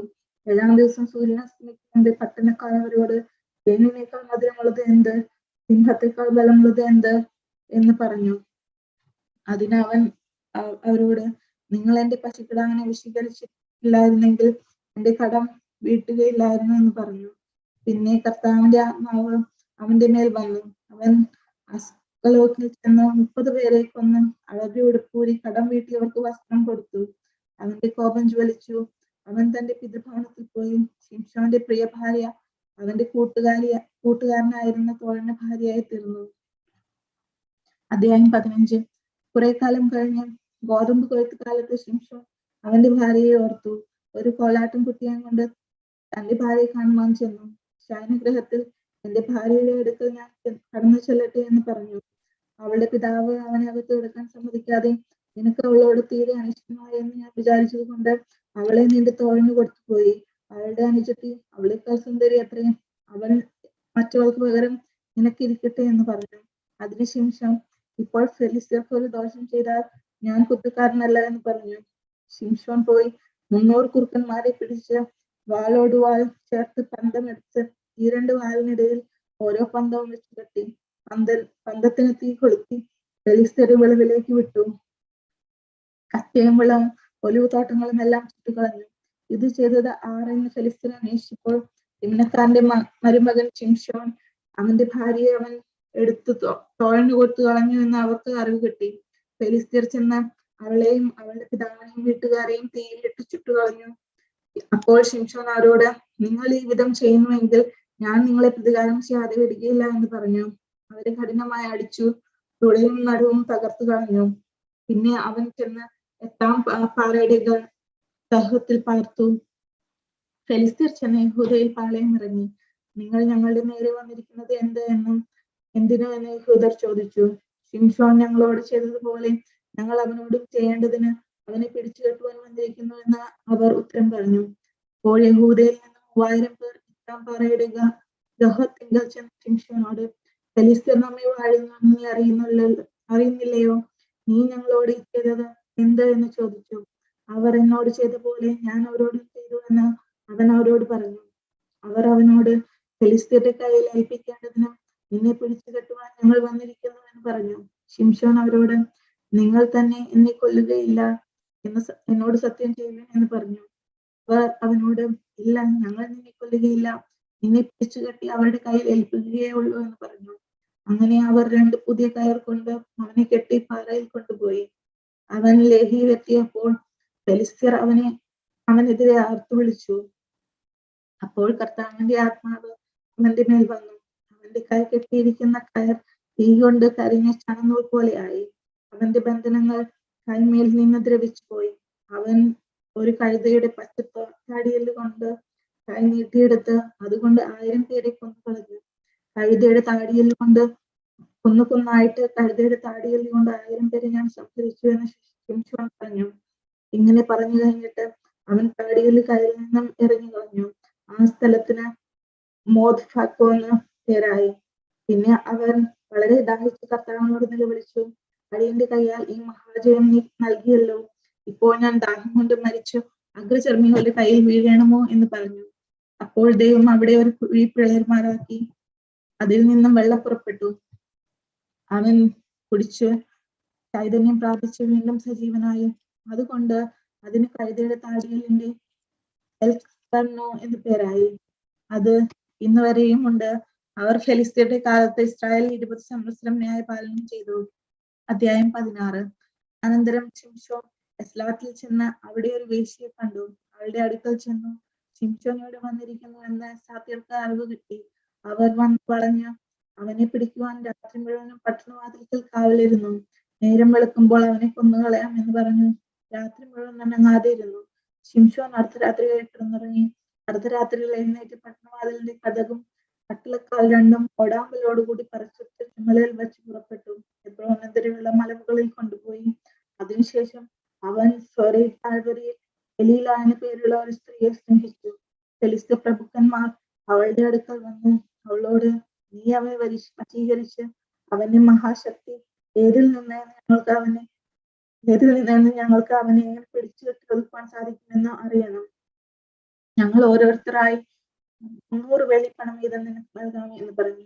അങ്ങനെ ദലീല ശിംശോനോട്, നിന്റെ മഹാശക്തി ഏതിലാകുന്നു, ഏതിനാൽ നിന്നെ ബന്ധിച്ചൊതുക്കാം എന്ന് എനിക്ക് പറഞ്ഞു തരണം എന്ന് പറഞ്ഞു. ശിംശോൻ അവളോട്, ഒരിക്കലും ഉണങ്ങാതെ പച്ചക്കാൽ 7 ഞാണുകൊണ്ട് എന്നെ ബന്ധിച്ചാൽ എന്റെ ബലം ക്ഷയിച്ചു ഞാൻ ശേഷി മനുഷ്യരെ പോലെ ആകുമെന്ന് പറഞ്ഞു. ഫെലിസ്ത്യ പ്രഭുക്കന്മാർ ഉണങ്ങാത്ത 7 പച്ചഞ്ഞാണ് അവളുടെ അടുക്കൽ കൊണ്ടുവന്നു. അവ കൊണ്ട് അവൾ അവനെ ബന്ധിച്ചു. അവളുടെ ഉൾമുറിയിൽ പടിയിരിപ്പുകാർ ഉണ്ടായിരുന്നു. അവൾ അവനോട്, ശിംശോനെ, ഫെലിസ്ത്യർ ഇതാ വരുന്നു എന്ന് പറഞ്ഞു. ഉടനെ അവർ കത്തിയ കണനൂൽ പോലെ ഞാണുകളെ പൊട്ടിച്ചു കളഞ്ഞു. അവൾ അവന്റെ ശക്തിയുടെ രഹസ്യം വെളിപ്പെട്ടതുമില്ല. പിന്നെ ദലീല ശിംശോനോട്, നീ എന്നെ ചതിച്ചു, എന്നോട് കള്ളം പറഞ്ഞു. നിന്നെ ഏതിനാൽ ബന്ധിക്കാമെന്ന് ഇപ്പോഴെനിക്ക് പറഞ്ഞു തരണമെന്ന് പറഞ്ഞു. അവൻ അവളോട്, ഒരിക്കലും ഉപയോഗിച്ചിട്ടില്ലാത്ത പുതിയ കയർ കൊണ്ട് എന്നെ ബന്ധിച്ചാൽ എന്റെ ബലം ക്ഷയിച്ച് ഞാൻ ശേഷം മനുഷ്യരെ പോലെ ആകുമെന്ന് പറഞ്ഞു. ദലീല പുതിയ കയർ വാങ്ങി അവനെ ബന്ധിച്ചിട്ട്, ശിംശോനെ, ഫെലിസ്ത്യർ ഇതാ വരുന്നു എന്ന് അവനോട് പറഞ്ഞു. പതിയിരിപ്പുകാർ ഉൾമുറിയിലുണ്ടായിരുന്നു. അവനോ ഒരു നൂൽ പോലെ തന്റെ കയ്യിൽ നിന്ന് അത് പൊട്ടിച്ചു കളഞ്ഞു. ദലീല ശിംശോനോട്, ഇതുവരെ നീ എന്നെ ചതിച്ച് എന്നോട് കള്ളം പറഞ്ഞു. നിന്നെ ഏതിനാൽ ബന്ധിക്കാമെന്ന് എനിക്ക് പറഞ്ഞു തരണമെന്ന് പറഞ്ഞു. അവൻ അവളോട്, എന്റെ തലയിലെ 7 ജട നൂൽപ്പാവിൽ ചേർത്ത് നെയ്താൽ സാധിക്കുമെന്ന് പറഞ്ഞു. അവൾ അങ്ങനെ ചെയ്തു. കുത്തി അടിയുറപ്പിച്ചും വെച്ചു. അവനോട്, ശിംശോനെ, ഫെലിസ്ത്യർ ഇതാ വരുന്നു എന്ന് പറഞ്ഞു. അവൻ ഉറക്കമുണർന്നു. നെയ്ത്ത് തടിയുടെ കുറ്റിയും പാവും പറിച്ചെടുത്തു കളഞ്ഞു. അപ്പോൾ അവൾ അവനോട്, നിന്റെ ഹൃദയം എന്നോട് കൂടെ ഇല്ലാതിരിക്കെ നീ എന്നെ സ്നേഹിക്കുന്നു എന്ന് പറയുന്നത് എങ്ങനെ? ഈ 3 പ്രാവശ്യം നീ എന്നെ ചതിച്ചു. നിന്റെ മഹാശക്തി ഏതിലാകുന്നു എന്ന് എനിക്ക് പറഞ്ഞു തന്നില്ല എന്ന് പറഞ്ഞു. ഇങ്ങനെ അവൾ അവനെ ദിവസം പ്രതി വാക്കുകളാൽ ബുദ്ധിമുട്ടിച്ച് അസഹ്യപ്പെടുത്തി. അവൻ മരിപ്പാൻ തക്കവണ്ണം വ്യസനപരവശനായി തീർന്നിട്ട് തന്റെ ഉള്ളം മുഴുവനും അവളെ അറിയിച്ചു. ക്ഷൗരക്കത്തി എന്റെ തലയിൽ തൊട്ടിട്ടില്ല. ഞാൻ അമ്മയുടെ ഗർഭം മുതൽ ദൈവത്തിന് വ്രതസ്ഥനാകുന്നു. ക്ഷൗരം ചെയ്താൽ എന്റെ ബലം എന്നെ വിട്ടു പോകും. ഞാൻ ബലഹീനനായ ശേഷം മനുഷ്യരെ പോലെയാകും എന്ന് അവളോട് പറഞ്ഞു. തന്റെ മനസ്സ് മുഴുവനും അവൻ അറിയിച്ചു എന്ന് കണ്ടപ്പോൾ ദലീല ഫെലിസ്ത്യ പ്രഭുക്കന്മാരെ വിളിക്കാൻ ആളയച്ചു. ഇന്ന് വരുവിൻ, അവൻ തന്റെ ഹൃദയം മുഴുവൻ എന്നെ അറിയിച്ചിരിക്കുന്നു എന്ന് പറഞ്ഞു. ഫെലിസ്ത്യ പ്രഭുക്കന്മാർ അവളുടെ അടുക്കൽ വന്നു കണവും കയ്യിൽ കൊണ്ടുവന്നു. അവൾ അവനെ മടിയിൽ ഉറക്കി ഒരു ചുരകനെ വിളിപ്പിച്ചു.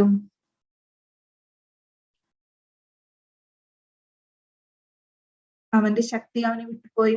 പിന്നെ അവൾ, ശിംശോനെ, ഫെലിസ്ത്യർ ഇതാ വരുന്നു എന്ന് പറഞ്ഞു. ഉടനെ അവൻ ഉറക്കമുണർന്നു. കർത്താവ് തന്നെ വിട്ടു എന്നറിയാതെ ഞാൻ മുമ്പത്തെ പോലെ കുടഞ്ഞൊഴിഞ്ഞു കളയാം എന്ന് വിചാരിച്ചു. ഫെലിസ്ത്യരോ അവനെ പിടിച്ചു കണ്ണു കുത്തിപ്പൊട്ടിച്ചു എസ്സാത്തിലേക്ക് കൊണ്ടുപോയി ചങ്ങല കൊണ്ട് ബന്ധിച്ചു. അവൻ കാരാഗ്രഹത്തിൽ മാവ് പൊടിച്ചുകൊണ്ടിരുന്നു. അവന്റെ തലമുടി വടിച്ച ശേഷം വീണ്ടും വളർന്നു തുടങ്ങി. അനന്തരം ഫെലിസ്ത്യ പ്രഭുക്കന്മാർ, നമ്മുടെ വൈരിയായ ശിംശോനെ നമ്മുടെ ദേവൻ നമ്മുടെ കയ്യിൽ ഏൽപ്പിച്ചിരിക്കുന്നു എന്ന് പറഞ്ഞു. തങ്ങളുടെ ദേവനായ ദാഗോന് ഒരു വലിയ ബലി കഴിപ്പാനും ഉത്സവം ഘോഷിപ്പാനും ഒരുമിച്ച് കൂടി. പുരുഷാരം അവനെ കണ്ടപ്പോൾ നമ്മുടെ ദേശം ശൂന്യമാക്കുകയും നമ്മൾ അനേകരെ കൊല്ലുകയും ചെയ്ത് നമ്മുടെ വൈരിയെ നമ്മുടെ ദേവൻ നമ്മുടെ കയ്യിൽ ഏൽപ്പിച്ചിരിക്കുന്നു എന്ന് പറഞ്ഞു. തങ്ങളുടെ ദേവനെ പുകഴ്ത്തി അവൻ ആനന്ദത്തിലായപ്പോൾ നമ്മുടെ മുൻപിൽ കളിപ്പാൻ ശിംശോനെ കൊണ്ടുവരുവിൻ എന്ന് പറഞ്ഞു. ശിംശോനെ കാരാഗ്രഹത്തിൽ നിന്നും വരുത്തി അവൻ അവരുടെ മുൻപിൽ കളിച്ചു. തൂണുകളുടെ ഇടയിലായിരുന്നു അവനെ നിർത്തിയിരുന്നത്. ശിംശോൻ തന്നെ കൈക്ക് പിടിച്ച ബാല്യക്കാരനോട്, ക്ഷേത്രം നിൽക്കുന്ന തൂണ് ചാരിയിരിക്കേണ്ടതിന് ഞാൻ അവയെ തപ്പി നോക്കട്ടെ എന്ന് പറഞ്ഞു. ക്ഷേത്രത്തിൽ പുരുഷന്മാരും സ്ത്രീകളും നിറഞ്ഞിരുന്നു. സകല ഫെലിസ്ത്യ പ്രഭുക്കന്മാരും അവിടെ ഉണ്ടായിരുന്നു. ശിംശോൻ കളിക്കുന്നത് കണ്ടുകൊണ്ടിരുന്ന പുരുഷന്മാരും സ്ത്രീകളുമായി ഏകദേശം 3000 പേർ മാളികയിൽ ഉണ്ടായിരുന്നു. അപ്പോൾ ശിംശോൻ കർത്താവിനോട് പ്രാർത്ഥിച്ചു, കർത്താവായ കർത്താവേ, എന്നെ ഓർക്കണമേ.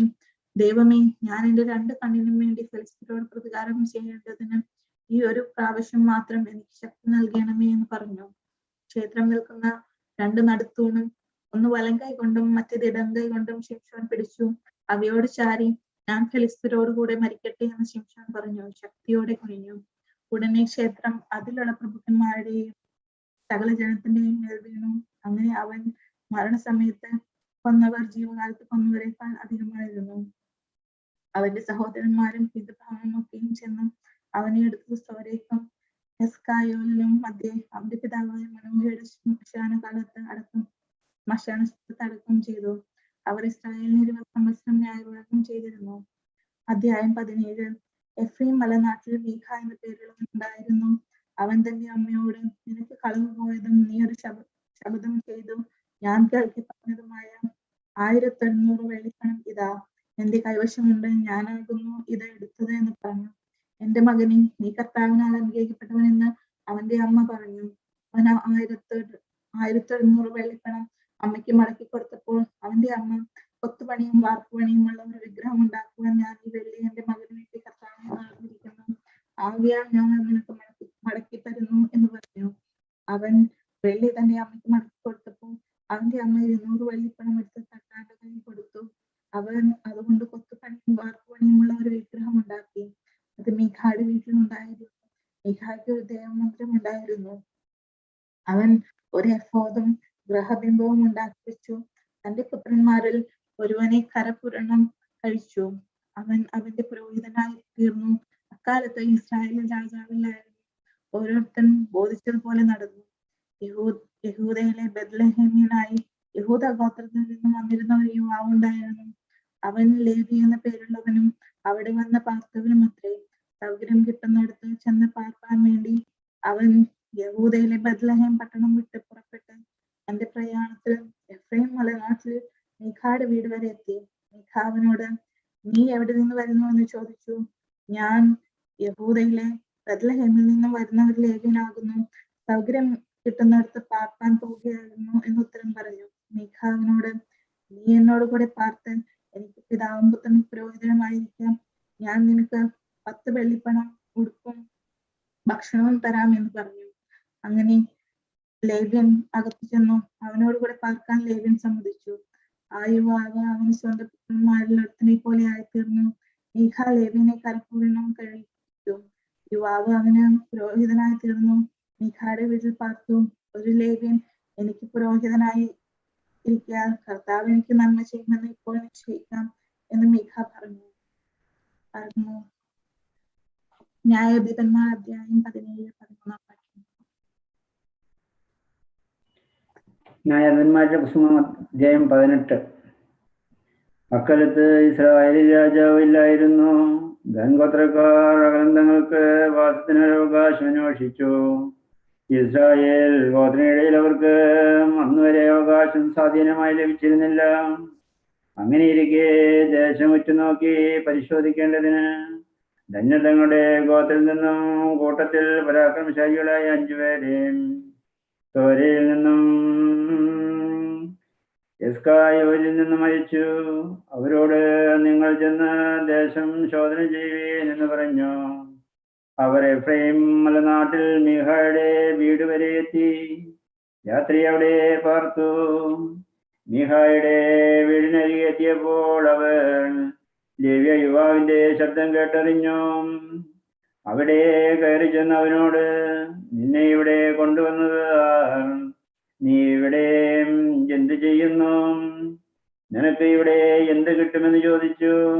അവൻ അവരോട്, മീഖ എനിക്ക് ഇന്ന് ചെയ്തിരിക്കുന്നു. അവൻ എന്നെ ശമ്പളത്തിന് നിർത്തി. ഞാൻ അവന്റെ പുരോഹിതനാകുന്നു എന്ന് പറഞ്ഞു. അവനോട്, ഞങ്ങൾ പോകുന്നു, യാത്ര ശുഭമാകുമോ എന്നറിയേണ്ടതിന് ദൈവത്തോട് ചോദിക്കണമെന്ന് പറഞ്ഞു. പുരോഹിതൻ അവരോട്, സമാധാനത്തോടെ പോകുവിൻ, നിങ്ങൾ പോകുന്ന യാത്ര കർത്താവിന് സമ്മതം തന്നെ എന്ന് പറഞ്ഞു. അങ്ങനെ 5 പുരുഷന്മാരും പുറപ്പെട്ട് ലയീശയിലേക്ക് ചെന്നു. അവിടത്തെ ജനം സീദോന്യരെ പോലെ സ്വൈര്യവും സ്വസ്ഥതയും ഉള്ളവരായി നിർഭയം വസിക്കുന്നു. യാതൊരു കാര്യത്തിലും അവർക്ക് ദോഷം ചെയ്യുവാൻ പ്രാപ്തിയുള്ളവൻ ദേശത്ത് ആരുമില്ല. അവർ സീദോന്യർക്കകലെ പാർക്കുന്നു. മറ്റുള്ള മനുഷ്യരുമായി അവർക്ക് സംസർഗവുമില്ല എന്ന് കണ്ടു. പിന്നെ അവർ സോരിലും യെസ്കോനയിലും തങ്ങളുടെ സഹോദരങ്ങളുടെ അടുക്കൽ വന്നു. സഹോദരന്മാർ അവനോട്, നിങ്ങൾ എവിടെ നിന്ന് വരുന്നു എന്ന് ചോദിച്ചു. അതിനവർ ലയീശിൽ നിന്ന് പറഞ്ഞു, എഴുന്നേൽപ്പീൻ, നാം അവരുടെ നേരെ ചെല്ലുക. ആ ദേശം ബഹുവിശേഷം എന്ന് ഞങ്ങൾ കണ്ടിരിക്കുന്നു. നിങ്ങൾ മടിച്ച് അനങ്ങാതിരിക്കുന്നത് എന്ത്? ആ ദേശം കൈവശമാക്കേണ്ടതിന് പോകുവാൻ മടിക്കരുത്. നിങ്ങൾ ചെല്ലുമ്പോൾ പുഷ്ടിയുള്ള ഒരു ജനത്തെ കാണും. ദേശം വിശാലമാകുന്നു. ദൈവം അത് നിങ്ങളുടെ കയ്യിൽ തന്നിരിക്കുന്നു. അത് ഭൂമിയിൽ യാതൊന്നിനും നിങ്ങൾക്ക് കുറവ് വരുത്തിയില്ല എന്ന് പറഞ്ഞു. അനന്തരം സോരയിലും നസ്കാനോനിലും ഉള്ള ദാൻ ഗോത്രക്കാരിൽ 600 പേർ യുദ്ധസന്നദ്ധരായി അവിടെ നിന്ന് പുറപ്പെട്ടു. അവർ ചെന്ന് യഹൂദയിലെ കുര്യത്ത് യാരാമിൽ പാളയമിറങ്ങി. അതുകൊണ്ട് ആ സ്ഥലത്തിന് ഇന്നുവരെയും മസ്രിസ്ഥാൻ എന്ന് പേർ പറയുന്നു. അത് കുര്യത്ത് യയാരീമിന്റെ പിന്നിൽ ചെയ്യുന്ന. അവിടെ നിന്നും അവർ എഫ്രൈം മലനാട്ടിലേക്ക് ചെന്നു. മിഖയുടെ വീടിനരികെ എത്തി. അപ്പോൾ ലയീശ് ദേശം ഉറ്റുനോക്കുമ്പോൾ പോയിരുന്ന 5 പുരുഷന്മാരും തങ്ങളുടെ സഹോദരന്മാരോട്, ഈ കുന്നുകളിൽ ഒരു ഏഫോദും ഒരു ഗ്രഹബിംബവും കൊത്തുപണിയും വാർപ്പുപണിയുമുള്ള ഒരു വിഗ്രഹമുണ്ട് എന്ന് പറഞ്ഞു. അറിഞ്ഞുപോയാൽ നിങ്ങൾ ചെയ്യേണ്ടതെന്തെന്ന് വിചാരിച്ചുകൊള്ളുവിൻ.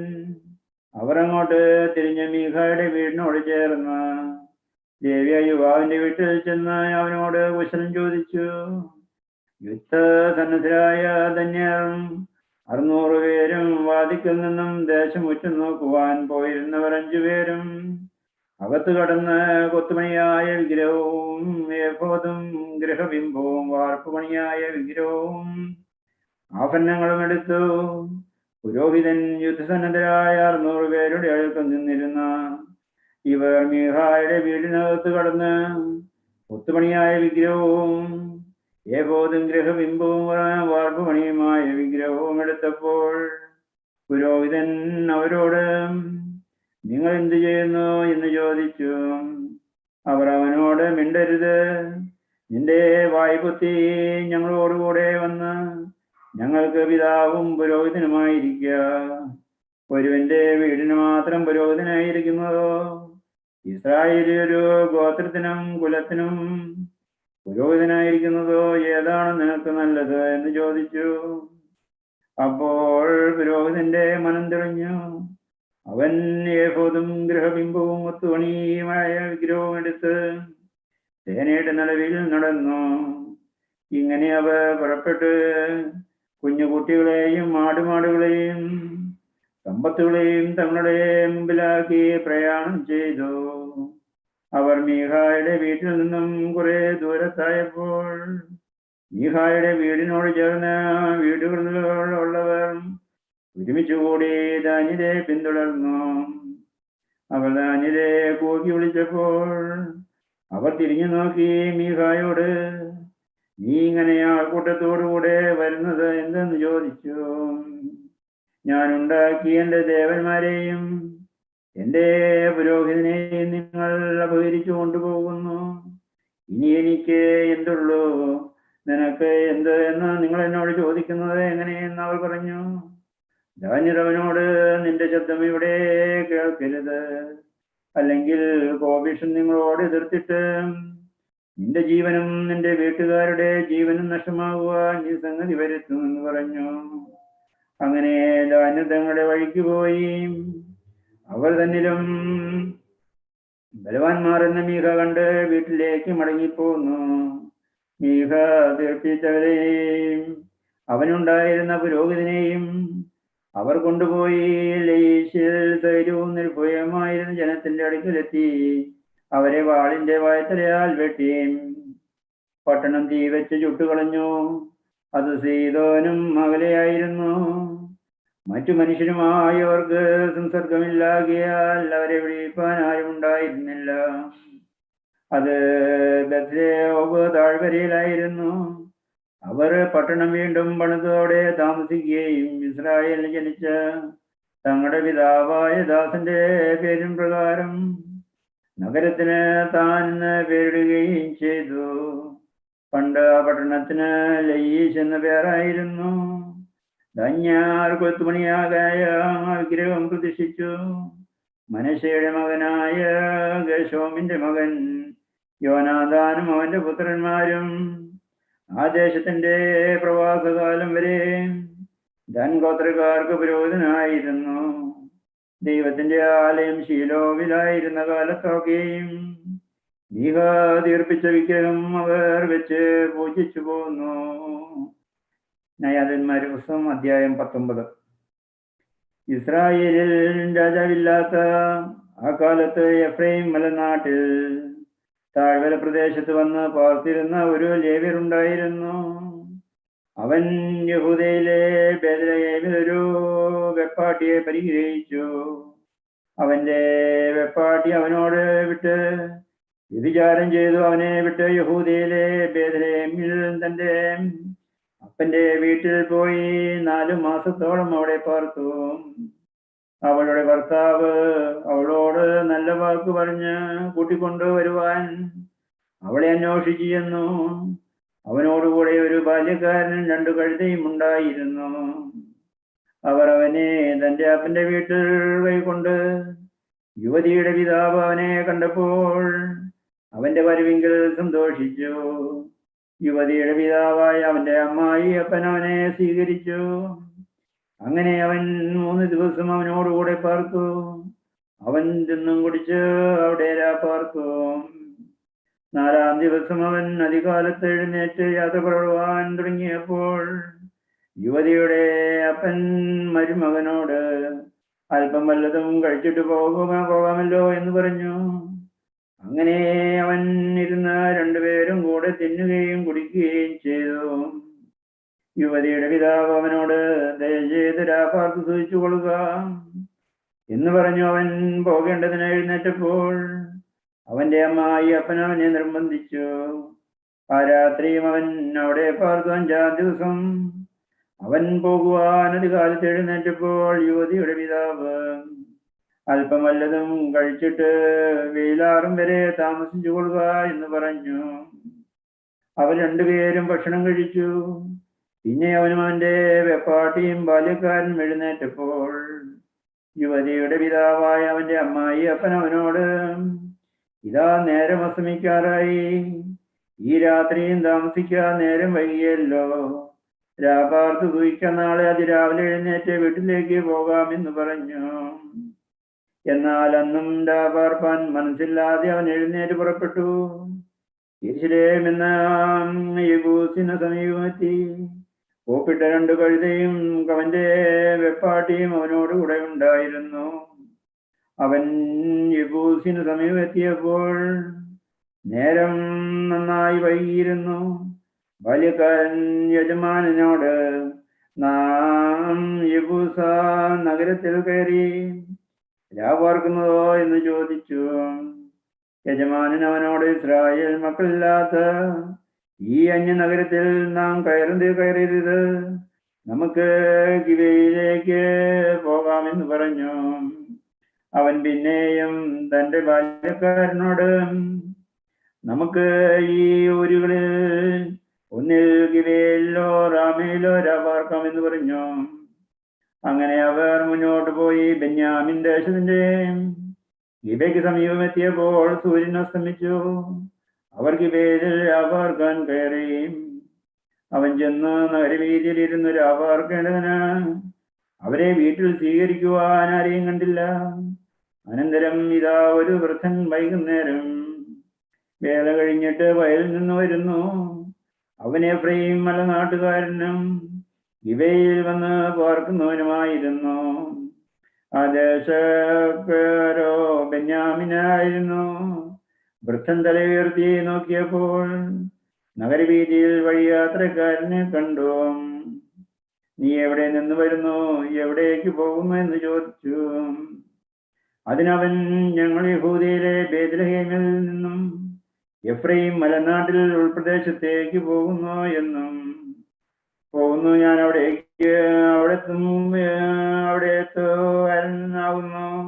ഞാൻ യഹൂദയിലെ ബേത്ലഹേം വരെ പോയിരുന്നു. ഇപ്പോൾ ദേവാലയത്തിലേക്ക് പോകുകയാവുന്നു. എന്നെ വീട്ടിൽ കൈക്കൊള്ളുവാൻ ഇവിടെ ആരുമില്ല. ഞങ്ങളുടെ കഴുതകൾക്ക് വൈക്കോലും തീനുമുണ്ട്.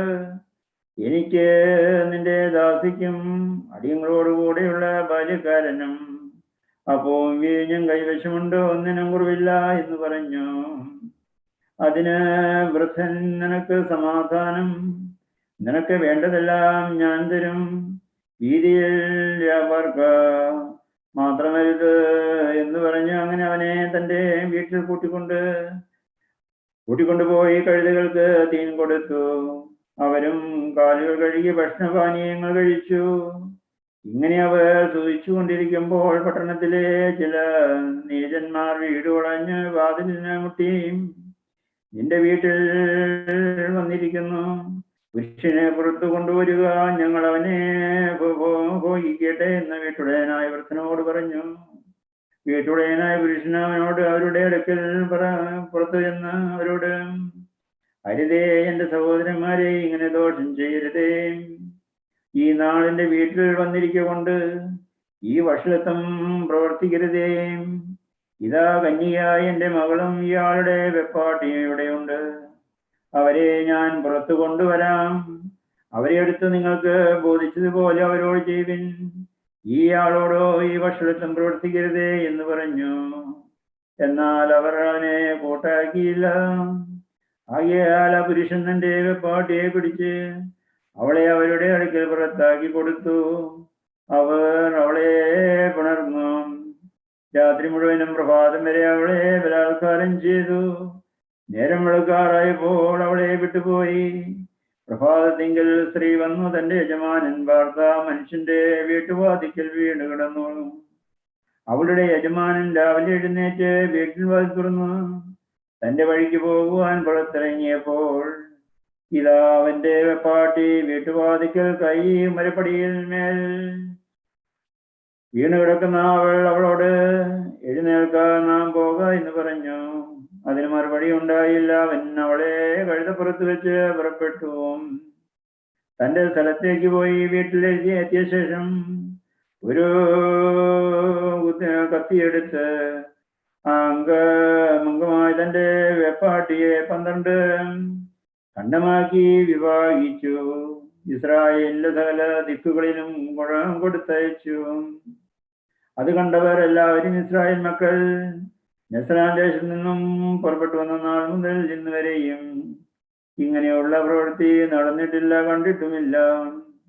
ഇതിനെപ്പറ്റി ചിന്തിച്ച് ആലോചിച്ച് അഭിപ്രായം പറയുവാൻ എന്ന് പറഞ്ഞു. ന്യായാധിപന്മാരുടെ പുസ്തകം അധ്യായം 20. അനന്തരം ഇസ്രായേൽ മക്കൾ പുറപ്പെട്ടു ദാൻ മുതൽ ബേർശേവരെയും ഗിലെയാദ് ദേശത്തുള്ള സംഘമെല്ലാം ഏകമനസ്സോടെ മിസ്പയിൽ ദൈവസന്നിധിയിൽ വന്നുകൂടി. ഇസ്രായേലിന്റെ സകല ഗോത്രങ്ങളുമായ സർവ്വജനത്തിന്റെയും പ്രധാനികളും ആയുധപണികളായ 4,00,000 കാലാളും ദൈവത്തിന്റെ ജനസംഘത്തിൽ വന്നു നിന്നു.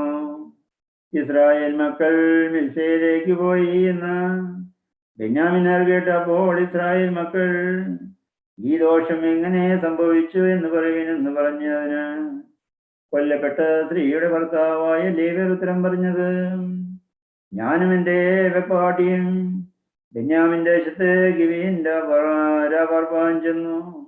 അപ്പോൾ ഗിബെയ നിവാസികൾ എൻ്റെ നേരെ എഴുന്നേറ്റു. രാത്രിയിൽ എൻ്റെ നിമിത്തം വീട് പൊളഞ്ഞു എന്നെ കൊല്ലുവാൻ ഭാവിച്ചു. എൻ്റെ വെപ്പാട്ടി അവർ ബലാത്കാരം ചെയ്തതിനാൽ അവൾ മരിച്ചുപോയി. അവർ ഇസ്രായേലിൽ ദുഷ്കർമ്മവും വഷത്വവും പ്രവർത്തിച്ചതുകൊണ്ട് ഞാൻ എൻ്റെ വെപ്പാട്ടിയെ കണ്ണമാക്കി ഇസ്രായേലിന്റെ അവകാശദേശത്തൊക്കെയും കൊടുത്തയച്ചു. നിങ്ങളെല്ലാവരും ഇസ്രായേലിലല്ലോ. ഇതിൽ നിങ്ങളുടെ അഭിപ്രായവും ആലോചനയും പറയുവിൻ. അപ്പോൾ സർവജനവും ഒന്നായിട്ട് എഴുന്നേറ്റു പറഞ്ഞത്, നമ്മിൽ ആരും തന്റെ കൂടാരത്തിലേക്ക് പോകരുത്, ആരും വീട്ടിലേക്ക് തിരിക്കുകയും അരുത്. നാം ഇപ്പോൾ ഗിബെയോനോട് ചെയ്യേണ്ടുന്ന കാര്യം നാം അത് സംബന്ധിച്ച് ചീട്ടിടണം. അവർ ഇസ്രായേലിൽ പ്രവർത്തിച്ച സകല ഭക്ഷണത്തിനും പകരം ചെയ്യേണ്ടതിന് ജനം ഗിബെയിലേക്ക് ചെല്ലുമ്പോൾ അവർക്ക് വേണ്ടി ഭക്ഷണ സാധനങ്ങൾ പോയി കൊണ്ടുവരുവാൻ ഇസ്രായേൽ ഗോത്രങ്ങളിൽ 100-ന് 10 പേരെയും 1000-ന് 100 പേരെയും 10,000-ന് 1000 പേരെയും എടുക്കണം. അങ്ങനെ ഇസ്രായേലിയർ ആ പട്ടണത്തിന് വിരോധമായി ഏകമനസ്സോടെ യോജിച്ചു. പിന്നെ ഇസ്രായേൽ ഗോത്രങ്ങൾ ബെന്യാമിൻ ഗോത്രത്തിനെ അയച്ചു, നിങ്ങളുടെ ഇടയിൽ ഇങ്ങനെ ഒരു പാപം നടന്നതെന്ത്? ഗിബെയയിലെ ആ നീചന്മാരെ ഞങ്ങൾ കൊന്ന് ഇസ്രായേലിൽ നിന്നും ദോഷം നീക്കിക്കളയേണ്ടതിന് അവരെ ഏൽപ്പിച്ചു തരുവിനെന്ന് പറഞ്ഞു. ബെന്യാമിനെയോ ഇസ്രായേൽ മക്കളായ തങ്ങളുടെ സഹോദരന്മാരുടെ വാക്കുകേട്ടനുസരിപ്പാൻ മനസ്സില്ലാതെ ഇസ്രായേൽ മക്കളോട് യുദ്ധത്തിനും പുറപ്പെടുത്തക്കവണ്ണം ഞങ്ങളുടെ പട്ടണങ്ങളിൽ നിന്നും ഗിബെയിൽ വന്നുകൂടി. അന്ന് ഗിബെയാനി നിവാസികളിൽ വേർതിരിച്ച 700 സമർത്ഥരെ കൂടാതെ പട്ടണങ്ങളിൽ നിന്നും വന്ന ബെന്യാമിനാർ 26,000 ആയുധപാണികൾ ഉണ്ടെന്ന് കണ്ടു. ഈ ജനത്തിനെല്ലാം ഇടത്തു കയ്യന്മാരായ 700 വിരുദ്ധന്മാർ ഉണ്ടായിരുന്നു. അവരെല്ലാവരും ഒരു രോമത്തിനു പോലും ഏറു കഴിക്കാതെ കവിണക്കാരായിരുന്നു. ബെന്യാമിനൊഴികെയുള്ള ഇസ്രായേലോ 4 ലക്ഷം ആയുധപാണികളായിരുന്നു. അവരെല്ലാവരും യോദ്ധാക്കളും. അനന്തരം ഇസ്രായേൽ മക്കൾ പുറപ്പെട്ട് ബെദാനിലേക്ക് ചെന്നു. ബെന്യാമിനോട് പോരാടുവാൻ ഞങ്ങളിൽ ആർ മുമ്പനായി ചെല്ലേണ്ടു? ദൈവത്തോട് അരുളപ്പാട് ചോദിച്ചു. യഹൂദ മുമ്പനായി ചെല്ലട്ടെ എന്ന് കർത്താവ് അരുളി ചെയ്തു. അങ്ങനെ ഇസ്രായേൽ മക്കൾ രാവിലെ എഴുന്നേറ്റ് ഗിബെയ്ക്ക് നേരെ പാളയം ഇറങ്ങി. ഇസ്രായേലിയർ ബെന്യാമിനോട് യുദ്ധം ചെയ്യുവാൻ പുറപ്പെട്ടു. ഗിബെയിൽ അവരുടെ നേരെ അണിനിരന്നു. ബെന്യാമിനോ ഗിബെയിൽ നിന്ന് പുറപ്പെട്ട് ഇസ്രായേലിലെ 20,000 പേരെ അന്ന് സംഹരിച്ചു വീഴ്ച. ഇസ്രായേൽ മക്കൾ കർത്താവിന്റെ സന്നദ്ധിയിൽ ചെന്ന് സന്ധ്യ വരെ കരഞ്ഞു. ഞങ്ങളുടെ സഹോദരന്മാരായ ബെന്യാമിനോട് ഞങ്ങൾ ഇനിയും യുദ്ധത്തിന് പോകണമോ എന്ന് കർത്താവിനോട് ചോദിച്ചു. അവരുടെ നേരെ ചെല്ലുമെന്ന് കർത്താവ് അരുളി ചെയ്തു. അങ്ങനെ ഇസ്രായേലിയ സേന ധൈര്യപ്പെട്ട് 1-ാം ദിവസം അണിനിരന്ന സ്ഥലത്ത് തന്നെ പിന്നെയും യുദ്ധത്തിന് അണിനിരന്നു. ഇസ്രായേൽ മക്കൾ 2-ാം ദിവസവും ബെന്യാമിനോട് അടുത്ത് ബെന്യാമിന്റെ 2-ാം ദിവസവും ഗിബെയിൽ നിന്ന് അവരുടെ നേരെ പുറപ്പെട്ട് ഇസ്രായേൽ മക്കളിൽ പിന്നെയും 18,000 പേരെ സംഹരിച്ച് വീഴിച്ചു. അവർ എല്ലാവരും യോദ്ധാക്കളായിരുന്നു. അപ്പോൾ ഇസ്രായേൽ മക്കൾ എല്ലാവരും സർവ്വജനവും കയറി ബെഥാനിയയിലേക്ക് ചെന്നു. അവിടെ കർത്താവിന്റെ സന്നിധിയിൽ കരഞ്ഞുകൊണ്ട് അന്ന് സന്ധ്യ വരെ ഉപസിച്ചു പാർത്തു. കർത്തൃസന്നിധിയിൽ ഹോമയാഗങ്ങളും സമാധാനയാഗങ്ങളും അർപ്പിച്ചു. പിന്നെ ഇസ്രായേൽ മക്കൾ കർത്താവിനോട് ചോദിച്ചു. അക്കാലത്ത് ദൈവത്തിന്റെ നിയമപ്പെട്ടകം അവിടെ ഉണ്ടായിരുന്നോ? ആചാര്യനായ അഹ്റോന്റെ മകനായ എലിയാസിന്റെ മകൻ ഫിനെഹാസ് ആയിരുന്നു അക്കാലത്ത് തിരുസനയിൽ നിന്നിരുന്നത്. ഞങ്ങളുടെ സഹോദരന്മാരായ ബെന്യാമിനോടും ഞങ്ങൾ ഇനിയും പൊരുതണമോ ഒഴിഞ്ഞു കളയണമോ എന്ന് അവർ ചോദിച്ചതിന്, ചെല്ലുവിൻ, നാളെ ഞാൻ അവരെ നിങ്ങളുടെ കയ്യിൽ ഏൽപ്പിക്കുമെന്ന് അവർ അരുളി ചെയ്യുന്നു എന്ന് പറഞ്ഞു. അങ്ങനെ ഇസ്രായേലർ ഗിബെയിലേക്ക് ചുറ്റും ഒളിപ്പോരു അരെ അയക്കി. ഇസ്രായേൽ മക്കൾ 3-ാം ദിവസവും ബെന്യാമിനരുടെ നേരെ പുറപ്പെട്ട് മുമ്പിലത്തെ പോലെ ഗിബെയുടെ നേരെ അണിനിരന്നു. ബെന്യാമിനർ സേനയുടെ നേരെ പുറപ്പെട്ട് പട്ടണം വിട്ട് പുറത്തായി ബെഥാനിലേക്ക് വയലിൽ കൂടി ഗിബെയിലേക്കും പോകുന്ന 2 പെരുവഴികളിൽ വെച്ച് മുമ്പിലത്തെ പോലെ സൈന്യത്തിൽ ചിലരെ വെട്ടിത്തുടങ്ങി. ഇസ്രായേലിൽ ഏകദേശം 30 പേരെ കൊന്നു.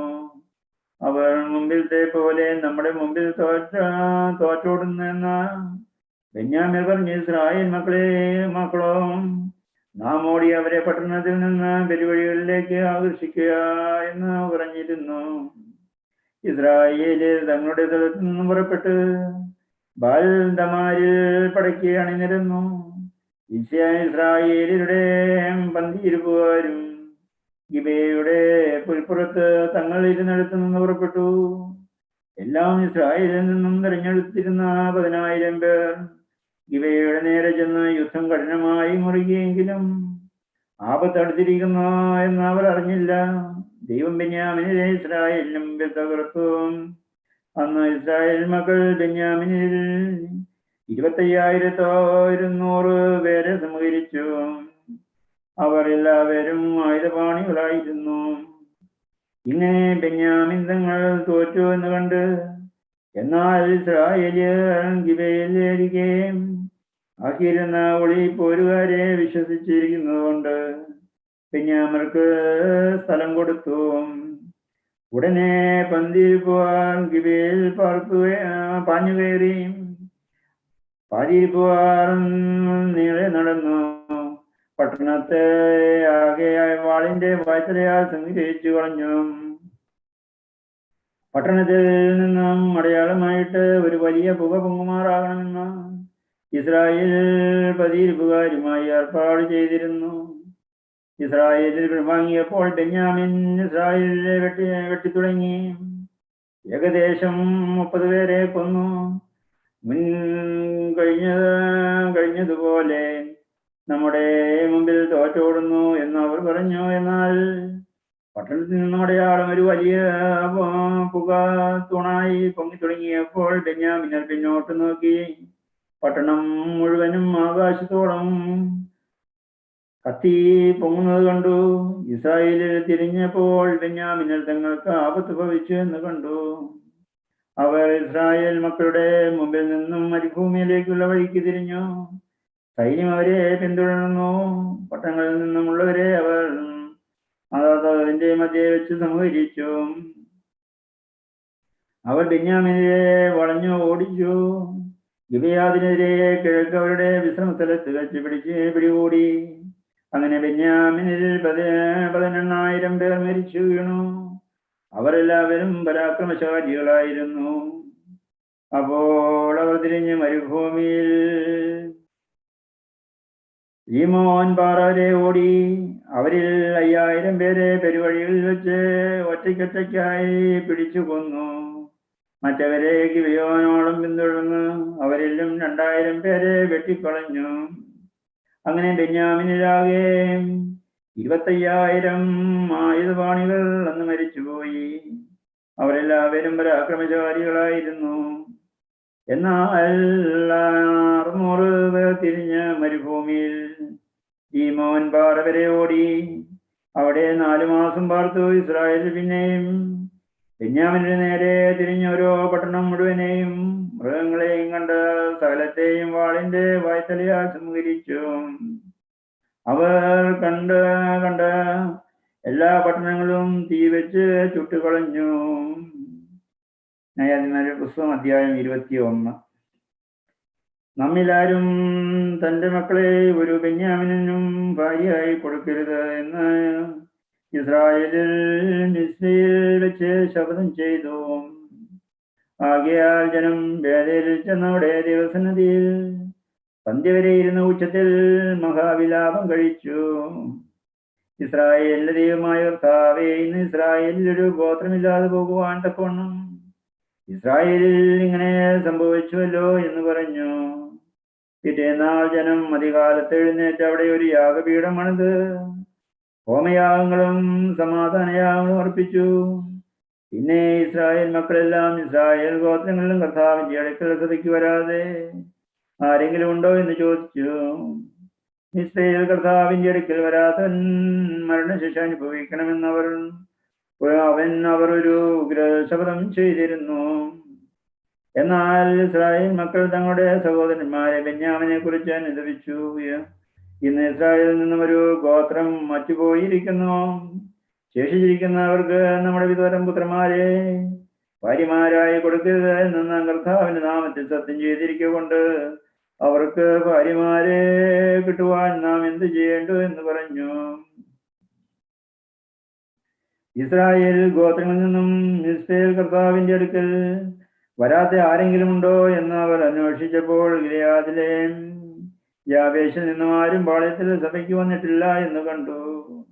ജനത്തെ എണ്ണി നോക്കി ഗിലെയാദിലെ യാബേശ് നിവാസികളിൽ ആരും അവിടെ ഇല്ല എന്ന് കണ്ടപ്പോൾ സഭ പരാക്രമശാലികളായ 12,000 പേരെ അവിടേക്ക് അയച്ചു അവരോട് കൽപ്പിച്ചത്, നിങ്ങൾ ചെന്ന് ഗിലെയാദിലെ യാബേശ് നിവാസികളെ സ്ത്രീകളും പൈതങ്ങളും ഉൾപ്പെടെ വാളിന്റെ വായ്ത്തലയാൽ കൊല്ലുവിൻ.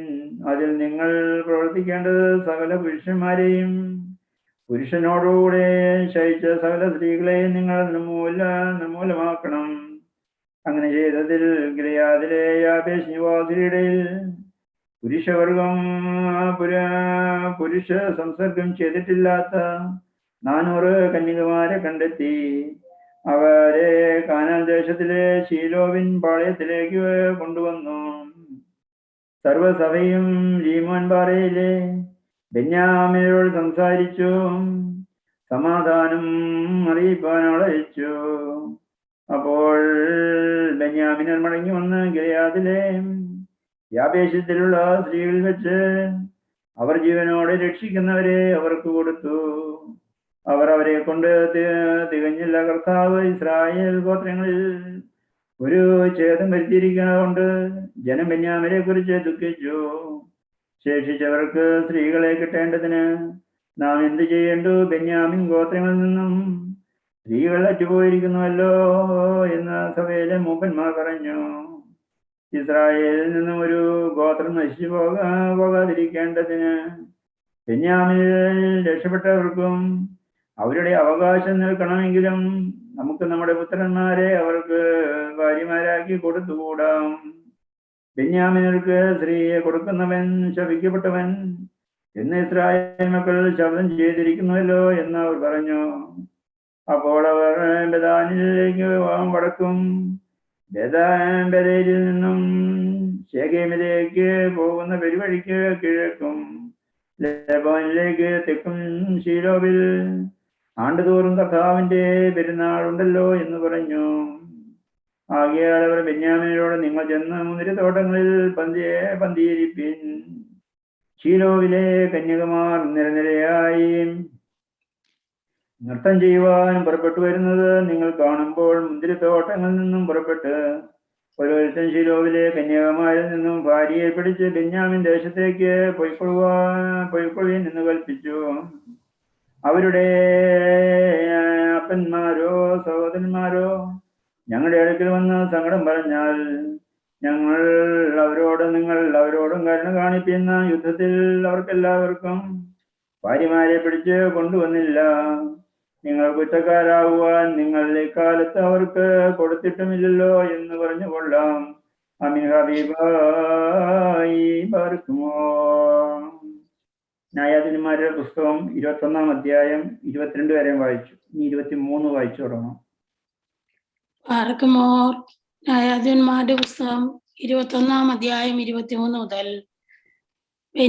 ബെന്യാമീനർ അങ്ങനെ ചെയ്തു. നർത്തകിമാരെ തങ്ങളുടെ എണ്ണത്തിന് ഒത്തവണ്ണം പിടിച്ചു. തങ്ങളുടെ അവകാശത്തിലേക്ക് മടങ്ങിച്ചെന്ന പട്ടണങ്ങളെ വീണ്ടും പണിതു, അവയിൽ പാർത്തു. ഇസ്രായേൽ മക്കളും ആ കാലത്ത് അവിടം വിട്ട് ഓരോരുത്തൻ താന്താന്റെ ഗോത്രത്തിലേക്കും വീട്ടിലേക്കും പോയി. അങ്ങനെ അവർ അവിടം വിട്ട് ഓരോരുത്തൻ താന്താന്റെ അവകാശത്തിലേക്ക് ചെന്നു. ആ കാലത്ത് ഇസ്രായേലിൽ രാജാവില്ലായിരുന്നു. ഓരോരുവൻ തനിക്ക് ബോധിച്ചതുപോലെ നടന്നു.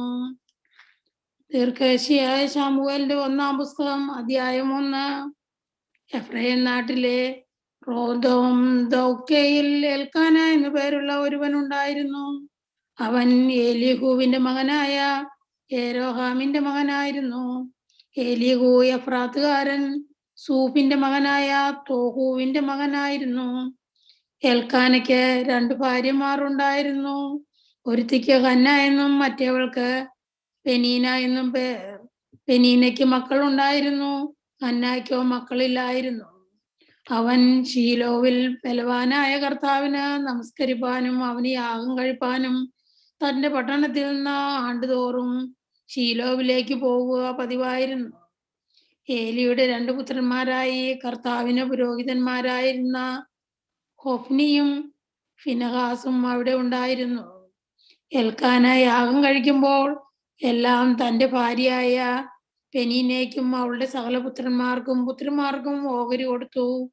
ഹന്നായ്ക്കോ അവൻ ഹന്നയെ സ്നേഹിക്കൊണ്ട് ഇരട്ടി ഓഹരി കൊടുത്തു. എന്നാൽ കർത്താവ് അവളുടെ ഗർഭം അടച്ചിരുന്നതിനാൽ അവളുടെ പ്രതിയോഗി അവളെ വ്യസനിപ്പിപ്പാൻ തക്കവണ്ണം വളരെ വേദനപ്പെടുത്തി. അവൾ കർത്താവിന്റെ ആലയത്തിലേക്ക് പോകുന്ന സമയത്തെല്ലാം ആണ്ടുതോറും അവൾ അങ്ങനെ തന്നെ ചെയ്തു പോന്നു. അവളെ ദുഃഖിപ്പിച്ചതുകൊണ്ട് ഹന്ന കരഞ്ഞു, പട്ടിണി കിടന്നു. അവളുടെ ഭർത്താവായ എൽക്കാന അവളോട്, ഹന്നായെ, നീ എന്തിനു കരയുന്നു? എന്തിന് പട്ടിണി കിടക്കുന്നു? നീ വ്യസനിക്കുന്നത് എന്ത്? ഞാൻ നിനക്ക് 10 പുത്രന്മാരെ കാൾ വിശിഷ്ടനല്ലയോ എന്ന് പറഞ്ഞു.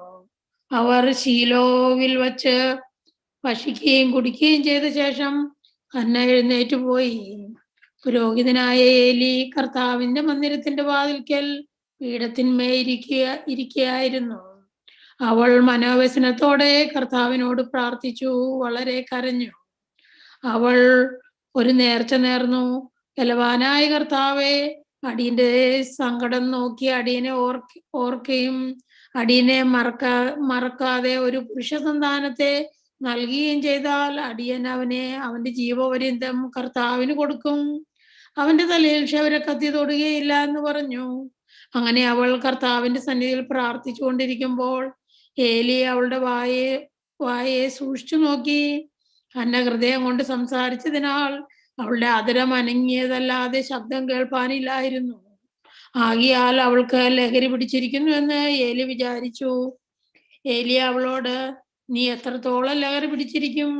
നിന്റെ വീഞ്ഞ് ഇറങ്ങട്ടെ എന്ന് പറഞ്ഞു. അതിന് ഹന്ന ഉത്തരം പറഞ്ഞത്, അങ്ങനെയല്ല യജമാനനെ, ഞാൻ മനോവ്യസനമുള്ള ഒരു സ്ത്രീ. ഞാൻ വീഞ്ഞോ മദ്യമോ കുടിച്ചിട്ടില്ല.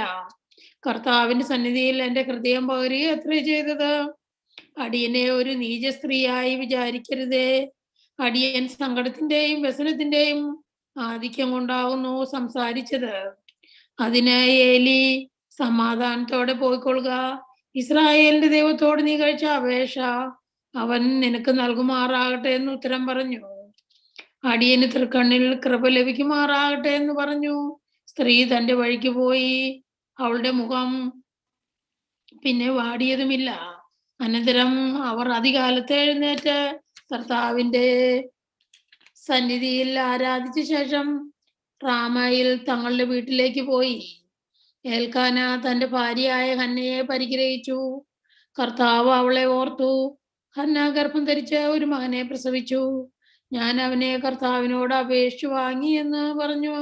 അവന് ശമൂവേൽ എന്ന് പേരിട്ടു. പിന്നെ ഏൽക്കാനായും അവന്റെ കുടുംബമെല്ലാം കർത്താവിന് യാഗവും നേർച്ചയും കഴിപ്പാൻ പോയി. എന്നാൽ ഹന്ന കൂടെ പോയില്ല.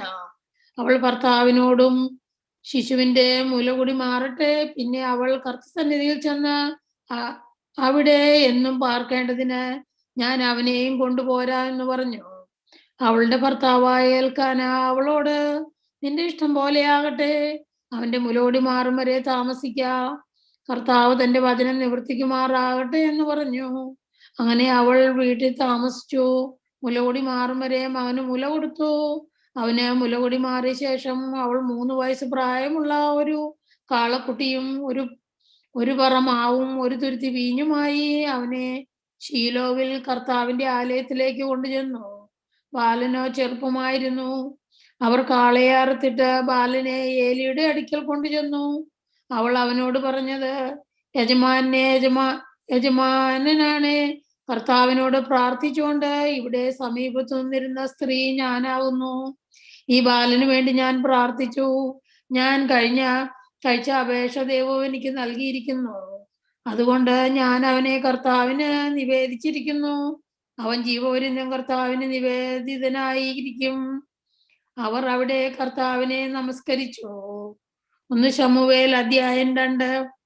അനന്തരം ഹന്ന പ്രാർത്ഥിച്ചു പറഞ്ഞത് എന്തെന്നാൽ, എന്റെ ഹൃദയം ദൈവത്തിൽ ശക്തിപ്പെട്ടിരിക്കുന്നു, എന്റെ കൊമ്പ് ദൈവത്താൽ ഉയർന്നിരിക്കുന്നു, എന്റെ വായ് ശത്രുക്കളുടെ നേരെ വിശാലമാകുന്നു. നിന്റെ രക്ഷയാൽ നീ എന്നെ സന്തോഷിപ്പിച്ചിരിക്കുന്നു. കർത്താവിനെ പോലെ പരിശുദ്ധനില്ല, നീ അല്ലാതെ ഒരുത്തനുമില്ല. നമ്മുടെ ദൈവത്തെ പോലെ ഒരു ശക്തനുമില്ല. ഡംഭിച്ച് അഹങ്കരിച്ച് ഇനി സംസാരിക്കരുത്. നിങ്ങളുടെ വായിൽ നിന്ന് അഹങ്കാരം പുറപ്പെടരുത്. കർത്താവ് ജ്ഞാനമുള്ള ദൈവം, അവന്റെ മുമ്പിൽ തന്ത്രങ്ങൾ സാധ്യമല്ല. വീരന്മാരുടെ വില്ല് ഒടിഞ്ഞു പോകുന്നു, എളിയവരോ ബലം ധരിക്കുന്നു. സമ്പന്നർ ആഹാരത്തിനായി കൂലിക്ക് നിൽക്കുന്നു, വിശന്നവർ വിശ്രമം പ്രാപിക്കുന്നു. വന്ധ്യ പ്രസവിക്കുന്നു, തൃപ്തിയാകുന്നു, പുത്രസമ്പന്നയോ ക്ഷയിച്ചു പോകുന്നു. ദൈവം കൊല്ലുകയും ജീവിപ്പിക്കുകയും ചെയ്യുന്നു, പാതാളത്തിൽ ഇറക്കുകയും ഉദ്ധരിക്കുകയും ചെയ്യുന്നു. അവൻ ദാരിദ്ര്യവും ഐശ്വര്യവും നൽകുന്നു, അവൻ താഴ്ത്തുകയും ഉയർത്തുകയും ചെയ്യുന്നു. അവൻ ദരിദ്രരെ പൊടിയിൽ നിന്ന് എഴുന്നേൽപ്പിക്കുന്നു, അഗതിയെ കുപ്പയിൽ നിന്ന് ഉയർത്തുന്നു. പ്രഭുക്കന്മാരോടുകൂടെ ഇരുത്തുവാനും മഹിമാസന അവകാശമായി നൽകുവാനും തന്നെ. ഭൂമിയുടെ ആഴങ്ങൾക്ക് തട്ടിട്ടു, ഭൂമണ്ഡലത്തെ അവയുടെ മേൽ വെച്ചിരിക്കുന്നു. തന്റെ വിശുദ്ധന്മാരുടെ കാലുകളെ അവൻ കാക്കുന്നു. ദുഷ്ടന്മാർ അന്ധകാരത്തിൽ മിണ്ടാതെയാകുന്നു. സ്വയശക്തിയാൽ ഒരുത്തനും ജയിക്കയില്ല. തന്നോട് ഏർക്കുന്നവനെ അവൻ തകർക്കും. അവൻ ആകാശത്തു നിന്നും ആരുടെ മേൽ ഇടിമുഴക്കും. ദൈവം ഭൂവാസികളെ വിധിക്കുന്നു, തന്റെ രാജാവിന് ശക്തി കൊടുക്കുന്നു, തന്റെ അഭിഷിക്തന്റെ കൊമ്പ് ഉയർത്തുന്നു. പിന്നെ എൽക്കാനായും ഹന്നായും റാമയിൽ തന്റെ വീട്ടിലേക്ക് പോയി. ബാലൻ പുരോഹിതനായ ഏലിയുടെ മുമ്പിൽ ദൈവശുശ്രൂഷ ചെയ്തു പോന്നു. എന്നാൽ ഏലിയുടെ പുത്രന്മാർ നീചന്മാരും ദൈവത്തെ അറിയാത്തവരുമായിരുന്നു. അവർ ഒരു മുപ്പല്ലി ഉണ്ടാക്കി. ഈ പുരോഹിതന്മാർ ജനത്തോട് പെരുമാറിയ രീതി എങ്ങനെയെന്നാൽ, വല്ലവരും ഒരു യാഗം കഴിക്കുമ്പോൾ മാംസം വേവിക്കുന്ന സമയത്ത് പുരോഹിതന്റെ വേലക്കാരൻ കയ്യിൽ മുപ്പല്ലിയുമായി വന്നു. കലത്തിലോ ഉരുളിയിലോ കുട്ടകത്തിലോ ചട്ടിയിലോ കുത്തും. മുപ്പല്ലിയിൽ പിടിച്ചതൊക്കെയും പുരോഹിതനെടുക്കും. ശീലോവിൽ വരുന്ന എല്ലാ ഇസ്രായേലരോടും അവർ അങ്ങനെ ചെയ്തു. മേധസ് ദയിപ്പിക്കും മുമ്പേ പുരോഹിതന്റെ വേലക്കാരൻ വന്ന് യാഗം കഴിക്കുന്നവനോട്, പുരോഹിതന് വറുപ്പാൻ മാംസം തരിക, പച്ച മാംസമല്ലാതെ വേവിച്ചത് അവൻ വാങ്ങിയില്ല എന്ന് പറയും. മേധസ് ദഹിപ്പിച്ചു കഴിയട്ടെ, അതിന്റെ ശേഷം നീ ആഗ്രഹിക്കുന്നിടത്തോളം എടുത്തുകൊള്ളുക എന്ന് അവനോട് പറഞ്ഞാൽ, അവനോട് അല്ല, ഇപ്പോൾ തന്നെ തരണം, അല്ലെങ്കിൽ ഞാൻ ബലമായി എടുക്കുമെന്ന് പറയും. ഇങ്ങനെ ആ യൗവനക്കാർ ദൈവത്തിന്റെ വഴിപാട് നിന്ദിച്ചതുകൊണ്ട് അവരുടെ പാപം ദൈവത്തിന്റെ സന്നിധിയിൽ ഏറ്റവും വലിയതായിരുന്നു. ശമൂവേൽ എന്ന ബാലനോ പഞ്ഞിനൂൽ കൊണ്ടുള്ള അങ്കി ധരിച്ചു ദൈവത്തിന്റെ സന്നിധിയിൽ ശുശ്രൂഷ ചെയ്തു പോന്നു. അവന്റെ അമ്മ ആണ്ടുതോറും ഒരു ചെറിയ അങ്കി ഉണ്ടാക്കി തന്റെ ഭർത്താവിനോടുകൂടെ വർഷാന്തരയാഗം കഴിപ്പാൻ വരുമ്പോൾ അവന് കൊണ്ടുവന്ന് കൊടുക്കുമായിരുന്നു. ഏലി എൽക്കാനെയും അവന്റെ ഭാര്യയെയും അനുഗ്രഹിച്ചു. ഈ സ്ത്രീ ദൈവത്തിന് കഴിച്ച നിവേദ്യത്തിന് പകരം ദൈവം അവളിൽ നിന്ന് നിനക്ക് സന്തതിയെ നൽകുമാറാകട്ടെ എന്ന് പറഞ്ഞു. പിന്നെ അവർ തങ്ങളുടെ വീട്ടിലേക്ക് പോയി. ദൈവം ഹന്നയെ കടാക്ഷിച്ചു. അവൾ ഗർഭം ധരിച്ച 3 പുത്രന്മാരെയും 2 പുത്രിമാരെയും പ്രസവിച്ചു. ശമൂവേൽ ബാലനോ ദൈവസന്നിധിയിൽ വളർന്നു വന്നു. ഏലി വൃദ്ധനായി. അവന്റെ പുത്രന്മാരെല്ലാം ഇസ്രായേലിനോടും ചെയ്യുന്നതെല്ലാം സമാഗമന കൂടാരത്തിന്റെ വാതിൽക്കൽ പ്രാർത്ഥിക്കുന്ന സ്ത്രീകളുടെ കൂടെ ശയിക്കുന്നതും അവൻ കേട്ടു. അവൻ അവരോട്, നിങ്ങൾ ഈ വക ചെയ്യുന്നത് എന്ത്? നിങ്ങളുടെ ദുഷ്പ്രവൃത്തികളെ കുറിച്ച് ഈ ജനമൊക്കെയും പറഞ്ഞു ഞാൻ കേൾക്കുന്നു. അങ്ങനെ അരുത്. എന്റെ മക്കളെ, ദൈവജനം നിങ്ങളെക്കുറിച്ച് പ്രചരിപ്പിക്കുന്നതായി ഞാൻ കേൾക്കുന്ന വാർത്ത നന്നല്ല. മനുഷ്യൻ മനുഷ്യനോട് പാപം ചെയ്താൽ അവന് വേണ്ടി ദൈവത്തോട് അപേക്ഷിക്കാം. മനുഷ്യൻ ദൈവത്തോട് പാപം ചെയ്താലോ അവന് വേണ്ടി ആർ അപേക്ഷിക്കും എന്ന് പറഞ്ഞു. എങ്കിലും അവരെ കൊല്ലുവാൻ ദൈവം നിശ്ചയിച്ചതുകൊണ്ട് അവർ പിതാവിന്റെ വാക്ക് വകവച്ചില്ല. ശമൂവേൽ ബാലനോ വളരും തോറും ദൈവത്തിന് മനുഷ്യർക്കും പ്രീതിയുള്ളവനായി വളർന്നു. അനന്തരം ഒരു ദൈവപുരുഷൻ ഏലിയുടെ അടുക്കൽ വന്ന് അവനോട് പറഞ്ഞത്, ദൈവം ഇപ്രകാരം അരുളി ചെയ്യുന്നു, നിന്റെ പിതൃഭവനം മിസ്രയീമിൽ ഫറവോന്റെ ഗൃഹത്തിന് അടിമകളായിരുന്നപ്പോൾ ഞാൻ അവർക്ക് വെളിപ്പെട്ടു. എന്റെ യാഗപീഠത്തിന്മേൽ ബലികരേറ്റുവാനും ധൂപം കാട്ടുവാനും എന്റെ സന്നിധിയിൽ എഫോദ് ധരിപ്പാനും ഞാൻ അവനെ ഇസ്രായേലിന്റെ സകല ഗോത്രങ്ങളിൽ നിന്നും എനിക്ക് പുരോഹിതനെ തിരഞ്ഞെടുത്തു. ഇസ്രായേൽ മക്കളുടെ സകല ദഹനയാഗങ്ങളെയും ഞാൻ നിന്റെ പിതൃഭവനത്തിന് കൊടുത്തു. തിരുനിവാസത്തിൽ അർപ്പിപ്പാൻ ഞാൻ കൽപ്പിച്ചിട്ടുള്ള എന്റെ യാഗവും വഴിപാടും നിങ്ങൾ ചവിട്ടുകയും എന്റെ ജനമായ ഇസ്രായേലിന്റെ എല്ലാ നേർച്ചകളിലും പ്രധാന ഭാഗം കൊണ്ട് നിങ്ങളെ തന്നെ കൊഴുപ്പിപ്പാൻ തക്കവണ്ണം നീ നിന്റെ പുത്രന്മാരെ എന്നേക്കാൾ ബഹുമാനിക്കുകയും ചെയ്യുന്നത് എന്ത്? ആകയാൽ ഇസ്രായേലിന്റെ ദൈവമായ കർത്താവ് ഇപ്രകാരം അരുളി ചെയ്യുന്നു, നിന്റെ ഭവനവും നിന്റെ പിതൃഭവനവും എന്റെ സന്നിധിയിൽ നിത്യം പരിചരിക്കുമെന്ന് ഞാൻ കൽപ്പിച്ചിരുന്നു നിശ്ചയം. എങ്കിലും ദൈവം അരുളി ചെയ്യുന്നത് അങ്ങനെ ഒരിക്കലും ആകെയില്ല. എന്നെ മാനിക്കുന്നവരെ ഞാൻ മാനിക്കും, എന്നെ നിന്ദിക്കുന്നവർ നിന്ദിതരാകും. നിന്റെ ഭവനത്തിൽ ഒരു വൃത്തനും ഉണ്ടാകാതെ വണ്ണം ഞാൻ നിന്റെ ഭുജവും നിന്റെ പിതൃഭവനത്തിന്റെ ഭുജവും തകർത്തു കളയുന്ന നാളുകൾ ഇതാ വരുന്നു. ഇസ്രായേലിന് ലഭിക്കാനുള്ള എല്ലാ നന്മകളുടെയും മധ്യേ നീ തിരുനിവാസത്തിൽ ഒരു പ്രതിയോഗിയെ കാണും. നിന്റെ ഭവനത്തിൽ ഒരു നാളും ഒരു വൃത്തൻ ഉണ്ടാകുകയില്ല. നിന്റെ കണ്ണ് ക്ഷയിപ്പിപ്പാനും നിന്റെ ഹൃദയം വ്യസനിപ്പിപ്പാനും ഞാൻ നിന്റെ ഭവനത്തിൽ ഒരുത്തനെ എന്റെ യാഗപീഠത്തിൽ നിന്ന് ഛേദിച്ചു കളയാതെ വച്ചേക്കും. നിന്റെ ഭവനത്തിലെ സന്താനമെല്ലാം പുരുഷപ്രായത്തിൽ മരിക്കും. നിന്റെ രണ്ടു പുത്രന്മാരായ ഹൊഫ്നിക്കും ഫിനഹാസിനും ഭവിപ്പാനിരിക്കുന്നത് നിനക്കൊരു അടയാളമാകും. അവർ ഇരുവരും ഒരു ദിവസത്തിൽ തന്നെ മരിക്കും. എന്നാൽ എന്റെ പ്രസാദവും ഹിതവും അനുഷ്ഠിക്കുന്ന ഒരു വിശ്വസ്ത പുരോഹിതനെ ഞാൻ എനിക്ക് എഴുന്നേൽപ്പിക്കും. അവന് ഞാൻ സ്ഥിരമായൊരു ഭവനം പണിയും. അവൻ അഭിഷിക്തനായി എന്റെ മുമ്പാകെ നിത്യം പരിചരിക്കും. നിന്റെ ഭവനത്തിൽ ശേഷിച്ചിരിക്കുന്നവനെല്ലാം അവന്റെ അടുക്കൽ വന്ന് ഒരു വെള്ളിക്കാശിനും ഒരു അപ്പത്തിനുമായിട്ട് അവനെ കുമ്പിട്ടു. ഒരു കഷണം അപ്പം തിന്മാൻ ഇടവരേണ്ടതിന് എന്നെ ഒരു പുരോഹിതന്റെ ജോലിക്കാക്കണമേ എന്ന് അപേക്ഷിക്കും. 1 ശമൂവേൽ 3-ാം അധ്യായം. ബാലനായ ശമൂവേൽ ഏലിയുടെ മുമ്പാകെ ദൈവത്തിന് ശുശ്രൂഷ ചെയ്തു പോന്നു. ആ കാലത്ത് ദൈവത്തിന്റെ വചനം വിശിഷ്ടമായിരുന്നു, ദർശനം ഏറെ ഇല്ലായിരുന്നു. ആ കാലത്ത് ഒരിക്കൽ ഏലി തന്റെ സ്ഥലത്ത് കിടന്നുറങ്ങി. കാണുവാൻ വയ്യാതെ വണ്ണം അവന്റെ കണ്ണ് മങ്ങി തുടങ്ങിയിരുന്നു. ശമൂവേൽ ദൈവത്തിന്റെ പെട്ടകം ഇരിക്കുന്ന ദൈവമന്ദിരത്തിൽ ദൈവത്തിന്റെ വിളക്ക് കെടുന്നതിന് മുമ്പേ ചെന്ന് കിടന്നു. ദൈവം ശമൂവേലിനെ വിളിച്ചു. അടിയൻ എന്ന് അവൻ വിളി കേട്ടു.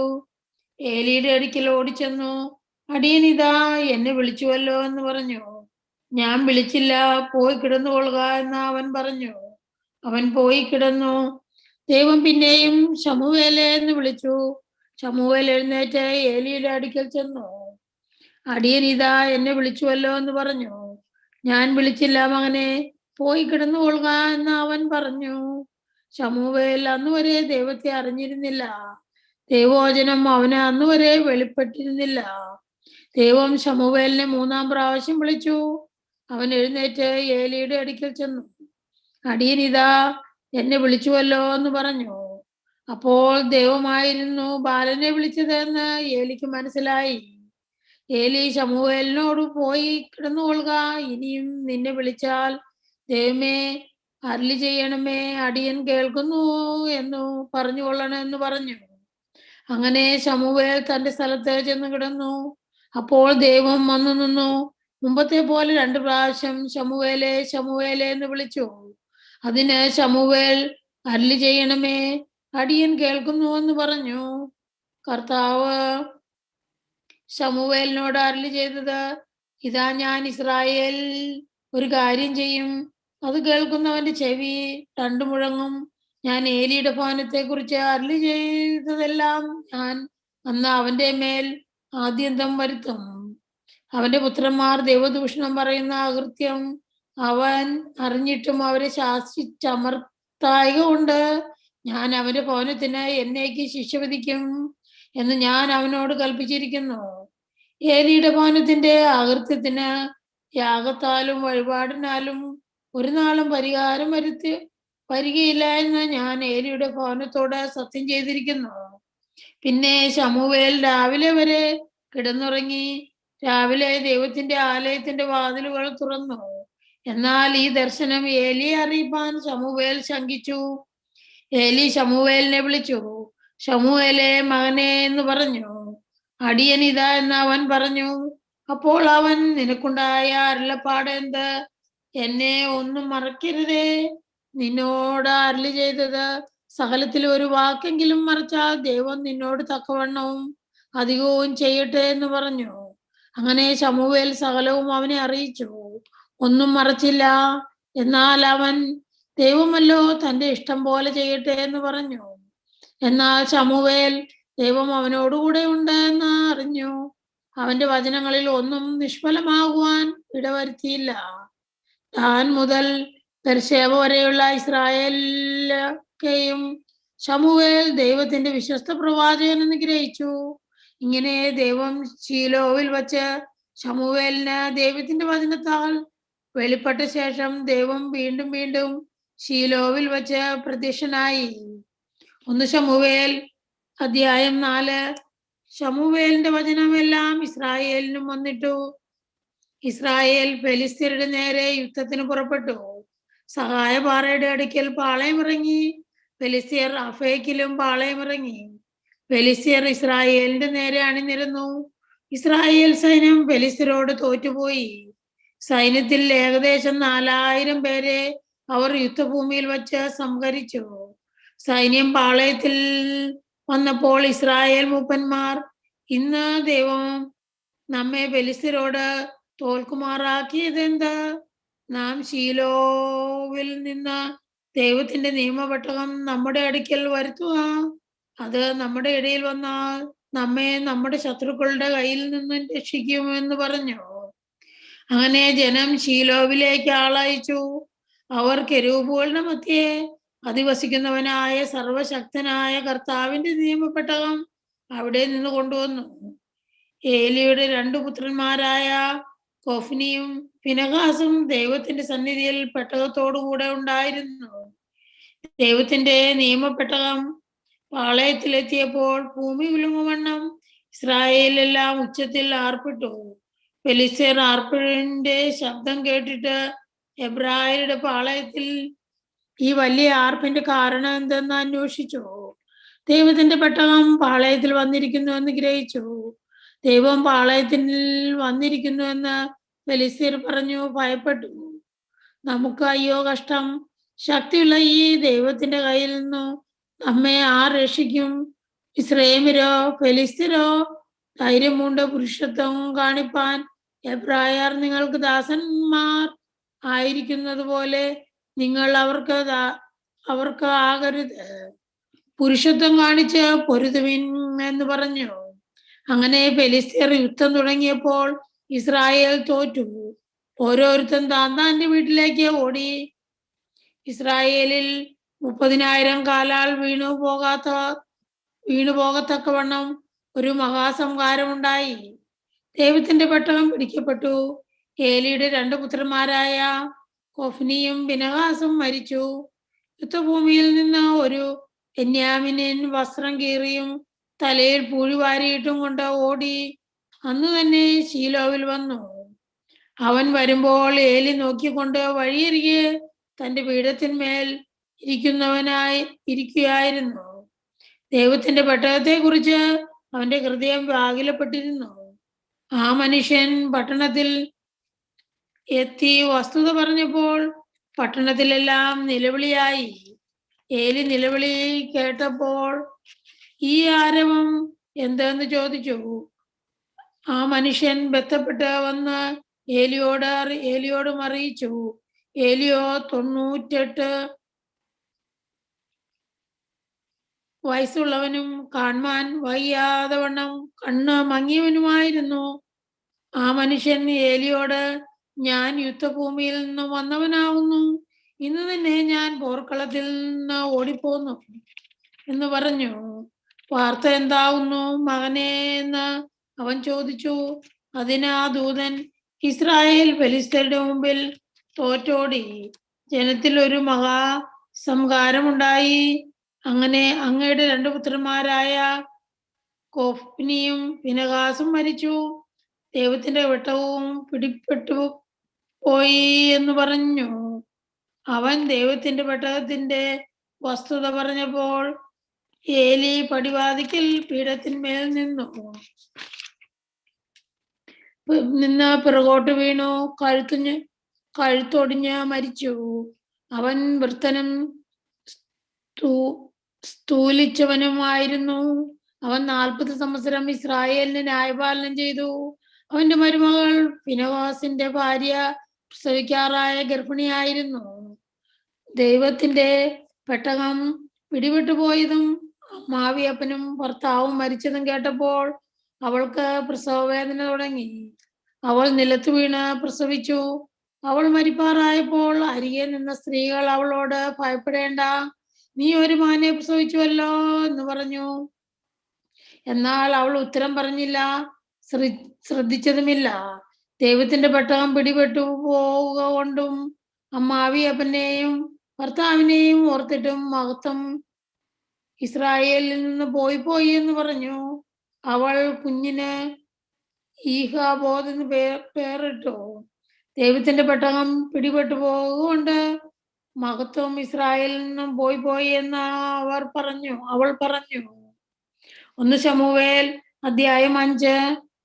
ഫെലിസ്ത്യർ ദൈവത്തിന്റെ പെട്ടകം എടുത്ത് അതിനെ സഹായപാറയിൽ നിന്ന് അസ്തോദിലേക്ക് കൊണ്ടുപോയി. ഫെലിസ്ത്യർ ദൈവത്തിന്റെ പെട്ടകം എടുത്ത് ദാഗോന്റെ ക്ഷേത്രത്തിൽ കൊണ്ടുപോയെന്ന് ദാഗോന്റെ അരികെ വച്ചു. പിറ്റേ ദിവസം രാവിലെ അസ്തോദ്യർ എഴുന്നേറ്റപ്പോൾ ദാഗോൻ ദൈവത്തിന്റെ പെട്ടകത്തിന്റെ മുമ്പിൽ കവിഞ്ഞു വീണു കിടക്കുന്നത് കണ്ടു. അവർ ദാഗോനെ എടുത്ത് വീണ്ടും അവന്റെ സ്ഥാനത്ത് നിർത്തി. പിറ്റേ ദിവസം രാവിലെ അവർ വന്നപ്പോൾ ദാഗോൻ ദൈവത്തിന്റെ പെട്ടകത്തിന്റെ മുമ്പിൽ കവിഞ്ഞു വീണു കിടക്കുന്നത് കണ്ടു. ദാഗോന്റെ തലയും അവന്റെ കൈപ്പത്തികളും ഉമ്മരപ്പടിമേൽ മുറിഞ്ഞു കിടന്നു. ദാഗോന്റെ ഉടൽ മാത്രം ശേഷിച്ചിരുന്നു. അതുകൊണ്ട് ദാഗോന്റെ പുരോഹിതന്മാരും അഹ്റോന്റെ ക്ഷേത്രത്തിൽ കടക്കുന്നവരും അസ്ലോദിൽ ദാഗോന്റെ ഉമ്മറപ്പടിമേൽ ചവിട്ടുമാറില്ല. ദൈവത്തിന്റെ കൈ അസ്തോദ്യരുടെ മേൽ ഭാരമായിരുന്നു. അവൻ അവരെ ശൂന്യമാക്കി അസ്തോദിലും അതിന്റെ അതിരുകളിലും ഉള്ളവരെ മൂലരോഗത്താൽ ബാധിച്ചു. അങ്ങനെ ഭവിച്ചത് അസ്തോദ്യർ കണ്ടിട്ട്, ഇസ്രായേലിന്റെ ദൈവത്തിന്റെ പെട്ടകം നമ്മുടെ അടുക്കൽ ഇരിക്കരുത്, അവന്റെ കൈ നമ്മുടെ മേലും നമ്മുടെ ദേവനായ ദാഗോന്റെ മേലും കഠിനമായിരിക്കുന്നു എന്ന് പറഞ്ഞു. അവർ ആളയച്ച് ഫെലിസ്ത്യരുടെ സകല പ്രഭുക്കന്മാരെയും വിളിച്ചുകൂട്ടി. ഇസ്രായേലിന്റെ ദൈവത്തിന്റെ പെട്ടകം സംബന്ധിച്ച് നാം എന്തു ചെയ്യേണ്ടു എന്ന് ചോദിച്ചു. അതിന് അവർ, ഇസ്രായേലിന്റെ ദൈവത്തിന്റെ പെട്ടകം ഗത്തിലേക്ക് കൊണ്ടുപോകട്ടെ എന്ന് പറഞ്ഞു. അങ്ങനെ അവർ ഇസ്രായേലിന്റെ ദൈവത്തിന്റെ പെട്ടകം കൊണ്ടുപോയി. അവർ അത് കൊണ്ടുചെന്ന ശേഷം ഏറ്റവും വലിയൊരു പരിഭ്രമം ഉണ്ടാകത്തക്കവണ്ണം ദൈവത്തിന്റെ കൈ ആ പട്ടണത്തിനും വിരോധമായി തീർന്നു. അവൻ പട്ടണക്കാരെ ആബാലവൃത്തം ശിക്ഷിച്ചു. അവർക്കും മൂലരോഗം തുടങ്ങിയ. അതുകൊണ്ട് അവർ ദൈവത്തിന്റെ പെട്ടകം എക്രോനിലേക്ക് കൊടുത്തയച്ചു. ദൈവത്തിന്റെ പെട്ടകം എക്രോനിലെത്തിയപ്പോൾ എക്രോന്യർ നമ്മെയും നമുക്കുള്ളവരെയും കൊല്ലുവാൻ അവർ ഇസ്രായേലുടെ ദൈവത്തിന്റെ പെട്ടകം നമ്മുടെ അടുക്കൽ കൊണ്ടുവന്നിരിക്കുന്നു എന്ന് പറഞ്ഞു നിലവിളിച്ചു. അവർ ആളയച്ച് ഫെലിസ്ത്യരുടെ സകല പ്രഭുക്കന്മാരെയും കൂട്ടിവരുത്തി, ഇസ്രായേലിന്റെ ദൈവത്തിന്റെ പെട്ടകം നമ്മെയും നമ്മുടെ ജനത്തെയും കൊല്ലാതിരിക്കേണ്ടതിന് അതിനെ വിട്ടയച്ചു കളയണം, അത് വീണ്ടും അതിന്റെ സ്ഥലത്തേക്ക് പോകട്ടെ എന്ന് പറഞ്ഞു. ആ പട്ടണത്തിലെങ്ങും മരണകരമായ പരിഭ്രമം ഉണ്ടായി. ദൈവത്തിന്റെ കൈ അവിടെയും അതിഭാരമായിരുന്നു. മരിക്കാതിരുന്നവർ മൂലരോഗത്താൽ ബാധിതരായി. പട്ടണത്തിലെ നിലവിളി ആകാശത്തിലേക്ക് ഉയർന്നു. 1 ശമൂവേൽ അധ്യായം 6. ദൈവത്തിന്റെ പെട്ടകം 7 മാസം ഫെലിസ്ത്യ ദേശത്തായിരുന്നു. എന്നാൽ ഫെലിസ്ത്യർ പുരോഹിതന്മാരെയും പ്രമാണികളെയും വരുത്തി, നാം ദൈവത്തിന്റെ പെട്ടകം സംബന്ധിച്ച് എന്തു ചെയ്യേണ്ടു, അതിനെ അതിന്റെ സ്ഥലത്തേക്ക് വിട്ടയക്കേണ്ടത് എങ്ങനെയെന്ന് ഞങ്ങൾക്ക് പറഞ്ഞു തരുവിനെന്ന് പറഞ്ഞു. അതിന് അവർ, നിങ്ങൾ ഇസ്രായേലിന്റെ ദൈവത്തിന്റെ പെട്ടകം വിട്ടയക്കുന്നുവെങ്കിൽ വെറുതെ അയക്കാതെ ഒരു പ്രായശ്ചിത്തവും അവന് കൊടുത്തയക്കണം. അപ്പോൾ നിങ്ങൾക്ക് സൗഖ്യം വരും. അവന്റെ കൈ നിങ്ങളെ വിട്ട് നീങ്ങാതെ ഇരിക്കുന്നത് എന്തുകൊണ്ട് എന്ന് നിങ്ങൾക്കറിയാമെന്ന് പറഞ്ഞു. ഞങ്ങൾ അവന് കൊടുത്തയക്കേണ്ട പ്രായശ്ചിത്തം എന്ത് എന്ന് ചോദിച്ചതിന് അവർ പറഞ്ഞത്, ഫെലിസ്ത്യ പ്രഭുക്കന്മാരുടെ എണ്ണത്തിന് ഒത്തവണ്ണം പൊന്നുകൊണ്ട് 5 മൂലക്കുരുവും പൊന്നുകൊണ്ട് 5 എലിയും തന്നെ. നിങ്ങൾക്കെല്ലാവർക്കും നിങ്ങളുടെ പ്രഭുക്കന്മാർക്കും ഒരേ ബാധയല്ല ഉണ്ടായിരുന്നത്. ആകയാൽ നിങ്ങൾക്ക് നിങ്ങളുടെ മൂലക്കുരുവിന്റെയും നിങ്ങളുടെ ദേശത്തെ ശൂന്യമാക്കുന്ന എലിയുടെയും രൂപങ്ങൾ ഉണ്ടാക്കി ഇസ്രായേലിന്റെ ദൈവത്തിന് തിരുമുൽ കാഴ്ച വയ്ക്കണം. പക്ഷേ അവൻ തന്റെ കൈ നിങ്ങളുടെ മേൽ നിന്നും നിങ്ങളുടെ ദേവന്മാരുടെ മേൽ നിന്നും നിങ്ങളുടെ ദേശത്തിന്മേൽ നിന്നും നിനക്കും മിസ്രയീമ്യരും ഫറവോനും ദേശത്തിൽ നിന്നും നീക്കും. മിസ്രയീമ്യരും ഫറവോനും തങ്ങളുടെ ഹൃദയത്തെ കഠിനമാക്കിയതുപോലെ നിങ്ങളുടെ ഹൃദയത്തെ കഠിനമാക്കരുത്. അവരുടെ ഇടയിൽ അത്ഭുതം പ്രവർത്തിച്ച ശേഷമല്ലയോ അവർ അവരെ വിട്ടയക്കുകയും അവർ പോവുകയും ചെയ്തത്. ആകയാൽ നിങ്ങൾ ഇപ്പോൾ ഒരു പുതിയ വണ്ടി ഉണ്ടാക്കി നുകം വച്ചിട്ടില്ലാത്ത കറവയുള്ള 2 പശുക്കളെ കൊണ്ടുവന്ന് വണ്ടിക്ക് കെട്ടി അവയുടെ കിടാങ്ങളെ അവയുടെ അടുക്കിൽ നിന്ന് വീട്ടിൽ മടക്കി കൊണ്ടുപോകുവിൻ. പിന്നെ യഹോവയുടെ പെട്ടകം എടുത്ത് വണ്ടിയിൽ വെപ്പിൻ. നിങ്ങൾ അവന് പ്രായശ്ചിത്തമായി കൊടുത്തയക്കുന്ന പൊന്നുരുപ്പടികളും ഒരു ചെപ്പിൽ അതിനരികെ വച്ച് അത് തനിച്ച് പോകുവാൻ വിടുവിൻ. പിന്നെ നോക്കുവിൻ, അത് ബത്ശേമേശിലേക്കുള്ള വഴിയായി സ്വദേശത്തേക്ക് പോകുന്നുവെങ്കിൽ അവൻ തന്നെയാവുന്നു നമുക്ക് ഈ വലിയ അനർത്ഥം വരുത്തിയത്. അല്ലെങ്കിൽ നമ്മെ ബാധിച്ചത് അവന്റെ കൈയല്ല, യാദർച്ഛ്യ നമുക്ക് ഭവിച്ചത് അത്രയെന്ന് അറിഞ്ഞുകൊള്ളാം. അവർ അങ്ങനെ തന്നെ ചെയ്തു. കറവയുള്ള 2 പശുക്കളെ വരുത്തി വണ്ടിക്ക് കെട്ടി അവയുടെ കിടാങ്ങളെ വീട്ടിൽ കെട്ടിയിട്ടു. പിന്നെ അവർ ദൈവത്തിന്റെ പെട്ടകവും പൊന്നുകൊണ്ടുള്ള എലികളും മൂലക്കുരുവിന്റെ രൂപങ്ങളും ഇട്ടിരുന്ന പാത്രവും വണ്ടിയിൽ വച്ചു. ആ പശുക്കൾ നേരെ ബത്ശേമേശിലേക്കുള്ള വഴിക്ക് പോയി. അവ കരഞ്ഞുകൊണ്ട് വലത്തോട്ടോ ഇടത്തോട്ടോ മാറാതെ പെരുവഴിയിൽ കൂടി തന്നെ പോയി. ഫെലിസ്ത്യ പ്രഭുക്കന്മാരും ബത്ശേമേശിന്റെ അതിർ വരെ പിന്നാലെ ചെന്നു. ബാർക്കുമോർ 1 ശമൂവേൽ അധ്യായം 5 അധ്യായം 6 12 വാക്യം വരെ വായിച്ചു.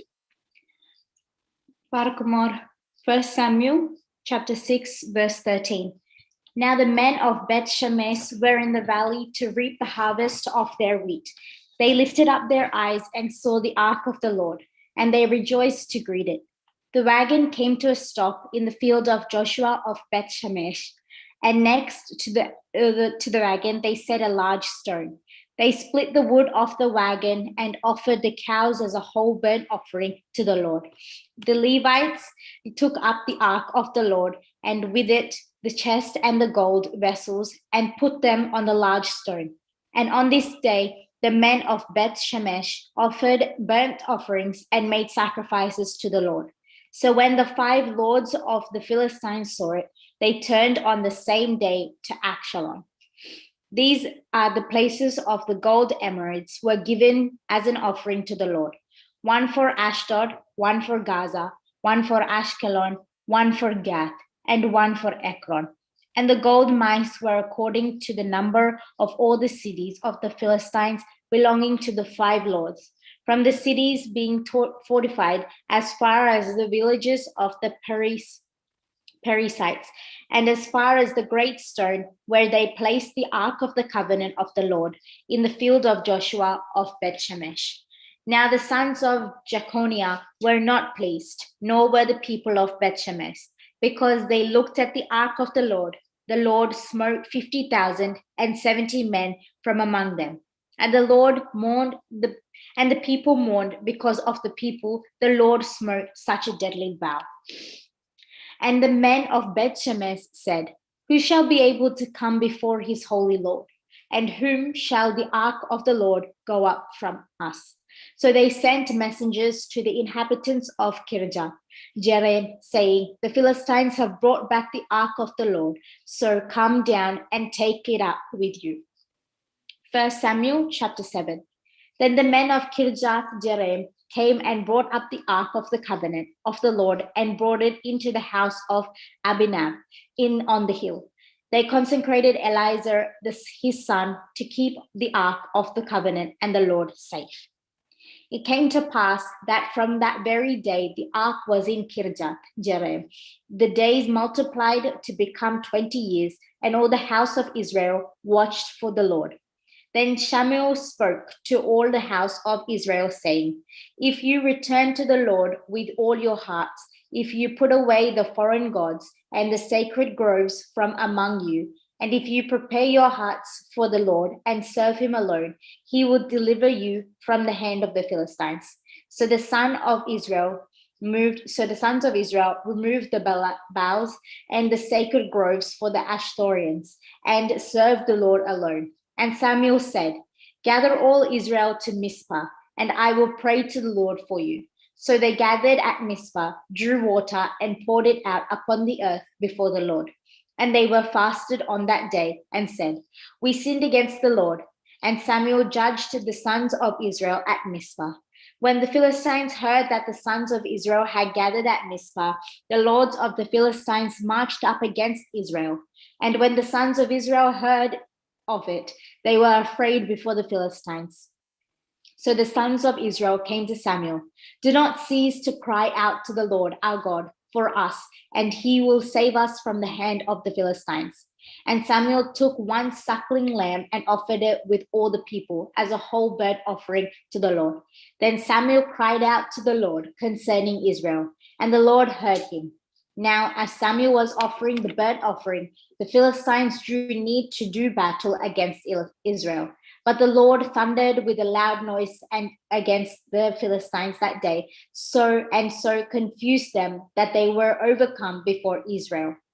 And the men of Israel went out of Mizpah and pursued the Philistines and struck them down below Bethkar.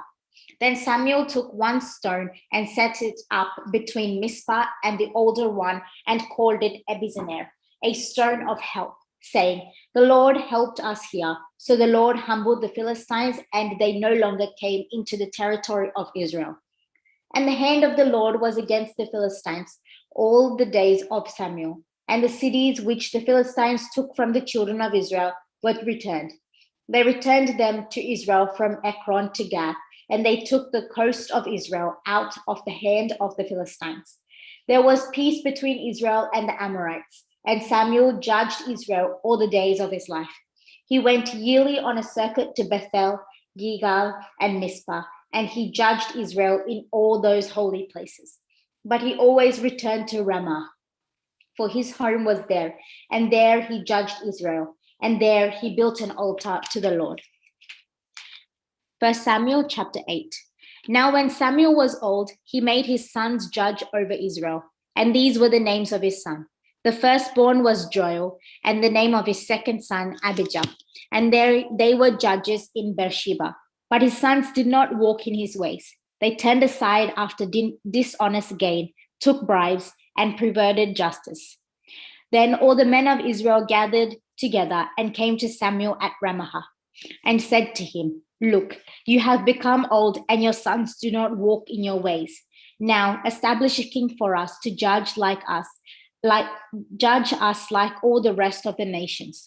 But this was evil in the eyes of Samuel, when they said, Give us a king to judge us." So Samuel prayed to the Lord, and the Lord said to Samuel, "Heed the voice of the people in whatever they might say to you, for they have not rejected you, but rather they have rejected me, to bring to naught my reign over them. In everything they did to me, since the day I brought them up from Egypt, even to this day, they have forsaken me and have served other gods. So too they are doing this to you. Now listen to their voice, and only you shall testify solemnly to them and announce to them the custom of the king who will reign over them." So Samuel spoke to all the words of the Lord to the people, who asked him for a king. And he said, "This will be the custom of the king who shall reign over you. He shall take your sons and put them in his chariots and among his horsemen, and running before his chariots. And for himself, he will appoint them as captains over his thousands and captains over his hundreds, and to harvest his crop and gather his vintage, and to make his weapons of war and instruments for his chariots. He will take your daughters to be perfumers, cooks, and bakers, and he will take the best of your fields, your vineyards, and your olive groves, and give them to his servants. He will take 1/10 of your grain and your vintage and give it to enchants and servants. And he will take your male servants, your female servants, your finest cattle, and your donkeys, and take 1/10 of them for his work. He will take 1/10 of your sheep, and you will be his servants. Then in that day you will cry out before your king, whom you chose for yourselves. And the Lord will not hear you in those days, because you chose a king for yourselves."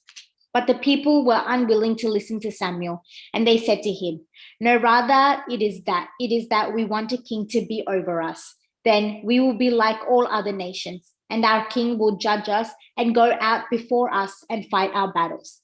And Samuel heard all the words of the people and repeated them in the hearing of the Lord.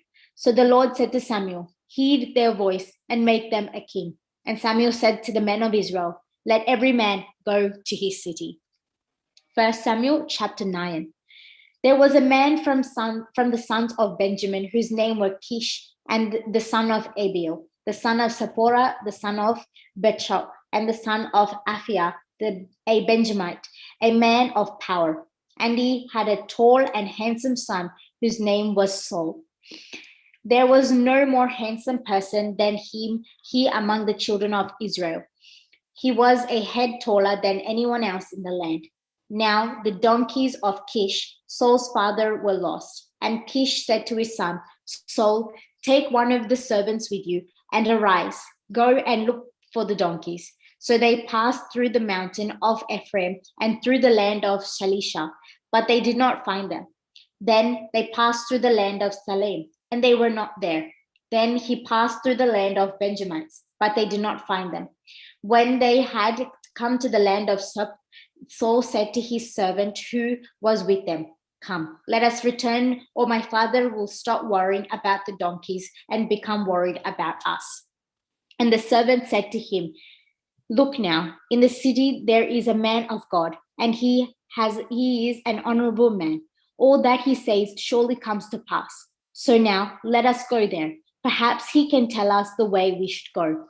Then Saul said to his servant, who were with him, "But look, if we go, that what we bring the man of God? For the bread in our vessels is all gone, and there is no more that belongs to us to bring to the man of God." And the servant answered Saul again and said, "Look, I have here in my hand 1/4 of a shekel of silver. Give it to the man of God to tell us our way." Before this time in Israel, everyone who went to inquire of God said, "Come, let us go up to the seer," for the people previously called the prophet the seer. Then Saul said to his servant, "Come, let us go." So they went to the city where the man of God was. As they went up to the hill to the city, they found some young women going out to draw water and said to them, "Is the seer here?" And the young women answered them and said, "Look, he is just ahead of you. He is here now on account of the day. He has come into the city today because there is a sacrifice for the people on the high place. As soon as you enter the city, you will surely find him there before he goes up to high place to eat. For the people will not eat until he comes, for he blesses the sacrifice, and afterward the guests will eat. Now go up, for about this time you will find him. So they went up to the city. As they were coming into the midst of the city, there was Samuel coming out to meet them on his way up to the high place. Now the day before Saul arrived, the Lord revealed to the ear of Samuel, saying, tomorrow, about this time, I will send you a man for the land of Benjamin, and you shall anoint him commander over my people Israel. He will save my people from the hand of the Philistines, for I have looked upon the humiliation of my people, because their cry has come to me. And when Samuel saw Saul, the Lord said to him, there he is, the man of whom I spoke to you. This one shall rule over my people. Then Saul approached Samuel in the midst of the city and said, please tell me where the seer is, the seer's house. And Samuel answered Saul and said, I am he. Go up before me to the high place and eat with me today. And in the morning, before I send you forth, I will tell you all that is in your heart. But as for your donkeys, lost 3 days ago, do not let your heart be anxious about them, for they have been found. And to whom is the beauty of Israel? It is not on you and on your father's house? Then Saul answered and said, I am not a son of Benjamin, of the smallest branch of the tribes of Israel, and my family the least of all the tribe of the branch of Benjamin. Why then do you speak like this to me? Now Samuel took Saul and his servant and brought them into the hall, and he set a place for them among the chief of those who were called, about 70 men. And Samuel said to the cook, bring the portion I gave to you, which I told you to set beside you. So the cook lifted up the thigh and set it before Saul. Then Samuel said to Saul, behold, a remnant is set before you. Eat, because it is placed in front of you as a testimony to others. Take off it. And on that day, Saul ate with Samuel. When they had come down from the high place to the city, they spread a bed for Saul on the housetop. He slept. As the morning dawned, Samuel called to Saul on the housetop, saying, rise up, that I may send you on your way. And Saul arose, and he and Samuel went outside. As they were going down to the outskirts of the city, Samuel said to Saul, tell the servant to go on ahead of us, but you stand here today and give heed to the word of God. 1 Samuel chapter 10.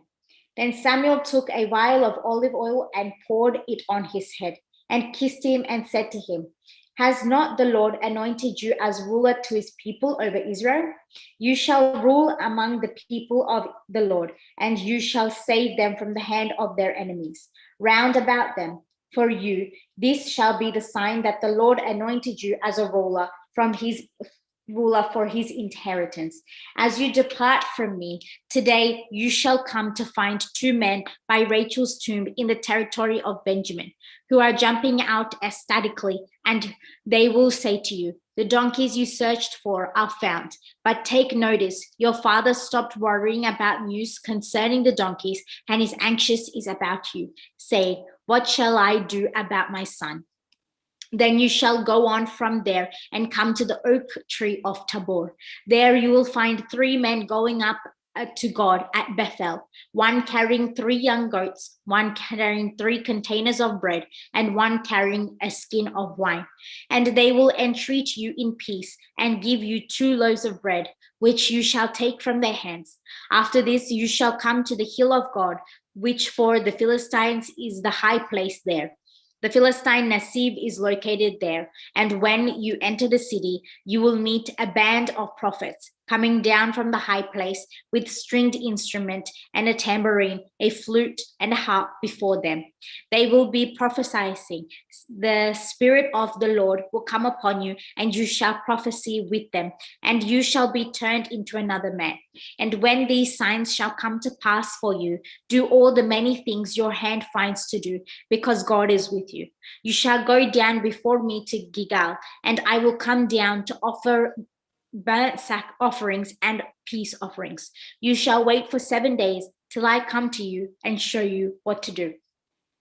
So it came about that when he returned his back to depart from Samuel, God gave him another heart, and all the signs came to pass on that day. And he came there to the hill, and behold, there was a band of prophets opposite him, and the Spirit of God came upon him, and he prophesied in the midst of them. It came about that all those who had seen him previously saw it, and behold, he was in the midst of the prophets. And the people said, each one to his neighbor, what is that as happened to the son of Kish? Is Saul also among the prophets? Then one of them answered and said, but who is his father? Therefore it became a proverb. Truly, even Saul is among the prophets. And he finished prophesying and came to the hill. Then his kinsman had said to him and his servant, where did you go? So he said, to look for the donkeys. We saw they were lost. We went to Samuel, and the king's man said to Saul, what did Samuel say to you? So Saul said to his kinsman, in his explaining, he told me the donkeys were found, but he did not tell him about the matter of the kingdom. Then Samuel proclaimed to all the people in the presence of the Lord at Mizpah, and to the sons of Israel he said, thus says the Lord God of Israel, I brought the sons of Israel up from Egypt and delivered you from the hand of Pharaoh, king of Egypt, and from all the kingdoms that oppressed you. But today you rejected God, who himself is your savior from all your adversities and tribulations. And you said to him, no, set a king over us. Therefore, now stand before the Lord according to your tribes and according to your families. Then Samuel brought near all the tribes of Israel, and by lot the tribe of Benjamin was chosen.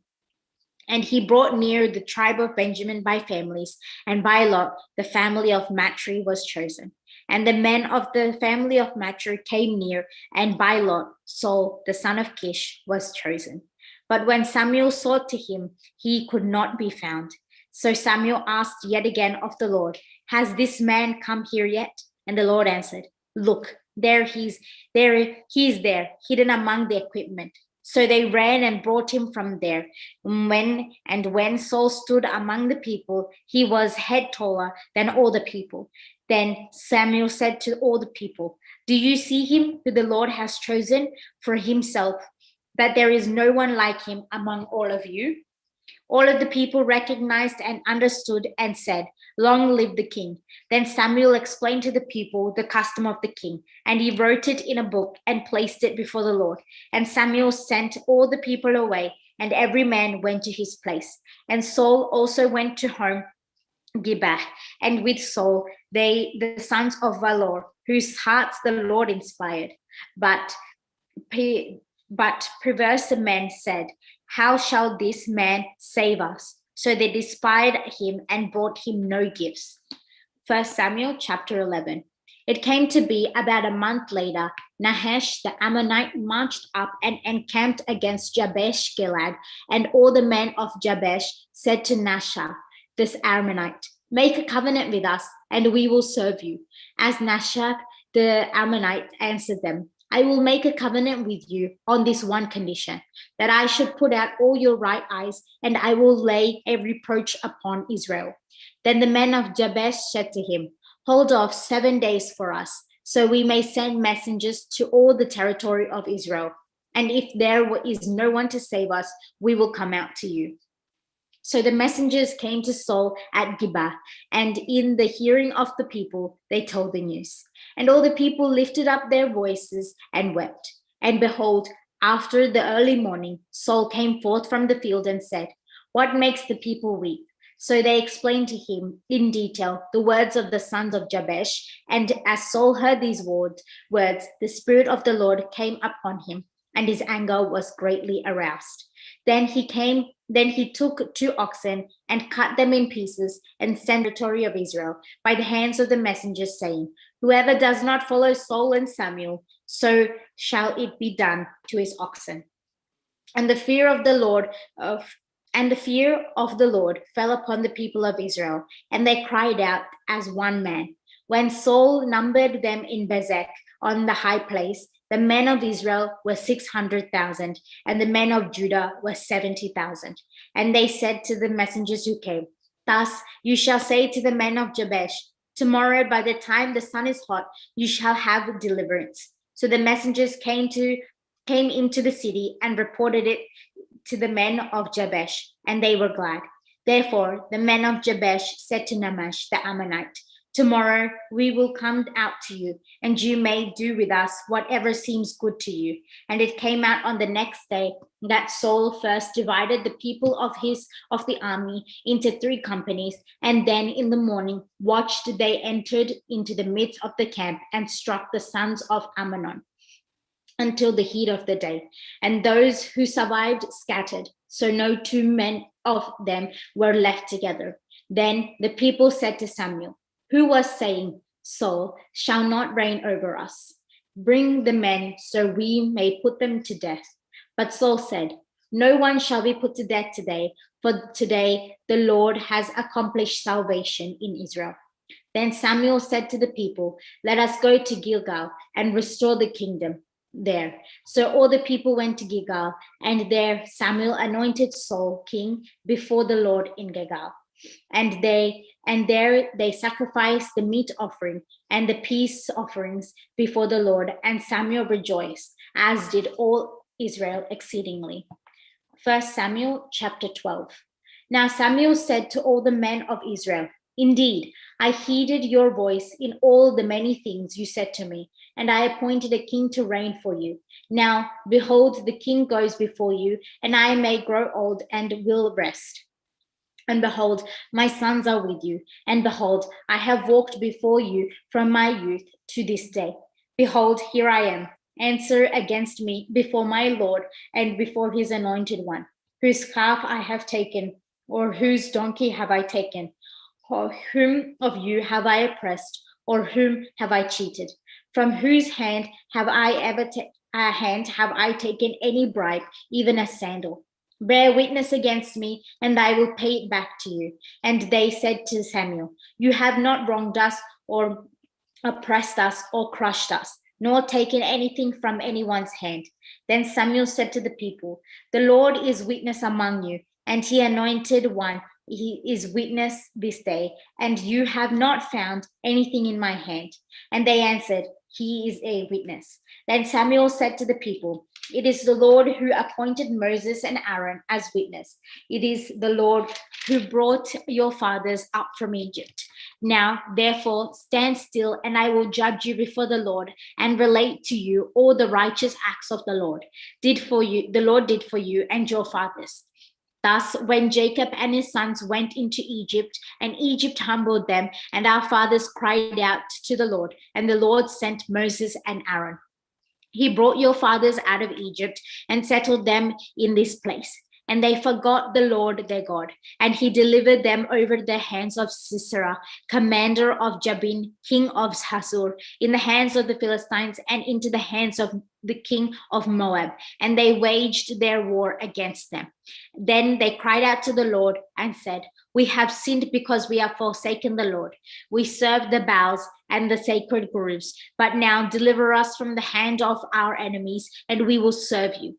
And the Lord sent Jerubbaal, Barak, Japheth, and Samuel, and delivered you out of the hand of your enemies on every side, and you dwelt in safety. Now you saw Nahash, king of the sons of Ammon, and against you, and you said, no one but a king shall reign over us, whereas the Lord your God is your king. Now, therefore, here is the king you have chosen, and see, the Lord has provided a king for you. If you fear the Lord and serve him and obey his voice, and do not resist the words of the Lord, then both you and the king who reigns over you will continue to follow the word. But if you do not obey the voice of the Lord, but resist the words of the Lord, then the hand of the Lord will be against you and against your king. Now, therefore, stand and see the great thing the Lord will do before your eyes. Is today not the wheat harvest? I will call to the Lord, and he will send thunder and rain, that you may know and see that you have done great wickedness before the Lord in asking a king for yourselves. So Samuel called on the Lord, and the Lord sent thunder and rain that day, and the people greatly feared the Lord and Samuel. All the people said to Samuel, "Pray for your servants to the Lord your God, so that we do not die. For we have added to all our sins in asking ourselves a king." Then Samuel said to the people, "Do not fear. You have done all this wickedness. Only do not turn away from following the Lord. Serve the Lord with all your heart, and do not turn aside after empty things which cannot profit anyone or deliver them, for they are nothing. For the Lord will not reject his people for the sake of his mighty name. For it pleased the Lord to accept you as his people. Far be it from me to sin against the Lord and ceasing to pray for you. But I will serve the Lord and show you the good and the right way. Only fear the Lord and serve him in truth with all your heart, for you know what great things he has done for you.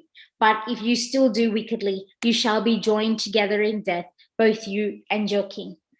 1 Samuel chapter 13. Saul chose for himself 3,000 men from the men of Israel.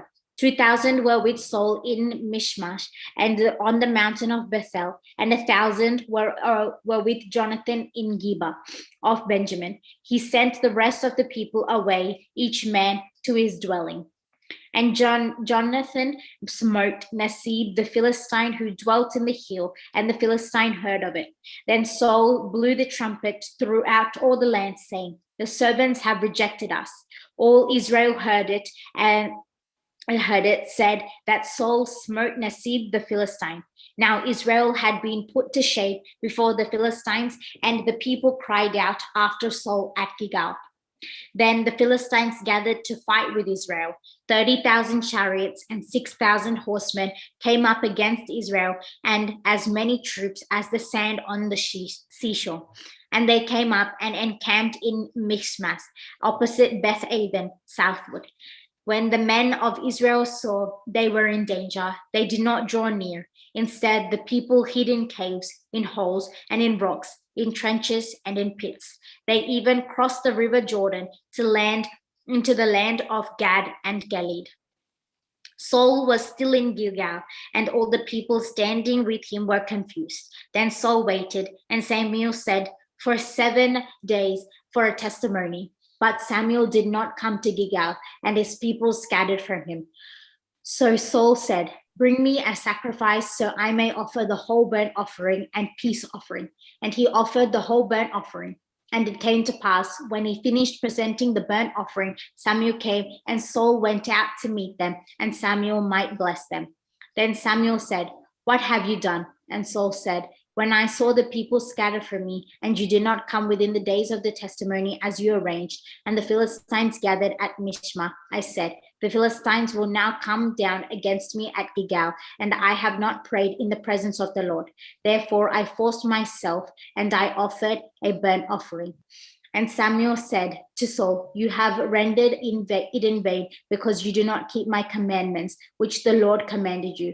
For the Lord would have established your kingdom over Israel forever." Barak More. 1 Samuel chapter 13, verse 12. ബാരിക്കുമോർ. ഒന്ന് ശമൂവേലിന്റെ പുസ്തകം അധ്യായം 13 verse 13 മുതൽ. ബാരിക്കുമോർ, നീ ചെയ്ത തെറ്റ്. നിന്റെ ദൈവമായ കർത്താവ് നിന്നോട് കൽപ്പിച്ച കൽപ്പന നീ പ്രമാണിച്ചില്ല. ദൈവം ഇസ്രായേലിന്മേൽ നിന്റെ രാജ്യത്വം എന്നേക്കുമായി സ്ഥിരമാക്കുമായിരുന്നു. ഇപ്പോഴോ നിന്റെ രാജ്യത്വം നിലനിൽക്കുകയില്ല. അവൻ നിന്നോട് കൽപ്പിച്ചതിനെ നീ അനുസരിക്കാകിയാൽ തനിക്ക് ഇഷ്ടപ്പെട്ട ഒരു പുരുഷനെ ദൈവം അന്വേഷിച്ചിട്ടുണ്ട്. അവനെ തന്റെ ജനത്തെ ഭരിപ്പാൻ നിയമിച്ചിരിക്കുന്നു. ശമൂവേൽ എഴുന്നേറ്റ് ഗിൽഗാലിൽ നിന്ന് ബെന്യാമിനിന്റെ ഗിബെയയിലേക്ക് പോയി. ശൗൽ തന്നോട് കൂടെയുള്ള സൈന്യത്തെ എണ്ണി ഏകദേശം 600 പേർ എന്ന് കണ്ടു. ശൗലും അവന്റെ മകൻ യോനാഥാനും കൂടെയുള്ള ജനവും ബെന്യാമിനിലെ ഗിബെയയിൽ താമസിച്ചു. ഫെലിസ്ത്യരോ മിക്മാസിൽ പാളയമിറങ്ങി. ഫെലിസ്ത്യരുടെ പാളയത്തിൽ നിന്ന് കവർച്ചക്കാർ 3 സംഘമായി പുറപ്പെട്ടു. ഒരു കൂട്ടം ഒഫ്രയ്ക്കുള്ള വഴിയായി ശൂവാൽ ദേശത്തേക്ക് തിരിഞ്ഞു. മറ്റൊരു കൂട്ടം ബെത്ത്ഹോരിനിലേക്കുള്ള വഴിക്ക് തിരിഞ്ഞു. മറ്റേ കൂട്ടം മരുഭൂമിക്ക് നേരെ സെബോയിം താഴ്വരയ്ക്കെതിരെയുള്ള ദേശം വഴിയായി തിരിഞ്ഞു. എന്നാൽ ഇസ്രയേൽ ദേശത്തെങ്ങും ഒരു കൊല്ലനെ കാണുവാനില്ലായിരുന്നു. എബ്രായർ വാളോ കുന്തമോ ഉണ്ടാക്കരുത് എന്ന് ഫെലിസ്ത്യർ പറഞ്ഞു. ഇസ്രയേലിയർ തങ്ങളുടെ കൊഴു, കലപ്പ, മഴു, മൺവെട്ടി എന്നിവ കാച്ചിക്കുവാൻ ഫെലിസ്ത്യരുടെ അടുക്കൽ ചെല്ലേണ്ടി വന്നു. മൺവെട്ടി, കലപ്പ, മുപ്പല്ലി, മഴു എന്നിവയ്ക്കായും കുന്തം കൂർപ്പിപ്പാനും അവർക്ക് അരമുണ്ടായിരുന്നു. ആകയാൽ യുദ്ധസമയത്ത് ശൗലിനോടും യോനാഥനോടും കൂടെയുള്ള ജനത്തിൽ ഒരുവനും വാളും കുന്തവും ഉണ്ടായിരുന്നില്ല. ശൗലിനും അവന്റെ മകൻ യോനാഥാനും മാത്രമേ അവ ഉണ്ടായിരുന്നുള്ളൂ. ഫെലിസ്ത്യരുടെ പട്ടാളമോ മിക്മാസിലെ കടൽ വരെ പുറപ്പെട്ടു വന്നു. 1 ശമൂവേൽ അധ്യായം 14.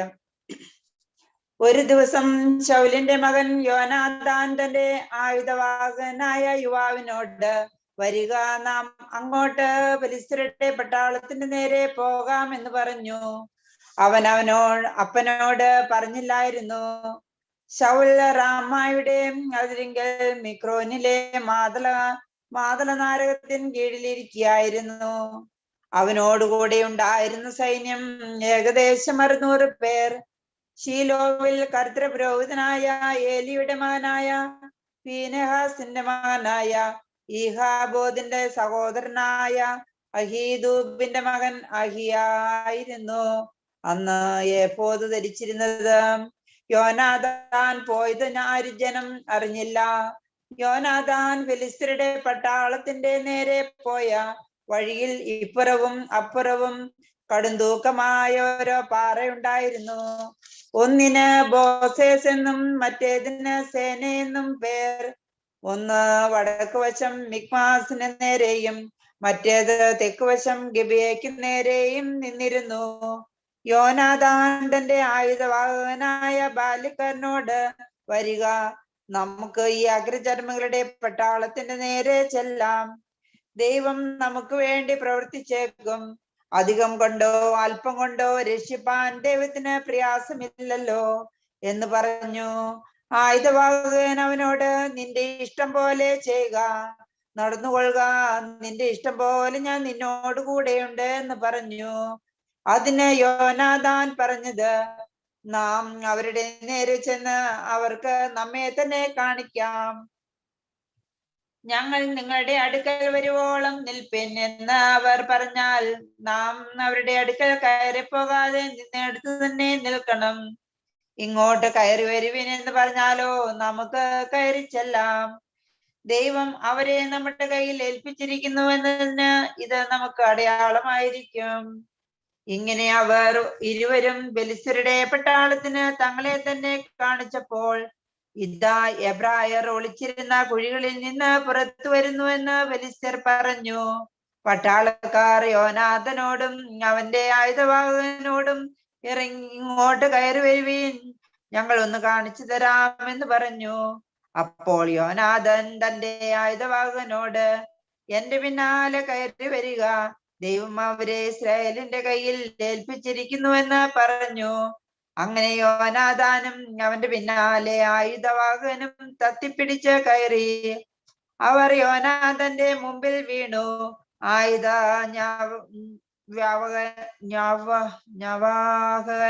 അവന്റെ പിന്നാലെ കൊന്നും കൊണ്ട് നടന്നു. യോനാഥനും ആയുധവാഹകനും ചെയ്ത ഈ ആദ്യ സംഹാരത്തിൽ വയലിലെ ഉഴവിനുള്ള കൊഴുപോലെ അവർ വീണു. പാളയത്തിലും പോർക്കളത്തിലും സർവജനത്തിലും നടുക്കമുണ്ടായി. പട്ടാളവും കവർച്ചക്കാരും വിറച്ചു. ഭൂമി കുലുങ്ങി വലിയൊരു നടുക്കമുണ്ടായി. അപ്പോൾ ബെന്യാമിനിലെ ഗിബെയയിൽ നിന്ന് ശൗലിന്റെ കാവൽക്കാർ നോക്കി പുരുഷാരം ചിതറി അങ്ങും ഇങ്ങും ഓടുന്നത് കണ്ടു.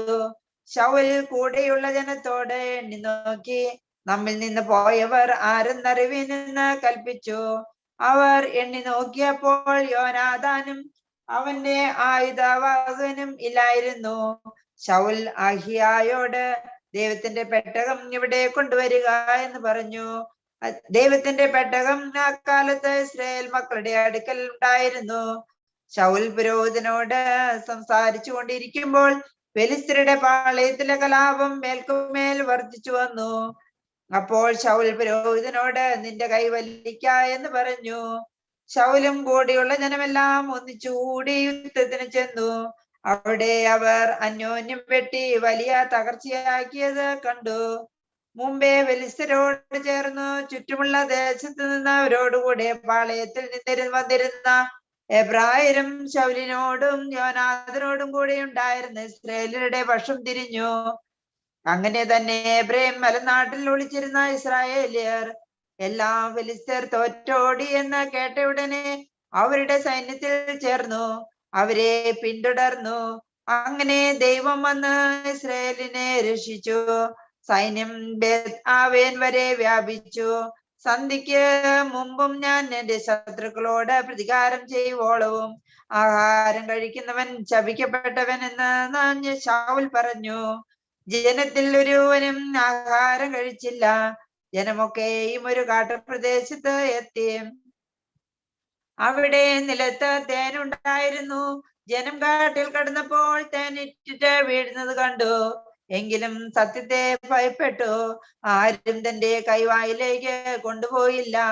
യോനാഥാനോ തന്റെ അപ്പൻ ജനത്തെ കൊണ്ട് സത്യം ജയിച്ചത് അറിയാതിരുന്നതിനാൽ വടിയുടെ അറ്റം നീട്ടി ഒരു തേൻകട്ടയിൽ കുത്തി അത് എടുത്ത് തന്റെ വായിലേക്ക് കൊണ്ടുപോയി. അവന്റെ കണ്ണ് തെളിഞ്ഞു.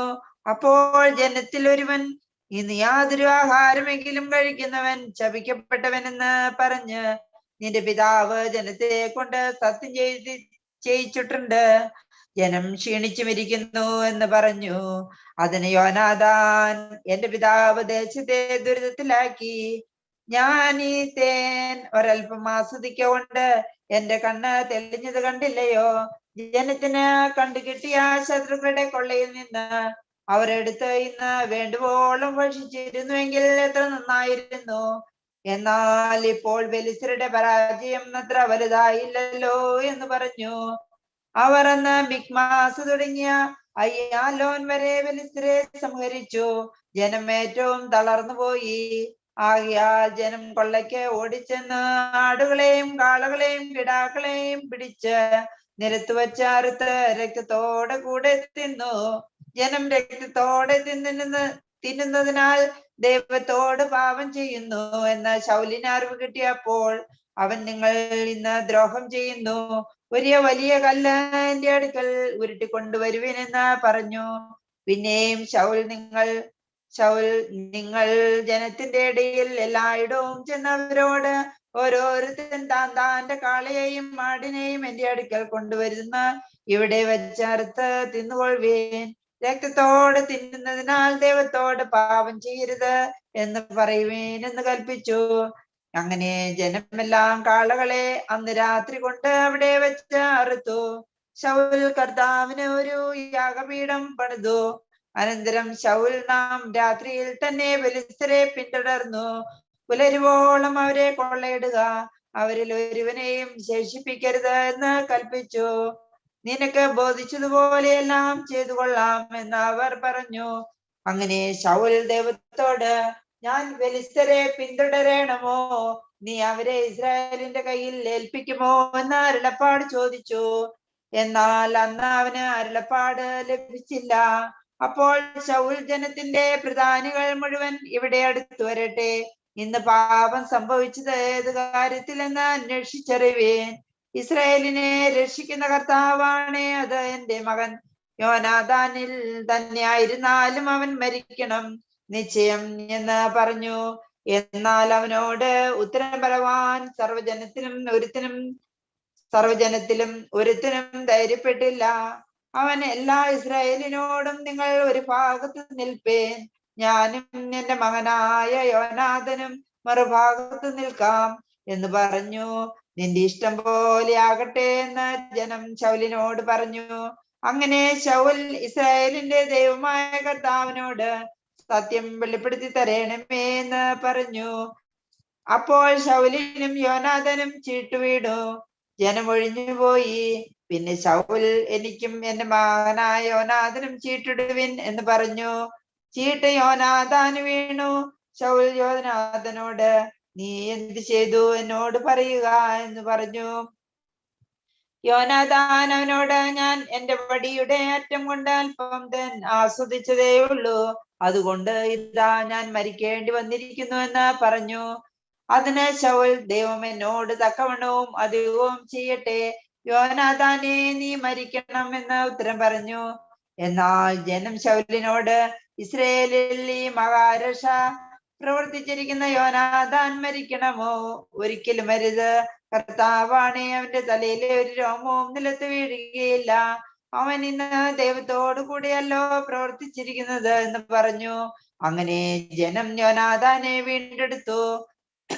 അവൻ മരിക്കേണ്ടി വന്നതുമില്ല. ശൗൽ ഫെലിസ്തരെ പിന്തുടരാതെ മടങ്ങിപ്പോയി. ഫെലിസ്തരും തങ്ങളുടെ സ്ഥലത്തേക്ക് പോയി.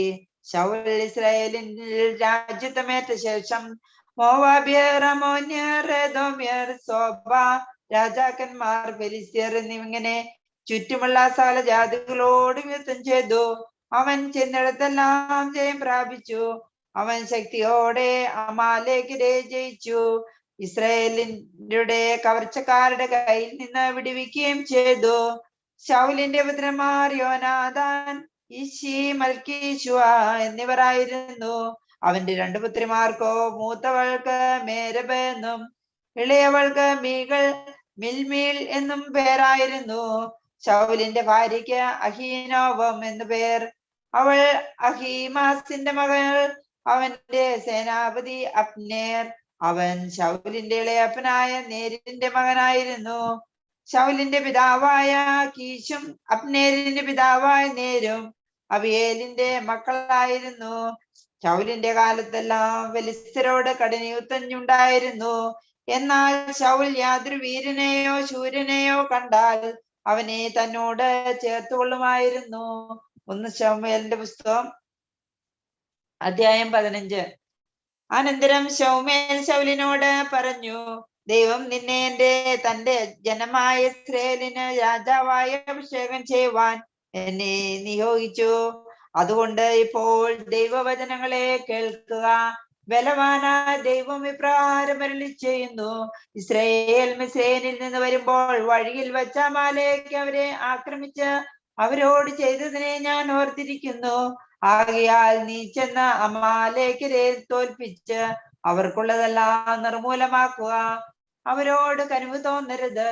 പുരുഷന്മാരെയും സ്ത്രീകളെയും കുട്ടികളെയും മുല കുടിക്കുന്നവരെയും കാളാട്, ഒട്ടകം, കഴുത എന്നിവരെയും സംഹരിച്ചു കളയണം. ശൗൽ ജനത്തെ കൂട്ടി തെലായിമിൽ വെച്ച് അവരെ എണ്ണി. യഹൂദാ ഗോത്രക്കാരായ 10,000 പേർ ഒഴികെ 2,00,000 കാലാൾ ഉണ്ടായിരുന്നു. പിന്നെ ശൗൽ അമാലേക്കരുടെ പ്രധാന നഗരം വരെ ചെന്ന് തോട്ടിനടുത്ത് കേന്ദ്രീകരിച്ച് ശൗൽ കേന്യരോട്, ഞാൻ നിങ്ങളെ അമാലേക്കരുടെ കൂടെ നശിപ്പിക്കാതിരിക്കേണ്ടതിന് അവരുടെ ഇടയിൽ നിന്ന് പോകുവിൻ.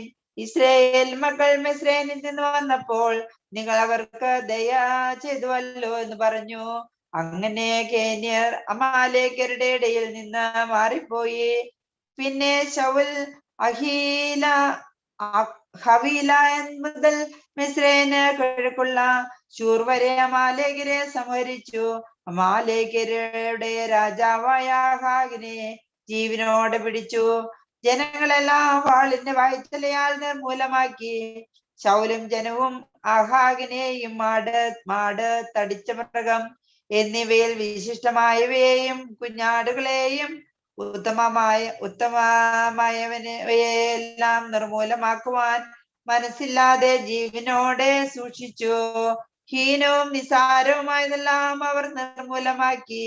അപ്പോൾ കർത്താവിന്റെ അരുളപ്പാട് ശമൂവേലിനുണ്ടായി, ഞാൻ ശൗലിനെ രാജാവായി വാഴിച്ചതിനാൽ എനിക്ക് മനസ്താപമായിരിക്കുന്നു. അവൻ എന്നെ വിട്ടുമാറിയിരിക്കുന്നു, എന്റെ കൽപ്പനകളെ നിവർത്തിച്ചതുമില്ല.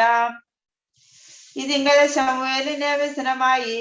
അവൻ രാത്രി മുഴുവനും കർത്താവിനോട് നിലവിളിച്ചു. ശമൂവേൽ ശൗലിനെ കാണുവാൻ അത് രാവിലെ എഴുന്നേറ്റപ്പോൾ ശൗൽ കർമ്മേലിലെത്തിയെന്നും ഒരു ഓർമ്മസ്തംഭം നാട്ടി ഘോഷയാത്ര കഴിച്ചു തിരിഞ്ഞ് ഗിൽഗാലിലേക്ക് പോയി എന്നും ശമൂവേലിന് അറിവ് കിട്ടി. പിന്നെ ശമൂവേൽ ശൗലിന്റെ അടുക്കൽ എത്തിയപ്പോൾ ശൗൽ അവനോട്, കർത്താവിനാൽ അങ്ങ്